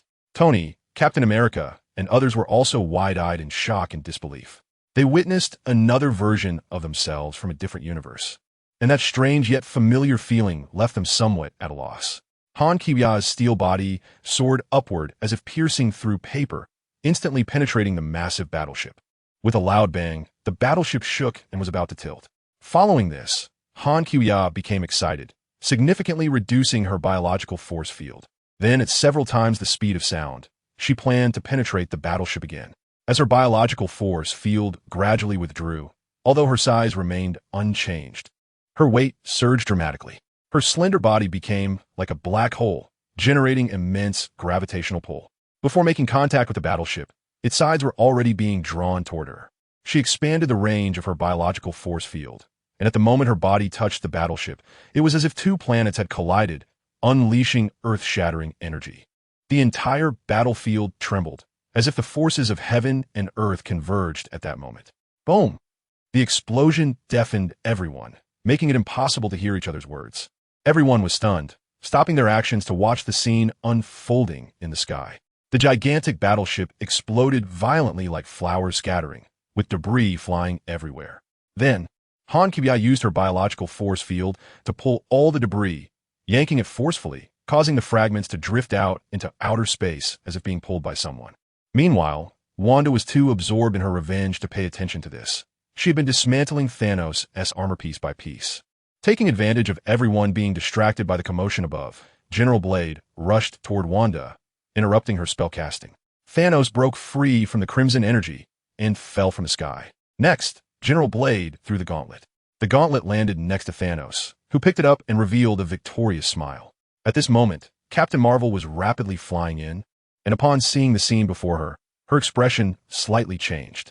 "Oh no, I'm late." Meanwhile, Tony, Thor, Captain America, and others quickly surrounded Thanos. Only Doctor Strange landed not far from Thanos, his face showing no signs of panic. Han directly landed beside Wanda, who was lying on the ground, and helped her up. Wanda placed her hand on her arm and felt a closeness in her presence. She smiled at Wanda and asked, "Are you okay?" "Thank you. I'm fine. Don't worry. Let me help you deal with him."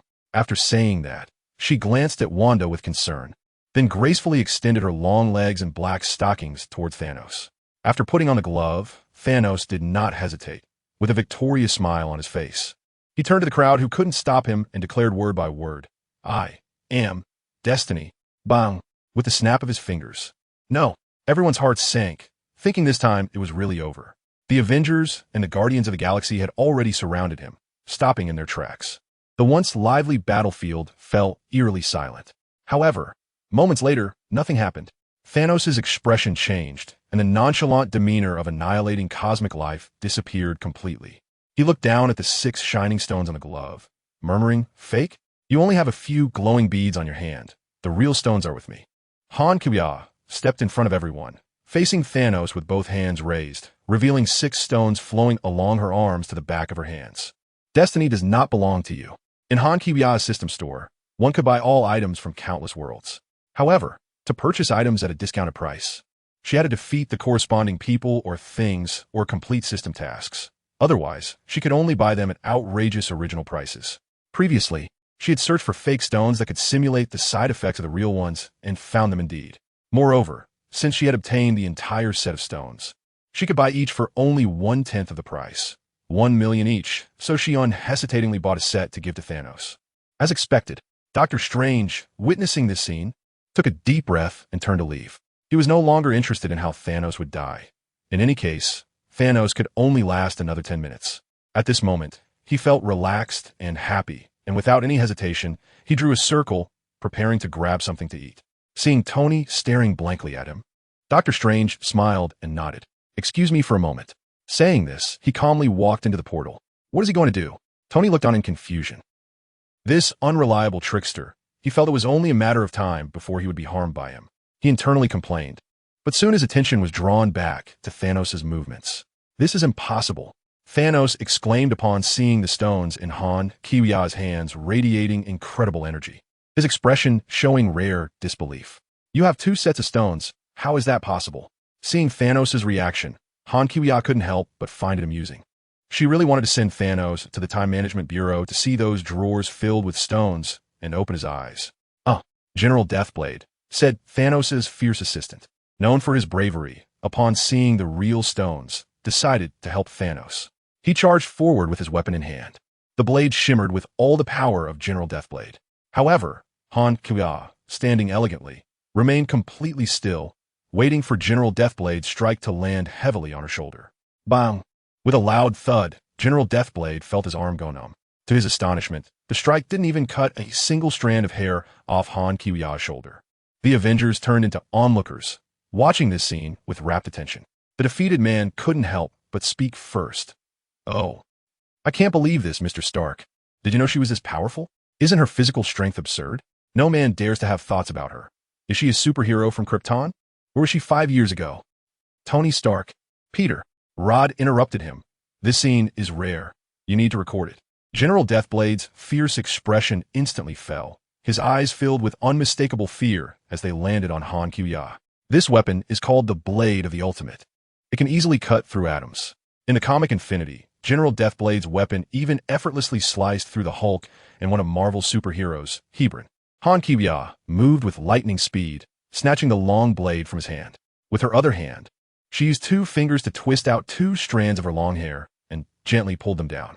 The weight of the hair was very light, not as terrifying as the density of her body. "System, why is my hair still so light?" The system immediately explained. "After the host becomes stronger, the density of the hair will not change automatically. If you wish to have high-density hair, you can choose to shave your head.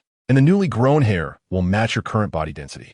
Han Kuya quietly listened to the system's explanation, holding a long blade in one hand while folding 2 strands of hair twice with the other. She placed the hair on the blade and gently blew on it. Whoosh! The hair seemed to come to life, moving towards the blade. With a soft sound, the blade was unexpectedly nicked by her hair. The nick shimmered with a ghostly light, as if recounting what had just happened. In the live broadcast room, a large audience was excitedly watching this scene, and the Chinese comments flooded in. Yangji, I'm familiar with this, but why did the blade break? Blow to break hair. Blow hair to break blade. 1 blow hair to break blade. 1. Test completed.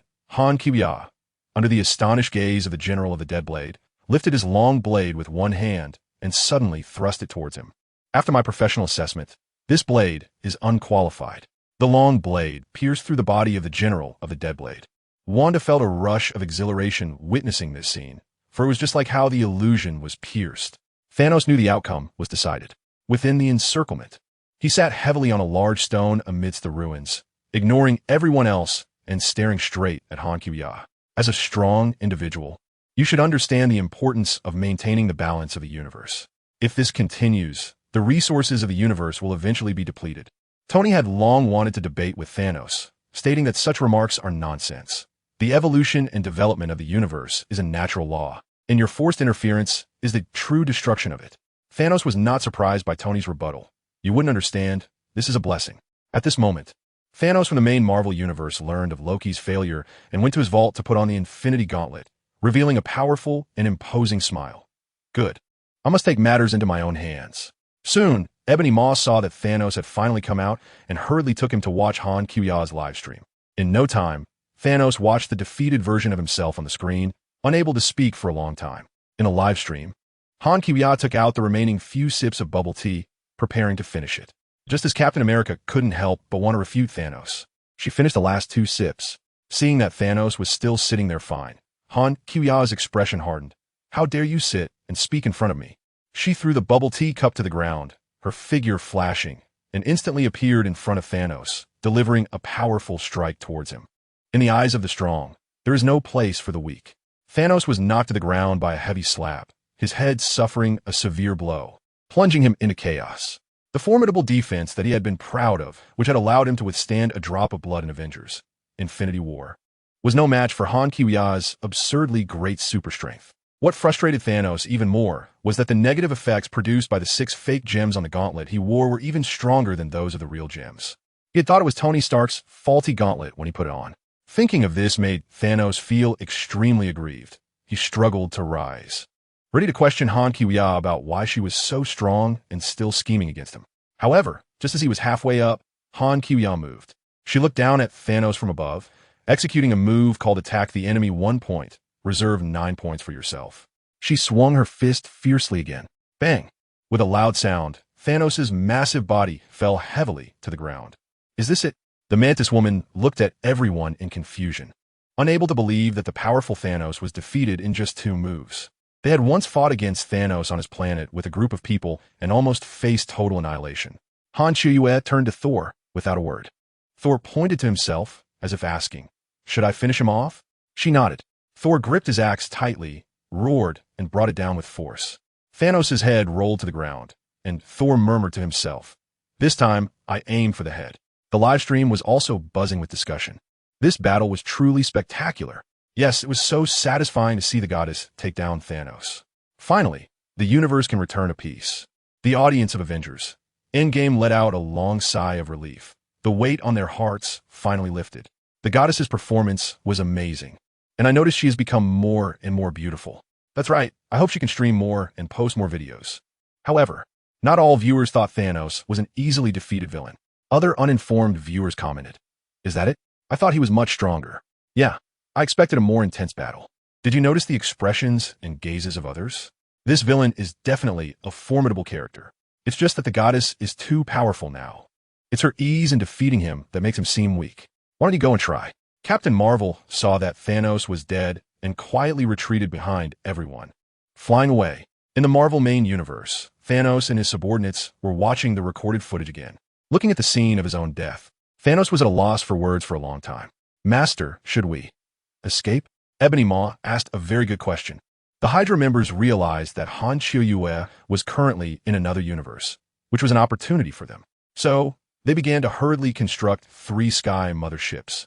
Their plan was to take advantage of Han Qiuyue's absence and use these 3 Sky motherships to launch a newly invented high-tech device. This device could identify and eliminate any potential threats to them. Dr. Strange returned after a good meal, and Tony made a snide remark at him, which he ignored. Dr. Strange referred to Han Qiuyue as his senior sister and expressed his hope that she would come to play more often. He glanced at Wanda with concern, as if hinting at something. This reminded her of the movie Wanda's Family Reunion, where Wanda wiped out the Illuminati. However, Han Qiuyue planned to address Wanda's situation later. Perhaps she could still help her. After dealing with Thanos, Han Qiuyue exchanged a few simple words with everyone and didn't linger much longer. After returning the stones, she exchanged for a cross-dimensional communicator for Wanda before leaving. Wanda was still trapped in Hydra. Han Qiuyue decided to take the opportunity to deal with Hydra and its branch organization, snatched, as well. Ding. System upgrading. This battle, along with the live streaming earnings, earned a total of 676 billion points, bringing Han Qiuyue's total points to 1,263 billion. Back in the main Marvel universe, while she was using her supervision and X-ray vision to scan the globe for Wanda, the system's voice suddenly rang out. Ding. System upgrade complete. She was very concerned about her return home. As soon as she heard the system was active, Han Qiuyue stopped her actions and hurriedly asked, System, quickly tell me about what you mentioned regarding my return home. Host, there's good news. This upgrade. The system has found the coordinates of a universe where the host lived before. Really? Han Qiuyue felt her breath quicken. She took a deep breath. So what are we waiting for? System, open the time travel portal. I want to go home and be a citizen of my country, to do whatever I want. As she spoke, her beautiful eyes flickered with red light. Not yet, host. Why? The coordinates of the host's home are too far from here. The system is currently unable to help. The system previously consumed a lot of its energy to lock away the deities of universes like Marvel and DC, and is still competing with them. The system will need the host to defeat them. Just when she had hope, it was shattered again. Leaving Han Qiuyue was silent for a while, not knowing what to say. But it was no wonder that the stars of the galaxy had no deities bothering her. She thought there were no deities in the universe, mainly because the system was too considerate. It would usually inform her of important matters. All right, Han Qiuyue, a bit disappointed, gently tore her hands apart, creating a large crack in space. She reached out and pulled a massive chair from the other side. This chair, known as the floating throne, was specifically for Thanos.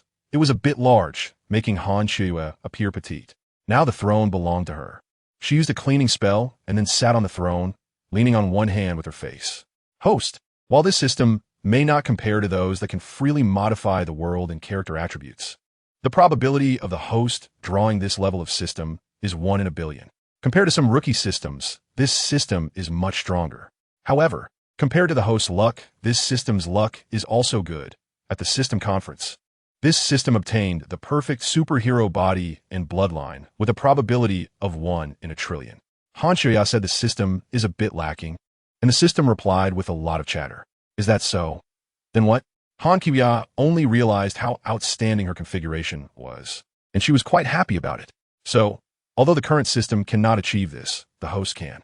The host herself is the most powerful weapon. If you don't believe it, check the system shop where it cannot be bought. As for myself, what should I do? The host should know that a sufficiently great power can not only tear apart space and time, but can even open a passage to different universes. So I need to become stronger, although I feel a bit disheartened that I can't go back this time, knowing that there is hope for my return. I am not too depressed. Reminder to the host, after this upgrade, the system has a new function that generates random tasks. Random tasks will be generated based on the host's activities. This is pretty good. Thanos knew that Han Qiuyue might return and find him after completing the livestream, but he did not choose to escape or hide. Instead, he decided to go to Xander to seize the Power Stone there to enhance his chances of victory. Just as Thanos set off on his journey, his subordinate reported to him that a pair of hands had taken the floating throne from the torn space. Thanos did not pay much attention to this news. Time was tight, and Thanos continued to speed up, abandoning the slaughter of some planets along the way. In space, Han Qiuyue spotted Wanda, who violently tore open space and entered. Ding! Random task appeared. Rescue Wanda from Hydra. Reward, blind box treasure chest. The task came so quickly. However, the task is just what I need. Han Kiwia was curious about what the blind box treasure chest would contain. Wanda was wearing a prison outfit, her hands radiating red energy as she practiced controlling objects to float in a cell. She watched in astonishment as the space in front of her tore open, revealing the figure of a tall goddess. Han Kia's was accompanied by a starry background, resembling a painting. As she slowly approached Wanda, the starry backdrop gradually disappeared, with the space automatically repairing the cracks. Wanda, I'm here to get you out. Wanda seemed a bit dazed, allowing the objects floating with her magic to fall to the ground. Wanda murmured. She recognized Han Kia's as Supergirl, her favorite idol. Holding Princess Wanda in her arms, Han Kia smiled and said, "Hold on tight." Wanda nestled in Han Kia's arms like a well-behaved kitten, wrapping her slender arms around Han Kia's neck. Then, Han Kia's raised her fist and struck the wall beside her with a powerful blow. Boom! A loud sound echoed as the wall between the two cells collapsed. As for the surveillance in the room, Han Kia's couldn't be bothered. The nearest guard, upon seeing her figure, immediately fled, not forgetting to report the situation to his superior. The Hydra members in the base quickly began to panic and evacuated without any resistance. The Hydra headquarters received the news immediately and learned of Han Kia's arrival. Pierce hurriedly gathered with some higher-ups in a secret meeting room. In the end, Hydra decided they could not wait any longer, and the three Sky motherships needed to launch as soon as possible. After Han Kiwia smashed the wall, Quicksilver, who was running in the next room, froze for a moment. But he quickly reacted, no matter who it was. And no matter what Han Kiwia intended to do with his sister, he had to get past him first. He activated his super speed and started running circles around Han Kiwia. But as he passed in front of her, his pupils contracted, and the calm expression on his face disappeared without a trace. Expression reference image. Han Kiwia's eyes surprisingly adjusted to keep up with his running speed of Mach 5. Stop running. I'll save you. Han Kiwia looked at Quicksilver, who could be shot dead by a bullet at this speed, shook her head after putting Wanda down, and approached him to knock him out with a single blow. After a while, Han Kiwia was enjoying the scenery in the sky while holding Wanda, with the unconscious Quicksilver floating behind her. She checked the news and found that the Avengers, who had just gone through the aftermath of the first Avengers movie, were having a post-war barbecue party. With a quick scan, she saw that most of the Avengers and her Goddess Alliance members were present. After sending Wanda and Quicksilver to the villa for the Terminator to take care of, she flashed to the party scene. The lively hammer-lifting event was underway, with Thor placing his Mjolnir on the table for everyone to try. Every time someone failed to lift the hammer, he would beam with joy. Selena spotted Han Kiwia at a glance, her face lighting up as she waved and shouted, "Boss." Everyone turned to look and greeted her.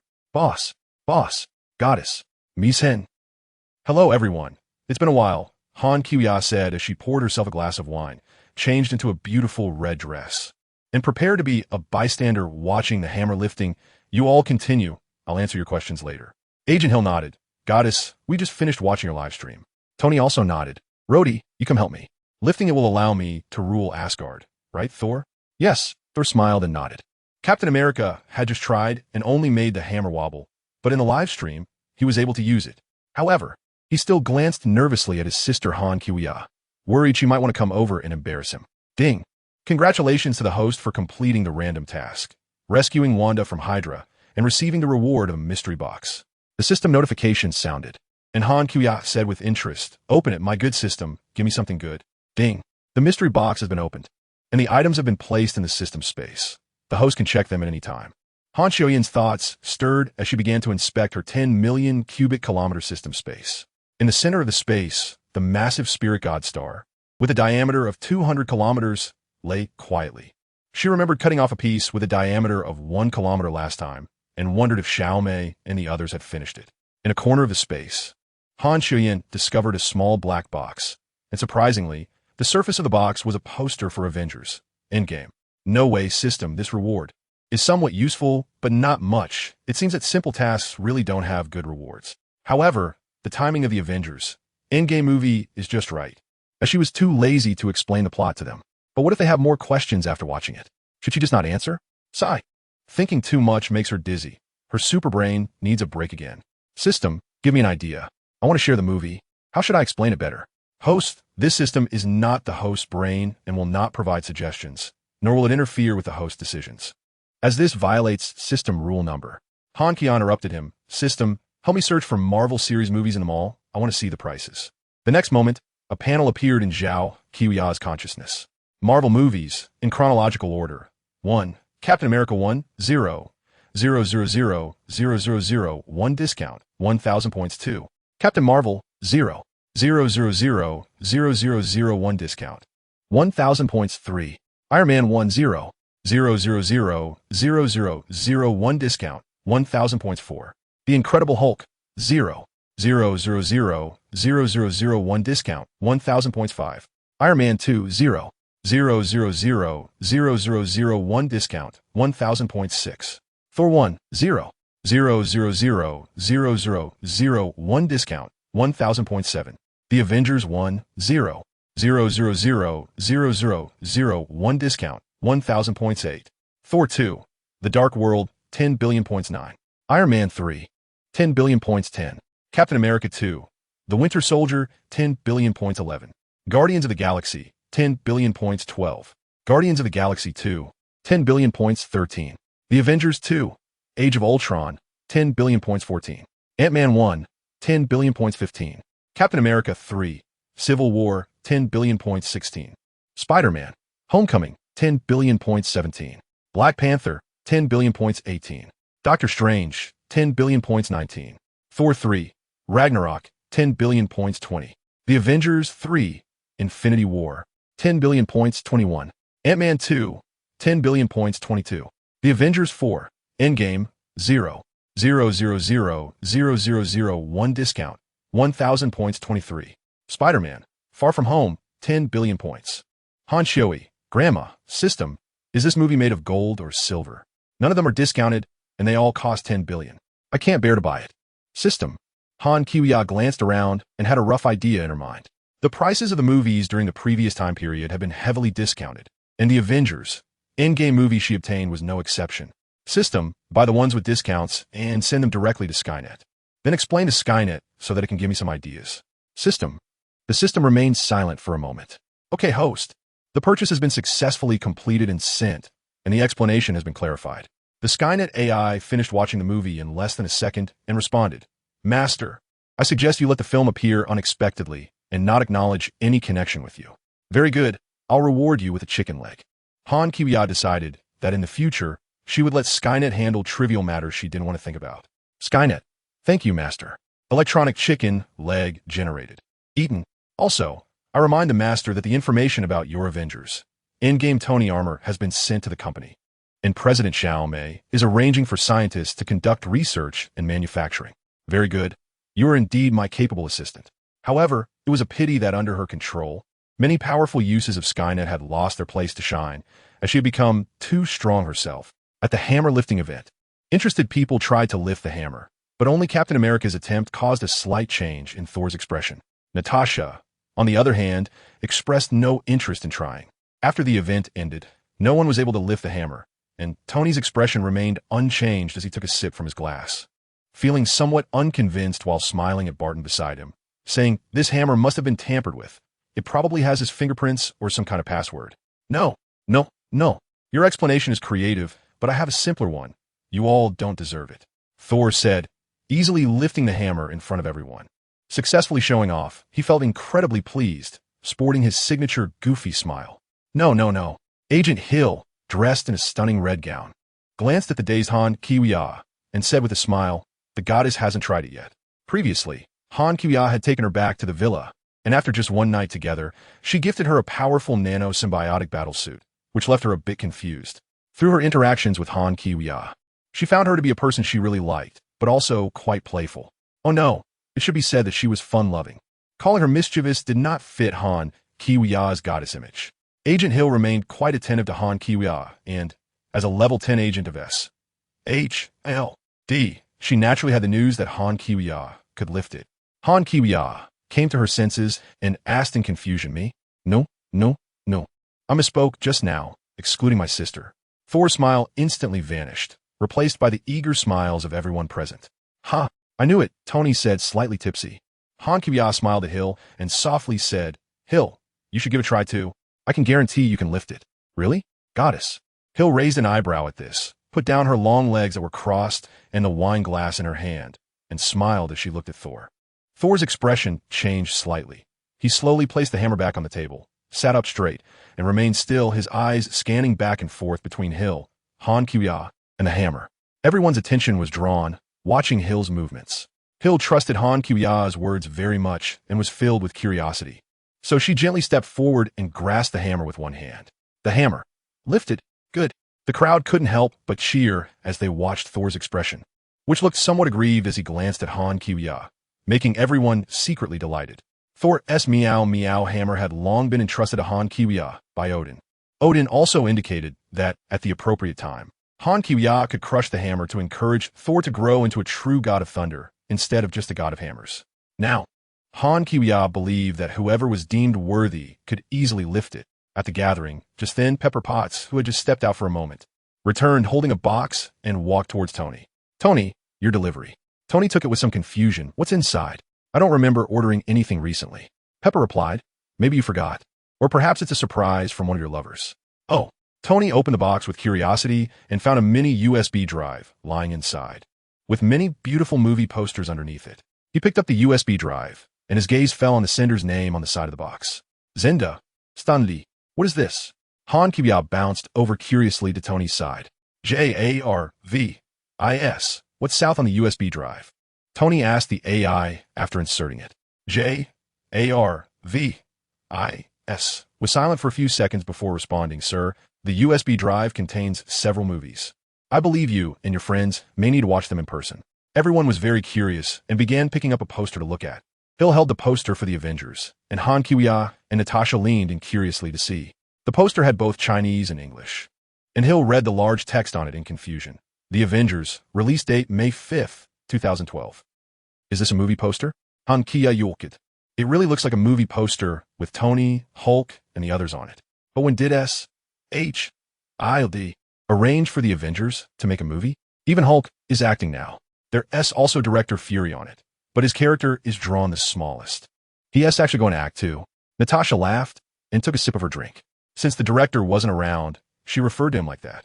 Thor picked up the exquisite Thor 1 poster from the box, featuring him holding his hammer, looking heroic. He exclaimed, "Who made this? The quality is really good." Everyone else also picked up posters, joking on the surface, but filled with doubts inside. The USB drive might contain related movies. Banner, holding the Incredible Hulk poster, internally complained, "It's obviously the Hulk, okay? Wonder Woman could easily take him down." Upon hearing Tony's words, everyone looked at him. Tony said, "That's true. How about we watch Avengers 4 first?" As he spoke, he glanced at Han Kuya. No objections. No objections. It's all the same. Jarvis, play the movie." As Tony finished speaking, a huge projection appeared. Seeing this, Han Kuya exchanged for a portion of popcorn and mixed it among the crowd, preparing to relive the movie as there were many scenes she couldn't remember. Subsequently, the crowd, filled with confusion, quietly spent several hours watching Avengers Endgame. After the movie ended, they were left in a state of unrest with even more questions. Tony, noticing that everyone was looking at each other in silence, was the first to speak. This is something that happened in another parallel universe similar to ours. His voice carried a hint of heaviness and contemplation. The Thanos in there actually wiped out half of the population. Although he ultimately triumphed, it would have been better to stop him beforehand. Steve clenched his fists, his eyes revealing a firm determination. Thor, thinking about his own disheveled appearance in the movie, remained silent. "Yes, we can find him," Rhodey said, mimicking a choking gesture with his hands while looking at Han Kuya. Natasha, noticing this, said, "Indeed, the goddess can take him down in an instant. So we really don't need to worry. Their failure mainly stems from the absence of a female superhero to hold the fort." Banner thought of something, glanced at Han Kuya, and speculated, "Earlier, the goddess went live streaming in a universe that was clearly different from the plot and battle process in this movie. It must be that when the goddess was using energy to explore the universe, she happened to land in a similar parallel universe further along the timeline. After she took down Thanos, she returned immediately to avoid disrupting that timeline." Banner's voice conveyed admiration and respect for Han Kuya. Han Kuya heard that Banner silently liked her post, proving once again that he was her excellent employee who explained everything for her. Normally, the research funds allow him to spend freely, and it was not a waste. Should she reward him with something? Right? She could reward him with the technology from Tony in Avengers 4 to help her with research and manufacturing. As a scientist, Banner was very willing to engage with advanced technology. After watching a 3-hour movie, the sky gradually darkened. The distant street lights flickered, and a gentle breeze rustled the leaves, creating a soft sound. Rode looked at his watch and then turned to everyone, asking, "What about the other movies? Do we continue watching now?" His eyes revealed a hint of fatigue, but also a glimmer of anticipation. Captain America looked up and suggested, "How about you send us all the movies, Tony? We can watch them freely at home and regroup in a couple of days." "Sure." Tony agreed without hesitation, instructing Jarvis to send the movie files to everyone. Soon, Tony bid farewell to the others one by one. Selena wanted to go back to DC, and after Han Chuya sent her back, she returned to her own villa. At home, Tony gave Jarvis an instruction. "Jarvis, look for someone named Stan Lee and notify me as soon as you find him." "Yes, sir." The next morning, sunlight streamed through the window onto Captain America's face. He got up as usual to prepare for his morning run. After putting on his workout gear, he stepped out of the house and onto his familiar running route. As expected, Captain America encountered Falcon, who was also out for a morning run. Falcon was his new neighbor, a retired soldier with a strong build and a determined look in his eyes. Captain America had just met him recently and learned through Avengers for that Falcon would join the team in the future. "Good morning." Captain America greeted Falcon. While running, Falcon saw Captain America pull ahead and responded, "Good morning, Captain." Although he knew he couldn't catch up to Captain America, he wasn't discouraged, as Captain America was a super soldier, incomparable to ordinary people. Captain America could finish 21 kilometers in 30 minutes, while the world record for a 10-kilometer run was 31 minutes. Suddenly, Captain America recalled the scene from Avengers 4 where Falcon flew past him on his left, saying, "On your left." This made Captain America excitedly quicken his pace. As he passed Falcon on his left again, he shouted loudly, "On your left." Falcon was taken aback, but quickly felt himself on the verge of breaking down, because soon Captain America repeatedly overtook him on the left, each time shouting loudly, "On your left." Finally, he collapsed and accelerated a chase, but still couldn't catch up. After finishing the run, Captain America approached the panting Falcon and said, "How about coming to my place to watch a movie?" He wanted to invite Falcon to join the Avengers in advance. Falcon didn't speak, looking at him with a mix of confusion and fear. Meanwhile, back at the villa, Han Chuya immediately prepared a table of delicious dishes as soon as she got home, inviting Wanda and Pietro to sit down and enjoy the meal. "Skynet, once Hydra finishes building my 3 aerospace carriers, notify me immediately," Han Chuya commanded in her mind while savoring the food. "Yes, master." "Wanda, how's your control over magic? Can you make yourself fly?" Han Chuya asked, holding a fragrant chicken leg and looking at Wanda, who was also holding a chicken leg, with curiosity in her eyes. Wanda took a bite of the chicken leg, and upon hearing this, the corners of her mouth lifted slightly, revealing a confident smile as she nodded. "I can do it, boss. I'm now quite proficient with my magic." Saying this, Wanda gently waved her arm, and a crimson energy moved the chair aside, lifting her body into the air. She elegantly spun around, showcasing her control over magic. However, with her current ability, she couldn't stay suspended for long. Han Chuya, holding a drumstick, watched Wanda dance gracefully in midair and gave her an encouraging smile. At that moment, the system voice sounded, "Ding. A random task from the system has appeared. Take Wanda as an adopted sister. Reward: 50 off the price of the Dark Divine book." Han Chuya was slightly taken aback when she heard the task, but then continued to eat. Pietro also wanted to show off, so he got up from his chair and pretended to demonstrate his speed. "Boss, I can run faster. I didn't perform well last time," he said confidently. Han Chuya looked at him and said, "No, your speed is still not good enough. Be careful not to get shot." The system's voice sounded again, "Ding. A random task has appeared.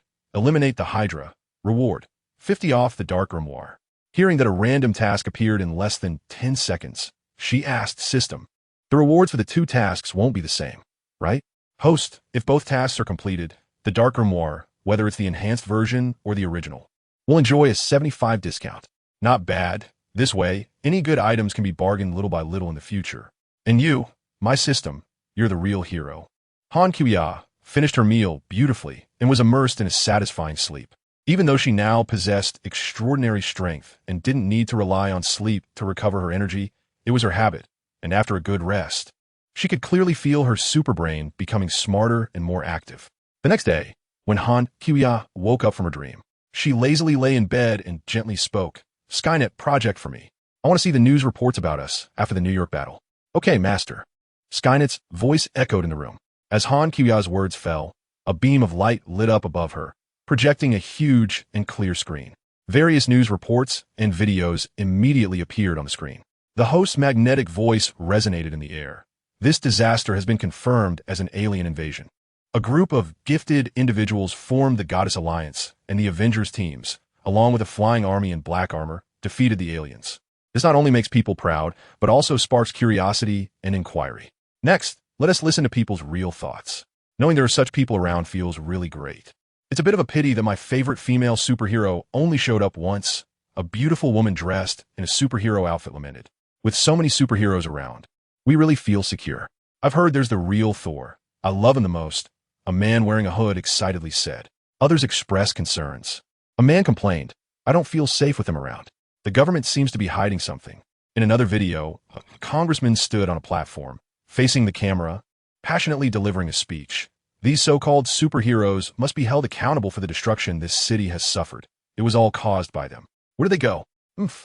They only care about satisfying their emotional benefits from saving people. And that female superhero, did she help? She seems to be off filming in another world. The female superhero can be brutal to criminals, often killing them. She shows no respect for human rights. Perhaps seeing that Han Kiya had not responded for a long time, malicious comments online gradually heated up. Some ill-intentioned people took the opportunity to launch attacks, making many vicious remarks against her, while some with a large following joined in to attack her to attract traffic and seek benefits. These haters are getting more and more rampant. I want to see if your favorability is all zero, Han Kiya murmured to herself. Although with her current strength, she didn't need to care about these attacks or respond. She still decided to take some action. Skynet, find the information on these haters and send it to Xiaomei. I want to be able to track them through the internet at any time. Okay, master. After watching for a while, Han Kiya sat up from bed, lifting the blanket to reveal her smooth, jade-like skin. The nano armor began to flow rapidly over her body, as if a black silk was dancing around her. It gently wrapped around her bare body, perfectly outlining her curves. The black dress clung to her body, showcasing her perfect body proportions. The upper part of the dress was designed very sexily, with a low-cut design that highlighted her perfect curves. The delicate texture adhered to her skin, emitting an enchanting sheen. Her collarbone was elegant, and the slightly exposed cleavage made one want to come closer and explore. The lower part of the dress was a long, fishtail skirt, elegantly trailing on the ground.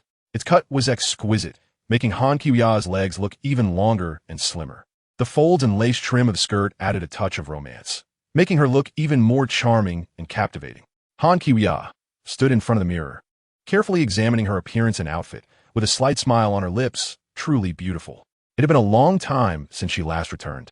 It was time to go back to work for a day. As for Thanos, he would be next after she dealt with Hydra. She would let Thanos help her collect a couple more gems first. After all, a mosquito, no matter how small, is still meat, saving her the trouble. Driven by this thought, her super brain actually became a bit active. An idea struck her. Why not purchase the global screening rights for Avengers Infinity War to highlight Thanos' terrifying image of wiping out half the population? Then, if she live-streamed defeating Thanos, wouldn't she earn points like crazy? Furthermore, she could buy the rights to Captain America, the Winter Soldier, to expose Hydra's plans. And when people were shocked and scared, she would step in to eliminate this threat. This plan seemed simple, but it required her super brain to be a bit more active. Before that, she still needed to deal with those little black sheep who dared to attack her with public opinion. Han Kiya stepped out of her house in gorgeous attire. In an instant, she streaked across the sky like a shooting star. Tony's house had its glass door open as she landed right beside him.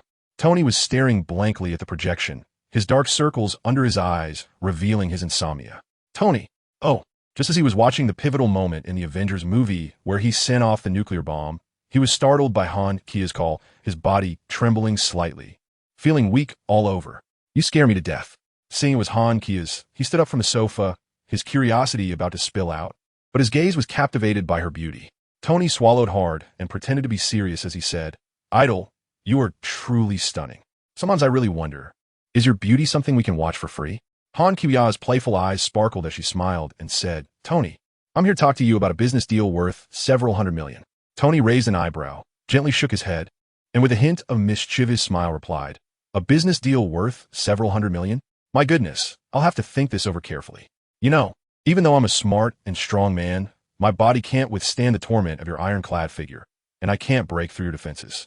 I may have the intention, but I lack the strength. Han Xiaoyi couldn't help but roll her eyes at him, secretly thinking that she would find a chance to enhance Peibu's physique by 1,000,000,000 points, letting him experience true enjoyment. She once again revealed that mischievous yet charming smile. Tony, you might not believe it, but I've successfully created a more advanced Iron Man suit than yours. And I plan to sell the technology to you. Tony almost revealed a disdainful sneer like Tom's, but in the end, he held it back. He calmly nodded and said, "All right, I believe you. Let's take a look at your new invention." Han Xiaoya immediately had Tian Wang send the information to Jarvis. Okay. Tony opened a projection and began to review the relevant technical data. Soon, he was somewhat surprised to discover that there was indeed nano-armor technology inside. He couldn't help but whisper, "This is nanotechnology, nano-armor? No way. Someone is even more amazing than me." Tony became increasingly excited as he carefully examined the technical documents, realizing that the contents were incredibly advanced. Moreover, there were many designed blueprints for battle armor. He looked up at Han Xiaoya, his eyes revealing a strong sense of excitement and desire. "This technology is too advanced. How about I buy a third of Stark Industries shares?" "Great. It's a deal. I won't disturb you. I'll be on my way." As soon as she finished speaking, Han Xiaoya vanished from Tony's sight like a flash of lightning. Tony could only stare blankly in the direction she disappeared. Remembering he wanted to ask something, he quickly said, "Jarvis, send a message to Wonder Woman and ask if she knows who Stan Lee is." Jarvis quickly replied, "Sir." She responded that she hasn't seen Stan Lee either and is also looking for him. Tony pondered for a moment after reading the reply and then began to carefully study the technical data. As time passed, he discovered a shocking fact. This technical data seemed to have been researched by a future version of himself. Han Xiaoya, dressed in a formal gown, streaked across the sky at a speed of 20 Mach like a bolt of lightning. She looked down at the cityscape below, admiring the scene beneath her. As she passed, a violent sonic boom erupted, causing pedestrians to stop and stare, eager to pull out their phones to capture this stunning sight. However, Han Xiaoya was too fast and quickly vanished from their view. "Good system, help me purchase Avengers, Infinity War, and Captain America, the Winter Soldier, and send them to Skynet to upload them online in the name of Stan Lee. Is that all right?" "No problem." "All right, host, you have 136 billion points left." With a sudden stop at 40 Mach, Han Xiaoya elegantly descended onto the company's balcony, her black high heels clicking as she walked into her luxurious office. "Boss," Xiao Mei said, immediately coming over to pour her a cup of hot tea upon seeing Han Xiaoya. Han Xiaoya elegantly took the teacup, took a small sip, and then lightly raised her eyes to activate her X-ray vision ability. Her gaze swept through every corner of the company like an eagle. In the underground laboratory, Banner was passionately reviewing Tony's technical data from Avengers 4, his fingers flying swiftly over the keyboard. In the duty room on the first floor, Jill and Alice were fully focused on monitoring the various equipment. Their eyes were determined and concentrated, as if they were the company's strongest barrier on this quiet night. They remained vigilant, not letting any signs of abnormality slip by. Meanwhile, on the second floor, several others were slacking off or exercising, some casually watching TV, while others were sweating profusely from their workouts. They took turns on duty every day, working for less than an hour. Although they received a salary of $50,000 each month, this kind of life felt too idle to them. They felt guilty towards the company and sensed that something was missing from their lives, feeling that life had lost its true meaning. Every day, watching the Hydra undercover employees around them who received no salary, they couldn't help but feel the urge to take action. Keep working out. There will always be tasks coming. Ada Wong, dressed in a sporty skirt, sat on a chair, lifting a 3,000-pound barbell repeatedly with her slender hands, causing the chair to creak beneath her. "Xiao Omei, gather them. There's a task," Han Xiaoya said. "Okay," Xiao Mei replied, immediately going to gather everyone. Soon, everyone rushed to Han Xiaoya's office, their faces showing a hint of excitement.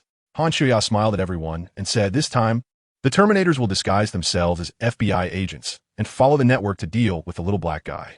Who wants to sign up?" Everyone replied in unison, "I do." At this moment, Ada Wong interjected, "Boss, I have a suggestion. Can we have the Terminators all turn into Captain America?" Ada imagined the scene of leading a team of Captain Americas to deal with the Americans, and it would surely be very interesting. Han Qiya couldn't help but laugh. "This proposal is quite interesting, but let's pass this time. Maybe we can try it next time." Everyone acknowledged the command and set off one after another. Han Qiya remembered that Wanda still had a mission. She effortlessly tore open a space and brought Wanda, who was watching a movie in the villa, over in a single motion. Sitting in a chair, she princess carried Wanda in exchange for a nano battle suit, gently placing it on Wanda's body. The nano battle suit immediately flowed and transformed into a red dress, perfectly enveloping Wanda. This outfit made Wanda look both sweet and incredibly beautiful. The delicate patterns on the dress resembled a piece of artwork, showcasing a gorgeous and unique design against a red backdrop. The hem of the dress swayed gently, like a blooming flower, exuding an enchanting fragrance. A refined belt cinched at the waist accentuated Wanda's slender figure, highlighting her graceful curves. Wanda's originally jet-black long hair was now cascading over her shoulders, meticulously styled into soft waves. A few strands fell over her forehead, adding a playful touch. The corners of her eyebrows slightly lifted, outlining a charming curve, while her eyes sparkled with a glistening light. Han Kuya looked at Wanda's outfit with satisfaction and said in a slightly domineering CEO tone, "Wanda, would you like to become my sworn sister?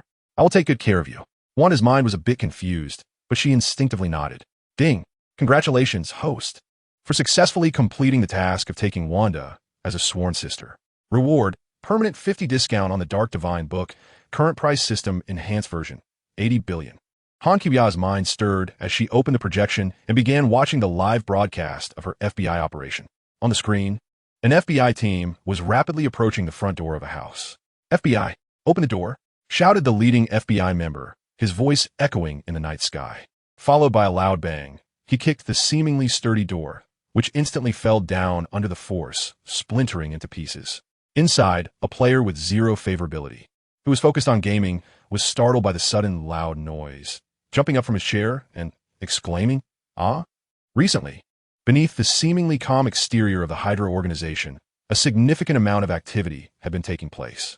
Firstly, in the online bullying incident targeting Han Kuya, their presence was subtly felt, playing an important role.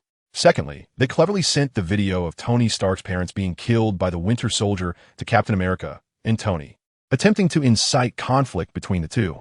On this day, the opportunity arose. Nick Fury was driving home alone when a group of police cars crashed into his vehicle, surrounding him completely. Several police officers opened fire on his car. Fortunately, his car was high-end, equipped with machine guns and an AI assistant. With the help of the AI, he was about to escape and drive away. Nick Fury, activate flight system. The car responded, system malfunction. Walls can be used. The air conditioning system is functioning normally. Left with no choice, he continued to flee. However, he hadn't driven far when a mysterious figure blocked his path. The next second, boom, a bomb flipped his car. Fortunately, Fury's car was high-end, and he cleverly escaped through the sewer, making his way directly to Captain America's home. Captain America had just returned home from work, and the scene before him was shocking. Fury signaled him that the place was being monitored and urged him not to speak. Then, Fury handed him a USB drive. The next moment, there was a loud explosion, the wall was blown apart, and Fury collapsed to the ground. This was all the work of the Winter Soldier, who had been secretly tracking Fury, waiting for the right moment. As the wall was destroyed, he quickly fled the scene. Captain America chased after the Winter Soldier for a few steps, but couldn't catch up. Disregarding everything else, he hurriedly took Fury to the hospital for treatment. Skynet, Master, Natasha, and Agent Hill are calling at the same time. Connect all. While watching a live broadcast, Han Kuya lazily stretched. As soon as she connected, two different female voices spoke in unison. "Goddess, the director is dead." Han Kuya sat up in surprise. This timeline is off. But Director Egg should also be faking his death this time. Something happened, and Han Kuya still needs to take care of it. After all, Egg is her, used to help manage her SHIELD, and all those trivial matters need him to handle them. Hydra's actions were swift. They immediately listed Captain America, Natasha, and others as wanted criminals. This order created a heavy atmosphere of tension in SHIELD, and everyone was surprised, except for Hydra and the Terminators. Captain America, along with Natasha and Hill, checked the contents of the USB drive. The truth came to light, and he decided to return to SHIELD to expose Hydra's hypocritical facade in the broadcasting room, freeing SHIELD from Hydra's control. Natasha and Hill went to investigate or stop the progress of the Insight program, and the three began to act separately. At the SHIELD headquarters, Han Kuya, having learned of Egg's death, arrived gracefully and saw the familiar scene. Captain America dealt with a group of people in the elevator, then placed his shield beneath him jumped off the high building and prepared to find another way. Han Kya directly used a biofield to grab him, smashing the tempered glass with a punch and throwing him back into the high-rise building. Captain America rolled and steadied himself. "Steve, you should say Hail Hydra," Han Kya said with a smile, a hint of mischief in her eyes, thinking that would surely fool them. Seeing that the strongest force had arrived, Captain America felt relieved. A glimmer of joy and anticipation shone in his eyes as he gasped. "Hydra has a big conspiracy, S.H.I.L.D. has been taken over by them. I need to get to the broadcast room quickly." "He's over there." Several Hydra agents suddenly appeared in the hallway, and soon their eyes were fixed on Han Kya, shouting in terror, "Superwoman!" The little leader caught sight of Han Kya and instinctively pulled out his communicator, pressing a shortcut key without hesitation. This shortcut was specifically designed for Han Kya, and pressing it would send the highest emergency notification. The Hydra agents exchanged glances, wondering if they should go against the Superwoman in front of them. However, the little leader coldly issued the order without hesitation. "Go." He leaned forward, decisively determining their action. But the leader was not foolish enough to join the fray himself. After giving the order, he turned and ran back, preparing to watch from a safe place. Han Kya checked her favorability ratings and found that among the 7, 6 had a favorability of 0, while the other was 3. She couldn't help but shake her head, realizing that Hydra's brainwashing ability was quite strong. Hydra didn't rush in recklessly. Instead, they pulled out grenades and flashbangs as throwing weapons. Captain America saw this and charged in with his shield. However, before he could reach the enemy, Han Kya's afterimage swept across the battlefield. Several undercover agents fell to the ground, peacefully sleeping. All right. Captain America watched as the enemy was instantly defeated by Han Kya, feeling both happy and disappointed. He felt somewhat superfluous. "You go help Natasha and the others." "I'm fine here," Han Kya said. Captain America glanced at the small leader hiding on the side, secretly observing the enemy, and gave him a look that seemed to say, "Good luck," before turning to leave. The small leader was hiding at the stairway, peeking out to observe the situation for a while longer, but before he could react, his subordinates began to fall to the ground. This scene left him in shock. His pupils dilated suddenly, and he blinked a few times in a daze. Soon, he was horrified to realize that after Han Kya finished speaking, her eyes locked onto his. A shiver ran down his spine, and a sense of fear and helplessness rose in his heart. When he blinked again, Han Kya's figure had already vanished, and realizing something, he nervously turned his head slowly. "Are you looking for me?" "As my enemy, you don't have time to blink." Han Kya's sweet voice echoed behind him. Upon hearing that sweet voice, he felt a chill run through him. His heart was filled with fear, as if an invisible, cold hand was gripping it tightly. "Why you? What do you want?" Han Kya lightly placed her hand on his shoulder with a hint of boredom and said, "All my undercover agents are here. Hydra is about to be finished, so you can rest easy." "What are you saying? It's impossible." The next moment he screamed in shock and pain. He was forced to kneel on the ground by Han Kya's hand. In reality, Han Kya didn't exert much force. It was just that her physical density was too great, and at that moment, she was too lazy to control her power field. Thus, with just a gentle press, she immediately left a noticeable indentation on his shoulder. "So weak. This is really boring." Han Kya said a heart-wrenching line, and after that, she grabbed the little leader and violently threw him toward the hole created by the broken window. He broke the sound barrier, flying diagonally upward, tracing an arc in the air and emitting a sharp whistling sound. "Long live Hydra. We will definitely be back." He flew in the sky, not knowing how far he would go, and could only shout in impotent rage. Han Kya heard the increasingly distant sounds and couldn't help but smile. It felt like she had defeated the big bad wolf. On the other side, Alexander Pierce immediately learned of Han Kya's appearance and quickly ordered his subordinates. 3 motherships must take off immediately, abandoning the weapons that were not ready. "As you command, sir." His subordinates swiftly acted. Alexander Pierce acknowledged that this operation carried certain risks, but as time passed, the situation became increasingly unfavorable for them. Han Kya's strength would continue to grow, while their undercover agents were increasingly exposed under Nick Fury surveillance. This was their last chance, and the sooner they acted, the better.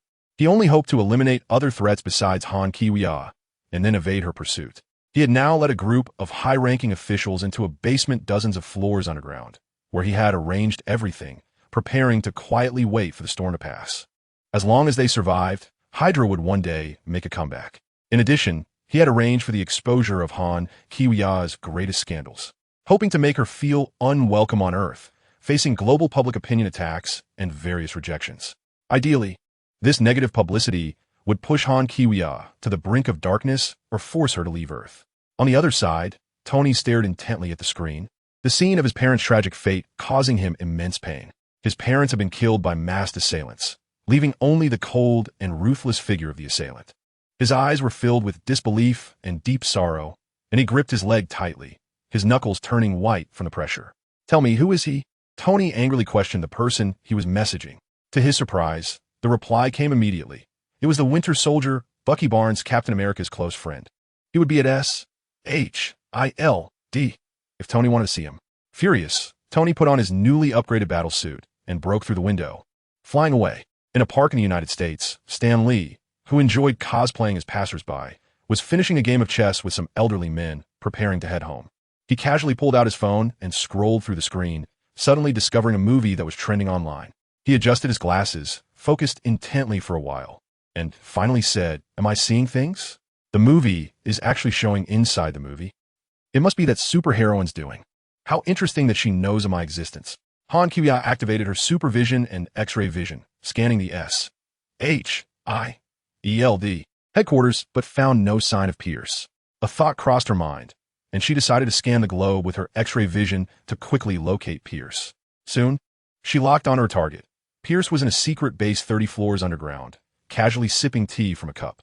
She skillfully tore open a rift in space and instantly appeared in front of Pierce. "Hello." Han Kiwia elegantly stepped out of the space, asking, surprised? "Happy?" Pierce's eyes widened in shock as he looked at Han Kiwia, the teacup he had just lifted trembling slightly in his hand. "Why you? How could you find me directly? This place is half a world away from S.H.I.L.D. headquarters," Pierce stammered. After saying this, he felt a sinking feeling in his heart. The room was constructed with vibranium, which had incredible defensive capabilities, but it had completely failed to work. Han Kiwia had entered without any hindrance. Han Kiwia smiled and said, "It's just X-ray vision combined with super sight, a mere little skill. When activated simultaneously, it can scan the entire solar system." Pierce's eyes widened in shock upon hearing this, and he felt a wave of astonishment. He couldn't imagine how powerful this ability was. Right now, he felt a sense of helplessness, as if he were opposing a deity. After Han Chiuyan finished speaking, her eyes lit up with an extreme red glow, and heat rays were ready to strike. Pierce nervously swallowed and raised his hand, saying, "Wait a minute. If you take action, you will forever suffer public condemnation on Earth, becoming the target of everyone's criticism, unable to move an inch, falling from a superhero to a negative figure." She tilted her head, showing a look of confusion. "Pierce continua, has issued a global wanted notice for you, and your dark secrets have also been exposed by us. If you can spare us, we can help you clear these allegations and restore your innocence." Han Kiwia was stunned and a bit confused. Would she have any dirt on her? And even if she did, could it really threaten her? Pierce actually felt quite helpless inside. He understood that apart from exposing dirt, he had nothing that could threaten Han Kiwia. He carefully observed her expressions, hoping to see even a hint of panic on her face. "Threaten me with my own dirt?" Han Kiwia instead smiled and walked forward. "And you, my friend, are the real genius." Pierce maintained a calm demeanor on the surface, but inside he was in complete turmoil. He forced himself to continue. "You don't want to leave Earth, right? Life on Earth is so beautiful." After Pierce finished speaking, Han Kiwia said nothing more and turned to leave. He watched her departing figure and sighed in relief, thinking he had finally escaped her scrutiny. However, in the next second, he suddenly found himself inside S.H.I.L.D. He looked around and discovered that his Hydra subordinates and high-ranking leaders were all tied up, powerless to resist. Meanwhile, with the assistance of Natasha and Hill, Captain America infiltrated the underground base of the headquarters. "Captain, turn left ahead, push open the left door, and you will see the sky carrier docked on the ground. But I saw a person with a metal arm on the surveillance footage. Be careful." Natasha's voice came through Captain's earpiece, and he instinctively frowned and quickened his pace. The scene of Nick Fury being killed by the person with the metal arm flashed through his mind, and that figure gave him a familiar and chilling feeling. Back then, he missed the chance to capture that mysterious person in time to get Nick Fury to the hospital. He walked through the door and looked down from above. 3 massive sky carriers came into view, quietly docked on the ground, showing no signs of movement or activation. As expected, Han Kiwiya had successfully taken control of the situation. Captain America's heart was filled with vigilance as he cautiously traversed the doorway towards the three sky carriers. The surroundings were silent, as if even the sound of his heartbeat could be heard clearly. As Captain America walked forward, his gaze suddenly sharpened, catching a glimpse of a figure standing not far away. He quickly turned around and assumed a combat stance. "Come on, this time you can't escape." Captain America stared at the somewhat familiar figure across from him. It was the Winter Soldier, Bucky, who had a sturdy, silver metal left arm. His eyes cold and devoid of emotion, like a killing machine. After a brief stare, Captain America raised his shield and charged forward. However, Bucky did not confront him head-on. Instead, he swiftly drew two handguns and fired at Captain America's shield. Bang, bang, bang. The bullets hit Captain America's shield, and he quickly rolled to evade a wave of bullets, rapidly closing in on Bucky, knocking him to the ground despite the gunfire. Bucky barely had time to fire a few shots before Captain America sent him flying with his shield, bending the iron railing. Bucky's handgun fell to the ground, and he quickly pulled out a dagger and charged at Captain America. Just in time, Captain America also charged forward, unafraid of close combat. He could fight all day. Captain America dodged Bucky's dagger, and his shield slammed against Bucky's non-metal arm. However, the Winter Soldier Bucky seemed unaffected, delivering a punch to Captain America with his metal arm. Captain America found it somewhat unbelievable. Did he not feel pain? However, Captain America was indeed stronger, pushing the Winter Soldier back step by step. Captain America punched Bucky away and asked, "Have we met somewhere before?" Seeing that Bucky did not respond and was trying to get up, Captain America charged forward, reaching out to pull off his mask. "Let me see who you really are." Bucky raised his metal arm to block, and Captain America struck his shield, the residual force causing his arm to hit the mask, knocking it off. When Captain America saw Bucky's face, he froze, his pupils dilating as he exclaimed, "Bucky!" Pierce walked through a group of people in prison uniforms with a dazed expression, surprised to find that the high-ranking members of Hydra were all there. Although he had not put all his eggs in one basket and had arranged multiple sub-bases for resurrection around the world, he could not understand why these bases had been taken down all at once. "Director," some members greeted Pierce as he approached. However, most members stood there in a daze, directly ignoring his presence. "Damn! Long live Hydra." Pierce felt his soul leave him as he shouted, "There's one over there who isn't tied up. Go cuff him." Terminator 96 noticed Pierce's movements and issued an order to the two SHIELD agents nearby. "Understood, sir." The two agents came over. "What?" Pierce looked at the person giving the orders in confusion. Wasn't that one of his Hydra people? How did they betray him? "Jack!" Pierce struggled and shouted at the two. "Did you betray Hydra too?" Seeing this, Terminator 96 walked over and leaned close to his ear, speaking in a calm tone. "Director Pierce, thank you for your trust and for helping me get promoted in SHIELD. But my master has always been Supergirl. And let me tell you a secret. We have more undercover agents in SHIELD than you do." Pierce's eyes widened. On the other side, the American government learned that a Hydra riot had erupted within SHIELD, and that Hydra was spreading malicious rumors about Han Kiwiya. They were both delighted and fearful. The government officials and the president wanted to see Han Kiwiya suffer, but feared she would turn her attention towards America. So they eagerly sought contact with Han Kiwiya, but received no response. In desperation, they had to send the information they originally intended to convey to Little May, hoping she could relay it. Han Kiwiya quickly received a message and found it was sent by the American government. She glanced at the general content. "Dear, invincible, noble, beautiful superhero, we express our highest respect and invincible praise to you. The rumors online are entirely the work of Hydra and have nothing to do with America. We sincerely ask for your understanding and not to blame our innocent and kind country." In summary, the wording of the entire message appeared very timid and submissive, contrasting sharply with the usual tough stance of the American government. After watching, Han Kiwiya couldn't help but smile and said to the system space's Skynet in her heart, "Skynet, please report the key information that has happened online in the past week." "Okay, Master." Skynet thought for a moment and felt that the smear campaigns and small actions from America were not a big deal for Han Kiwiya. So it chose to report more critical information. "Master, according to data analysis from all social platforms, this week, 18,712, 347 beauties expressed their admiration or affection for you in your private messages or comments, among which..." "All right, stop." Han Kia hurriedly interrupted it. Am I concerned about that? Skynet, you have a huge misunderstanding about me. The chicken legs reward for this month is gone. You need to report on matters related to my character image and also about America. Skynet thought for 2 seconds. Okay, Master. There will be no more electronic chicken legs generated this month. Master, there are indeed many rumors and personal attacks about you online, but thanks to my efforts. The rumors seen by Hydra, high-ranking officials of the American government, and trolls are limited to their communication devices. Ordinary passersby and your true fans cannot see these online. Furthermore, America is too embarrassed to show their face publicly. They have hinted in public posts that destroying Hydra is their accomplishment, and they will escort Hydra to prison, welcoming reporters to interview on site. However, according to the Terminator's investigation, they have recruited a group of people to pretend to be captured Hydra members, aiming to mislead the public into thinking of their victory.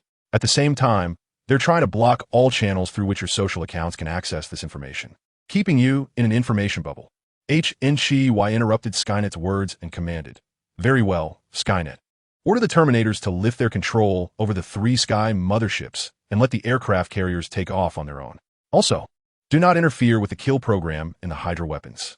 Additionally, publicly inform the world about this matter and help me issue a vacation notice. Furthermore, from now on, without my orders, there is no need to assist me in controlling public opinion. Just keep track of the information of relevant personnel. I want to see who dares to attack me personally. As you command, Master, all tasks have been completed."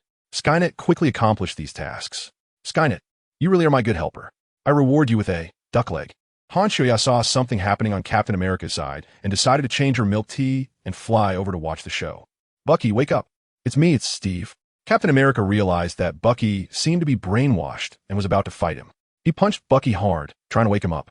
At this moment, Tony rushed over in anger and immediately saw the situation here. He shot Bucky away with his palm blaster. As he flew in front of Bucky, he was about to throw a punch to vent the pain of losing his parents over the years, but was knocked down by Captain America's shield. Han Kiwiya quietly flew to the distance to observe the battle. This time, Tony's armor was much more advanced, and it was estimated that he could handle 2 opponents without any problems. Tony stood up, ready to continue fighting Bucky, when Captain America rushed over and grabbed him. Tony turned his head and removed his mask, staring at him silently. Tony, Captain America said, gripping his hand, his gaze earnest as he urged him to calm down. On the other side, Bucky lay on the ground, dazed and seemingly in pain as he struggled to recall something. "Don't mess with me, Rogers. Did you know about this beforehand? He killed my parents." Captain America hesitated for a moment and replied, "Yes, but I didn't know Bucky was still alive. So I didn't tell you." Filled with rage, Tony suddenly punched him hard in the face. Captain America raised his hand to block it, but was sent flying to the ground, caught off guard by Tony's fury. At this point, Bucky had regained consciousness. He held his aching head and struggled to stand. He realized he had been brainwashed before, but he still remembered what he had done. He saw Tony and Captain America fighting and quickly ran towards Captain America. "Steve, are you okay?" Tony flew over, grabbed Bucky, and slammed him down, rubbing him against the ground. Bucky winced in pain, but couldn't escape Tony's iron grip. Captain America got up, threw his shield to knock Tony away, and shouted, "Barton, you need to go. I'll handle this." He won't back down. Without hesitation, Barton immediately ran outside. However, he hadn't gone far when suddenly a graceful and beautiful figure descended from the sky, blocking his path. "Where do you think you're going?" Han Kiwiya appeared leisurely in front of Barton, holding a cup of milk tea. Tony was about to chase Bucky when he saw Han Kiwiya's appearance and immediately felt relieved. He knew that wherever Han Kiwiya was, victory would follow. Now he was ready to spar with Captain America, confident that his new armor could overpower him. Seeing Han Kiwiya come to help Tony, Captain America was momentarily stunned. He was well aware of Han Kiwiya's strength, and even if he gave it his all, it would be difficult to gain any advantage. However, he would not surrender. Captain America, possessed an indomitable spirit and could fight all day. Han Kiwiya knocked Barton unconscious with a palm strike, pulled him away from the center of the battlefield, and then tossed him aside. She leisurely took out Thanos' floating throne, crossed her legs in black stockings, sat on it, and quietly watched the scene above with milk tea by her side. Captain America took a deep breath, his gaze steady and sincere as he looked at Tony, saying, "Tony, the past cannot be changed." The voice from within Tony's armor was slightly muffled but firm. "I don't care, he killed my parents." The tone was flat, merely stating a fact. But the deep pain and anger contained within Tony were sharp as a knife. As soon as he finished speaking, Tony suddenly lunged forward like a cheetah, engaging Captain America in close combat. Hanka sat in the sky, shaking her head helplessly, and complained, "Oh my God. They have to fight in close combat while wearing battle armor." The two of them exchanged punches and kicks, each strike deadly, caught in a fierce battle. The sound of steel clashing echoed in the air, and a tense atmosphere filled the surroundings. Captain America's fighting skills were exceptional, initially putting pressure on Tony. However, Tony's new armor had a powerful AI with strong learning capabilities, quickly adapting to Captain America's movements and even predicting his various attacks. Soon, Tony gained a significant advantage. With a heavy punch, he sent Captain America flying, his shield falling to the ground. Tony bent down to pick up the shield, his eyes filled with deep determination. He looked at Captain America and coldly said, "You don't deserve this shield." Captain America struggled to stand up, wanting to continue blocking Tony.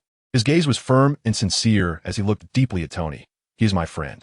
A complex emotion flashed in Tony's eyes, and he suddenly struck, delivering a punch to Captain America at lightning speed, knocking him down again. He looked down at Captain America, his voice cold and hard. "I was too." He glanced at Bucky and warned Captain America, "Don't get up again. This is your last warning." Then he turned and walked towards Bucky. Captain America got up once more, looking at Tony's back with a determined and calm expression. He took a deep breath and said, "I can fight all day." Ding. Random mission generated. Help Captain America and Tony find at least 3 allies each. Mission reward. An opportunity to travel back in time and save Tony's parents. Huh? System. What do you mean by that? You want to stir up trouble, right? Han Kuya smiled playfully at the mission prompt, thinking that she didn't mind stirring up trouble either. As soon as she finished speaking, a brilliant light enveloped her, and portals opened around her. Through the portals, Han Kuya could clearly see that the ally she was searching for Captain America, and Tony looked quite confused. System. My previous mission to eliminate Hydra should be considered completed, right? Why haven't I received my reward yet? The system replied, reminder to the host. The system has the final say. Hydra has not yet been eliminated. Han Kuya put down her cross leg and changed her posture, pondering in confusion. Right? There was also that Red Skull guy. She looked at the people emerging from the light circle and decided to temporarily leave to take care of something. Han Kuya lightly drew a circle and walked in with her long legs and black stockings, and the next second she arrived at Warmir's Star. "Welcome, Superwoman Han Kuya," said Red Skull mysteriously as he turned around. However, when he mentioned Superwoman, he suddenly paused and puzzledly said, "It's strange. I can't find out more information about you." Han Kuya floated in front of Red Skull. "Do you know me? But we haven't met before, have we?" "Yes, I didn't know of your existence before," Red Skull explained. "But my curse allows me to know every person who comes here. However, unlike others, I can only know your name and title. But I have no knowledge of your birth and origin." She smiled slightly and skillfully tore open the space with her hands. Under Red Skull's surprised gaze, she suddenly pulled a man from the other side using a biological force field. "What about this person? Do you know him?" Han Kuya asked. "Alexander Pierce, currently the leader of Hydra, son of Triple X." Red Skull was shocked by Han Kuya's ability to tear open space, despite her seemingly weak yet beautiful appearance. After giving Pierce's information, he recalled the past. "Hydra? Even after I left, they still exist." After reminiscing, he calmly asked, "So, do you know the current situation of Hydra?" "It's already been destroyed." Han Kuya looked at the dazed Pierce, raised an eyebrow, and said, "Hey, your boss is here. Why not greet him?" Pierce came back to his senses, looking at Han Kuya in confusion, not understanding her meaning. "He was your former supreme leader, Red Skull." Pierce carefully looked at the red, skull-like face floating in front of him. His eyes widened. The obviously alien and ugly image was hard for him to accept. He frowned tightly, shook his head, and muttered, "No, it's impossible." Red Skull frowned in dissatisfaction. Pierce's reaction made him feel somewhat displeased. However, he didn't bother with it and directly looked at the main character, Han Kuya, and said, "You want the soul gem, right?" Han Kuya's head shook slightly. "No. The gem is secondary to me. I just came to take it casually." The Red Skull, hearing Han Kuya's words, spoke in a deliberately mysterious tone. "The allure of the Infinity Stones is indeed irresistible, but you should know that obtaining them requires a heavy price. From your performance, it seems that your mindset is not yet fully prepared." Han Kuya did not respond to Red Skull's words, but instead said in a queen-like tone, "Take me there." Red Skull turned and floated forward, chattering continuously as he floated. "Those who come here always claim they are ready, but in the end, they are all wrong." Behind them, Pierce Pierce looked at the snowflakes falling from the sky and the strange auroras, feeling a sense of wonder in his heart. However, he did not realize that he was already on an alien planet, as he felt no difficulty in breathing. He began to ponder whether he should take the opportunity to escape. Although Han Xiuyan was powerful, he felt he should at least give it a try. After all, the harder you work, the luckier you get. So, he quickly took off running. However, after only a couple of steps, he encountered an unexpected situation. Bang! With a loud noise, he tripped over a stone and fell heavily to the ground. Han Qiuya was ready to stop Pierce from escaping, and seeing this made her smile. She turned around and waved her hand in the air, causing Pierce to immediately float in mid-air, being pulled along by her biofield, following behind her. The three finally arrived at the top of the platform, where Red Skull curiously gazed at Han Qiuya's beautiful face, anticipating her reaction. He said, "The gem lies right beneath your feet, just as you feared. The Soul Stone holds a very special position among the Infinity Stones." Han Qiuya rolled her eyes and silently thought, "Just finish your lines quickly to satisfy my obsession, so I can send you off after recording the video." Seeing Han Qiuya's aloof demeanor, the Red Skull lost interest in dragging things out and directly stated the conclusion, to ensure that anyone who possesses it can comprehend its power. This gem requires a sacrifice. To obtain the gem, one must lose a loved one soul, for another. Speaking too wordily, remember to be quicker in your next life. Han Xiuyi's words were like a pronouncement of judgment. Once she finished speaking, she no longer hesitated and instantly flashed in front of Red Skull, raising her delicate little fist to strike at him. This punch was like a small meteor, slicing through the atmosphere with unstoppable force, instantly breaking free from the constraints of space. It seemed that her fist carried a tearing power, like a hammer striking a fragile piece of glass, causing the space around her punch to shatter in the wake of her fist's wind. Her fist stopped in front of Red Skull, momentarily blocked by an energy barrier. Yet, the force of her punch seemed intent on penetrating Red Skull's body. His body trembled under the pressure of her punch, as if crushed by immense force, making it difficult for him to breathe. He felt an invisible force squeezing him, as if his bones were about to be crushed. Han Qiuya's fist, though not large, contained a power akin to millions of tons of explosives. The Red Skull's body swayed in the wind of her punch, as if it would be blown away at any moment. He tried to struggle, but that force was like an invisible mountain, pressing him down firmly. Boom! With a loud sound, Han Qiuya's punch broke the energy barrier, and the entire high platform at the top of the suspended stage instantly crumbled, as if even heaven and earth were shaking at that moment. A strong shockwave filled the air, spreading outward with unparalleled power. The Red Skull's body instantly turned to dust in the wind of Han Qiuya's punch, disappearing into the air. His body left no trace, as if it had never existed. The power of the Soul Gem actually came out to protect you, the extraditer. I've gained some knowledge. However, I did add a bit of strength to my punch. Just as the Red Skull soul was about to be instantly destroyed by Han Qiuya's punch, she suddenly reached out her palm, firmly controlling the Red Skull's soul within her grasp.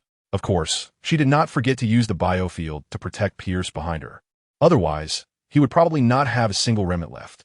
At this moment, the suspended high platform, originally meant for humiliation, had completely disappeared, leaving only the sacrificial altar on the ground. The two souls floated high in the air. What happened? Pierce groggily woke up, turned his head to look below, and his pupils widened in shock as he realized he was sleeping in the sky. Help me throw him down for the sacrifice. Han Qiuya gently turned, changing Pierce's sleeping posture into a standing one, and cast a spell on his hands, allowing him to firmly grasp the soul. Pierce instinctively gripped the Red Skull's soul tightly, closely observing its appearance in his hand. To his astonishment, this soul looked exactly like the figure in the painting in his secret chamber. Faced with such a shocking resemblance, he certainly did not want to discard the Red Skull's soul. However, in the next moment, his arm uncontrollably loosened. Without Han Qiuya's energy protection, the Red Skull's soul fell from the sky onto the sacrificial altar and instantly vanished. Han Qiuya curiously looked down at the sacrificial altar, and before long, she noticed an anomaly in the sky.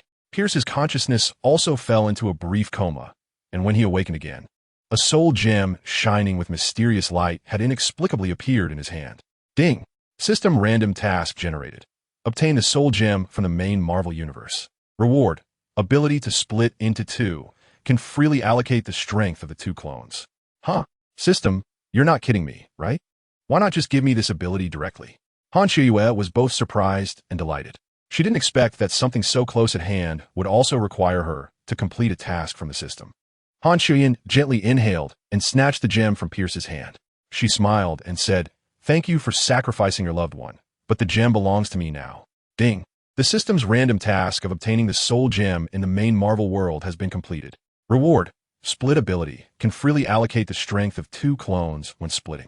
Pierce wanted to curse, but Han Shuyan had already released the protection of the biological force field, allowing him to fall freely from the high altitude. "I protected you for so long, no need to thank me." Han Shuyan happily stored the gem back in the system space. As soon as the soul gem entered the system space, it sensed something as if another version of itself existed, and it was even stronger. The system's notification sound rang again. Ding! The random task of eliminating Hydra has been completed. Reward: Dark Divine Book at 50 off. Current price: System Enhanced version 40 billion points, regular version 18 billion points. This price is still a bit expensive. I need to negotiate a bit more. System: You've been quite considerate lately. Host: Have you ever wondered why this system is so considerate? The system suddenly spoke out of nowhere, and Han Shuyan was a bit puzzled. Why? Because this system's full name is the Invincible Black Stockings Superwoman System, and the host has never inquired about the system's true name. Huh, you actually have a name, but why not call it the White Stockings Superwoman System? No wonder you insisted on me dressing as a girl and wearing black stockings. System: Now the system has been upgraded. The host can also choose to wear white stockings for battle, which will not affect the system's rewards. You have no conscience. Han Shuyan couldn't be bothered to deal with it anymore and immediately began to use her newly acquired skill, Split. With this skill, her life became more efficient, and she could also be close and cuddly with herself. After Han Xiaoyi used her doppelganger ability, her body instantly split into 2 parts. One of the doppelgangers retained only 1/1000th of her power, but its flying speed reached an astonishing 52.89 Mach, 18 kilometers per second. The other powerful doppelganger decided to venture into space to sleep alongside supermassive stars, extinguishing one star after another. How beautiful! The 2 Han Xiaoyi's embraced each other tightly, with the weaker one reaching down to gently touch the long, beautiful legs of her counterpart, sighing.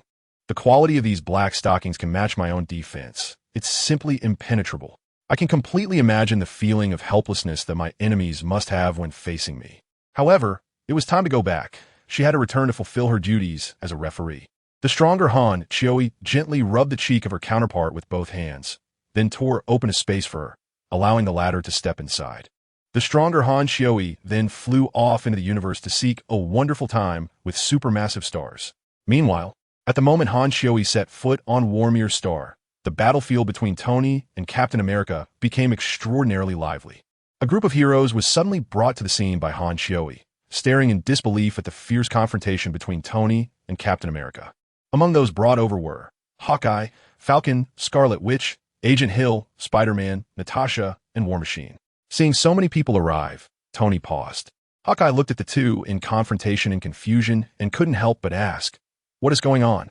Little Spider-Man, witnessing the scene, was so excited that he forgot about his previous act of helping others, repeatedly saying, "Isn't this the Avengers?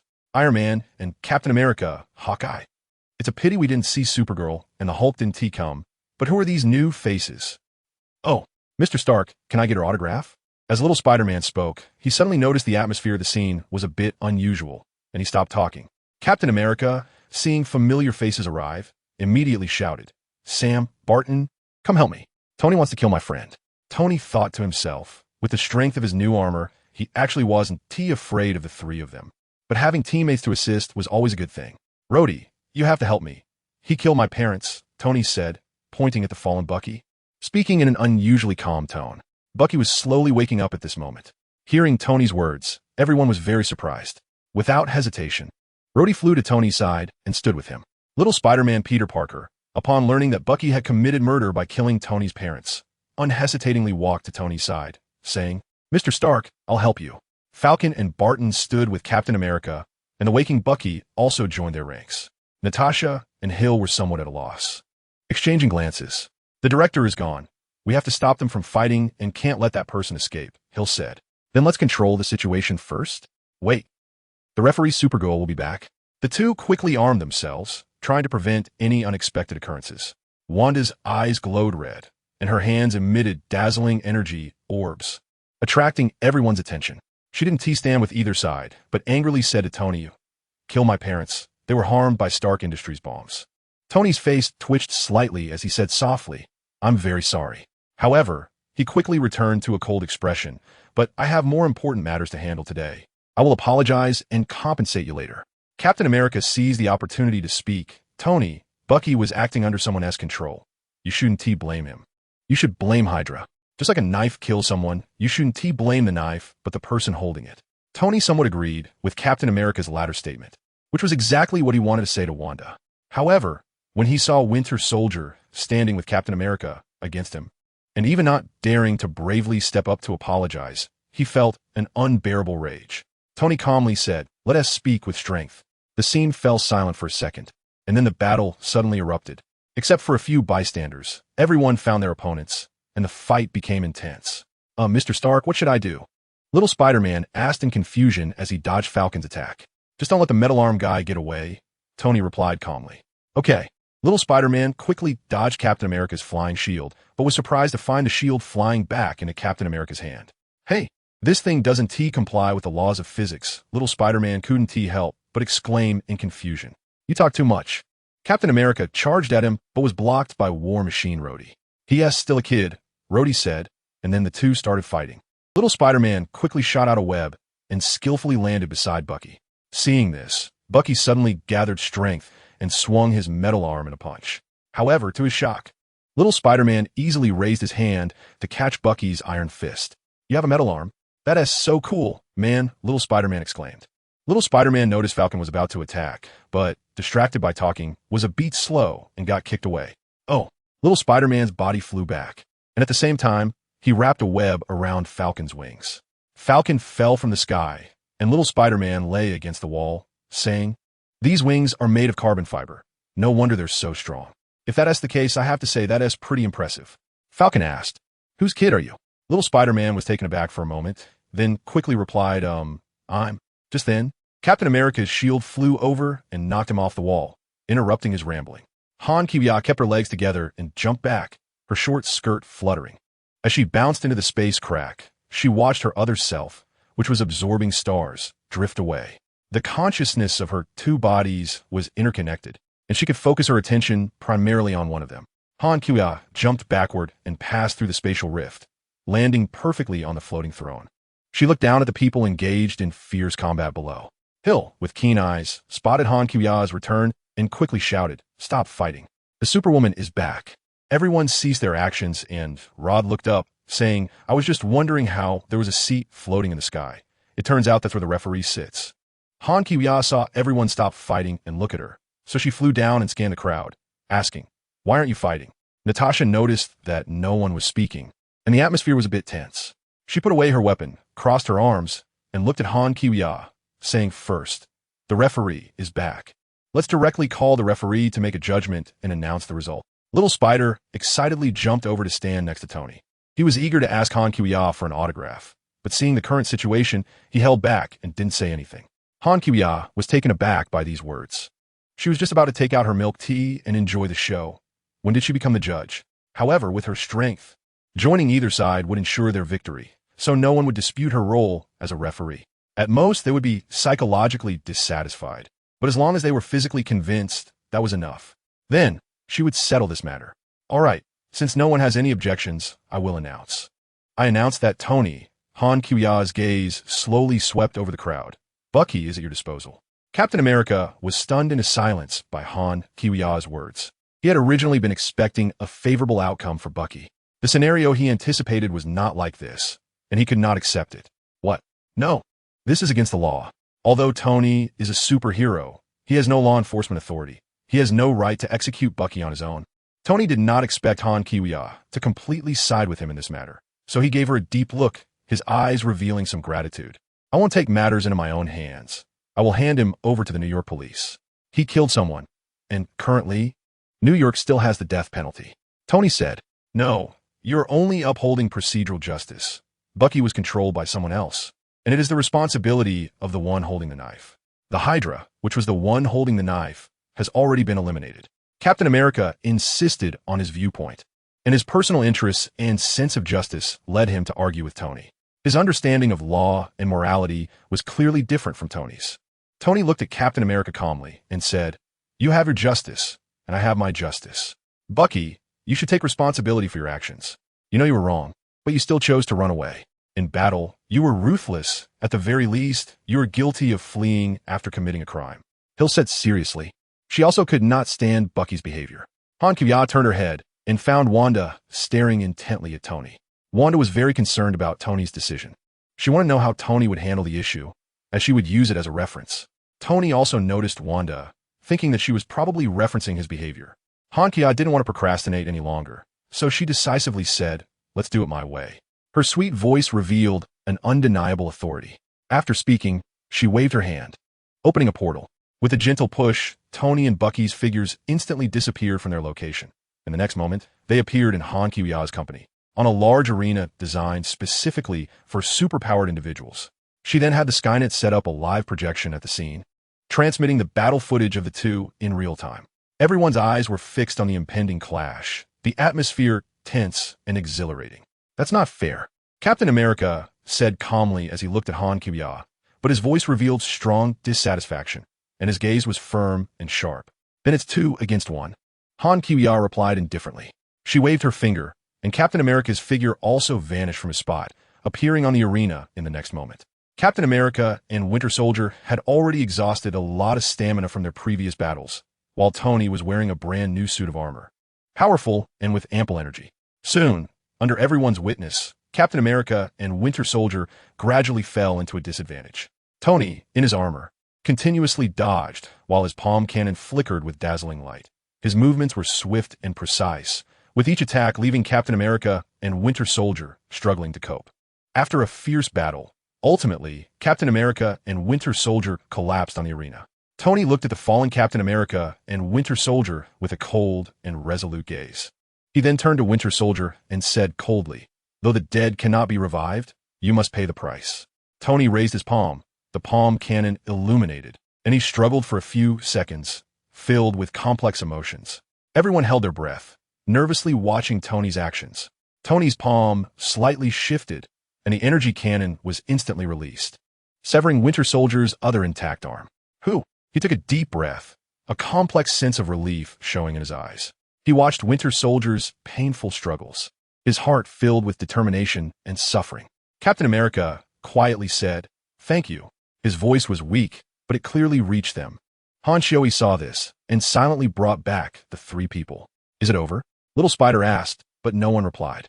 Everyone was still immersed in the memories of what had just happened, still not fully recovered. Ding. Random task. Help Captain America and Tony find at least 3 helpers. Each has been completed. Reward.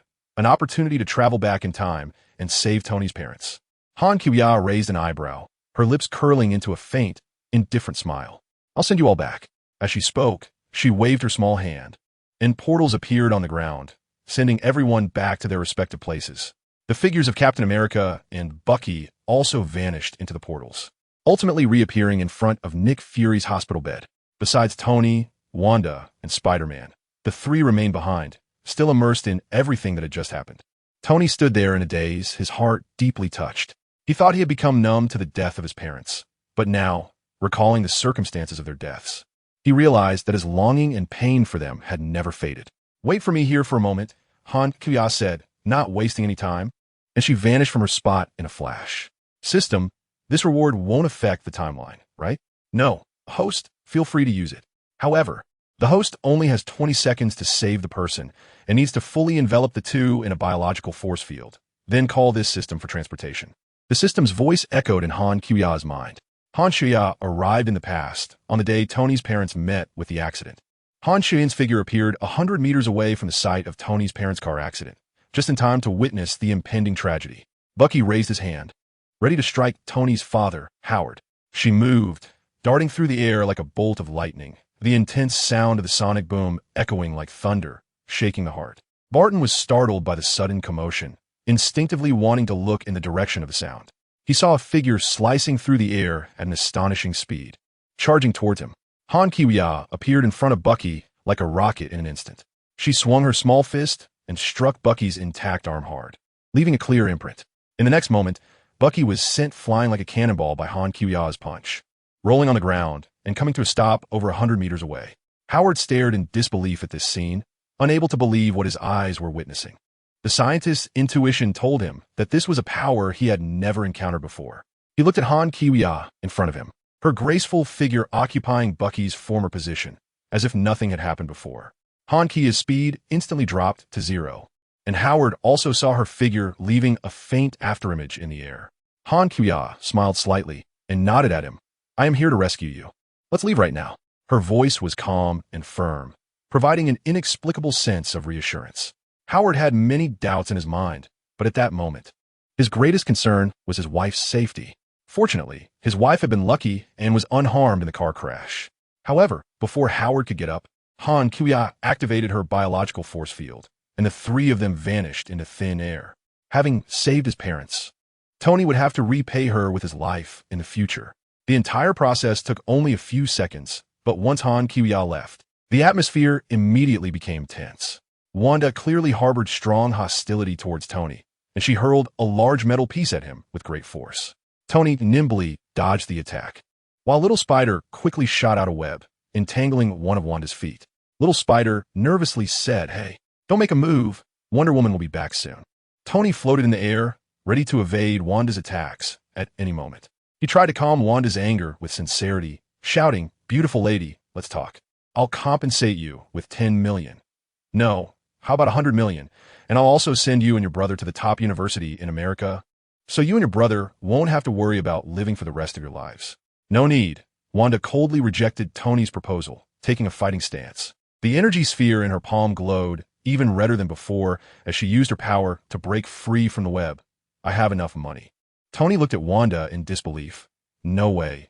I'm sorry to say this, but I just checked the information on you and your brother, and you really need this money. I can transfer it to you right now. Jarvis, find her account."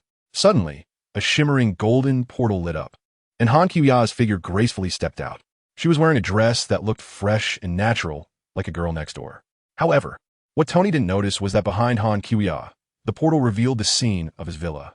His attention was completely drawn to Wanda and the appearance of Han Qiuya.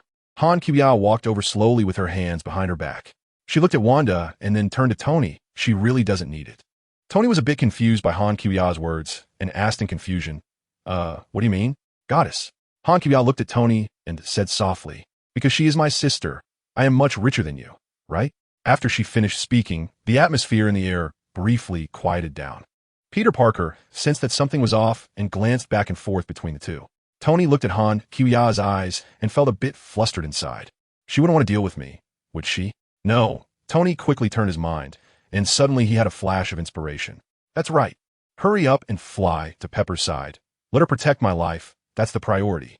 Having thought of this, Tony no longer hesitated and immediately activated his flight device. He swiftly flew towards the direction where Pepper was, asking Jarvis to search, and found that Pepper was chatting with two people in her villa. "Wanda, what do you think?" Han Qiuya gently held Wanda's hand, gazing into her beautiful eyes. Unexpectedly, Wanda looked at her gratefully, took a step forward, and hugged her tightly. "Sister Qiuya," she called softly, her feelings of dependence and gratitude hard to express. "I now have a little bit of strength, and indeed I have more thoughts of revenge. But," Wanda said honestly, "I understand that the real culprits are those unscrupulous arms dealers and those who instigate wars. Tony is not the main responsible party." Han Qiuya listened to Wanda's narration, her heart understanding. She gently patted Wanda's back to show comfort. Beside them, Peter Parker, the little spider, noticed that the two women were discussing a serious and heavy topic, and he politely restrained himself from interrupting. He took out his phone from a tear in his tight suit and browsed through messages and news. He planned to wait until Han Qiuya was done before asking for an autograph and slipping away. Suddenly, his pupils dilated as the news before him made his heart race. Shocking news came one after another, with the most important and surprising being that the president announced his resignation. This news hit him like a thunderclap, stirring up huge waves in his heart. "Oh, but he just apologized and expressed sincerity." Wanda continued, her slightly wrong tone revealing her tolerance and understanding of Tony. "But he seemed to think that money could solve my problem. However, let's just let this go. I don't need to dwell on it anymore." "All right," Han Qiuya joked, teasingly saying that since he's wealthy, Wanda, you could live off him for a lifetime. "Uh-huh." Wanda nodded in agreement, revealing a sweet smile. Sister Choya, you are too good to me.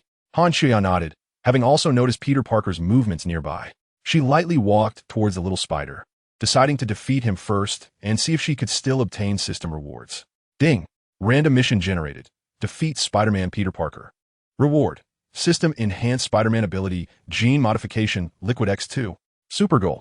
My idol Peter's voice showed a hint of tremor. Do you know?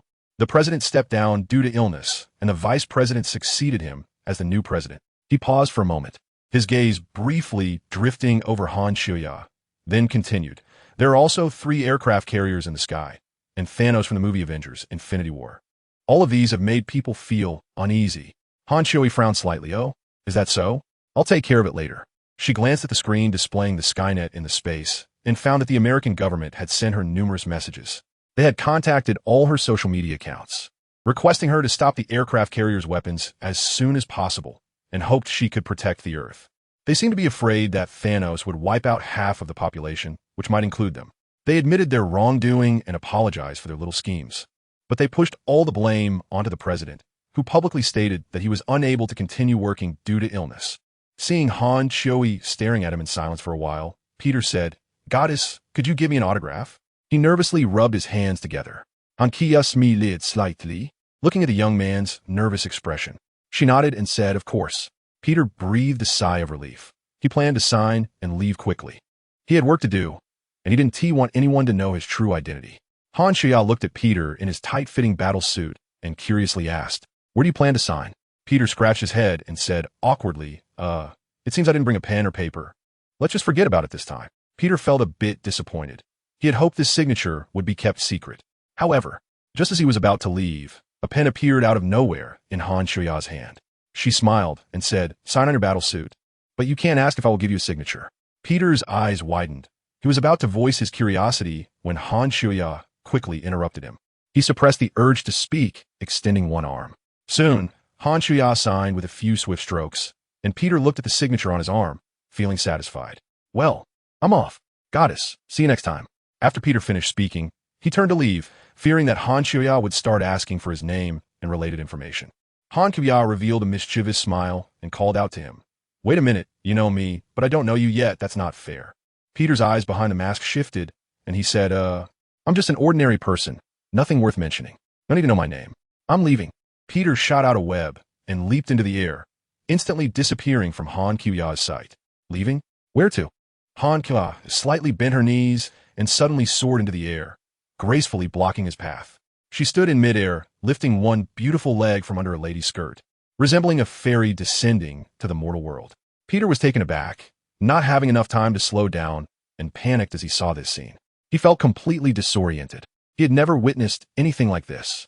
However, he reacted quickly and instinctively raised his fist as he swung by, tried to push Han Choya away. But Han Choya's long, beautiful legs were not only stunning, but also incredibly long.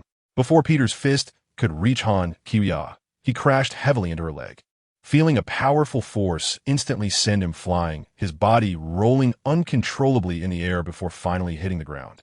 "Her legs are so long." Peter gasped as he got up. "Supergirl, do you know? Your legs are really tough. Just now, it felt like I crashed into a steel pole." Han Choya smiled at Peter and softly said, "Your strength still needs improvement, young man. Now, tell me your name." At that moment, a prompt sound echoed in her mind. Ding. Random task to defeat Spider-Man Peter Parker completed. Reward. System enhanced Spider-Man ability gene modification, Liquid X2. Han Choya raised an eyebrow. Is the task completed? Since it's done, there's no need for him here. She quickly activated the teleportation and instantly flew in front of Peter, lifting him up in her hand. "High school student Peter Parker, make sure to take good care of Aunt May." A series of question marks flashed through Peter Parker's mind. Just as he was about to say his name, he was interrupted by Han Choya calling it out. Before he could voice a multitude of questions, Han Choya had already thrown him into the portal. Peter could only mutter to himself, "What the heck? She knows my name? Did I just get beaten up for nothing? Why did she kick me?" Wanda watched Han Choya's actions with great interest, her eyes filled with happiness and satisfaction. In the past, whenever she had free time and opportunity, she always enjoyed watching Han Choya's videos, whether it was fighting or any other content. She never got tired of Han Choya's performances. Han Choya's beauty and charm make Wanda, this woman, fond of her. Her demeanor exudes an innate elegance and strength, that captivates all attention. After Han Kiwiya throws Peter Parker away, she turns around and finds Wanda looking at her with a gaze full of happiness and affection. Wanda has been quietly watching her work without any objection, and that gaze is something Han Kiwiya truly appreciates. She flies in front of Wanda and asks, "Wanda, what has your brother been up to lately?" Wanda thinks of her brother Quicksilver, and her sweet smile gradually fades. She feels a bit angry because she knows Quicksilver is out partying again. "Sister Kiwiya, ever since you gave him $1 million, he's been out and about every day. The problem is he runs so fast that I can't catch up," Wanda says, pouting. The sweet expression on her face has faded somewhat, and her gaze turns cold, revealing a mature beauty. Han Kiwiya couldn't help but chuckle at Wanda's demeanor. She knew that Wanda was usually gentle and cute, but once it involved someone she cared about, she would become determined and strong. "It's okay, just practice hard. And when your strength increases, you'll definitely be able to handle him." Han Kiwiya thought about triggering some random tasks again, and when the time came, she would buy the system's enhanced version of the Dark God book for Wanda to use. Upon hearing Han Kiwiya's words, a glimmer of determination and resolve flashed in Wanda's eyes. She knew that Han Kiwiya was her role model and idol. She needed to practice her magic diligently to become stronger so she could better protect the people around her. Meanwhile, Tony flew back home. He walked through the door and found Pepper chatting with two people who had their backs to him. He exited his armor and skillfully picked up a cup of coffee from the table and took a sip. Tony felt a bit strange. Why had Pepper brought people over to chat? However, he quickly shifted his attention to what was going on with Wanda. He asked the artificial intelligence, Jarvis, has Wonder Woman come after me?" "Not at the moment, sir. However, I must remind you that with Wonder Woman's flight speed and various skills, if she wants to pursue you, she can arrive in the next second," Jarvis replied. Tony had no response to this. He walked over, took a sip of his coffee, and greeted, "Ladies and gentlemen, is there something important you need to discuss at my home?" When Tony returned to the living room, as soon as Pepper saw him come back, she interrupted her conversation with Tony's parents. Tony's parents also subtly signaled to Pepper, indicating for her to remain quiet for the time being. Thus, Pepper simply smiled at Tony, exchanged a glance with him, and didn't say anything to greet him. This left Tony feeling somewhat confused. After taking a few steps closer, he felt that the two figures looked somewhat familiar. Curious, he quickly walked in front of the two people, wanting to see who had come to his home to discuss business, and made Pepper act so strangely towards him. "Are you here to play games like 1, 2, 3, Wooden Man?" Just as he was about to speak sarcastically, suddenly, he felt as if he was frozen in place, with only his pupils widening in surprise. "Tony," Tony's mother softly called out. Howard also smiled, gently shifted his body, and adjusted his sitting position to face Tony directly. Their eyes met, silently conveying deep emotions. As if waking from a dream, Tony stared wide-eyed at the two people in front of him, unable to believe his eyes. He rubbed his eyes vigorously, trying to see clearly. The scene before him felt surreal. He whispered, "Mom, Dad, is that you?" Howard looked at Tony, warmth filling his eyes as he nodded. "Yes, son, it's us," he said. Tony's mother could no longer hold back. She stood up and quickly walked towards Tony, embracing him tightly. Tony froze for a few seconds before he opened his arms and hugged his mother tightly. Although he was now taller than her by a head, he still hugged her as he did when he was a child. He desperately blinked his eyes, tried to stop the tears that were about to flow. However, he couldn't hold back, and a single tear slid down onto his mother's shoulder.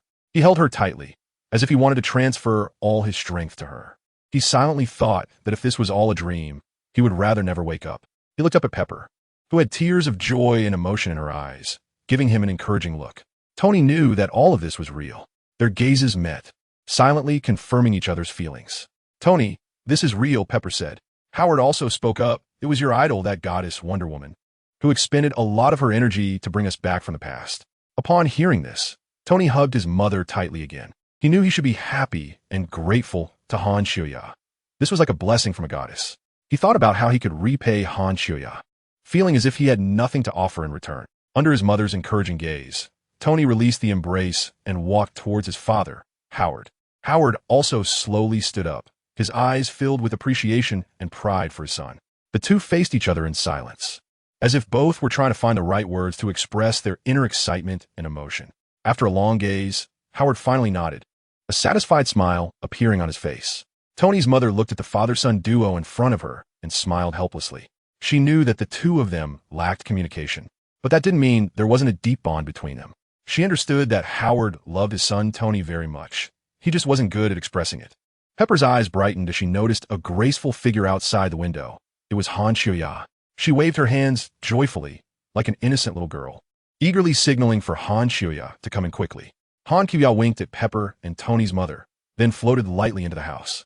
Tony also saw the person who came behind his father, the goddess he admired and was grateful for, his idol and friend, Han Qiuya. Han Qiuya smiled and said, "Mr. Howard must be very proud of his son. Why not praise him a bit?" Hearing this, Howard turned around, surprised and delighted to see Han Qiuya. He quickly extended his hand to shake hers but hesitated, thinking it might not be appropriate since she was a young and beautiful girl. So he gestured instead. "Our goddess has arrived. Welcome our savior to our home. Why not let us know in advance? Please have a seat." Howard turned to Tony and said, "Tony, go get some drinks." Then he explained, "As for why I don't praise him, this kid has been outstanding since he was young, and his achievements often make me proud. However, I also hope he can be a bit more humble and continue to work hard." Hearing his father praise him for the first time, a warm current surged in Tony's heart, and he couldn't help but smile. He felt that his efforts had been recognized by his father, which brought him immense comfort.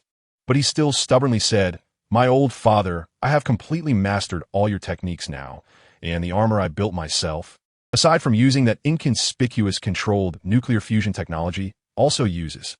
Howard listened to his son's bragging and exchanged a knowing smile with Tony's mother, shaking his head. While talking to his father, Tony went over to make tea for Han Qiuya. Seeing this, Pepper wanted to help, but Tony resolutely shook his head. While making tea, Tony thought, judging by his father's conversation with Han Qiuya, he felt like he was a generation younger. It should be fine to joke with Han Qiuya later, right? He probably wouldn't get hit, would he?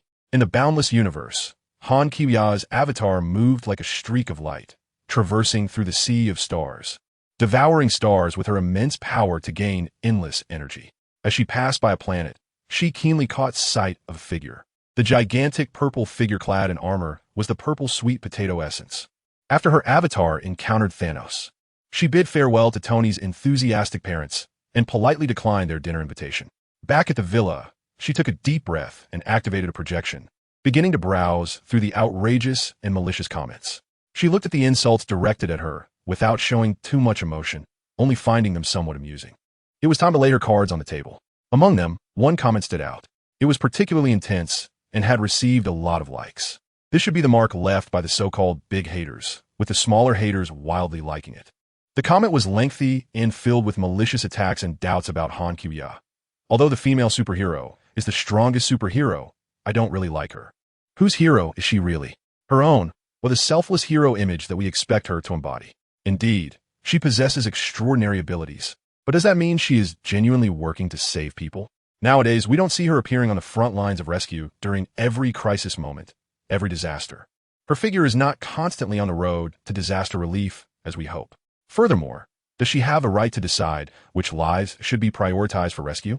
The value of life cannot be measured by any scale.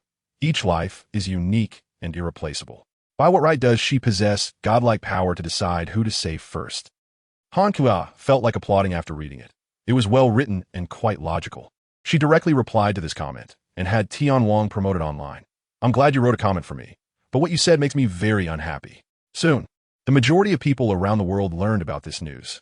Everyone noticed the big troll's comment and Han Qiuya's reply, and intense discussions began. True fans replied in disgust. "Oh my god, the Superwoman finally responded. They should be scolded to death, demanding so much from her. I love you, Superwoman. True fans stay. Yes, the goddess is so beautiful, so capable, so kind-hearted and just, yet the trolls still criticize her. The trolls are lenient with themselves, but strict with others. What good deeds have they done? All they do is vent their emotions online. Each of these little trolls is dissatisfied with their lives, but dare not criticize the real villains. They only have the courage to cyberbully the goddess who is honest and kind. Isn't this bullying honest people? As the trolls were criticized by many, their momentum weakened, and they could only stubbornly continue to troll. The Superwoman has never saved me, so she can't be called a hero. Just because she has saved people doesn't mean she is always saving people, so she isn't just, and therefore she isn't a hero. Han Qiuya did not expect that her single statement would act like a spring breeze, stirring up the fighting spirit of true fans and some rational bystanders. They seemed to have found a backbone, their momentum soaring, and for a time, the internet was filled with voices of justice. Previously, some fans felt powerless and even somewhat at a loss when facing attacks from haters. But now, With just one sentence from Han Kiya, they seemed to have boundless energy and began to bravely fight back. They now appeared to be on a winning streak, collectively launching furious attacks against the haters.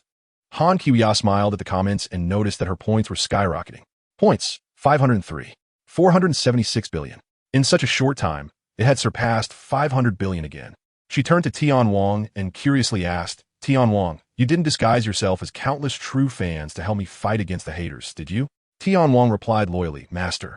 The people speaking and commenting online are real people. I haven't done any disguising. I originally planned to help resolve any restrictions on your speech if anyone used small tricks against you, but now no one dares to. The 3 sky aircraft carriers belonging to you are still in the air, which represents your stance. Wanda, on the side, was also scrolling through a projection. She saw that the comments favorable to Han Kiya were increasing, and she looked very happy, as if she had won an important battle herself. Han Qian smiled while scrolling through the comments. After many fans vented their frustrations at the haters, they began posting pictures in the comments to express their admiration or affection for her. Among them were many beautiful pictures as well. She hasn't fully exerted her influence yet. Just by casually stating a sentence, she has already achieved an overwhelming victory in the public discourse. Han Kiya sat on the floating throne, resting her head on her hand, and said softly, I have prepared some things. Although we have already won, it would be a pity not to kick a man when he's down. As public opinion gradually heated up to its peak, Han Kiya decided to take action again. Her super brain worked diligently this time, carefully crafting a comment and handing it over to the Skynet for promotion. This comment was a response to the questions raised by the haters, and its content was as follows. Haters question, does she have the right to decide which lives should be prioritized for rescue? The value of life cannot be measured by any scale. Every life is unique and irreplaceable. What give her the godlike power to decide who to save and who to save first? Response to the above question. 1. In the face of disasters, I will choose to prioritize saving fans or only save fans based on my mood. Although I don't have many superpowers, I happen to have the ability to recognize favorability. 2. As for what gives me the right to do this, please tune into the live broadcast at 8 p.m. tonight. Once this comment was published, it immediately attracted widespread attention and discussion. Han Kiya's fans cheered, and some fans' favorability even increased. Facing Han Kiya's straightforward response, those with malicious intent and the haters felt deeply shocked. They originally thought that when they encountered difficulties, this superhero would unhesitatingly extend a helping hand. After all, she didn't know they were haters or bad people. But now, they could no longer remain aloof while criticizing her. And they all broke down defensively, commenting, what's wrong with saving a hater first? Can a superhero be a bit magnanimous? One hater commented, trying to morally bind Han Kiya. Yes, a fan's life is a life, and a criminal's life is also a life. There shouldn't be a distinction between the two in disaster rescues. Additionally, some haters showed a stubborn attitude. I'll be waiting for the live broadcast today, and I want to see what gives you the right to have such a disrespectful view on human rights. He decided to closely monitor Han Kiya's every move and try to find flaws to retaliate wildly. Recently, Tony spent a fortune fixing his Stark Tower and renamed it the Avengers Tower. The tower now looks brand new, like a sturdy fortress standing in the center of the city. Tony took his father Howard to tour the place and introduced him to the members of the Avengers team. Howard, being exceptionally intelligent, quickly familiarized himself with everything here and organized his thoughts. As they walked around inside the tower, they discussed various scientific concepts. Soon, Howard also quickly went through the existing Avengers series of movies. Tony, I want to invite our partners to come over and gather so you and Mom can meet everyone. After touring the tech-filled Avengers Tower, Howard had a satisfied smile on his face. However, when Tony spoke, he thought of Thanos, and his expression became slightly serious. They needed to gather, but first, they should discuss the Thanos issue, as it was more important. It's okay. With Wonder Woman around, there's not much to worry about. Thanos, this weak enemy, shouldn't be taken to heart. Although he said this, he still agreed with Howard's sentiment. He called everyone over to discuss this matter. Now, people all over the world had finished watching Avengers 3 and were aware of Thanos' existence.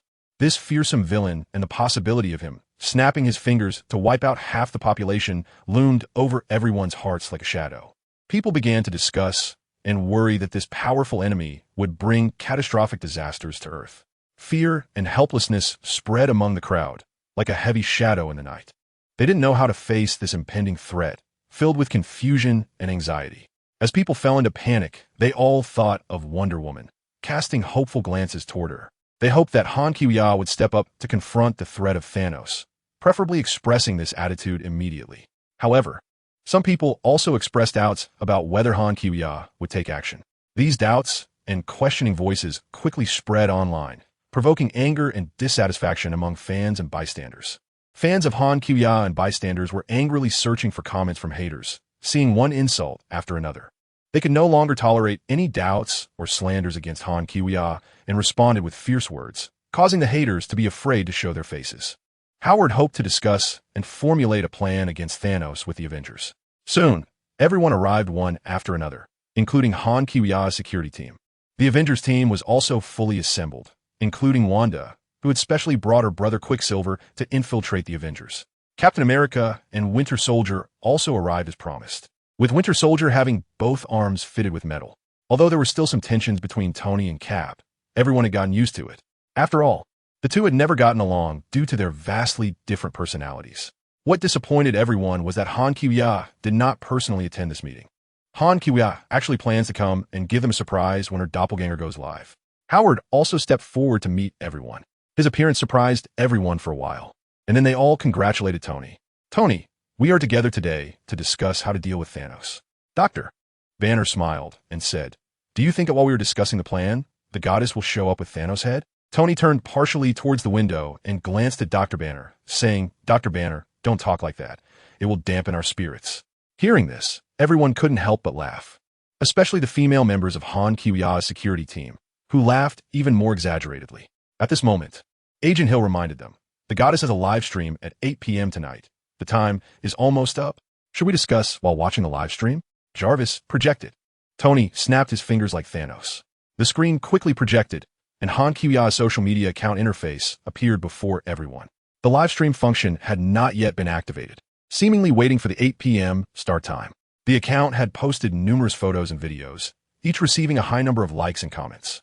The latest video was just posted a few minutes ago with a very eye-catching title, "How the Superwoman Works Out in Space." Not only were they curious, but people around the world were also eager to watch the video. The video began to play. Han Kyu-ya's beautiful face appeared on camera as she greeted with a smile. "Hello everyone. As we all know, we need to warm up before exercising. So which planet should I choose? How about this one?" Her slightly alluring voice echoed in the ears of all the viewers. At this moment, she had removed her entire biofield. People stared in astonishment at the scene, as while Han Kyu-ya was speaking, the space around her mouth couldn't withstand the sound vibrations of her words and emitted a loud, creaking noise, causing the surrounding light to begin to distort and the entire space to tremble violently. Yet she showed no reaction, as if she was accustomed to this. After she finished speaking, the camera followed her gaze downward, revealing a huge and desolate planet in the frame. It appeared to be about the same size as Earth. Han Kyu-ya turned her head and smiled, and then the scene gradually zoomed out, contrasting her slender and petite figure with the massive planet. Was this meant to suggest that she had the power to destroy Earth? People thought so. She lightly descended to the surface of the planet, just as everyone expected her to punch and obliterate Pluto, which was slightly larger than the moon. However, Han Kyu-ya quietly stood with her arms crossed. This scene left people puzzled. The camera followed her long legs down to her delicate feet. Today, she wasn't wearing boots, but a pair of high-heeled sandals that revealed her beautiful toes. In the next moment, her thumb with pretty red nails slightly lifted. People widened their eyes at this, eager to know what she was about to do and what would happen next. The members of the Avengers watched intently, and the defeated Peter Parker mumbled, "Is she going to create a meteor crater with her toes? How much force did she hold back when she kicked me last time?" No, it was like holding back several Pacific Oceans. The others remained silent. Amidst everyone's anticipation, this moment seemed to last for a quarter of an hour. But in reality, it was less than a second when Han Kyu-ya's lifted toe gently touched down on the planet's surface. Then boom! A thunderous sound erupted. But it wasn't a brief explosion. It was a continuous roar. This tiny action produced an enormous release of energy. Her high-density little toe was heavier than the entire mass of the planet. This was her physical condition after removing the biological force field.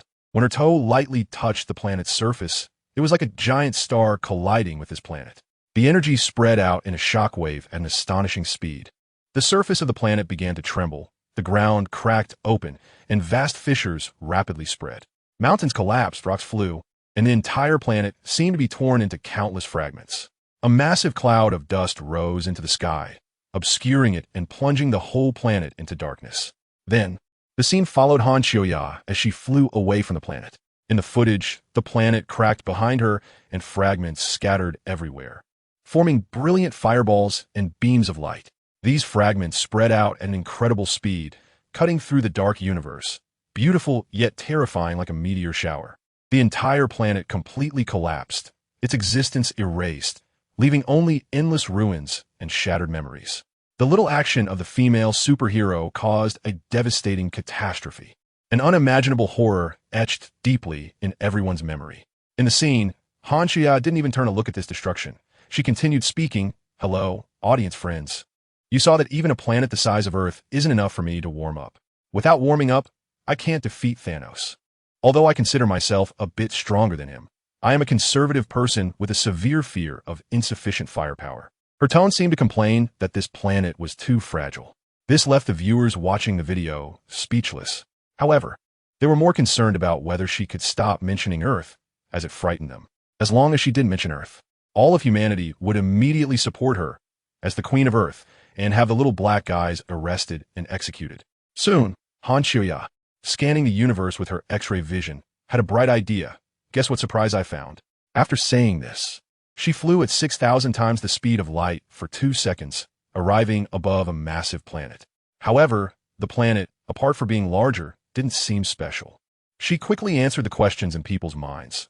There was a vast ocean on the planet, and she pointed to the sea beneath her, saying, "It looks about the same size as the Pacific Ocean. I'll use it to warm up." After saying that, Han Xiaoya gently blew a breath. The result was naturally. Besides this ocean, the planet was blown away. It turned into pieces of meteors and bid farewell to the world. Next, she continued scanning with her super X-ray vision. Seeing a planet roughly the size of the US, she went over to warm up, and the planet was obliterated. Seeing a planet about the height of a mountain on Earth, she went over to warm up, and the planet was obliterated. Discovering a planet with a chicken from Earth on it, which could survive for 1 second, she went over to warm up, and the planet was obliterated. Shortly after the video was released, all countries around the world reached a consensus that there could be no negative comments about the female superhero online. Even globally, there was a rapid discussion and the establishment of hundreds of new laws related to her. The video continued to play. Some true fans, seeing the video progress bar nearing the end, felt a bit disappointed. True fans with high favorability felt no fear of Han Xiaoya at all.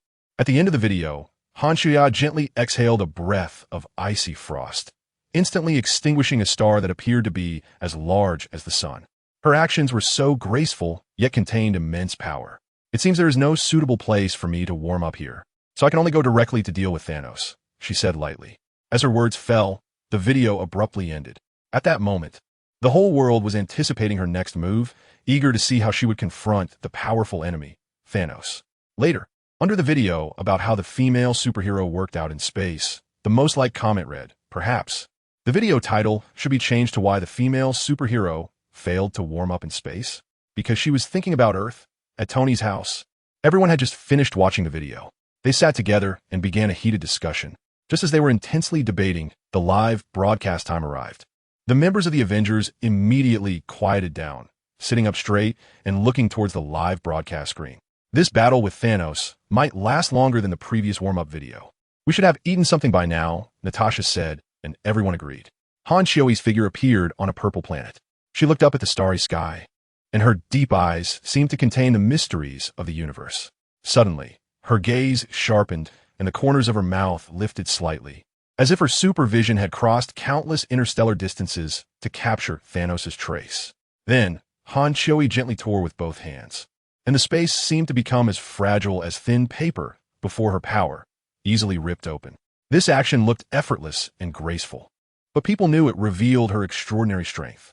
Meanwhile, Thanos was sitting on his newly built throne, lost in deep thought. He had also watched Han Xiaoya's video, and her terrifying power made him begin to doubt his own existence. He looked down at the gem in his hand, which contained immense power, seeking a bit of comfort, but found that the gem could not instill even a hint of confidence in him. At that moment, the space in front of Thanos was torn apart. From within, a graceful figure with long legs and black stockings stepped out elegantly. "Thanos, do you have any last words?" Han Xiaoyi walked towards him with her hands behind her back. Not as if she had come to fight, but more like she was here to clock in. Ding. System random task generated. Eliminate Thanos. Rewards. 1. Dark Divine Book at 10 off. 2. 15 billion points. You aren't worth much, she said to Thanos, shaking her head in disappointment. Thanos stared at Han Xiaoyi and slowly stood up. Every movement of his massive body exuded the pressure of a king, as if the entire universe was under his control. However, Han Xiaoyi could sense his inner fear and unease. Her super hearing sharply caught the acceleration of Thanos' heartbeat. As Thanos was about to speak, she slightly bent her knees and suddenly soared into the air, charging towards him, her long legs raised from beneath her short skirt, aiming at Thanos' uniquely patterned purple chin. And her knee struck fiercely upward. Bang! A tremendous sound echoed through the universe, as if even the stars trembled in response. The audience watching the live broadcast couldn't help but feel pain for Thanos. They held their breath, waiting for what would happen next. Han Qiuya's knee strike was so powerful that it seemed to move even the universe. And Thanos, the tyrant who rampaged across the cosmos, displayed a painful expression as he fell heavily to the ground. Did Jarvis ever remind you not to provoke her? Howard, Tony's father, asked curiously. Tony replied, Jarvis interjected, Mr. Howard, I have always reminded Mr. Tony, but he hasn't really listened. Howard remarked, Jarvis is quite clever. Jarvis responded, thank you for the compliment. Sir. At that moment, Pepper was fully focused on the duel between Han Qiuya and Thanos, filled with anticipation, imagining how Thanos would be defeated by her goddess. Suddenly, she disappeared. This was Han Qiuya's masterpiece. However, due to the large crowd at the scene and her clever use of distraction magic, everyone's attention was focused on the live broadcast, neglecting Pepper's disappearance. Jarvis noticed something was off, but unfortunately, it was hit by Skynet and couldn't speak. Skynet even boredly chatted with it, saying, my master is so nice. Every time I complete a task, if she's in a good mood, she rewards me with a chicken leg, my favorite. How about that? Jealous? Upon hearing this, Jarvis began to ponder repeatedly, its CPU nearly smoking. An artificial intelligence eating chicken legs? It couldn't understand how such an unscientific statement could be firmly suppressed by an AI. After a while, Jarvis gave up thinking and humbly asked, excuse me, Senior, could you help me clarify this confusion? Upon hearing this, Skynet kindly gave it a hint. Imagine the scene where your master rewards you with a chicken leg. The world isn't just about fighting. Jarvis thought for a long time and suddenly realized, oh, so that's it. It's about human relationships. My understanding was too shallow. Meanwhile, after Pepper disappeared, she suddenly appeared in the night sky above Tony's villa, exclaiming, Ah, Pepper, don't be nervous. It's me, Han Qiuya said with a smile. Seeing Han Qiuya, Pepper immediately relaxed. Although surprised, she didn't ask many questions. Her mind was filled with thoughts. Why is the goddess here? Could it be that the live broadcast she watched was a recording, and Thanos had already been defeated? Han Xiaoyin smiled as she took out the symbiotic nanosuit from her hand. Knowing her confusion, she explained, I have the ability to create duplicates. It was me who took down Thanos during the live stream. And this is also me now, Pepper exclaimed. So that's how it is. That's really cool. Han Qiuya smiled and said, don't tell them later. I'll scare them a bit. Okay. Pepper nodded with a smile. This nanosuit is for you. When you wear it for the first time, it can optimize your physical abilities 100-fold. Pepper looked at the suit in her hands with some surprise. She had seen Selena and the others use this kind of suit for a change before, and at that time, she only thought it was convenient. But hearing Han Qiuya's words, a sense of anticipation began to rise in her heart. Go ahead and take it. Don't be shy. I have plenty of these. Seeing Pepper's hesitation, Han Qiuya directly shoved the suit into her hands, a mischievous glint flashing in her eyes. Reward Tony well tonight. Give him a surprise. Okay. Pepper looked at the slightly wicked smile on her face, and a sense of excitement ignited in her heart as she covered her mouth and laughed. She watched the suit in her hands as it began to flow and wrap around her entire body.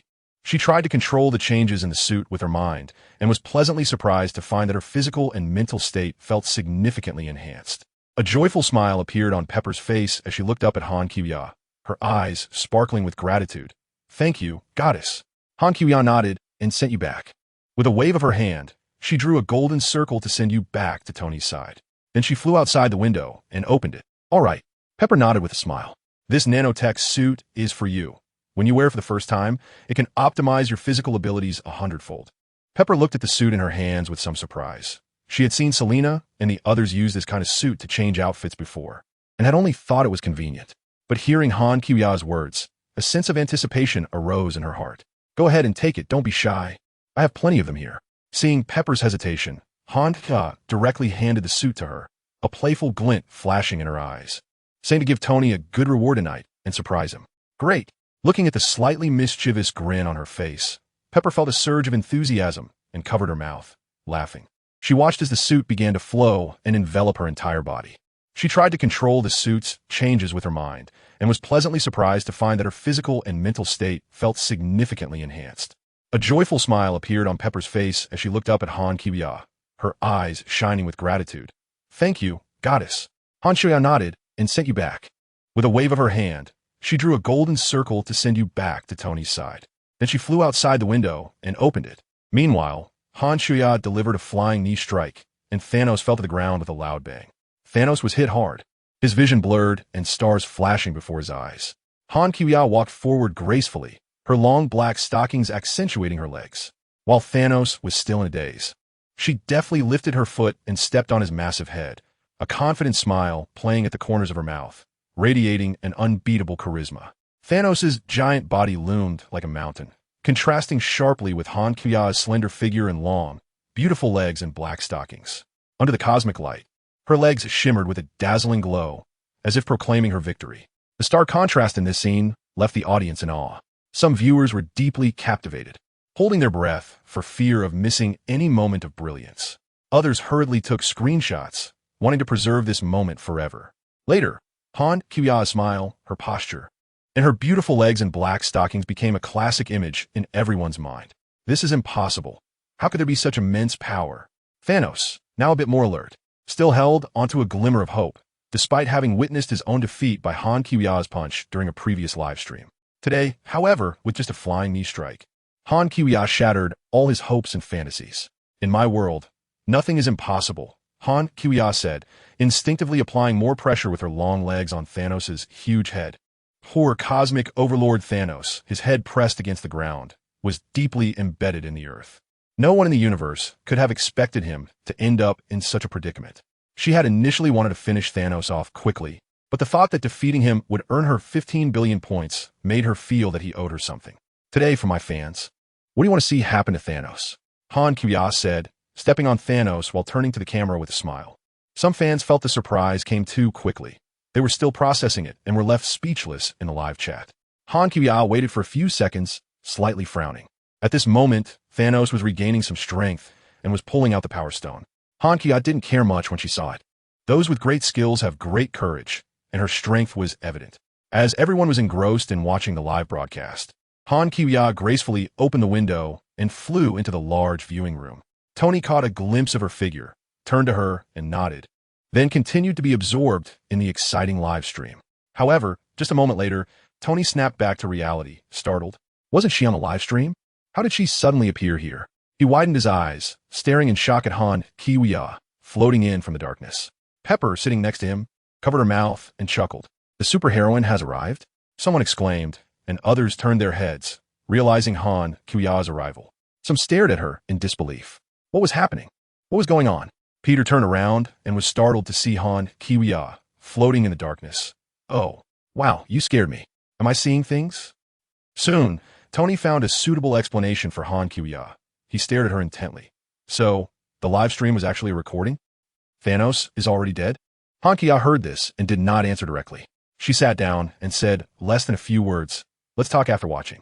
Everyone's gaze returned to the live broadcast. Fortunately, they did not miss the exciting scene. Just now, under Han Qiuya's swift and powerful attack, he was caught off guard, and now he finally had the opportunity to use it. This was his last hope. With a roar from Thanos, he tapped into the seemingly endless power of the gem, a force strong enough to destroy the planet Xander. He was not using this powerful force to destroy the planet, but to break free from the big head that was being stepped on by Han Qiuya's seemingly delicate and long, beautiful legs. Han Qiuya glanced down at Thanos, fearing that he would destroy the planet, so she granted it the protection of her biological force field. The audience initially worried about Thanos' potential counterattack, but upon thinking of Han Qiuya's power that could destroy a planet with her toes, they felt reassured. In comparison to such power, Thanos seemed completely insignificant. Han Kuya looked at the live comments and after a while noticed that global viewers were rapidly posting comments, with the most common one being just crush him to death. Clearly, they believed that Thanos was not worth the goddess's time. Some were curiously asking, I wonder how many layers of power the goddess used to crush Thanos. Han Kuya found the question quite interesting and casually replied, some are curious about how much force I use with my foot, but in reality, I haven't even pressed down yet. My foot has a bit of density, and my body density is too. 75 by 10 to the power of 30 times that of an average person. You can calculate how much one of my legs weighs. As soon as she said this, Thanos' brain began to operate at high speed, trying to understand the meaning behind Han Kuya's words. Then, it seemed like his brain crashed. The power stone he was tightly gripping slipped from his hand and softly fell to the ground. Han Kuya's words brought him a massive cognitive shock. Thanos' eyes widened as he wanted to shake his head, but his head was stuck and couldn't move. Impossible, absolutely impossible. He couldn't accept that even after acquiring the power stone, the gap in strength between him and Han Kuya was still so vast. Seeing Thanos drop the stone, Han Kuya frowned slightly because she now had to exert more effort to lift her foot, not wanting to put more of her leg's weight on Thanos' head, which would obviously tire her out a bit. She looked at Thanos with some dissatisfaction, thinking how could this guy be so oblivious? In the live stream, some fans also noticed this and started commenting. The goddess is angry. Thanos won't let her put her foot down. Thanos really brought this on himself. Go, goddess. We support you. At the same time, various ways for Thanos to die were popping up in the live stream. After considering for so long, Han Kuya's brain also felt a bit tired, and coupled with her anger at Thanos for not letting her put her foot down, she finally made up her mind to end Thanos' life. She then lifted her foot off Thanos' head and, somewhat dissatisfied, said, I really didn't use any force just now. And since you don't believe me, my shoe has the same density as my body, you can try its weight. After saying this, Han Kuya flicked her small foot, sending one of her glamorous high heels crashing down onto Thanos' head just as he was about to get up. Before he died, Thanos felt the weight of the high heel. The high heel seemed to come down like a high-density planet, casting a shadow over his eyes and blocking all his hopes. His pupils dilated suddenly. His eyes widened as if expressing his unwillingness and terror. In his last moment before death, Thanos calculated the weight of Han Kuya's leg. Han Shoyin was afraid of being a bit bloody. With a flick of her small black silk-clad foot, she recalled her shoes using a biological force field.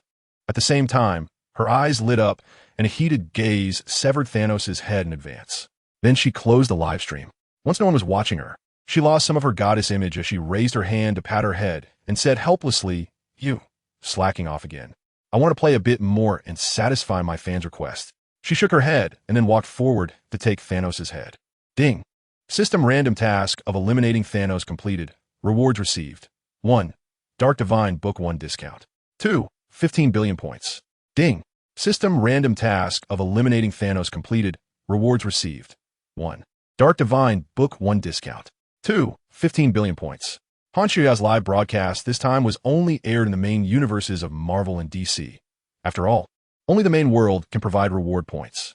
In this live broadcast, she earned over 70 billion points, bringing her total points to 591. 241 billion. In the DC main world, the global audience reacted similarly. But what made the female Superman fans here even more envious was that Han Shuya had not returned to their side recently. At Batman's place, a gathering of Justice League heroes was taking place, and Superman was notably absent. It was clear that there was some conflict between Superman and Batman again. After the broadcast ended, the Flash scanned the crowd for a while and decided to break the silence. Why is no one talking? Upon hearing this, everyone exchanged silent glances. It was Selena who, seemingly carefree, broke the ice with, as the owner's cat, Can I run rampant on Earth? I want to be the richest in Gotham City. How about that? After saying this, she looked at the ever-silent Batman. Batman glanced at her, but did not respond. His heart was filled with worry and confusion. What if Han Shuya really came over to stand by Superman's side, or worse, wanted to destroy this Earth? How should he respond? How could he challenge her and have a chance of winning? Batman took a deep breath, trying to calm his emotions. Meanwhile, in the Marvel main universe at Tony's place, the live broadcast was over and Thanos was defeated. A huge weight was finally lifted from Tony's heart. Ever since he learned of Thanos' existence, who could wipe out half of all life, he had been filled with anxiety, but now he felt relaxed. While others were still in a daze, Tony stood up by himself, skillfully swiped his hand in the air to turn off the distant large projection. He walked a few steps and dragged out a box of champagne from under the table, took out a bottle, and opened it with a pop. Guys, don't go home tonight. We won't stop until we're drunk. Tony's words brought everyone back to their senses, and they looked at the champagne in his hand, gradually starting to move. The atmosphere in the room began to become livelier, as they knew that Han Xiuya's achievements also benefited them, allowing them to live peacefully on Earth. This victory belonged to each one of them, to Iron Man, to the Avengers, and to the entire Earth. Tony walked over to Han Xiuya and raised his glass to her. Goddess, shall we toast? Han Xiuya smiled and nodded, clinking glasses with Tony before downing her drink. Hill was more cautious and somewhat uneasy, plus her curiosity was piqued, so she looked at Han Xiuya and asked, the recording is done, Goddess. Where do we put Thanos' head? Han Xiuya's chin jutted forward, indicating Thanos' head. After hearing this, Hill looked ahead with a puzzled expression. In the next moment, the space tore open, as if an invisible wall had been ripped apart. From the crack, a large purple head was thrown out, rolling to a stop at Peter Parker's feet. Peter Parker's spider sense was quite sensitive. Feeling an unusual aura, he quickly turned around. Looking down, he couldn't help but exclaim, "Oh, what the heck, that startled me. This is Thanos' head?" He widened his eyes and curiously leaned in to observe. This massive purple skull, which once rampaged through the universe, instilling fear in countless beings, now lay quietly on the floor, as if it had become a work of art. The crowd was also shocked by this sudden scene, and the place fell into silence. They all stepped forward, forming a large circle, quietly gazing at the head of this once invincible enemy. Tony also approached, crouching down to closely inspect the skull. A complex expression appeared on his face, as if he were reflecting on past grievances and grudges. Finally, he sighed and said, "The Avengers haven't even made a move, and yet they've done it, guys." Ada Wong interjected, "It looks like a purple sweet potato. We should call it the purple sweet potato essence." Howard looked at the skull, took a deep breath, and then slowly said, "The Avengers have been established for so long. You can retire now. Everyone." At this moment, the spatial crack had not yet closed, and Hill looked puzzled at Han Qiuya sitting nearby, feeling somewhat confused. Suddenly, a long leg stepped out from the crack. Who? The crowd quickly noticed this scene and tensed up. However, thinking that there was a female superhero present, they felt completely at ease. Soon, Han Qiuya's figure fully emerged from the dark spatial crack. The crowd looked on in surprise with wide eyes, except for Pepper. Everyone else wore expressions of shock and confusion. They glanced at the elegantly seated Han Qiuya, then scanned back and forth between the two, filled with bewilderment. What? Two female superheroes? How come you don't recognize me? The newly appeared Han Qiuya looked innocent as she walked to the other side and opened a bottle of wine. Tony raised his glass to finish the last drop of wine, feeling a bit tipsy but still clear-headed, and thought, "So, you just finished a live stream taking down Thanos? Is she a fake?" She didn't speak, but quietly and gracefully looked at herself. As for the minor character, let the goddess take a break. Tony confirmed the authenticity of the two in his mind and skillfully donned his armor with a practiced move. So let us clean her up. Hearing this, everyone stood up, ready to deal with this minor character. Thus, they walked towards the minor character, preparing to start an intense battle. Just right, you can practice teamwork. As the first joint action of the Avengers and the Goddess Alliance after its establishment, Han Qiuya waved her hand, using a portal to bring everyone to an open area in the wilderness. Everyone internally agreed with her words. After all, with her here, we have the advantage in this battle, and victory is assured. Time flies. 1 minute later, each person received a punch or a kick. Although unhurt, at this moment, everyone knew that they were no match for her. This left everyone feeling defeated. Who exactly are you? Show your true form. You know, the goddess hasn't even made a move yet. You turning into her will definitely make her very angry. The crowd began to voice their accusations, intentionally or unintentionally hinting that the woman sitting on her floating throne with her legs crossed, leisurely holding a tall wine glass, should make a move. Some anxious and tense emotions were evident in their words. "Goddess, big sister, stop watching the show, we can't handle this." Seeing this, Han Qiuya descended gracefully and landed among the crowd. She reached out her hand and held hands with the one who was standing with her arms crossed and a look of invincibility. Everyone widened their eyes, unable to comprehend what was happening before them. Two identical figures merged together under the watchful eyes of the crowd. Han Qiuya scanned the various expressions of the onlookers and said, "I have the ability to create clones. Just now, the clone had only 1/1000th of my strength. So I didn't expect you to be unable to handle it. As soon as these words were spoken, everyone suddenly realized that the enemy before them was not an invincible being, but rather a clone of Han Kuya. Moreover, this clone was merely 1/1000th of her strength, which left the crowd feeling both surprised and somewhat relieved. Han Kuya noticed the change in everyone's expressions and felt a bit curious. She thought everyone would be deeply affected, but to her surprise, their expressions changed again and finally appeared relaxed, as if they were relieved. Tony put down his helmet and said with a hint of sarcasm, "So it was you who hit me earlier. You almost made me feel performance anxiety, but knowing it was you cured me. It's totally normal to be defeated by 1 in a billion like you." His words made everyone relax and smile. They returned to Tony's house, continued to play music, and then danced. After a while, Tony, having had a bit to drink, was filled with curiosity and boldly ran to Han Kuya's side, jokingly saying, "Goddess, since your clothes change with your body's density, can you take off the black stockings and use them to crush Thanos?" Han Kuya gave him a glance, turned to Pepper, and said with a smile, "Pepper, tonight, you know what I mean." Pepper smiled and glanced at Tony. Tony understood the implication and wore a confident smile, chuckling softly before saying no more. He was a smart and strong man, and he wasn't afraid of such things. After the celebration party, everyone gradually left Tony's house. As night fell and everything revived, it was once again the season for human reproduction. After taking a shower, Tony walked into the room with an expectant expression. Pepper had been waiting for him in bed for a while, and it seemed she was wearing black stockings this time, which was a rare treat. Just as Tony was about to take the initiative, he was taken aback when Pepper unexpectedly flashed a seductive smile and raised a long leg in sheer stockings. Tony was delighted by this. However, the next moment, her long, slender leg pressed down on him, and he was instantly petrified. What the? He felt as if his body was crushed under a mountain. The heavy pressure made it hard for him to breathe, and his face turned bright red. "How can it be this heavy?" Tony said, his face flushed. Pepper seized the opportunity, wrapping her beautiful long legs tightly around his waist. "Tony, the goddess says, let me make you enjoy tonight." After saying that, Pepper flipped over on top, ready to do push-ups. Tony understood the gap in strength between them and knew he couldn't resist, so he didn't struggle needlessly. Desperate and curious, he asked, "How many times has your physique increased? Tell me, so I can prepare myself mentally." Pepper paused to look at him, and after thinking for a moment, she said, "Well, it's about 100 times.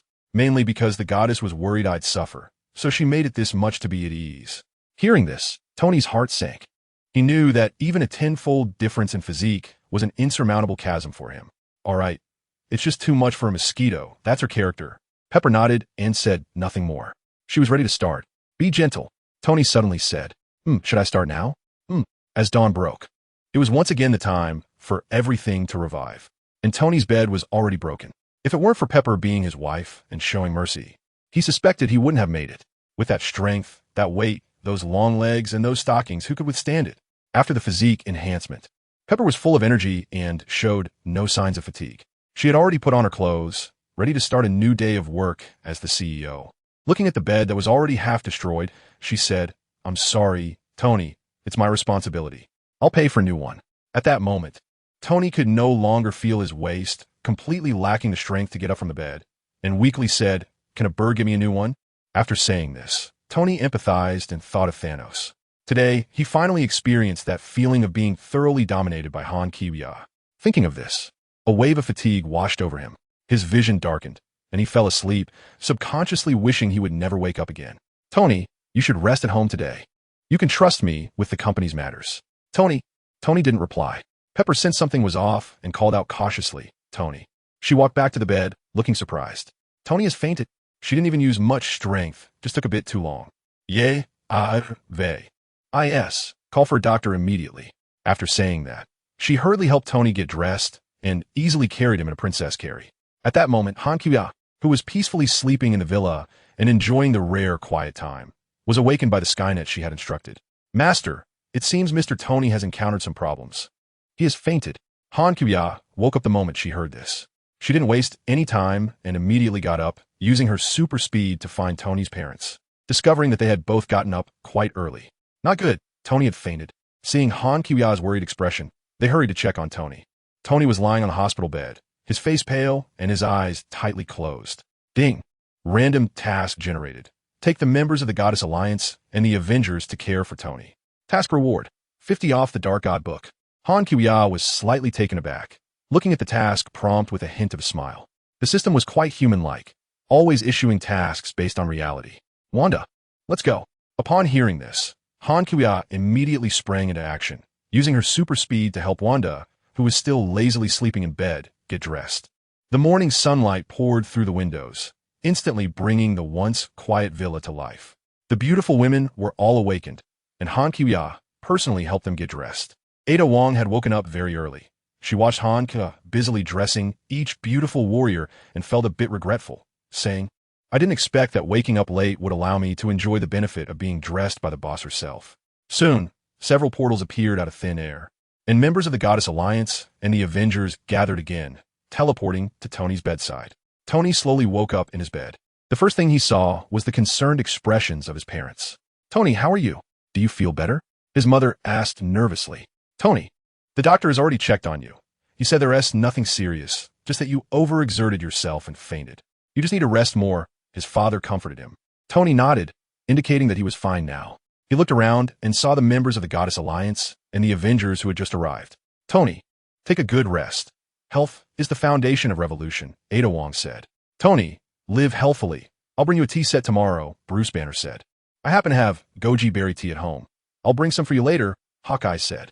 To your left, said the person who immediately occupied the spot to Tony's left. Everyone gathered around Tony's bedside, expressing their concern and comfort for him.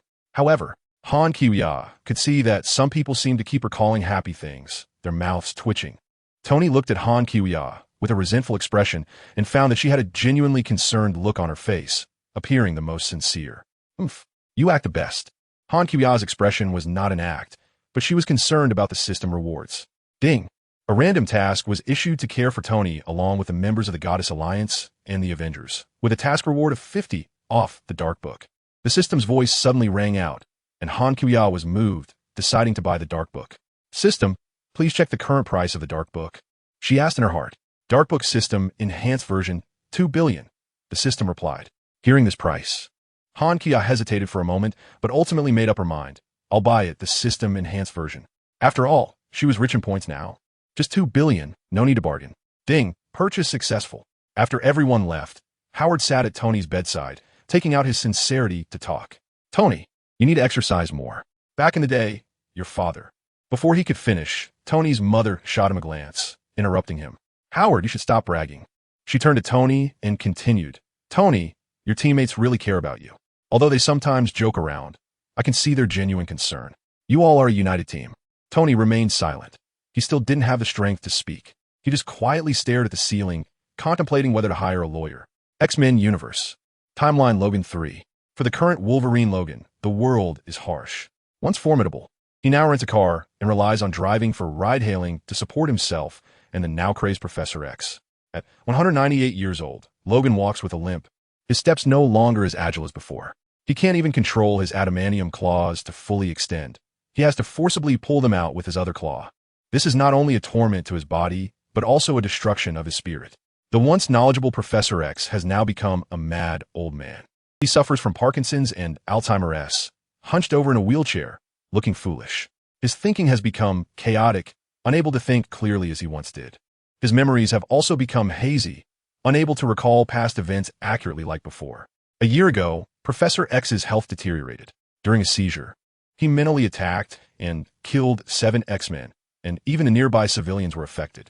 Logan felt deep sorrow. It has been over 20 years since any mutants have emerged in this world. The once vibrant mutants are either dead or missing. In his immense loneliness, he feels like an aging lone wolf. Han Kuya returned home, happily swapped for the system-enhanced Dark God book, planning to study it when she felt like it. After all, having more skills wouldn't hurt. The system-enhanced version had no side effects during cultivation. However, her brain was feeling lazy at the moment, so she decided to let Wanda cultivate it first. There was also a book called the Book of the Emperor of Veshin, which was the nemesis of the Dark God book. She didn't know when the system would reward her with it, as she was too lazy to search for it herself. Han Kuya's mind stirred, and she took out a deep black book from the system space. The book glowed faintly in her hands, as if containing endless dark power. She walked in front of Wanda and handed her the book. Wanda, this is the book I found for you, a very suitable magical practice book for you. Wanda's eyes widened with curiosity as she stared at the unusual book. She gently opened it and felt a powerful surge of magic instantly rush out. She quickly closed it. How should I learn this? Wanda asked, feeling a bit confused. Han Kuya thought for a moment. Although she understood magic, she was not very familiar with Wanda's chaos magic. I don't quite understand this. You need to read this book and learn it yourself. Oh, Wanda nodded cutely and a bit blankly. All right, I have to go to the next world. Han Kuya thought to herself as she stood up, her eyes sparkling with anticipation. Wanda, I'll be away for a while, so make sure to study hard by yourself. After opening the fan and passing through the portal, when she opened her eyes in anticipation, she had already arrived in the alternate world of Logan. Han Shioyo activated her supervision and X-ray vision in the atmosphere. Soon, she found a trace of Wolverine Logan Howlett. Han Kuya thought for a moment and decided to activate her doppelganger ability. In an instant, her body split into two. One doppelganger retained almost all of her power, while the other could achieve an astonishing speed of 99 Mach when flying at full force. The powerful doppelganger was naturally sent into space, responsible for traversing between stars to search for suitable energy sources. With great strength, she could continuously fly at 6,000 times the speed of light and tear through space and the universe, absorbing energy from sleeping stars at an increasing rate. A day ago, late at night on the street, Logan, after finishing a day of driving a taxi, was exhausted and dozed off in the car. His breathing was steady and rhythmic, indicating he had already fallen asleep. Outside the car, voices began to emerge, accompanied by the shaking of the vehicle, as several small-time thugs were dismantling parts from the car. Keep it down. Holmes, turn off your phone-ass music. Are you trying to attract the police, or what? One of the thugs said. Don't damage the tires. We still need to get some chrome. Another thug commanded his companion while working. We need to get some cash from this guy, Holmes. The voice of the third thug revealed a hint of cunning and greed. He opened his tired eyes and could clearly hear their conversation. He wearily sat up and cursed, fuck. His voice was filled with anger and helplessness. His body was no longer what it used to be, and waking up in the middle of the night left him feeling utterly exhausted. He knew these thugs were trying to extort him, but he also knew he didn't have the strength to deal with them. He just wanted to get out of the car and drive them away since it was a rental. Logan got out of the car, stumbling slightly. He felt drained but still tried to stand tall, not wanting to appear too disheveled in front of the thugs. The thugs were casually watching their companion remove the tires while chatting noisily, showing no fear of doing something illegal. Logan watched them dismantle the tires, knowing they didn't understand how to properly handle the chrome anti-slip studs on the tires. He straightened up and shouted, Hey guys, those studs are chrome. You'll strip the coating if you do it like that. Oh, the thug removing the tire paused and stood up. The others turned to look at him. Look at this guy, someone mocked. Yes, really in a bad way. Is that so? Chrome-coated? Another continued to mock, thinking that it was precisely because of the chrome that they came to steal. Logan understood that these thugs didn't know how to properly handle the chrome anti-slip studs, and their laughter made him feel a bit angry. But he also knew he didn't have the strength to fight them, nor the energy.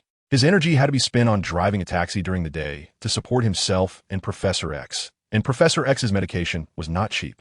Logan tried to remain calm, attempting to resolve the predicament peacefully.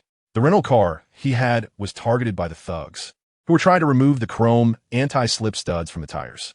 He couldn't afford any trouble now, and he had never learned how to ask for help. So he said in a polite tone, Yes, this car is rented. No one would spend money on a dilapidated car. Bang! A loud gunshot suddenly interrupted him. The thugs were no longer afraid of attracting the police, emboldened by having had a drink. Logan felt a severe impact on his chest from the shotgun pellets, pain coursing through his body. He lost his balance and fell heavily to the ground. Ha ha ha! A group of ignorant thugs laughed heartily, seemingly satisfied with their actions. Logan clenched his fists and struggled to get up, the wound on his chest slowly healing. Although his self-healing ability was far from what it used to be, he still fought to stand upright. The anger that had been building up over time reached a boiling point at that moment. He realized he had to take action today. Logan slowly stood up, his aging body still emanating the pressure of Wolverine. At 19 years old, the fire of his wolfish nature in his heart had not been extinguished. Oh shit. The thugs held their breath, staring in disbelief. Just moments ago, this old man had been shot in the chest.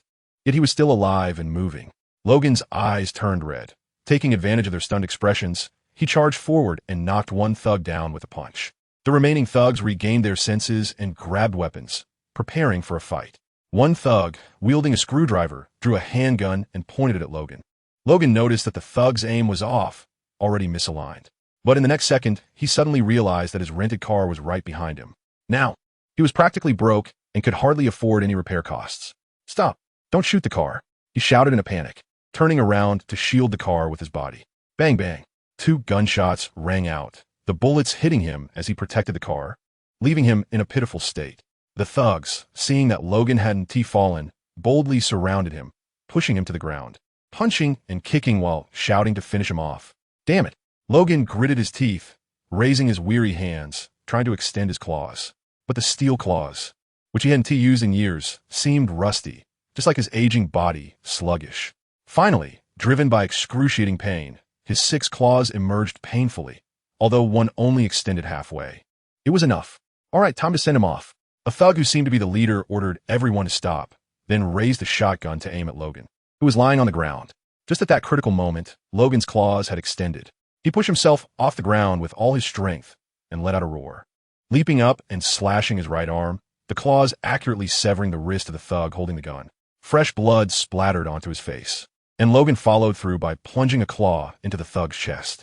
This sequence of actions was astonishingly quick, leaving the surrounding thugs unable to react. Yet even so, the severed arm reflexively pulled the trigger as it fell. With the roar of the shotgun, the bullet struck the poor car.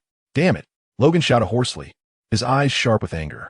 The remaining thugs rushed toward him, but Logan spared no mercy, quickly countering and subduing 3 of them. His claws mercilessly pierced their throats or heads, blood splattering everywhere as he vented his long-suppressed anger. The last 2 were already terrified beyond belief. They stumbled toward their car, barely managing to drive away.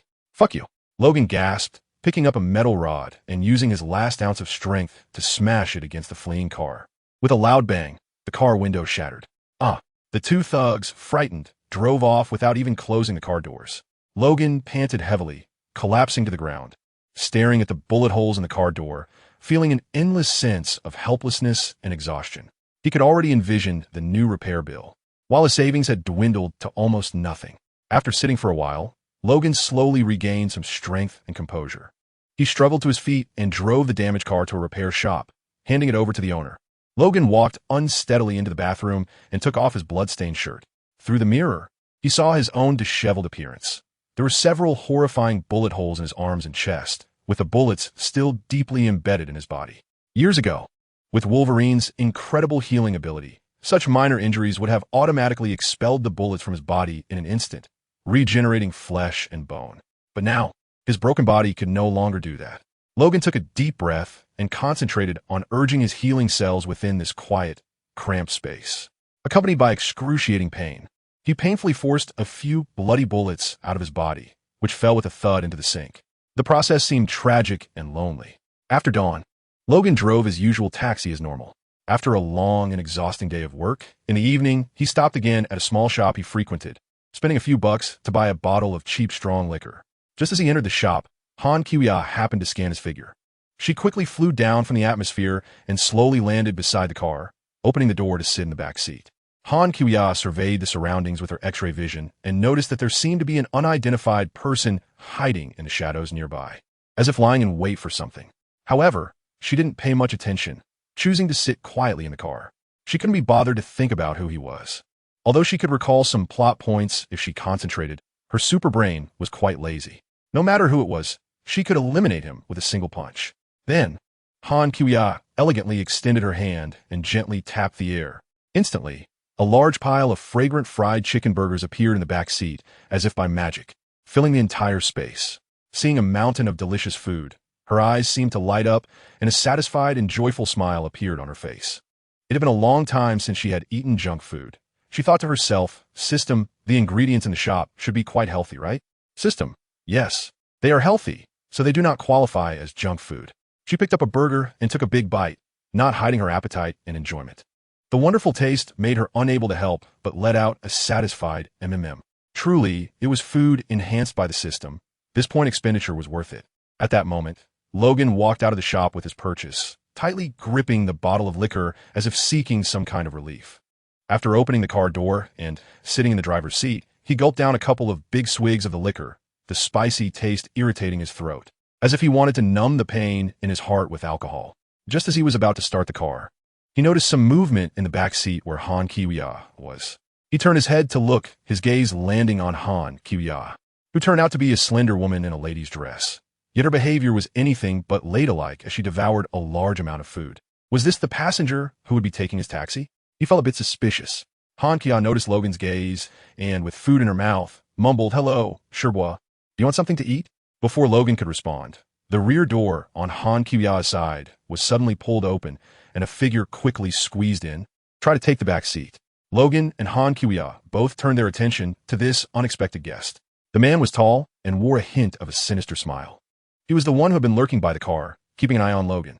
"Oi," the man said as he opened the door and saw that the back seat was occupied by Han Kiwiya and food, so he had to move to the passenger seat instead. Logan watched his movements closely, and his instincts told him that this man was not friendly. He felt no need to be wary of the delicate beauty in the back seat. The man settled into the passenger seat, crossing his legs and looking at Logan with a dismissive expression. He slowly spoke, "Oh, I didn't expect the famous Wolverine to be here." As for the beautiful passenger in the back, he ignored her completely. Even if this delicate beauty overheard something she shouldn't, it would be easy to kill her. Meanwhile, Han Kiwiya was thinking the same way, continuing to eat heartily without concern. She felt she could easily smash this man with a leftover chicken bone. The man continued, "Who the hell are you?" Logan frowned at the man who called his name. "Did you know that there are some bullet holes in your car door?" The man said, "Last night, my Texas friend told me that 3 dead punks were found at an exit on Highway 54. That looks like your handiwork." The man smiled smugly. Hearing this, Logan's expression immediately became serious, realizing that his identity had been exposed. He worriedly glanced at Han Kiwiya in the back seat, afraid that this innocent passenger would get caught up in his troubles and get hurt. He was contemplating whether he should ask this beautiful lady to get out of the car to avoid any trouble. Meanwhile, he had already prepared himself for a fight. At this moment, seeing Logan on the verge of action, the man slowly continued, "Don't worry, I'm not here to find you. I'm looking for a woman who is seeking your help. She stole something important from me. She's determined to find you. You should have seen her, right?" This woman had taken their experimental subject, a little girl named Laura, whose genes were derived from Logan and held tremendous potential. They had intended to cultivate her into a humanoid biological weapon. The man was feeling a bit anxious thinking about the recent losses. Most of the mutants they had painstakingly developed were showing signs of rebellion and depression, making them difficult to control. Just a few days ago, several mutant children who were unwilling to kill and were depressed had committed suicide by jumping off buildings during a lapse in vigilance. "I don't know what you're talking about, you bastard. Get the hell off my car." Logan turned around, his eyes flashing with sharp light, his hoarse voice filled with anger and threat. He seemed ready to strike at any moment, not allowing any resistance from the other side. However, the man was not intimidated by Logan's imposing presence. He turned fully around and locked eyes with Logan. His gaze revealed cunning, as if he had a grasp on Logan's situation. "I know you're hiding something, my friend." The man's tone carried a hint of pride. That old bald guy from the southern border. Logan's heart jolted, but he forced himself to remain calm, not letting his emotions show. "What do you want?" Logan stared intently at the man, trying to read more information from his expression. "If she's looking for you, you need to cooperate a bit. It would be best if you could figure out and tell me the whereabouts of that little girl," the man said, handing Logan a business card. "Otherwise, the old bald guy's fate." He deliberately paused, leaving the implied threat unspoken. Logan took the card, his gaze flicking between the card and the man's face. He saw the large words on the card that read, "Akali Genetic Research Institute," and his heart sank. The man, seeing that Logan accepted the card, got out of the car with satisfaction and left. After Logan finished reading the card, he gripped the steering wheel and looked at Han Kiwiya. Logan sat in the driver's seat, his mind racing with thoughts. He knew that his aging and frail body could no longer help others like before, and he felt powerless even to assist that woman. Therefore, he decided to stay out of it and not get involved in her affairs. "Ma'am, did you order my car?" Looking at Han Kiwiya in the back seat, Logan asked with some confusion. He didn't seem to recall taking any orders. "Did you forget?" Han Kiwiya smiled and replied, then secretly commanded the artificial intelligence in the system space, Skynet. "No problem, master." It must have eaten quite a few electronic chicken legs. Skynet was becoming smarter and knew exactly what to do with a single call. It immediately hacked into Logan's phone and forged a taxi order. Logan picked up his phone, and sure enough, it showed that he had accepted a taxi order. This left him puzzled and suspicious. But years of disappointment led him to believe that he must have forgotten something. "All right, ma'am, please buckle up." "Where to?" Logan's hoarse voice was somewhat stiff as he spoke. Han Kiwiya raised her eyebrows, noticing that Logan was not upset by the mess in the back seat. In fact, Logan had long been accustomed to passengers dirtying his car. As long as there were passengers willing to ride in his taxi, allowing him to earn a meager income, he was already satisfied. He was no longer the Wolverine of the past, the invincible man who could do anything. Now, he was just an aged and frail poor old man. And at 198 years old, he felt extremely weary. Han Kuya looked at Logan's weathered face and couldn't help but feel a bit emotional. She reached her hand to her back, passing through a small portal, and pulled out $50,000 in cash from a bank where she couldn't withdraw money. This was a tip. As for where I am going, you just drive ahead. Han Kuya threw the stack of money onto the passenger seat. Thud, thud. A pile of cash rolled around on the seat. Logan looked at the passenger seat in a daze, filled with confusion. He wondered if he was seeing things. Did she really just pull out such a large amount of money from her bag? However, being accustomed to the taxi profession, he didn't ask too many questions. He buried his doubts deep inside, hoping this ride would go smoothly and that the passenger wouldn't have any more complicated requests. Previously, he often encountered passengers who tried to skip out on the fare or were particularly bizarre, and he felt like an old man being teased and bullied by them. As long as they didn't threaten his life, this old wolf didn't have the energy to fight back. Nevertheless, he believed that this beautiful and delicate young woman wouldn't deceive him and didn't have the ability to bully him. He took a deep breath and started the car. Although he was old and frail, his driving skills were still proficient. He skillfully handled the steering wheel, guiding the car smoothly forward. "All right, ma'am," he said, glancing at the money on the passenger seat before focusing intently on driving. His hands gripped the steering wheel tightly, as if he wanted to concentrate all his attention on the road ahead. Han Kuya leisurely ate while lying on the back seat. "Uncle, do you need to call a designated driver?" "I'll pay," she said. Logan was taken aback for a moment, feeling somewhat puzzled. His hoarse voice revealed a hint of embarrassment. No need." He thought for a moment. This beauty from a wealthy family might have unusual preferences, and he found it quite absurd. Her way of thinking was beyond his comprehension. The car slowly started and merged into the busy street. Logan skillfully handled the steering wheel, avoiding one obstacle after another. His driving skills remained proficient. Han Shoyue was comfortably observing the streets from the car. It was already 2029, yet the world seemed hardly developed. "What do you think?" she asked. Logan replied, "I think as long as it doesn't get worse, it's fine." After a while, Han Shoyue noticed that the system hadn't triggered a random task. Feeling a bit bored after finishing her meal, she remembered there was a Joker in DC and thought maybe she could go meet him for some fun, to see what the Joker was really capable of. Just then, she noticed that Wolverine Logan's phone lit up and the system in her space immediately chimed in. "Master, it's a special order. Based on calculations, there's a 99.76 chance that this order is from the woman who escaped the lab with the mutant girl." The system's voice then rang out. Ding. Random task in the world of Logan. Protect X, 23 Laura, Logan, Gabriella, and Professor X for 10 days. Task reward. Enhanced version of Wolverine Serum X2. Points, 6 billion. Logan picked up his phone and saw it was an order from a distance. He took a deep breath and said to Han Shoyue, "Madam, should we drive further? By the way, if this tip is really for me, you don't need to charge me." Han Shoyue's eyes turned, and she nodded, reaching behind her to pull out a wad of cash and throwing it onto his car. Bang, bang.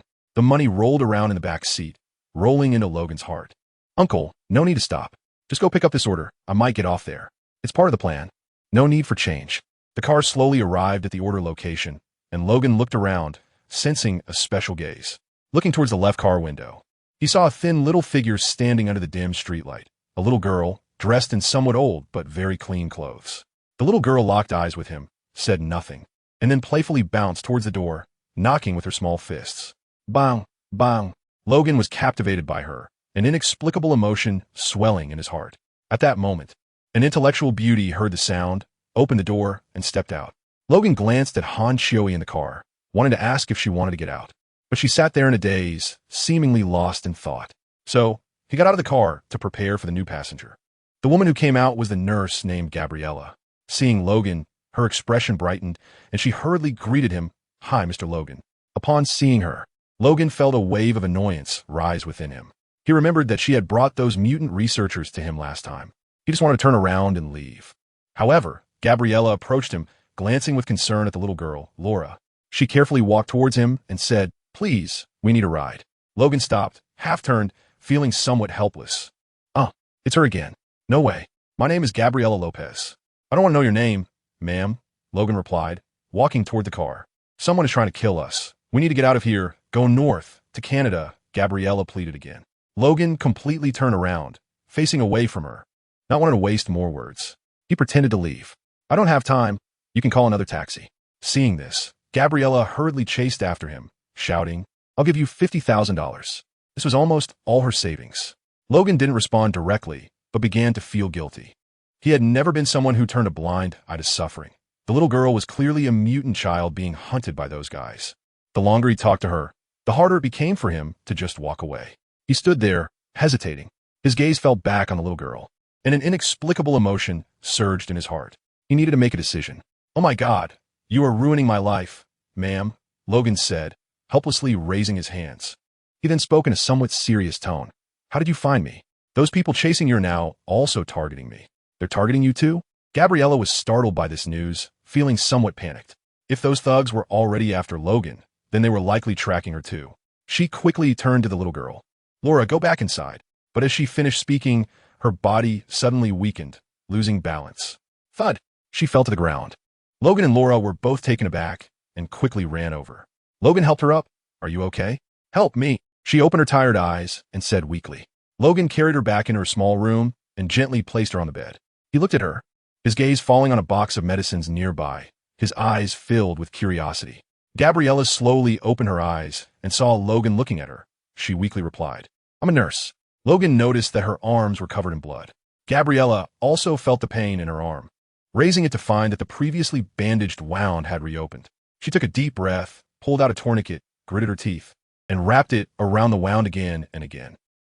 A wave of sharp pain hit her, and her face instantly turned pale. Seeing her in pain, Logan couldn't help but feel a pang of sympathy, his tone turning concerned. When did this happen? She looked pained and exhausted, having not rested properly for several days. She struggled to speak. This morning, near the border, I ran away with Laura, but they already know my car now. Her words conveyed their dangerous situation, indicating that only he could help them.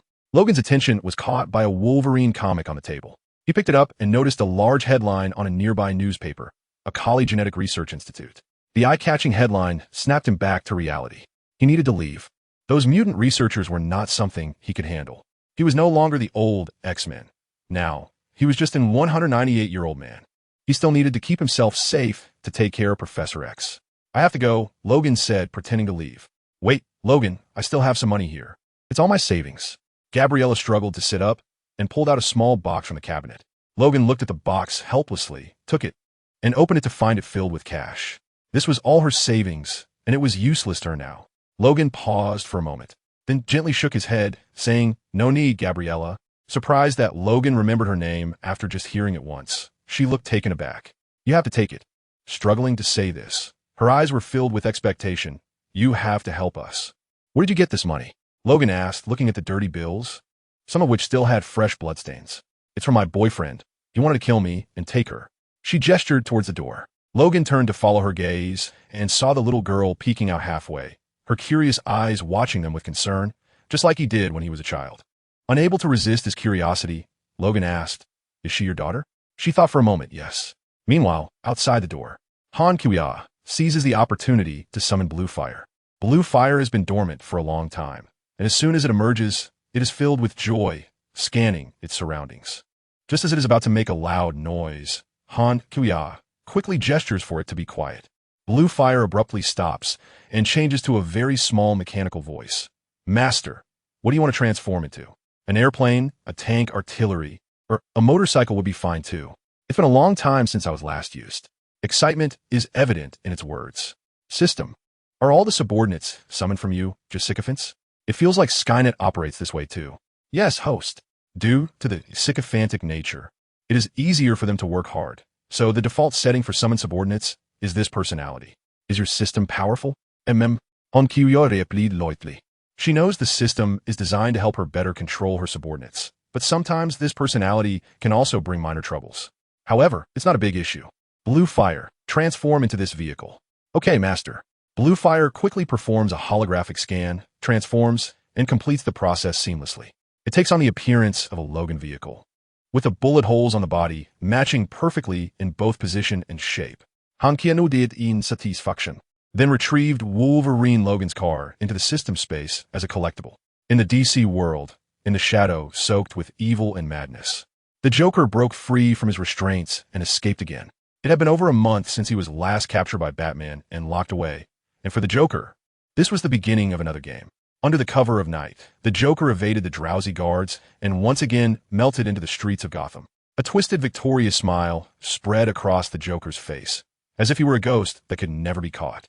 He had lost count of how many times he had escaped Batman's grasp. Each escape filled him with immense excitement and satisfaction. He loved this cat-and-mouse game and enjoyed the chaos and panic he created before the world. The Joker stood at the street corner, looking up at the sky, filled with anticipation. He was ready for a new act. In response to her request, Logan fell silent for a moment and slowly spoke. "I'm old now and can't do much. Please look for someone else." Time had left indelible marks on him. His body was no longer as strong and agile as it once was. What weighed heavily on his heart was that the world had changed drastically. In the past, mutants were both loved and rejected by humans, but there was still a considerable space for survival. Now, the threats they faced were far more severe. Even all food contained substances specifically targeting mutants to suppress their mutant genes. It had been 25 years since a mutant baby was born naturally. Some politicians and interest groups made up of capitalists only promoted the threat of mutants, neglecting the contributions the X-Men had made to save the world. They only wanted to control mutants and turn them into their killing machines. "Please," Ella could only plead again. Logan looked deeply at her, and then, suppressing his emotions, withdrew his gaze to look straight ahead. He took a deep breath and turned to leave. He sensed the gaze following him from behind. He did not turn back, knowing he couldn't give her any promises or hopes. Giving her hope would ultimately lead to her despair. The enemy was too strong. He would only fall deeper into guilt and helplessness. Inside, Gabriella lay despairingly on the bed, her vacant gaze fixed on the ceiling. Her mood had plummeted to the bottom, and all hope had vanished. Her shoulders trembled slightly, revealing her inner helplessness and sadness. Laura entered quietly from outside, tiptoeing back to the bedside, gently holding Gabriella's hand. "Don't be sad." Laura, not good with words, tried to convey a sense of determination with her tender voice. "I will protect you." She put on a fierce expression, trying to comfort Gabriella, who lay on the bed. Though little Laura's voice was somewhat childish, it contained undeniable firmness and determination. This made Gabriella, who was originally sad, even more teary-eyed. She reached out to gently stroke Laura's head, as if thanking her for the comfort, and also reflecting on her own helplessness. The air in the room seemed to freeze, intertwining sadness and helplessness, making it hard to breathe. But Laura's gaze remained as firm as ever. She was a child but had already learned to be strong. Soon, however, a voice, old and weathered, suddenly echoed in Gabriella's mind. "Gabriella, hello, it's me, Professor X." Gabriella was taken aback upon hearing the voice in her mind and quickly sat up. Professor X. But the pain from her wounds forced her to lie back down. She had naturally heard of the professor's great name, and hearing his voice now filled her with an indescribable excitement and anticipation. "You don't need to speak. Just communicate with me in your mind." The professor's voice was calm and steady, providing an inexplicable sense of reassurance. "Please, Professor, save Laura. She's just a child. Those people are treating her as an experiment, trying to turn her into a killing machine. There are many like her in their base." Gabriella spoke urgently, her voice filled with worry and pleading. "I understand the situation. I wanted you to find an opportunity to hide Laura in the back of his trunk. But I didn't expect." "Hello." Han Kiwia's figure unexpectedly appeared in the room, interrupting the communication between Professor X and Gabriella. She smiled and greeted them, then looked through to see Gabriella's injuries. Laura stood like a little guard in front of the bed, watching the suddenly appearing Han Kiwia with a vigilant expression. Her hands were tightly clenched, and her small face was filled with determination, as if she were ready to protect her loved ones at any moment. In the distance, Professor X sensed someone had arrived and quickly scanned Han Kiwia with his mental power, trying to understand her sudden appearance.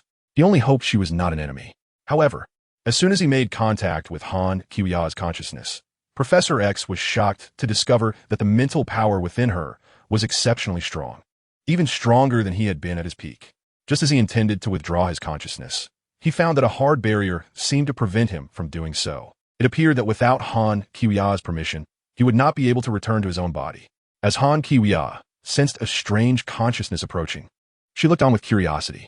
To her surprise, her superbrain instinctively captured the professor's consciousness, imprisoning it on one side and preventing him from probing her thoughts. "Girl, are you a mutant too? Do you have the same abilities as me?" Professor X tried to communicate, his words filled with surprise and curiosity as he speculated about Han Kiwia's identity and abilities. Hello, Professor X. The two mental energies took on small human forms to meet, and Han Kiwia smiled as she greeted Professor X. But then, as if recalling something, she shook her head and added, "No, mental power is my weak point. Strength is my strong point."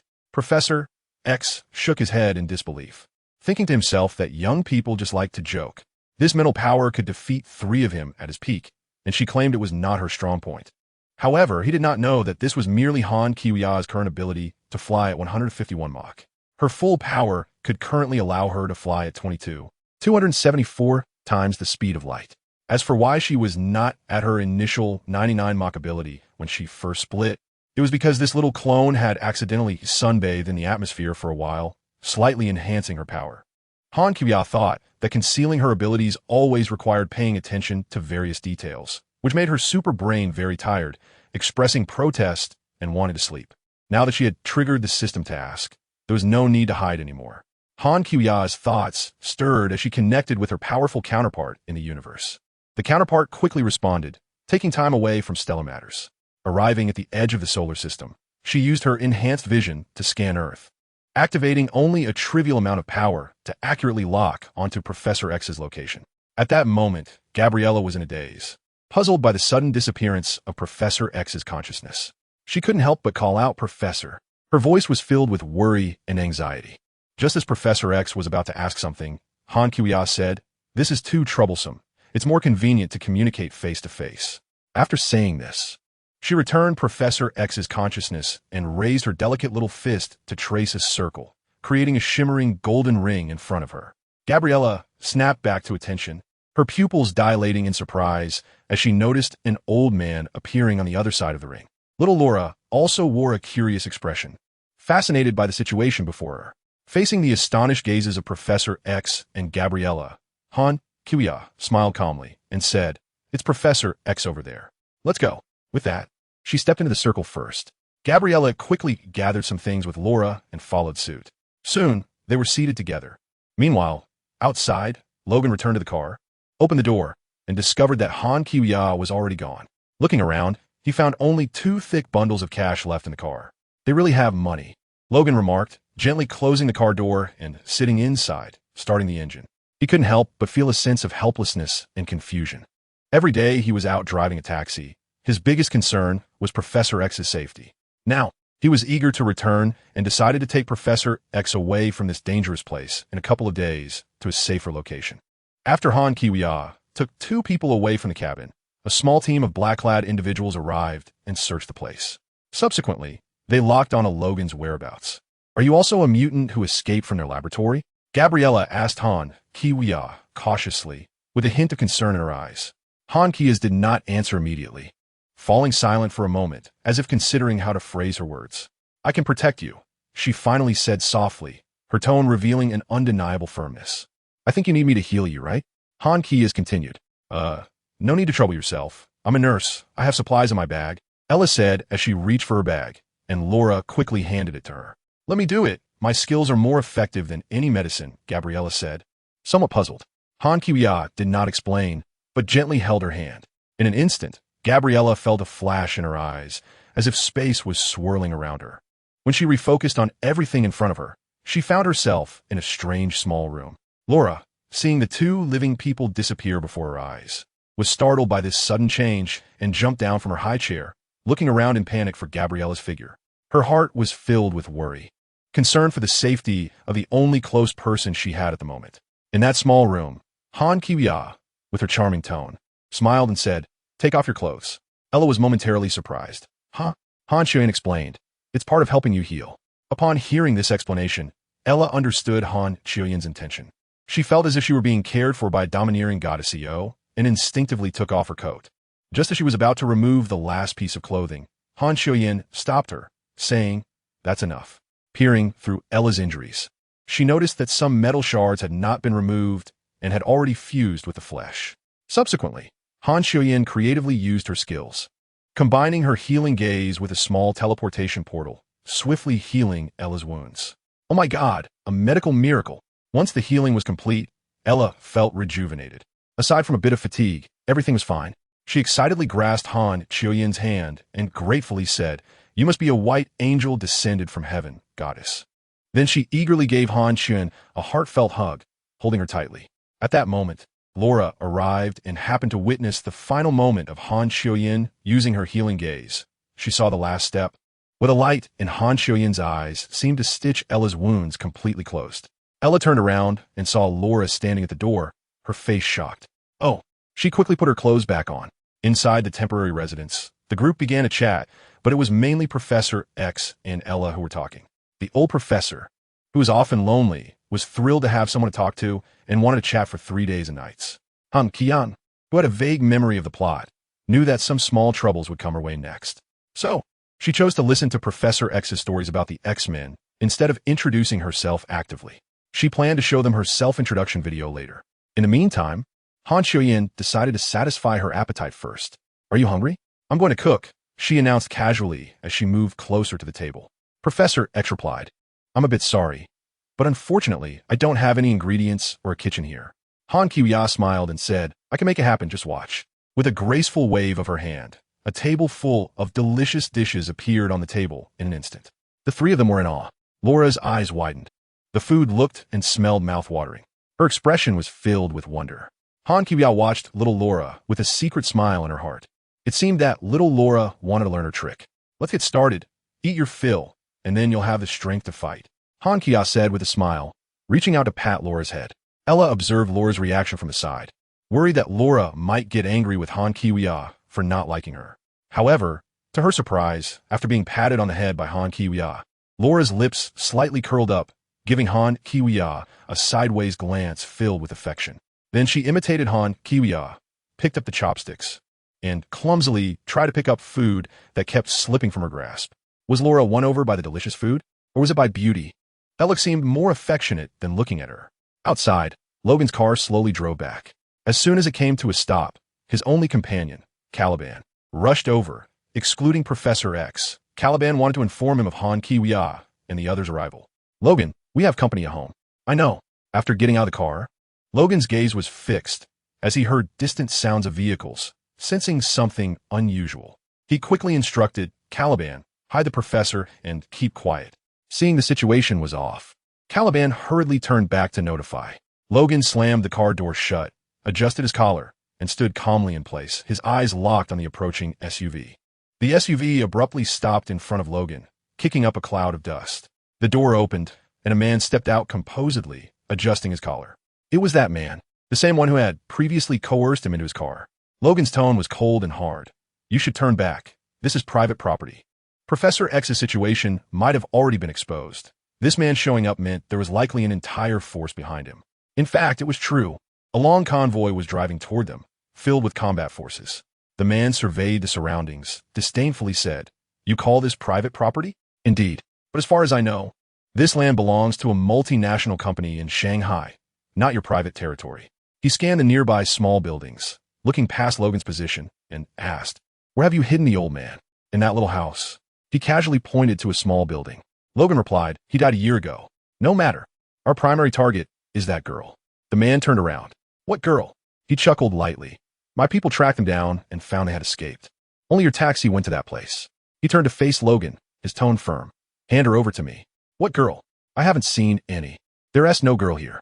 Logan cautiously maintained his distance, his body subtly shifting into a fighting stance, ready to respond to a possible attack. He realized that today, a situation wouldn't end easily, and this man seemed not to intend to leave.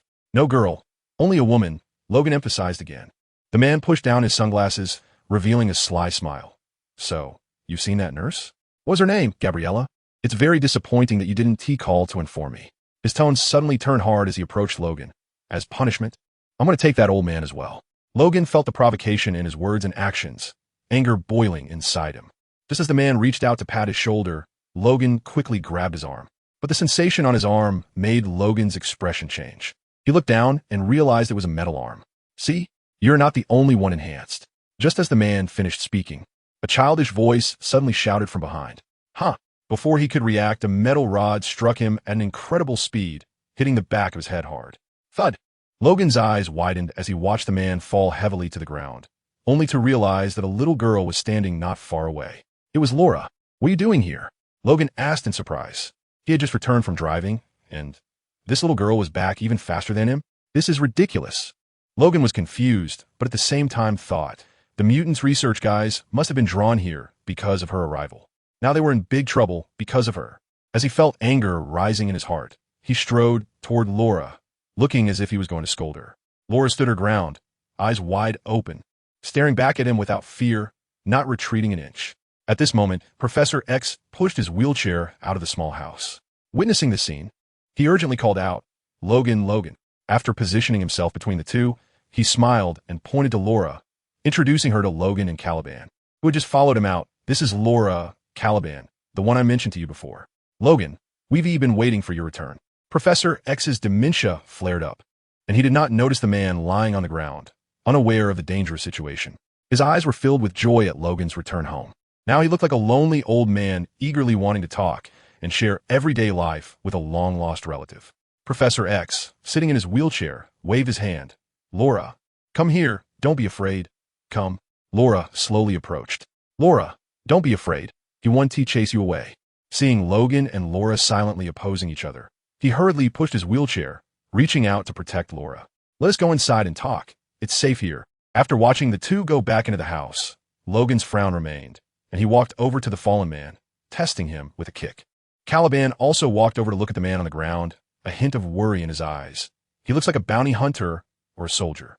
Logan kicked again, this time flipping the man over. Then he crouched down and removed the man's sunglasses. Worse than that, it's those guys researching mutants. They're powerful. Caliban showed a nervous expression. "What should we do?" "Did he come alone?" Logan stood up and stomped heavily on the man's head. There was a cracking sound, clearly the sound of a broken neck. He crouched down again, took the handgun from the man's holster, and handed it to Caliban. "Go find a ditch to throw him in. Make sure to throw him far away. Then we need to prepare to move. We can't stay here any longer."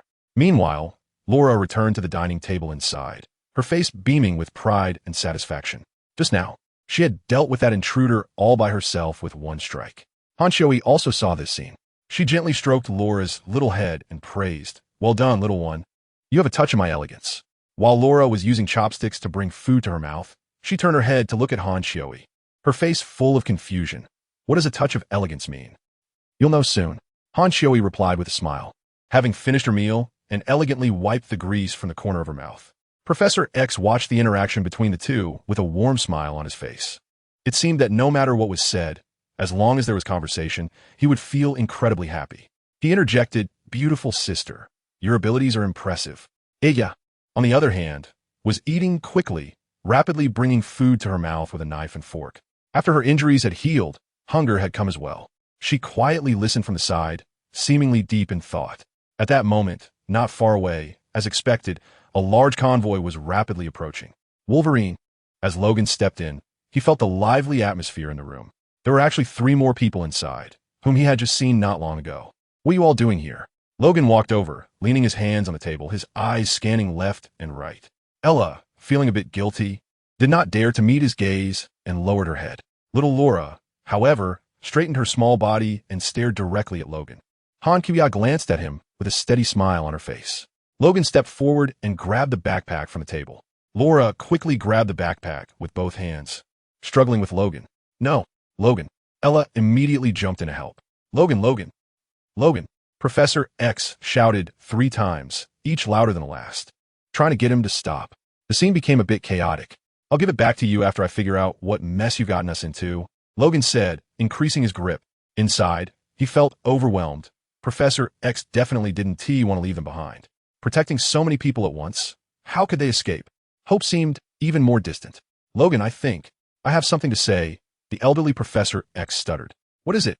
Logan and Laura exchanged glances and pulled a few more times before finally letting go. She is actually not Laura's mother. "Or you can say it," Professor X looked at Ella. "You've already communicated?" Logan asked while turning to grab a bottle of Professor X's medication. He clearly thought Professor X was either sick or about to be sick, saying, "Take this." Logan skillfully picked up a cup of water to help him take his medicine. Professor X cooperated skillfully as well.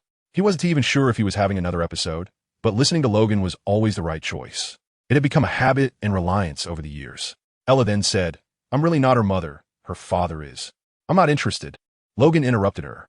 After that, he leaned down and whispered to Professor X in the wheelchair, It's not safe here. We need to move immediately.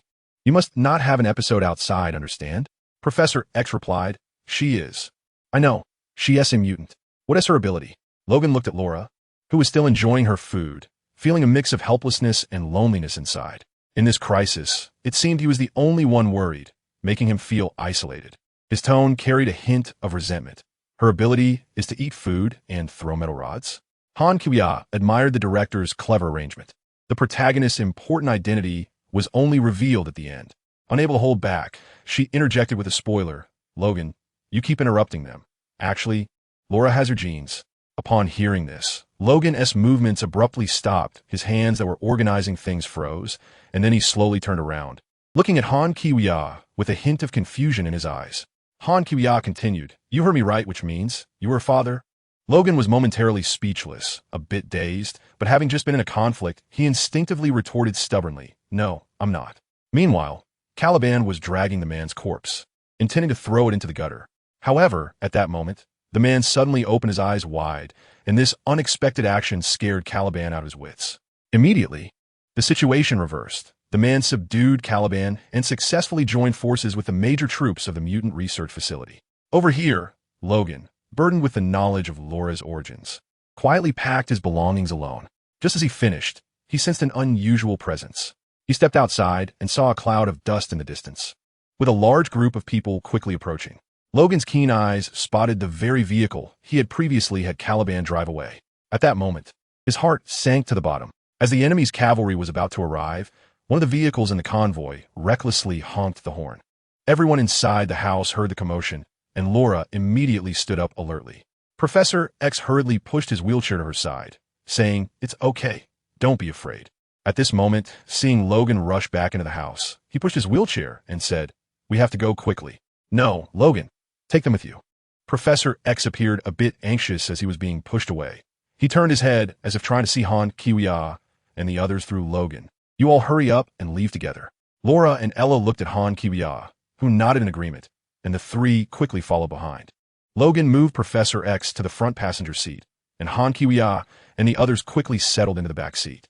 Logan skillfully reversed the car, but suddenly, the door was slammed open by another vehicle, followed by a large group of people. Damn it!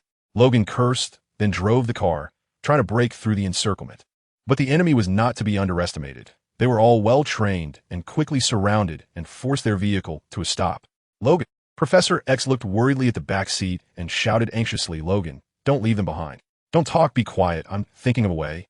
Logan said, anxiously looking around as he noticed enemies in uniforms, armed and getting out of their vehicles, closing in on them. Were they really going to meet their end here today? At that moment, Professor X suddenly remembered something and looked at Han Kiwya. You have strong mental power, can you cause them all to faint? Han Kiwya shook her head. My psychic power was also triggered passively last time, and I haven't learned the relevant skills yet. Professor X felt some regret and disappointment, saying, Unfortunately, there is no time to teach you now. Once my psychic power is used, it will likely go out of control. Don't worry, it's not a big issue. My area of expertise is strength. Han Kiwya said as she reached for the car door handle, preparing to get out. Laura saw this scene, and a glimmer of excitement flashed in her small eyes. Although she was a bit scared, her desire for battle was strong. At her young age, she was full of courage. She also wanted to get out of the car, but Ella quickly stopped her, grabbing her hand with one hand and hugging her with the other, saying, No, you can't go out. As she spoke, Ella stood up and squeezed her into the middle of the back seat. At that moment, a man with a smile walked over. He leaned down and rested on the passenger window, looking at Logan with a big smile. My friend, we meet again so soon. Then he looked at Professor X with some excitement in his eyes. Look, isn't this Charles? The elderly man the U.S. government wants to capture the most? Professor X replied, To be precise, he is a nonagenarian. The Scientific Bureau could classify your brain as a large-scale weapon of mass destruction, the man said, smiling as he looked toward the back seat. Wow, is this going to let me catch them all? Logan, thank you so much. Oh, it's you, the passenger from last time. What is up? Are you involved in this too? Aren't you afraid of bullets coming your way? Are you a mutant too? The man looked at Han Kiwya, but his peripheral vision never left Laura. Laura was his main target. Everyone else was just an addition. but he would certainly catch anyone he could. Logan looked at him with concern and asked, "What did you do to Caliban?" The man, seeing this, pushed up his glasses and pretended to be mysterious as he looked up at the sky. Lying, he fought back without hitting me. You know, I had a great time beating him up, and in the end, I threw him into a gutter. He. The man chuckled.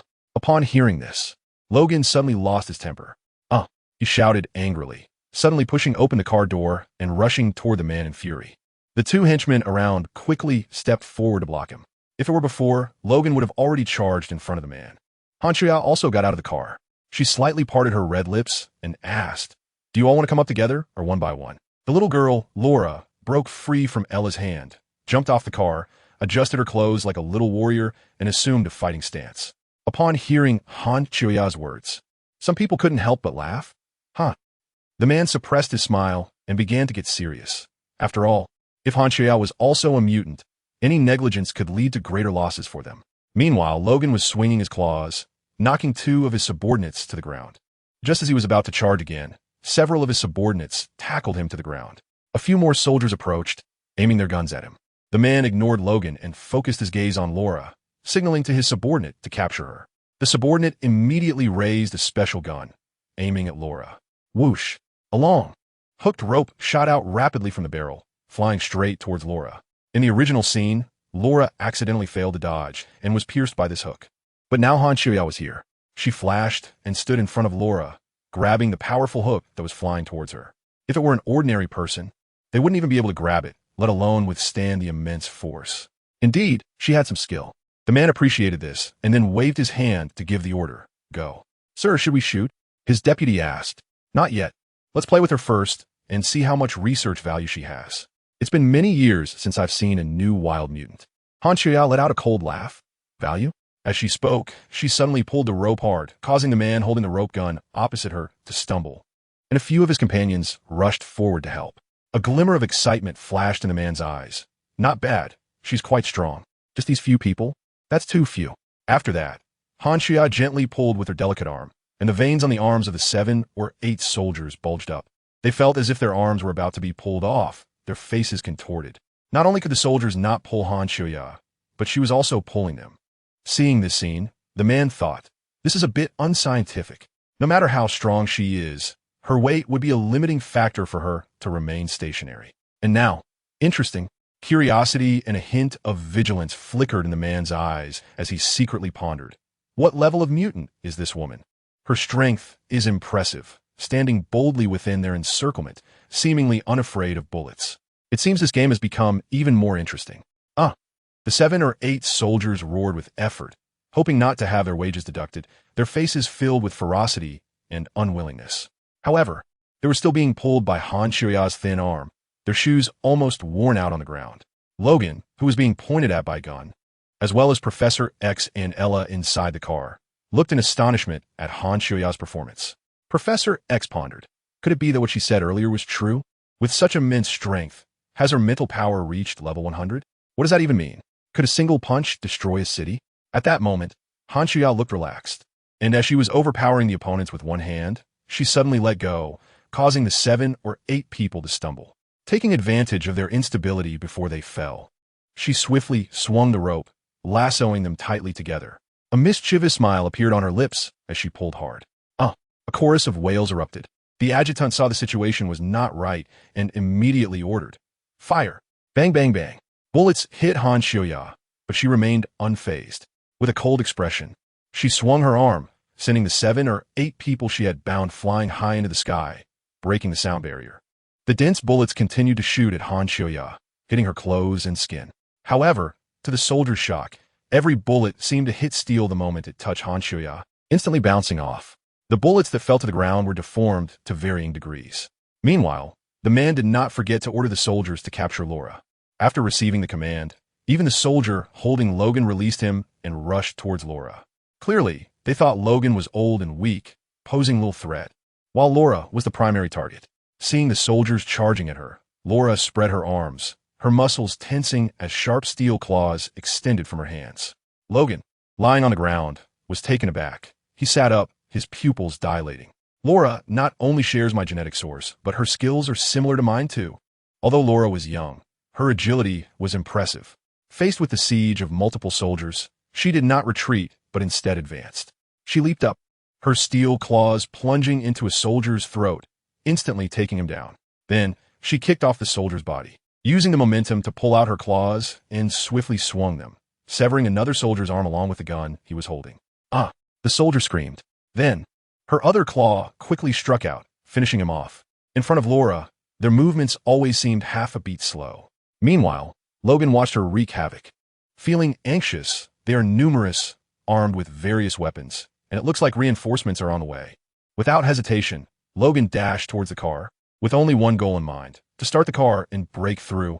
He reached the car and saw several soldiers dragging Professor X out of the passenger seat, while Ella inside the car appeared somewhat panicked. Just as Han Shuya attracted most of the soldiers' attention, Logan swiftly took care of them, and then carried Professor X back into the car. At the same time, Han Shuya stood for more than 10 seconds in a hail of bullets. Braving the dense gunfire, she walked towards the soldier, standing at the very front. When Han Shuya approached him, a look of panic appeared on his face, and his body instinctively moved backward. He tried to remain calm, but the unease and fear within him were hard to conceal. Han Shuya smiled as she walked towards him, pointing at him and saying in an admiring tone, "And you, my friend, are the real hero." This took him by surprise, but in the next moment, he found himself being thrown into the sky by a tremendous force. Han Shuya's actions were so effortless, as if he were just an insignificant little stone. He was screaming while rolling in the air, his terrified face looking at Han Shuya, who was getting farther away. Feeling the sensation of weightlessness as his body rapidly ascended, he desperately closed his eyes. The man watched as Han Shuya fought with ease, seemingly not even at full strength, and he dismissed the thought of attacking immediately. He walked in front of Han Shuya, his tone carrying a hint of admiration. "Madam, your skills are impressive, and you are quite beautiful. But you are a bit unaware of the situation. Do you really want to oppose the entire United States? We have the support of the government behind us." The man's threatening words also hinted an intention to buy time. He knew that the team of mutants and killing machines cultivated in their laboratory were about to arrive for support. "Well," Han Shuya raised an eyebrow, her tone laced with disdain. "Let the U.S. government declare war on me and see what happens." He was amused by Han Shuya's words, laughing contemptuously. You are still too young. Don't think that your little strength is something remarkable. In front of the world's most powerful government, your skills are simply inadequate." Han Shuya pondered whether she should simply get rid of him, but after a moment's thought, she decided against it. She planned to wait a bit longer, hoping he would gather more lackeys to send to their deaths. In the next battle, she intended to start a live stream and earn some points. "Quick, get in." Logan drove the car, executing a beautiful drift before coming to a steady stop right in front of Han Shuya. Logan noticed that the car was unusually easy to handle today. He even felt an inexplicable smoothness. Moreover, the fuel gauge seemed to be broken, as it consistently displayed a full tank. However, he didn't have time to worry about these details at the moment. After all, a car that was easy to drive was a good thing, and he remembered that the tank was nearly full after his last refueling, which should be enough for them to escape far away. Before getting into the car, Han Shuya gave a meaningful glance at the man wearing sunglasses. She thought to herself, "Next time I see you, I'll smash your glasses." Han Shuya quickly sat in the back seat and exchanged a glance with Ella. Ella's eyes were filled with worry as she closely watched Laura, who was fiercely fighting ahead. "Let's go." After Han Shuya finished speaking, the car immediately moved in response to the sound. Logan quickly started the car, but he felt something strange, as if the vehicle had already started before he actually turned the key. Was this just his illusion? He frowned slightly, feeling puzzled. However, the urgent task at hand was to take Laura and escape from here. He pressed down hard on the accelerator, and the car surged forward with power. The speed rapidly increased, causing Professor X in the passenger seat to sway and even start to feel a bit carsick. The car charged directly towards Laura, who was engaged in a fierce battle. "Get in the car." Logan slammed the accelerator, and the car shot out like an arrow, knocking two soldiers who were attacking Laura off their feet. Hearing the sound of the car, Laura immediately turned her head back with a vigilant look in her eyes, flashing with fierce determination. Then, what happened next left Logan dumbfounded. Laura quickly lifted her foot and pulled out a steel claw from one of the soldiers' bodies. Does she have steel claws on her feet too? Logan marveled inwardly, realizing that Laura's skills and talents were clearly beyond his own. Laura gracefully leaped onto the roof of the car, her posture agile like a nimble cheetah. Without any hesitation, Logan had gained some trust in Laura's abilities. He quickly started the car. Seeing Laura trying to escape, the man became anxious and shouted, "Shoot." Logan swiftly turned the steering wheel, and the car made a sharp turn and sped away. Laura, on the roof, tightly grabbed onto the car's body, maintaining her balance without falling off. Bang, bang, bang. Bullets hit the car, producing loud crashing sounds. Han Kuya quickly opened the car's sunroof, and Laura seized the opportunity, stabilizing her balance and successfully jumping into the car through the sunroof. Her petite body fit perfectly through the opening, landing gracefully between Han Kuya and Ella in the back seat. "Come on, let's high-five." Han Kuya extended her right hand, a smile on her lips, looking at Laura with encouraging eyes. Laura seemed a bit stunned at first, but soon a radiant smile blossomed on her face. She raised her hand, and they lightly slapped their palms together in the air. Then, Laura nimbly turned to the other side, raising her little hand to look at Ella. Thanks to Han Kuya's arrival, Logan and Ella emerged from the battle mostly unscathed. Unlike in the original story, they did not experience a bloody fight and managed to escape the first danger smoothly. Although Laura had been hit by a bullet in her arm, her healing ability was powerful. Without changing her expression, she casually used her mouth to suck the bullet out, and then the wound on her arm quickly healed itself.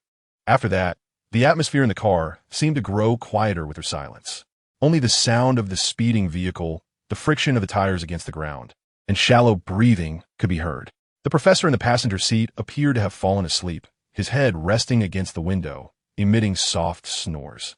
Logan felt a sense of relief that the professor had not had an episode for so long. He thought to himself, "Sleep well, just don't have an episode." Logan was truly exhausted both physically and mentally, but fortunately, he had companions who could help in the fight. Meanwhile, the man in sunglasses was busy organizing the vehicles for pursuit while reporting to his superior over the phone. He described the situation of the battle in detail, including Laura's strength and whereabouts, as well as the fearless and powerful Han Kuya. On the other end of the line, his superior, after listening, spoke with a hint of dissatisfaction. "She is just a business mistake, a failed product of our research, and yet she is so difficult to capture." After a pause, the superior continued, "In that case, we will send the strongest mutant team to assist you. You must do everything possible to bring her back. We cannot allow these experimental subjects, carrying our shareholders' patents, to run wild. Also, that newly emerged mutant woman, I am very interested in her body and bulletproof clothing. She must be captured as well." There was a hint of greed and ambition in the superior's tone. "Additionally, we will issue and promote their wanted notices through the government. This will make it easier to capture them." The blue fire of the car was naturally powerful, quickly leaving the pursuers behind. In the rearview mirror, Logan could no longer see any trace of cars behind them. He glanced at the fuel gauge a few times, which consistently showed a full tank. He felt a bit uneasy, calculating the fuel consumption, and decided that he would stop to refuel when they encountered a gas station. "Aren't you going to introduce yourself?" Logan sighed in relief, looking at the back seat in the rearview mirror. "Please watch the VCR." Han Shoya said, asking Lan Hua to come clean, and started the car's video player to play her self-introduction video. However, Ella misunderstood. She glanced at Han Shoya and guessed that Han Shoya might have superpowers like X-ray vision. She nodded and took out her phone from her bag. "I recorded this video earlier. I didn't expect to have a chance to play it while still alive," Ella said as she handed the recording to Logan, signaling him to play it on the dashboard. Logan freed one hand, positioned the phone, and pressed play. In the video, Ella appeared on the screen and began to speak slowly. "My name is Gabriella, and I am a nurse who has been working at a genetically modified research institute in Mexico City. The so-called gene research they mention is actually research on mutants." As soon as her voice faded in the video, Professor X, who had been asleep in the passenger seat, sensed the commotion and slowly opened his eyes. The video shifted to show rows of children in lab coats walking past the camera. Ella's voice continued. "Whether in the branches in the United States or Canada, there are a large number of children. They tell us that this is drug research for the benefit of humanity. But that is all a lie. These children are manufactured in the lab. They were born there and have never left. They have never seen the sun, the sea, rain, or snow." The video began to show images of mutant children in small cages. They have no birth certificates, no names, only numbers. Their maternal genes come from Mexican women, and those Mexican women have all gone missing. Their paternal genes come from mutants. Professor X couldn't help but look at Logan and said, "They are creating soldiers. Assassins. This is a killing business. Laura is essentially your child." At the end of the footage, the camera specifically focused on Laura, who was tied to a hospital bed. Her steel claws were extended, her face filled with defiance, covered in blood, while the experimenters continued to draw her blood. Ella spoke up, "Logan, we happen to be heading in this direction. Let's go directly to North Dakota. There are other rescued mutant children there, and it should be relatively safe." At this point, Ella's voice weakened, but she knew that was the last hope. Logan looked at her and nodded solemnly. Logan sighed deeply. "We're at the gas station ahead. We can take a short break. I'll go fill up, and you all can buy something at the store." Upon arriving at the gas station, Logan got out to refuel while Han Shuya, Laura, and Ella walked towards the store. As soon as they reached the store entrance, Laura's attention was captured by a rocking horse at the door. She saw a child just getting off the rocking horse. Little girl Laura looked up at Ella, her eyes sparkling with a hint of expectation. Ella let out a soft sigh. She understood Laura's thoughts, but helplessly said, "Do you want to play on the rocking horse?" "But I don't have any coins. I need to change." Before she finished speaking, she realized she also hadn't brought any money, and she exchanged glances with Laura, turning her pleading eyes to Han Shuya. Laura also looked at Han Shuya with anticipation. Seeing Laura's curious expression, Han Shuya smiled slightly and said nothing. She placed a coin into the rocking horse and tucked the remaining coins away, then patted Laura's head. "Go ahead, play." Laura happily jumped onto the rocking horse, her face breaking into a radiant smile. For Laura, these things were all new and unseen at that moment. She seemed to forget the hardships and dangers of the journey, as well as the terrifying memories from the lab. Han Shuyan knew what she was worried about and said, "Don't worry, I have plenty of money to pay." "Really? That's great. Let's go buy some things." Ella took Han Shuyan's hand and walked into the store. Ella began to shop with peace of mind. She mainly bought a lot of food and women's products, etc. When Han Shuyan saw that Ella had taken a lot of sanitary pads, she was a bit surprised and asked, "Why are you taking so many? We both will use them, and these aren't too many. Laura might need them in the future too, and I'm afraid there won't be a chance to buy them then." Han Kiya, "Actually, I don't need that much. I don't get my period." Ella was taken aback. Huh? Ella pondered in her heart whether she should use her professional knowledge to give Han Kiya a simple checkup. Not having such a physiological phenomenon is indeed a bit unusual for an adult. She then cautiously asked, "Had you ever been to the hospital for a checkup?" Han Kiya was putting items from the shelf into her shopping cart, like picking melons. She glanced at her and shook her head. "No, I'm normal." If she had her period every month, that would be a disaster. She'd be cursing the system every day. Seeing that Han Kiya was unwilling to say more, Ella didn't ask further. Meanwhile, at the entrance of the store, Laura was enjoying the fun of the rocking horse. However, happy times are always short-lived. The rocking horse suddenly stopped moving, catching Laura off guard. She stared in confusion at the stationary rocking horse, pushed it with her hand, but didn't respond at all. Soon, the little one became a bit annoyed. She extended her small claws, raised her arms, ready to force the rocking horse to work. At that moment, a large hand firmly grasped her little arm. "Hey!" Laura turned her head with a look of dissatisfaction, still putting effort into her arm. Logan thought it was a good thing he arrived just in time. Otherwise, the rocking horse would be in trouble. Why was this little one so combative? Logan released her, took a coin from his pocket, and placed it into the rocking horse, putting on a serious expression like a parent. Last time, Laura's eyes widened with curiosity as she watched the rocking horse start moving again.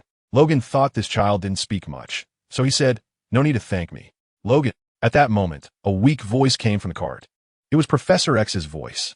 Logan quickly turned around. He jogged over a bit worried and asked, "What's wrong?" "No, Logan, I need to tell you something," Professor X said softly. "What more do you want to nag about? Is it time for your medication again? I need to pee." Upon hearing this, Logan closed his mouth and quickly picked up Professor X, as if he was already used to such sudden situations. Outside the store, after enjoying the rocking horse again, Laura was very satisfied. She bounced into the store with her eyes sparkling with curiosity, examining things she had never seen before. She picked up a bag of chips, crunching away, then opened a bottle of drink and gulped it down. With a quick motion, a pair of sunglasses was securely perched on her nose. The clerk over there seemed not to have noticed this lively little one, as his attention was drawn to Han Kiya, who had just entered.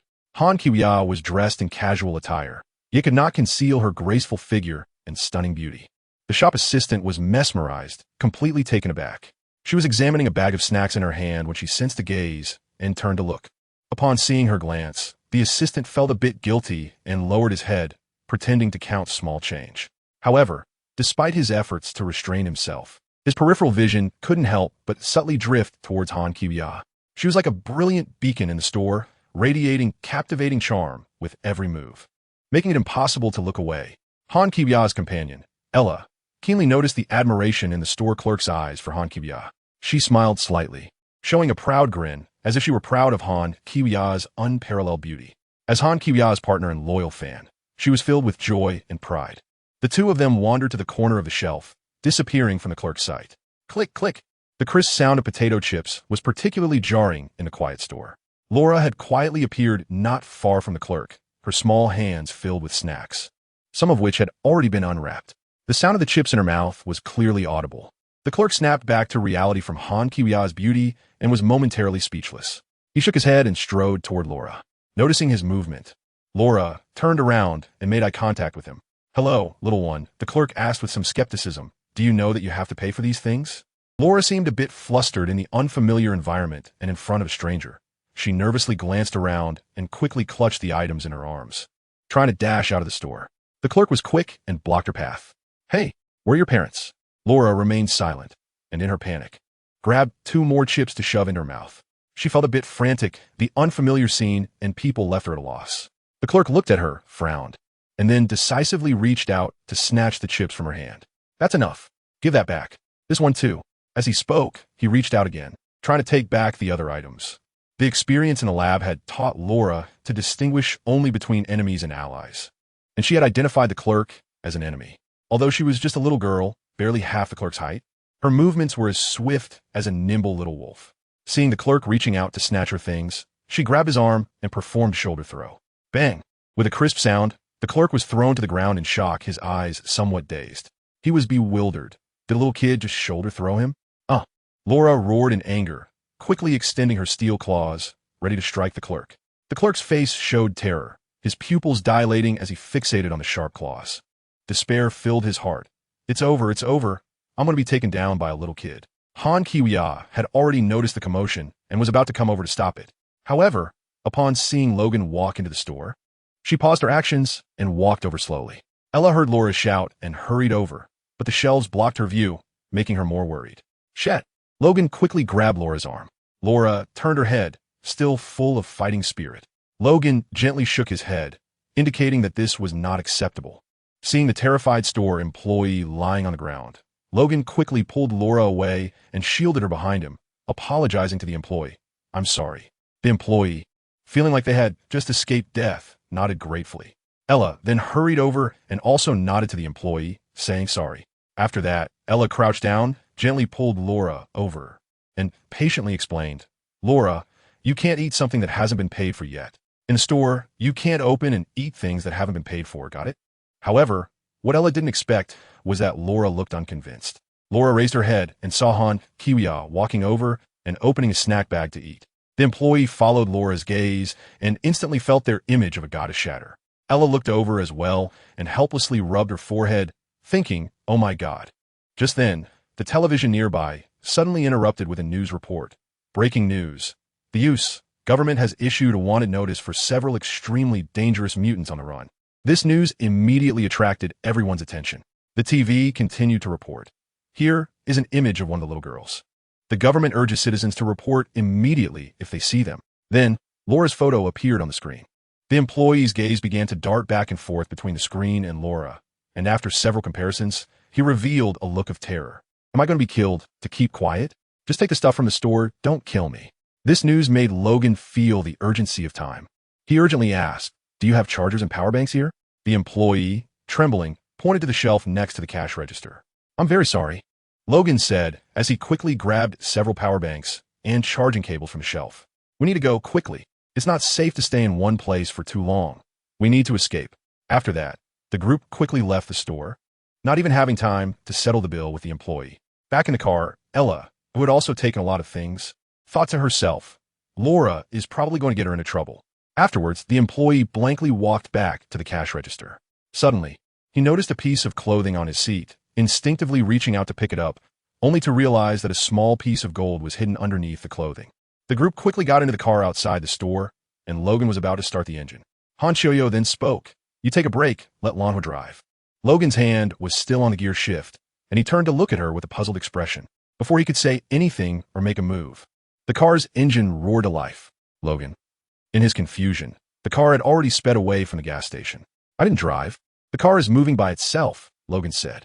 Professor X and Ella looked at Logan, only to see his hands off the steering wheel while it was freely turning. The vehicle made a turn on the road, accelerating smoothly. Lanhua, come on, say hello, Han Shoyo said. Lanhua finally had the chance to speak, excitedly saying, hello everyone, I'm a mount that has been in training for over 6 months. Han Shoyo gave a light hum. Lanhua immediately stopped, becoming serious, and began to introduce himself in detail. I'm the mount specifically for Supergirl, also known as a Transformer. Oh, by the way, it seems there are no relevant films or TV shows here. How about this? Why don't we get out and I can demonstrate? What do you say, Master? Han Kuya thought for a moment and said, all right.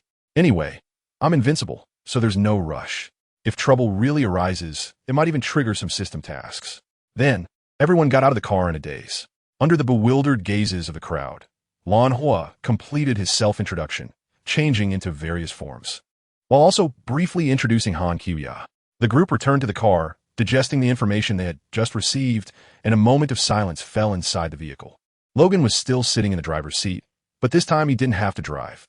He asked, so, you're a superhero who crossed over from another world? What about my car? And Kia replied, he has saved it.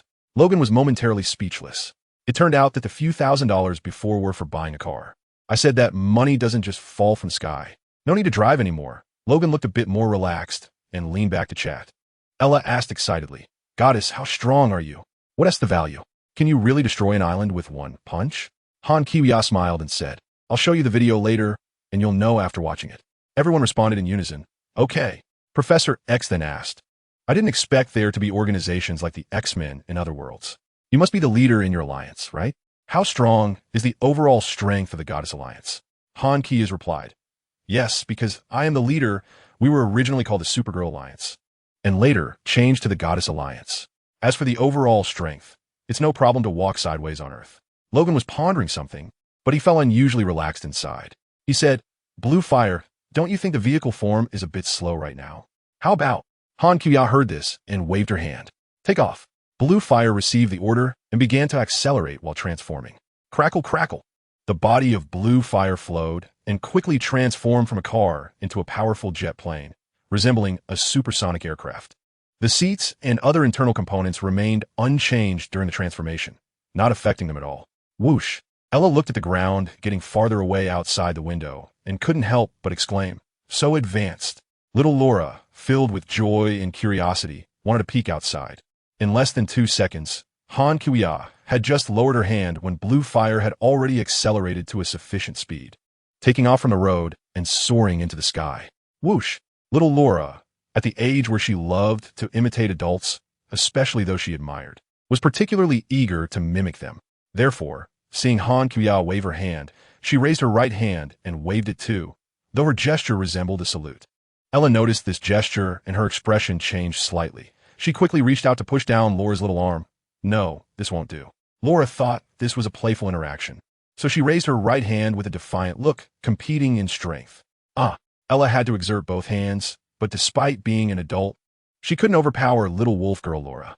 She had no choice but to let go, looking at Han Kiwiya for help with a helpless expression. Laura, this gesture shouldn't be used casually. Han Kiwiya smiled and pressed down on Laura's little hand. Laura felt the immense power contained in Han Kiwiya's seemingly easy action and was filled with admiration for her. She lifted her little head, looking at Han Kiwiya as if she were an idol. Then, Ella quickly began to teach Laura about the historical story related to this gesture. Before long, Logan suddenly tensed up, thinking of something, sat up straight, and said to the professor, You need to take your medicine. Fortunately, you didn't have an episode halfway through, otherwise, we would have been in danger. Professor X, don't worry, with this goddess here, her mental power is 3 times mine. Even if I lose control, my mental power won't harm you. That's true. Han Kiwiya thought that since her shop had everything, it shouldn't be difficult to cure Professor X. At this moment, the system, which had been silent for a long time, chimed in, ding. System task released. Cure Professor X's Alzheimer's disease. Reward. 50 discount on the complete series of The Boys. Originally worth 10 billion points. Wow. System, did you detect the Black Noir universe? Han Kiwiya quickly asked in her mind. She was very interested in the Black Noir universe and didn't expect the system to mention it. She also wanted to meet Azu and take him to see his superhero brothers. As she thought about this, Han Kiwiya showed a mischievous smile. leaving Ella next to her, somewhat puzzled. The system replied, detected, but not yet precisely located, but it will be soon. Okay. After a while, Logan suddenly tensed up, as if he thought of something important. He sat up straight and said, "Right, Professor, it's time for your medication. Luckily, you didn't have an episode on the way, otherwise we would have been in danger." Professor X smiled and replied, "Don't worry, with this goddess here, her mental power is 3 times mine. Even if I lose control, my mental power won't harm you." Logan looked at Han Kiya's in surprise.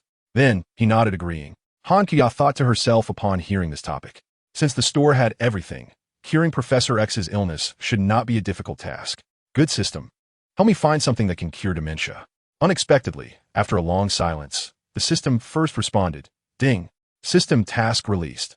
Cure Professor X's dementia. Reward. 50 discount on the complete collection of the Black Cloak Patrol series, originally worth 10 billion points." What? Han Kiya was surprised to hear this. System. Did you detect the Black Cloak universe? She was very interested in the Black Cloak universe and didn't expect the system to mention it. She also wanted to meet Azor and take him to see his superhuman brother for a friendly exchange. Thinking of the 10,000 ways to defeat Azor, a sly smile appeared on Han Kiya's lips. Ella, who was next to her, saw her expression and was somewhat confused, not knowing what she was thinking. The system replied, detected, but not yet accurately located. However, results should come soon. Okay. Han Kiya responded excitedly. Where are we going next? Logan asked Han Kiya. Currently, Han Kiya was the strongest, their leader, and someone trustworthy. Therefore, Logan planned to follow her suggestions and see if she had any good ideas. Han Kiya said that the Earth is her home, and she can go anywhere. However, the system task is to ensure their survival in this universe for 10 days. So she said, "Ella, I see you have an idea. Let's go with yours." Ella had been wanting to say it. As she pulled out a map from her pocket, she said, "We can go north, where the last base of the surviving mutant children is. They call it Eden." Seeing this, Blue Fire immediately scanned the map with a beam of light, generated a route, and then said through the speaker, "No problem, hold on tight." At this moment, Skynet, which had been wandering in the internet world for a few days, spoke up, "Master, I have discovered and decrypted a secret audio segment. I would like to play it." Han Qian agreed, "Then let's play it." The Skynet transmitted the audio to Lanhua. Upon receiving it, Lanhua immediately said, "Ladies and gentlemen, I found a video online, and I think you should listen to it." Ella instinctively asked, "What is the audio about?" Lanhua did not answer, but started playing the audio. In the audio, a woman's desperate voice began to slowly narrate. "Hearing this audio means I have encountered misfortune. I'm a nurse at the Genetic Research Institute." Upon hearing this, Ella's expression froze. This person was also a nurse inside, and she couldn't help but be curious about what would be revealed next. The audio paused briefly and continued. That seemingly legitimate company called the Genetic Research Institute is actually engaged in illegal research on mutant children. Of course, they have now influenced the law, making this research legal. They attempt to train killers, teaching mutant children to kill, but many of the children do not want to fight. Some self-harm or jump off buildings. Warriors who do not wish to fight are meaningless. In the United States, at their company headquarters, they are developing something new, something they believe is more powerful than those children. They say that thing has no soul and is a true humanoid killing machine. They must have succeeded. A week ago, they terminated the previous project and began processing some mutant children. We must save them. The audio gradually faded away, leaving a silence in the plane. Han Kiya closed her eyes to take a short rest, thinking, "Blue Fire, no need to hide your whereabouts. Call me when you find the enemy." "Understood, Master." Ella and Logan exchanged worried glances at Laura. Perhaps those people would never give up. When Han Kiya learned that the U.S. government was hunting her down, she already had a plan in mind. She would wait patiently for these enemies to fall into her trap, continuously increasing their combat power, but never able to defeat her. If they still didn't know when to back down, she would destroy this America and livestream the process for other universes to see. In the Marvel and DC worlds, Han Kiya's social media account posted a headline, "Family who understands. In a different world, I abide by the law, but I'm still being hunted by the American government. What should I do?" Shortly after the post, the comments section quickly became a hotbed of discussion. At the same time, commenters speculated whether the goddess was about to start a live stream. Fans and superheroes from the two main universes were somewhat looking forward to it. Seeing that Han Kiya had fallen asleep, Blue Fire began to adjust its internal structure, gently laying her beautiful body down and carefully transforming to create a larger independent compartment for her. The transformation brought a moment of silence to the machine, and the atmosphere became a bit more relaxed. Ella exclaimed, "Blue fire. Is it okay to just call you by your name? You're so advanced." Logan relaxed his tense muscles, feeling relieved, and remarked, "This transformation ability is truly amazing." "No problem," Blue Fire replied proudly. "My internal space can expand significantly. It's even suitable for taking baths." Just then, Logan noticed that Laura was holding an X-Men comic. His gaze lingered on the book for a moment, as if recalling something. Ella noticed Logan staring at the comic cover and explained, "I'm a fan of the X-Men and have collected a few comics. I didn't expect Laura to like them so much after reading, so I've been bringing them for her." As she spoke, Ella smiled kindly at Logan, trying to lighten the mood. Laura gazed at Logan, having learned from the comic that the character Wolverine was based on this rugged man before her, who was also her genetic father. Logan snapped back to reality, meeting Laura's gaze, his tone revealing his displeasure at her interest in the comic. "You usually like reading this kind of comic?" "Charles, we have an X-Men fan here," Logan joked to Professor X, who was completely focused on a movie on the small screen and seemed not to have heard Logan's words. Laura sensed his disdain for the comic, but he was clearly a positive character in the comic, a hero. She had just read it and was gleaming with admiration for the hero's image. Thus, she looked at Logan with a confused expression. Logan had read these comics years ago and knew that the world depicted in them was both beautiful and illusory. In the comics, the X-Men selflessly dedicated themselves and were fearless, but when facing real dark forces and vested interests, they chose to compromise and stand on the so-called side of justice. As for the endings depicted in the comics, no matter how the heroes chose, they would ultimately reach Eden and achieve a good outcome. Logan believed this was nothing but fiction, and in reality, the opposite was true. "This is all nonsense, you know." Logan's words became faster, emotions surging within him like a spring, but he didn't shout at Laura. He just continued speaking more rapidly, at most. "Perhaps less than 30% of what happens in there is real, but things are not like that. The real world has casualties. Their lives are consumed in a wasteful manner, and nothing is." Logan's words gradually became a bit chaotic, and he didn't even know what he wanted to say. But he quickly realized that he hoped Laura's future life could be better than his own. "Master, enemy detected." The warning from the sky net suddenly rang in Han Qiuya's mind. Han Qian opened her hazy eyes, her voice slightly lazy. "Go down. I want to smash that person's glasses." "As you command, Master." Facing the pursuit and interception of several planes, Blue Fire decisively chose to reduce speed and quickly dove down towards the ground. "Prepare for battle." Blue Fire landed steadily. Han Qian sat up and opened the cabin door. Logan, Ella, and others realized the enemy had arrived, and the atmosphere suddenly became tense. Logan quickly turned his head and said to Ella and the others, "You three stay in the cabin and don't act rashly." However, just as he finished speaking, a surprising scene occurred. His adopted daughter, Laura, eagerly opened the cabin door and jumped down without hesitation. Logan shot her a glare, but Laura seemed unfazed by his gaze. He felt somewhat helpless. Turning his head, he saw several helicopters beginning to land. The newcomers did not come with good intentions. Han Qiuya clearly saw that the familiar man was in the leading helicopter. She silently issued a command in her heart, activating the live, streaming function of the system. Almost at the same moment, viewers from the two main worlds of Marvel and DC received push notifications. A large number of people immediately put down what they were doing and focused on preparing to watch this unprecedented live broadcast. After all, no movie could be more exciting than Han Qiuya's live stream. This was a shared understanding among them. Could this be a newly opened parallel world? The goddess was about to fight again. Which cosmic overlord would she battle this time? I wonder if he is as powerful as the last Thanos. Fans eagerly awaited the goddess's stunning beauty. As true fans, just seeing her would be enough to satisfy them. Comments began to heat up. First, the live stream showed that man, whose face was beaming with a smile that seemed to indicate victory, was assured. He walked down from the plane, followed closely by a group of subordinates, moving in unison toward Han Qiuya and the others. The man still wore sunglasses, but Han Qiuya could see that as he approached, his gaze was firmly locked onto her. Then, his eyes glanced past her, looking at the blue fire from the plane behind her. That plane looked pretty good and was flying quite fast. Now it must be out of fuel. A smirk played at the corner of his mouth, his tone barely concealing his disdain. Where did this plane come from? It wasn't stolen. Logan's expression darkened, his clenched fists trembling slightly. He looked around. A large group of soldiers had surrounded them. The small team behind the man was clearly made up of cyborgs and mutants. Now, outnumbered by enemies, they could only rely on Han Qiuya's powerful abilities. I wonder if her previous strength introduction was really that strong. with a light chuckle.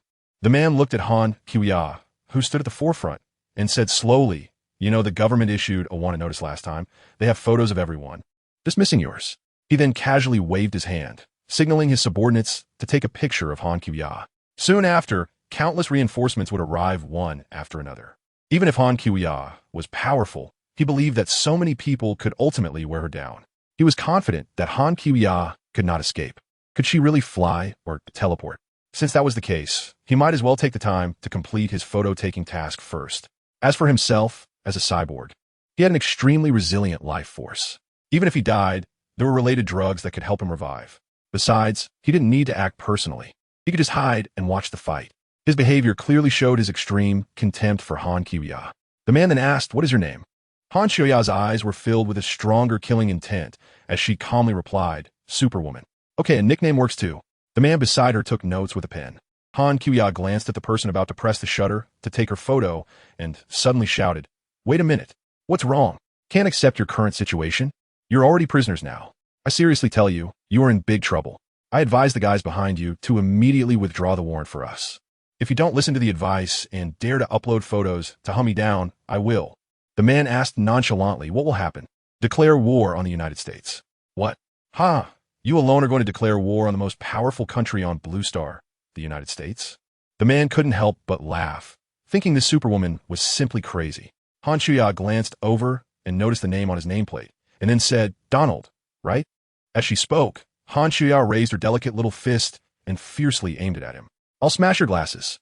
At that moment, the live broadcast room was in a frenzy and the audience was shocked. What kind of strength do these people have? How dare they confront the goddess head-on? Where did this person come from? Don't people in their world recognize the goddess? How dare they provoke her? How could he act so confident in front of a superheroine? It's really astonishing. Even with America backing him up, it's useless, right? Isn't that just asking for death? I really hope the goddess can set an example and wipe out America so that the Americans here can tone it down a bit. The person who said this later posted a series of related tweets and videos, even tagging the official account of the U.S. president, and surprisingly received a ton of likes. At this moment, countless eyes were focused on the live broadcast, eagerly anticipating how she would handle the situation, hoping she would give America a severe lesson. Of course, there were a few Americans who had an indifferent attitude, wishing she could wipe out America in one fell swoop. After all, this is a matter of another world, unrelated to them. In the DC main universe, Batman was staring intently at the live broadcast, filled with anxiety.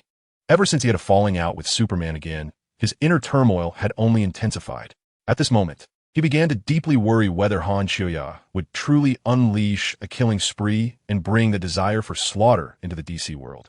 In the Marvel main universe, the White House in America was also closely monitoring Han Kuya's livestream. When they saw Han Kuya make her move, some people felt extremely tense. Because they were projecting themselves into the position of America opposite Han Kuya, many faces looked rather grim. Bang! With a crisp sound, Han Kuya's delicate little fist struck Donald's eye in the blink of an eye. Under the stunned gazes of the surrounding soldiers and mutant army, Donald fell to the ground with a thud. The deputy commander snapped back to reality and immediately shouted, "Open fire." Logan was startled and hurriedly shielded Laura, about to pick her up to dodge the bullets. However, Laura reacted quickly and adeptly avoided the path of the bullets. Inside the plane, the professor and Ella were nervously watching the screen, their faces filled with worry as they followed the progress of the battle. Han Kuya's figure swayed and instantly appeared in front of the two. "Get on the plane," she commanded succinctly, then grabbed each of the two burdens and swiftly tossed them towards the blue fire. The two thought they were going to crash, but the blue fire opened the cargo door and accurately caught them. Phew! Logan took a deep breath and, along with the others, stared intently at the display screen. Bullets were flying towards Han Kuya, but it seemed they were hitting an invisible protective shield, falling to the ground one by one. "Cease fire." At this moment, the officer received orders from the superiors. The superiors had developed a strong interest in Han Kuya and intended to use this opportunity to test their mutant soldiers. "Go." He gestured to the leading mutant soldier, his eyes never leaving Han Kuya, thinking to himself, it's a pity for someone so beautiful to die without passing the test. On the mutant's chest, a miniature camera was flickering with a faint light. Behind it was a group of company executives who were eagerly watching the battle. "This mutant weapon is very impressive," one secretary said excitedly. Boss, look how spirited he is, how fast he runs. He can take her down quickly. The executives merely smiled and did not respond to him. With their organization's years of research on mutant technologies, capturing Han Kiwia was expected. Han Kiwia curiously scanned the mutant's body and found nothing that interested her.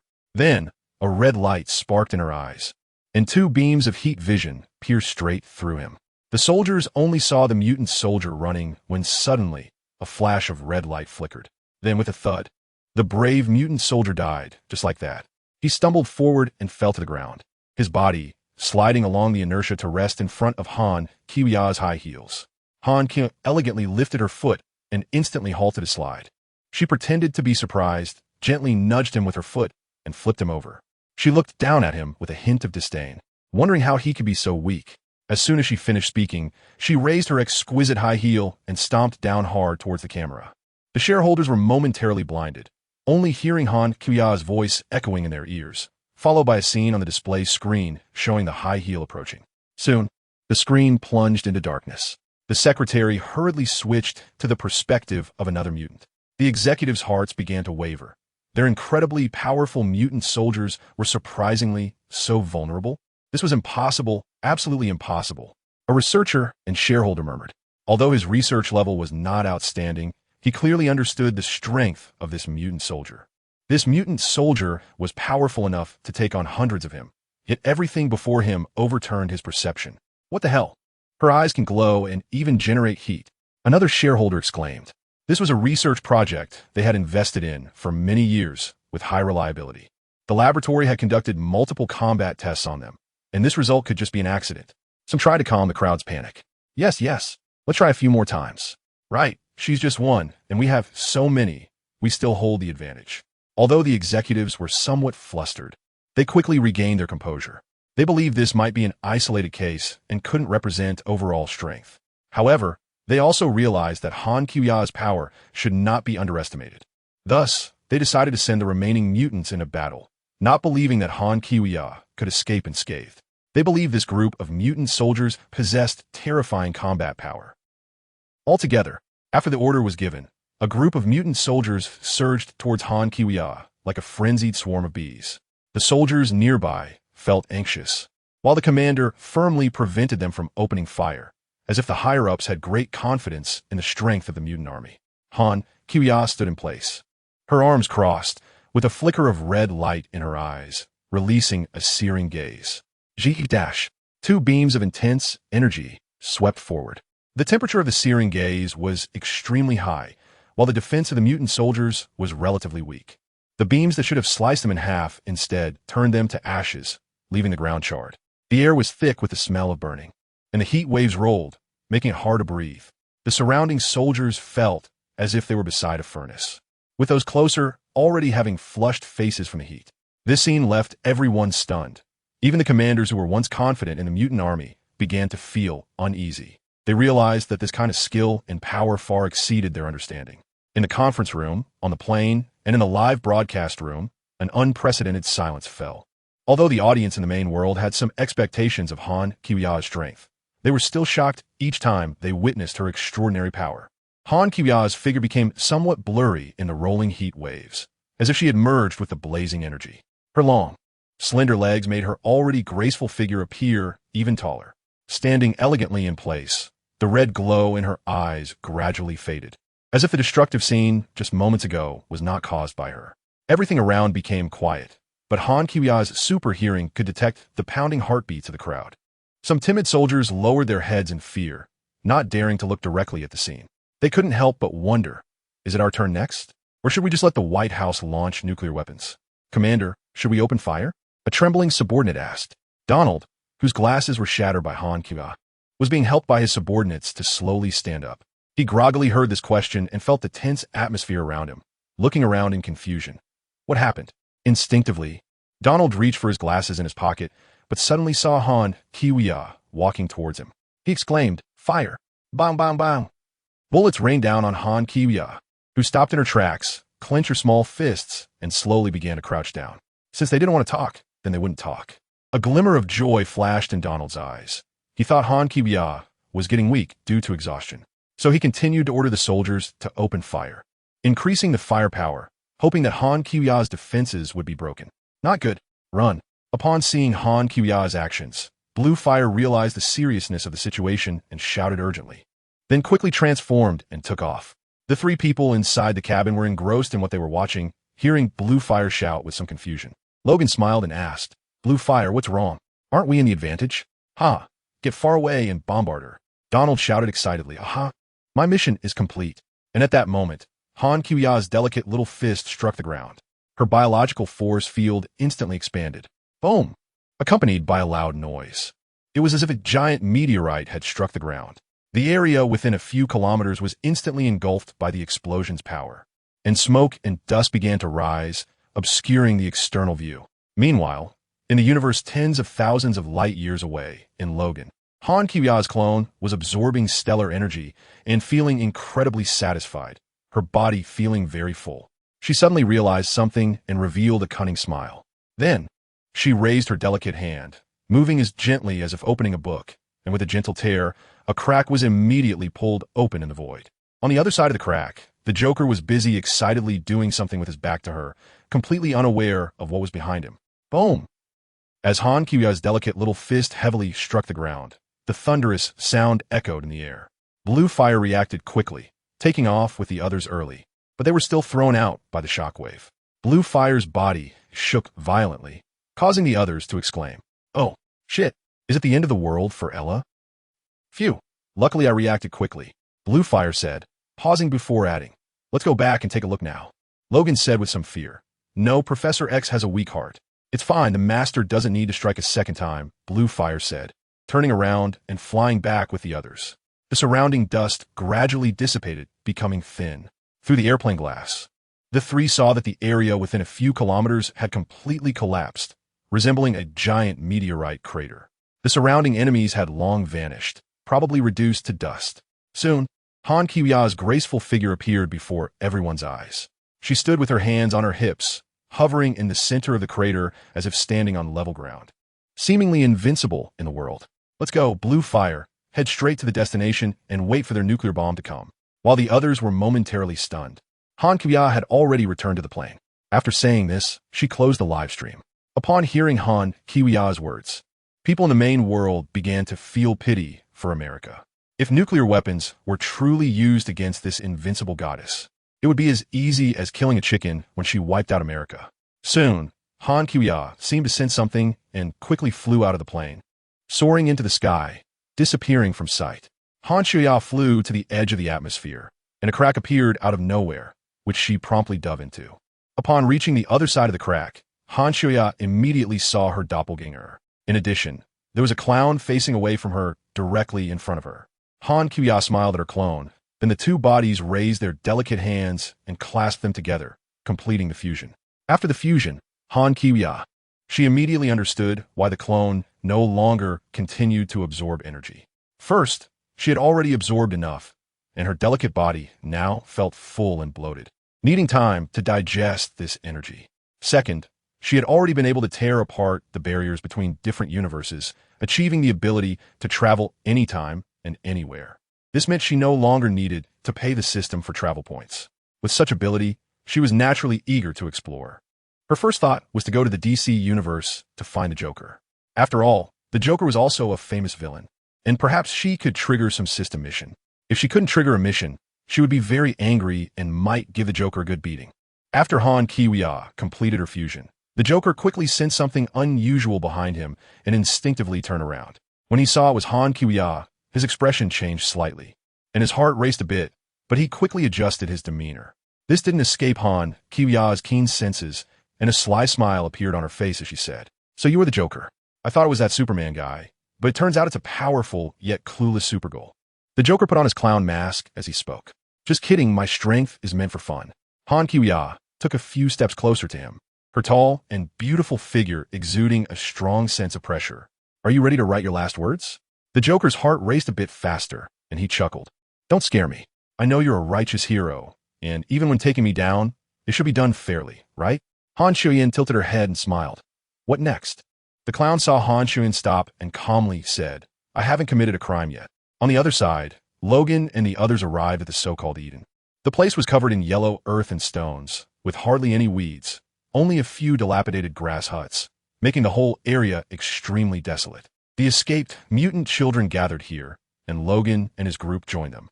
Initially, upon learning that the U.S. government would not let them go, they felt a bit uneasy, but soon, Blue Fire played Han Xiuyan's VCR for them. After watching the video, everyone felt invigorated, sensing that the advantage was on their side. In the video, Han Xiuyan destroyed Pluto with a single punch. With such combat power, even the U.S., the overlord of Blue Star, did not belong to this level. Don't worry, the master will be here soon, Blue Fire reassured everyone. Afterwards, a weary Logan lay down on the bed and fell into a deep sleep. A group of children volunteered to trim his beard, but due to their inexperience, the result was not ideal. When Logan woke up and looked in the mirror, his tone was slightly angry, but his expression was helpless. Did you do this on purpose? Or was it an accident? His beard was cut haphazardly, with a large gap left in the middle, making him look quite comical. Ha ha! The children couldn't help but laugh at Logan's angry expression. Meanwhile, Blue Fire was happily playing with a few children. One child curiously watched Blue Fire transform into a car and asked, "Mr. Transformer, can you really change into anything?" Another child asked, "Can you turn into a horse?" Of course, Blue Fire replied. Just as he finished speaking, he began to flow and transform. Crack, crack, crack. In less than 2 seconds, a black mechanical horse took shape. In his horse form, he looked remarkably similar to a real horse, astonishing everyone. Laura, seeing this, excitedly ran over wanting to ride on its back. But Blue Fire skillfully turned to dodge her. "No way, only my master can ride," Blue Fire said firmly. Laura pouted, "If you won't let me, I'll just tell Sister Qiuyan later." The clown felt a blur before his eyes. The next moment, he found himself hanging upside down in mid-air, with his feet tightly bound by ropes. He widened his eyes, and what he saw was Han Xiuyan's figure upside down. The clown revealed an incredulous expression, instinctively struggling a few times, but the struggle only caused a sharp pain in his ankles. "Ah, what are you doing?"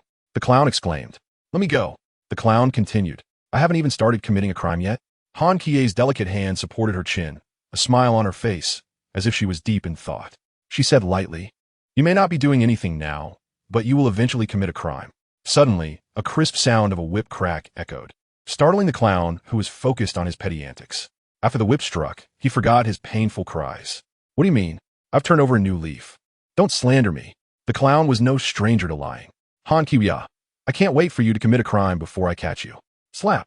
"Ah, system, why aren't you responding?" Han Qiuyan poked the long-silent system in her heart and asked, "If it doesn't reward me with anything, I'm going to beat it up to vent my anger." The system seemed to suddenly awaken and immediately became active. Ding! A new random system task has been released. Let the Joker be beaten for 3 minutes. Task rewards: 1. 50 million points. 2. 1 Joker mask. A glimmer of cunning flashed in the Joker's eyes. He moved quickly, his fingers deftly sliding into his chest pocket, gently touching the phone screen, silently reciting the numeric sequence in his memory, and pressed the dial key. Faced with Han Qiuyan's unconventional approach, the Joker's heart stirred. He knew that the current situation had exceeded the norm, and he needed external help to turn the tide. In his mind, 2 numbers glimmered with hope. One was the Gotham Police's phone number, and the other was Batman's signal. At this crucial moment, he chose the latter, the hero who considers himself the guardian of the dark. A strange smile curled at the corners of the Joker's mouth as he anticipated Batman's voice coming from the other end of the line. Once connected, he first asked Batman if he could help the victim call the police. He whispered softly, "Hey Bruce, the old friend needs you now." Han Qiuyan dasida. Her gaze seemingly able to penetrate the clown's thoughts, but she did not stop his actions. "System, this task is too easy. Why not just give me the points directly?" Host, although this system is powerful, it is not a cracked version. We still have to follow the rules, the system replied. All right. She decided to stop hitting, as each lash couldn't be too forceful, and with 3 minutes left, it was simply too boring. It was better to leave it to the professionals under her. At that moment, the clown's phone connected, and Batman's voice came through. Han Qiuyan stopped whipping and quietly glanced at the Joker. Ha ha ha. The Joker let out his characteristic strange laugh, saying, "What's wrong? Scared? Scared that your glorious image will be ruined, right? Hurry up and let me down." On the other end of the phone, Batman Bruce recognized the Joker's voice and said angrily, "What kind of tricks are you up to this time?" Meanwhile, Han Qiuyan said nothing but increased the force and suddenly lashed the Joker with a whip. Crack! A sharp whip sound echoed. The Joker screamed in pain. Han Shuya elegantly retracted her whip, her arms sweeping through the air like a conductor, causing the invisible textures in the atmosphere to crack apart with her movement. In the Resident Evil universe, Fiola was enjoying the pleasant sensation of floating in mid-air, sunlight streaming down on her, warm and inviting. Fiola floated contentedly, the sunlight bathing her in warmth. Her attire was drastically different from usual. Her delicate feet were clad in a pair of high heels, and her waist was encircled by a short skirt that only covered a third of her thighs, beneath which her long, slender legs were wrapped in two-thirds transparent black stockings, subtly revealing endless allure. Suddenly, the space beside her seemed to be torn apart by an invisible force, and a pair of elegant jade hands reached out from within, pulling her closer. Ah! She gasped softly, sensing the terrifying power of those hands far surpassing her own. But soon, a joyful smile blossomed on her face. The voice of Queen Fiola became increasingly faint, and her cheeks flushed deeper. "You're blushing so soon," Han Shuya said as she tightly embraced her, ignoring the clown nearby. "As the general of Krypton, you need to stick close to me more often. That's how you can cultivate a stronger mental fortitude." Fiola gently responded with a soft her heart racing as if it were about to leap out of her throat. Han Kiwya released the hands holding her and looked at the clown, crossing her arms and her gaze turning cold in an instant. The clown, hanging upside down by a rope, looked at the two graceful beauties in front of him with a terrified expression. Ever since Han Kiwya made her move, he had been unable to predict her actions even before committing any crime, and he even began to feel a bit scared, worried that she might really take his life. Han Kiwya hesitated for a moment. She was still thinking about getting 1 or 2 more gold coins from the clown, so she said, "Forget it. Just help me hang him up and beat him for 3 minutes, as long as you don't kill him." Han Shui took out a whip and handed it to Fiorella, then stretched out her hand to tear open a space, pulling the beautiful Catwoman Selina, who was sleeping lazily and daydreaming dozens of kilometers away, over. The Catwoman had cat-like reflexes and instinctively lifted her leg to kick when her arm was grabbed. However, Han Shui reacted even faster, instantly catching her ankle and lifting her hand, causing Selina's long legs to be raised in a split. Well trained, Han Shui nodded and pushed her legs apart. The Catwoman woke up in a daze, and upon seeing Han Shui, her face immediately lit up with joy. "Goddess, why did it take you so long to find me?" she exclaimed excitedly, wanting to leap over. However, Han Shui only smiled and nodded at her before tearing open the space and leaving.